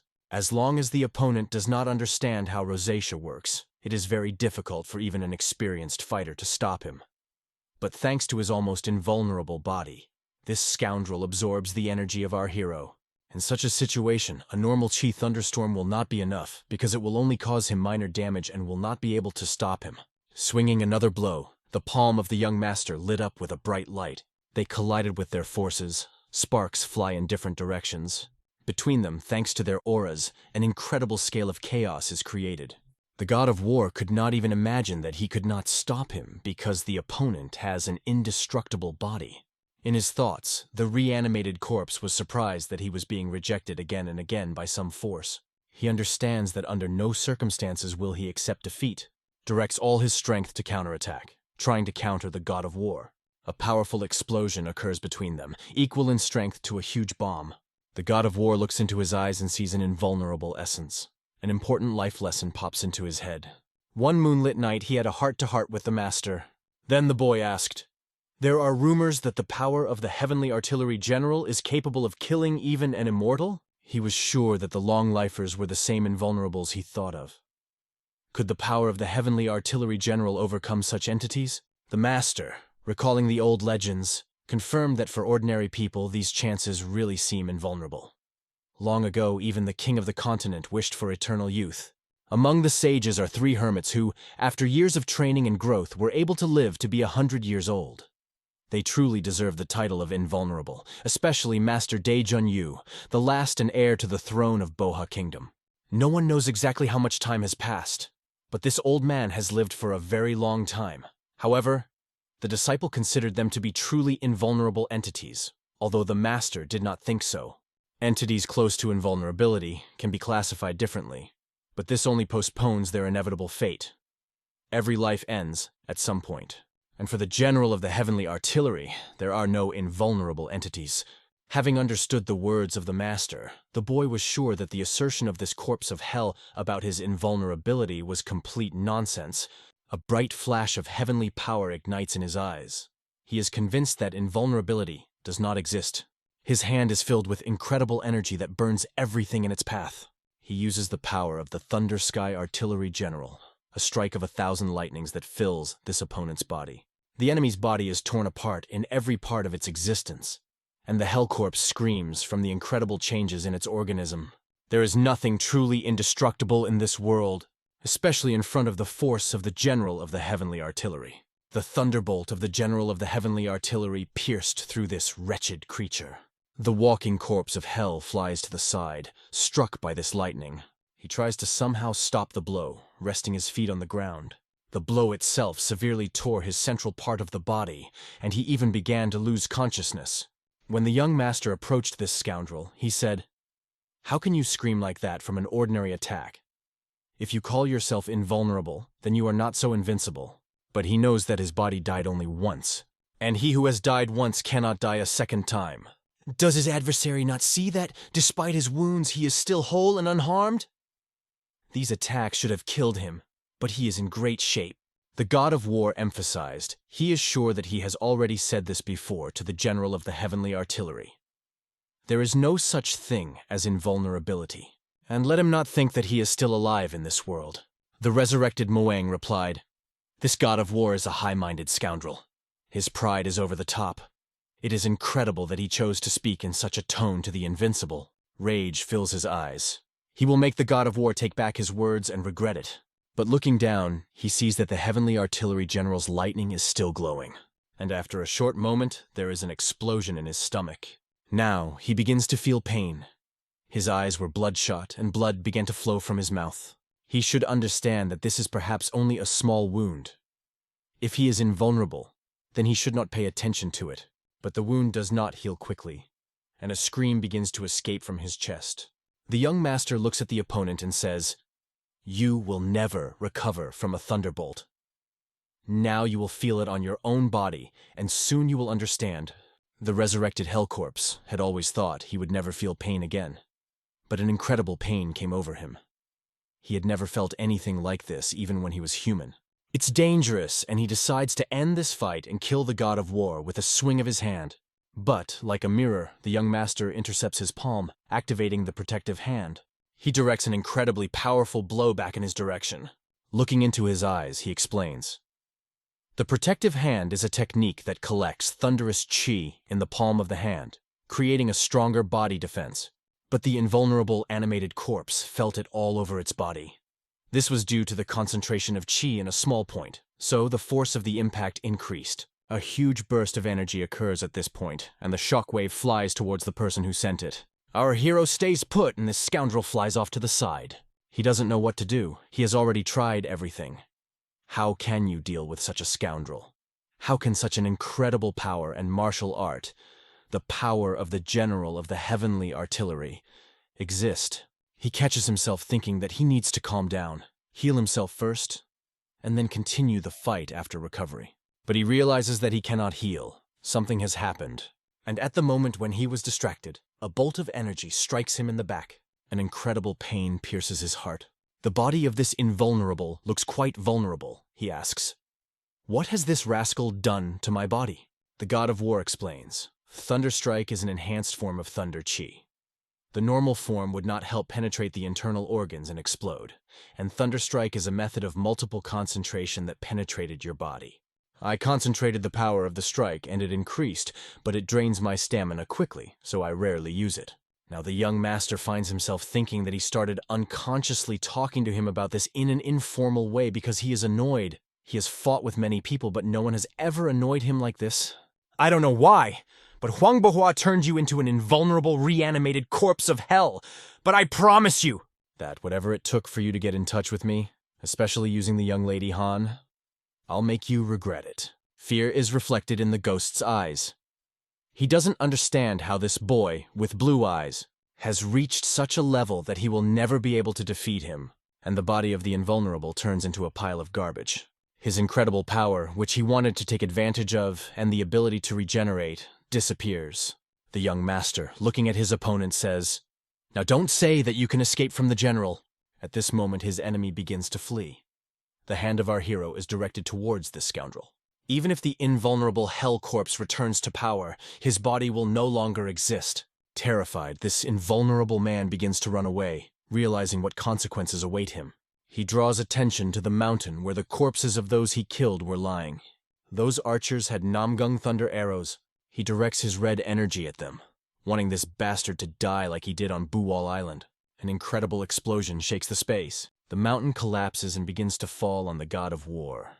He looks at it and realizes, just like on Xinyan Northridge Island, every time he meets the Mo Young family, something starts to explode. Chaos begins to engulf the island, turning it into a huge explosive mass. The earth and the mountain split apart from an incredibly powerful explosion that shook everything around. Frostblossom could not understand how such a huge explosion could happen, and retreated before the sight. She searched for Master Dansaya in this chaos because she was very worried about him. In silhouette, she only saw him standing motionless as a huge piece of debris fell on him. His disciple tried to somehow save his master, but he did not even move or look back. He could not believe that his mentor could die like this. A powerful explosion rang out several more times, covering the entire Chaos Island. On this moonlit night, the island experienced incredible destruction, the likes of which had never been seen before. Frostblossom searched for the master but could not find him. They were shouting, trying to somehow reach Dansai, but it seemed that he was no longer there. They did not believe that he could die so easily, but they could not say that he was alive either. Suddenly, one rock begins to rise thanks to the hand of the young master. He thought he had stopped all the rocks, but this one flashed past his gaze. And even though he missed that rock, his training is still not good enough. He was upset because that scoundrel ran away. After the lightning strike, he won't be able to go far, but unfortunately they lost Mo Gunsong, who might show up later and be a problem. It is important for him to find him now, because he must die at this very moment. And then he heard that he was being sought, the voice of his disciple calling him. The young master realized that Hansu is now on the island. But how did he end up here? He appeared before their eyes, and they rejoiced that he had survived. No matter how, he always survives. Frostblossom looked at Dansaya and was there too. But why are they all present right here? And this is no longer an illusion. The young master approaches Miss Dansai, and he begins to hug her, realizing that he is glad that everything is fine with her. She asks what Dansayu's master is doing, but he's just glad that she's okay and safe. After all, if she had not survived, he would not have been able to keep the promise he made to his master. He is grateful and very glad that she is safe. But she does not understand what he is talking about. Hansu thought that this incident should be kept a secret from Miss Suhu, and she should not know about it. Then the young master promised Frostblossom that she would never let danger touch her again. He asked Lady Khan to return with his apprentice to accompany her. They need to go to the Jade Flower first. When asked what he meant by why they had to get back together and leave the master, he replied that he needed to complete something, and what happened today is enough to cause a lot of outrage among the locals. He still can't get rid of the main culprit. The woman is still alive. This incident started against the will of the young master, so he will finish it according to his will. And hundreds of people have already died. Killing one more person won't change anything. We return to the Iron Combat Association. Namgoon's family is in turmoil right now. The girl does not understand what to do now. Even if the Four Glories and one Bu Wei lose, her uncle is the best in the Namgun family. Moreover, 100 archers with thunder arrows and the head of this association cannot be defeated in any way. She has nothing to worry about.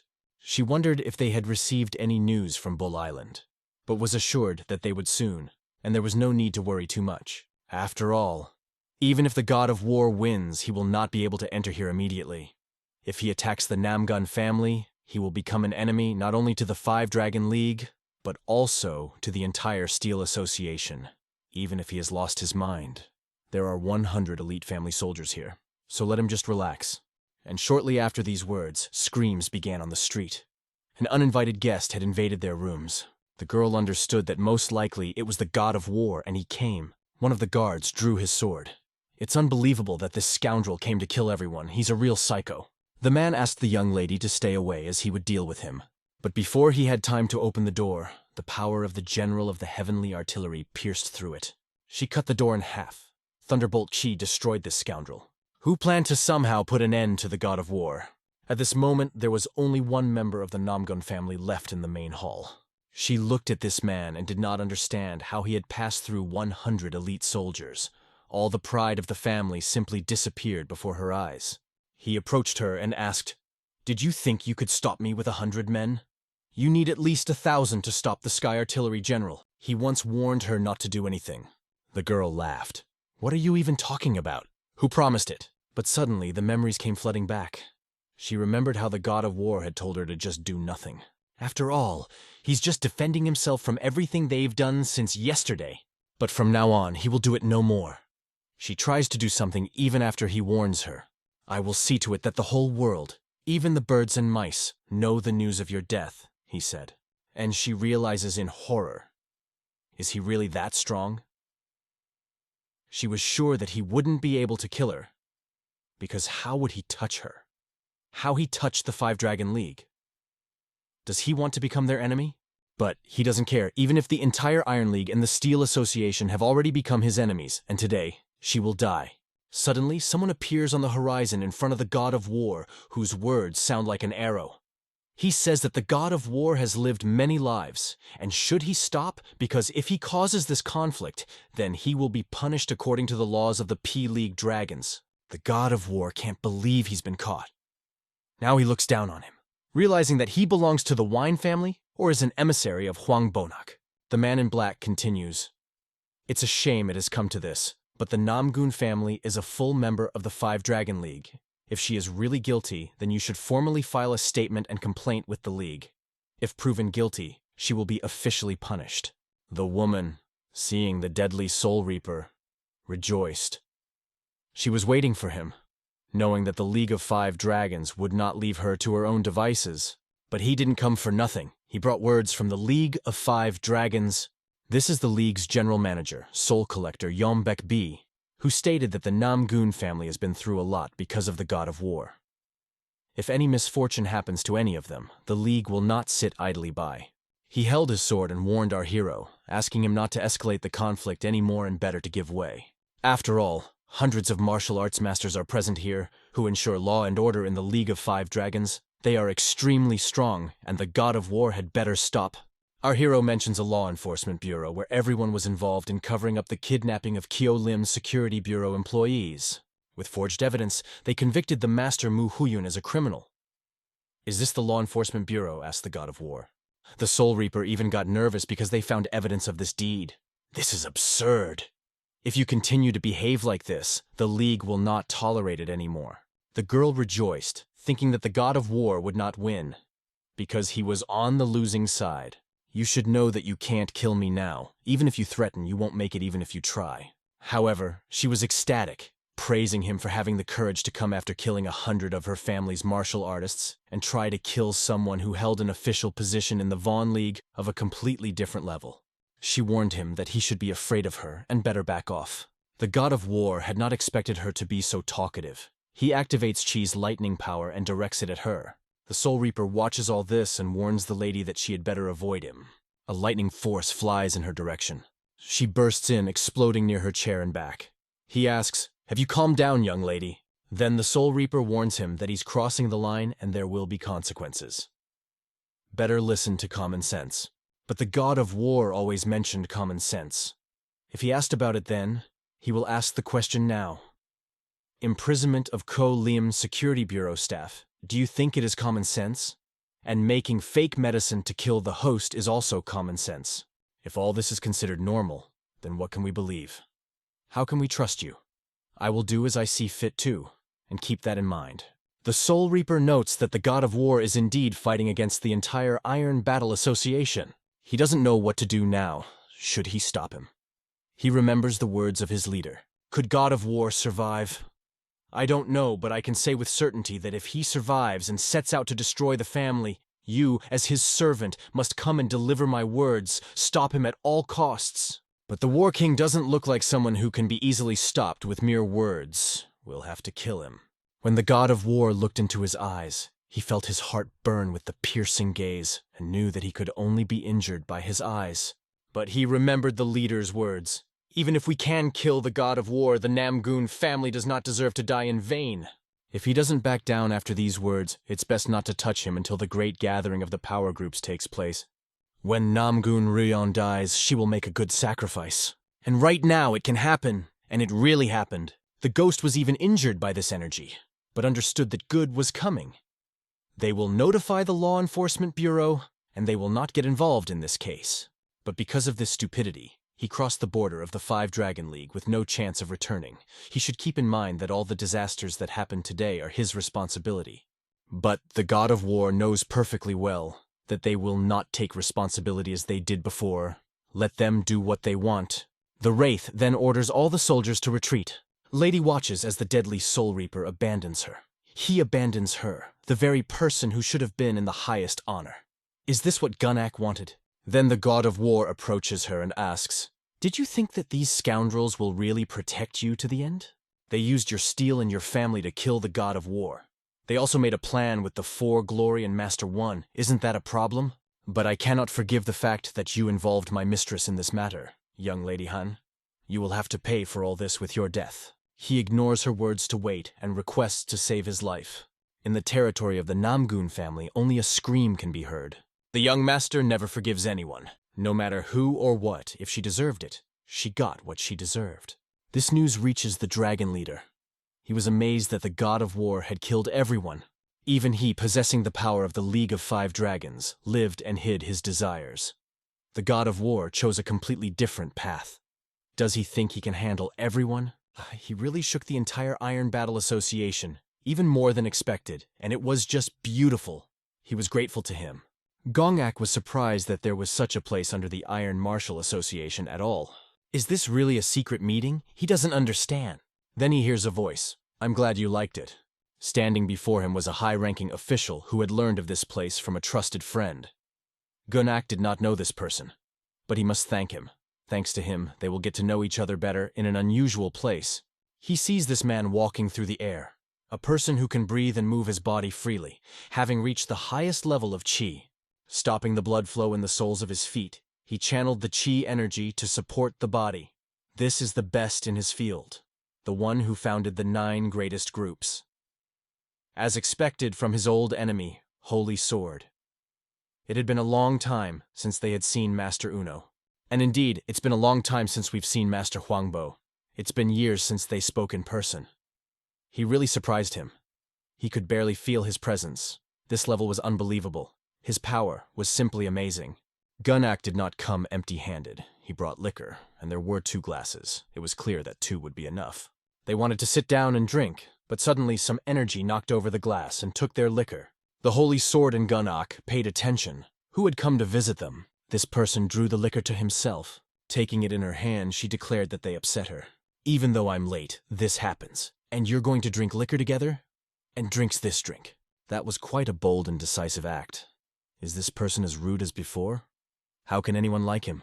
But this person stated, "If you are embarrassed that you forgot a glass for me, don't worry. It's normal that people at Gunnak's age forget everything, and their age limitations only show when they die.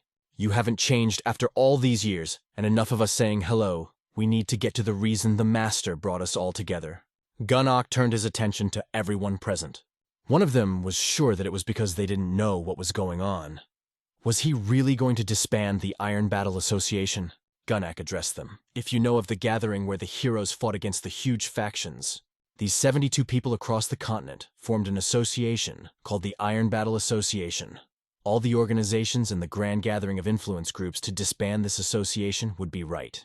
One of them remarked, "If you're talking about what happened in the last 10 years, maybe you mean that we've gone our separate ways. That is, this union, which can last more than 10 years. But it might sound like a remark, and Gunnak won't object to the idea. Everything will be decided at the grand gathering of influential groups next month." The real reason he gathered them for a secret meeting was because the association was caught in a storm. Dan Sayu was used to the fact that the Namgun family, which had ruled for 100 years, suffered losses close to destruction. Everyone knows that it is the most prestigious and has contributed greatly to the mainland.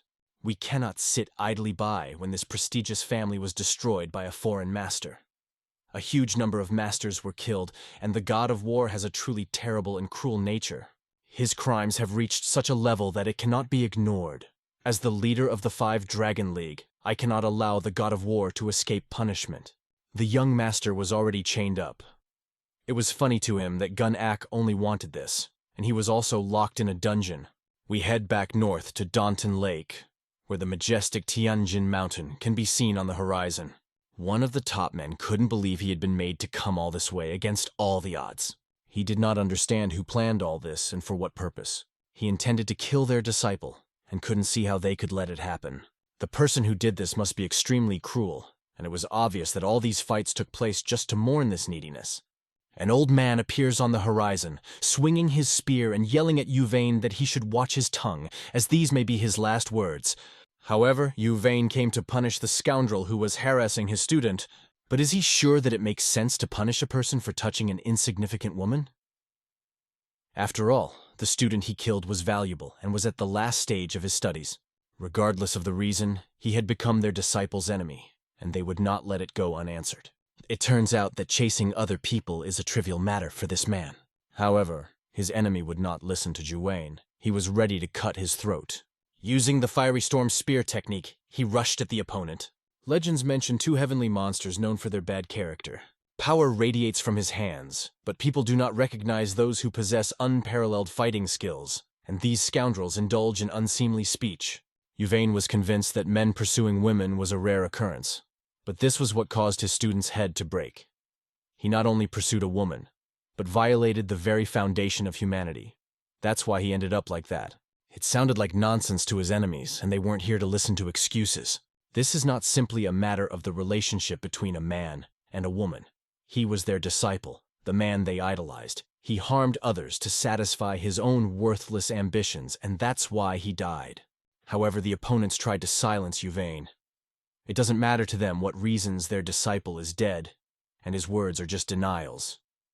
Even though he is one of the 3 tyrants that people call the invisible dragon god.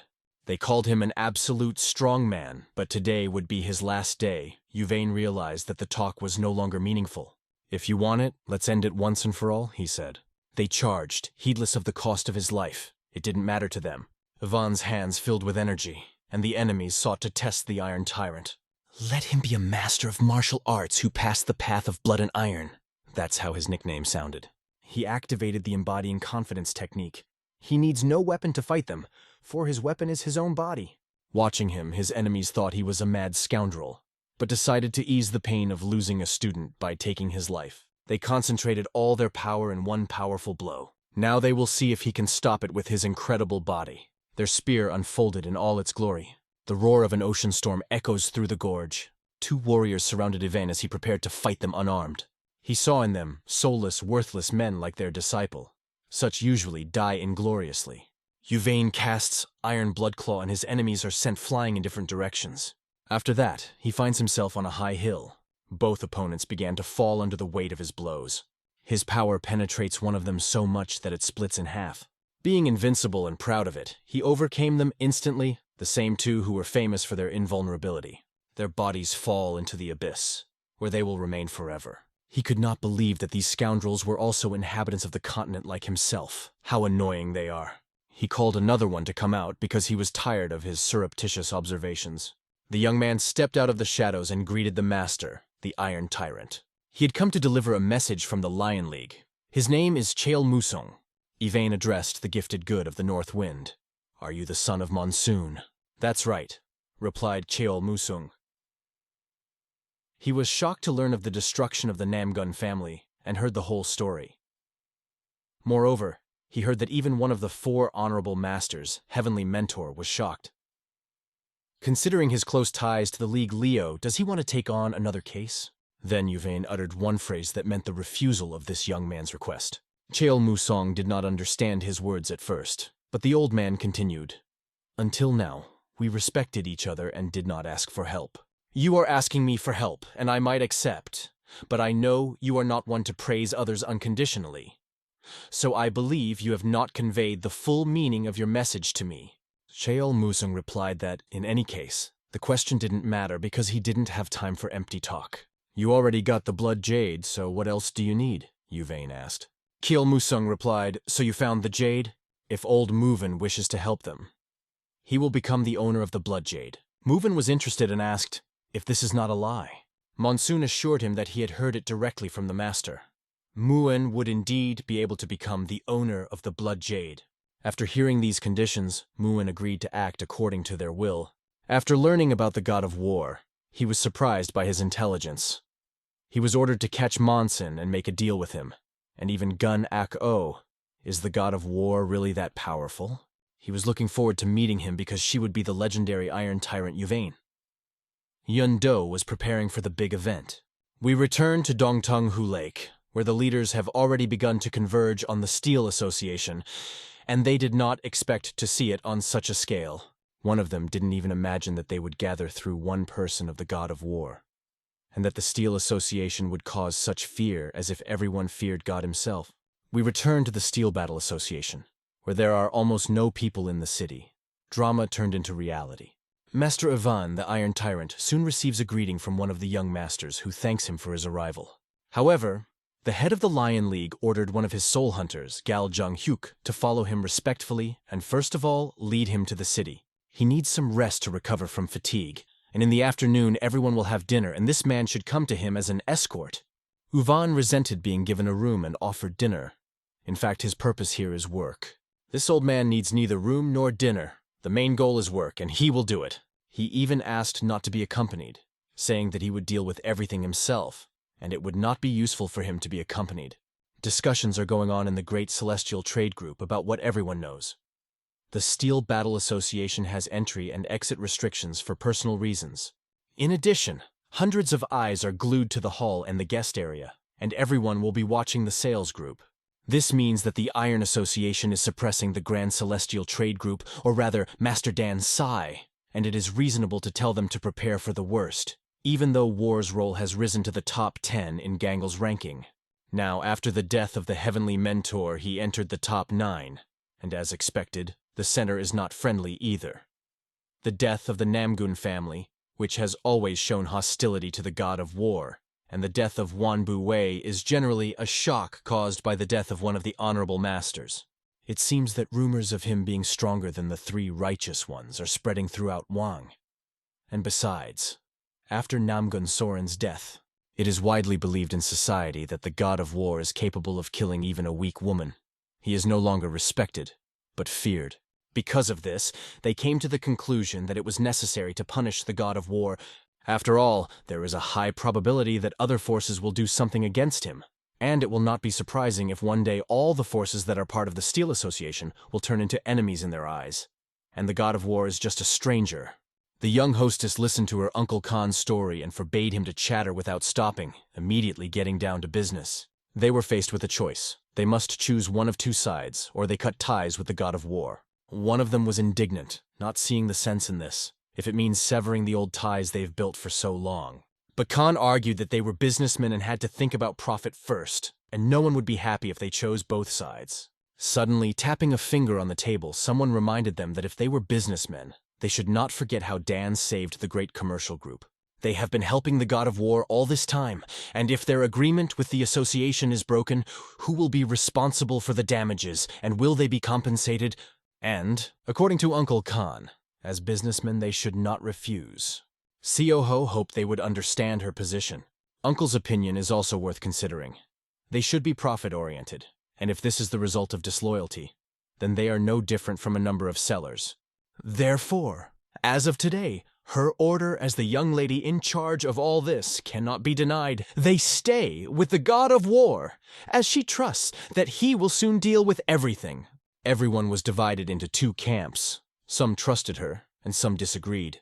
But she made the decision not because of a personal relationship, but as a business calculation, having considered all options. Perhaps in the future, she assures everyone that the decision is considered and asks them to trust her. Soon the young lady is approached in the sales group. Song Yang needed to find out something, and she had some information. She whispered to the young hostess about the overheard conversations. Seho didn't understand why the head of the league was doing this. She quickly ran to the main courtyard and couldn't believe it had happened. More than anything, that scoundrel had already made a deal with her, and now he defected to the other side, easily breaking his message and promise. After all, he promised not to interfere in all matters related to the god of war. His promises were just words, and the Five Dragon League is up to something and has some plan. Seho realized that she was missing something, and someone forced a change in the league's position. The sage stood on the eaves and thought about everything that was happening. Suddenly, he met a young girl whom he could not even imagine here. Because now, it is still early. She told him to go inside and do it quickly. After all, they had guests. The head of the Lion League, Chimusong, has already arrived at this structure. The steel tyrant in front of them, Yuvain Hendo, was the same level as the god of war. What a miracle! She never expected that they would face each other. And the fact that the steel hermit was the leader, no one knows where that came from or what they are planning. Dan Sayu turned to Mistress Ho. This is Master Yuan. He greeted the hostess, the leader of the great heavenly trade group, calling her the best. He'd heard many people speak highly of her as an extremely independent woman, and to be honest, he wanted to meet her if they had the chance. But suddenly, he boiled with anger and shouted at her that she was an ill-mannered girl. How can you be like that? You don't know that there are guests here, and you call my name impolitely? The girl looked at him, realizing that, as expected, the third rank had the same energy as Chi Monsoon. Then the god of war forbade Master Yuvain to be rude to her, because she is the center of the great heavenly trade group. If you insult her, I will not forgive it. Divine power was felt in his hands. Yuvain, looking at her, realized that it is better not to contact her. The air was heated by electromagnetic waves of tension. When the young lady asked if she was okay, she took a deep breath. She tried to control her breathing, apologizing for interrupting the discussion and asking for forgiveness. And, turning to the god of war, she decided to settle the situation and asked Master Muwain to forgive her. He looked at this god of war, and now he understood what kind of man he was. Dan Sayu realizes that they really had a discussion against him, but if they don't think deeper, they'll be in trouble for invading without warning. Muwain thought, it looks like he's going to read me out, but he does not dare to do this, because he is simply amazed at what purpose he came here so early. After all, maybe he has come a very long way and wants to argue with the young lady. Or is it related to an incident related to him? Maybe he came here on behalf of the Battle Association. What does he want? Muwan then gets up from his chair and sees that the god of war likes long talks. He came here to settle something. But is it possible? The god of war thinks to himself. He knows it won't be easy, but he doesn't think it's impossible because he has a plan. Since Yuvain is a great iron tyrant and always confident. But he feels nervous in front of this man. This could mean that he really is the god of war. He thought that the information that the god of war had risen to a new level among the 9 strongest men after the battle with the mentor was an exaggeration. But even if this person looked calm, he felt that he possessed an energy that could suddenly turn into a storm. With his eyes filled with calmness, he is sure that it is not for nothing. He has achieved this through many hardships, and it is very difficult to develop such martial arts. Can someone at this age reach this level?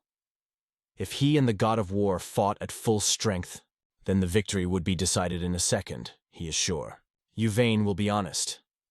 Until the moment he met him, he was just interested in learning about the god of war, and he had no intention of fighting him. But when he saw him, he saw nothing more desirable in this life than fighting him. The young master looked at this old man.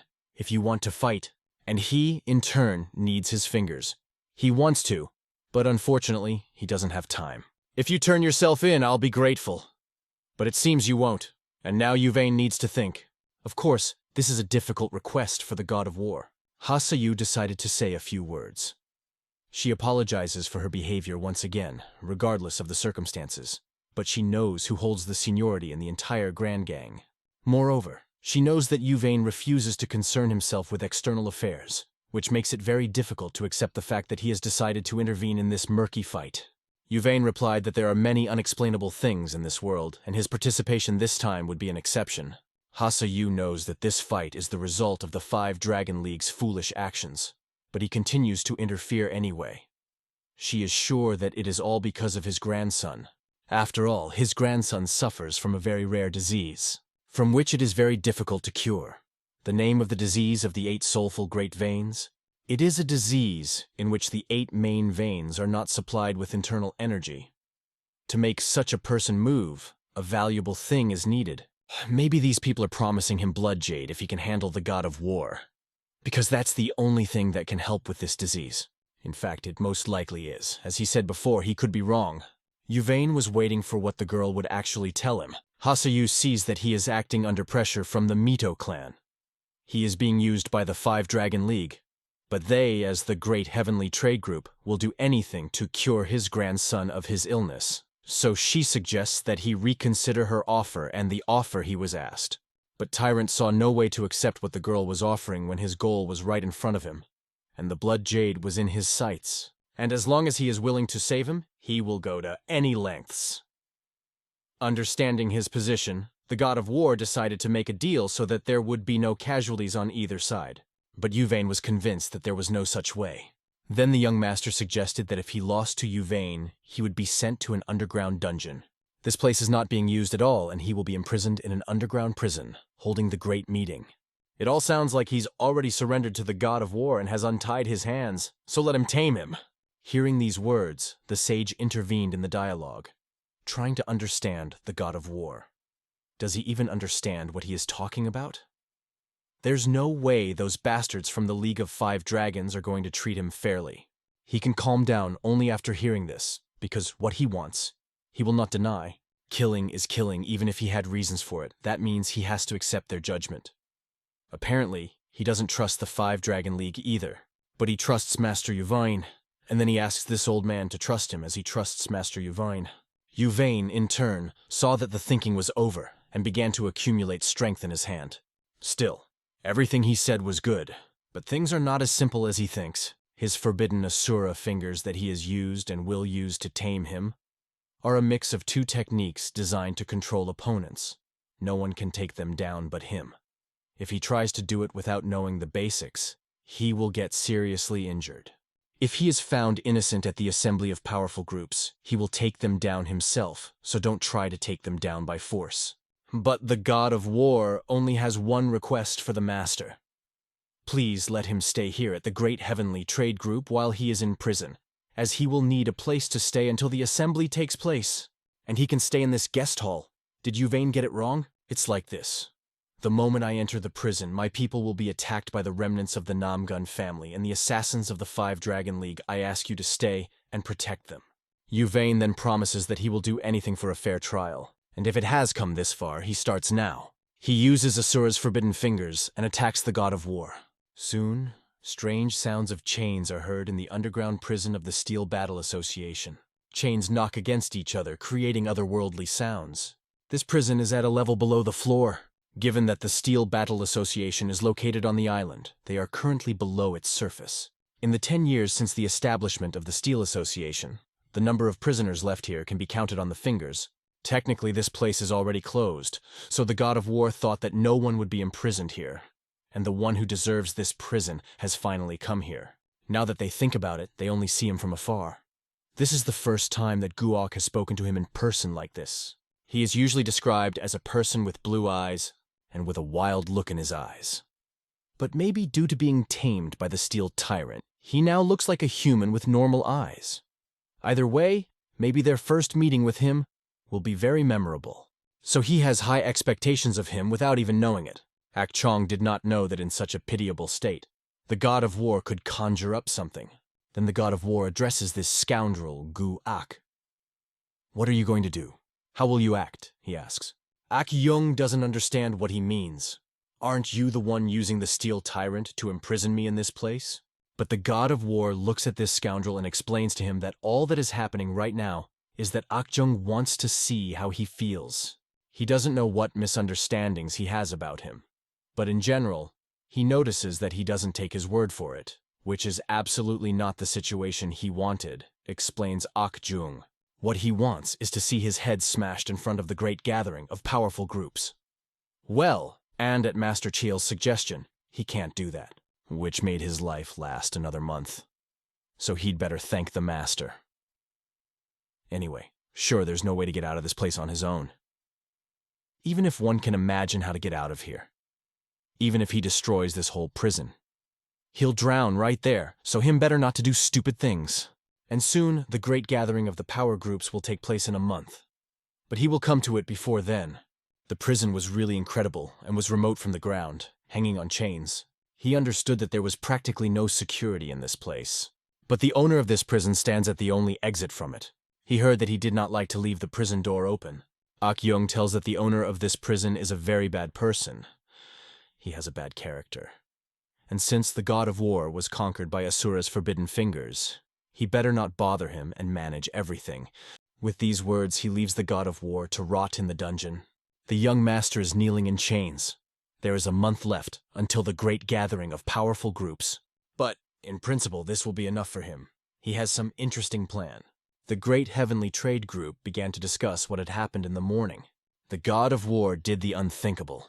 He volunteered to be taken to prison and was delivered by the fourth tyrant. The sage cannot even imagine the reason for such an act, but he understands that he could not decide to do it just like that, and, without a doubt, he was up to something. One of them, a bandaged member of the Namgun clan, admits that this is all because of his family, and it would be better for everyone if they back off and surrender. The disciple asks him not to blame himself, as the god of war would have faced the League of Five Dragons anyway. Because they had come too far, it was inevitable, and now they had to move forward without looking back. But will they be able to make the right decision at the meeting? Most likely, they will find many excuses to kill him. The sage also realizes that the god of war could at least tell them his plans before acting. It annoys him that he doesn't understand his intentions. In addition, he simply surrendered to arrest. It seems nonsense. He did not even inform the hostess about it. She wasn't aware either. Maybe something would go according to his plan today. But ever since he entered the battle association, everything had been a preparation for this day. She realized this when Dan Sayu said he wanted to be arrested. What is she talking about? She doesn't know, but she doesn't worry because she heard that Asura's forbidden fingers are one of the most powerful techniques in the world, and only the owner can get rid of them. She hopes that the blow she received was also part of the plan, and the god of war is in control. A sage finds no place for himself. He wants to get to the bottom of everything. In his mind, it wasn't all that simple. Regardless of the strength, he could never have guessed that the steel tyrant would use this technique to subdue him. He can only wait and believe in the god of war. The master has really gone beyond all limits and solves these issues in a complex way. But the fact remains, for his sake, the meeting of the powerful groups will be held. And this means that everything is serious. And he will be at the center of events. Mistress understood. She thought Master Chiol of the Lion League had broken his promise. In a month, the Steel Combat Association will be disbanded. Disbanding an association is like dividing the world into 3 parts. And when the world is divided, everyone will do whatever they want because they won't have to keep an eye on each other. Some people will release the forces that have been holding them back. If they continue to pursue their own goals, everyone will forget about the god of war. In this way, Guak distracts everyone, and no one will threaten him in his attempts to get rid of the god of war. He decided to do this after the scandalous destruction of the Namgun family. When the Steel Battle Association is disbanded, things will quiet down. Mosun's offer to detain the god of war has broken Huangbo's plan. Perhaps it is due to peaceful speculation. The girl had a request to the elder. She wanted him to help her and whispered in his ear. The sage, hearing her words, thought she was joking. But it seems that she is serious and trusts him, asking to keep everything a secret. She asks no one to report what she said. She wants him to arrange a meeting and fulfill her request. Their friends noticed that they were hiding something, and the god of war disciple noted that he wasn't the only one who couldn't keep up with the pace of the conversation. Moving on to the Lion League, some people can't get enough of god of war getting himself arrested. It just makes things more boring. When asked why he is disappointed, He admits that he did not reveal his potential, did not use his powers, and simply gives this diamond away. He was nevertheless praised for his efforts and given the promised blood jade. The tyrant looked at him and realized that he was real, but the main reason he can take it is to live the month before the great gathering of the power groups. Then this crystal will go to him, and he will send it to his grandson. The fourth tyrant closes the crystal and does not answer. The old man's offer to stay with the great heavenly trade group was rejected, much to his dismay. But he still made a promise to the god of war to take care of his people. This means that they have entered into a contract. The fourth tyrant made a promise and must keep it. He can't believe that the grand gathering of powerful groups will actually take place. It surprised him. He is interested in Master Chaol's opinion on the matter. It looks like they want to disband the Steel Battle Association. But one of the three powers in the world thinks otherwise and is working on it by deciding to call a meeting. The fourth tyrant asks if they have already decided to betray the god of war. But what does it mean to betray? They were once on the same side, and even the master can't decide what to do with the god of war. So he decides to offer a compromise. In a meeting with Master Huangbo a few days ago, he proposed to kill the god of war before the great gathering of powerful groups. They did not know whether to regret this incident or to let it pass by. In any case, it is necessary to act fairly because they are considered an important benchmark. But Akjung emphasized that Namgun's family was brutally destroyed, and she played an important role. The god of war must be punished for this, because he harmed the Steel Association. He questions their alliance and allies, and Akjung also has to hear about justice from the Holy Sword. It's humiliating. The Sword Saint admitted that if he said derogatory, it was rude. But he was just saying it. He offered to calm down and not look for reasons. They need to make a fair decision. All, of course, well done, but they definitely do not know the truth. Defeating the god of war won't be so easy, so they will hire someone who can defeat him and imprison him. This will be the reason for the necessary grand gathering, and until then, everyone will decide what to do. The fourth tyrant understands why he was used. He realizes that he is accused of betraying the god of war, but he made a promise on the level of domestic cattle. If such promise is not considered valid, the god of war and head of the trade group are aliens who were able to attack a prestigious family to seize power over the mainland. He cannot simply watch as aliens from other lands seize power over their territories. Designs in which the mainland is the center of the gods of war world are considered a violation. Judging from this gathering, Tyrant understood that they had eliminated their opponent in order to preserve prestige. They don't want to get their hands dirty, so they used it. After all, the young lady from the Heavenly Trading Group was only playing with him. The Tyrant's existence became a joke to them. He cannot accept it. Even though he did it to get the blood jade, he still has a nasty residue. Anyway, there are Golden Dragon columns in the Lion League building, and he doesn't understand if Che Musong is planning to become an emperor. Although everything seems to be going according to plan, he can only hope that in the future the fourth tyrant will make him pay for today's humiliation. His next target will be Che Monsoon. In the association of the Jade Flower Group, Frost Blossom meditated in her favorite spot. She could only think of one person she had seen recently. She did not understand that the god of war, Dan Sayu, was not giving her peace and left many questions. She did not understand who he was and why she was constantly thinking about him. But when she looked at him, she remembered the master she once saw in her life. These thoughts did not allow her to sleep peacefully at night. She was tired of thinking so much. She had a headache. Something was wrong. Every time she thinks of Master Dan Sai, an image of an old man appears before her. And after that she has a headache. Maybe Master Dan Sayu is somehow mysteriously connected with this. Then she hears rumors on the street that the god of war has been arrested. The warriors had heard that he was being held in an underground prison under the control of the Five Dragon League, and that sounded like complete nonsense.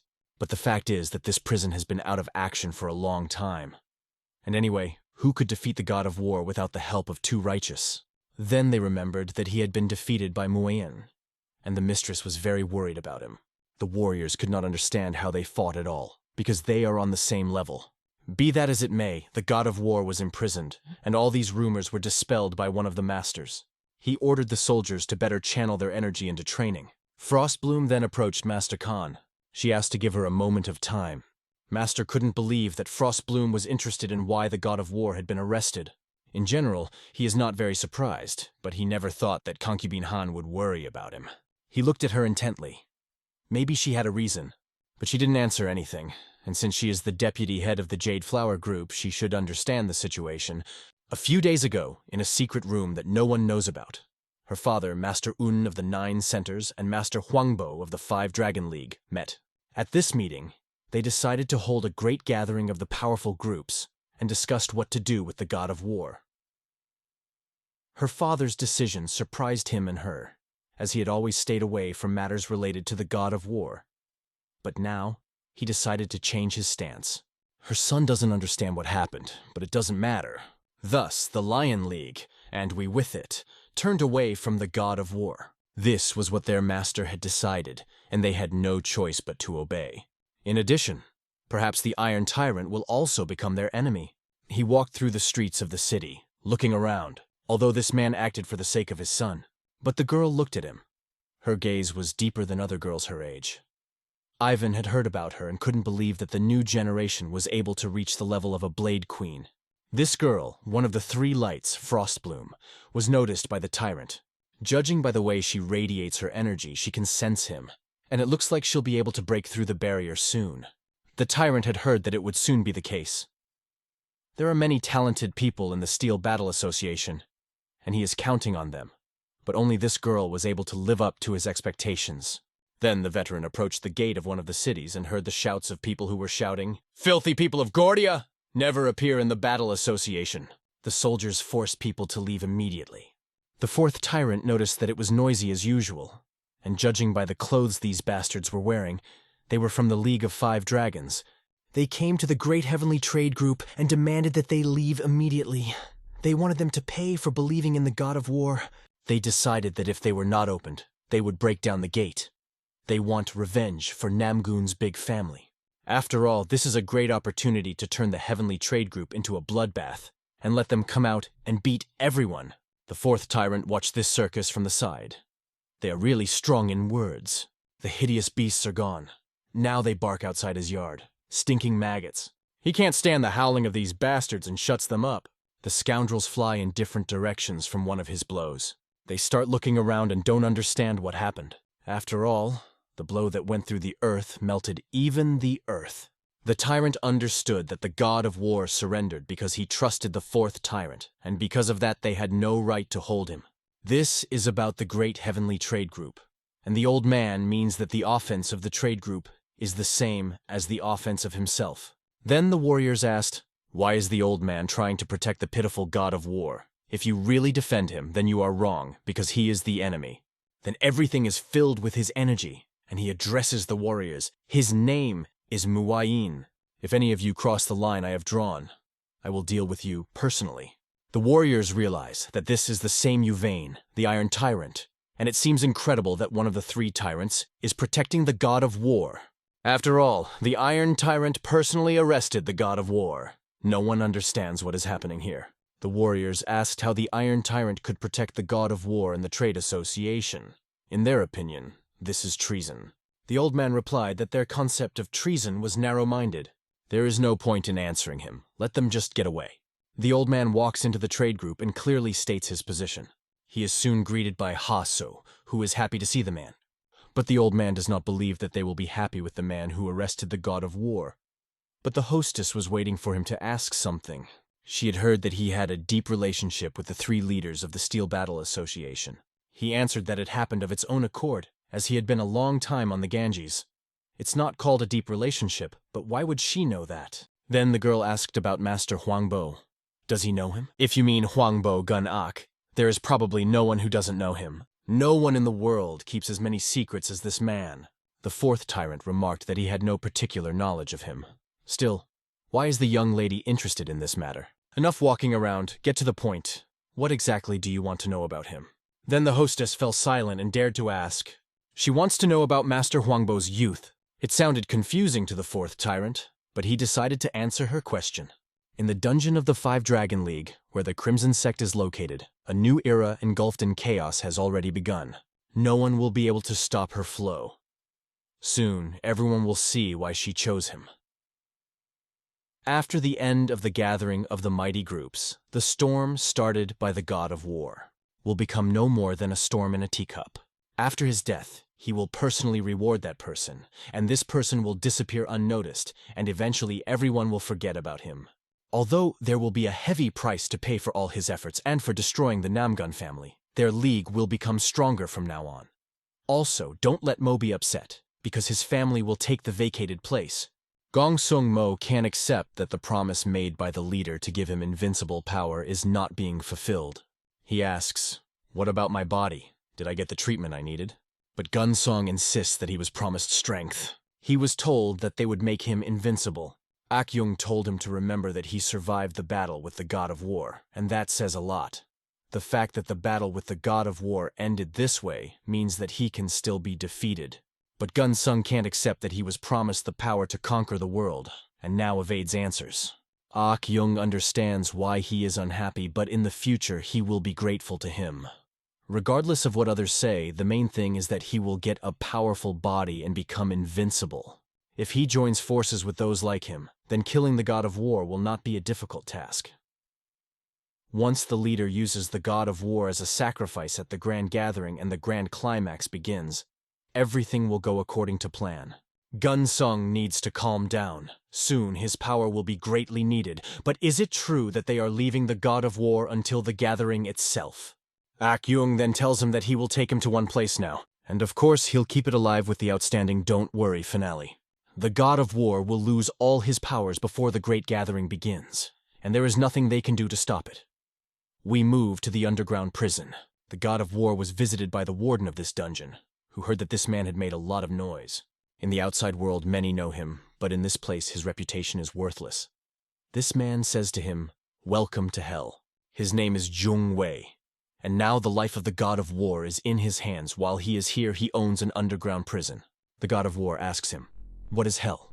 If you want to see what hell is like, you'd better come outside and I'll show you." Young Wei looks at him and sees this brat taunting him. One of the guards wanted to rip off all his limbs. Another guard wanted to tear out his tongue. It all boils down to one thing, though. Jong Wei wants it too, but the master has other orders. He has no choice. No matter what happens to him inside, the main thing is that everything is in order on the outside. But let this god of war not worry, because he knows how to disfigure a person from the inside, even if he's beautiful on the outside. Jung Wei looked over his face, which was said to be beautiful, so he would start with the most prominent. He takes him by the skin of the face and says, "What a beauty." Hits it in the face, emphasizing that you shouldn't believe the rumors. It turns out that it is not his face that is beautiful, but his noticeable hands, tender little hands as they are. He looked at his own and doesn't understand how he does it. No matter how much he trains, his hands never stop being rough. He is directly jealous of him. He throws the needle right into his hand, which pierces his skin. It seemed like a small thing, but suddenly the hand explodes. Some poison seeps into her. The whole body is in pain, and it swells with blue pus. The young master feels that the veins show even on his face. Jong Wei is sure that he is in hellish pain right now, and can't even use his skills. But in spite of all this, he did not even cry out. It holds up well. But that's just the beginning. He's going to close all his veins, so the blood stops flowing, and make him feel so much pain. He scatters needles over the body of the young master. I wonder how long he will last. Jung Wei is going to destroy every cell in his body, and in less than a month his soul will completely submit to him. We return to the dungeon of the League of Five Dragons. Akyung brought him to a place to show that he would be reborn as an unkilled corpse. There are 5 such corpses in this place. Together with him, they will become powerful beings useful to the whole world. Gong Song had heard that one corpse was a serious threat even to the 3 tyrants. This meant that he would have enough power to overturn the entire martial association. The question that remained was whether the leader was worried that all these corpses might stage a coup and betray him. Akyung focused on the fact that he was thinking about it now too. But why should he not think about it? He doesn't even know. Akyung explains that he has nothing to worry about. It is impossible to betray him. After all, these corpses are the work of his hands. Their souls are separate in a convenient place. Their consciousness is one with his. Therefore, they obey his every command. He has no desire to rule all the corpses harshly, and he offers conditions that are beneficial to all. Regardless of what they do, the main thing is that they do not interfere. A monk appears on the horizon. Greetings, Master Akchon does not see the leader. Where is he? But Monk Young-jae has completed all the important work. Now he is checking the condition of the last material for the ritual. They need to make sure that the mystery and the monks are the best at what they do, so they can't interfere with their plans. In general, ActionToon doesn't care. The main thing is that nothing harms the plan. And the question remains, who does this monk catch for so long and work so hard on this body? And she was keeping an eye on Frostbloom. It seems she has a headache and doesn't know how to cure it. And it hurts him so much to see her suffering. He wants to approach her and heal, but in the unstable state of a monk, he cannot just approach her, he apologizes to her.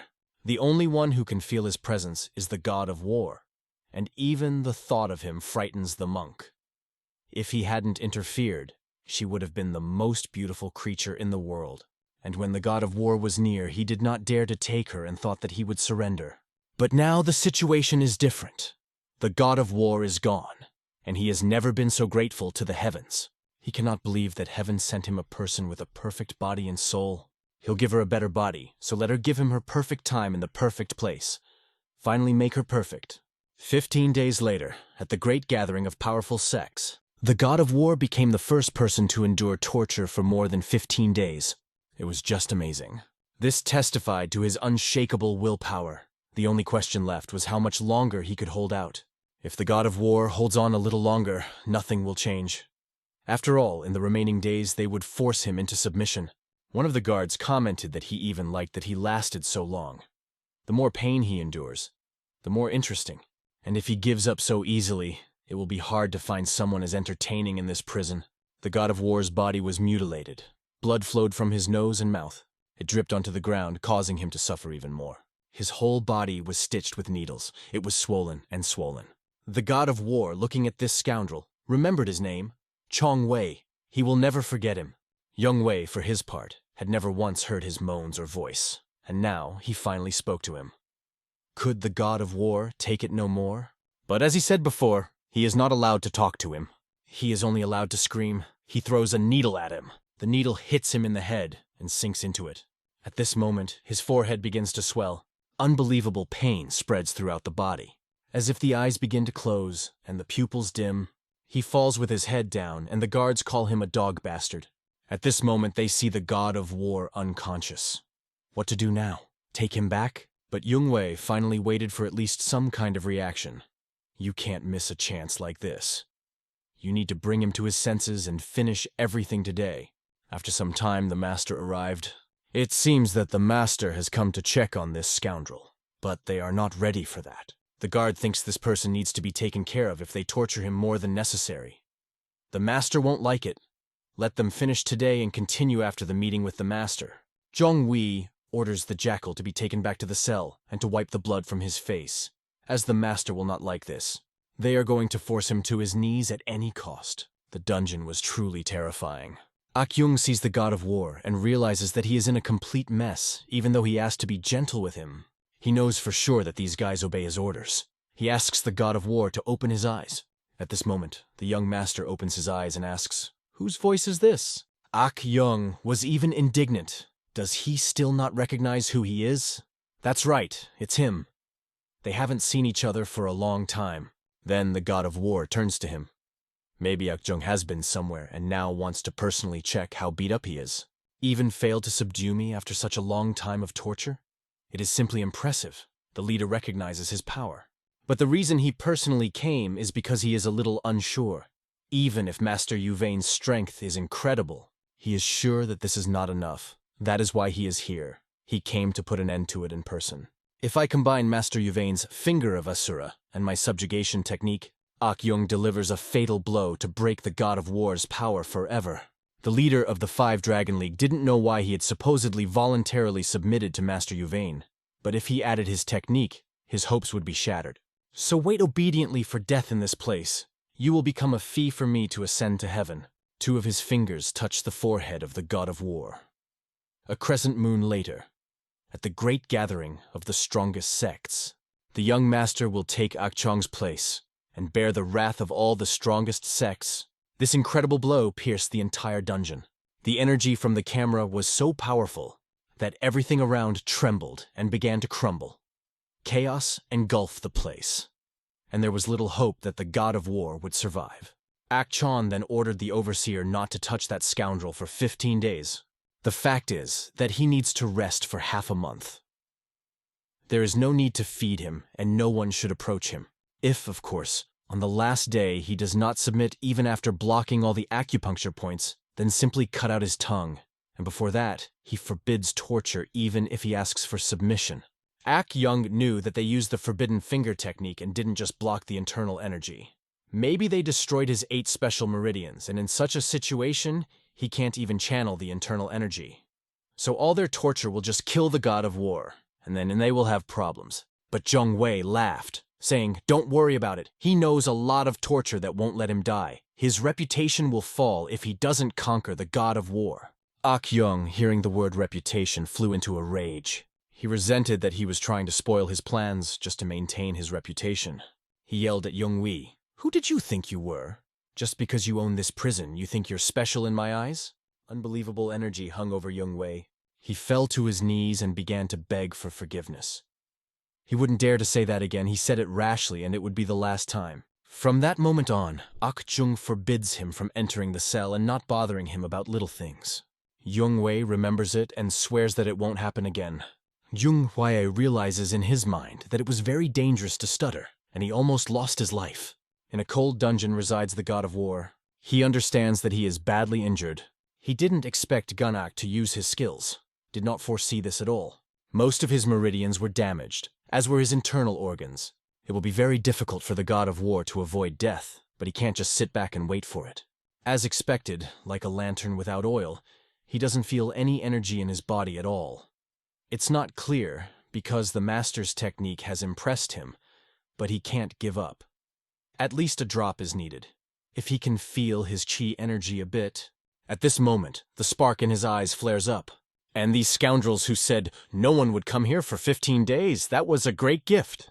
That's what the god of war needs. And that scoundrel Jung will really regret not killing him today.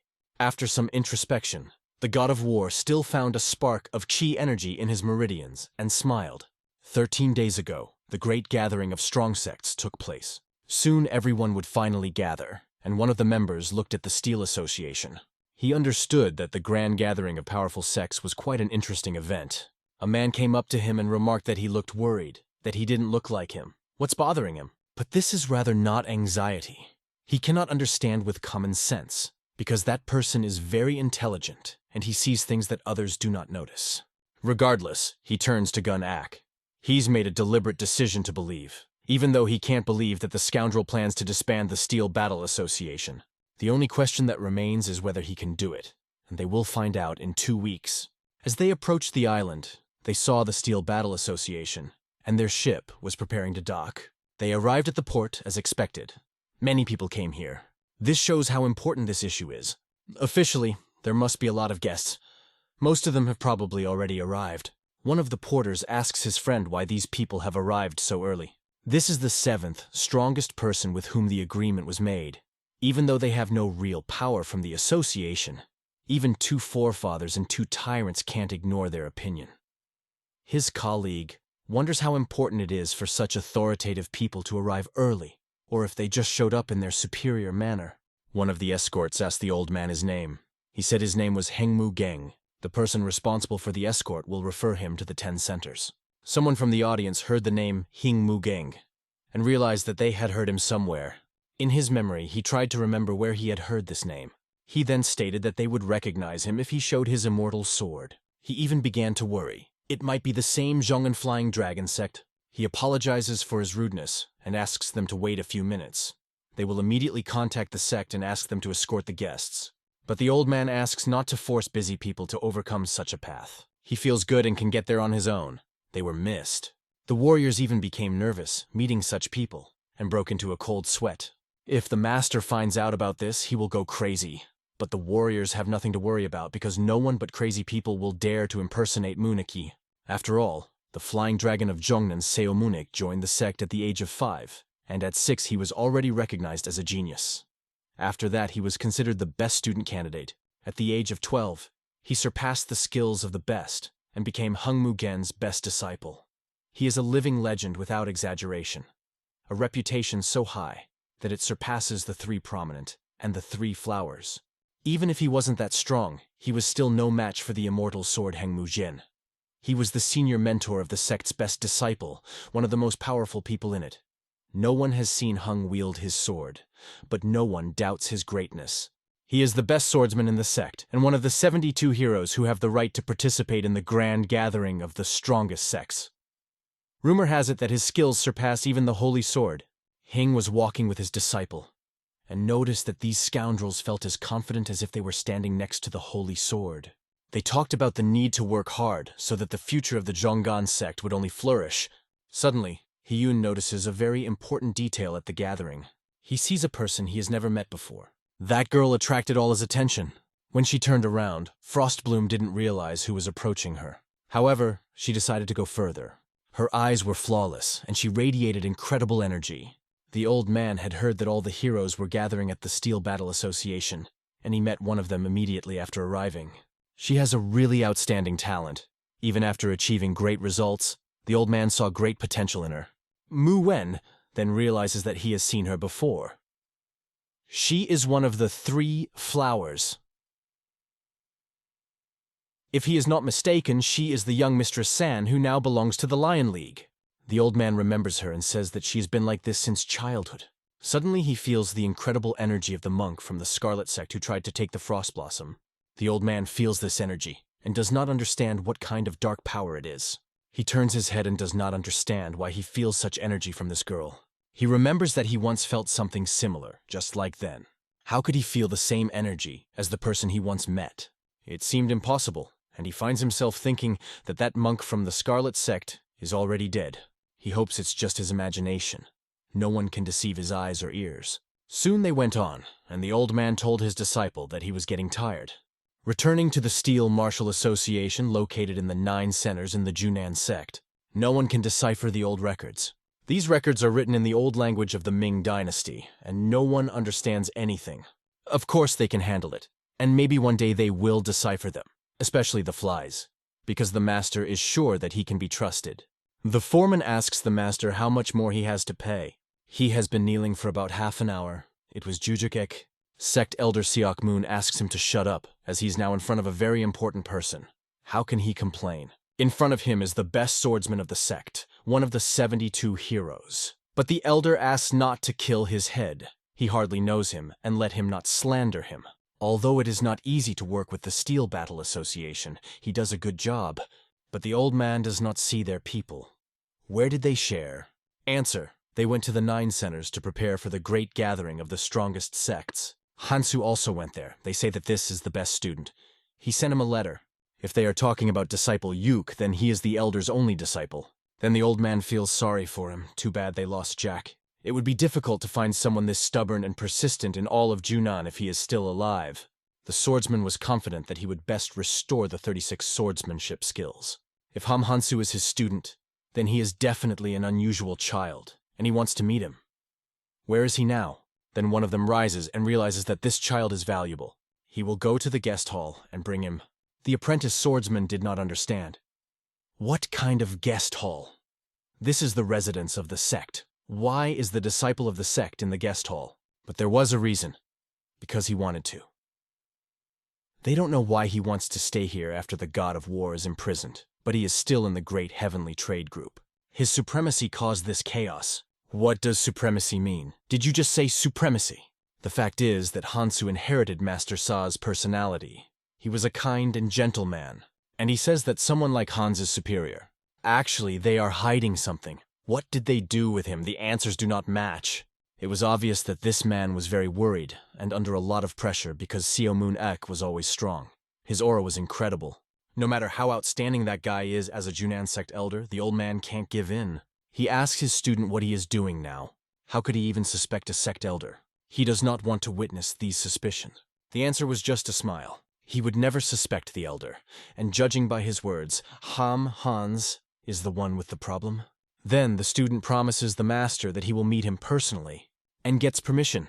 Representatives of the Steel Association are nervous. After all, they will have problems. If the elder meets Hansu, he will know for sure that they treated him badly, and the punishment doesn't matter. If Hansu really wants to live in the sect, let the disciple give him whatever he wants. The student accepts his words. He appeals to those who stayed there. Let them escort him to the city where Hansu stayed. These warriors break into a cold sweat and do not respond. After all, they have nothing to say. They fear the consequences.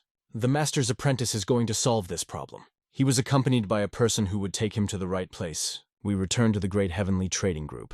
A letter came from Uncle Jan. He informed that all preparations are completed, and he will send the results of the investigation very soon. He has great insight, and the girl still needs to do a few important things for him to help her this time.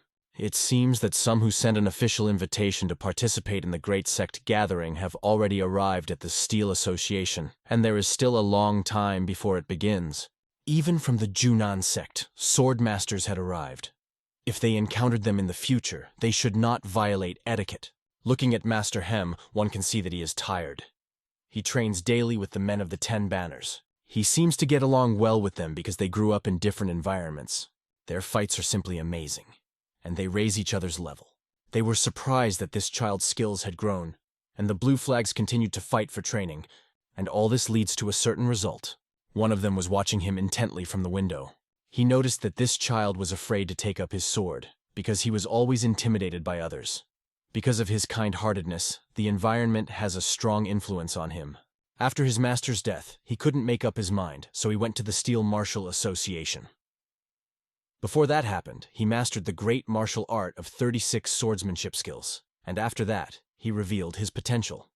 His sword became an extension of his arm.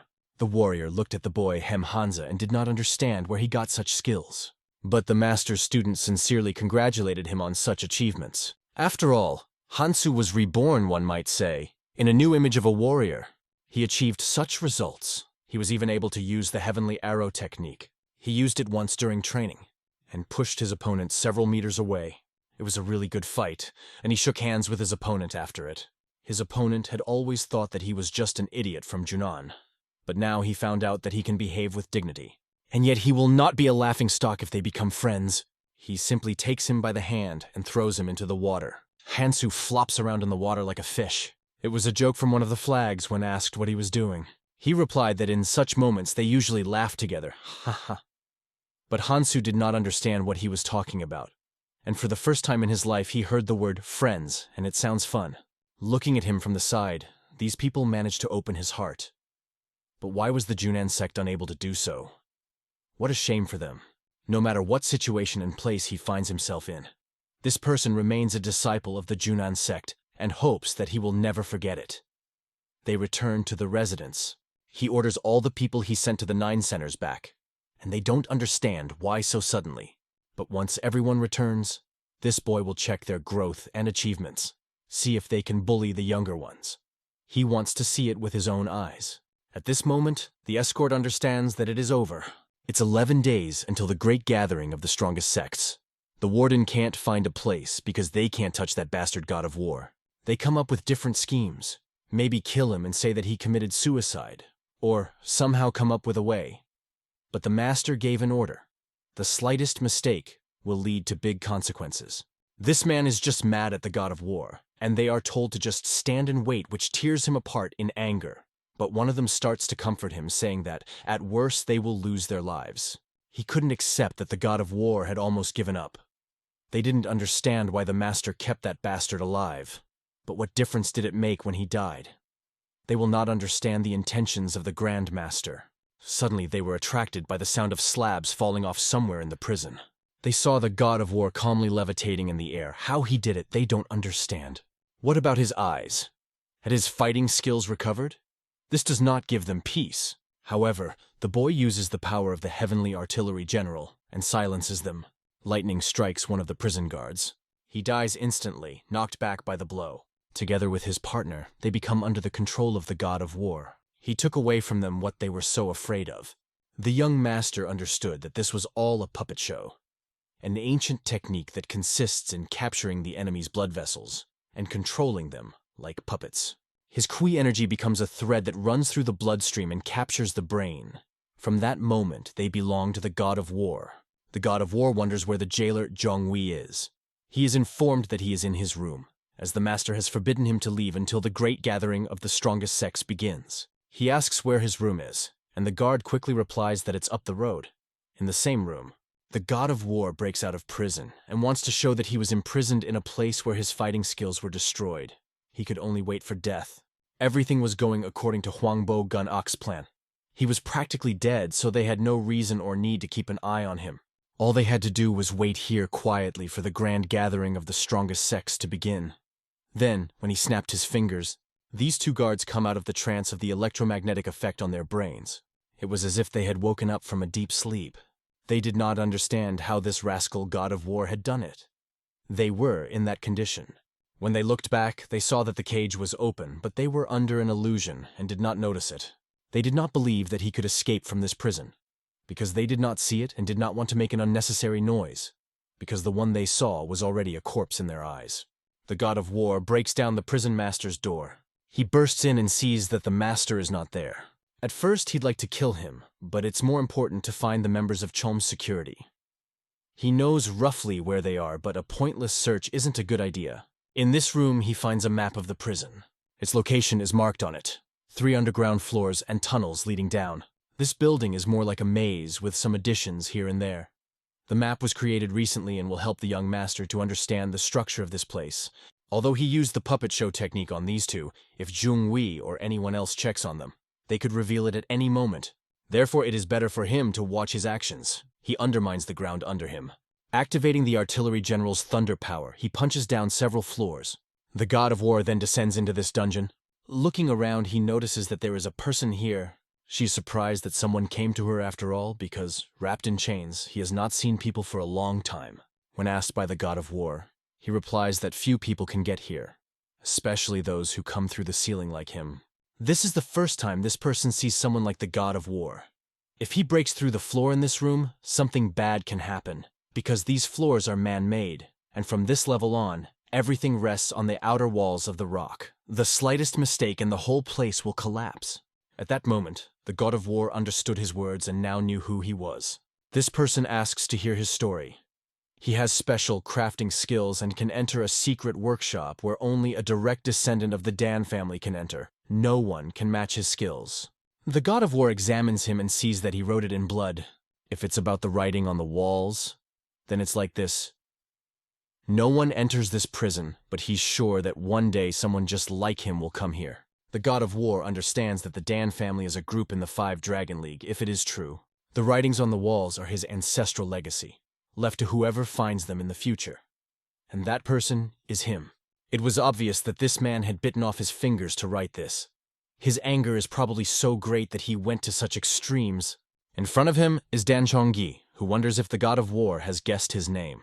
But this unknown man says that his name is not Dan Chongyi. He was once called as a Dan family member, but now he refuses him. A butterfly flies by the young owner. This man claims to be Zhong Han Jia, the creator of the thing that will destroy the heavenly flower rain technique that the Dan family is so proud of. He is the owner of a pair of butterflies. The young master heard his name somewhere, but cannot remember where exactly. While in the Dan family's workshop, he had managed to create many varieties of secret weapons. Although his fighting skills were weak, he was unable to use these artifacts on his own. However, his understanding of the Dan clan's specialization was deeper than anyone else's. Thanks to his knowledge and skills, he quickly took a rather high position in the workshop. Thus, Dan became an important person in his family. At a time when he could get everything he wanted, a girl appeared on his path. This girl adored butterflies. She was sweet and kind, with an innocent soul that charmed everyone around her. They fell in love with each other and promised to get married, and everything seemed to be going great. But all these dreams crumbled the day she died. His eyes witnessed her last decision when she decided to commit suicide. That day he was left without a bride, with a broken heart and an empty soul. Dan's family considered her death to be a simple suicide, not giving it much importance. But he refused to believe it, so he called for a second investigation. However, his request was ignored, and the head of the clan ordered to punish him for his disobedience. However, then he managed to find out the truth behind her death. And it happened because of him. His name was Dan Guan-il, the disgraced son of the Dan family. He had been looking for an opportunity for a long time. In the end, he shook her life, causing the girl to go into shock, after which she decided to commit suicide. Unlike ordinary artisans, the clan attached great importance to Dan Guan-il, a direct descendant of the Dan family. After the craftsman was expelled from the Dan family without giving him a chance to defend himself, he was ambushed on the way to his hometown. It seemed so unfair. He lost his bride, and the whole world seemed to turn against him. Guan, the real culprit, was sentenced to only a few days of punishment, while the craftsman had to die in this brutal ambush. Helpless, unable to do anything, he asked himself, "Do I have to die like this?" Lying in the pit, beaten and powerless, he firmly decided, this will not happen. He will not allow himself to die just like that. Clenching the ground in his fists, he swore revenge. His determination was unbreakable. He didn't care that Dan Guan would become the heir of the family, nor that the Dan clan tried to cover up the whole matter. It didn't bother him that revenge seemed impossible. He was absolutely ready to tear Dan Guan to pieces, no matter what it cost him. He managed to survive, hide deep in the mountains, and finally free himself from the supervision of the Dan family. Although he had lost almost everything due to the punishment, his thirst for revenge remained unwavering. Using his artisan skills and all the knowledge he had, he began to create a secret weapon that could stand up to the techniques of the Dan family. A year passed, then 2, and then 10 years passed, and so it happened. He created an invisible weapon capable of overcoming all the secret techniques of the Dan family. They reminded him of that girl, fragile but at the same time incredibly strong in her desire to live. An invisible weapon capable of countering all the secret techniques of the Dan family was embodied in a pair of fragile but deadly butterflies. However, his joy at creating this weapon was short-lived. Everything changed when the Dan family discovered that he had been watched for a long time. It turned out that they had been watching him for decades, and even though they were no match for him, he couldn't use these butterflies to their full potential. His inner strength proved to be too weak to activate the secret pair butterfly technique in a real battle. Meanwhile, the pursuers were getting closer and closer. One of them threw a throwing knife, which hit him directly in the leg. This blow stopped his escape, and the suitcase fell from his hands, and the butterflies flew in different directions. In a desperate attempt to escape, he lost one of his butterflies, the death moth. But he could not afford to lose the butterfly of life, although the butterfly of death was lost.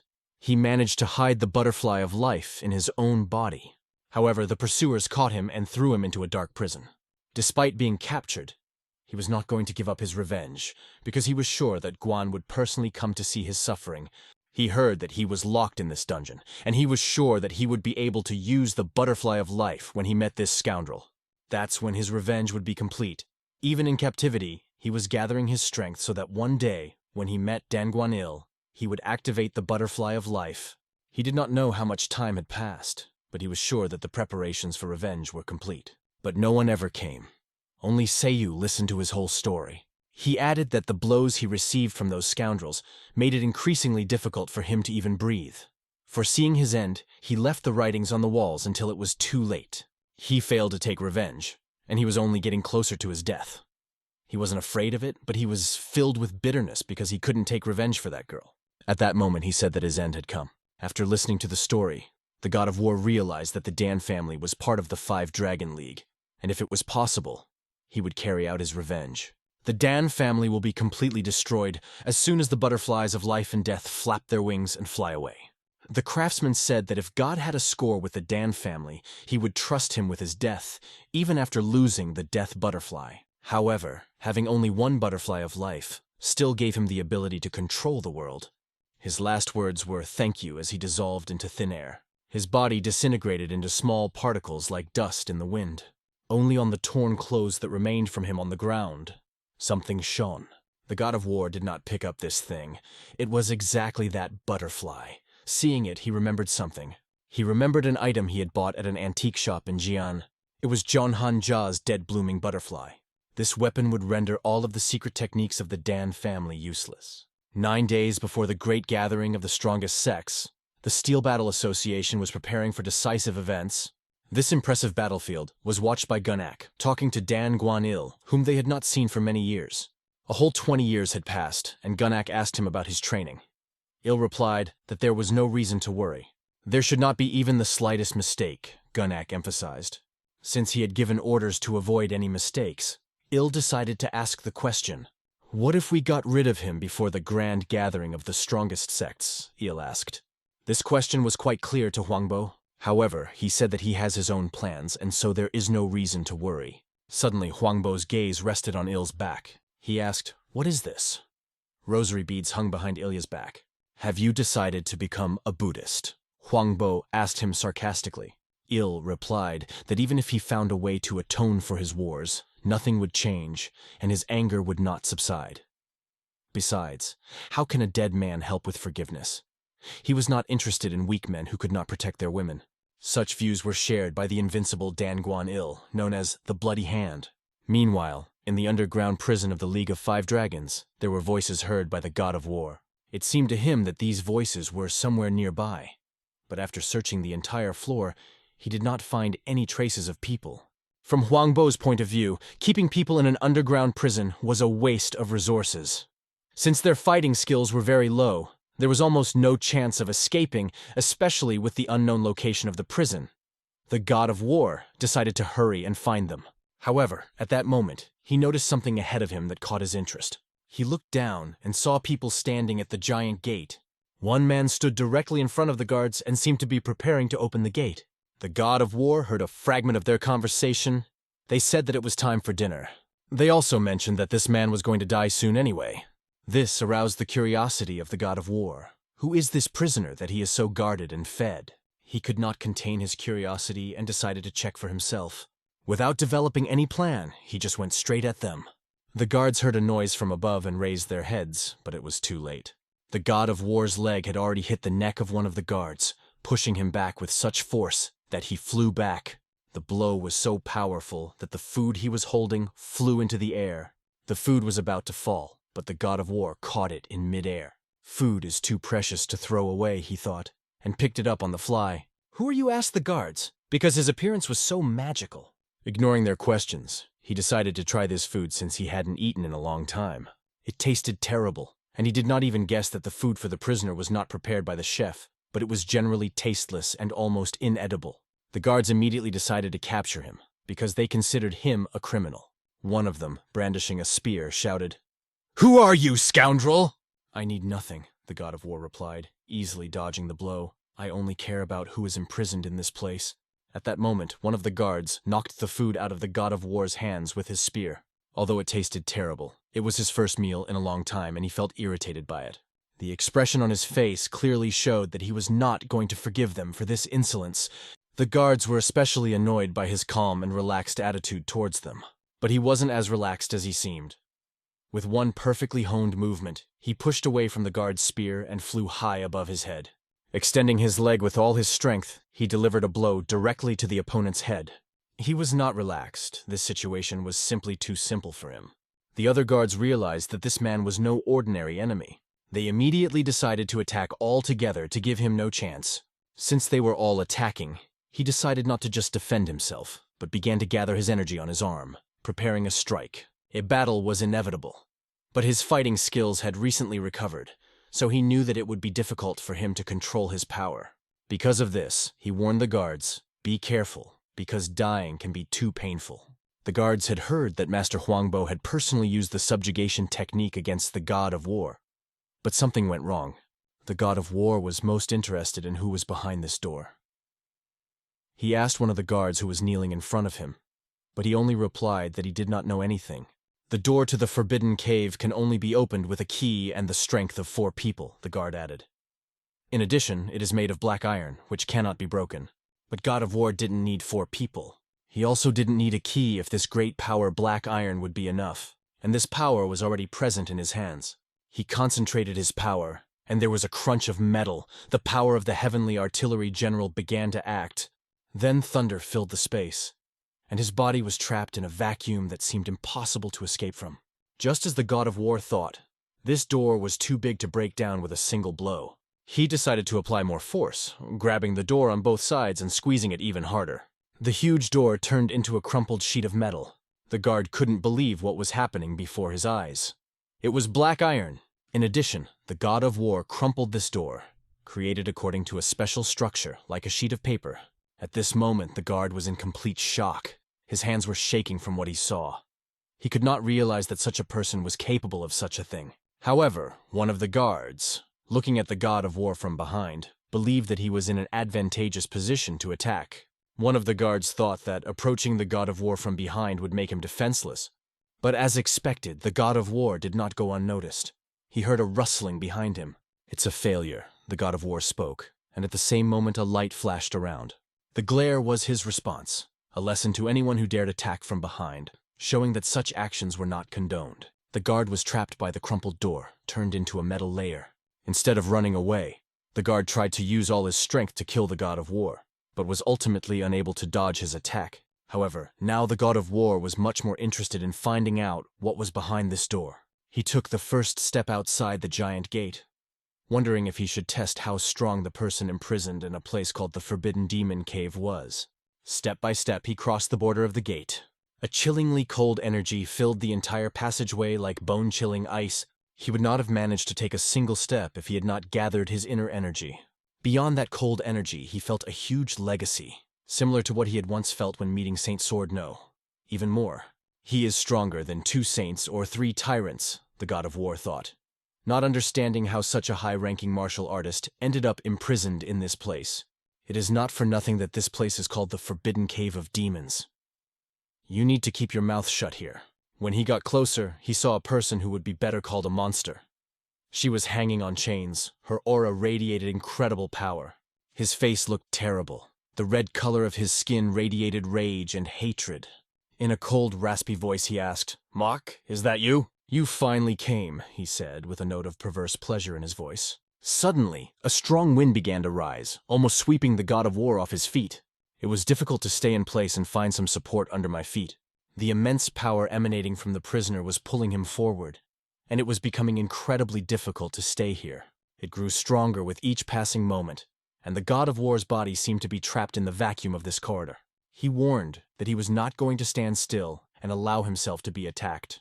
Releasing his energy, he used the electrical force to pull himself to the ground, cementing his position. A 1,000-ton hammer, the god of war spoke, and his appearance completely changed.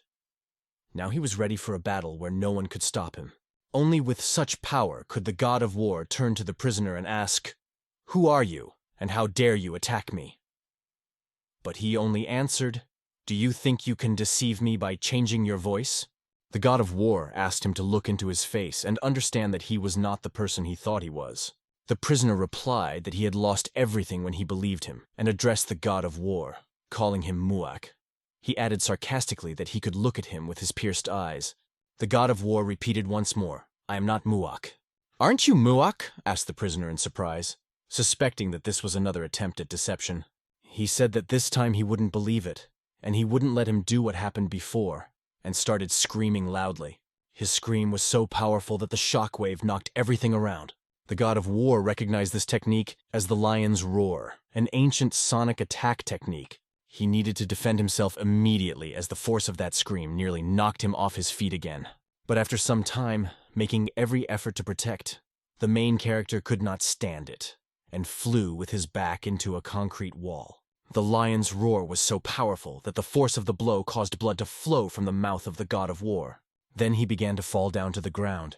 However, he managed to react and landed on his feet, keeping his balance. This attack was so powerful that it was hard to believe that it was performed by someone whose body was weakened. The god of war told him that this was not a situation to be taken lightly. The prisoner had not only gouged eyes, but the skin on his face was also peeled off. In addition, an important acupuncture point on the back of the head was also blocked. The same acupuncture points were blocked on his legs as well. Even the point on his elbow was pierced and his arms were chopped off. These chains pierced all the important acupuncture points on his body, preventing him from functioning normally. The god of war was sure that this was all done on purpose, but he didn't understand how this person could stay alive in such a state until now. The fact that the prisoner was able to display such strength while on the brink of death showed that he had surpassed human limits. However, the prisoner continued to shout that he had been waiting for him all this time, thinking that it was Gunok. He insisted that he had not yet lost his power, and it was enough to drag him into hell. The prisoner mistook the god of war for another man, because he could not see him with his pierced eyes. Although perhaps, even if he had killed the god of war with his own eyes, he would have gone mad by now, and there would be no way to quell his rage. The god of war did not understand what would happen if he could not subdue this person, then only death would follow. At this moment, he firmly realized that, unlike the other rooms, this place was surrounded by solid iron plates. This may have been done to prevent the prisoner from escaping, but there should be another plate reflecting his hidden techniques. In order to strengthen his technique and multiply his attack power, he used every possible resource. His body was chained and he couldn't move, so this technique, created in a moment of desperation, was his last hope. This was astounding to the god of war, considering the prisoner was completely shackled, but still displayed an incredible state of strength. It was hard to imagine how strong he really was. But even the god of war was not going to stand idly by and accept his attacks. He decided to gather all his strength to defeat this enemy. "Heavenly artillery," shouted the god of war, focusing General Thunder's energy. To a deafening crack of thunder and lightning, the god of war struck, and the prisoner only shouted, "Is this all you can do?" But the god of war sensed that his enemy's energy flow had changed. The energy flew straight to the points where the chains were attached. She walked the chains, penetrating directly into his acupuncture points, threatening even greater consequences. The prisoner thought that all the efforts of the god of war were futile and began to scream even louder, releasing his rage. At that moment, the chains began to tremble from the tension. With that one cry, he managed to withstand the power of thunder. If he was in his normal state, you can be sure that no one would be able to overcome him. The god of war decided to block his technique, focusing all his energy on one target. He sent a beam of lightning straight into the sky, and then he lowered this beam directly into the body of the giant, wrapped in chains. The beam was incredibly powerful. He pierced everything in his path, penetrating even through the body of the prisoner. An even louder roar came from his mouth, but this time it was no longer directed at the god of war. His body began to tear apart under the force of the lightning. Everything around was illuminated by a bright blue light, and in this contrasting glow, only a small point in the center was visible. After that, there was a loud sound of chains falling to the ground.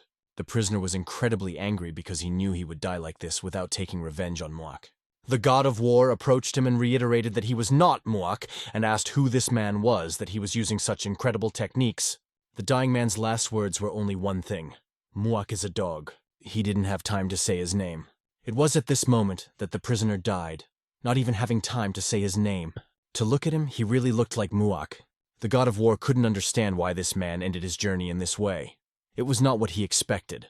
But if this is true, then the Steel Battle Association, and even all of Gango, will find themselves in great confusion. Steel Combat Association, Old Central District. At this moment, there was a conversation going on here about the shadow step technique, which was extremely difficult to master. Like swordsmanship, this technique required great physical training, Hyunmu explained to his student. Continuing their conversation, they reached Shenjian's residence. This place was used for Unep-ja's training, and among those who dreamed of becoming famous, only he and his sword would shine, said the old man. The student added that Unep-ja is rumored to be the equal of 400 men, so it's no wonder he has such a reputation. However, the old man expressed doubt and asked the disciple if he would like such a reputation. "If so, I'll be very disappointed," Seo Moon replied, assuming the old man didn't know him very well. "No," said the old man, thinking. Then he laughed and added, "That's right." After that, he explained that he would have to be very busy preparing for the great gathering of the strongest sex. No matter how busy he is, Unep-ja has been his only real adversary for decades, and he can't sit idly by. The swordsman, standing right in front of them, said, "I can't believe you value my techniques so highly. It is my greatest honor." The old man noticed that the swordsman had a well-hung tongue, and noted that he had been practicing his techniques for the past 10 years. The swordsman replied that it was a great relief for him to see the old man as healthy as he was 10 years ago. Mutually, Hyunmu replied, and wanted to ask how he found out, but then said that they would talk about it separately.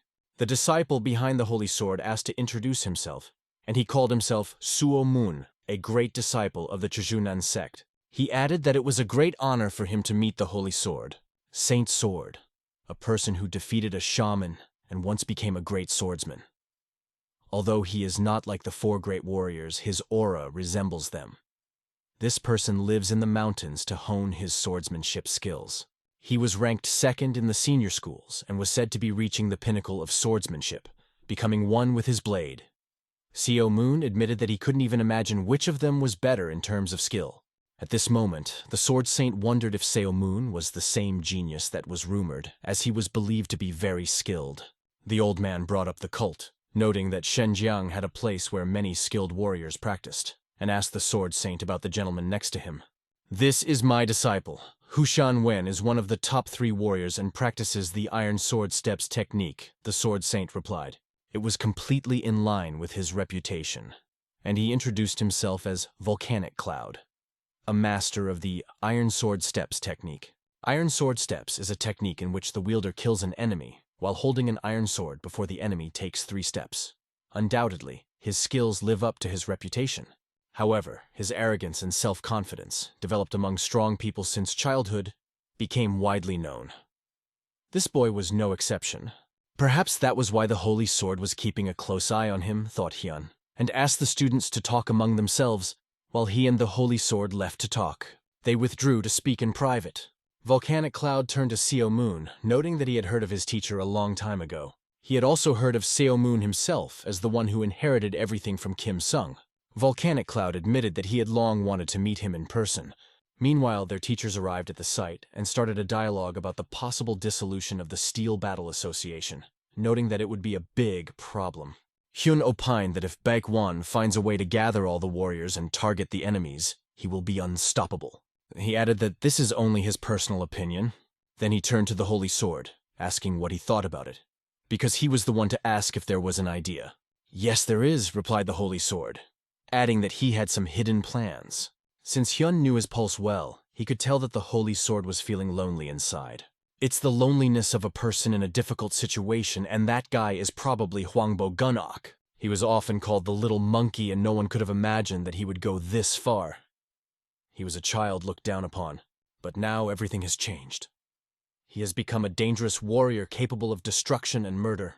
The Holy Sword explained that it happened after the day Hwangbo Gunok killed Head Tang Moon. After that he disappeared, and they no longer knew who he had become. This may be the reason for the grand gathering, but as Hyun added, there is something else they don't know. The Holy Sword expressed the hope that this would not lead to the destruction of the Protection Clause. That was the end of their conversation, and both teachers were interested in what their students were talking about. Volcanic Cloud turned to So and said that his sect always stays in the mountains, so what brought them here this time? Seo answered with a counter-question, trying to understand Volcanic Cloud's motives. Volcanic Cloud replied that his reason was the same as So's, because this meeting would change the entire world of Muram, as the one who would lead the strongest sects in the future would be chosen. After these words, Seo smiled and added, "It would be wrong of me to tell you anything," to which Volcanic Cloud only replied, "Let's see who will have the last laugh. If memory serves me correctly, you are the disciple who mixed up your sect by associating with a former king known for killing innocent people," Volcanic Cloud said. He added that Seo should know his place before opening his mouth and listen carefully to what he is told. But So did not care at all about the opinion of others. He believed only in what he saw with his own eyes. He accused Volcanic Cloud that all his words were just rumors, and he didn't know how bad the former king had been and if he really had blood on his hands. Therefore, despite everything Volcanic Cloud said, So didn't believe a word until he saw the truth for himself. In short, So was convinced that Volcanic Cloud didn't know what he was talking about, and even he doubted it himself. Volcanic Cloud, finding no more arguments, said that everything would be decided at the meeting in Daeguan. Meanwhile, there were many people on another street. An old man walked, followed by a giant, dragging behind him an iron box wrapped in chains. The old man was blindfolded, and he was on his way to the Steel Battle Association. "It looks like there will be a lot of people at the meeting," he said to the giant. But he added that there is no need to worry, because they came here only to meet certain people. "I have been waiting for this moment for a very long time. Finally, the time has come," the old man added impatiently. Steel Combat Association, Outer Yard. They had already gone straight to the gate, where the guard was explaining to the man that entry was prohibited today. The man said he needed to deliver something to Doksu, but the guard kept saying, "No entry." It was explained to him that now no one can pass through the gates of the Steel Battle Association. This began to annoy them, and the guards told the man in a rude tone that entry was prohibited. Enraged, they explained that they would only let him through after the great gathering of the strongest sects was over, and then he could return. The man didn't give up. He asked again and again, and when he didn't seem to understand, the giant behind him was already trying to get his sword. Then the man responded by calling the guards idiots. He ordered them to get a hold of themselves and let in only those who have an invitation. At that moment, the man heard the sound of chains. After that, a giant foot stomped next to him. If you look at the giant's back, you can see numerous wounds. They were getting closer and closer to the entrance, and the giant was dragging a huge iron box behind him. What is wrong with him? Flashed through the guard's mind when he saw this person in front of him. He had always prided himself on the fact that no one in Gangho could overpower him with his bulk. But this giant boy looked completely different, and fear began to show on the guard's face. The guard asked, "Who are you?" But then he lowered his head when he was told to look at the one standing in front of him. He saw a grandfather he hadn't noticed before because of the giant size of the man standing behind him. Grandfather, who turned out to be a monk, called the giant behind Mani Padme Hum. The grandfather also introduced himself as Tapta Lama from Sizan, explaining that he happened to be on the mainland and found out that a close friend of his was here. He decided to take the opportunity to meet him and explain this to the guard, asking if they could come in. The guard asked, "If your friend is from the Steel Battle Association, then do you have an invitation?" The monk explained that he didn't even think he needed an invitation to meet a close friend, and unfortunately he didn't have one. The guard began to explain that the Five Dragon League was currently holding the great gathering of the strongest sex, and therefore the entrance for visitors was very limited, and he could not let them in without an invitation. The monk then asked if he could convey the message to his close friend, asking him to meet. The guard clarified, "Which close friend are you talking about?" The monk replied that his close friend was the supreme elder of the Zhongnan sect. The guard immediately realized that he was dealing with a person who called the immortal sword a close friend. At the same time, he apologized and promised to immediately inform the sect of their arrival. The guard apologized once again, explaining that because of the Grand Assembly they were checking everyone, and that didn't mean the monk was suspicious. The monk replied that he didn't need an apology and asked the guard to just do his job well, thanking him. At that moment, the monk glanced at the giant standing next to him with undisguised interest. The monk thought, "Isn't this an incredible physique?" He couldn't see the giant's face as it was covered in cloth, but looking at his muscles and giant body, it was hard to imagine how strong he was. The guard thought involuntarily that he would never want to fight him. The monk noticed the look of the guard at the giant and asked, "Is he bothering you?" He explained that he had simply never seen anyone with such a large body in his life. The guard asked the monk, "Is he your disciple?" "No, he is not my disciple," replied the monk. "Fate brought us together and made us companions. However, we remain strangers to each other. Our relationship is no more and no less than that of people who just met on the road." The guard, confused by this phrase, asked again, "Fate brought you together but you are strangers? What do you mean?" A thought flashed through the monk's mind about how this small but significant event had begun in the East 10 years before. However, he only mentioned his name again, and added that it is difficult to explain.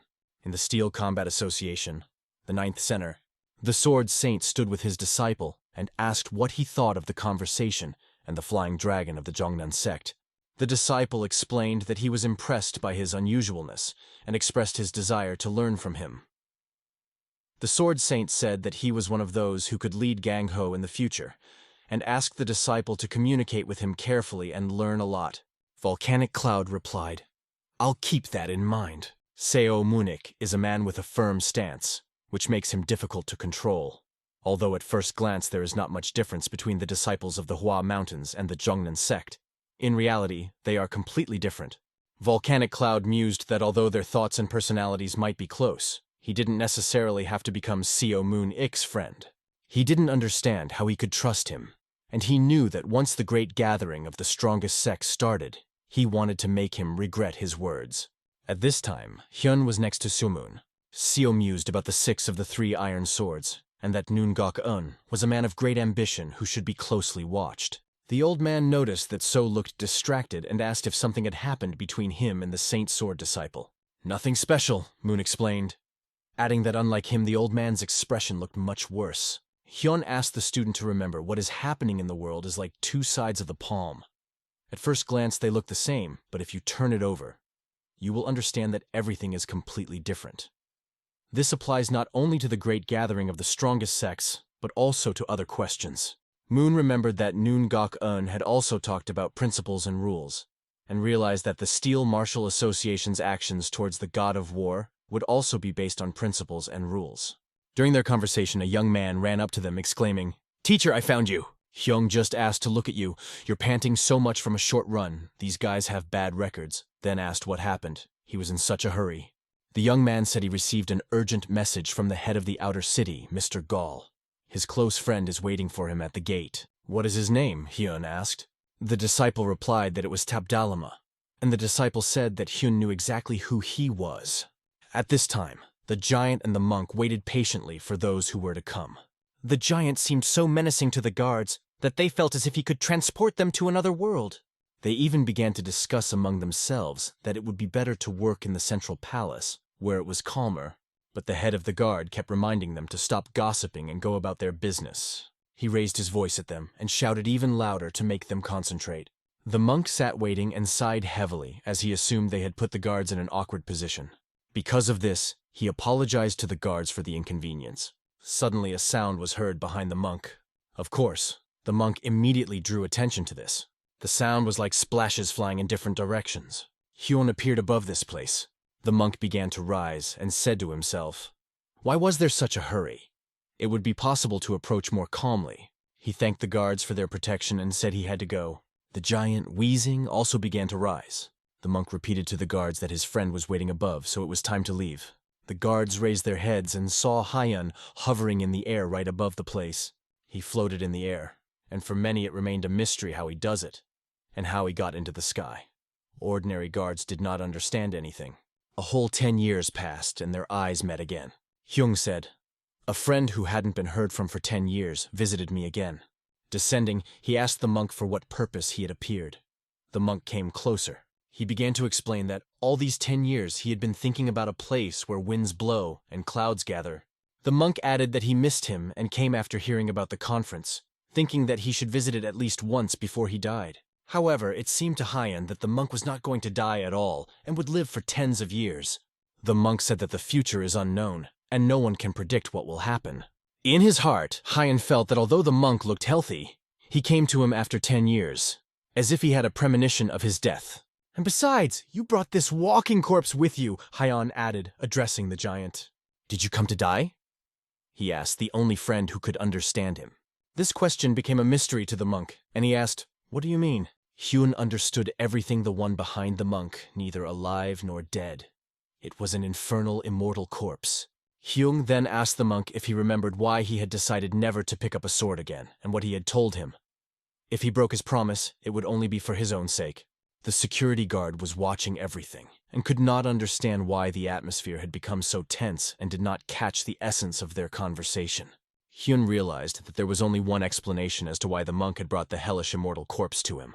He assumed that the monk wanted to die at his hands, and offered his spouse to kill him painlessly. At that moment, the giant began to move, roaring in a loud voice. He slammed his giant foot into the ground, creating a loud thud. The giant found his footing and began to swing the giant coffin tied with chains. The guards wondered, what happened to this thug? Wasn't he an acquaintance of the monk? The guard realized that regardless of the reason, they could not turn a blind eye to the fact that a fight was taking place on his territory. He decided not to pay attention to the status of these adults, because it was his responsibility. He threw his hand up and began to shout, asking what they were doing, loudly exclaiming that the unknown was going to make a mess. He added that he would not spare anyone causing chaos in the central courtyard, and ordered them to be stopped immediately. The other guards ran out of their posts, weapons at the ready. They began to aim their bows and shoot towards the giant and the monk. A hail of arrows flew in their direction, but the question remained, would it help? The monk just watched what was happening, thinking that the guard had not understood the situation correctly, by succumbing to anger. And this small squad, although they wanted to attack, did so in vain. Well, you can't do anything, said the monk under his breath, watching the surrounding warriors. The giant continued to drag the coffin, and everything around began to take on a pink hue, as if someone's energy was being released. The old monk did not understand what was happening. The giant came closer and closer. His every step was heavier and louder. The monk also started to take steps forward and asked Hyun, do you really think that I don't understand your suffering and sadness? He added that he felt the burden of guilt for getting him involved in this, and said that he did not want the situation to escalate further due to a misunderstanding. The monk suggested that we talk calmly, in silence. Hyung looked around and couldn't figure out what kind of place it was. Everything froze and there was absolute silence. A question was heard from the monk. How could someone like you do this? The monk slowed everyone down, although it looked like he stopped them. They were still moving a bit. It could be said that the monk stretched time. This could be considered a small trick of the old man who felt hopeless about the disappearing time. It was called the arch technique. If you fall under its influence, time and space freeze. Hyun couldn't believe what had happened to the monk in the last 10 years. After all, he was known for his resistance against the arches. He even liked this technique. However, the monk explained it differently, saying that he did not delve into the study of this technique. These were techniques that included arcs. They were originally used for stealth assassinations but were created for practice combat. A place for training? Hyun asked. The monk replied that everything is possible in this place. Stretching time, changing space at will, and even creating something that no longer exists, like his eyes and hands, which took on a completely different look and began to glow. This technique was forbidden to use, but now the monk could be seen using it in front of Hyun. However, Hyun noticed that the monk was neither dead nor alive. He also explained to the monk that it was a mistake to think that he could be stopped by this technique. It was easy for him to get out of such a space. But a monk who has not fully mastered this technique will never be able to leave this place, even if his strength is the level of a royal guard. However, Hyun is a different story. He is called good because he follows not only great power, but also the right path. That is why the monk does not affect him even when he is here, and he can talk to him calmly. Besides, Hyun is close to the truth. In fact, if Hyun wanted to kill the monk right away, this conversation wouldn't have happened. He would have already been cut in half by his second greatsword. After all, Hyun's power is incredible. However, even Hyun, having reached here, almost lost his head in his attempts. He managed to understand that next to the monk was not a hellish, immortal corpse. The monk's explanation piqued Hyun's curiosity, and he asked to explain why the monk was talking about him like that. The monk began to explain. I met him about 10 years ago when I left you and went east. He told how, approaching the end of his journey, he found him among deep rubble, on the verge of death. The monk did not know who attacked him, but his body was covered with wounds, his spine was broken, and his consciousness was almost completely paralyzed. The fact that he survived was a real miracle. At first, the monk thought that the best thing he could do for him was to pray. He was about to leave and said he couldn't help him, but suddenly a stranger's hand grabbed his clothes. The monk stopped, paying attention to his gaze. That look in itself said that he wanted to live. You could read even more in his eyes. They talked about the fact that he must survive, and the monk could not ignore it. After hearing that, Hyun realized that the monk saved him, despite looking like a hellish immortal corpse. The monk repeated once again that this is not true. He is not a hellish immortal corpse. He is undergoing a syllogism operation. The giant suddenly slammed his hand on the ground, creating a loud roar. He began to scream very loudly, not restraining his strength.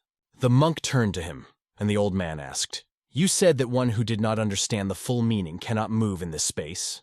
The monk explained that this was his natural ability, an innate talent for stealth, but at the same time, said the monk, he was very unhappy, and stroking his face, he calmed the giant. The monk told him that there was no danger for him in this place, and the giant began to calm down. His eyes no longer radiated such anger as before. He calmed down with one movement from the monk, and it became clear that the monk was using the technique to stop Hyun, not the giant. The monk explained that the giant is reacting to the malice that Hyun emits, but he himself is not harming anyone. Therefore, the monk asked Hyun to keep himself in his hands. Hyun then asked about the syllogism operation that the monk mentioned earlier. The monk explained that when a virtuous monk died, this technique was used to preserve his body. Eventually, they became better at studying the structure of the human body and learned how to save lives. However, even with all this, the giant lived only because of his wish. This unwillingness to die gave him the thin thread by which he is still in this world. But perhaps this is a side effect of his mind falling into chaos, which makes him not even understand himself. The monk noticed that Hyun also seemed to have calmed down, and asked him, "Is it okay to close this space already? After all, it is not easy for me to support him for a long time." The old man answered, "Do as you wish." The monk thanked and snapped his fingers. The pink glow around them began to gradually fade. Everything came to life again. The archers, standing in their positions, continued to move. The head guard began shouting again that he would not leave anyone alone who would cause trouble in the central courtyard. The monk addressed him, saying that there was no need, and asked him to lower his weapon and stop the others. Hyun also added his voice, asking everyone to stop the conflict. He explained that they were just playing with each other, since they had not seen each other for 10 years. Meanwhile, Soho was walking down the street. The man walking beside her felt a momentary tension, like a vibration, and two powerful killing auras. One of them looked familiar to him, and he was sure it was the old Heian immortal sword. However, the second aura was incomprehensible. It seemed to come from a being that was not alive, but not dead either. In any case, he had vowed never to pick up a sword again, but who could be such an adversary as to force him to draw a sword? He also understood that he couldn't interfere in the battle with a young lady who knew nothing about martial arts by his side. He couldn't guarantee her safety, so he decided to immediately return her to the residence. He told her that she shouldn't roam the streets, knowing that there are many people around who are targeting the Great Heavenly Trade Group. She replied that the Great Heavenly Merchant Group was facing uncertainty, and as a young lady she had to take care of her group, check the safety of the merchants, and make sure that there would be no trouble. Moreover, she reminded him that he had promised to protect her, and told him not to say that one of the big four like him would break his promise. She asked him to just think of it as a walk with his granddaughter and stay with her a little longer. Only now, being an old man, he realized how important it is to be careful with his promises. She guessed he might be tired of watching her. To cheer him up, she decided to pour him some tea. When tea is brewed, the tea leaves first rise and then fall. That's why people call it Sangha Dusk. The man couldn't understand how someone like him, the Iron Tyrant, could have a crush on a young girl like her. The man she relied on was in prison, which made him think she was weak. But instead of weakening, she calmed down the Great Heavenly Group's inner turmoil. She accepted the challenge and calmed their anxiety by completing difficult tasks with ease. It could be said that she's the type of person who never gives up until she achieves what she wants. He also thought that it was about Gun-ak, and until she got her way, she wouldn't return to the residence. So he decided to tell her everything he knew and return immediately. Meanwhile, behind their backs, they were talking about what such a young and beautiful lady was doing next to such an old man. The Iron Tyrant started to get angry hearing this. The young lady noticed that he did not like the taste of the tea. She asked him about Hwangbo Gun-ak and what else could be learned after the arranged meeting. As you said, we got a lot of information, but most of it is public knowledge. I want to know what is hidden from the public, what only you know, she explained. The Iron Tyrant thought about it and said that he knew one thing. Gun-ak used to be a good man. She couldn't believe that he was talking about the same Gun-ak, the head of the Five Dragon League. It was hard to imagine considering how she saw the current Gun-ak. However, she understood that a person's character could change over time. But Gun changed suddenly. He became a leader because of his extraordinary talents and abilities. He was so gifted that he was called a genius, even among the members of the Hwangbo family, which had many prominent people. He eradicated evil with his justice. He united the people under his knightly protection and reached the highest position in Gangho. He was called a sage, even a personification of Buddha because of his personality. Not only the 9 centers, but also the Lion League, and the 72 most powerful warriors were ready to make Hwangbo Gun-ak their leader. No one hesitated or resisted. But why did he change? She continued. Iron Tyrant said he didn't remember exactly when it happened, but there was a period when Gun-ak didn't appear in Gangho for a while. He disappeared without serving as the head of the Steel Battle Association or the Five Dragon League, and then rumors spread that he had died. Iron Tyrant later heard that Gun-ak had visited the northern region during his disappearance, though no one knew why. He was believed to have gone there alone when the northern region confronted Yuan. His absence caused chaos in the Five Dragon League, forcing all the patriarchs of the Jigol, Peng, Hebei, and Namgun families to gather together without the Hwangbo family for an emergency meeting. They had held this meeting under the pretext of discussing matters related to the Muyong and Dan families of Sichuan. At that time, they were still the Dan family. In reality, this meeting was initiated by the patriarch of the Namgong family, Mu Jin, with the intention of expelling the Hwangbo family from the Five Dragon League. At the council, it was discussed that the Dan and Muyon families should join the Five Dragon League. They had enough facts and reasons to accept both families, Dan and Muyon, into the league. At the same time, they came to the conclusion that Hwangbo Gun-ek and his Hwangbo family should be expelled from the Five Dragon League, and Namgun, who has incredible power, should be appointed as the new patriarch of the family. The Dan family actively supported the Five Dragon League, and the Muyon family did not object to joining. Because of this, they came up with the idea They were deciding who would become the new leader when the doors suddenly began to open. At this point, one of them said that he would become the leader. But it was Hwangbo Gunak who entered the room to the sound of everyone saying that they had no objection to the new leader. He said, "How unfortunate that you are discussing such important decisions without me." Their surprise knew no bounds when they saw him and realized that he had learned about this meeting. What to do, they asked each other, not knowing how to react to his appearance. The old man explained to Hwangbo that during his absence, the Five Dragon League had fallen into utter despair and asked how a man who had caused so much trouble could suddenly and shamelessly appear.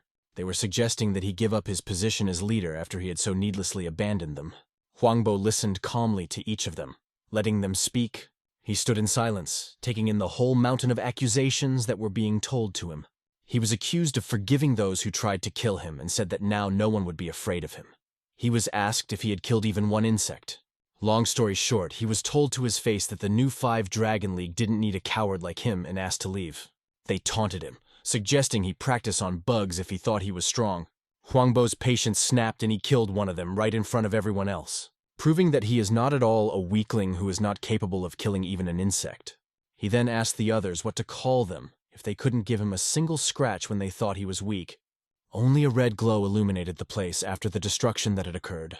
Hwangbo didn't understand how petty people like them could worry about the future of the Five Dragon League. He considered them only scoundrels, no better than insects.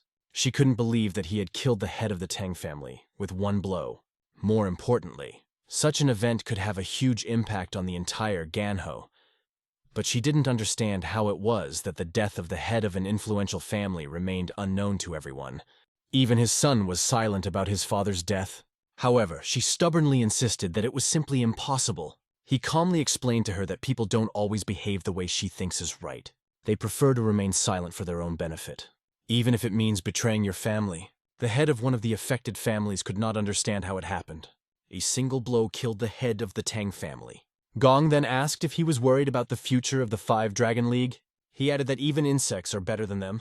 In response, the head called Gun a monster while shouting loudly. It looked pitiful, and Gong turned to him with a cold look. He said it was delusional and asked if being part of the Five Dragon League wasn't enough. He then explained that their plan had caused a family member to die, and now they were responsible for it. Finally, he decided to imprison the Namgun family in their home province of Enkan. But family head Namgun clenched his fist, because as the leader of a large family, he believed that Gun had no right to talk about his family's imprisonment. At the same time, Gong made an irrefutable argument that they should pay with their heads for their crimes. However, the head of the family continued to clench his fist, saying that now was not the time, because he would not be able to win. He thought he was wrong to think of Gun as a human, and then he firmly decided that in order to defeat the monster, he must become a monster himself because the fate of the Namgun family was at stake. Suddenly, another head of the family appeared from under the rubble and declared that he would not leave it at that, and would report everything to the 9 centers and the Lion League. But Gong was indifferent to this and said that they would play an important role in the new Ganho that he himself would create. This came as shocking news to the other chapters. Gong decided to become the new head of the Five Dragon League. It had been his longtime dream to join the league, although his main goal was revenge for his father. After becoming the head of the Tang family, he will not only join the Five Dragon League, but also become part of the Steel Martial Association. He even dreamed of becoming the ruler of the entire Ganho. However, he began to wonder if he had made a mistake. At the same moment, he told himself that even if he took revenge, it would not change anything. He laughed an ominous laugh, not understanding what was so important about family universities. Gong encouraged him, saying that in order to become a member of the Five Dragon League, one must be able to make decisions. At that moment, they decided that they would have to go the same way. But an old man was watching this scene. He followed Hwangbo Gunak with his sharp gaze, and he firmly decided that he wouldn't forget today's humiliation. After that, the girl began to understand why the head of the Namgun family, the strongest of the 5 great families, did not have a residence in the Steel Martial Association. But there was something more important. The place where Hwangbo's head went is in the north. Brother told the Iron Tyrant that after the battle with Ilji Kwanchon, Hwanbo Gun Alke was granted the grace of living in the north. This meant that there, Ilji met the true master and master of the north, and lost to him. Hwangbo Gunak's journey, Ilji Kwangchon's defeat, and the connection between them, these 3 events happening at the same time and in the same place, could not be a mere coincidence.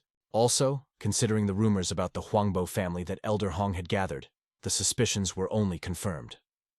It was such an unbelievable story that people would find it hard to believe, even if they were told. Iron Tyrant added that if it could not be proven, all that they have done before will prove useless. Yunaledi realized that all her relatives at the top could be destroyed. So she needed to be more careful. She needs to find irrefutable evidence as soon as possible, which the head of the League of Five Dragons will not be able to refuse. The Iron Tyrant noticed that the girl was starting to glow and asked what happened. She replied that things had come up and it was necessary to go to the top. He sighed and agreed with her, and so they began to turn back. Looking at her dress, he noticed one detail. The butterfly decoration on her dress caught his attention.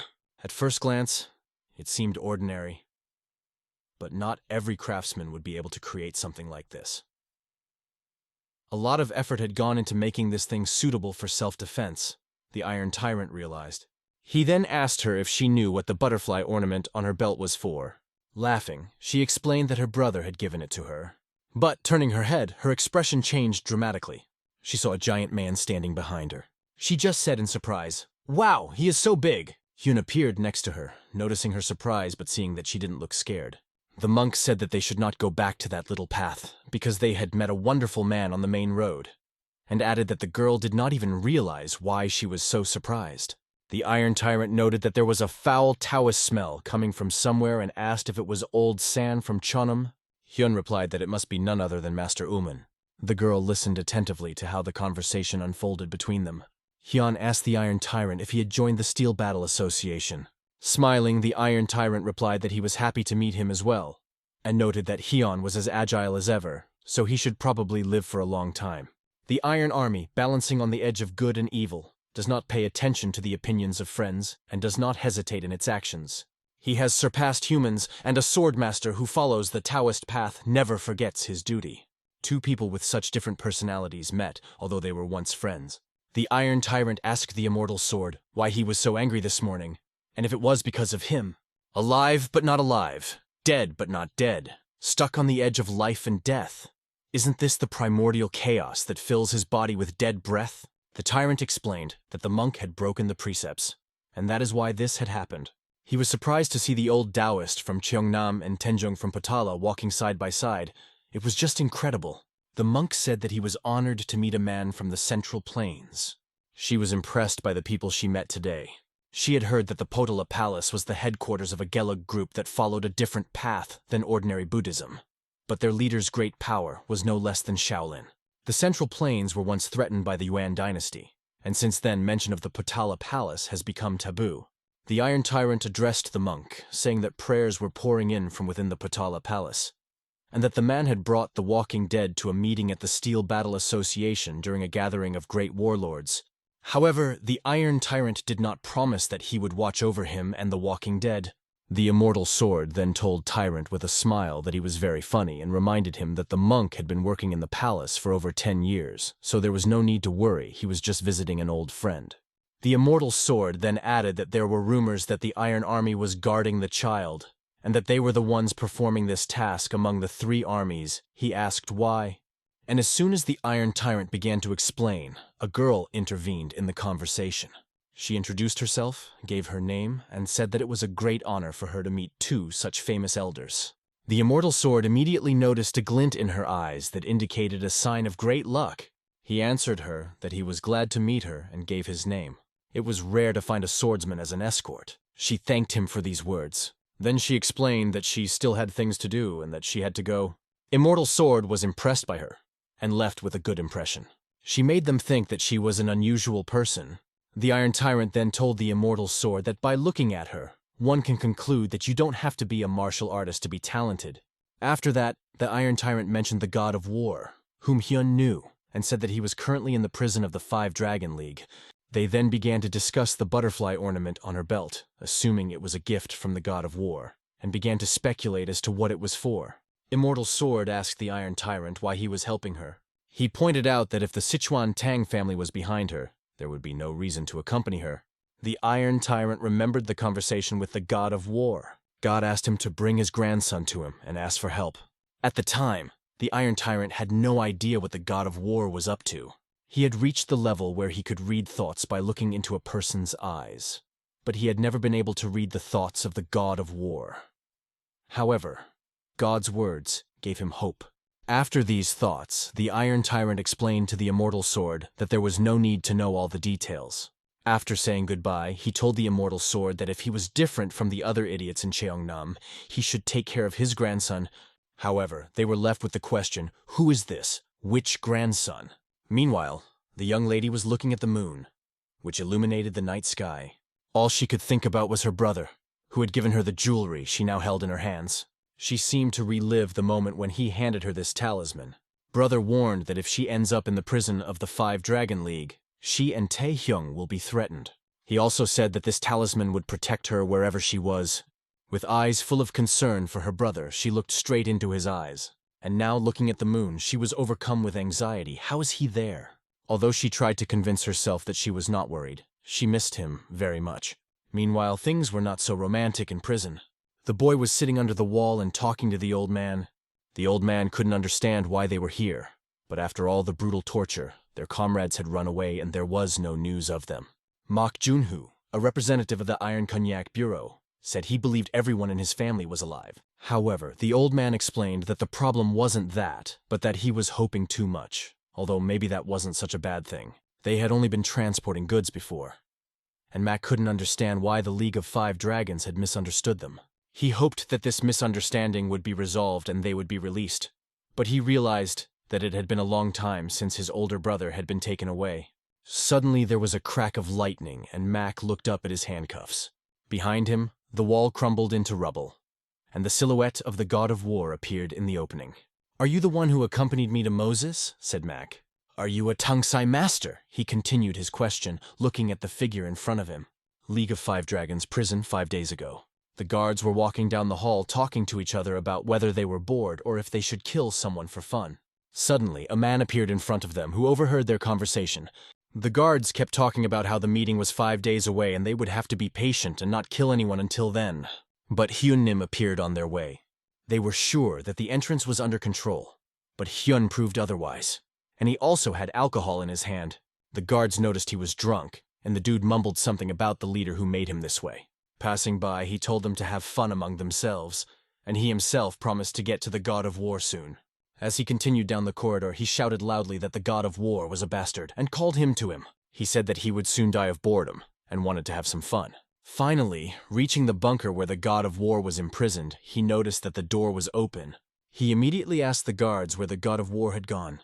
They asked him to leave this place and come back because if the leader found out, they would not be able to help him. "Return? After I was fired? How can you tolerate it?" Hyun was indignant. But the guards explained to him that he had crossed the line and warned that if he continued in the same spirit, they would have to use force. Hyun accused them of being out of their minds to let the god of war get away, and now they're trying to blame him. He called them drunkards and offered to try to deal with this situation. Grabbing one of the guards by the throat, Hyun began to strangle him, and he begged to be let go. The guard coughed and couldn't breathe, but Hyun just kept asking where the god of war had gone. The guard was confused because he believed that the god of war was imprisoned in a cell and could not imagine where he had disappeared to. Hyun, in rage, swung the flask and hit the guard with it. The bottle flew over the guard's head, and Hyun again called them drunkards. Another guard ran up to the first and asked Hyun why he was with them. But Hyun only wondered how such a place could be left under the supervision of such jerks. Raising his head, the guard asked in surprise what the problem was, for the god of war was locked in and could not escape. However, turning around, he thought he was hallucinating. He saw that the prison cell was open and began to wonder where the god of war had gone. The guards were sure that they had only recently checked the cell and the god of war was definitely there. Hyun then ordered everything to be locked down immediately and the search to begin. The guards tried to explain that they did not understand how this could happen, and insisted that the leader should be reported first. Hyun explained that if the leader finds out about this, he will kill them first. He added that there is only one way out of this prison, and there will be many obstacles on the way, so the god of war will not be able to just leave. Hyun was sure the god of war was still here, and wanted to make sure to tear him to shreds. Meanwhile, the god of war was carrying Mac on his shoulders, and the old man was following them, explaining that it wasn't that difficult to get here, so getting out of here is quite possible. Mac was glad his brother was safe, and hoped the others were alive too. However, the god of war did not sense anyone alive nearby. He promised Mac that as soon as they got out, he would immediately begin the search. The old man followed them, declaring that he was not going to die here, and when they got out, then he could die in peace. Considering their conversation, the old man told the god of war that he would be able to help him with what lay ahead. The god of war understood him and was ready to move on. They went out into a spacious place and began to look around. They were immediately hit by a strange, pungent smell. The god of war understood that it was the smell of burning bodies. To their left, they noticed a fire, but could not see the details because their vision was damaged from the torture. Maybe, but that doesn't mean all the members of the Iron Horse Bureau are dead, the god of war thought as he looked at this nightmare. At that moment, the alarm was sounded and the order was given to find the god of war. He heard the sound of a bell ringing in his ears. In addition, there were shouts that there was no one on the second floor, everyone was on the third, and they entered the Gemidon. The guards shouted that the guardians of the Gemidon were dead because of the god of war.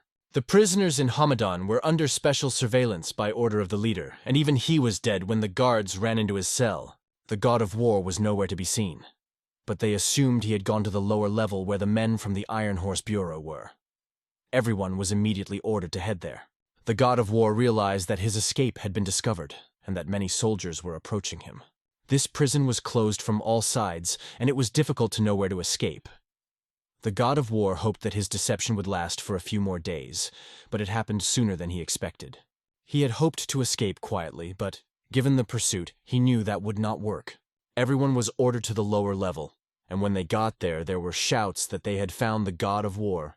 The god of war held Mac in his arms, and the old man met the guards first. There were many of them, about 100 armed guards, and Yeon stood in front of them. The god of war looked down on all these people and understood that he should have fled immediately after the exit. But even if that happened, Hyun stated that the god of war would still die by his hand. Even so, the god of war didn't lose his smile as he planned to meet up with Hyun before he left anyway. The situation was tense, and the guards were worried about Hyun, wondering if the god of war had been able to recover his martial arts. But Hyun didn't believe it, because he believed that it was impossible to return what was sealed by 2 of the 9 strongest warriors of Gangho. However, one of the overseers noticed the confidence in the war god's eyes. However, Hyun found an explanation for this. Believing that it is not worth giving in to his bravado, he warned the guards to remember that whoever the god of war appeared to be on the outside, he was actually just a beast they had caged. "Should you be afraid of the beast you raised yourself?" he asked. But the supervisors did not talk about fear and believed that they were ready for any action. They were determined to do everything to ensure that no prisoner left this place, and god of war would be no exception. Hyun only wanted these guards to be bait for the god of war. While the god of war was fighting them, Hyun planned to approach him from his blind spot and use his shining sky rupture technique to thicken his blood. The guards were getting closer and closer to the god of war. Using his 2 swords technique, Hyun took out a weapon from his back. One of the swords turned into a spirit, and the 2 swords became one. They moved closer and closer to the god of war, warning him to hide. After all, it was their strongest technique: 2 swords, 1 strike. At that moment, Hyun decided that he had found a blind spot behind the god of war. He began to approach directly behind him. After getting into the right position, Hyun used his powerful technique, Terrifying Sky Rift. "Do they really think they can catch me like this?" flashed through the mind of the god of war. He already knew at that moment that Hyun would be killed by his own people. Hyun held his breath as his gaze met the war god's eyes. In those eyes, he saw that the god of war understood his plan. But Hyun's thoughts that the enemy was still defenseless took over. Relying on his speed, Hyun flew forward, hiding behind his guards. They attacked with shouts, calling on the god of war to die. But the unexpected happened. They were no longer flying at the god of war, but directly at Hyun, who was standing in their way. This attack could no longer be stopped. The guards cut their boss in 2. That blow went through Hyuna like a bolt of lightning. Realizing how fatal this situation had become, Hyun knew that his death was inevitable. He tried to outwit the god of war, but the shadow of death overtook him. The guards still continued their hunt for the god of war despite Hyun's defeat. Hyun sat under the wall, wondering, hearing some sounds. "Am I still alive?" he thought. The god of war was standing nearby, who saved him. Because he had one important question, the god of war stitched his wound up with his techniques. A thought also swirled in Hyun's head. "Why did my people attack me? They are idiots!" The god of war explained that they were under the influence of the puppet technique. In their eyes, everyone but themselves becomes the enemy, and they attack their comrades until the last survivor kills himself. Hyun had heard rumors of the god of war's cruelty, but even they fell short of the truth. It was impressive, but the god of war didn't think it was much compared to what he had done with the Iron Horse Bureau. He then asked Hyun where the other members of the Iron Horse Bureau were, and promised that if he answered, he would let him go without pain. However, Hyun was convinced that he would die in any case, because you can only get out of this prison after passing 7 mechanisms and 5 levels of protection. He added that only he and the leader know about these 2 ways. The god of war knew that it would be difficult to get out of here unscathed, especially with Mac injured. But he hoped that Hyun could show him the right way. Hearing this from the god of war, Hyun thought it was absolute madness. He wasn't going to say anything, but the god of war decided to force him. He used the puppet technique on Hyun. This technique could make one feel any pain or emotion the god of war desired. Outskirts of the Steel Combat Association. These events took place 5 days before the Great Council. According to the original plan, it would be best to do the work under the conditions set by Hwangbo Gunak. But there was a high possibility that he would intervene in the process of changing it. The man, going downstairs, pondered that he needed to find the indestructible reborn corpse of Ada in order to destroy the Golden Sect and revive the Allah Sect. Frostflower, her soul, was already half suppressed by the potion he had created. But he could not calm down because the most important part of the work remained. If he succeeds in immersing her soul in the infinite yin energy, then the next process will not be difficult. There were only 5 days until the Great Council meeting, and time was running out. Tonight, he intended to make her the perfect indestructible corpse of hell. Soon he was standing right in front of her tomb. This was the moment he had been waiting for so long. 5 days later, the indestructible corpse born of Ada will be reborn. After examining her, he saw that she was in perfect anabiosis. It was beautiful, and he decided to get to work. There was no reason to worry. He had perfect data from the creation process of the 6 indestructible hellborn corpses, and he fervently wanted Frostflower to become the best of them all. Creating the perfect indestructible corpse of Ada was exactly his goal. He brought his hand to her head and used energy to lift her body.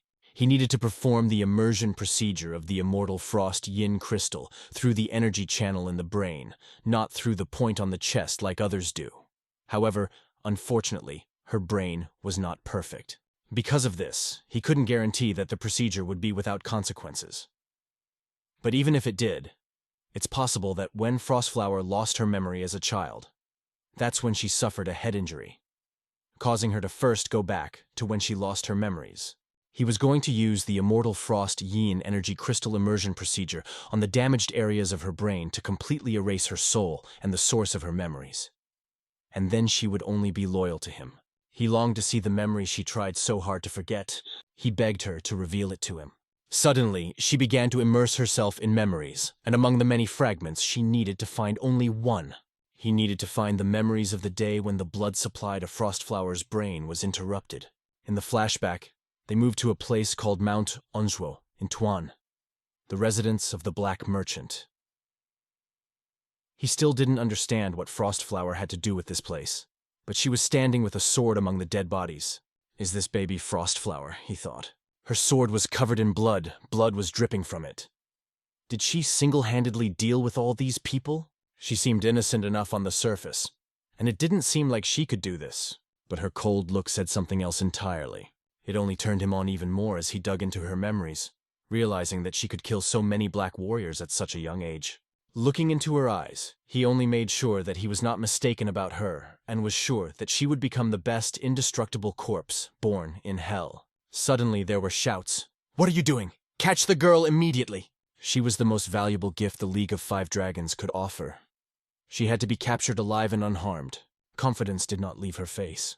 She quickly flew to the side, trying to avoid her pursuers. He couldn't believe his eyes. It was completely unexpected. He had no idea that Frostflower Hansa-Ah was one of the assassins cultivated by black merchant Yom Sa-ik. At first, he was shown that she lost her memories after this incident. But now it is clear that the cause of the trauma lies in an earlier period. He realized that even in her current state, he could turn her into an indestructible reborn corpse. But he wanted to create the perfect hellish immortal, without a single flaw. If he continued to wander into her memories, it might hurt not only her but himself. But he knew he couldn't give up now. He plunged back into her memories, continuing to search for the right moment.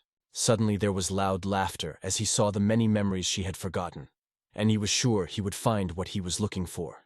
At some point, he felt that he was approaching a key event. He was very close. He stood on the threshold of the very memory that had caused her trauma, and so he found himself in the place where she was standing by the tree, still very small. It was incredibly beautiful. He was especially struck by the image of a sad little girl. It was her pure and innocent state that he was looking for. But something was wrong. Her hair was black instead of white. The difference in age from the previous memory wasn't that big, but what happened between those moments? It remained a mystery to him, but he decided that it didn't matter now. He believed that if he stimulated the frost flower's brain channels, he would get what he was looking for. That's when he'll create the perfect indestructible corpse of Ada that he's been dreaming of all this time. Creating a charge on his hand, he began to bring it closer to her head, and suddenly a voice sounded in his head. You were here. Something went wrong with the presence he sensed. This feeling was majestic, almost divine. He saw the figure of a man addressing her, calling her name. The man asked her to return home, saying that her mother was worried. This presence made him nervous. This person only existed in Frost Flower's memories. One look at him froze the blood in the veins. He understood that if this continued, he could die. He decided that it was already dangerous to proceed, and he could not believe that such a thing was possible. How could he feel the presence of death from someone who exists only in her memory? He realized that this was a real curse. Taking his hand away from her, he tried to get out of her memories. Something like this happened for the first time. He had already cleared 6 indestructible reborn hell corpses, but this was the first time he had encountered such a reaction. She was still in anabiosis, and in that state she couldn't push him away. So what kind of energy pushed him out of her mind?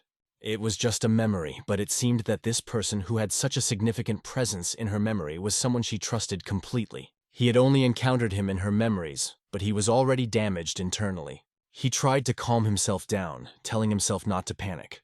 Her soul was almost crushed now. This beautiful frost flower would belong to him. He was convinced that her soul would become his property. Right now, through the energy channel in her brain, he was about to seal her soul in an icy yin energy crystal. He yelled at her to forget everything and follow him, placing his hand on her head. But suddenly, something unexpected happened that he could not have foreseen. He couldn't penetrate her memories, and besides, her soul wasn't sealed in the icy yin energy crystal. Instead, her warmth engulfed him. At that moment, she woke up in her own mind, not knowing where she was. The creepy old man in front of her said, "Forget everything! From now on, your soul belongs to me." She could not understand how it was possible to forget something because she had already lost her memories. What surprised her even more, she didn't even know who she needed to forget. But suddenly her eyes opened wider and a bright glow illuminated her, revealing something in front of her. She saw the man with her mother. She recognized this person as a figure from her own dreams. Her hand reached out to him, understanding why he was looking at her with such warm eyes. She could feel why his gaze was so gentle and warm at the same time. But at the same moment, sadness was also visible in his eyes. At that moment, she felt close to her father and mother. Her baby's cry echoed in the memories, and tears flowed from her eyes, accompanied by words of how much she missed her. She realized that she was not alone, and at that moment, in reality, tears also flowed from her eyes. Creepy realized that her mind was protected by a force. Her ability to release such powerful self-defense energy meant that she had mastered a righteous martial art. He guessed that it was a righteous art that protected the wearer from evil energy. Now he could no longer control it. The energy of his 12 chokers, unmatched by anyone in Zhongyuan, was repelled by this girl. Her energy was soft like a feather, sticky like glue, cold like an iceberg, and hot like fire. The nature of this incredible opposing energy was difficult to understand. However, she reminded him of the only one who was not affected by his God of War technique. It was then that he realized that there was a certain connection between the God of War and the frost flower. His hand began to disappear at the same moment. The girl's energy completely burned his hand. The stone on which the girl was lying shattered into pieces, and she hung in the air, shining brightly with her energy. When he first met Frostflower, her abilities seemed unusual. But he didn't sense any other energy, so he figured he could easily subdue her, and that was his mistake. In the process of the collision between his energy penetrating through the energy channel in the brain and her protective mind energy, the yin energy crystal dissolved in her body, attempting to subdue her, led to the awakening of the seal. Suddenly the girl said, "I will spare you," and this fool realized that she had woken up. She kept saying that she can't forgive what he did, but it brought back her memories, so she lets him go. However, this creature did not stop and threatened to open her head and take out the Yin Frost energy crystal. The blood-fierce demonic crystal flow is an ancient technique that transforms chi energy through an occult spell. If this red chi flow touches her body, it will instantly suck out all the blood and turn her into a mummy. At least those were his plans, but she realized that just avoiding the flow was enough for her. His mistake was talking too much. He revealed all his plans when he used the technique, and she responded by using the Moon Soul Sword Mastery technique. In his eerie eyes she saw fear and his own death. The sword flew towards his body and pierced him through. The blade was able to break through the flow of chi. His mutilated body fell to the ground, never having achieved its goal. And before his death, a thought flashed through his mind. This is very cruel. The boy races at full speed, feeling the inevitable dawn approaching with every second. Time slips like sand through fingers. The messenger, like a shadow, carries important information. But why did more than 20 merchants disappear or die before they could escape the disaster? What has become of this invisible threat? It wasn't just death. The mass extermination of informants hid a dark secret. He knew. He was being watched. He closes his bench, hides his relatives. Every action is like a step on the chessboard of life. Fear grips the throat, but it is too late to retreat. He had come too far to stop now. A young lady risks everything for information. Like Zhang Hagu, she is ready to defy fate. He would give anything to let Mrs. Soha know the truth. This mission is a matter of life or death. Looking back, he realizes that running away is useless. The invisible trap has closed. The threat is near. Pursuers jump like ghosts on tree branches. They are hunters. He is their prey. They came to take his life. And they won't stop until they're done with him. The boy takes out his ghost sword. Cold steel ready for battle, shadows frozen in anticipation of blood. Black Skull catches up with him. A deadly figure rises like a demon ready to strike a fatal blow. His eyes are burning with rage. This is the Snowblade Assassin, merciless as the winter cold. If these elite assassins are involved, then Gunnak has personally intervened. The best assassins on a mission. A sign that the stakes have risen to the sky. Gunnak runs the game alone. A young man with a club appears on the horizon. He is ready to deal with the snow assassin and save the boy. He bursts into battle, the club moving at lightning speed, slicing through the air like a thunderbolt. Zhang Hagu doesn't understand why they are helping him. Everything happens too fast. The assassin roars like a wounded animal, enraged by the unexpected intervention. They must deliver the message quickly. An escape ship is already waiting at the port. Zhang Hagu doesn't know the details, but he is sure that this debt will repay him in the future. The poor man dreams of only one thing: to be fed for this help. The assassin looks at him with disdain. Does this fool think he can survive? Hearing the word single, the poor man just laughs. This is not his battle alone. He is not alone.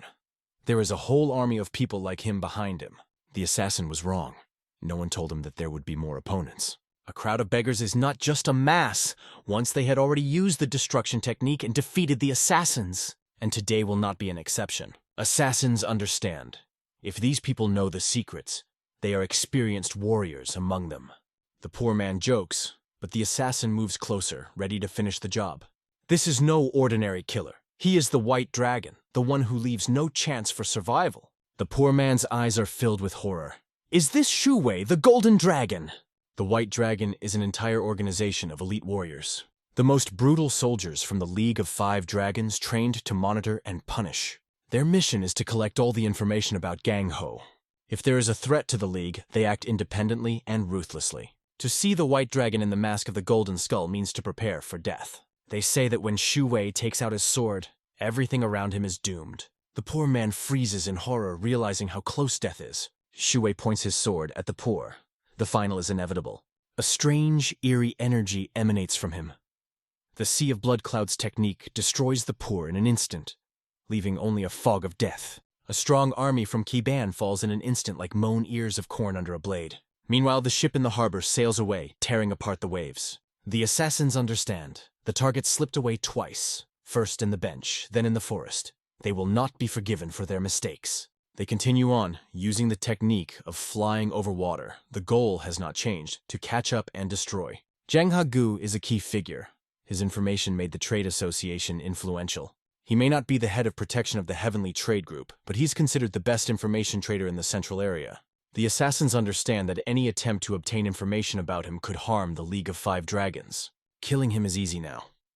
But Shu Wei wants to know who is behind this man.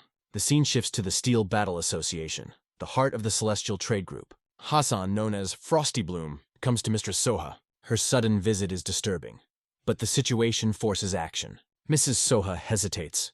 The information about the Frost Bloom was different. She asks questions, trying to understand the situation. Frost Bloom confirms the worst suspicions. Soha learns that a person is needed in the prison of the League of Five Dragons. She is lost in guesses. What is the reason for this arrest? Frost Blossom wants to see who the person who inherited her father's martial arts trusts. Soka does not immediately understand the hint, but her heart feels the danger. She orders the maid to leave. A long conversation awaits them. I need tea. To avoid prying eyes, they go out into the garden. The conversation about the past and the dangerous person continues. Frost Blossom says, sooner or later the master will return. But when it will happen, no one knows. Everything is too dangerous. Perhaps he will return after the great gathering.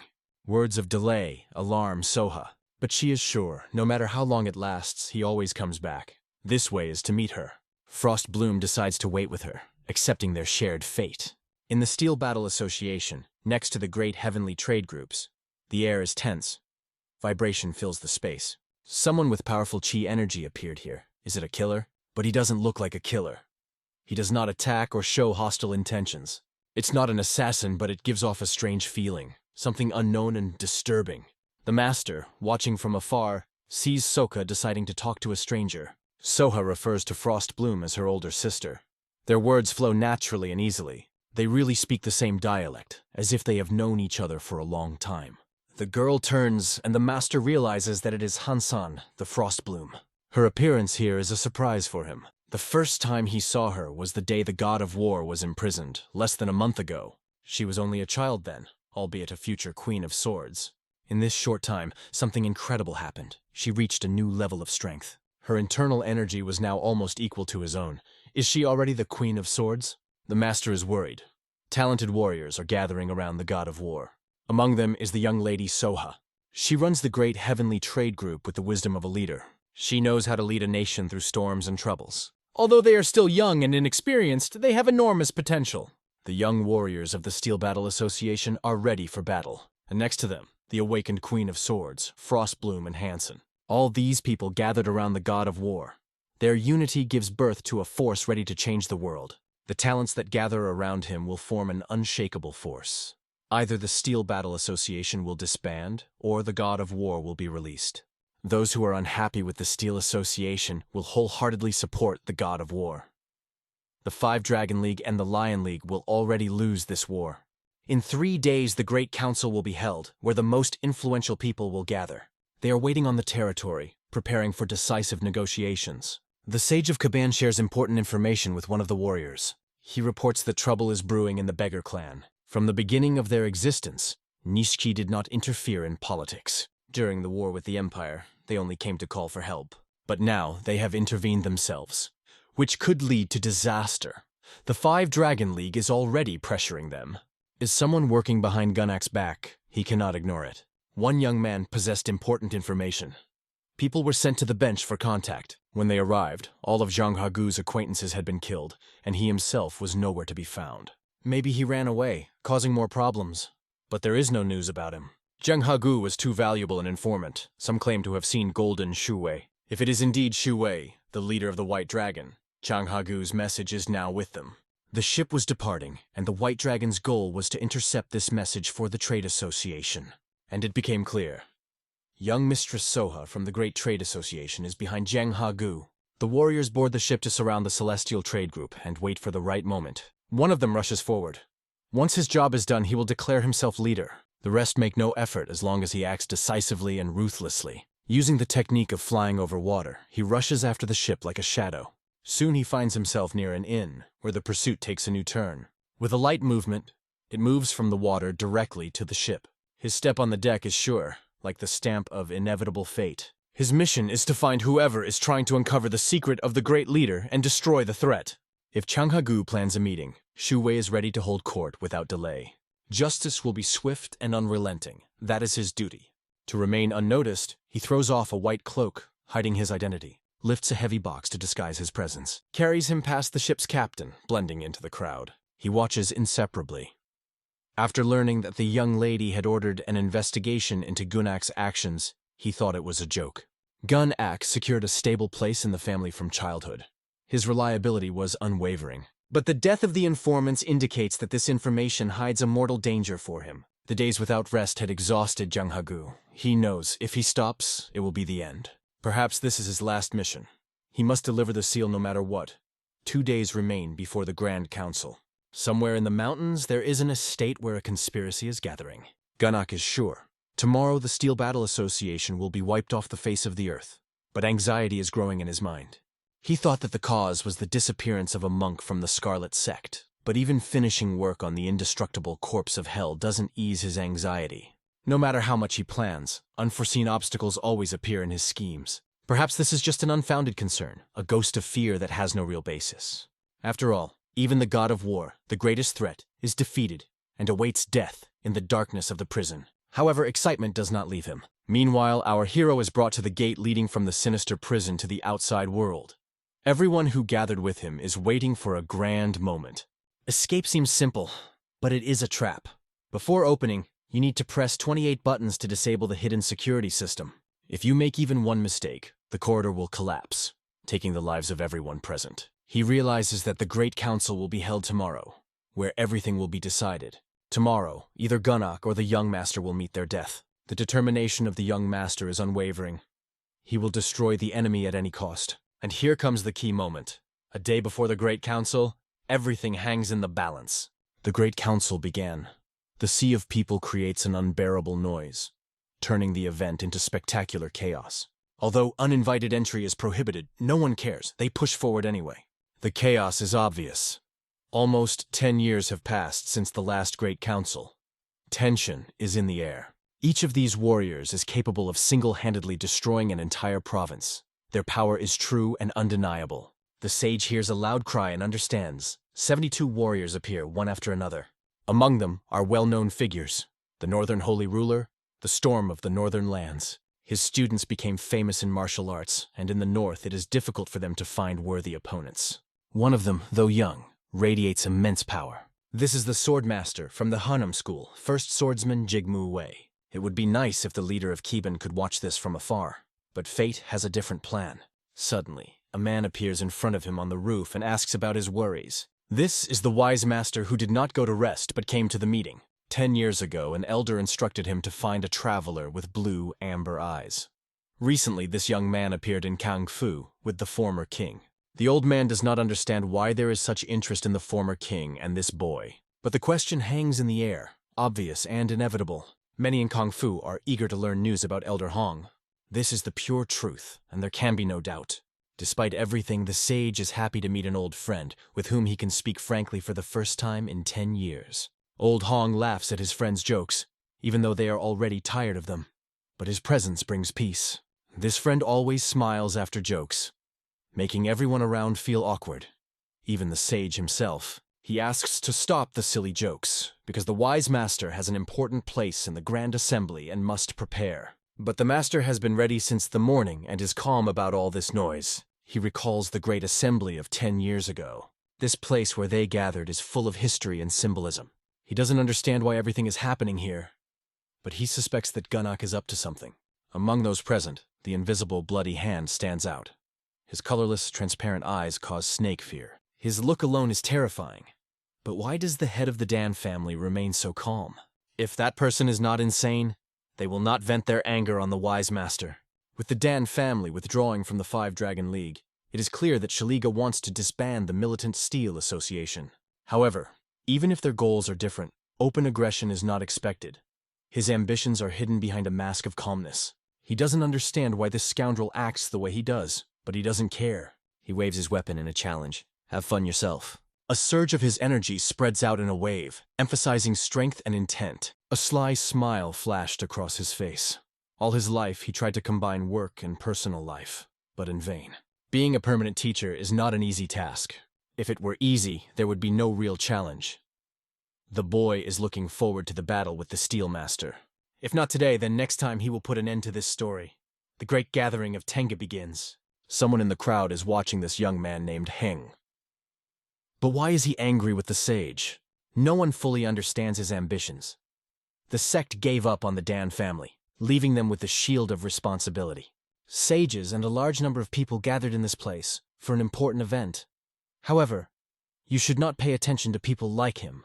Unlike many, Heng does not believe that the sage will succumb to provocation. He is not going to make compromises and show fear in front of the self-confident young man. He hates those who rely only on their own pride. Whether it will end successfully, no one knows. The atmosphere is tense. The chances are equal. It remains only to wait and watch. Everything is about to begin. Council members are asked to proceed to the entrance as soon as possible. Everything begins and everyone must take their place. It seems that there are few opportunities to influence the situation. We need to move forward. Some masters are overwhelmed by the number of warriors and sages, the young observers admiring them. Caban knows that the Steel Master is always right. Blood will be spilled today, but the opponents are well prepared. If this continues, it will be difficult to ensure the safety of the former king. Meanwhile, on the external border of the Cholm Security Bureau, Zhang Hagu is safe and sound. He tries to get to the mistress in a secret way. He is ready in any way to get rid of the pursuers. The steamboat was created as a backup option for escaping the Cholm Security Bureau, but no one expected him to use it. Shu Wei understands. We must hurry. Any further delays could lead to disaster. He intercepts Yang Hagu and tells a legend about the river, the boat, and the house at the end of the secret passage. Zhang Hagu realizes that he has been exposed. Shu Wei followed him. Standing before him is Golden Shu Wei himself, the leader of the Black Dragon clan. One of the warriors decides to take revenge for his fallen comrades, and, drawing his sword, attacks Shu Wei. But Shu Wei's instant strike takes his life. Shu Wei wields the sword perfectly, destroying the enemy without the slightest effort. In his opinion, the weak will never be able to take revenge. The elite warriors closely followed the course of the Grand Council. Their views were tense. They worried about the god of war, but they believed that everything was under control. He was locked in a prison. It seemed like he couldn't even touch the Iron Tyrant. Today is the great day. Warriors of incredible strength have gathered here. Shu Wei ordered all the members of the group to be gathered, but for some reason, only 2 came. One of them reported that the Grand Master ordered to surround the hall with powerful warriors and wait for further orders. Because of this, they were left alone, not having the right to leave the observation of the Heavenly Trade Group. Soon, Yang Hagu appeared on the horizon. The question arises, what to do next? Shu Wei knew that the Grand Master's order was a priority, but he could not abandon his mission. He decided to complete the task and join his warriors. Others had to send a report to the hall. Shu Wei understood that the god of war was imprisoned, and the Iron Tyrant and the elders were absent due to the Grand Council. A perfect moment to capture young Mistress Soha. Someone runs to Mistress Soha, frantically looking for her. He keeps asking if she's okay. After making sure that she is all right, there is a moment of relief. Soha does not understand what is happening around. It was Mr. Chan. Despite the danger and the surveillance of the 5 Dragon League, he complied with her request to send the letter. Chan worries for her safety and suggests using a secret passage. She asks if he is injured. Time is short. He must urgently report and take her to a safe place. The enemies are already approaching. Soha doesn't have time to ask who they are as. A white dragon appears on the horizon. Golden Shu Wei laughs and says behind them, "Do you think someone like you can escape from the white dragon?" Chang Hagu realizes that Shu Wei will not stop, and even if he tries to escape, he will not be left alone. But no one cares about that, especially the one whom Shu Wei has already condemned to the grave. Mistress Soha sees the mask of this scoundrel, the leader of the White Dragon. If he's here in person, then Gunak already knows about her plans. In any case, she must bide her time, hoping for the protection of the God of War or Master Yuvane. This is a neutral zone, under the protection of the Steel Battle Association. Here it is forbidden to cause harm due to personal motives. Even the White Dragon, the representative of the League of 5 Dragons, cannot break this order. But Shu Wei only sneers as he listens to her words about neutrality. He mocks her, saying that if neutrality were real, then genius would be a lie. If neutrality works, why did the God of War ask the Iron Tyrant to guard it? The God of War knew that there was no such thing as neutrality in the Steel Association. Shu Wei disparagingly mentions her background. She is a girl from the suburbs who walks around the central areas like her own backyard. After the fall of the Yuan dynasty, Its traces can still be found all over the land. How can savages interfere in the affairs of high-ranking persons? Shu Wei cannot stand such insolence and refuses to turn a blind eye to it. Soha realizes that Shu Wei has a personal grudge against her family. Golden Shu Wei warns her, don't try to find the truth, because she will die for betraying the Steel Association. But Sokka is not lost. She counters that if she wants to learn the secrets of the Five Dragon League, it's not treason. Is Gun-Ok the Steel Association? Does he consider Gun-Ok to be the master of the Martial Association? Perhaps this was the reason for the sudden convocation of the Great Council. At this moment, a frost blossom appears behind Shu Wei. She claims that Soha is right and things have gone too far. Shu Wei feels the ring tighten around him. He is trapped. Suddenly, the concubine of the Jade Flower appears behind Shu Wei. How dare she stand so close to him? An incredibly powerful blow pierces his body. A spark of incomprehension lights up in his eyes. He realizes that his hand has been cut off. How did it happen? Is it an illusion? But no, it's not an illusion. To check, he cuts his hat in half. Frostbloom coldly warns him that the next time he takes the sword will be his last. Shu Wei is seething with rage. How dare she lecture him? Frostbloom gives him a chance to retreat. She is still part of the Steel Association and does not want conflict. But if he doesn't back down, she'll have to use her skill. In this case, his death will be inevitable. Shu Wei goes wild with rage, calling Jade Flower a bunch of stupid talents. He swore that she could neither live nor die today. He draws his swords and attacks with the Sea of Blood Waves technique. The girl looks at him like a pawn, realizing the senselessness of his decision in this situation. Shu Wei shouts that the White Dragon never backs down, but as soon as he raises his sword, its blade is blown to pieces by the incredible force. This is the work of the Frostbloom. She calmly offers him to say the last words.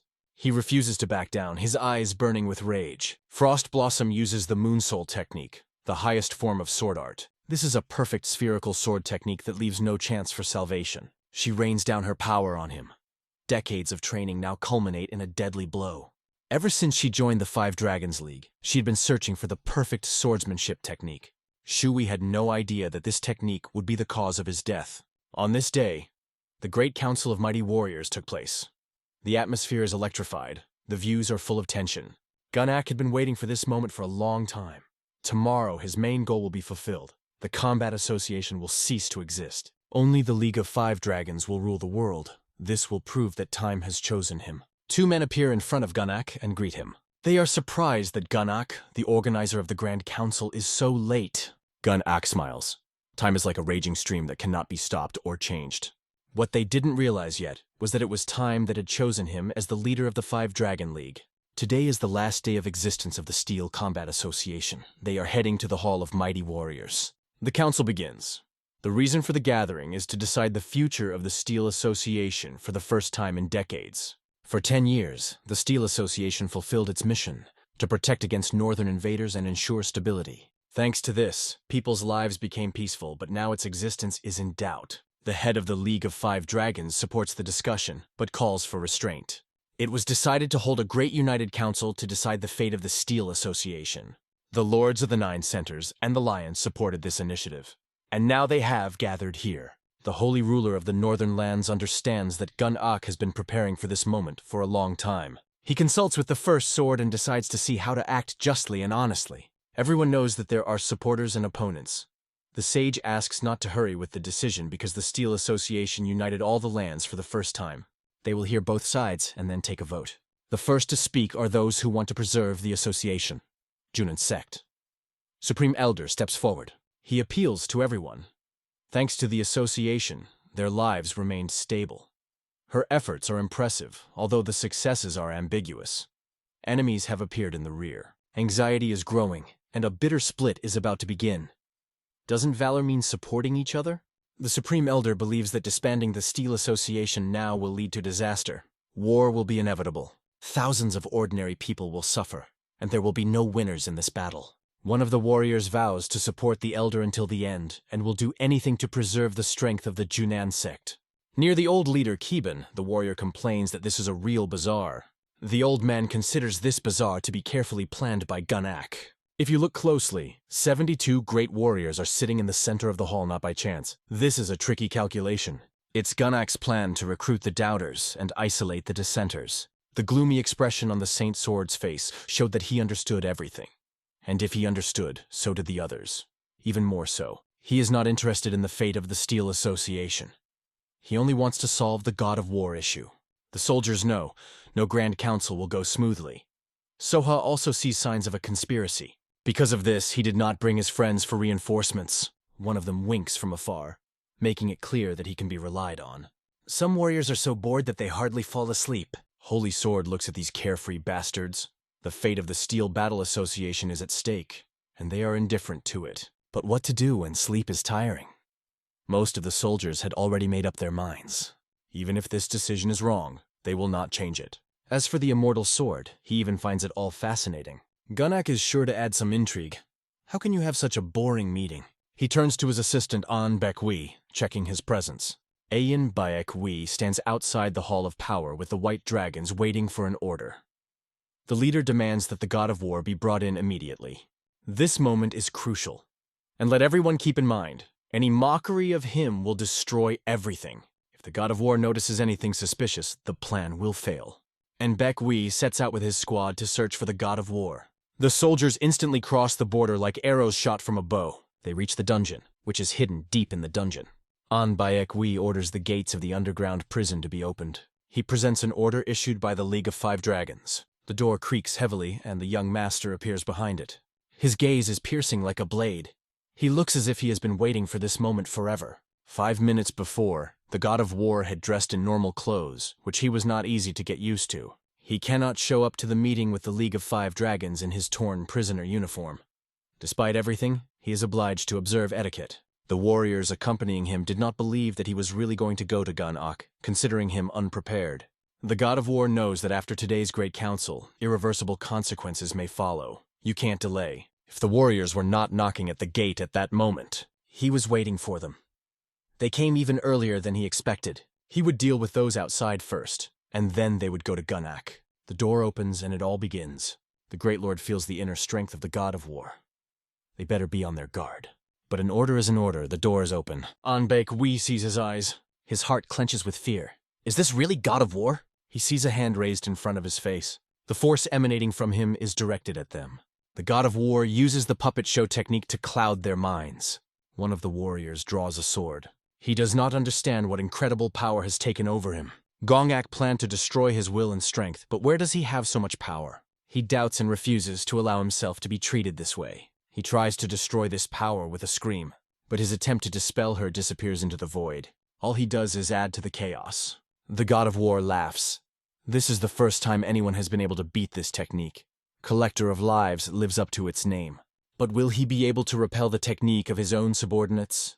His soldiers begin to fall one by one, as if mowed down. The incredible power of the God of War forces them to go over to his side. They turn against An Baek-wi, who can't believe his eyes. His soldiers rush at him with weapons. The puppet show technique turns people into puppets. For the White Dragons, the God of War was now An Baek-wi. If he does not destroy them in one blow, he will die himself. The God of War emphasizes with a smile. Gunnak is right. Traitors should be destroyed, even if they are among his own subordinates. It was a smart move to destroy his people with his own hands to prevent betrayal. And Baek-wi infuses his sword with incredible energy, his eyes blazing with hatred. He hates the God of War with all his heart and hopes to appease the souls of his fallen comrades if he destroys him. As if enraged, he rushes at the God of War. The God of War, looking at him, sees not a cold-blooded warrior, but a feverish and stupid opponent. At this moment, the power of our hero rushes past him like a storm. The speed of the opponent is not bad, but this is just a warm-up. Despite everything, the battle promises to be exciting. The gates of the dungeon are wide open. This means that now any evil can break out. The young master seeks to stop An Baek-wi, who rages before him. The God of War uses incredible speed, but the enemy resists. They collide and fly away in different directions. Standing facing each other, their eyes are full of determination. Suddenly, pushing off the ground, they rush to attack. An Baek-wi feels the illusion seeping into his mind. An incredible force rages before him, threatening his life. He creates clones of himself in hopes of confusing the God of War. But this is not shadow hunting. He shouts that the energy of 100 swords will pour out from the 10 figures. One of these swords must take the life of the God of War. But the God of War easily sees through the illusion and hits right on target. His punch causes An Baek-wi to fall into a trap like a cornered mouse. He is able to distinguish a real holy sword among 1,000 fakes. Did An Baek-wi really think of deceiving him with such a primitive technique? The 10 puppets are just a joke to him. An Baek-wi seriously underestimated our hero. God of War is not a simple warrior. He can recognize any deception. An Baek-wi looks into his eyes full of icy confidence. The last time he had seen that look on the same man. Even when the God of War stood before him, he could neither move nor speak. But he knows, you can't give up. The distance between him and the God of War is very small. A dagger is hidden in his sleeve. One step and you can strike. He jumps forward, shouting that he wants to leave a humiliating memory of this day in the hero's memory. But as soon as he utters, "You will pay for this humiliation," the energy of the God of War explodes beside him. The power of the General of the Heavenly Artillery makes the earth tremble. There is no trace of An Baek-wi. The God of War finds it absurd that anyone would think such an attack would succeed. He is the shadow of the strongest warrior in Ganfu. How could this miserable warrior dream of invincibility? Masters of this level cannot understand the difference in strength between them. But then why does he take the risk? An Baek-wi, choking on blood, screams for the God of War to shut up. He believes that the boy from the neighborhood will never understand him. It is better to die than suffer humiliation. The God of War does not kill him because he will still be useful. And Baek-wi was able to resist the puppet spectacle technique, but can he do it again? The God of War decides to use this technique so that Un Baek-wi will witness the end of Gun-ak. At this time, at the Great Council, the Elder is distracted from the general noise. He notices how the warriors begin to play foolish games. Next to them is Northern Yuan, and the conversation seems pointless. He is reminded that this council has met to celebrate the achievements of the Steel Association, and to decide its future. He emphasizes that the discussion should be constructive, but Immortal Sword denies. The Immortal Sword offers to explain why the Steel Battle Association should be preserved in its current form. After that, they can present their arguments for the dissolution of the association. And then the meeting will become more interesting. It is a verbal duel. No one would dare to challenge the Immortal Sword in real combat. The elders do not notice how this brat speaks disparagingly to the Immortal Sword. Dan Wong is a sneaky scoundrel who lurks behind Gun-ak's back, using his skill for villainy. Standing on the podium next to the Immortal Sword, he invites everyone to join the discussion. Everyone should speak up. The Supreme Leader and the Great Steel Tyrant, seeing the scoundrel on the podium, ordered to immediately remove this scoundrel. He has no voice and his opinion is worth nothing. After all, if the Steel Association disintegrates, it will be their last chance, and at the same time, a severe failure. One word turns the Great Council of Mighty Warriors into a mess. This snake-tongued man is a master of chaos. Perhaps they have heard of him.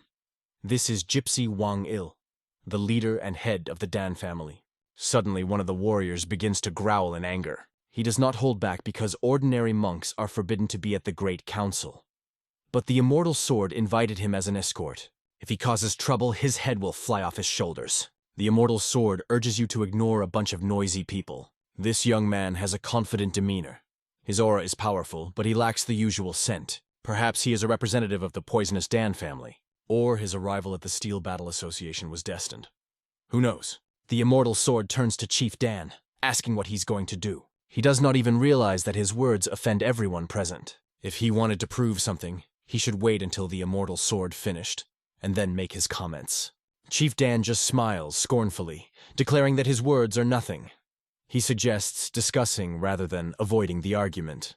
The Immortal Sword doesn't want to waste his strength on this scoundrel, but he's already gone too far. It is necessary to stop before the situation escalates. Usually the leaders of the meeting do not intervene in disputes, but the situation is getting out of control. The Great Sage reminds Chief Dan that after the arguments are presented, everyone should listen to his opinion. But Head Dan doesn't pay attention to the rules. He is not interested in written laws. An attempt to deprive him of his words causes a new conflict. One of the soldiers considers it absurd to demand compliance with the rules from someone who does not recognize them. A genius analyst decides to intervene. Obviously, they were up to something. He declares that he did not come here to be bullied. The future depends on the results of the Great Council. It is worth listening to the head of the Dan sect, who may become an important figure in the future even if he does not know the rules. The conversation is not boring at all. The atmosphere is tense. Huangbo Wuchun notices that they are masterfully manipulating the crowd. It will be easy for them to achieve their goals. They came here with the sole purpose of killing the God of War. This madness was initiated by Mo Gunson, who appeared as his own person. In the Hall of Mighty Warriors, the arguments do not subside for a moment. Moen Gun Song is impatiently waiting to finally kill the cursed god of war. But Huang Bo doesn't believe that all the fuss was made just to kill one scoundrel. It's hard to explain everything, so let Moen Gun Song watch and prepare for his exit. The atmosphere is becoming increasingly tense. Brother Feng only has to insert his words. If his words support the Grandmaster, there is no reason to refuse. He urges everyone to listen to the young. Their voices must be heard today or never. When given a chance to speak, they should take it. After all, the Steel Combat Association has long oppressed young newcomers who have reached the top. Today, the association is full of politicians, not warriors. It cannot be turned into a political tool. This is a community of martial arts masters. For the past 10 years, the 3 of them have managed the alliance at their own discretion. It's time to listen to them. Feng's words cause a wave of emotions among those present. Was this all part of Gunak's devious plan? Even if it's a ruse, these people don't look like heroes capable of leading. The heads of the sects who have followed the great warriors for years panic. Gunak declares that this sudden gathering has become a platform to discuss mistakes. If they want, let them talk about the youth and what they should do next. Holy Sword, sitting next to Gunak, says that this is all an attempt to mislead and distract everyone. It must not be forgotten that the purpose of the Great Council is to decide the fate of the God of War. One of the warriors notes that the problem is that the elders decide the future without taking into account the opinion of the young. They say the future of the alliance rests on their shoulders. But is there anyone who is taking responsibility? The warriors notice the growing tension. It is difficult to predict how events will unfold. The Holy Sword wants to preserve the Steel Battle Association, but no compromise can be reached.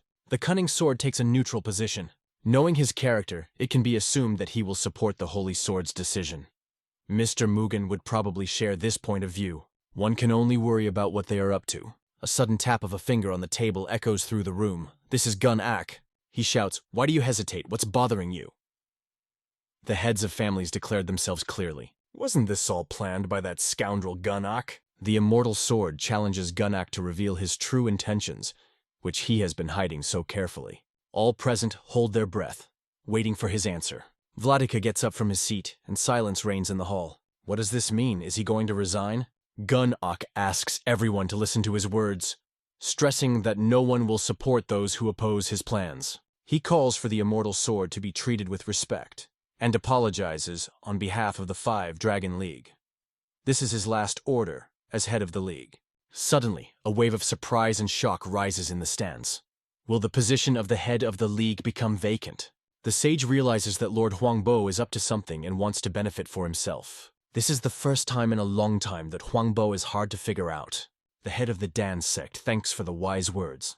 He is impressed by the nobility of the great lord, who takes on such a responsibility and promises to follow his example. He apologizes to the Immortal Sword, calling him wise master. But the Immortal Sword realizes that Gunak is up to something and tries to achieve a hidden goal. Meanwhile, not far from the hall, the young master walks with his army. He moves, surrounded by his people, to the place of the Great Council. Powerful warriors are gathered here, and Gunak is also located here. Soka mentioned the Steel Association and the old saying. The first warrior from the proverb is the Holy Sword, which hides a warlike character behind a soft face. The second is the head of the Lion League, Cunning Sword, who created an entire family with a single sword. The most formidable of them is the warrior who follows the Holy Fist, a man with a great mind. But it didn't matter to the Holy Sword. He always said that. The warriors remember these words, unable to wait for the inevitable meeting. The warriors accompanying the god of war do not understand why he is smiling when he should be crying. His fate hangs in the balance. As great as the god of war is, they cannot understand why he smiles in the face of death. Today's decision of the Great Council can lead to everyone's death, and they are aware of it. Because of this, many believe that the Steel Association should be disbanded. Gunak is just waiting for his time to express his position. The head of Kabanu understands that he was wrong. Immortal Sword did his best to argue his position, but the result became even more unpredictable. During his speech, the head of the Dan family was interrupted by Feng, and his words infuriated the youth. As a result, Gong Ak, known as a great warrior, announced his resignation from his position. For many, the existence of the Steel Association has already lost its meaning. If this continues, Gunak's place may be taken by the Holy Sword or the Invincible Cunning Sword. Perhaps they will create a new organization and dissolve the old one. But the situation is already quite critical. Entering the arena is Zhuge Yunhui, a brilliant analyst who saved the situation from collapse 10 years ago during the First Great Council. It was thanks to the League that the current association was created. During these 10 years, they were able to supplant the North and create a great dynasty. They survived and achieved incredible success. Zhuge Yunhui praises them for their achievements. At first, they sought to join forces. Would they have succeeded without Lord Gunak's determination? One of the warriors muses. Gunak has never acted like this. He made a statement at the Great Council and now he cannot retract it. He has a suspicion. Is this not a hidden plan to dissolve the association? If the main thing is not in disintegration, then why are they so closely following the development of events? What was this cunning fox up to? Everyone is waiting for him to finally reveal his cards. Meanwhile, Pengja finds herself in an awkward position. Yeonja is more like a noble warrior. He turns to Mugen for support, but it may not be the best decision. For cunning strategists like Gunak, trickery can be a trap. If they let their guard down, they won't have the strength to defeat him. Still not that bad, though. The Steel Association is at a dead end, but a way out is still possible. Warriors begin to quarrel with each other. The tension reaches the limit. One of them claims that the very fact of holding the Great Council hints at the dissolution of the Steel Association. After all, it is difficult to unite divided hearts. He believes that there should be no hurry. Dissolution is possible only when all parties express their position. Suddenly the question arises. If there is no specific goal, why create so much chaos? This issue should be decided by the head, but after his resignation, the answer falls on the shoulders of each of them. If not now, then when will there be an opportunity to make such a decision? Even large organizations lose relevance over time. This is a well-known fact. History shows that the same fate awaits the association, which can be observed already. But there are also those who do not want the collapse of the Steel Association. If they disappear, so will their personal benefits. Hearing these words, one of the warriors explodes with anger. How dare he call the powerful swordsman Jinmu a profit-seeking parasite? They think it's an attempt to get a piece of the holiday pie. Dan Guan-il does terrible things using the support of others and allows himself such words. His speech is alarming, but the accusations against the Dan family have no evidence. Instead of insults, they demand to explain their position. The god of war is said to have come into conflict with Gunak to save the prisoners of the Cholm Security Bureau. He spoke out against the Namgun family for covering up this fact, leading to their disbandment. Then the head of the Dan family raises the question, why does this elder support the god of war? After all, he is a mortal sinner, unworthy of attention. The Five Dragons League conducted a thorough investigation into the Cholm Security Bureau. It turned out that one of the elders was indeed acting on the initiative of the god of war. If anyone dares to deny these obvious facts, then they are discrediting Gunak's moral principles. Jinmuwei's goal is to leave a stain on the Five Dragon League's moral principles, which will benefit him personally. He activates his power, wanting to have fun because no words can throw him off balance. The warriors see that it is poisonous energy. It became obvious. Dan Wang-il had completely lost his mind. The warriors can't believe that it has gone so far that he uses poisonous energy against Jinmu Wei's sword. It seems that the Dan family has finally lost their sanity if they allowed themselves to do this. The situation is getting out of control. Energy fills the entire space. Poison, like a virus, quickly spreads around. Usually, poisonous energy is not so easy to release. It is something invisible and odorless mixed with the energy of chaos.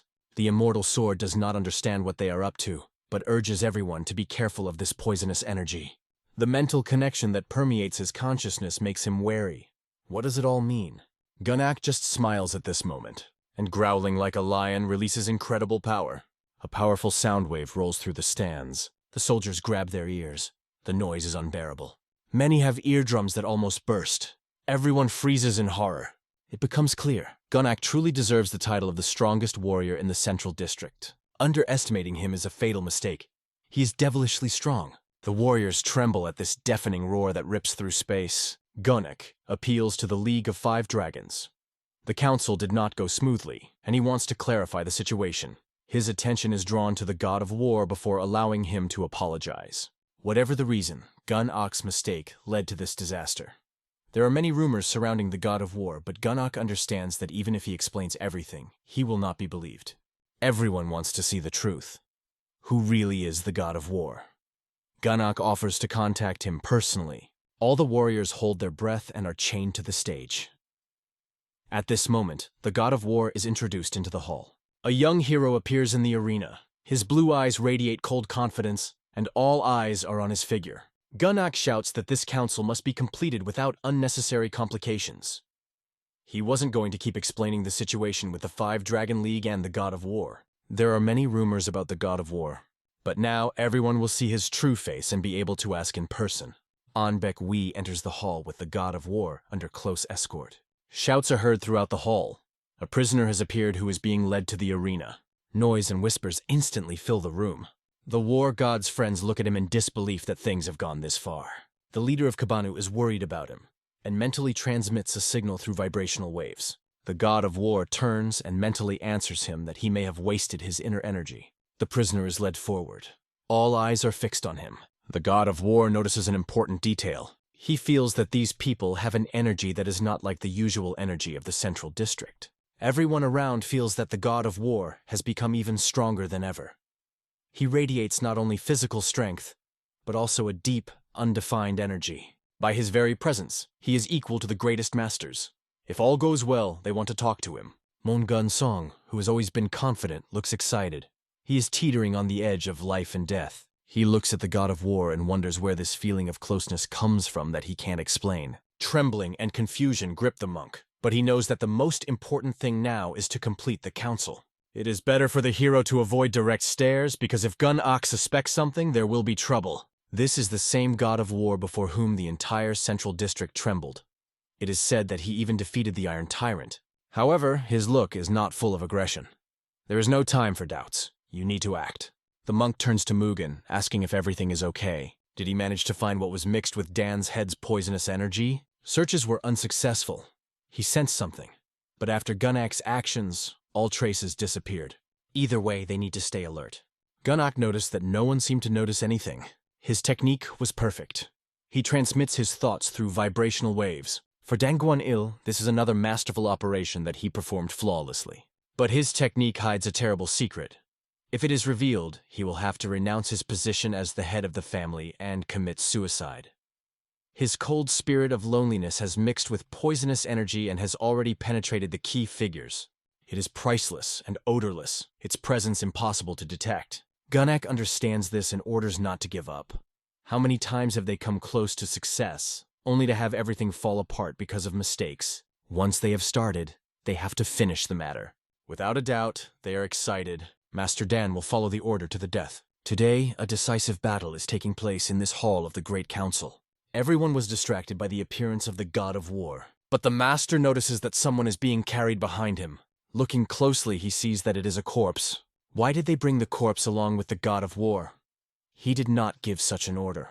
At this moment, Gunak turns to Unbekwi, but he remains silent. Suddenly, through the puppet show technique, the life collector is under the influence, and the young master also hears Gunak's words. He also receives this message. An Bekwi now announces that the God of War's combat skills are neutralized and his acupuncture points are blocked. The corpse he brought is one of the prison victims that stood in his way. He displays it as proof of the God of War's cruelty. Gunak smiles upon hearing this. He orders to proceed according to the plan. They announce that the long-awaited God of War stands before them, exposed for public viewing. The tyrant rises, realizing the absurdity of the situation. He received an explanation for the acupuncture point injuries and believes that Yuvain defeated the God of War. He himself placed the Forbidden Heaven signature seal and checked its condition. Everything was fine except the inability to use the internal energy. If he was injured in prison, it happened there. This suggests that Lord Huangbo may have tortured the God of War for a month while he was in prison. The Dao sect master approaches Yuan and calls it absurd. He reminds that torture is prohibited by the country's law, and the accusations against the League of Five Dragons are baseless. He wonders why Dao Master suddenly started accusing the Five Dragon League without proof. Suddenly, an incredible aura appears. The Iron Tyrant addresses him. He calls him a cheeky puppy and warns him to watch his words. If one more word comes out of his mouth, Master Yuvain will rip out his tongue and eyes. But Yuvain wants to know why the God of War, who was alright, suddenly got seriously injured. This does not fit into the plan. Master Yuvain realizes that the point is that he knows the secrets of the invincible Blood Hand. If he is about to die, Dao Master decides to kill Yuvain right now. He radiates incredible energy, ready to strike. In his eyes, there is only one goal, to destroy Yuvain immediately. Dan Guan-il's madness knew no bounds, but Gong-ak stops him. Dan Guan-il grumbles that life has lost its meaning for him, and if everyone wants it, then he will go to the end. Gun-ak understands that everything has a reason. He would not arrange this worthless council if there was no need. After the destruction of the god of war, everything will be as he intended. If Dan Guan-il interferes with him, then let him not hope for mercy. No one will save him. Let him finish his work and leave. Dan Guan-il promises to fulfill everything, but his sly smile and mocking laugh say something else. The atmosphere in the council is becoming more and more tense. Gun-ak addresses the Iron Tyrant, reminding him that he personally imposed the forbidden heavenly seal technique on the god of war. He asks if there is any possibility that the god of war could have gotten rid of her. Yvain does not deny that nothing is impossible, but it is very unlikely. If the god of war surrendered voluntarily, breaking free from the seal is difficult. Gun-ak wonders what will happen if the god of war does get rid of the seal. The Iron Tyrant doesn't have an answer, but is sure it will lead to disaster. This question catches him by surprise. He concludes that if the seal is working, then the god of war cannot use his full power and reach a higher mastery. Gong-ak ponders. Even if he didn't see the tyrant apply the seal, he knows that breaking the seal usually results in damage to the 36 acupuncture points. It means either death or lifelong disability. The god of war insisted on his innocence, but if he tried to destroy the seal, it would prove his guilt. Gun-ak asks Tyrant if he thinks this assumption is baseless. For the Tyrant, this is quite a possible situation. Gun-ak replies that the Tyrant needs to see if there are any signs of torture on the god of war, as there is not a single scratch on him. It's true, the Tyrant can't see anything. Gun-ak says Tyrant should be pleased. If there is any further question, let him turn to the god of war. He can answer with a nod if he cannot speak. The Tyrant understands that addressing the god of war right now may lead to further unnecessary questions and will be seen as a trap. The Tyrant apologizes and explains that he asked these questions to avoid doubts about the decision of the Great Council. He asks everyone to understand his motives, but he is interrupted by Dan Guan-il, stating that the Tyrant is speaking with such confidence, as if he is about to say something intelligent. He demands not to interfere with the holding of the council. The Tyrant realizes that this brat continues to taunt, and his patience is running out. Dan Guan-il laughs and challenges the Tyrant to a fight, threatening that without a tongue he won't be able to speak so freely. Due to the dispute, the council is temporarily suspended to resolve the conflict with the Iron Tyrant. Now is the time to decide the fate of the god of war. His crimes are known to everyone. He killed high-ranking people and destroyed everyone who stood in his way. As a result, Moen Wang was killed, and the fate of Moen Ji is still unknown. Moreover, the leader of the Moyen clan from Liaoning province was found dead in his own home under unknown circumstances. The Tyrant notices with irritation how another person enters the arena with yet another useless chatter. He declares that he sees no crime in the actions of the god of war and urges not to confuse lies with the truth. This is only one side of the coin. Even if Moen died at the hands of the god of war, is there even a single reason to believe that? The Darek family representative recalls the incident with the Moen family. That bastard attacked them first. He, as leader Darek, ensures that this is true.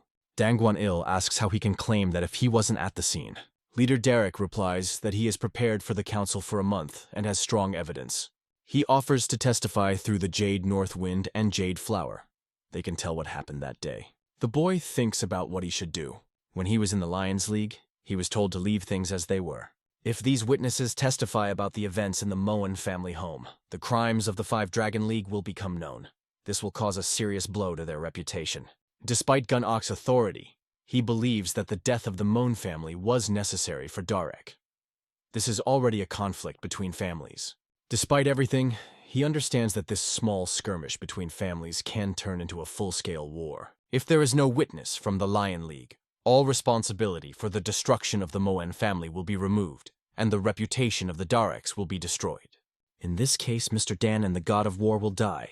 Gritting his teeth, the boy realizes that he will have to sacrifice his honor and betray Grandmaster Dan. But is it worth doing? All eyes are on him. Why does he hesitate? He needs to make the right choice. He turns to the elders and declares that he was mistaken. At the time of the incident with the Moen family, he was in the Steel Association, not Xinyan, so he can't tell anything. Leader Darek explodes with anger and calls him a traitor. How can he consider himself a man after that? The father is amazed. How can his son, the heir to the Lion League, lie like that? Through telepathy, the leader of the Lion League asks him not to start a scandal. Cunning Sword intervenes and tells him to shut up. He reminds that if they oppose, Derek's family will be destroyed. He asks them to keep their word. Leader Derek, trembling with anger, is forced to obey. One of the elders asks if the Lion League has finally given up on the god of war.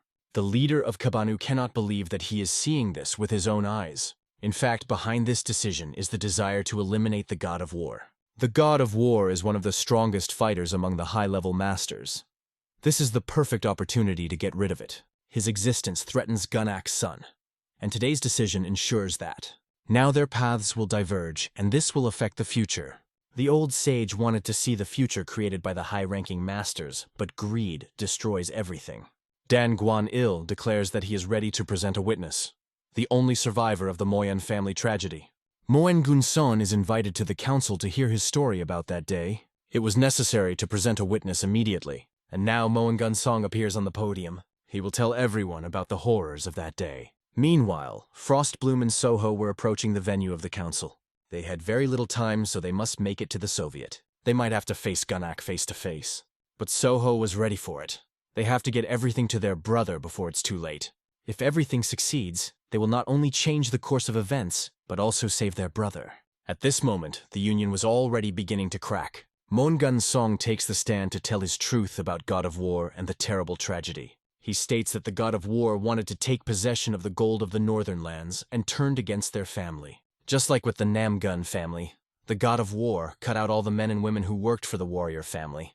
Moen Gunsong hopes that this time the God of War will not win and justice will prevail. With his words, he tries to turn the God of War into a cruel killer who does not deserve to live. The God of War calmly replies that if Moen Gunsong wants to kill him, that's his choice. He warns that his words and actions may make him worthless and dishonor his younger sister, Moen Ji. The God of War looks disappointed at how far this plan has gone. At this point, he displays his cold blue aura of power. Seeing this power in his eyes, Moen Gunsong feels a familiar fear. He asks himself, has the God of War's power really been destroyed? His heart sinks, and the mere sight of the God of War makes him feel terrified. Moen Gunson's whole body's in pain, his wounds burn him, but he does not understand how the God of War is still alive and where he gets this power from. Gunak notices that Moen Gunsong has suddenly gone silent. What happened? Did he feel sick? Moen Gunsong grits his teeth and tries to control himself. He assures himself that everything will be fine. He wants to stop the atrocities that he believes the God of War wanted to do to his sister. His brother tried to stop the God of War, but died. The scar on his body will remain forever as a reminder of that day. His father also wanted to tell the world about the crimes of the God of War, but was killed. This tragedy destroyed his sister. She became a shadow of herself, unable to live normally. Before disbanding the Battle Association, he wants the God of War to receive the punishment he deserves. After hearing his words, many soldiers burst out with hatred for such a scoundrel who could commit such crimes. They could not forgive the martial arts master who was considered the hope of the younger generation. They demanded an explanation. However, some were convinced that there was no hard evidence, and something more was needed to convince everyone. One of the warriors stated that the God of War was different from them, and it was a matter of justice. He shouted that the God of War was just a barbarian from the land of Korra who had brought shame to the central region. They have to destroy it. Hyung watched as Gunak's plan gained momentum. It's been 10 years since they got rid of the imperial power, and people still hate the barbarians. Gunak wants to present the God of War as a barbarian who betrayed the empire in order to incite more hatred. In such a situation, everything can get out of control. The warriors began to demand revenge for the destruction of the Namgun and Moyen families at the hands of the fallen masters. They called for punishing not only the God of War, but also the Great Trade Group. They insist on an immediate decision on revenge. Gunak coolly watches the chaos unfold, pleased with how his plan is unfolding. Without a doubt, this problem needs to be solved immediately. You can no longer tolerate it. The Holy Sword sees the master rise from his seat. Gunak understands that everyone has a lot of questions about this rascal, but he calls for acceptance of the fact that the God of War is a barbarian and a criminal who must pay with his life for his actions. As the leader of the Steel Association, he announces the death sentence. The God of War must be executed right now. The young master looks at all this and sarcastically thinks what a pathetic and just decision. Maybe it's time to thank Gong Ok for his efforts. But one word can shake even the strongest will. Our hero turns sharply to Gunnak. His voice was so sharp that everyone paid attention. This is not the god of war, but Nbekwi, acting under the orders of the Holy Fist, Supreme Martial Master Huang Bo Gun-ak. He is going to kill the god of war right now. But looking at Gunnak, our hero asks, why is he pretending to be Huang Bo Gun-ak? Gunnak looks at his servant and doesn't understand who is really controlling him. He remembers those ancient events. Allah and Luna, the moment when he met his death. His body was then twisted, and Allah Luna was absorbing him completely. He prayed for salvation, realizing that there was almost no chance of survival. These memories flash again in his mind. He grits his teeth in shame and humiliation.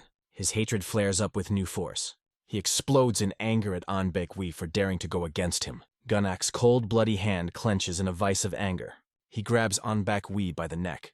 His grip tightens. His fingers clench as if squeezing the very life out of his victim. Gunnak can't believe that his servant would dare to say such a thing against him. He was never given such permission. Finally, with a last-ditch effort, he squeezes his hand even tighter, and Nbekwi's head flies to the side, severing the thread of life. Dan Sayu looks at this scene with undisguised horror. Before his eyes, the head of a warrior who was devoted to Gong Aku until his last breath flies away. It was part of his cruel plan. Gunnak enjoyed this game, using the puppet theater technique to control life and death like a true puppeteer. Holy Sword cannot understand what exactly Gunnak is doing. He had just chopped off the head of his closest ally. And Bekwi, known as the Collector of Lives, was a member of the Huangbo family. The people are stunned. Did he kill the warlord right before their eyes? Nbekwi's last words hinted at a devious plan, and it turns out that Gunnak killed him to keep him from revealing the truth. Questions rang out. Is Gunnak trying to hide something by killing a warrior at the Grand Council? Heng was amazed. This scoundrel had always been restrained, but now he had lost control. Could he really be thrown off balance? Gunnak is bombarded with questions. What did Nbekwi mean, and what was he trying to hide? Gunnak realizes that he has just set himself up for a trap. But why did Nbekwi mention Moon's name? At this point, the young master turns to Gunnak, pointing out his fatal mistake. Gunnak suddenly realizes that his trap has failed. How did it happen? The acupuncture points of the God of War should have been blocked. The God of War keeps his cool. He does not believe in the justice of the Steel Association.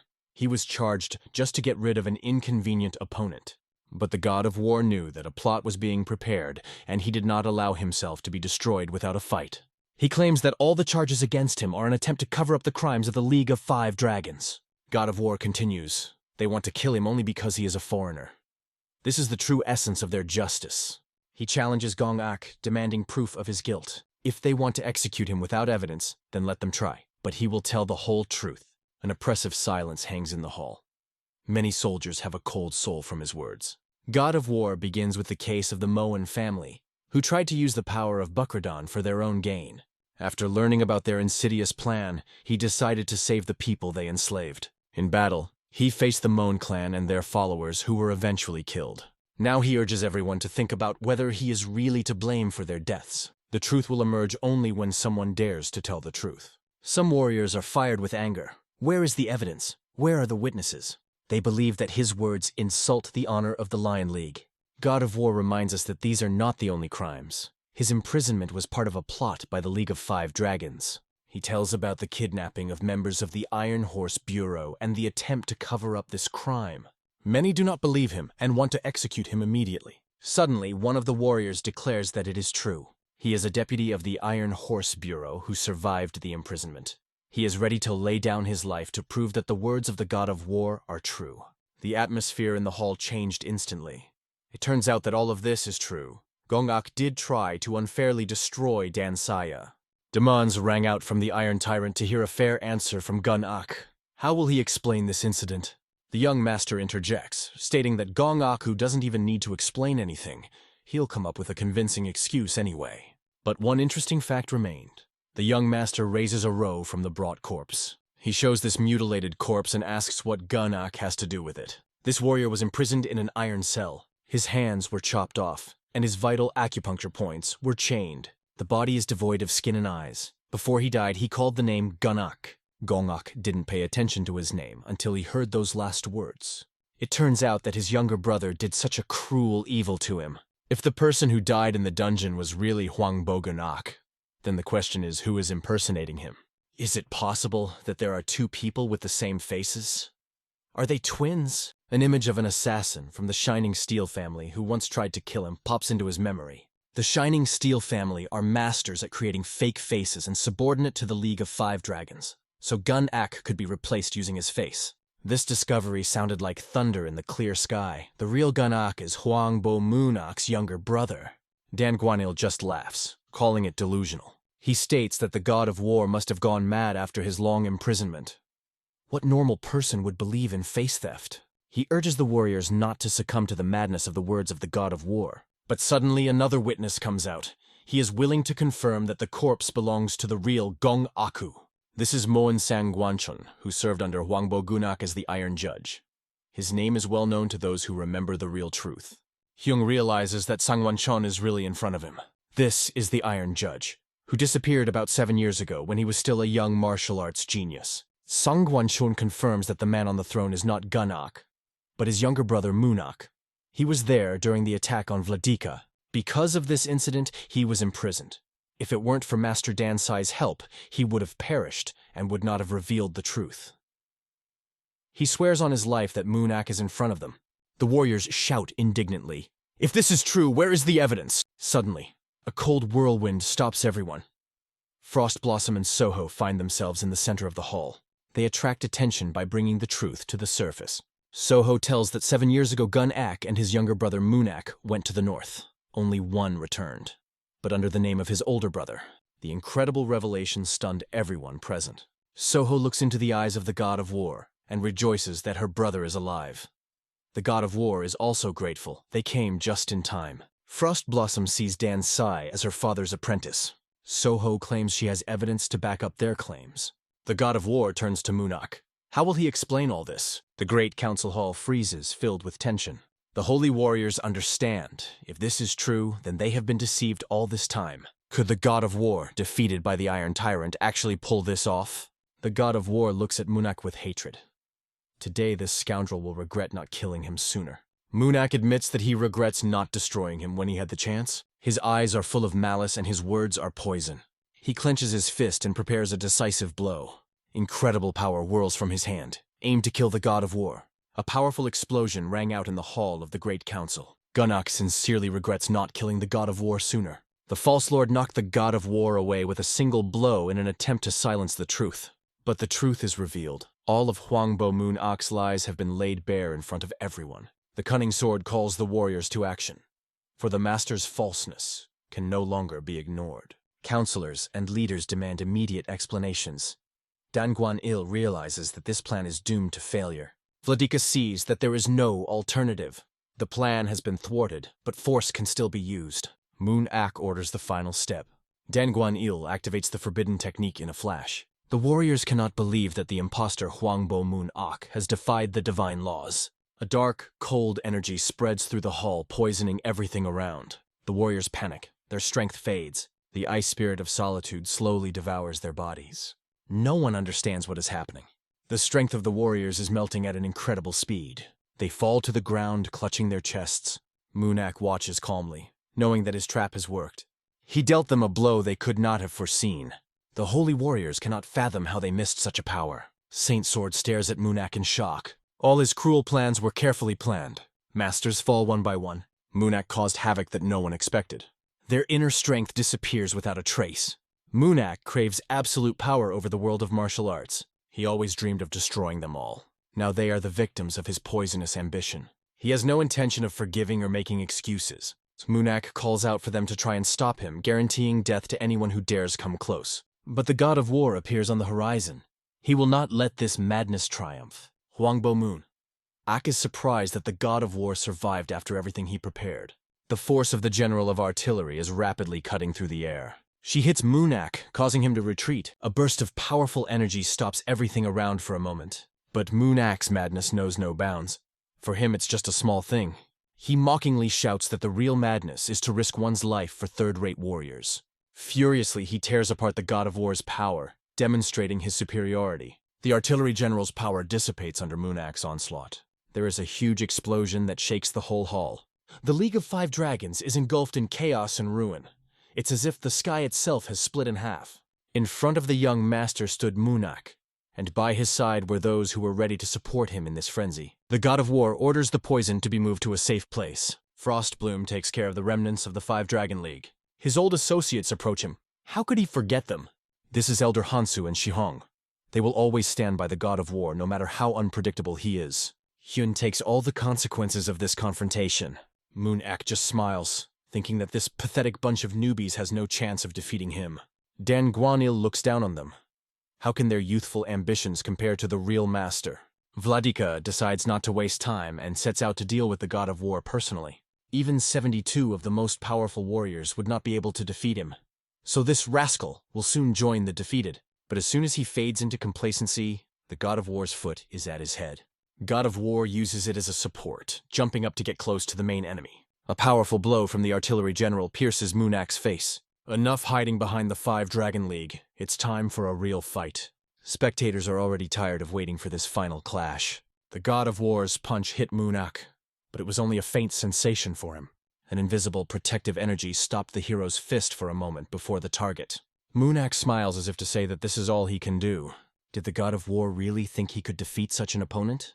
What an understatement. Munak stops his fist, and his own punch is already aimed at the hero. This blow carries devastating power. Now let the God of War try to stop it! Munak's punch pierces the hero's body. Looking into his eyes, Munak savors the moment. How does the God of War feel now? But the hero uses the defensive dispersal technique, blocking the attack. It collects the energy of protection and directs it to the point of support. Munak's new attack approaches, but the hero easily parries it, and immediately makes a counterattack. These blows are powerful enough to break bones in the arms. However, Moon-ak is incredibly strong, and recognizes the God of War as a true rival. Now it's time to test it with the Heavenly King's fist. The powerful blow of the Heavenly King falls on the hero. But the strength of the General of the Heavenly Artillery withstands this attack again. From these blows, the internal energy is torn to pieces. It is only a moment. After repelling the attack, the hero realizes that Munak is a real opponent. It is not for nothing that they call him the Holy Fist. Both warriors feel the thrill of battle, ready to show their true strength. The hall has gathered many warriors capable of changing the course of world history. But the situation is getting out of control. The White Dragons are ordered to destroy all the elders so that no one is left to resist. Most of those present are incredibly strong warriors, but they are unarmed. The Black Squad is already preparing to destroy the remnants of the Lion League and the Nine Centers. Hyun notices that even Hwangbo Gonak's son Hwangbo Wuchon betrayed his father as he died at the hands of Munak. Did the thirst for power make him betray all moral principles? The struggle for power turns them into traitors, but this is no longer the business of old warriors. Fungi Moon of the Fung family appears on the horizon. He was waiting for the grand gathering, but he only saw an old man and a boy from the Junan sect in front of him. Frustrated, he is ready to carry out the order. At this moment, a squad appears to support the fighters. "Hold on, bro Gwaku," they shout. The warriors of the Steel Battle Association interfere in the affairs of the League of Five Dragons. Fen threatens friend Hans, forcing them to engage in battle. Fung looks at these pitiful warriors standing in his way. If they really believe in the God of War, can he defeat the Overlord? Looks like he's really holding his own. Dan Guan-il has no doubts about the victory of the Lord, but a strong opponent may take a long time. He wants to make Lord Hwangbo his debtor. If he can defeat the God of War with his power, it will secure his place in the future. Frostbloom's gaze glitters coldly as her weapon sweeps past the enemy's face. The blade pierces the space, causing Dan Guan-il to feel tense. He tries to defend himself, but almost loses his head from her blow. Why did she appear in his path? He realizes that she is a contender for the title of Sword Queen. However, her failure makes him question her right to the title. Unworthy, he thinks, barely holding back the attack. Frostblossom looks at Dan Guan-il with a cold gaze. If he continued to interfere with Master Dan's duel, the next blow would be fatal. Dan Guan-il suddenly realizes that she is seriously threatening his life and loses his vigilance. It was at this moment that the boy from the Five Dragon League attacked with incredible speed. His kick is aimed at Frostbloom, but she deflects the attack with grace. Looking around, she realizes that she has fallen into a trap, but this does not stop her. The enemy uses a cunning technique and strikes, causing her to jump to the side. Standing in front of her is a warrior from the Zhug family, a renowned analytical genius who always devises perfect strategies. For him, this meeting with the legendary Frostbloom is a great honor, but also a chance to demonstrate his skill. However, for Frost Blossom, this genius is just another annoying bastard that needs to be destroyed as soon as possible. The scoundrel, grinning ominously, orders the White Dragon squad to attack. He understands that now is the decisive moment, and the time for doubts has passed. His command is thunderous, and there is tension in the air. An army of powerful warriors is gathering in a huge hall. They are unarmed, but ready to destroy the remnants of the Lion League and the 9 centers at any cost. Their eyes are burning with determination. Masters call for unity. Their voices are full of despair and hope at the same time. They implore the students to come together and fight to the last because everything depends on it. Enemies filled the battlefield. There were too many of them. The disciples of the sect stand confused. Fear grips their hearts, and panic hangs over everyone like a cloud. In the moment of chaos, a decisive order sounds. Stop the enemies at any cost. They must demonstrate the power of their sword and protect the honor of the sect, even if it is the last battle. The old master concentrates his energy, trying to restore it. His body is taut like a string, and the concentration on his face speaks of his inner struggle. The student rushes to him anxiously, asking if everything is okay. His voice trembles, because he sees how difficult it is for the master to gather himself. Despite his best efforts, the old man's energy is getting out of control. His strength is weakening, and each new attempt only makes the situation worse. The master's internal energy begins to deplete even faster than he has time to accumulate it. He fights the inevitable, but time works against him. Junin Sect's most fearsome hero stands, radiating confidence. His martial arts skills are second to none, and everyone knows he is the last hope. He is poisoned with a deadly poison. His body is weak, and his strength is fading. Deprived of the opportunity to defend himself, he is powerless watching what is happening. His eyes are filled with horror as he sees his warriors die one by one and enemies fill the battlefield like a wave. The students are defending with their last strength. They only hope that they can hold out until the master is completely rid of the poison. One of the enemies scoffs, saying that the Lion League and the 9 centers are worthless empty heads.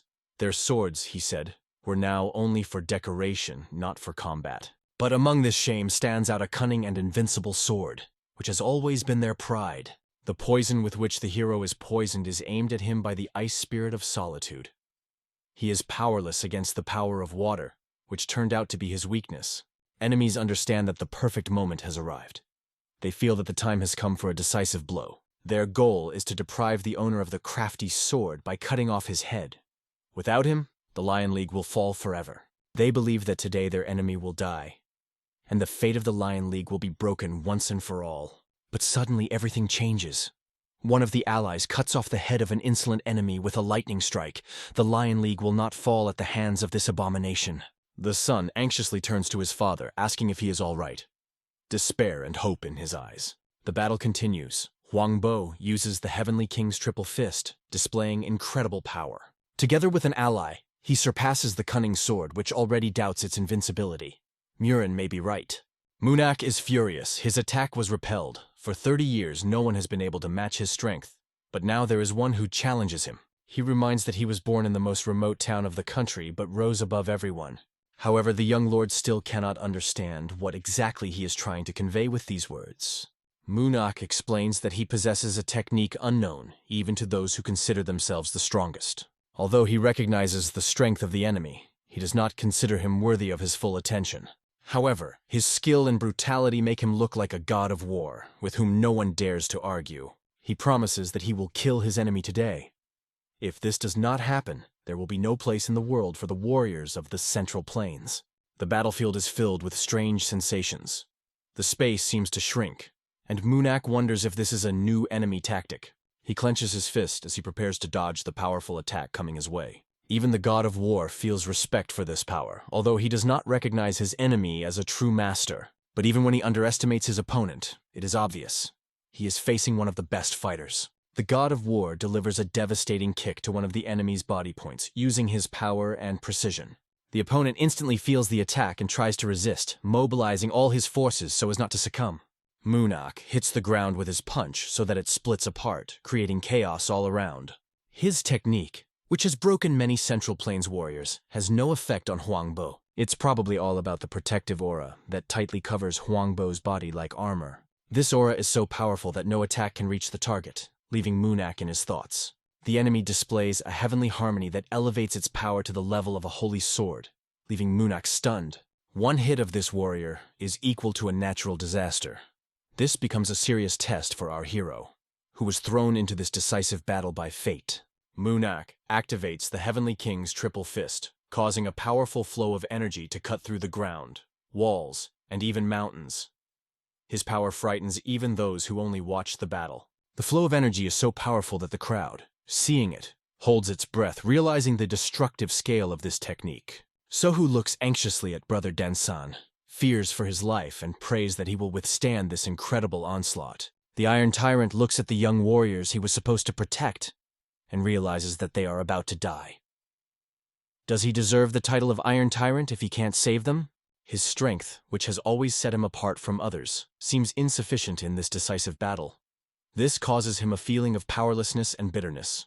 Munak minimizes his movements, reducing them to almost imperceptible movements, and concentrates on the accuracy of his blows. His attacks are powerful. The Heavenly King's triple fist is undoubtedly one of the strongest techniques in the world. This technique is in no way inferior to the martial arts of the ancient masters of Korra, striking in its perfection. The Heavenly King's triple fist is one of the 3 legendary techniques passed down through the generations in the Huangbo family. Over the years, the family perfected it, creating the 9 techniques of the Divine Fist, which became the pinnacle of the martial art.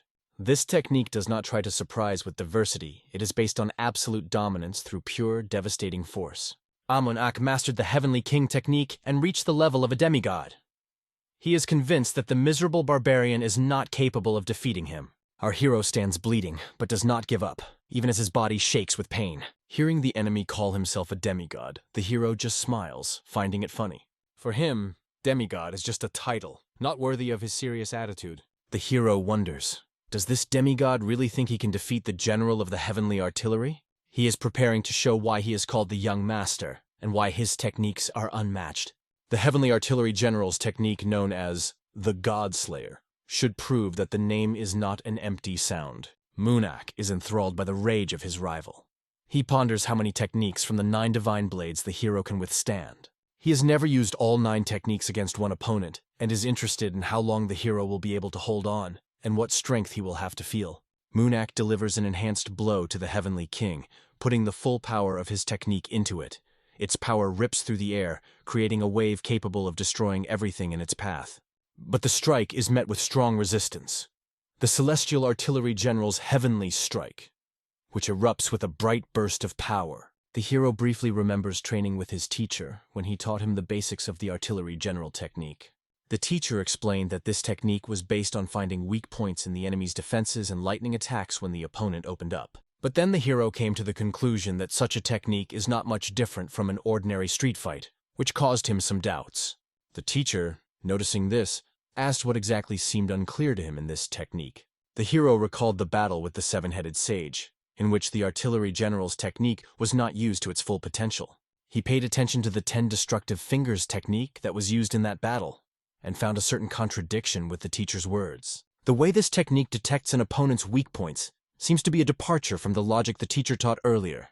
The teacher said that the Heavenly Artillery General's power was a technique that included not only punches, but even bites if necessary. The hero thinks about this, preparing for battle, realizing that he will have to act furiously. His style is relaxed, but effective. The teacher notices that his student seems to appreciate the mentor's technique, and the hero is quick to apologize for this. The teacher explains, if the technique looks relaxed, it is because its master is stronger than the opponent's and does not need extra effort to win. This philosophy of the sage makes him an unsurpassed master, because he does not waste his strength. Most masters strive for a stable stance that allows the mind and body to calm down, which increases both attack and defense. That is why the techniques are based on stable positions that provide the foundation for powerful martial arts. Sages create martial arts that reflect the stability and harmony of their mind and body. Their techniques are like stone statues. An ordinary person will not be able to destroy them. However, the power of the general of the heavenly artillery is completely different. It is not based on stability. The sky strike begins not from a standing position, but from an explosive movement that throws tradition aside and brings absolute destruction. A strike that begins with a steady flow of qi allows the master to direct energy with absolute precision, even in chaotic situations. If he learns to direct his power without limitations, then even in an unstable position he will be able to deliver a fatal blow. It is because of this that the power of the general of the heavenly artillery is so unpredictable and frightening to his enemies. The hero understands that even if the statue appears in front of him, it can appear behind him, changing its position in an instant. And at this very moment, before the eyes of the hero, the mountain splits into tiny fragments, demonstrating the terrible power of the general. He stands amazed. Such a destructive force seems incredible and irresistible. The general proves that you don't need absolute strength to defeat a strong opponent.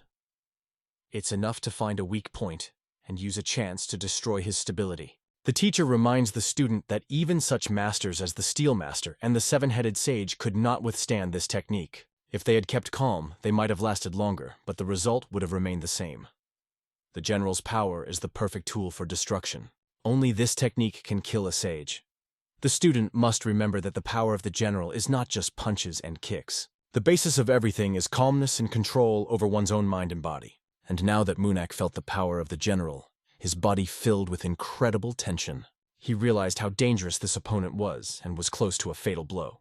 Only thanks to his protective barrier did he avoid a fatal wound that could have ended his life. If it weren't for this protection, Munak would have been lying dead under the general's blows. The young master, taking advantage of the moment when Munak lost his vigilance, taunts his barrier, calling it unstable. At that moment, he throws a punch that catches Munak by surprise. Munak understands how sneaky his opponent is, but that doesn't stop his opponent's fist from punching through his jaw even at demigod level. Losing his cool leaves Munak vulnerable, and the young master urges him to remove his mask to reveal his true colors.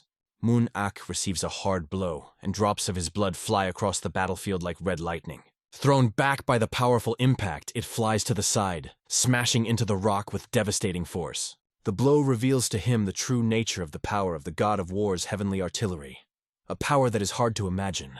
He suddenly realizes that he is losing consciousness, and fear enters his heart. If this continues, his true nature will be revealed, which will be his greatest humiliation. The god of war coldly orders him not to faint, no matter how hard it is. To force him to focus, he delivers another blow directly to the head.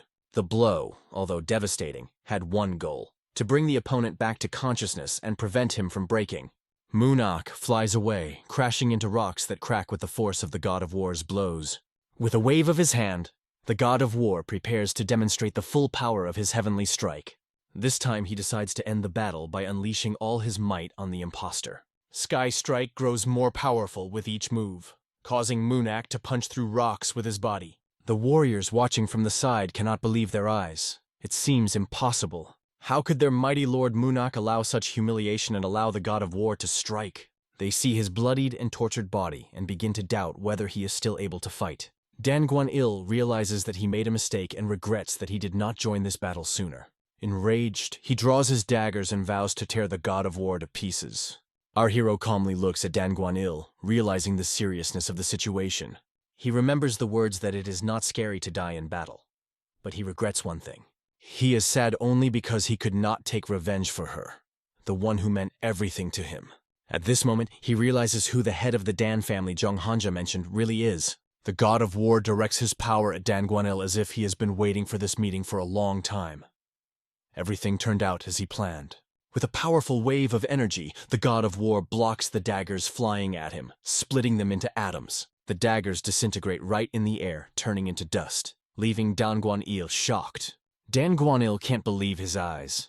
His deadly weapon has proved useless against the god of war. This was expected, but Dan had high hopes for his tricks. All of the weapons that the Dan family used were filled with poison, and it was these that would ensure the success of his attack. Dan believes that the poison has entered the war god's body and will soon destroy him from the inside. Feeling superior, he believes that his unique poison, unmatched in the world, will do the trick. But his confidence is shattered when he suddenly feels the presence of the god of war behind him. Dan Guan-il doesn't even notice when and how the god of war appeared behind him. Whispered in his ear, the god of war accuses him of treason, humiliating Young Hanja's fiancée, false accusations and ordering murder, and decades of persecution. Dan, overcome with anger, activates a purple aura, shouting who dares insult him like that. He denies the accusations, saying that he did not humiliate anyone and does not believe that it could have caused such hatred. Dan yells that he's killed hundreds of people like the God of War without even remembering their names, and charges. The God of War responds to the attack by recalling how Dan killed his father for his own gain and advancement. He is outraged that these deaths were unjust and their names are forgotten without even causing remorse. He can no longer tolerate such contemptuous treatment of his loved ones and the dead. Dan Guan-il will feel all the pain that those he killed for no reason suffered. The God of War promises to make him answer for everything and feel every moment of the suffering of his victims. Dan Guan-il writhes in pain as he twists his arms in such a way that the tissues begin to melt as if from fire. The skin on his hands cracks and the muscles tear under the unbearable force. The God of War holds Dan's severed arm, displaying it like a trophy, his voice cutting through the air. He declares that this pain is only a shadow of what his victims felt. If Dan Guan-il is indeed part of the Dan family, then the God of War will make him answer for everything, including Master's death. The God of War holds no grudge against the Dan family, but he was asked for revenge, and now it will be done. Dan screams in pain, calling the God of War a goddamn bastard, but he remains steadfast. The God of War throws his severed hand at Dan's feet and coldly tells him to shut up, saying he doesn't need it anymore. Dan raises his arm and tries to reattach it. To the astonishment of everyone around him, the God of War mockingly asks if Dan seriously thinks he can reattach a severed arm. But to everyone's surprise, the hand begins to connect with the body. In just a few seconds, it is completely restored, as if new. Dan Guan-il jokes that if the God of War can't do it, it doesn't mean he can't. The young master opens his eyes wide, stunned by what he saw. He recalls a similar situation during a fight with another warrior, when he also recovered his broken arm. Then, even when the hand was twisted, it instantly recovered and returned to its original shape. This ability makes him wonder, do all these enemies possess similar power? Are they facing reanimated corpses from hell itself? Perhaps this gang is an organization of warriors who have risen from the dead to continue their terrible path. All of these enemies seem to be truly immortal beings, doomed to exist outside of ordinary life. Soha kept an eye on Dan Guan-il, who confidently declared that even the God of War could not resist his poison. At that moment, her hairpin began to tremble. She felt that Dan might be right, as the poison seemed insurmountable even to the most powerful. Suddenly, the hairpin glowed, and magical butterflies began to fly out of it, causing everyone to stare in surprise. One of the butterflies rose up, symbolizing the spirit. But why did it happen now? In the heat of battle, the God of War asks Dan, "Are you the corpse of hell?" Dan replies defiantly, "Maybe so. If you fought Munak, you should know that I'm physically stronger than him." He explains that his body is saturated with deadly poison, and even touching him causes terrible poisoning. Dan claims that when the God of War grabbed his arm, he inevitably received a dose of poison. The God of War realizes that he really made a mistake by underestimating the mortal danger. He feels his body filling with poison that is quickly spreading inside. Dan Guan-il boasts limitless strength and secret techniques that have been passed down in his family for generations. He reminds why the head of the Dan family is called the Master of Poison and the King of the Shadow Arts. His every move is filled with poisonous death. Everything he wears turns into a weapon capable of taking the life of any opponent. Against the God of War, Dan uses the secret technique of Flower Rain, the most deadly technique of the Dan family. This technique once helped them conquer entire lands, leaving behind only the bodies of the defeated. But suddenly, a butterfly appears in front of Dan and lands right on his face. Dan Guan-il smells the scent, which makes him stop. He had never seen anything like it. This scent is not like poison, but it can only be felt by those who have already been poisoned. Dan realizes that this is something extraordinary. A scent he has never known requires an incredible amount of divine poison pearls to appear. He is shocked. Is this really a legendary creature that has never appeared in the world, but has always been considered only a myth? A butterfly sits on the shoulder of our hero. Its glow shimmers with mysterious shades, attracting everyone's attention. The hero explains that this butterfly belongs to a special species that carries death and life at the same time. At this moment, he and the butterfly merge into one. Their energy unites. A new creature appears between them, the butterfly of life and death, which radiates enormous power. Her wings, each movement of which symbolizes life and death, now become a sentence for the Dan family. The purpose of this creature is to completely destroy the Dan family, erase its existence. Dan Guan-il stares at the butterfly, mesmerized by its beauty. Mistaking it for a hallucination, he reaches for it, fascinated, unaware of the danger it poses. But as soon as he touches the butterfly, his hand begins to smolder and crumble into ash. The butterfly begins to absorb his inner energy, draining not only his strength, but also all the fluid from his body. Dan suddenly realizes that his entire body, filled with poison, has now become the source of his own destruction. His thoughts return to that girl, the Dongjongi girl who was once by his side. He remembers her name, Chungi, and the connection to the life and death butterfly that has now become his curse. The butterfly was created from her soul after being sacrificed when she was used and abandoned. All this time, the sage endured pain in the dungeon, waiting for the moment to take revenge. Not even the god of war knew that the butterfly of life and death had the ability to absorb energy and life force. He wanted to create a weapon capable of killing Dan Guan-il, but now he realizes that the butterfly is Dengi Chongi herself. The butterfly created from her bloody tears absorbs everything, and even the flower rain technique is powerless against it. It was the mortal enemy of the Dan family that could not be stopped. Dan Guan-il, the head of one of the 5 most powerful families, the one who always smiled in any pain, now felt his final torment. Dan Guan-il dies ingloriously and hopelessly. His death becomes a symbol of the collapse of everything he personified. But even after death, his curse continues to cling to his legs and neck like a zombie from hell. His energy crystal, which embodied the incredible Yin Frost, turns out to be powerless against the inevitable end. The death that overtakes him was irresistible, and no power could save him. The crystal falls and shatters into small fragments, symbolizing Dan's final defeat. The young master feels the poison leave his body, and realizes that the butterfly of life and death has swallowed it. Soha turns to her brother, wondering if he is okay after this fight.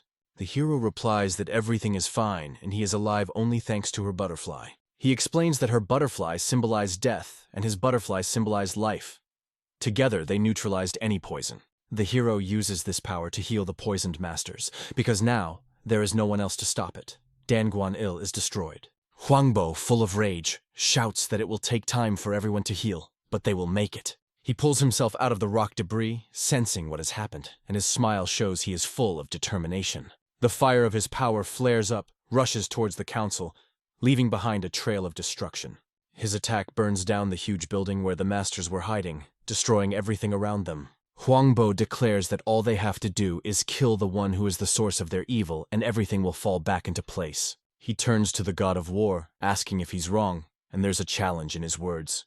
All the warriors, seeing Huangbo's true face, freeze in shock, unable to believe their eyes. His face is the true face of Saint Fist, radiating overwhelming power and fear. Just looking at him makes one feel as if the body is falling apart and the soul is losing support. The sanctity and monstrosity of this image make everyone understand that they are facing a true monster of martial arts. Munak feels as if a huge mountain is falling on him, and every breath becomes heavy and painful. Inwardly, he found it a little funny, but now he realized how wrong he had been in his calculations. His mask is falling apart, and now he is ready to show his true dark side. The god of war forced him to reveal himself, bringing his true nature to the surface. He ponders who is really to blame for his downfall, and realizes that he has always condemned others for weakness and laziness. While training others in martial arts, he himself proved to be as lazy as those he criticized. Now he's taking a deep breath, his body filling with air and power as he prepares for the final lunge. His vessels pulsate with incredible power, radiating energy capable of destroying everything in its path. In any case, the title of strongest can only belong to one, and Munak decides that it will be him. He is ready to kill the god of war here and now, leaving his name in history as a symbol of absolute power. Munak declares that his victory will be final, and that his name will be immortalized in the pantheon of great warriors. Despite everything, he offers to continue the battle, but already in a new form, full of incredible strength and determination. A new phase of the battle begins. The two warriors are preparing for the final confrontation, where strength and determination will decide everything. The god of war now faces a new form of his adversary, who looks incredibly strong and formidable. The warriors around, shocked by the sight of the monster, could not believe that they would witness such a battle. They had only come to watch the great council meeting, but now they found themselves in the epicenter of a terrible battle. Panic grips the crowd. Everyone tries to stay at a safe distance, realizing that proximity to this monster means death. In a panic, people push each other, preventing Soha from getting through the crowd. She tries to break through, pleading with people to give way to her, but she is ignored. The butterfly that her older brother gave her falls from her hands, and this seems to her to be a sign of danger. Soha picks up the butterfly with the hope that things can still be fixed and keeps faith that a miracle will happen. But at that moment, Moon Moeng notices her and, recognizing her, asks, "Is this the young mistress from the big trading group?" Moon Moeng is standing right in front of Soha, and she realizes that he is the same monster that the legends are about. Moeng sneeringly states that he will not allow her to cure the poisoned masters with the butterfly and warns her not to be so foolish. He adds that if she understood who he is, then she should know. He will spare no one, not even women. Moreover, if he died, he would make the god of war suffer just as he had lost his father in his own time. His powerful blow goes straight to Soha, threatening her life. The tyrant, looking ahead, smiles. He cannot allow such a scoundrel to harm a child under his protection. He believes that he can stop Moon Moeng and thwart his devious plan. Vane bursts into the fray, using his fingers to block Moeng's attack. However, Moeng pushes him away with incredible force, preventing him from interfering. Soha looks at Wayne, her heart clenching with worry for him because she knows how dangerous this fight is. Moen Gun Song poisons his blow with Asura's steel blood seal, dealing a heavy blow to the tyrant. But something is wrong. He feels a strange weakness that quickly spreads through his body. In a moment, blood begins to flow from his mouth, leaving the feeling of imminent collapse. He coughs and realizes that this is not just poison, but a real curse that has sapped his strength. Even if he is poisoned, the curse seems to make it difficult to use any of his techniques. His attempts to activate the technique are futile. He is completely disarmed. Moen Gong Song watches the tyrant laughing. A powerful master can't even protect a child now. He mockingly adds that killing an old man on the verge of death isn't worth it. But if the tyrant stands in his way, he has no choice. Attacking defiantly, Moen Gun Song delivers a blow that knocks the tyrant away like a feather. The tyrant's body falls to the ground. His legs helplessly rise up, creating a depressing sight.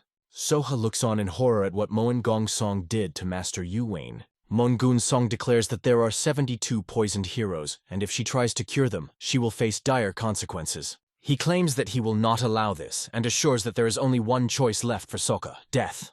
But suddenly chains burst into the battle and begin to wrap around Moen Gong Sun, restraining him. Chains surround him from all sides, forcing him to retreat. Moen Gun Song tries to break free, but is pushed back, stopping his attacks. Omni Poonhuim intervenes in the fight, showing his strength and forcing Moen Gun Sun to retreat. Omni Poonhuim promises Soha that she can now sleep peacefully because he will take care of this monster. Tyrant notices a new member of the fray, but doubts that he has truly left the Steel Association. Omni Poonhuim stands ready, promising to stop Moen Gong Sun once and for all. Omni Poonhuim reminds that at one time he was unable to help the Steel Tyrant, although he wanted to. He also points out that Moen Gong Song is not a reborn corpse of hell, but a cursed monster of the Aloy sect. The Iron Tyrant recalls hearing about the mission to seal the corpses of hell, which has now become the task of the Golden Sect. He asks Soha and the young hero to go to a safe place to avoid further dangers. Perhaps it is because of his decision that everyone remains alive, because he must complete his mission. If this is the case, then everything must be done correctly, and even the child must show his true power. At that moment, the chains fall on Moen Gong Sun, and his scream fills the hall. A powerful burst of energy erupts from his body, causing everyone to freeze. Moen Gun Song looks at this madness and doesn't understand what the hell is going on. The Golden Sect warrior rushes at Moen Gong Sun, holding an incredible hammer in his hand. The hammer crashes directly into Moen Gong Sun's fist, creating a loud explosion of energy. Moen Gong Song defiantly declares that even the heavenly god of war will not be able to stop him. But the Golden Sect warrior cleverly maneuvers, causing Moen Gong Sun to lose his balance and fall to the ground. Moen Gun Song realizes that his advantage is melting when he finds himself in a helpless position. The hand of the Golden Sect warrior grabs his leg, and Moen Gong Song cannot escape. He screams in pain as his body begins to slam into the ground, leaving cracks everywhere. Moen Gun Song flies around the hall like a toy, losing his dignity with every blow. He cannot believe what is happening and exclaims in rage that he is no longer in control. The man was bursting with rage. His cry like thunder shook the air, filling the space with pure rage. He grabbed the big man by the leg and with animal strength threw him several times on the ground, until the ground cracked. It wasn't just violence, it was pure madness, hate that broke out from within. It's not just about his monstrous physical strength, but about something much deeper and more dangerous. Even his indestructible, reborn body from hell was powerless against the dark, destructive energy consuming him. His martial arts are the antithesis of the cursed force that haunts him. Two extremes that merged in a deadly dance. No, this is not a talent, not a skill. It is a curse that bursts forth in moments of rage. He told himself again and again that it was impossible to retreat. To surrender meant to die. And suddenly something wrapped around the neck, squeezing it so hard that every breath became the last. His legs sank into the ground like an iron wedge, straining every muscle to the limit. But the question constantly pulsated in my mind. How to overcome this enemy? Perhaps brutality is the only key to victory. Hit harder without stopping. But a heavy concrete post was tied at the other end of the trap, restricting movement. His strikes were lightning fast and relentless, each of them capable of destroying any defense. His face was almost unable to withstand this incredible tension. Every muscle was on the verge of collapse. This is not a technique or techniques. There is something else here. Raw, destructive instinct and uncontrollable rage. His attacks are a combination of unstoppable power and inner energy that surpasses human understanding. If this continues, we will have to face the most terrible end. Suddenly, the head flies to the side, the chain still holding it like a toy. There is simply no chance of survival here. Death is already nearby. The body falls to the ground with a thud. Loud "Bam!" breaks the silence. Another flies into the air, holding a concrete pillar, and prepares to deliver a crushing blow. The swing is so powerful that it whistles through the air, a deafening threat. His eyes are burning with rage, and this incredible weight will now descend on the target. It strikes at a perfect angle, the mass of steel hitting right in the eye, destroying it to the core. One blow after another, the brutal rhythm does not stop until the force burns everything. Everything around flares up with a bright yellow flame, as if anger itself has materialized. It is impossible to believe. Reality is falling apart. No one could have imagined that Gong Song would be defeated. But here he is, defeated. And then the mustache freezes in thought. Who is this giant who was able to turn everything upside down? Someone suggested that he was clearly not from the central districts. Something about him was different. Frighteningly different. Zorovan stood in silence, slowly turning his head like a predator choosing its next victim. His eyes radiated icy calmness and an insatiable thirst to kill. The very sight made the blood boil. When he turned his head completely, the only thing left was to run without looking back. Damho watched all this horror in silence, hiding his anxiety behind a stony face. His ears were filled with cries for help, drowning in the chaos of the battle. The giant's punches were twice the size of a human and destroyed everything in its path, even the body of Gunsong, the reincarnated demon. Damho felt that it was familiar to him, as if an old nightmare had come to life again. And then he remembered Chok-san, the same one who was the personification of cruelty. But at the same time, he couldn't believe that it was possible. Reality was shaking under his feet. Behind him stood Hwangbo Muak, silent, focused, and anxious. He turned slowly, waiting for permission to voice the question that was burning in his mind. After smashing the Steel Association and killing 72 heroes, Muak calmly asked, "What do you want?" The answer was concise. "A quarter of an hour." The seconds were measured with cold patience. He made it clear that everything would be clear in 15 minutes. And then a slight movement of the fingers became a signal for a new action. He only had to make a movement as everything around him flew towards him with insane speed. It was a heart-stopping technique. Damho recognized her instantly. The exact same one used by the real Hwangbo Gunak in the darkness of the underground prison. And after a second, Damho was already in his iron grip. Muak calmly explained that in 15 minutes he would reveal who would kneel before him. It was his great, carefully planned triumph. He swung, straining every muscle, his fist clenched to the limit, ready for a crushing blow. "You're incredible," Damho admitted softly. The words penetrated like a blade. These words made the big man freeze and question. Damho continued in a cold tone. "They know what happens when they meet a heavenly general's power master. Once they are sure they can catch him, let them suffer the consequences." But suddenly Muak felt a searing pain as Damho used his move. The pain intensified when he used the Heavenly Artillery General's secret 10 destructive fingers technique. Zorovan instantly clenched his steel grip, feeling the power slipping away. Damho issued a challenge to end it here and now. It's time to end this long, tiring battle, and for this, he summoned the power of lightning, using a secret strike. Lightning strike. The enemy's body began to tear into pieces from the internal pressure, like a powder keg about to explode. But Damho looked at it with one thought. Only not like this. This is not what he was after. Muak displayed a protective dispersal technique, absorbing some of the destructive energy. He understood very well that Damho used a technique to penetrate the enemy's body with internal power. But such an attack can be stopped if an even more powerful flow of internal energy is opposed. At the same moment, Damho noticed Muak's hand rushing towards him with a lightning speed. Mock added with cold composure, his martial arts have no effect on him. It was incredible, but the fact remained that his defense was steadfast. This is an interesting fight, thought Muak. He had not expected to fight such a battle with someone who was not yet 30. Be proud of this in the afterlife, was the last thought before the impact. Recognizing his opponent's strength, Muak launched a blow that sent Damho high into the air. Without hesitating, he jumped up after him, ready to deliver the decisive blow. The blow landed directly in the back, sending Damho down with the force of a meteorite. His body smashed everything in its path, leaving a trail of destruction. Muak landed on the ground with a look of cold triumph, ready to end this dance of death. Feeling resistance under her feet, Damho rushes forward without stopping for a moment. A bright blue flash suddenly erupts, illuminating the battlefield. Mock misses, his eyes narrowing in fury. Damho is already rising.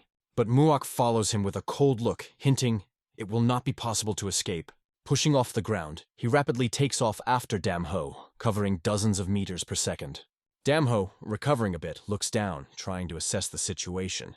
In front of him, a huge man rushes at an insane speed, shortening the distance with every moment. Mock lands a kick, but Damho manages to elbow in to defend. The kick hits the block, and at the same moment, Damho tries to counter with his counterattack. A blue flash sparkled on the big man's hand, leaving a trail of energy. Their forces converge in a deadly confrontation. Who will be stronger? Who will defeat the other? The fight turns into a performance in the air, where every movement passes through a curtain of rain. They fly down like lightning, leaving a trail of energy that cuts through the darkness. Heavenly King's divine fist.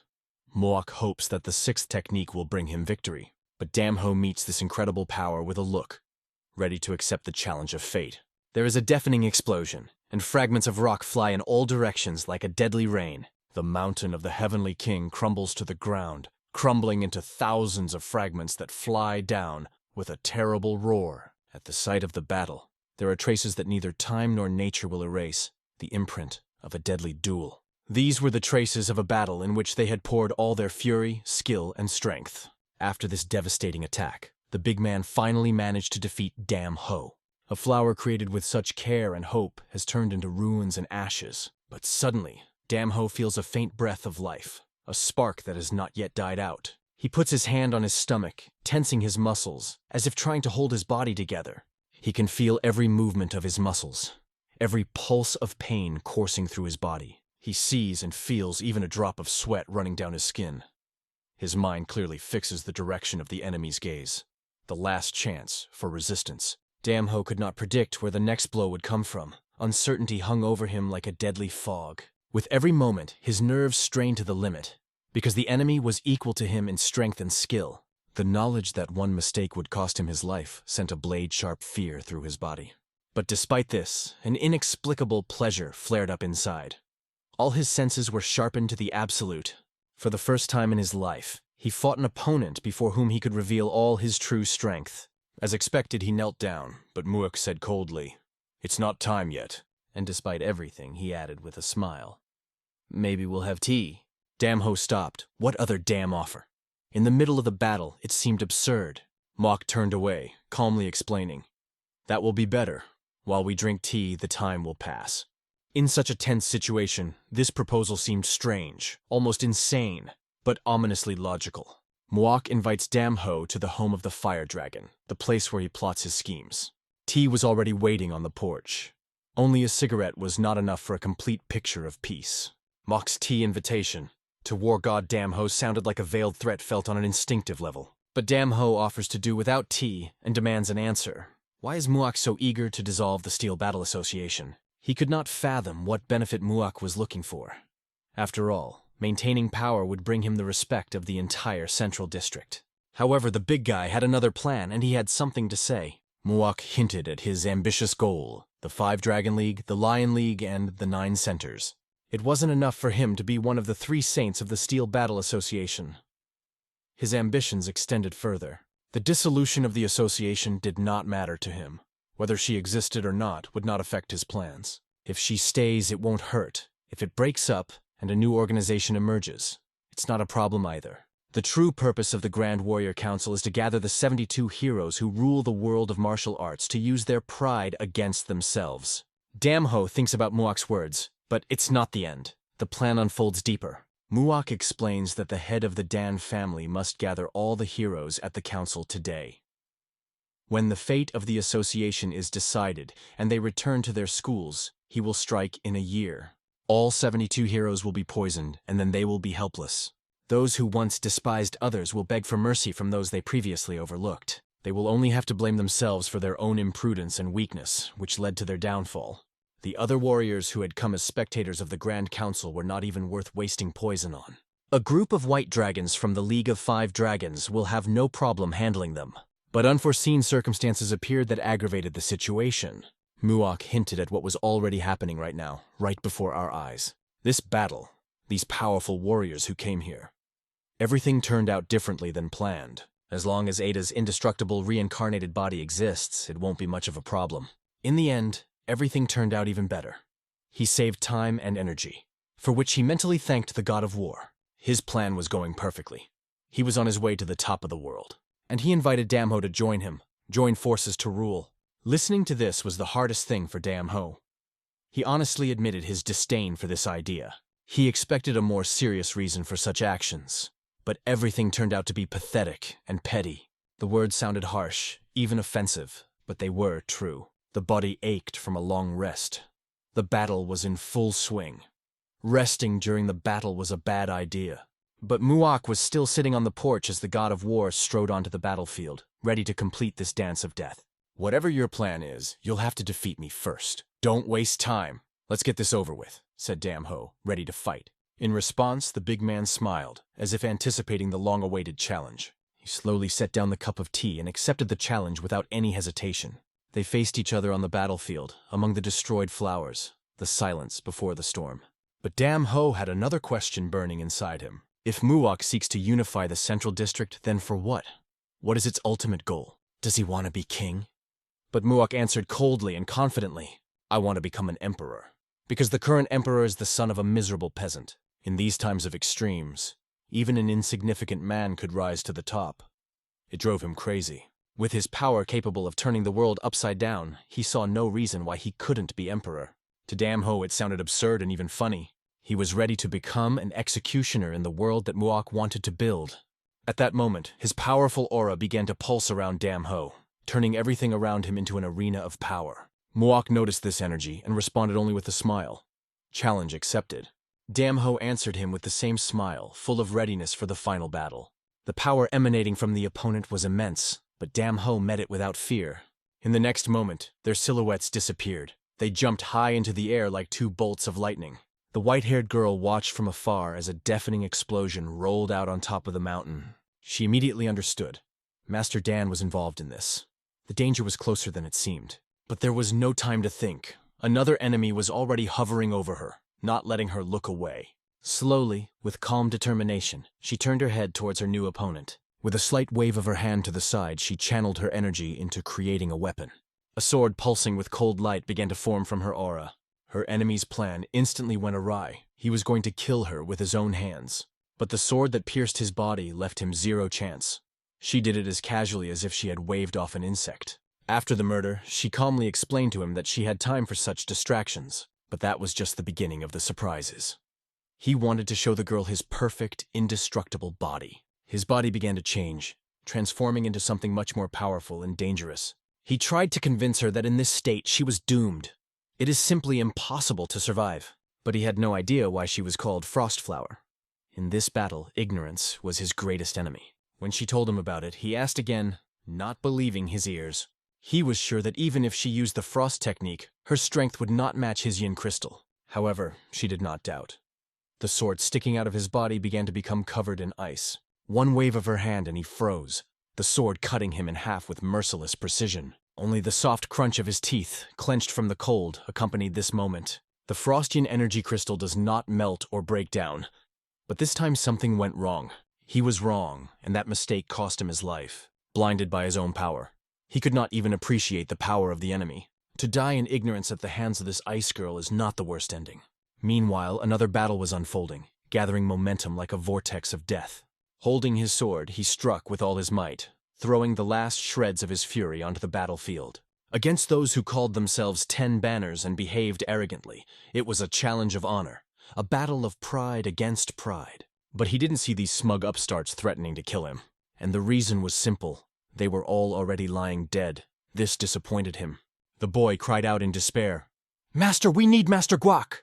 The elder urged him not to give in to his emotions and keep himself in his hands. He recognized Feng Yimun's strength, but his swordsmanship was far from perfect. Because of this, the old man grabbed the rope and rushed forward, ready to continue the fight. Moon just smiled, thinking that the old man had finally lost his fear. The battle between them flared up more and more like a forest fire. Suddenly, the old man used a divine technique, a devastating blow with a whip. Moon looked up in surprise and fear, not understanding what had happened. His body was completely entangled with the whip, like prey in a web. In the next moment, a hail of kicks rained down on him.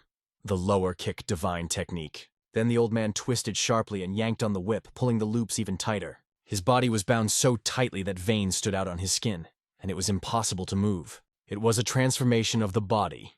The old man understood that there was no more time to think. He decided to end the fight with a single blow, the lower palm strike divine technique. The blow cut through the air and hit the target with the force of thunder. But surprisingly, Moon just smiled as if none of this mattered.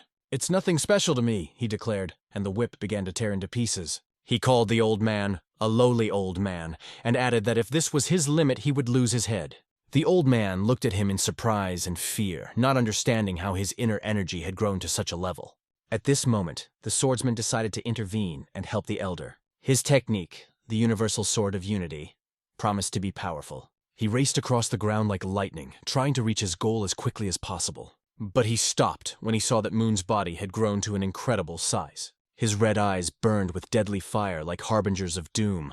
At that moment, Hyun appeared, whose presence changed the atmosphere of the battle. He came to put an end to the chaos, and to remind us that mindlessly rushing into battle, even for a friend, is the path to defeat. Not much was known about Moon's abilities, so he was ignored. Is he strong enough to defeat even the 10 Banners? His crude swordsmanship was less disturbing than the powerful flow of internal energy. If the battle drags on, even the Iron Dog from Haiban will not help. It will not be easy to defeat him. At this moment, Moon smiled, as if anticipating his superiority. He remembered the conversation with the master when he asked if he could leave. The answer was mixed. The old man agreed, although he did not believe that Moon could be defeated so easily. He explained to the student that he could leave.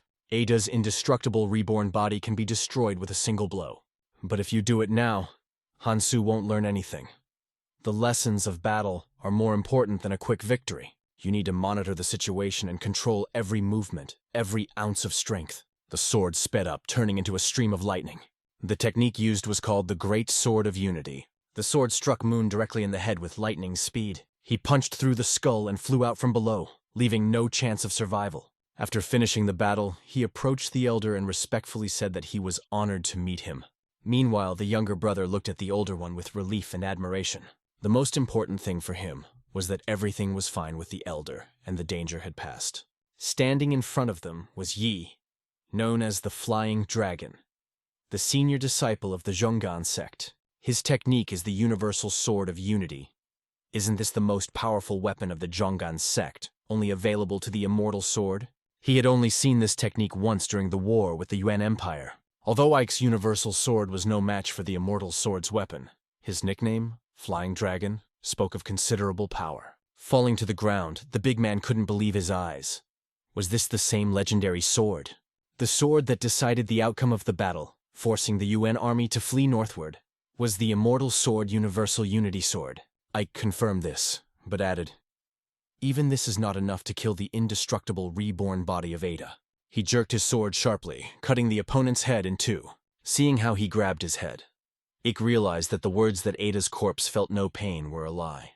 Despite this, the wounded enemy continued to shout that he would destroy them all. It sounded like the ravings of a madman. Who would believe such threats after all? The elder brother turned to the younger brother. Their sect had been disgraced, and now they must deal with it together. Both pointed their swords at the enemy, ready for the final blow. Although his inner energy was strong, there was no fear. Their swords could cut through anything. The elder brother reminded the younger one of this, and together they rushed to attack, ready to put an end to this battle. They looked like moths flying toward a deadly fire, but their eyes burned with determination. At that moment, their swords crossed, merging into a single rhythm. They went forward, flashed past the enemy, and ended up behind him. The older brother calmly taught the younger, "There is no need to block every blow. Against brute force, the main thing is to dodge." The younger one enthusiastically noted how the older one helped him dodge in time, as if reading minds. The elder continued to give advice. "Keep moving. Don't stop, even for a moment." His every movement was light and swift, and his adjustments precise and instantaneous. "Do not give in to provocations. Control the situation, and you will see the weak points of the enemy," the elder taught. "No need to attack multiple times. One powerful blow at the right moment, and victory will be theirs." The younger watched the older's every word and moved closely, feeling their powers and strategies merge into one. He was ready to show his true strength, everything he had learned over the years of training. This time, he used his teacher's 36 Heavenly Swords technique, Heavenly Rushing Wave. The attack made the big man look away for a moment, his defenses faltering. But his skin was so strong that the sword could not pierce it. The younger brother froze in fear, realizing the futility of his attack. "Don't you understand that there are things that cannot be destroyed?" scoffed the big man. But he praised him for managing to leave a scratch on Frost Yin's crystal. These pathetic words were addressed only to the younger brother, as an attempt to break his spirit. He didn't expect the elder brother to suddenly appear and thrust his sword, increasing his attack. The elder conveyed a simple truth. "Do not rejoice too soon. The real blow is still ahead." Their sect's sword is capable of destroying anything, and this time was no exception. The blade went through the big man's body, piercing the defenses that seemed unbreakable. The sword tore through the tough flesh, leaving a huge bloody hole, what the younger one couldn't do. The older one completed with precision and coolness. No one could believe that the win-win plan had collapsed. How is this possible? Lose to such nobodies? Dan Havan, proud of his genius plan, died, turning into a desiccated mummy. Moyong, who dreamed of glory for killing the god of war, also sank into oblivion. Is that all? Will everything end like this, ingloriously and pitifully? Feng, who underestimated his opponents, also lay dead on the cold ground. What is the indestructible reborn corpse of hell? It was impossible to win at such rates. He chastised himself. How could one build a plan relying on such pitiful allies? Warriors stood around him, begging him to run away, save himself. But where to run in this chaos? There were no escape routes. Either he will be killed on the spot, or he will die by torture. If this is the end, he decided to accept it with honor, to stand until his last breath. He ordered the fighters to show the true strength of the Huangbo family. They launched an attack, but their resistance did not last long. Everything ended quickly. The crowd was approaching, scattering the soldiers like toys. He looked him up and down through the ropes and claws that hid his face. Meanwhile, the girl sat calmly across from her uncle, an incredible scene amidst the chaos and destruction. At first, she thought that the butterfly ornament was an ordinary amulet to protect the child. But it contained an incredible power. He feared Dan Havan's poison was impossible to cure. But if this amulet absorbs the poison so quickly, then in half an hour, its internal energy will be completely restored. The girl rose to her feet, glad that he was all right. She got up just as her sister arrived. The sister reported that the remnants of the 5-Dragon League and the White Dragon Group were completely destroyed. You can rest a little. The indestructible reborn corpse of Ada worried her the most. But now that threat is gone. However, this did not mean that it was time to relax. The hardest and most important battle is yet to come. And it will unfold right here, in this place, where the flowers covered the earth with a yellow bloom, like a carpet. But gusts of wind from their energy scattered the petals, erasing the beauty into nothingness. Mook was preparing to deliver the decisive blow. His Heavenly King Divine Fist was an attack of an entirely different level, a power capable of destroying entire mountains. With this attack, he charged straight at Dam Ho. He tried to kick, but their blows collided with explosive force. The impact threw them in different directions, like two comets colliding in the sky. They both kept their balance, standing firm as rocks, ready to continue the battle. Dam Ho used the power of the Heavenly Artillery General, Heavenly Strike, which filled the air with thunderous pressure. Moak responded with a secret technique, the Heavenly King's Divine Fist. He executed a Heavenly King's Step as he dashed into a counterattack. A huge sphere of energy began to expand, its size growing like a storm cloud. The spheres multiplied, chasing Muak, who dodged with incredible agility. Whether to use Divine Fist alone or combine it with Heavenly King's Step was the difference between heaven and earth. Mok continued his strategy, throwing arm punches with cold-blooded precision. Dam Ho looked down for a moment, preparing for the decisive move. Heavenly King's endless flow. This attack was many times more powerful than all previous ones. The blow threw Dam Ho far back with the force of a hurricane. His body flew through the broken rocks, twisting in the air like a doll in a vortex. Controlling gravity, Muak sent his hands down, preparing another strike. The stone fragments mixed with Dam Ho, and it all fell to the ground with a thud. His feet left the ground. The battle was entering another phase where every second could be the last. Dam Ho tried to focus his gaze, his eyes darting in different directions, trying to catch at least something in the chaos.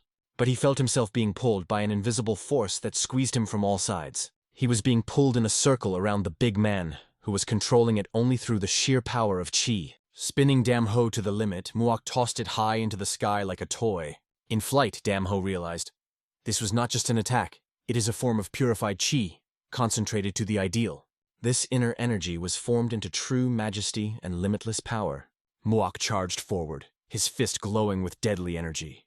He only wanted to destroy Dam Ho. The Heavenly King's passage was a technique that carried a power that could not be compared to anything else. She was flying towards the god of war, as if the end of the world was imminent. Huangbo Ganak transforms into a powerful red internal energy that goes beyond normal chi. His giant red aura raises his huge fists as he prepares to attack Dan Xiaoyu's blue figure. Click Van stands calmly, confident in his power. The god of war in blue form forms a defensive technique. He wonders if his dispelling technique will be able to stop this attack. Two huge fists wrapped in red energy flew at him, threatening to destroy any defenses. The red giant smiles an ominous smile and says, "If you've only realized this now, it's too late."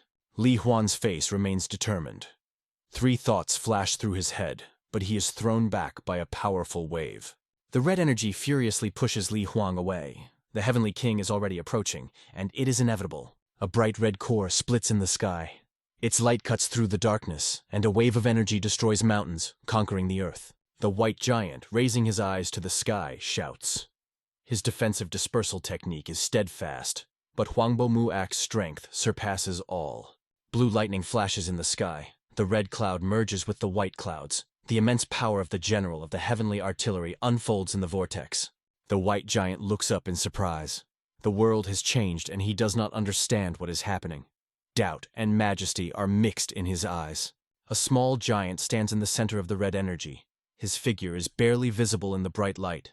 At the center of the chaos shines a blue core, pulsating with the power of celestial thunder. Lichtman, the blue hero, froze. There was one thought in his mind. He was sure that one blow would be enough to finish off the enemy. Huang Bogunak's gaze is filled with doubt.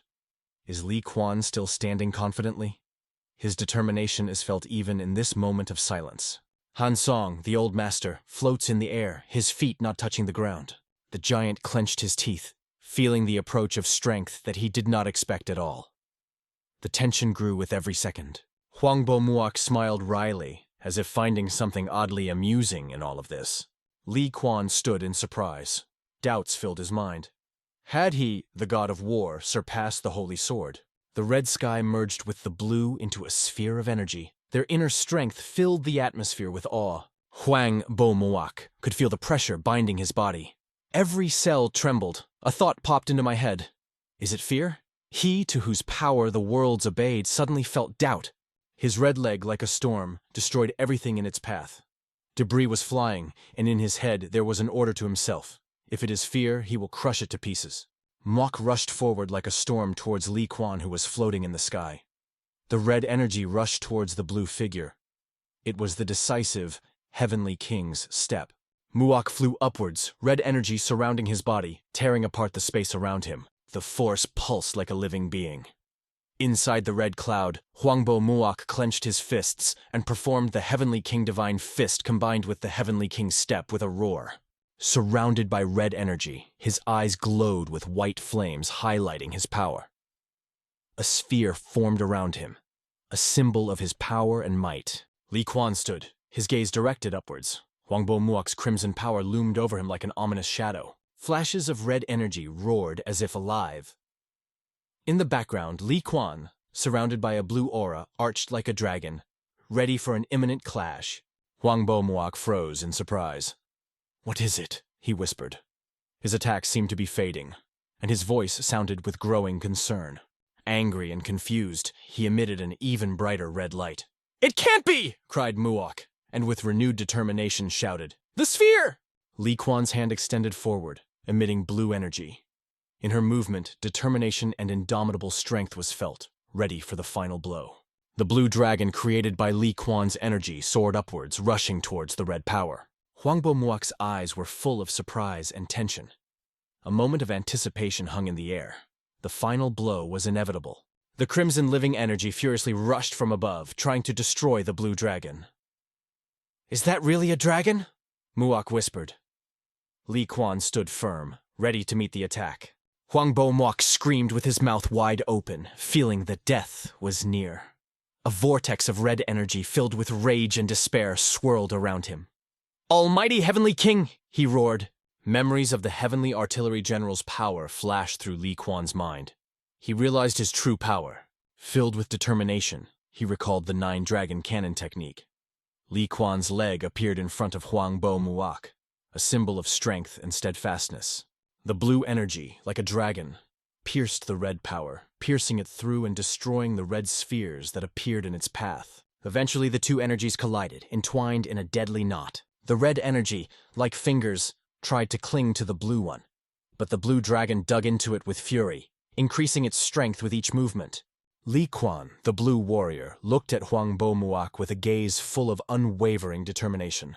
The red demon opened its mouth and screamed with hatred as it looked down at Li Kuan. The blue energy tore the red one in two, as if slicing the enemy, and then fell down without stopping. A stream of blue pierced the white background and fell to the ground, where a field of yellow flowers opened, contrasting with the deathly darkness. Li Kuan's energy fell on the ruined tower, piercing through everything around it, as if destroying the very fabric of space and time. The tower could not withstand the influence of Li Kuan's subtle but devastating blue energy. Debris flew in different directions, as if the very structure of the world shuddered from the force that shook it to its foundations. The sky was overcast, but the thief loved sunny days. Nothing was going the way he wanted. Parubak lay on the ground, feeling the betrayal of his own father. He thought that his body, like the indestructible reborn corpse of Hades, could recover despite the pain and despair. Spitting out his regret, he suddenly saw a huge foot hovering over him. The leg again stuck in his head. He begged for mercy, at least once, because he was already on the edge. But a giant hand reached out predatorily towards his body, replying coldly, "No indulgences." The giant began to trample him again, and the thief could only moan in pain. The old man watched from afar, deciding that everything was settled. Thoughts of the scum of the 5 Dragons League being done with were running through his mind. But the future worried him even more. He understood that this incident had destroyed the 3 main forces of the Central District. The Imperial Court could take advantage of the situation to split the Ming Empire. He went through all the possible participants who supported the current order in the Central District. Those who operated in the shadows were almost unscathed. He remembered the yellow-haired man and Hyun Mu Guillaume. If they unite, creating a new order will be possible. He also mentally remembered Han Sang-ah and the black-haired girl. Furrowing his eyebrows, he realized one important nuance. Looking at the nearly destroyed tower, he said, "If the god of war defeats the head of the 5 Dragon League..." At that moment, blue energy erupted on the mountain and debris flew in all directions, marking a new phase of the battle. The blue energy of the god of war destroyed the mountain with incredible ease, turning the stones into dust. A bright blue dragon flew up and roared straight at the giant. Like a dagger, it pierced the red flesh without slowing down, flying rapidly downwards. The god of war's eyes glowed with a dazzling blue light that concentrated all his power and determination. A block of blue energy fell on the red demon. Her power was accompanied by a cry that echoed around the world. "God of War!" The blue power, as bright as the sky, ruthlessly pushed the giant lower and lower. The giant wheezed, suffocating under the unbearable pressure. The once mighty adversary cried out in despair, feeling his helplessness. But gathering all his will into a fist, he shouted his name. "I am Huangbo Muak." With the last of his strength, he struck, throwing the god of war high into the sky and shouting, "Destruction of the Heavenly King Mountain!" The blue energy of the god of war could not immediately stop after such a powerful strike. In the next moment, it crashed directly into the bridge, setting off an explosion. But it was only a maneuver. The god of war flew around the giant bridge and charged at the red demon with renewed fury. The blue energy seemed invincible. He rushed towards the red monster, feeling no pain from the blows he received. The enraged red monster was tormenting himself with questions. Why is this enemy so strong, and why none of his attacks do any damage? Two powerful opponents met face to face. They exchanged a few preschool words. Dan So-yu gave in, allowing the red giant to make a move. Red threatened to kill him until he died. The god of war just smiled wryly, and without hesitation, released his blue dragon outside. The blue dragon, like a sharp dagger, crashed into the red thug's fist. This time, luck turned away from red. The giant's body began to glow with blue reflections. With the last of his strength, Hwang Bo-moak whispered that he had never met an opponent he could not defeat. His eyes began to lose their luster and strength. Blue energy permeated his body. Gramila could not understand what was happening. A bright blue core seeped into his body, filling him from the inside. Unbearable pain tore him to pieces. He couldn't hold back and screamed. His body was disintegrating into billions of pieces. It seemed that everything around him was collapsing with him. The winner coldly told Hwang Bo-moak not to even try to understand how his defenses had been breached. He could not grasp the essence of the general of the heavenly artillery's powers.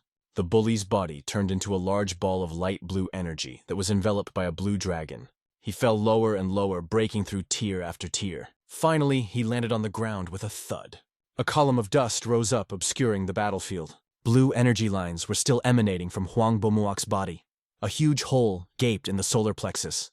The god of war looked at the defeated enemy and concluded that it was a difficult battle. He continued to look at the motionless body, which no longer showed signs of life. Dan whispered, "A quarter of an hour, a quarter of an hour." The blue beam struck the ground in a flash, slicing through the space like a sword. Strovan shouted with rage and despair, not believing that he could lose. He walked forward, even as he felt his body rip apart from the pain. But suddenly he realized that his blow was directed into the void. Nowhere. An impenetrable dark chasm spread before him, like an abyss which he could not fathom. It seemed to him that it was an empty space where nothing existed. And this horror now stood before him. What the hell is this? But suddenly everything became clear. A huge blue dragon appeared in front of him. A dragon woven from lightning opened its mouth full of destructive energy. He grabbed Moonak by the neck and squeezed it so tightly that he suffocated. The dragon sank its teeth into him, but it wasn't a mouth. It was the hand of the god of war. The god of war only held his neck. But all of Moonak's inner energy instantly vanished. He felt lightning bolts shoot through every cell in his body, paralyzing his muscles. His body did not obey, bound by the energy that burned everything from the inside. And at that moment, one thought came to his mind. What he so longed for was now unattainable. He imagined himself at the top, where he always dreamed of being, feeling triumph and power. But his face was distorted with horror. The picture of an ideal future was crumbling. Being so close to the goal seemed like a dream slipping through the fingers. Even at this moment, he felt no pain as the god of war's hand pierced through him. All that remained of his body was what looked like a withered fragment of life. God of war. "Is there anything you fear?" he asked in a weak voice. "This is the infernal flame of 18 reincarnations," he replied. "An ancient trap created by the tribe's masters forces everyone to face their worst fear. Every step leads to fear that slowly kills from the inside." "I wonder what you fear, god of war." Hwang Bo-moak's greatest fear was the god of war himself. Blue eyes stared straight into his dry, despairing eyes. Lying on his back, he realized how deep his fear of this warrior was. Hwang Bo-moak's body was torn into tiny pieces, the pain merging with death. Exactly 15 minutes passed.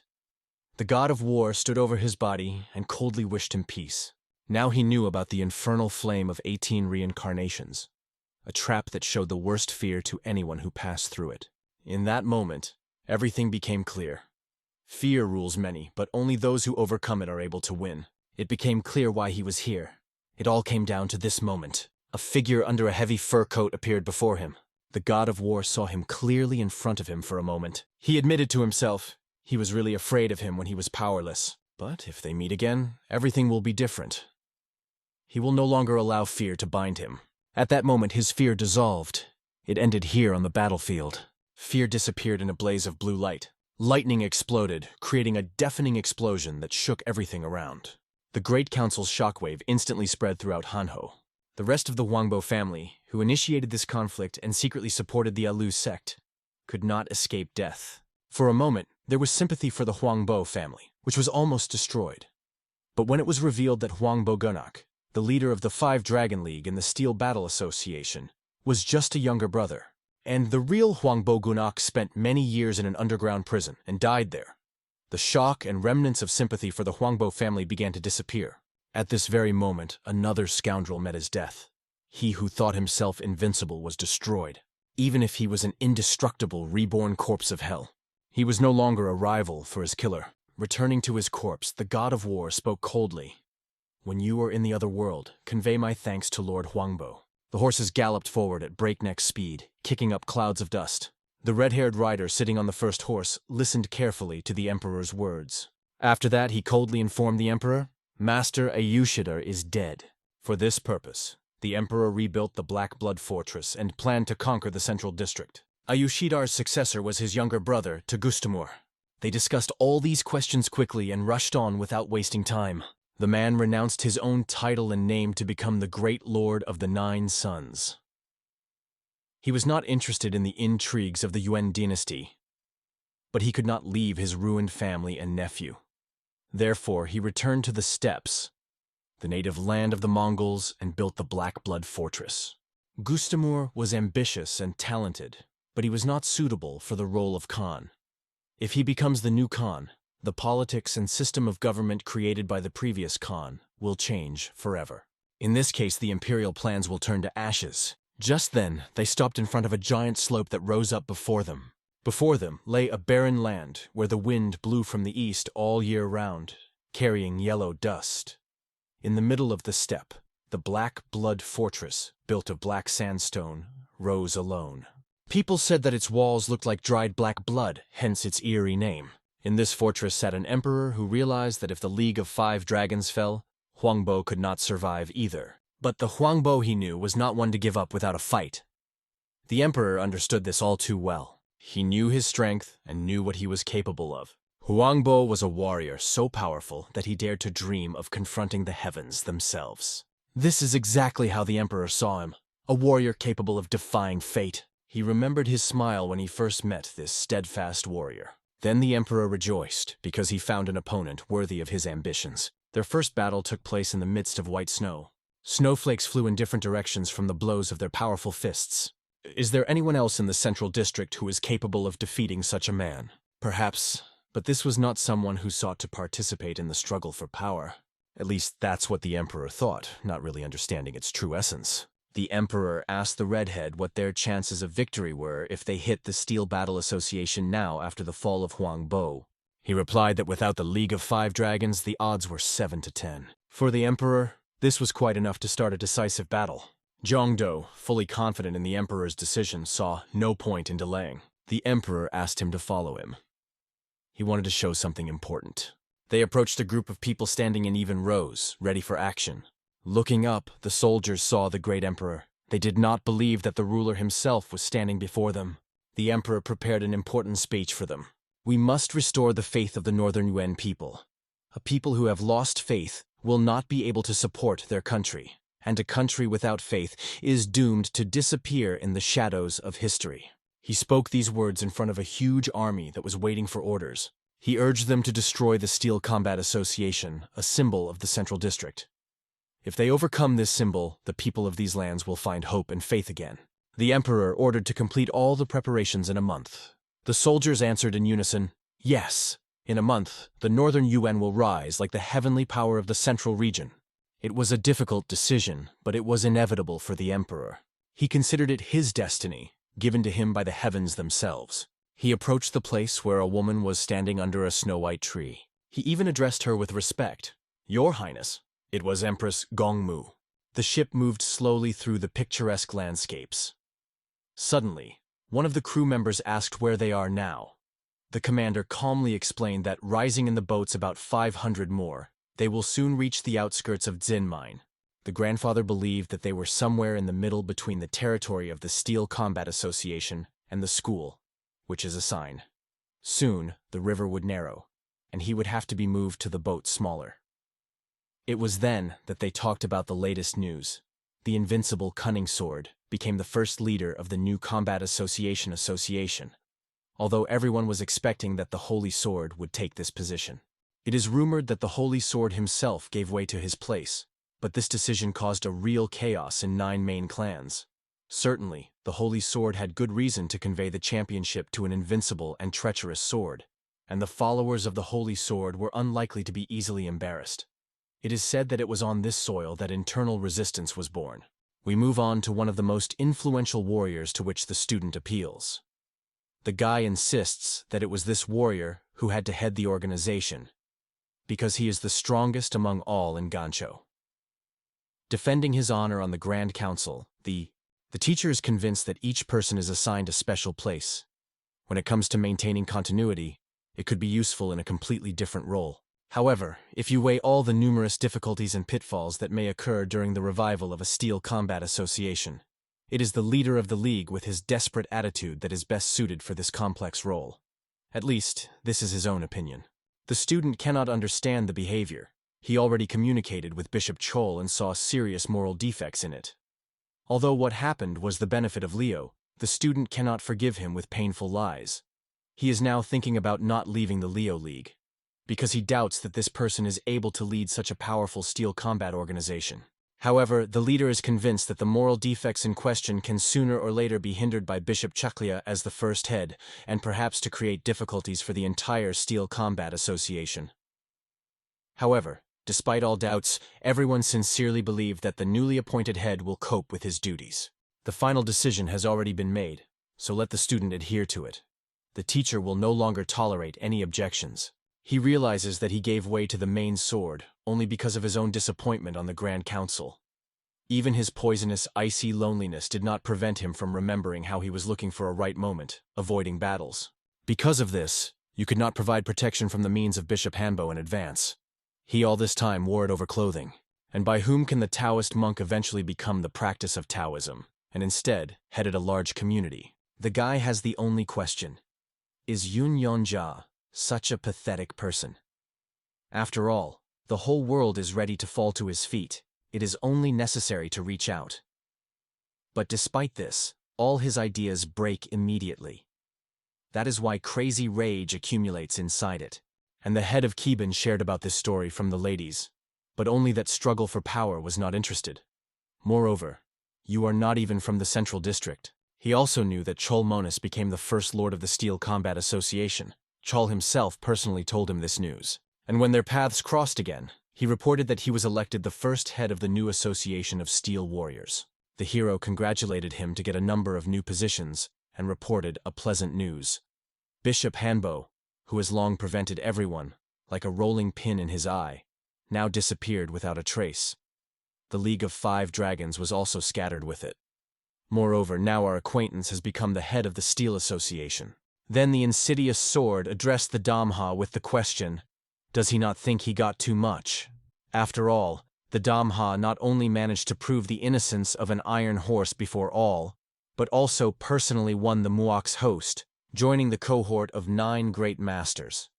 Did he not get too much benefit from this situation? But our hero only coldly spent his gaze, silently knowing. Everyone has his own opinion and his own path, so it is time to move on. And so, when their paths dispersed, the resourceful sword asked in a Damha why he did not ask him. Apparently, he sought to find out what position the League occupies in relation to the events in Shenyang, with the participation of Rebo and the Mongong family. Although he argued that this was done for the future League of the Lion, for the guy who watched everything from the outside, these actions remained a mystery.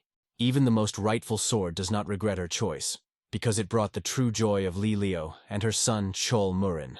However, Dumpo again stated that he was indifferent, so he did not even clarify anything about it, and without delaying, they dispersed in different directions. Hearing this story, Keban's leader suddenly exploded.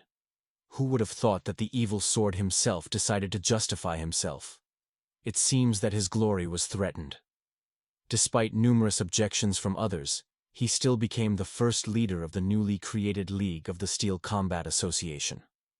The next period, he will have to learn how to restrain his incendiary.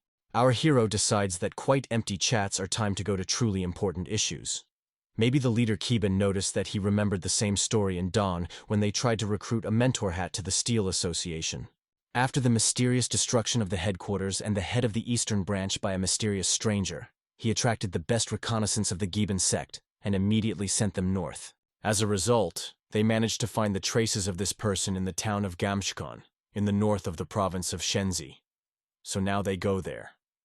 It would seem that it is wonderful news, but at this point they have new troubles. The scouts who followed this guy began to disappear one by one. He suspects that this type has got rid of them. Of course, he has no idea. After all, these are secret students Kaibon, whose combat skills exceed even first-class soldiers. They are extremely workshops in masking and remain invisible while gathering information, so it is not easy to get rid of them. Moreover, it is almost impossible to cope with all the secret agents scattered over a large area. The HOs realized that, in his opinion, certain organizations were involved in all this case, and this man is convinced that if he is still in plot with Northern Yuan, the likelihood of this is quite high. After all, the Gam of Chan has long considers the lands of Northern Yuan to be the most commonly intervening their warriors. In his reflections, he suspects that everything that is happening is the insidious Gu Yanda. A well-known personality cannot get rid of obsessive thought. In all this story, a role is played by Gai Yangda Hook and a mysterious black bloody fortress. Although the reason remains a mystery to him, even the god of war says that it is too early to draw conclusions. He decides to hide this information by stating that it is all he knows. It seems that you can only find out when they find themselves in Gamshkon. And then the old man hinted that if their path would run through a Gambin, it would be worth meeting with a guy named Hans. He failed to refuse to follow the immortal sword, but in the end they were only familiar, and he did not even have time to say goodbye. Now, by doing this, he can reach two goals with one blow. The god of war learned of the escape of Hans is too late, because it was at this time that he was in a remote place, curing his wounds after a fierce match with Mukok's hook. Meanwhile, that guy, taking his immortal sword from the Junan sect, managed to disappear without a trace. The immortal sword of Hongmun Geku. The mighty dragon Junai Somukin has become a real family for Hansus since he first squeezed his sword in his palms. And if he is able to help, then there is no better support to look. After all, the Kansu will significantly multiply his strength. However, the real reason why he wants to look into the Junan is not only in Kansu. There are still those who violate the peace of the god of war. Golden Sect Monk is a longtime friend of the immortal sword. He was also interested in learning more about the huge that traveled after him. Most of all, this person does not leave him. It is because of him that thoughts do not give him rest. So far, he does not understand that he is so worried. However, when they finally meet, everything will take place. The old man was surprised. Although the god of war has been known to him for a long time, he is still able to impress him with surprises. He is indifferent to wealth and power, which others just dream of, but seeks communication and devotes his time to those whom the rest does not even mention. And although he was mistaken only once, having a force similar to the almighty anyone in his place would have long tried to conquer the whole world. But what will he say if they really did not think of winning the world? But this does not care for the god of war. He even lazy to think about the same. But the leader of the Kiban did not believe him. He waved, saying, "What else laziness?" He himself became awkward from those words. However, he noticed that if the god of war is lazy to do something, it means that it is not simple, and he would definitely have to have a business. But the girl has been waiting for him for a long time, and he understands. The moment has come to talk to her. She is only stationary, silently, and the old man becomes creepy even to cast her gaze. The hero looked away and firmly decided he would fulfill his plan. The frost was behind the flowering and watching him silently. At the request of the warrior, they were left alone so they could talk quietly. The grandfather quickly disappeared behind the door, leaving them together in the room. Moros Nokvita noted that the god of war seems annoyed by her decision to join their journey. It was red on his face. But in fact, the hero was not evil at all. He simply thought that the deputy head of the Jade Flower probably, there are many things. And she, instead of doing them, suddenly goes on a journey. However, the girl reported that she had already released. And here our hero was genuinely surprised. We carry to the Steel Combat Association, the giant trade of the celestial conglomerate. Here, others are worried about the ladies, asking whether she is feeling well. He reports that the master ladies went on the road as soon as he recovered. She realizes that her brother went to fulfill his promise given to her friend, so he does not have any reproaches to him. He has his own business, and she has her worries here. In addition, he promised to return. She was convinced that her brother never breaks his promises, and therefore she would definitely return. The maid advised the lady to restrain his emotions, because it was not the best moment to experience. In addition, she remembered that the lady may have heard the news. Hansen was no longer in the post of deputy head of the Jade Flower, and since then there is not even a single news. That is why the maid repeatedly advised the young mistress to finally confess to God the war that he is more for her than a friend. But the girl laid everything, dreaming of the perfect moment. However, life truth is simple and relentless. The one who first discovers his feelings wins. Whatever this truth seems rough, it remains unchanged. We dive into the memories of the moment when the lady first appeared in front of the deputy Khan. He asked interested that it made her appear so late. In response, she stated that she wanted to hear an explanation, because earlier he argued that from the order of the bishop, he went to Shinanch to resolve the conflict between Darek and the Mint family. However, at the Grand Council he denied it. That man was noticeably lost and tired. He could not understand what she wanted to hear from him. After all, his answer remained unchanged. He did not go to her that day. It was the official position of Lion. And here the girl realized, not only the guidelines of the leader are violated, but also his own opinion weighs nothing. In such a situation, Legilvia keeps nothing more. There is no point in staying.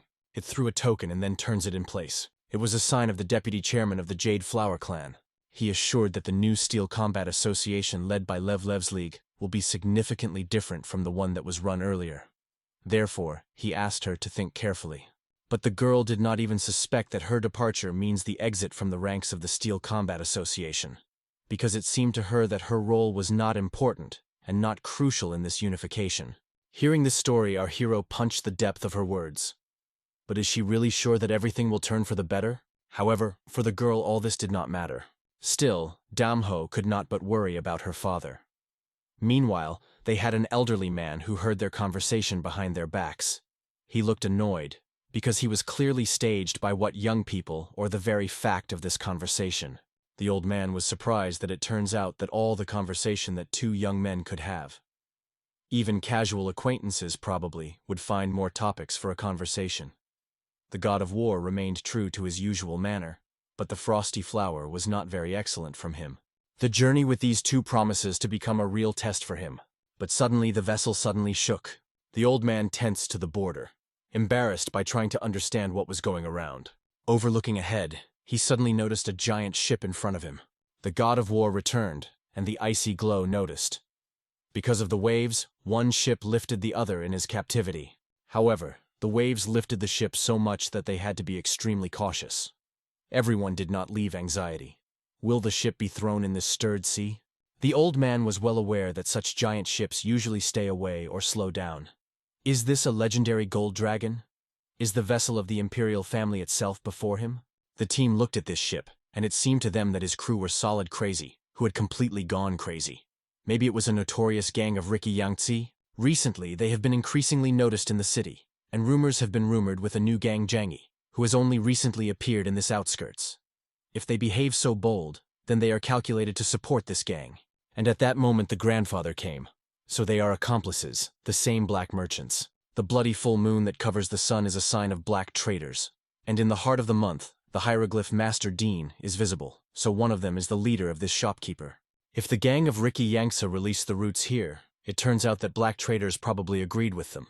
In these parts, events occur extremely rarely, and merchant vessels only occasionally pass, so the river gang earns mostly control over the waterways.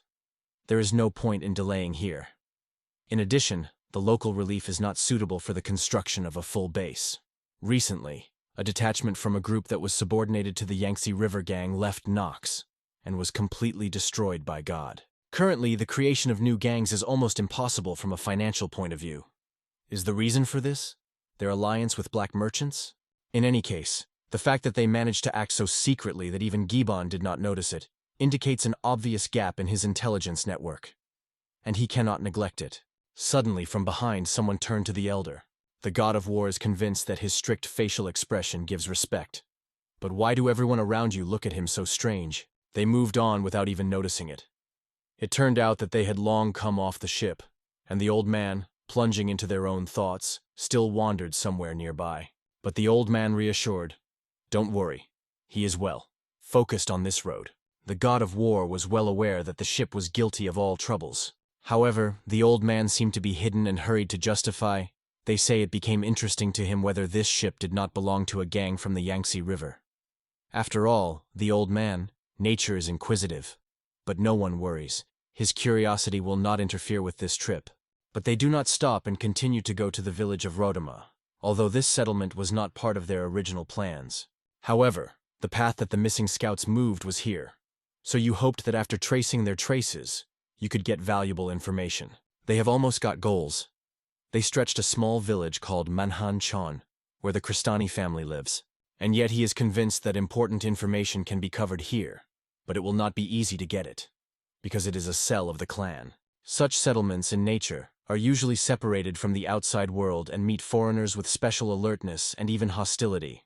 And the old man noticed that the gods of war were perfectly versed in the peculiarities of rural communities. Indeed, locals do not differ in hospitality to foreigners. Most of them have escaped here, escaping from harassment and violence under the authorities of Yuan. Therefore, their alertness, most likely, even exceeds the caution of residents of other, similar settlements. Let everyone hesitate to him. From now on, he will come alone, and these two will stay together. Let them spend time and become closer, because when listening to their conversations, the old man felt some discomfort. He said he would return before the sunset, so he asked not to worry about. Our brave hero suggested finding a cozy place in the icy world where you can rest. She instantly and enthusiastically agreed with this wonderful idea. Wandering the forest trails, they finally came across a dreamy place.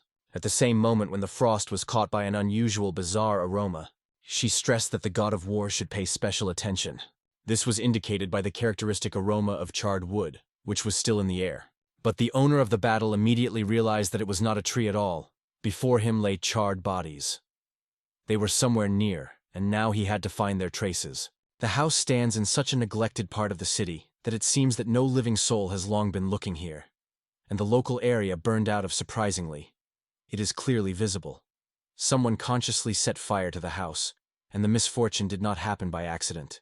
The one who stayed there firmly pressed the baby, and even it could not save anyone. Frost stared at a strange glow that flashed around. Who could create such a miracle? Usually he believed that this did not reach this.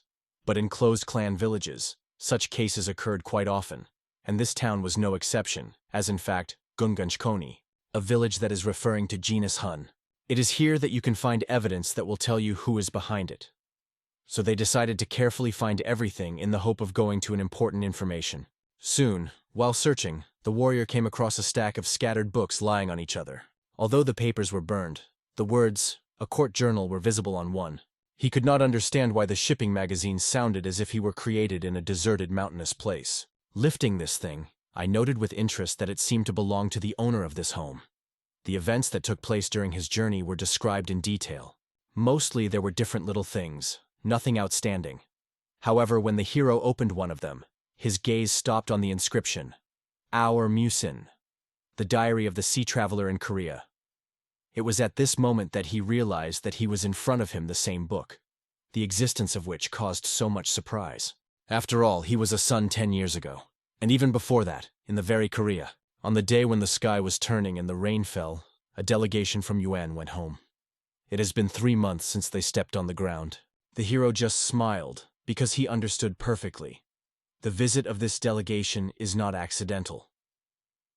Not paying attention to the unexpected guests, he returned to his book, plunging into reading further. 3 months ago, they left a delegation in the port and have been forced to wait all this time. Finally, after a long waiting, the ambassadors returned with the accompaniment of the bark from the palace. They were finally allowed to leave this place. It was on that day that he first noticed this girl. The hero finally realized it was only the beginning. The awareness of this ignited in it an unwavering desire to find out what will happen next. The story further unfolds from the phrase that Good Musin began. His ship just left the port of the bark, taking the delegation on board.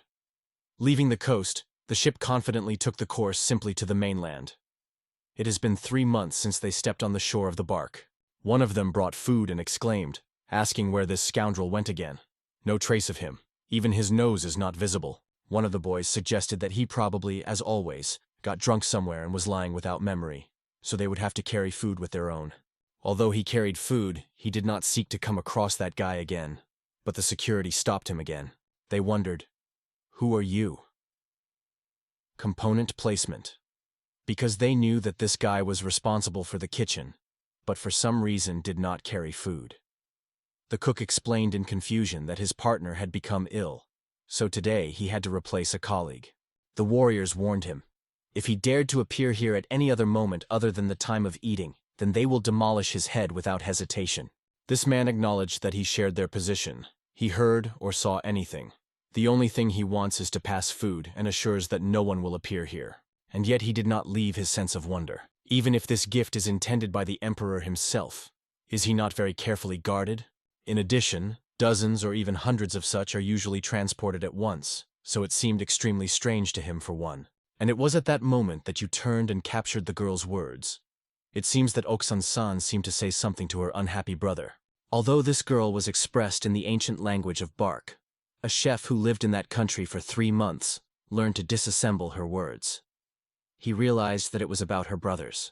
However, watching tears rolling her cheeks, he could not keep his own heart, which suddenly squeezed in pain, not realizing the fact that he whispered to Korik like, "How can these scums do so with such a girl?" Behind him was a warrior who immediately noticed that he was talking in this language. The chef began to justify, convincing that it remains a loyal subject of the majestic Yuan Empire. But at the depths of his soul, he was a lot impressed by the surprise. Not noticing it himself, he suddenly spoke in Korean, not jelly. But the fatal mistake was a real test for him. And he paid for it. On his own, the emperor ordered to humiliate the Ivan Freedom who dared to speak in this barbaric language.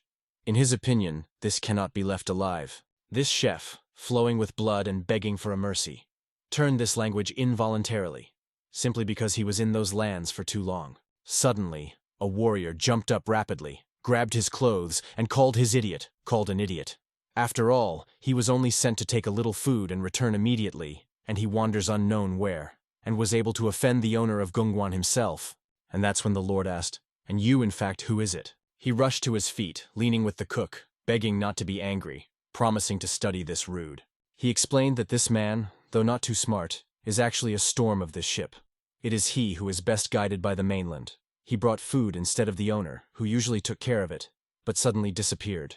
The old man only asks to be captured, not to save his life. There is no point in this. The ship reached the shore safely, and when he arrived on the mainland, he himself caught on his own execution, fully obeying the will of the ruler. His request is devoid of pity and doubt. And at the same moment, the UN official said, and as soon as he said it, the emperor immediately turned his attention. He turned the eye side, but on his face frozen, that he no longer gets into his eyes. The warrior expressed his sincere gratitude for his boundless nobility. That's how this story ended. Suddenly, she breaks off, and the cook, opening her eyes, realizes in amazement, he was left without an eye. The shock fully mastered it. A friend approaches him and asks if he was fine with him. He finally came to his senses. The grandfather who sat next to him was Lyosha. When asked whether he nodded alive, confirming that he was still alive, but let him know that he was terribly lucky. He happened with only one eye. Mr. Guya Guan seems to be clearly not the best mood today. Yet he did not forget to greet him. That is why he was lucky. But the chef will not understand why this fate went to him. He was left without an eye, and everyone is called by luck. And the reason for all his trouble was the scoundrel, for which he had to pull that damn food. The cook has already given himself a word. He will not leave it, and will certainly end the scum. The old man only calmly noted that there was no need for this. He has already left this world. The chef was surprised to raise his eyebrows and did not shake what was talking about. Why did he die? The old man told that last night when he passed the food, he accidentally hit the man. Without any hesitation, he was immediately killed and thrown into the sea. The old man himself was stunned. He had no idea that these freaks were so simple and mercilessly dealt with people. The cook has only one question. Who is traveling this ship if he is capable of such actions so easily and easily? The old man in himself does not understand who this person is. He remembers only one thing. His name is Van Ma Grove. Moreover, it holds such a high position that has an impact even in the imperial court of the Yuan dynasty. Even Emperor Yuan himself has no right to punish him. Everyone should be aware of what it is about. But nevertheless, the boy was truly lucky. He was miraculously alive. Realizing that the ship will soon stop for replenishment, This chef realized, it's time to run. This is his only chance to escape, because he was categorically forbidden to get into the eyes of the order, and apparently even threatened death. So this guy just stepped ashore, and immediately wandered even without his eye. He later learned that this girl went with them north. From time to time he was thought to be his tears, but now it was no longer concerning him personally. The warrior, grasping the truth, realized that Nuna had left north. His admiration had no limits. 10 years have passed, and the mention of the missing nanny suddenly found in a forgotten village, which is not even on any map. This is real madness. Yet, they thought, returning to the outpost on the banks of Yangtze, and one of them did not resist the question. Why do a new outpost are being erected here? He was explained that the builders' pockets were significantly expanded. However, it is only necessary to happen something like poor workers start chasing back and forth without rest. Suddenly someone's leg appears on the horizon, and an unfamiliar voice is heard. Someone requires something in Gai, although construction has not yet been completed. It was the head of the Gai clan, Zhou Sagan Moon. He assured that as soon as the construction is over, the old man will certainly receive his share, so let him not worry. But is there such a stubborn selfish, who only cares for his own benefits, can so sincerely concern this issue? But the elder only noted that the greater the distance to John, the less effective their work becomes. As for his loyalty to the savvy, she, in his opinion, is so well known to everyone in the village. This man asked not to be expressed in this way, because it seems as if he simply uses people and does not give the proper reward. The old man laughed, noting that His Holiness was always grateful to him for his affection. But all this is only visibility. Still, he could not but note how much this ship was. The old man asked who built such a miracle. This man seemed to be answered, and he was ashamed. After all, the ship belonged to the guest. But he did not give him the thought. Who should these guests be if they have such a gorgeous vessel? He reported that this guest is a particularly important person and a judge, and that a private audience with the owner is waiting for him. It made a great impression. It was incredibly interesting to know who this person is who deserved such honor. He looked quite unusual, his clothes clearly visible hieroglyph. Noticing this, he thought that the design of construction seems to be successful. He reported that it was thanks to his efforts that Sanja received considerable support, and now construction was completed by 80%. So, in a month, the construction of the outpost will finally come to an end, and it is really impressive. However, it is too early to take greetings. Although the erection of an outpost is extremely important, much to provide enough ships. After that, the stranger wondered how many ships had already been prepared. He was informed that all 3 ships had a flawless test, and then he wondered if he could see these ships again in a month. In response, he was assured that, of course, they will appear here in a month. Gai will turn into an important reference point for him. He emphasized again. All this was made possible by Sanja. And then, connecting his fingers, he feels true pride and joy, because he can at least partially thank for this kindness. And it is on this note that he intends to stop and retreat. There was a real tension between them. The air seemed thickened with invisible force. And at the moment he moved away, one of them said, "Let it not be worried. Only 1 month is left, and soon it will arrive. And it is at this moment that the Central District will discover the unexpected truth. Another, otherworldly sky is hidden above their sky. There, in the darkness of the 9, the Irresista, an unrestrained demon, Guyan Mamha Steel Commander, appears. The god of war realized that Nuna had gone north. He just does not fit in his head to find out about this in 10 years, even from another village, which you will not even find on the map. Yet, even a small hint is better than the complete absence of any hints. God does not have the fault, and no idea who is this kind of time. But it was thanks to him that he came across the traces of Nuna. So now he feels that he is at least obliged to bury him humanly. The whimsical pattern of Ayu attracted her attention. Another inscription appeared next to his foot. She firmly decided to put an end to the insidious actions of the Master Dan. It seems that this letter was written literally before death.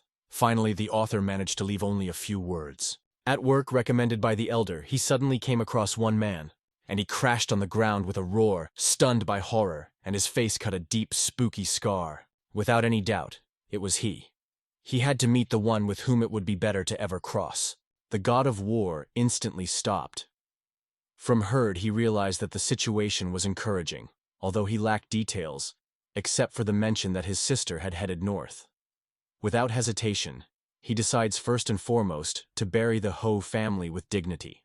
Then you should visit old age. After all, at least 50 families live in this village. Given that it is a remote village, the atmosphere here is some bizarre. It is more impressed that it is completely deserted. The old man, walking around the surrounding streets, immediately feels the atmosphere has changed. Here, undoubtedly, something is wrong. Looking closer, he notices how people in a hurry hide it and throw in his side alert, almost enemy glances. And not only as an enemy, in these views clearly reads unspeakable horror. Moreover, they are imbued with the last bone. There are 2 spooky types nearby, and the impression is that they have a great martial arts.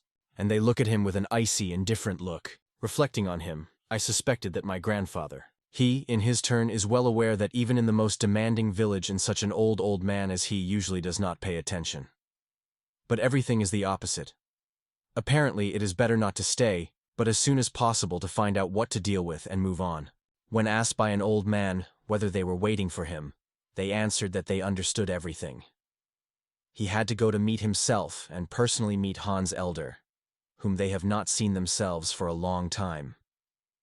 Seeing the students, the senior warmly congratulated them.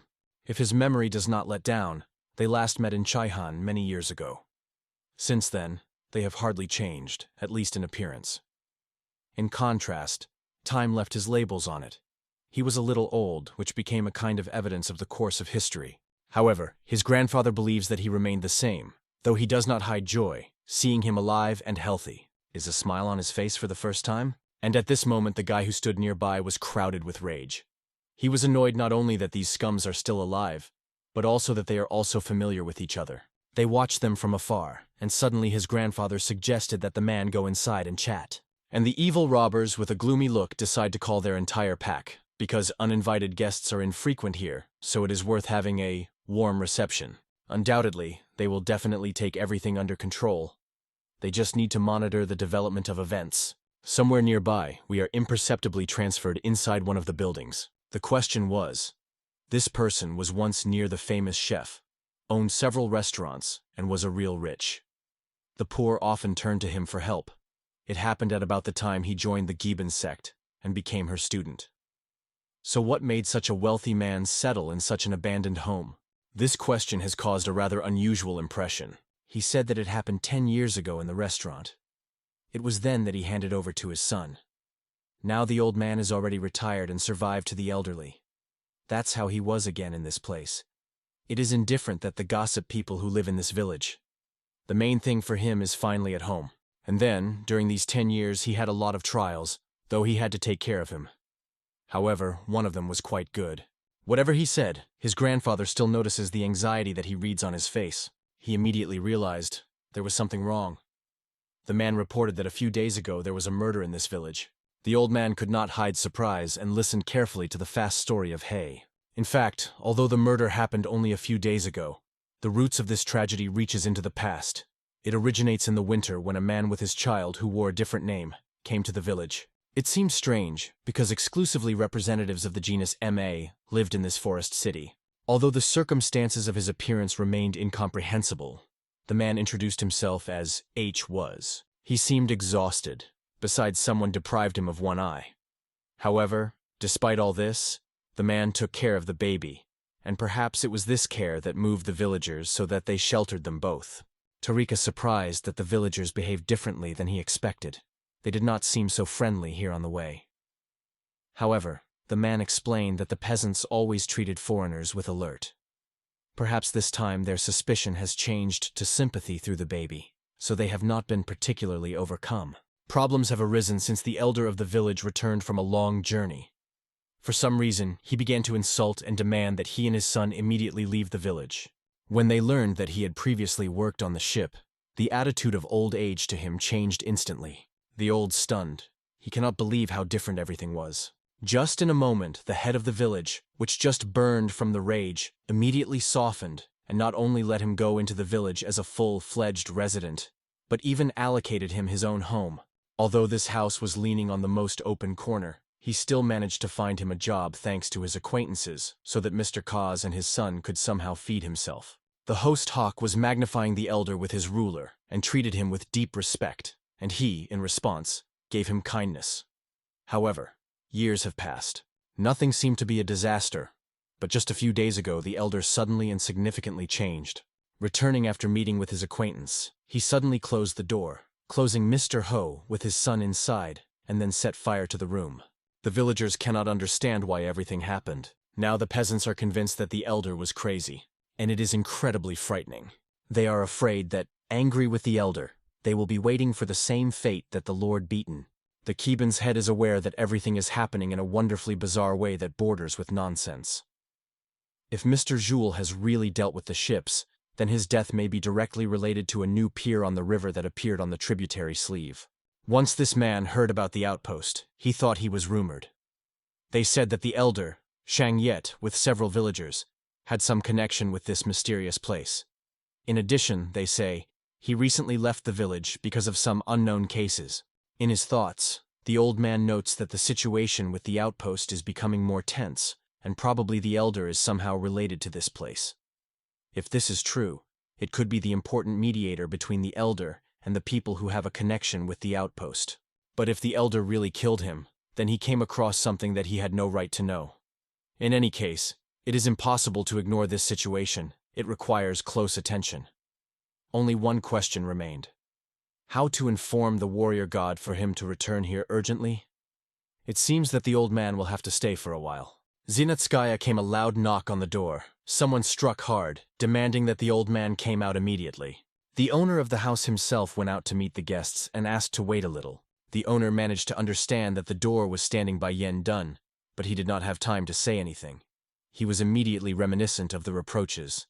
Why did not open the door for so long? And a powerful blow to the muscle forces the old man to fly away, and behind him immediately heard the accusations, as if he had a conspiracy with foreigners. A powerful blow throws the old man from the door, and his body flies to the side. The gang leader notices how students arrive. They all gather together, not hiding the surprise that this abomination brought foreigners to the village without the consent of the old age. It seems that the mother of Manhwa has finally lost any fear. They are already fine to commit with him. The Kiban leader notices that the old man is barely on his feet, but the MA students are only mocking. Is this grandfather really so weak that it will crumble even from the slightest push? It is strange that he has not yet paid for the betrayal of the village, because they have to smoke the house to the background. Considering this scene, the leader of Cabana called them with cheeky scum. The old man, barely moving his lips from pain after a severe blow, was able to warn, "Before you, the son of old age." They were madly angry, learning about the betrayal of their village. And this scum also mentioned the name of his father. He was so angry that he almost left his tongue. Behind him was already chatting his brother Mangando, and suddenly the conspirators decided to do a massacre with him. Kiban leader has warned, be as careful as possible, because Manan is a true master of family martial arts. It is extremely dangerous to face it, so it is impossible to underestimate this opponent. Suddenly behind him, the god of war arose and with a smile repeated, "If he is a master of fist battle, even the son of old age. If he is an elderly child, so he knows where his father is." The hero did not delay. His crazy look rested directly into the scoundrel. Without spending time, he asked where the headman was, because he was looking for him. Suddenly, these warriors rushed to the side at such a speed that they did not realize what happened. They did not even dare to fight this stranger. How did it happen? What is it at all about the curse? They have no idea whether Li remained alive, the younger brother of one of them. And he behaves as if it were all the same, as if he just escapes from problems. But this creature that happened on the way and lagged behind, pursuing him everywhere, she seemed to him a real insurance, who was haunted without rest, and he was not able to avoid this chase. He ran hard, begging for salvation and hoping for at least a crumb of help.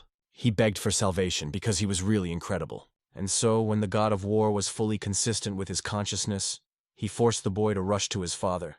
The boy fought desperately, crying loudly, "Dad, save me!" The leader Kiban addressed the war of war to the question of whether he could clarify why he suddenly began to behave so strange. The hero confessed that he was under the influence of a mysterious puppet action. Now he faces what scares him above all, whether ghosts or wild beasts. Horrified, he immediately rushes to the only person who trusts the most, to the elder of the village. Therefore, this technique is capable of giving the enemy hallucinations. It made an extremely strong impression, and even the old man could not hide his surprise. The question arose why the god of war had not yet applied this technique against himself. However, the god of war reassured him, assuring him such an illusion would not happen to the master of the level of Elder Hong. In any case, if the Lao Haka, which is referred to in the judicial journal, is really the same Lao Shaha who was killed near the cave, therefore, there is a high probability that both Laoshi killer and his sister's abductor are the same person or related members of the same organization. All the puzzles were in a single picture, but the questions were in the head.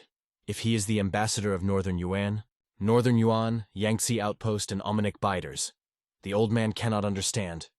Is there any connection between all this? In any case, they only have to wait until it gets to the village. However, it seems that the Lord thinks that there is no point in waiting, because the building can be seen on the horizon, and judging by its scale, it is an outpost. When it comes to the same year, which he mentioned, then there is no point in keeping life for everyone else. Hardly clicking his fingers, the young master was already aware of what he should do. He immediately dropped this scum off, forcing him to bite the dust. He just collapsed on the ground and coughed. The god of war confidently moved to this outpost, as if he knew the path and his goal. The outpost on the river shore impressed with its grand scales. Is it really the same famous outpost? Its majesty and luxury were more on the palace than a conventional defense structure. Give armed soldiers. It seems that this is a real military town. Several hundred soldiers will fit here without difficulty. The open attack will be difficult. The same advice was given by the god of war. Let him think before acting. The old man suggested that he penetrate quietly and unnoticed. However, it was unknown to God that penetration avoids unnecessary noise, because the search for one person in such a tremendous place can take a lot of time. It turns out that he tries to convey something. Let the person they look for. They immediately went to guard. What feelings were overwhelmed when she met these strangers? Who are they really? Let everyone declare their name and to whom it belongs. The god of war stopped in front of him, said that they were looking for the village headman, and asked where he was. The guards reached for weapons. They were well aware that who would not be where they would not come from these strangers. These boys are better not to trust, even if they arrived from the village. These scums have fallen here without any permission. Now they are waiting for complete destruction. Let them say goodbye to their lives, once and for all. However, something strange began to happen to the guards. He could not understand what was happening to his people. Why they were delaying and not destroying enemies immediately. He commands them to expose the swords and rush the head to attack the god of war. I, who froze in the darkness of the city, is surrounded by friends, but I am not moving out of place. At a moment when a whole rain of swords fell on him at the same time. And yet, his exciting, almost divine power, worthy of the owner of artillery. When he raised his hands, lightning flashes began to break out of them. He played a puppet performance that, like a storm, covered all these soldiers. They seemed to have frozen in place and stopped any movement. Everyone returned their views to their leader, and they destroyed him, like the devoted servants of the god of war. He never realized what happened, only felt burning pain. The awareness of what happened just made him lose all the masks and plunge into the darkness of death. On the verge of life and death, he could not just surrender without a fight. He reached out to the whistle that lay around his palm. Despite the wounds caused by the swords of his warriors, he still lifted the whistle to his lips and sat down long. From a sharp whistle, all the outpost has stopped instantly in tension. They immediately recognized this sound. It was an alarm. The enemy penetrated inside. They all rapidly united to repel the invaders and drive them from our earth. In a moment, almost all the soldiers came around the god of war, forming a dense circle. Frosty Flowering watched this method and was unwavering. That's how everything happens. The god of war will make that guy go into the arena. But he could not think that these soldiers would be much more than he expected. However, it was at the moment when he directed all his power. Everyone died down, as if she was wrapped in his breath, and from the top watched the same leader who commanded this outpost.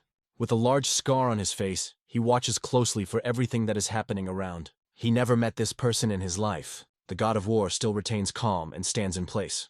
And then he realizes that 10 years ago, at that moment, midday, he finally slept with his eyes. He sought insanely to finally see this scum face to face, and that's the same crucial moment. Finally, Guy Guanma was next to him. The same crazy freak that flooded the whole space around the hero. At the same time, the powerful flow of energy that broke out of it was hot air to the border. Frostflower was amazed when she learned that the god of war had decided to arrange the case, forcing that scoundrel to finally show his face. But our hero could not imagine that such power would be preserved. However, having raised such a noise, he is certain. The one whom they are looking for will certainly make themselves known. And suddenly the god of war himself captured this elusive breath. He took advantage of his vision of the god of war to find the one who was interested in him. Suddenly, a familiar silhouette of the very victim, who now looked over him, staring at him, was again in front of him. Overlooking the environment and looking closer, the leader of the fort suddenly realized this man's face seemed to him to pain. The soldier immediately recognized the harsh Guan, just mentioned him in his thoughts. Frosty Flowering also noticed Gai Guan, and immediately realized that he was not at all like a rural head. Judging by the expression of the face of the god of war, she immediately guesses he is looking for exactly what she is. So the girl appeals to him with a passionate request, confidently looking straight in the eye. The god of war trusts only these soldiers. They are able to overcome all the opponents, and he will appear only then. And then the question appeared in the head of the hero. Is not this person standing before him? Maybe it is the same villain who took Oksana and deprived him of the most expensive. He burst into their lands with a thumb and turned everything that existed there. The god of war remembers the face of the ruler Choksan, and all his hopes slept from his face. No matter how he tried, he would still not be able to fulfill their hopes. It has been 10 years, and his thirst for revenge has never become stronger. Is the god of war himself to think why in time he began to forget about his MSTU and no longer feels the all-consuming passion that once managed it. But it was at that moment that I clearly considered the face of the scum that I did it. He wanted to meet him insanely, and suddenly he is crazy.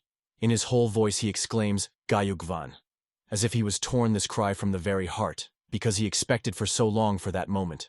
Having called for the power of General of Heavenly Artillery, he causes a stunning blow to incredible power. Everything is accompanied by bright flashes of its incredible power, and it is from the point where he was, a sudden blow wakes up in the middle of the Guan. Feeling the incredible power coming from the grove, Guanma cannot believe his own eyes. Suddenly, he begins to defend himself from a powerful force that instantly crushed the whole building. Immediately, a powerful discharge, released by General of Heavenly Artillery, destroyed half of the building in which Guanma was located. Soon, the god of war began to chase Gai Guam, and the leader Kiben, along with the Frosty Blossom, remained confused without a clear plan of action.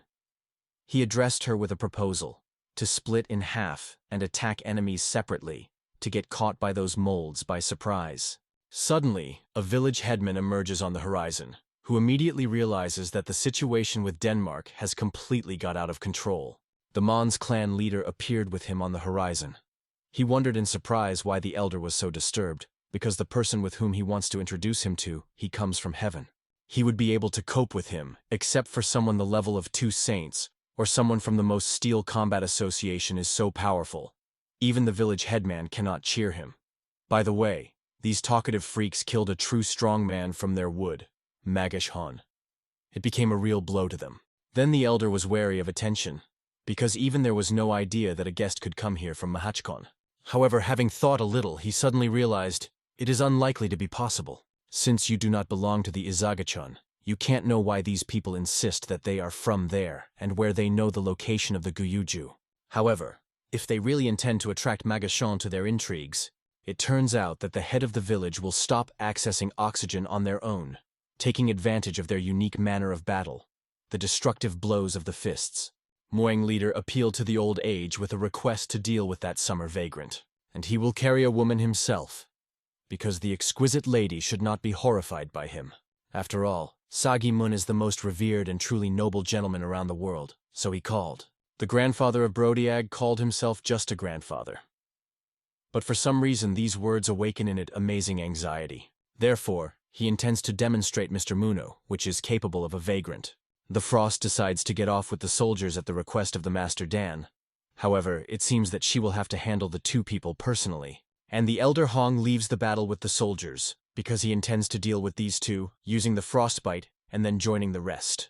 Again, we find ourselves in the devastating power of the god of war, which in one powerful blow cuts the grove of Guam and literally stitches a few walls in its path. In the moment of his flight, having no idea of that horrific power, he thought he was dealing with a common small figure like Sageman. However, such an incredible force seemed absolutely impossible to him. One blow was enough to make sure that his fighting skill is not inferior to the power of 9 great masters. He did not hope that there were so many talented but unrecognized masters in the world. Who would have thought that such an incredible fighter was hiding in this forgotten place? Although he is still young, underestimate him is a rude mistake because it has incredible power. It is only necessary to compete with him for all power, and he himself is well aware of it. Then he turned to the god of war, trying to find out who he was and why he attacked their fortress. The god of war came to meet him and, surprised, asked why he did not recognize him. Guy Guanma confesses that the face of this young man seems to him, but he cannot remember where they could cross. Usually, everyone whom he met in his way became victims and long ago dead. Is it the only one who managed to survive? Because the warrior did not hide the truth. His friend died, while he miraculously escaped death, becoming a living victim of a terrible event. However, no one has found the perpetrators, and this story is amazing with what is happening now. And at that moment, Guy Guam finally realized what this revenge really means. He was strange, because he could not remember that he would once encounter an enemy who possesses such strength and skill as that his opponent. And even if you cannot determine the power of the enemy, you should immediately fight for the full. He releases his chakra, with a loud exclamation claims himself, I am Guam, a steel commander. From that moment, he enters all power to destroy the enemy. If he withstand this pressure, he still has to fight all his efforts, otherwise he will not be able to win.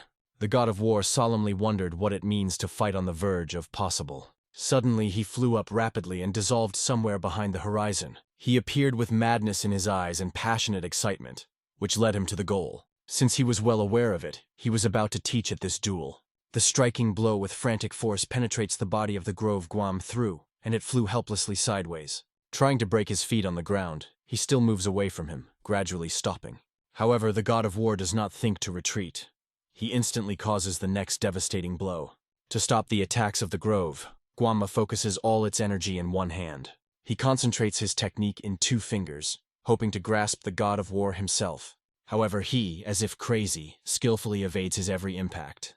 It comes closer and gently holds the palm of his cheek. At that moment, when it happened, the body of Guanma Guan at speed flies away. It is only heard as it hits the ground, like a stone that flies into the water, spins and returns, and acute pain throbs in the body. The god of war with a wicked smile approaches him, looking carefully at whether he is still breathing. It is strange to him. How did this brave manage to survive at all?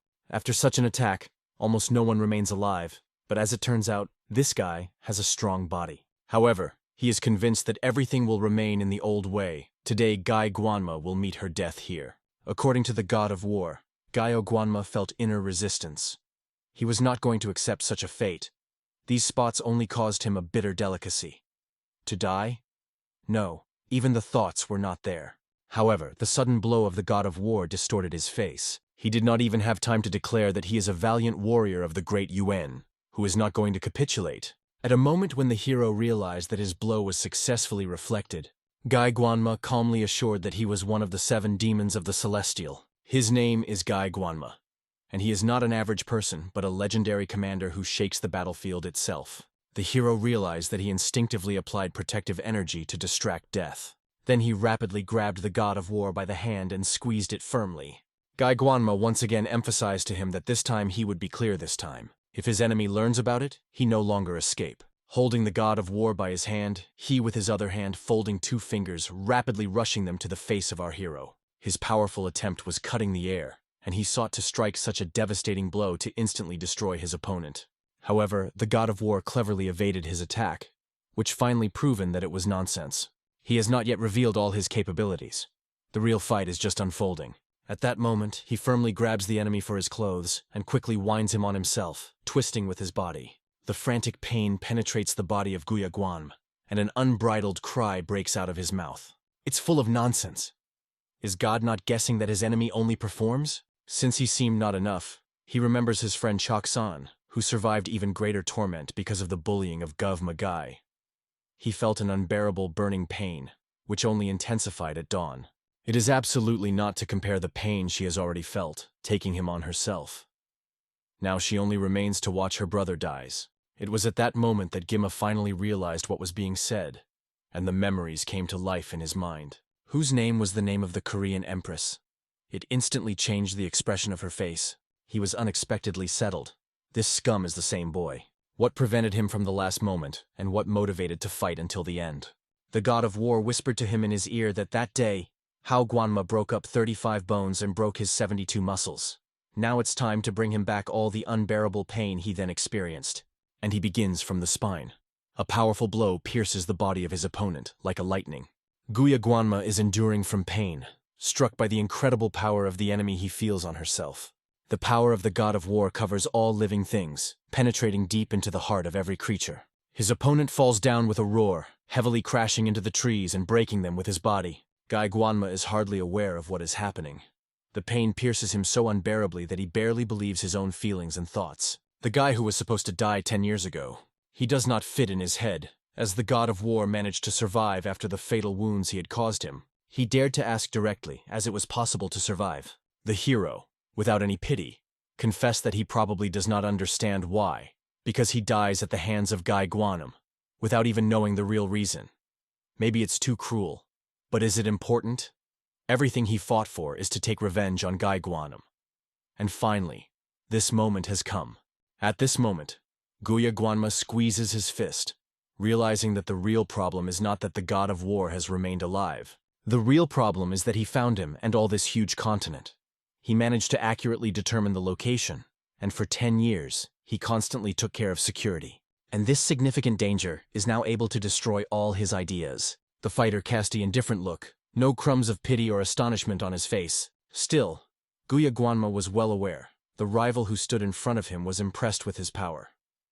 The same guy he himself was about to kill now sought to destroy him, and despite everything he continued to move forward.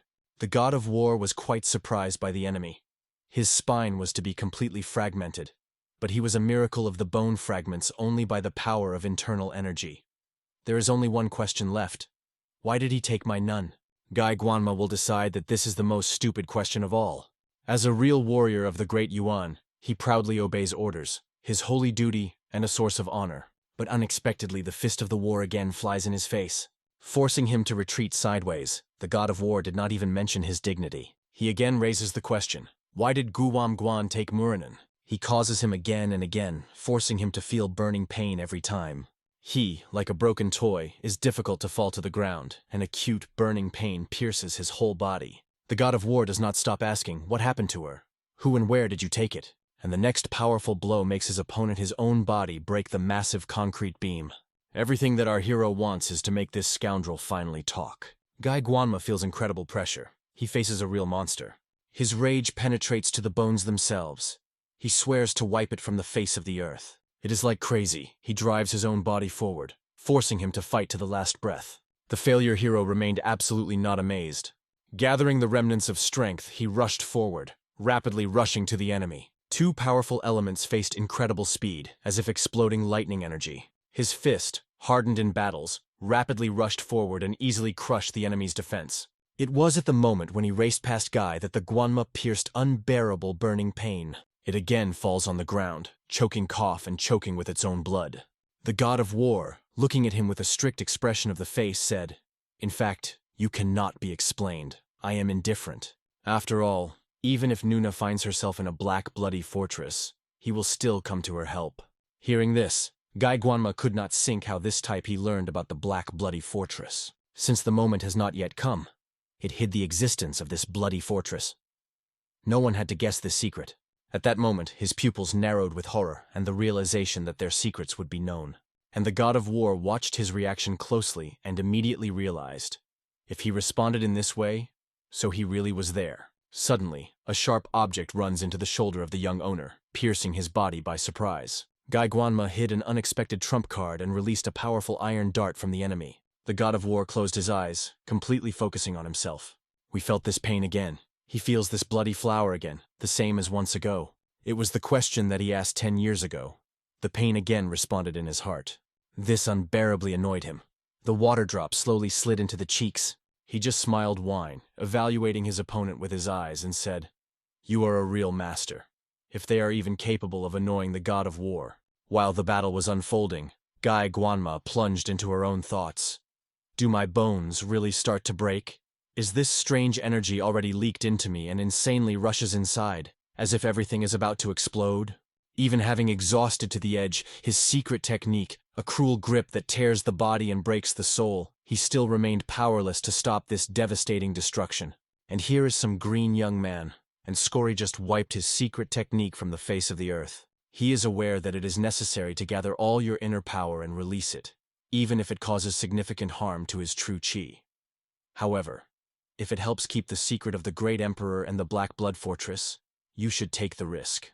He is firmly convinced that it is worth the effort, and our hero, the god of war, with the fire of excitement destroys his enemy. He turns to his friend Chok-san, trying to understand his true attitude. Does the Chok notice what is happening, and how does it all seize on his part? The one who at one time killed his friend and stole my nun. That man was once considered the most powerful of all. Even the god of war himself recognized his power. Now he is able to stop it only because of its devastating force. Even the legendary Hole, who was considered the most powerful martial arts master in the world, would not be able to compete with him.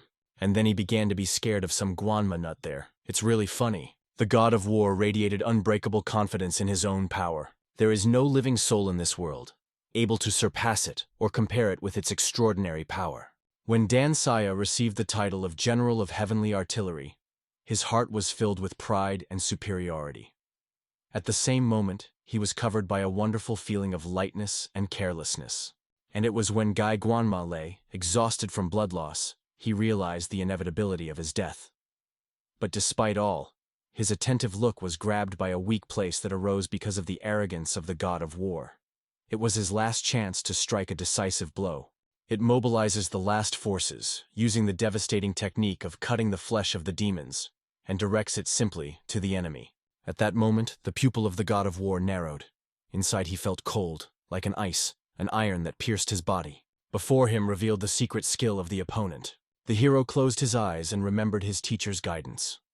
Always smile in all circumstances. Then he advised him, even in the most difficult moments, stay calm and be able to smile as if nothing happened. Emotions are an amazing power that can both bring the warrior to the new peaks and break it, turning into a weak shadow of himself.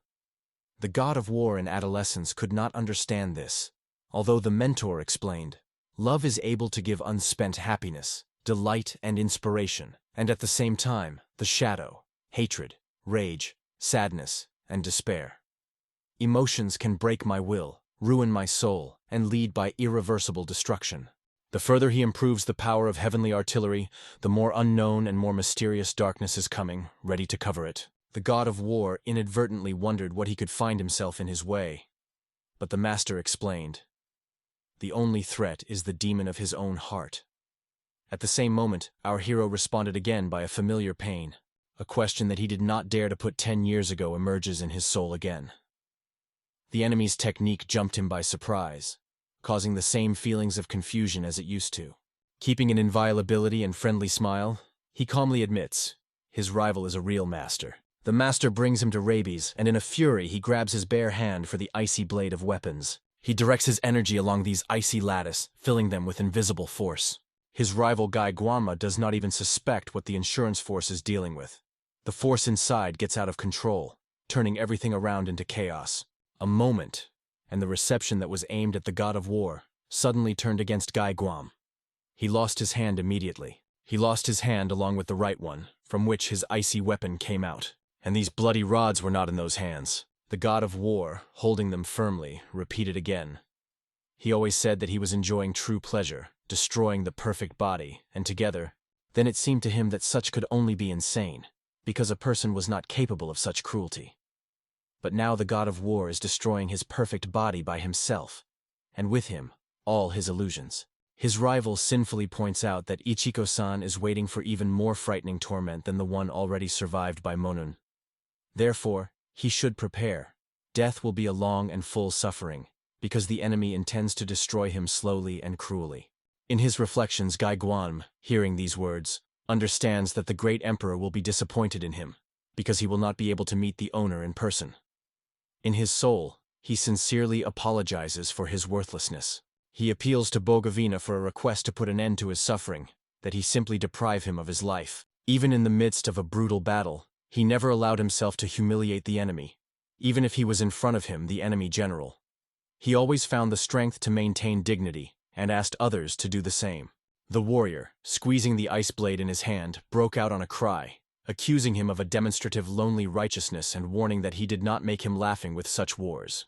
Since this location does not resemble the battlefield at all, and his opponent is far from equal to him, it is only a next target for him, which was not in that place, not at that time. He does not even have a shadow of choice to afford such words, and unbearable pain permeates the whole of his nature. After all, deciding what the fate of his opponent will be is not in his power. At this time, we move to the battlefield, where Mr. Mun turns to a charming girl, asking her not to run away from him. Since you have a two-stringed Sagemun blade, you will certainly recognize it. But at the same moment, an elder appeared on the horizon, who addressed him with an ironic smile. Did you really think of having fun with such a charming girl without inviting me? He jokingly added that he was lost from the desire to join. At first, he orders to calm the girl, and then gladly caresses her for her own pleasure, tasting every moment. Tu and his people are not behind the persecution. The Lord, without hesitation, turns on one of the buildings and escapes on the roofs, trying to break away from the pursuit. Mr. Manova seems to be a real hunt for a charming woman, and it captures him, gives him real pleasure. He is ready to take her game and follow her rules. He grabs his usual fan and throws him like a giant shuriken. The icy flowering immediately recognizes that the fan is only a distracting technique, and the true rival is one who is called a two-string blade. Does he have two invisible silver threads? It cannot comprehend it, but carefully analyzes its behavior. She cleverly reflected his fan, so her skills are astonishing as much as her fever. However, do not hurry, because now it will be confused by invisible threads, which will gradually compress the body and deprive it of its freedom. And when she finally loses his strength and cannot move, he will enjoy his victory. The girl heard these creepy words and suddenly realized her enemy is really pathetic. At that moment, she grabs her icy blade, launching all his power, and she destroys the thin threads of his secrets, which he tried to confuse her will. Mr. Moon is convinced that it is impossible. His secret weapon, capable of cutting even steel, was futile. But the girl suddenly addresses him. What did he hope for? How should she fight in the wagon if she was clamped with silver threads? All his efforts were in vain. She will not allow such a scum as he to make himself a victim of his dirty fantasies. She is sick of the very thought that he will have to breathe with him the same air. And for Mr. Mun, staying next to her is the best way to just go out. Suddenly, a village headman appears on the horizon and asks if he can help. But everything was in vain. The purple liquid spilled on the ground. Everything around flooded the purple river. And at the same moment, when the lady with an incredible speed raced with his sword through them, the blood war on all sides. The elderly people were full of hopes and frozen on the spot, believing that they still had life. The girl, walking past them, noted how blood was slowly oozing from their wounds. She wondered what they hoped for. Did she believe that the ice under them would remain strong and not melted? After all, this happens. This moment will be the last for them. We are carrying the abandoned port on the Yangtze River, where the lone leader, Kiban, remained. The anti-army uses divine technique, a devastating blow. As soon as he turns his technique on the enemies, the warriors are lying one by one. One by one, everyone is lost in guessing. Who is this poor old man, and what incredible force does he hide? Warriors should act unexpectedly, and in no way underestimate it. It is impossible to rush at him alone, because it is doomed to death. Therefore, they decided to change their strategy, otherwise they are threatened with death. Grandpa became clear. Although the skill of these soldiers is not impressive, their number really creates a concern. We will have to spend more time than he initially calculated. Suddenly he hears the icy glow whispers to him, "Try to jump even higher." It was a telepathic message from Mrs. Khan. When he jumped up, she immediately immersed the sword into the ground, releasing the frosty blossom technique. The icy force blossomed just under his feet. Under the feet of the warriors, the ice was crunching, and the cold earth squeezed their feet, forcing them to die in place. The girl cast a proud look at them, because there was another unexpected surprise in the sleeve. The sword of the lunar soul was rapidly falling to the enemies, radiating a powerful, dazzling equipment that instantly filled the space with its permanent aura. Her transverse blow, like a storm, struck a whole army. Warriors whose feet were already called for cold suddenly realized with anxiety. They have nowhere to run, neither from this threat nor even from their own cars. Only a moment passed, as it suddenly came. Their palms were cold, as if they were cut off and left in an icy trap. Incredible. This woman has the technique of the icy sword. Who is she? Is this really the same girl? One of the three mysterious beauties, known as the Frosty Flower Khan Sang, is their opponent and the future Queen of Swords. Those who survive are finally aware of who they are dealing with. They understand that they do not overcome this power, so there is only one thing left to run immediately. After everyone ran around, the old man grabbed his stomach, realizing how he was exhausted by these scums, and the girl one and only blow dumped the whole company. The guy even felt annoying, so easily she coped with them.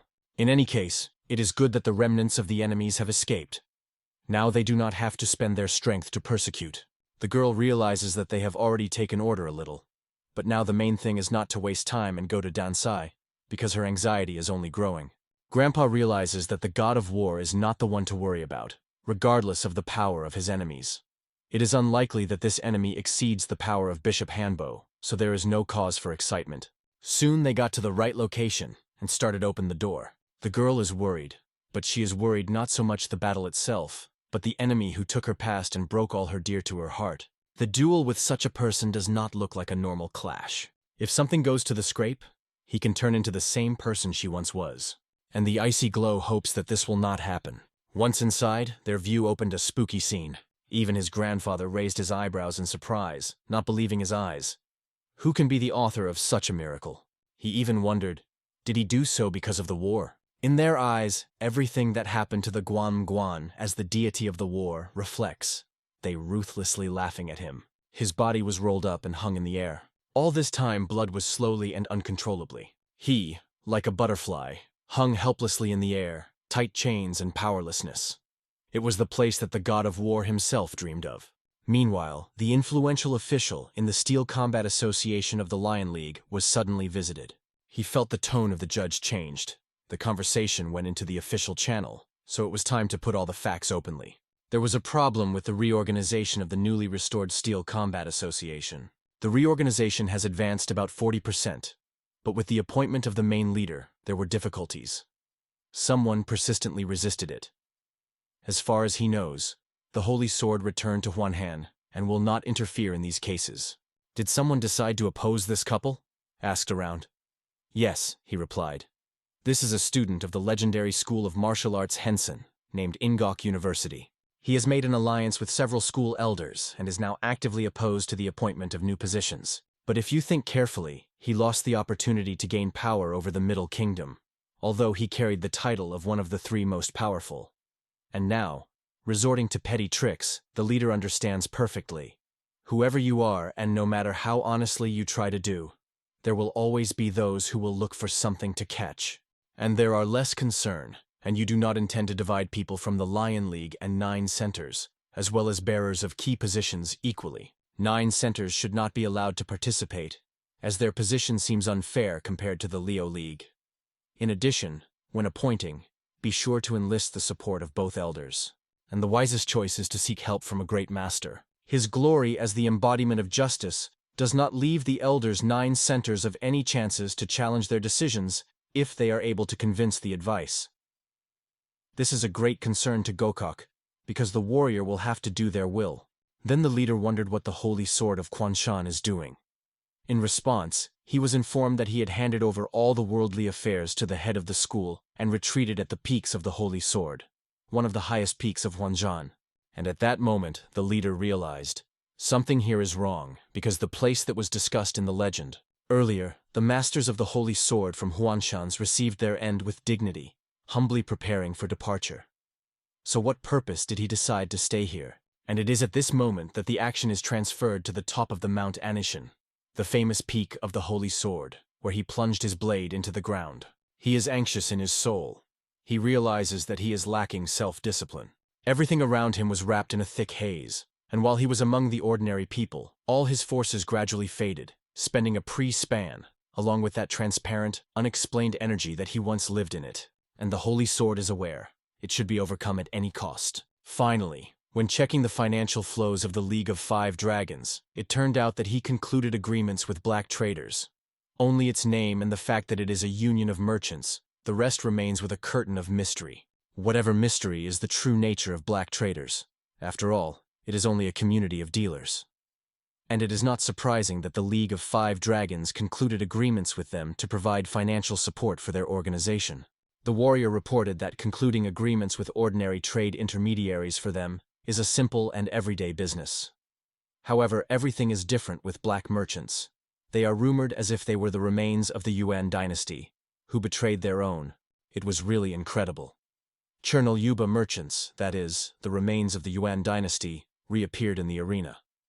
Bishop Hanka Bo went on agreements with national traders for only one purpose: to stay in power in Hanho. If all that is true, it is able to turn their world upside down. But does he have evidence of his words? The warrior reported that there are facts mentioned in various documents of the League of Five Dragons. Of course, he promised to conduct additional investigation and certainly provide unconditional evidence of new circumstances. The leader gives him the authority. He has the right to attract as many people as he will need to find out who stands for black traders. For this, the warrior sincerely thanked the leader. He smiled, realizing that he would definitely need someone who perfectly understood. It will be much easier for him to find common ground with this person and overcome difficulties together. We find ourselves in a huge trading guild, the Heavenly Alliance Steel Combat Association. The maid carefully addresses Mrs. Hua, asking if she has not been frozen or cold. However, he only feels a sudden itching in the nose and thinks, apparently someone is actively discussing it. She looked carefully at him and gently wondered how things were going on, and her older brother did not say in response. Having looked at the moon, she thought about him. At that moment, the purple moon stood over God. He froze in place, concentrated by looking at the main enemy, as if fascinated. When the Frost of the Nationale, along with the leader Kiban, approached him, they were only worried about them, or everything is fine with him. Since it came from a dark, terrible energy, there was no doubt in Frosty flowering. The demon settled directly in his heart, and here it came to her, to leave it himself, extremely reckless and dangerous. As soon as she was going to take a step forward, a telepathic voice suddenly came in her mind. Don't come. The warrior, from which the gloomy, dark energy came out, insisted that it would no longer approach it. Since it is in an extremely depressed state, he does not want to see anyone, and, despite any persuasion, asks everyone to just leave. After completing all her affairs, the team moved back, discussing the news on the way. It seems that Magashon, a student of Mom's, will become a new old man of the village. It looks like the residents of the village after that case have realized a lot. By the way, those bullies and scouts of the Gaiban sect will now help students with Moms, so everything will be fine with them.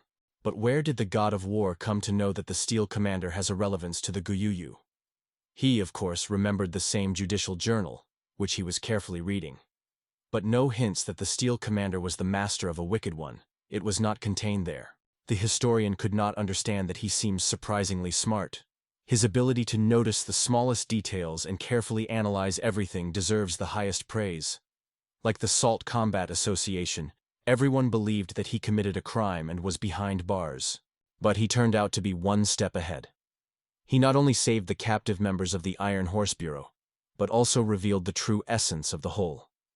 After all, Bohunak is not the one for whom everyone was believed, isn't it? He has repeatedly emphasized that the heavenly level of thinking, which the majority can only dream of, is the distinguishing the Bohwin. But something is wrong with him. As if he is doing something strange with his friend. He sat, immersed in deep reflections, concentrated and seriously concentrated, looking silently in front of himself. Is the reason that the ruthless, deadly, devastating technique of General of Heavenly Artillery is so powerful that only one of his blows is enough, and he turns into a real god of war? Despite his cruelty, he always followed an inviolable rule. He was always surprised that at the moments when he had to kill, he felt neither fear nor hesitation or even any regret. But that day, everything seemed different, as if he had betrayed his own principle. Perhaps the reason was that Gai Guanma was his enemy. At that moment, the young lord turned to the respected elder of Hong. He asked what is the matter, because memories seem to be dimming.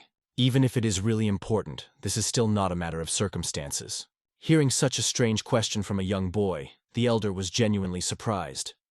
However, realizing that it could be really important, my grandfather thought for a moment before answering. He does not even suspect how good he has, and has never thought particularly. But over time, everything goes into oblivion. It is natural. Mention is dim, erased, and therefore to keep something in memory is actually a great achievement. But if someone has forgotten important, probably the reason is that this memory is too painful to carry it with them through life. And at that moment the Frost on the flowering, when he heard these words, thought, did he say exactly about it? She turned to him, probably remembering the words of the Master Dan, which he mentioned earlier. At that moment he confessed. It seemed to him that if he was killing, he may remember something. The god of war killed him, and with him, and Guy Vanma. However, as he does not try, he cannot remember the face of Monin and the sling. It was at that moment that she undoubtedly noticed a black tear. She was aware that the process had already gone too far, but still believed it was not too late to fix everything. She understands that you need to talk to Master Dan immediately until too late. And the old man, talking to him, also smiled. You never forgot those who are really important to you, so I have no right to condemn you. Master Dan and he understands it perfectly. Even 10 years later, he unmistakably recognized Mr. War, though he saw him only once. Only once it was enough for this moment to stay with him for life, with a slightly disorderly expression on his face, because he caught his every word from the war. And now he is firmly convinced, otherwise he cannot be. The grandfather does not stop why his friend should die. What happens to him if he stated, God cannot understand why they are so worried about it. He has thousands of thoughts in his head, and in this situation he sees nothing special. The old man looked carefully at how the wind had just risen, and this is a wonderful sign. A passing wind will help them to swim faster than they hoped. At that moment they unfold the sails, and someone from the company suddenly suggests to sing a song. The old man tightened the song as if he told a story about 3 lives lived by a person born of a lower state. But in his voice, more dignity swells than many nobles. Gradually, everything around was filled with a special atmosphere, as if the story became a pirate legend, the words of which he lifted ordinary people to the tops, honoring their courage and honor. The Junan Mountain, which is led between the cities of Guang and Hanju, extends for good 500. Its western border rests on the province of Gansa, and from the east it almost reaches the borders of Hanani. This striking mountain ridge probably led to the fact that the martial art of the Junan sect has acquired such a powerful and harsh manner. This is especially clear in the possession of Han's sword, and they will soon meet him personally. Here is a populated village, located at the foot of Mount Jinan. The everyday students of Junan sects live here.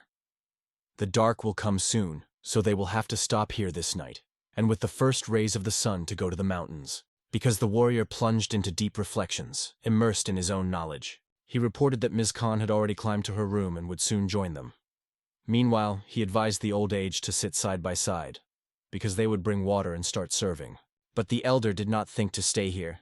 He would only go to the branch of Giban for a moment. Smiling, he said cheerfully that, they say, it is better to let the dishes taste together with the hostess.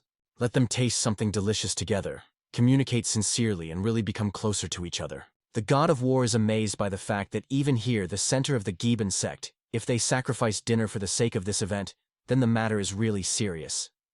He thinks about whether something important has become known about the events in the Black Bloody Fortress or the Guyaguke and Guiwanma who were in Guyuj. At that moment, darkness broke out in the depths of the old man. He was stunned by the fact that the god of war knew about it. But only after meeting with Gayuguan did he realize it fully. Not only the manner of walking or clothing, even facial features and views, surprisingly reminiscent of the style and manner of Gujaguk. Then he decided to try it, watched Guy Gukvam's reaction, and finally convinced his suspicion. If my Nuna is in the darkness of the bloody fortress, I will surely save it, whatever it costs me. The grandfather decides to share this news with the god of war, as soon as he is finally convinced. At first, it seems to him that the god of war is angry because of his silence, but in fact he is not offended. On the contrary, he is sincerely grateful to the old man. Frankly, the old man is not obliged to take care of Muen, as is the Hungenhung. However, despite this, he helps the boy in all possible ways, and for such support, God is sincerely grateful to him. Actually, the old man appreciates only the words that were spoken to him. Saying goodbye, he immediately went hunting, and depending on the circumstances it can take it for several days. But when he returns, he will bring good news. So let God wait for nothing before. He also noted that the internal energy of the god of war began to fluctuate, so he did not restrain and asked if everything was fine. In addition, he advised to at least try to calm the mind and body. Hearing these words, they never stopped, which means it unstable. On the contrary, everything around became amazingly calm. It even scares him. A shaft of emotions inside suddenly subsides, and the energy dissipates, as if a wave that gradually goes down. He already survived the moment when all the bones in his body were broken completely, and with every new wound memories of this pain were flashed with new force. His body gained the ability to recover lightly. And all this is inextricably linked to the inner strength that he inherited from the mentor. The meeting of two different streams of internal force, even in other circumstances, almost always rotates. And for 10 years, these two opposite forces coexist in it. During the brutal torture in the dungeon of the League of Five Dragons, he felt they finally merged inside his body. And the real power of this power was manifested during a clash with the ManhwaCapped's destructive power exceeded even the power of General of Heavenly Artillery. It was from that moment that his inner strength began to grow rapidly, as if exploding from the inside every day. The only rise was that he was not able to conquer this force. He could not manage it at his own request. If he just managed to consciously reveal this force, perhaps then before him the very essence of the age, old tradition of the art of General of Heavenly Artillery, the heavenly thunder that still existed only in his imagination. Guyuk Daguk. Although their meeting was only one time, it is simply impossible to forget about his power. If he stood him, his sister, and guilty of the death of Chox, everything is in place. At this stage of development, he cannot become a worthy rival for him. The god of war should be further strengthened. Suddenly he seemed to respond to him like a bell. His pupil expanded sharply, and he immediately felt an incredible wave of trembling somewhere at heart. This hesitation was nurturing somewhere deep in his strength, although he could not explain the reason. One of the fighters gripped all around his mighty aura and opened his mouth at all scope. It seemed that the whole world focused on it, breaking around. And he noted only this and completely plunged into his feelings. To get rid of enemies, and the old-timers at the same time whispered, "This cannot happen. Is the circle of a 7-year-old stars around the combat family is so easy." Mugam was addressed by the elder from the Golden Sect, begging not to take the life of this child. He still could not understand why it was forbidden to kill. Does he really think so even after everything that happened? This freak is a real monster. For him, other concepts of gratitude, and he dared to use deadly technique. He has no right to leave it unpunished. Today he will prove him once and for all. There will always be someone stronger than the strongest.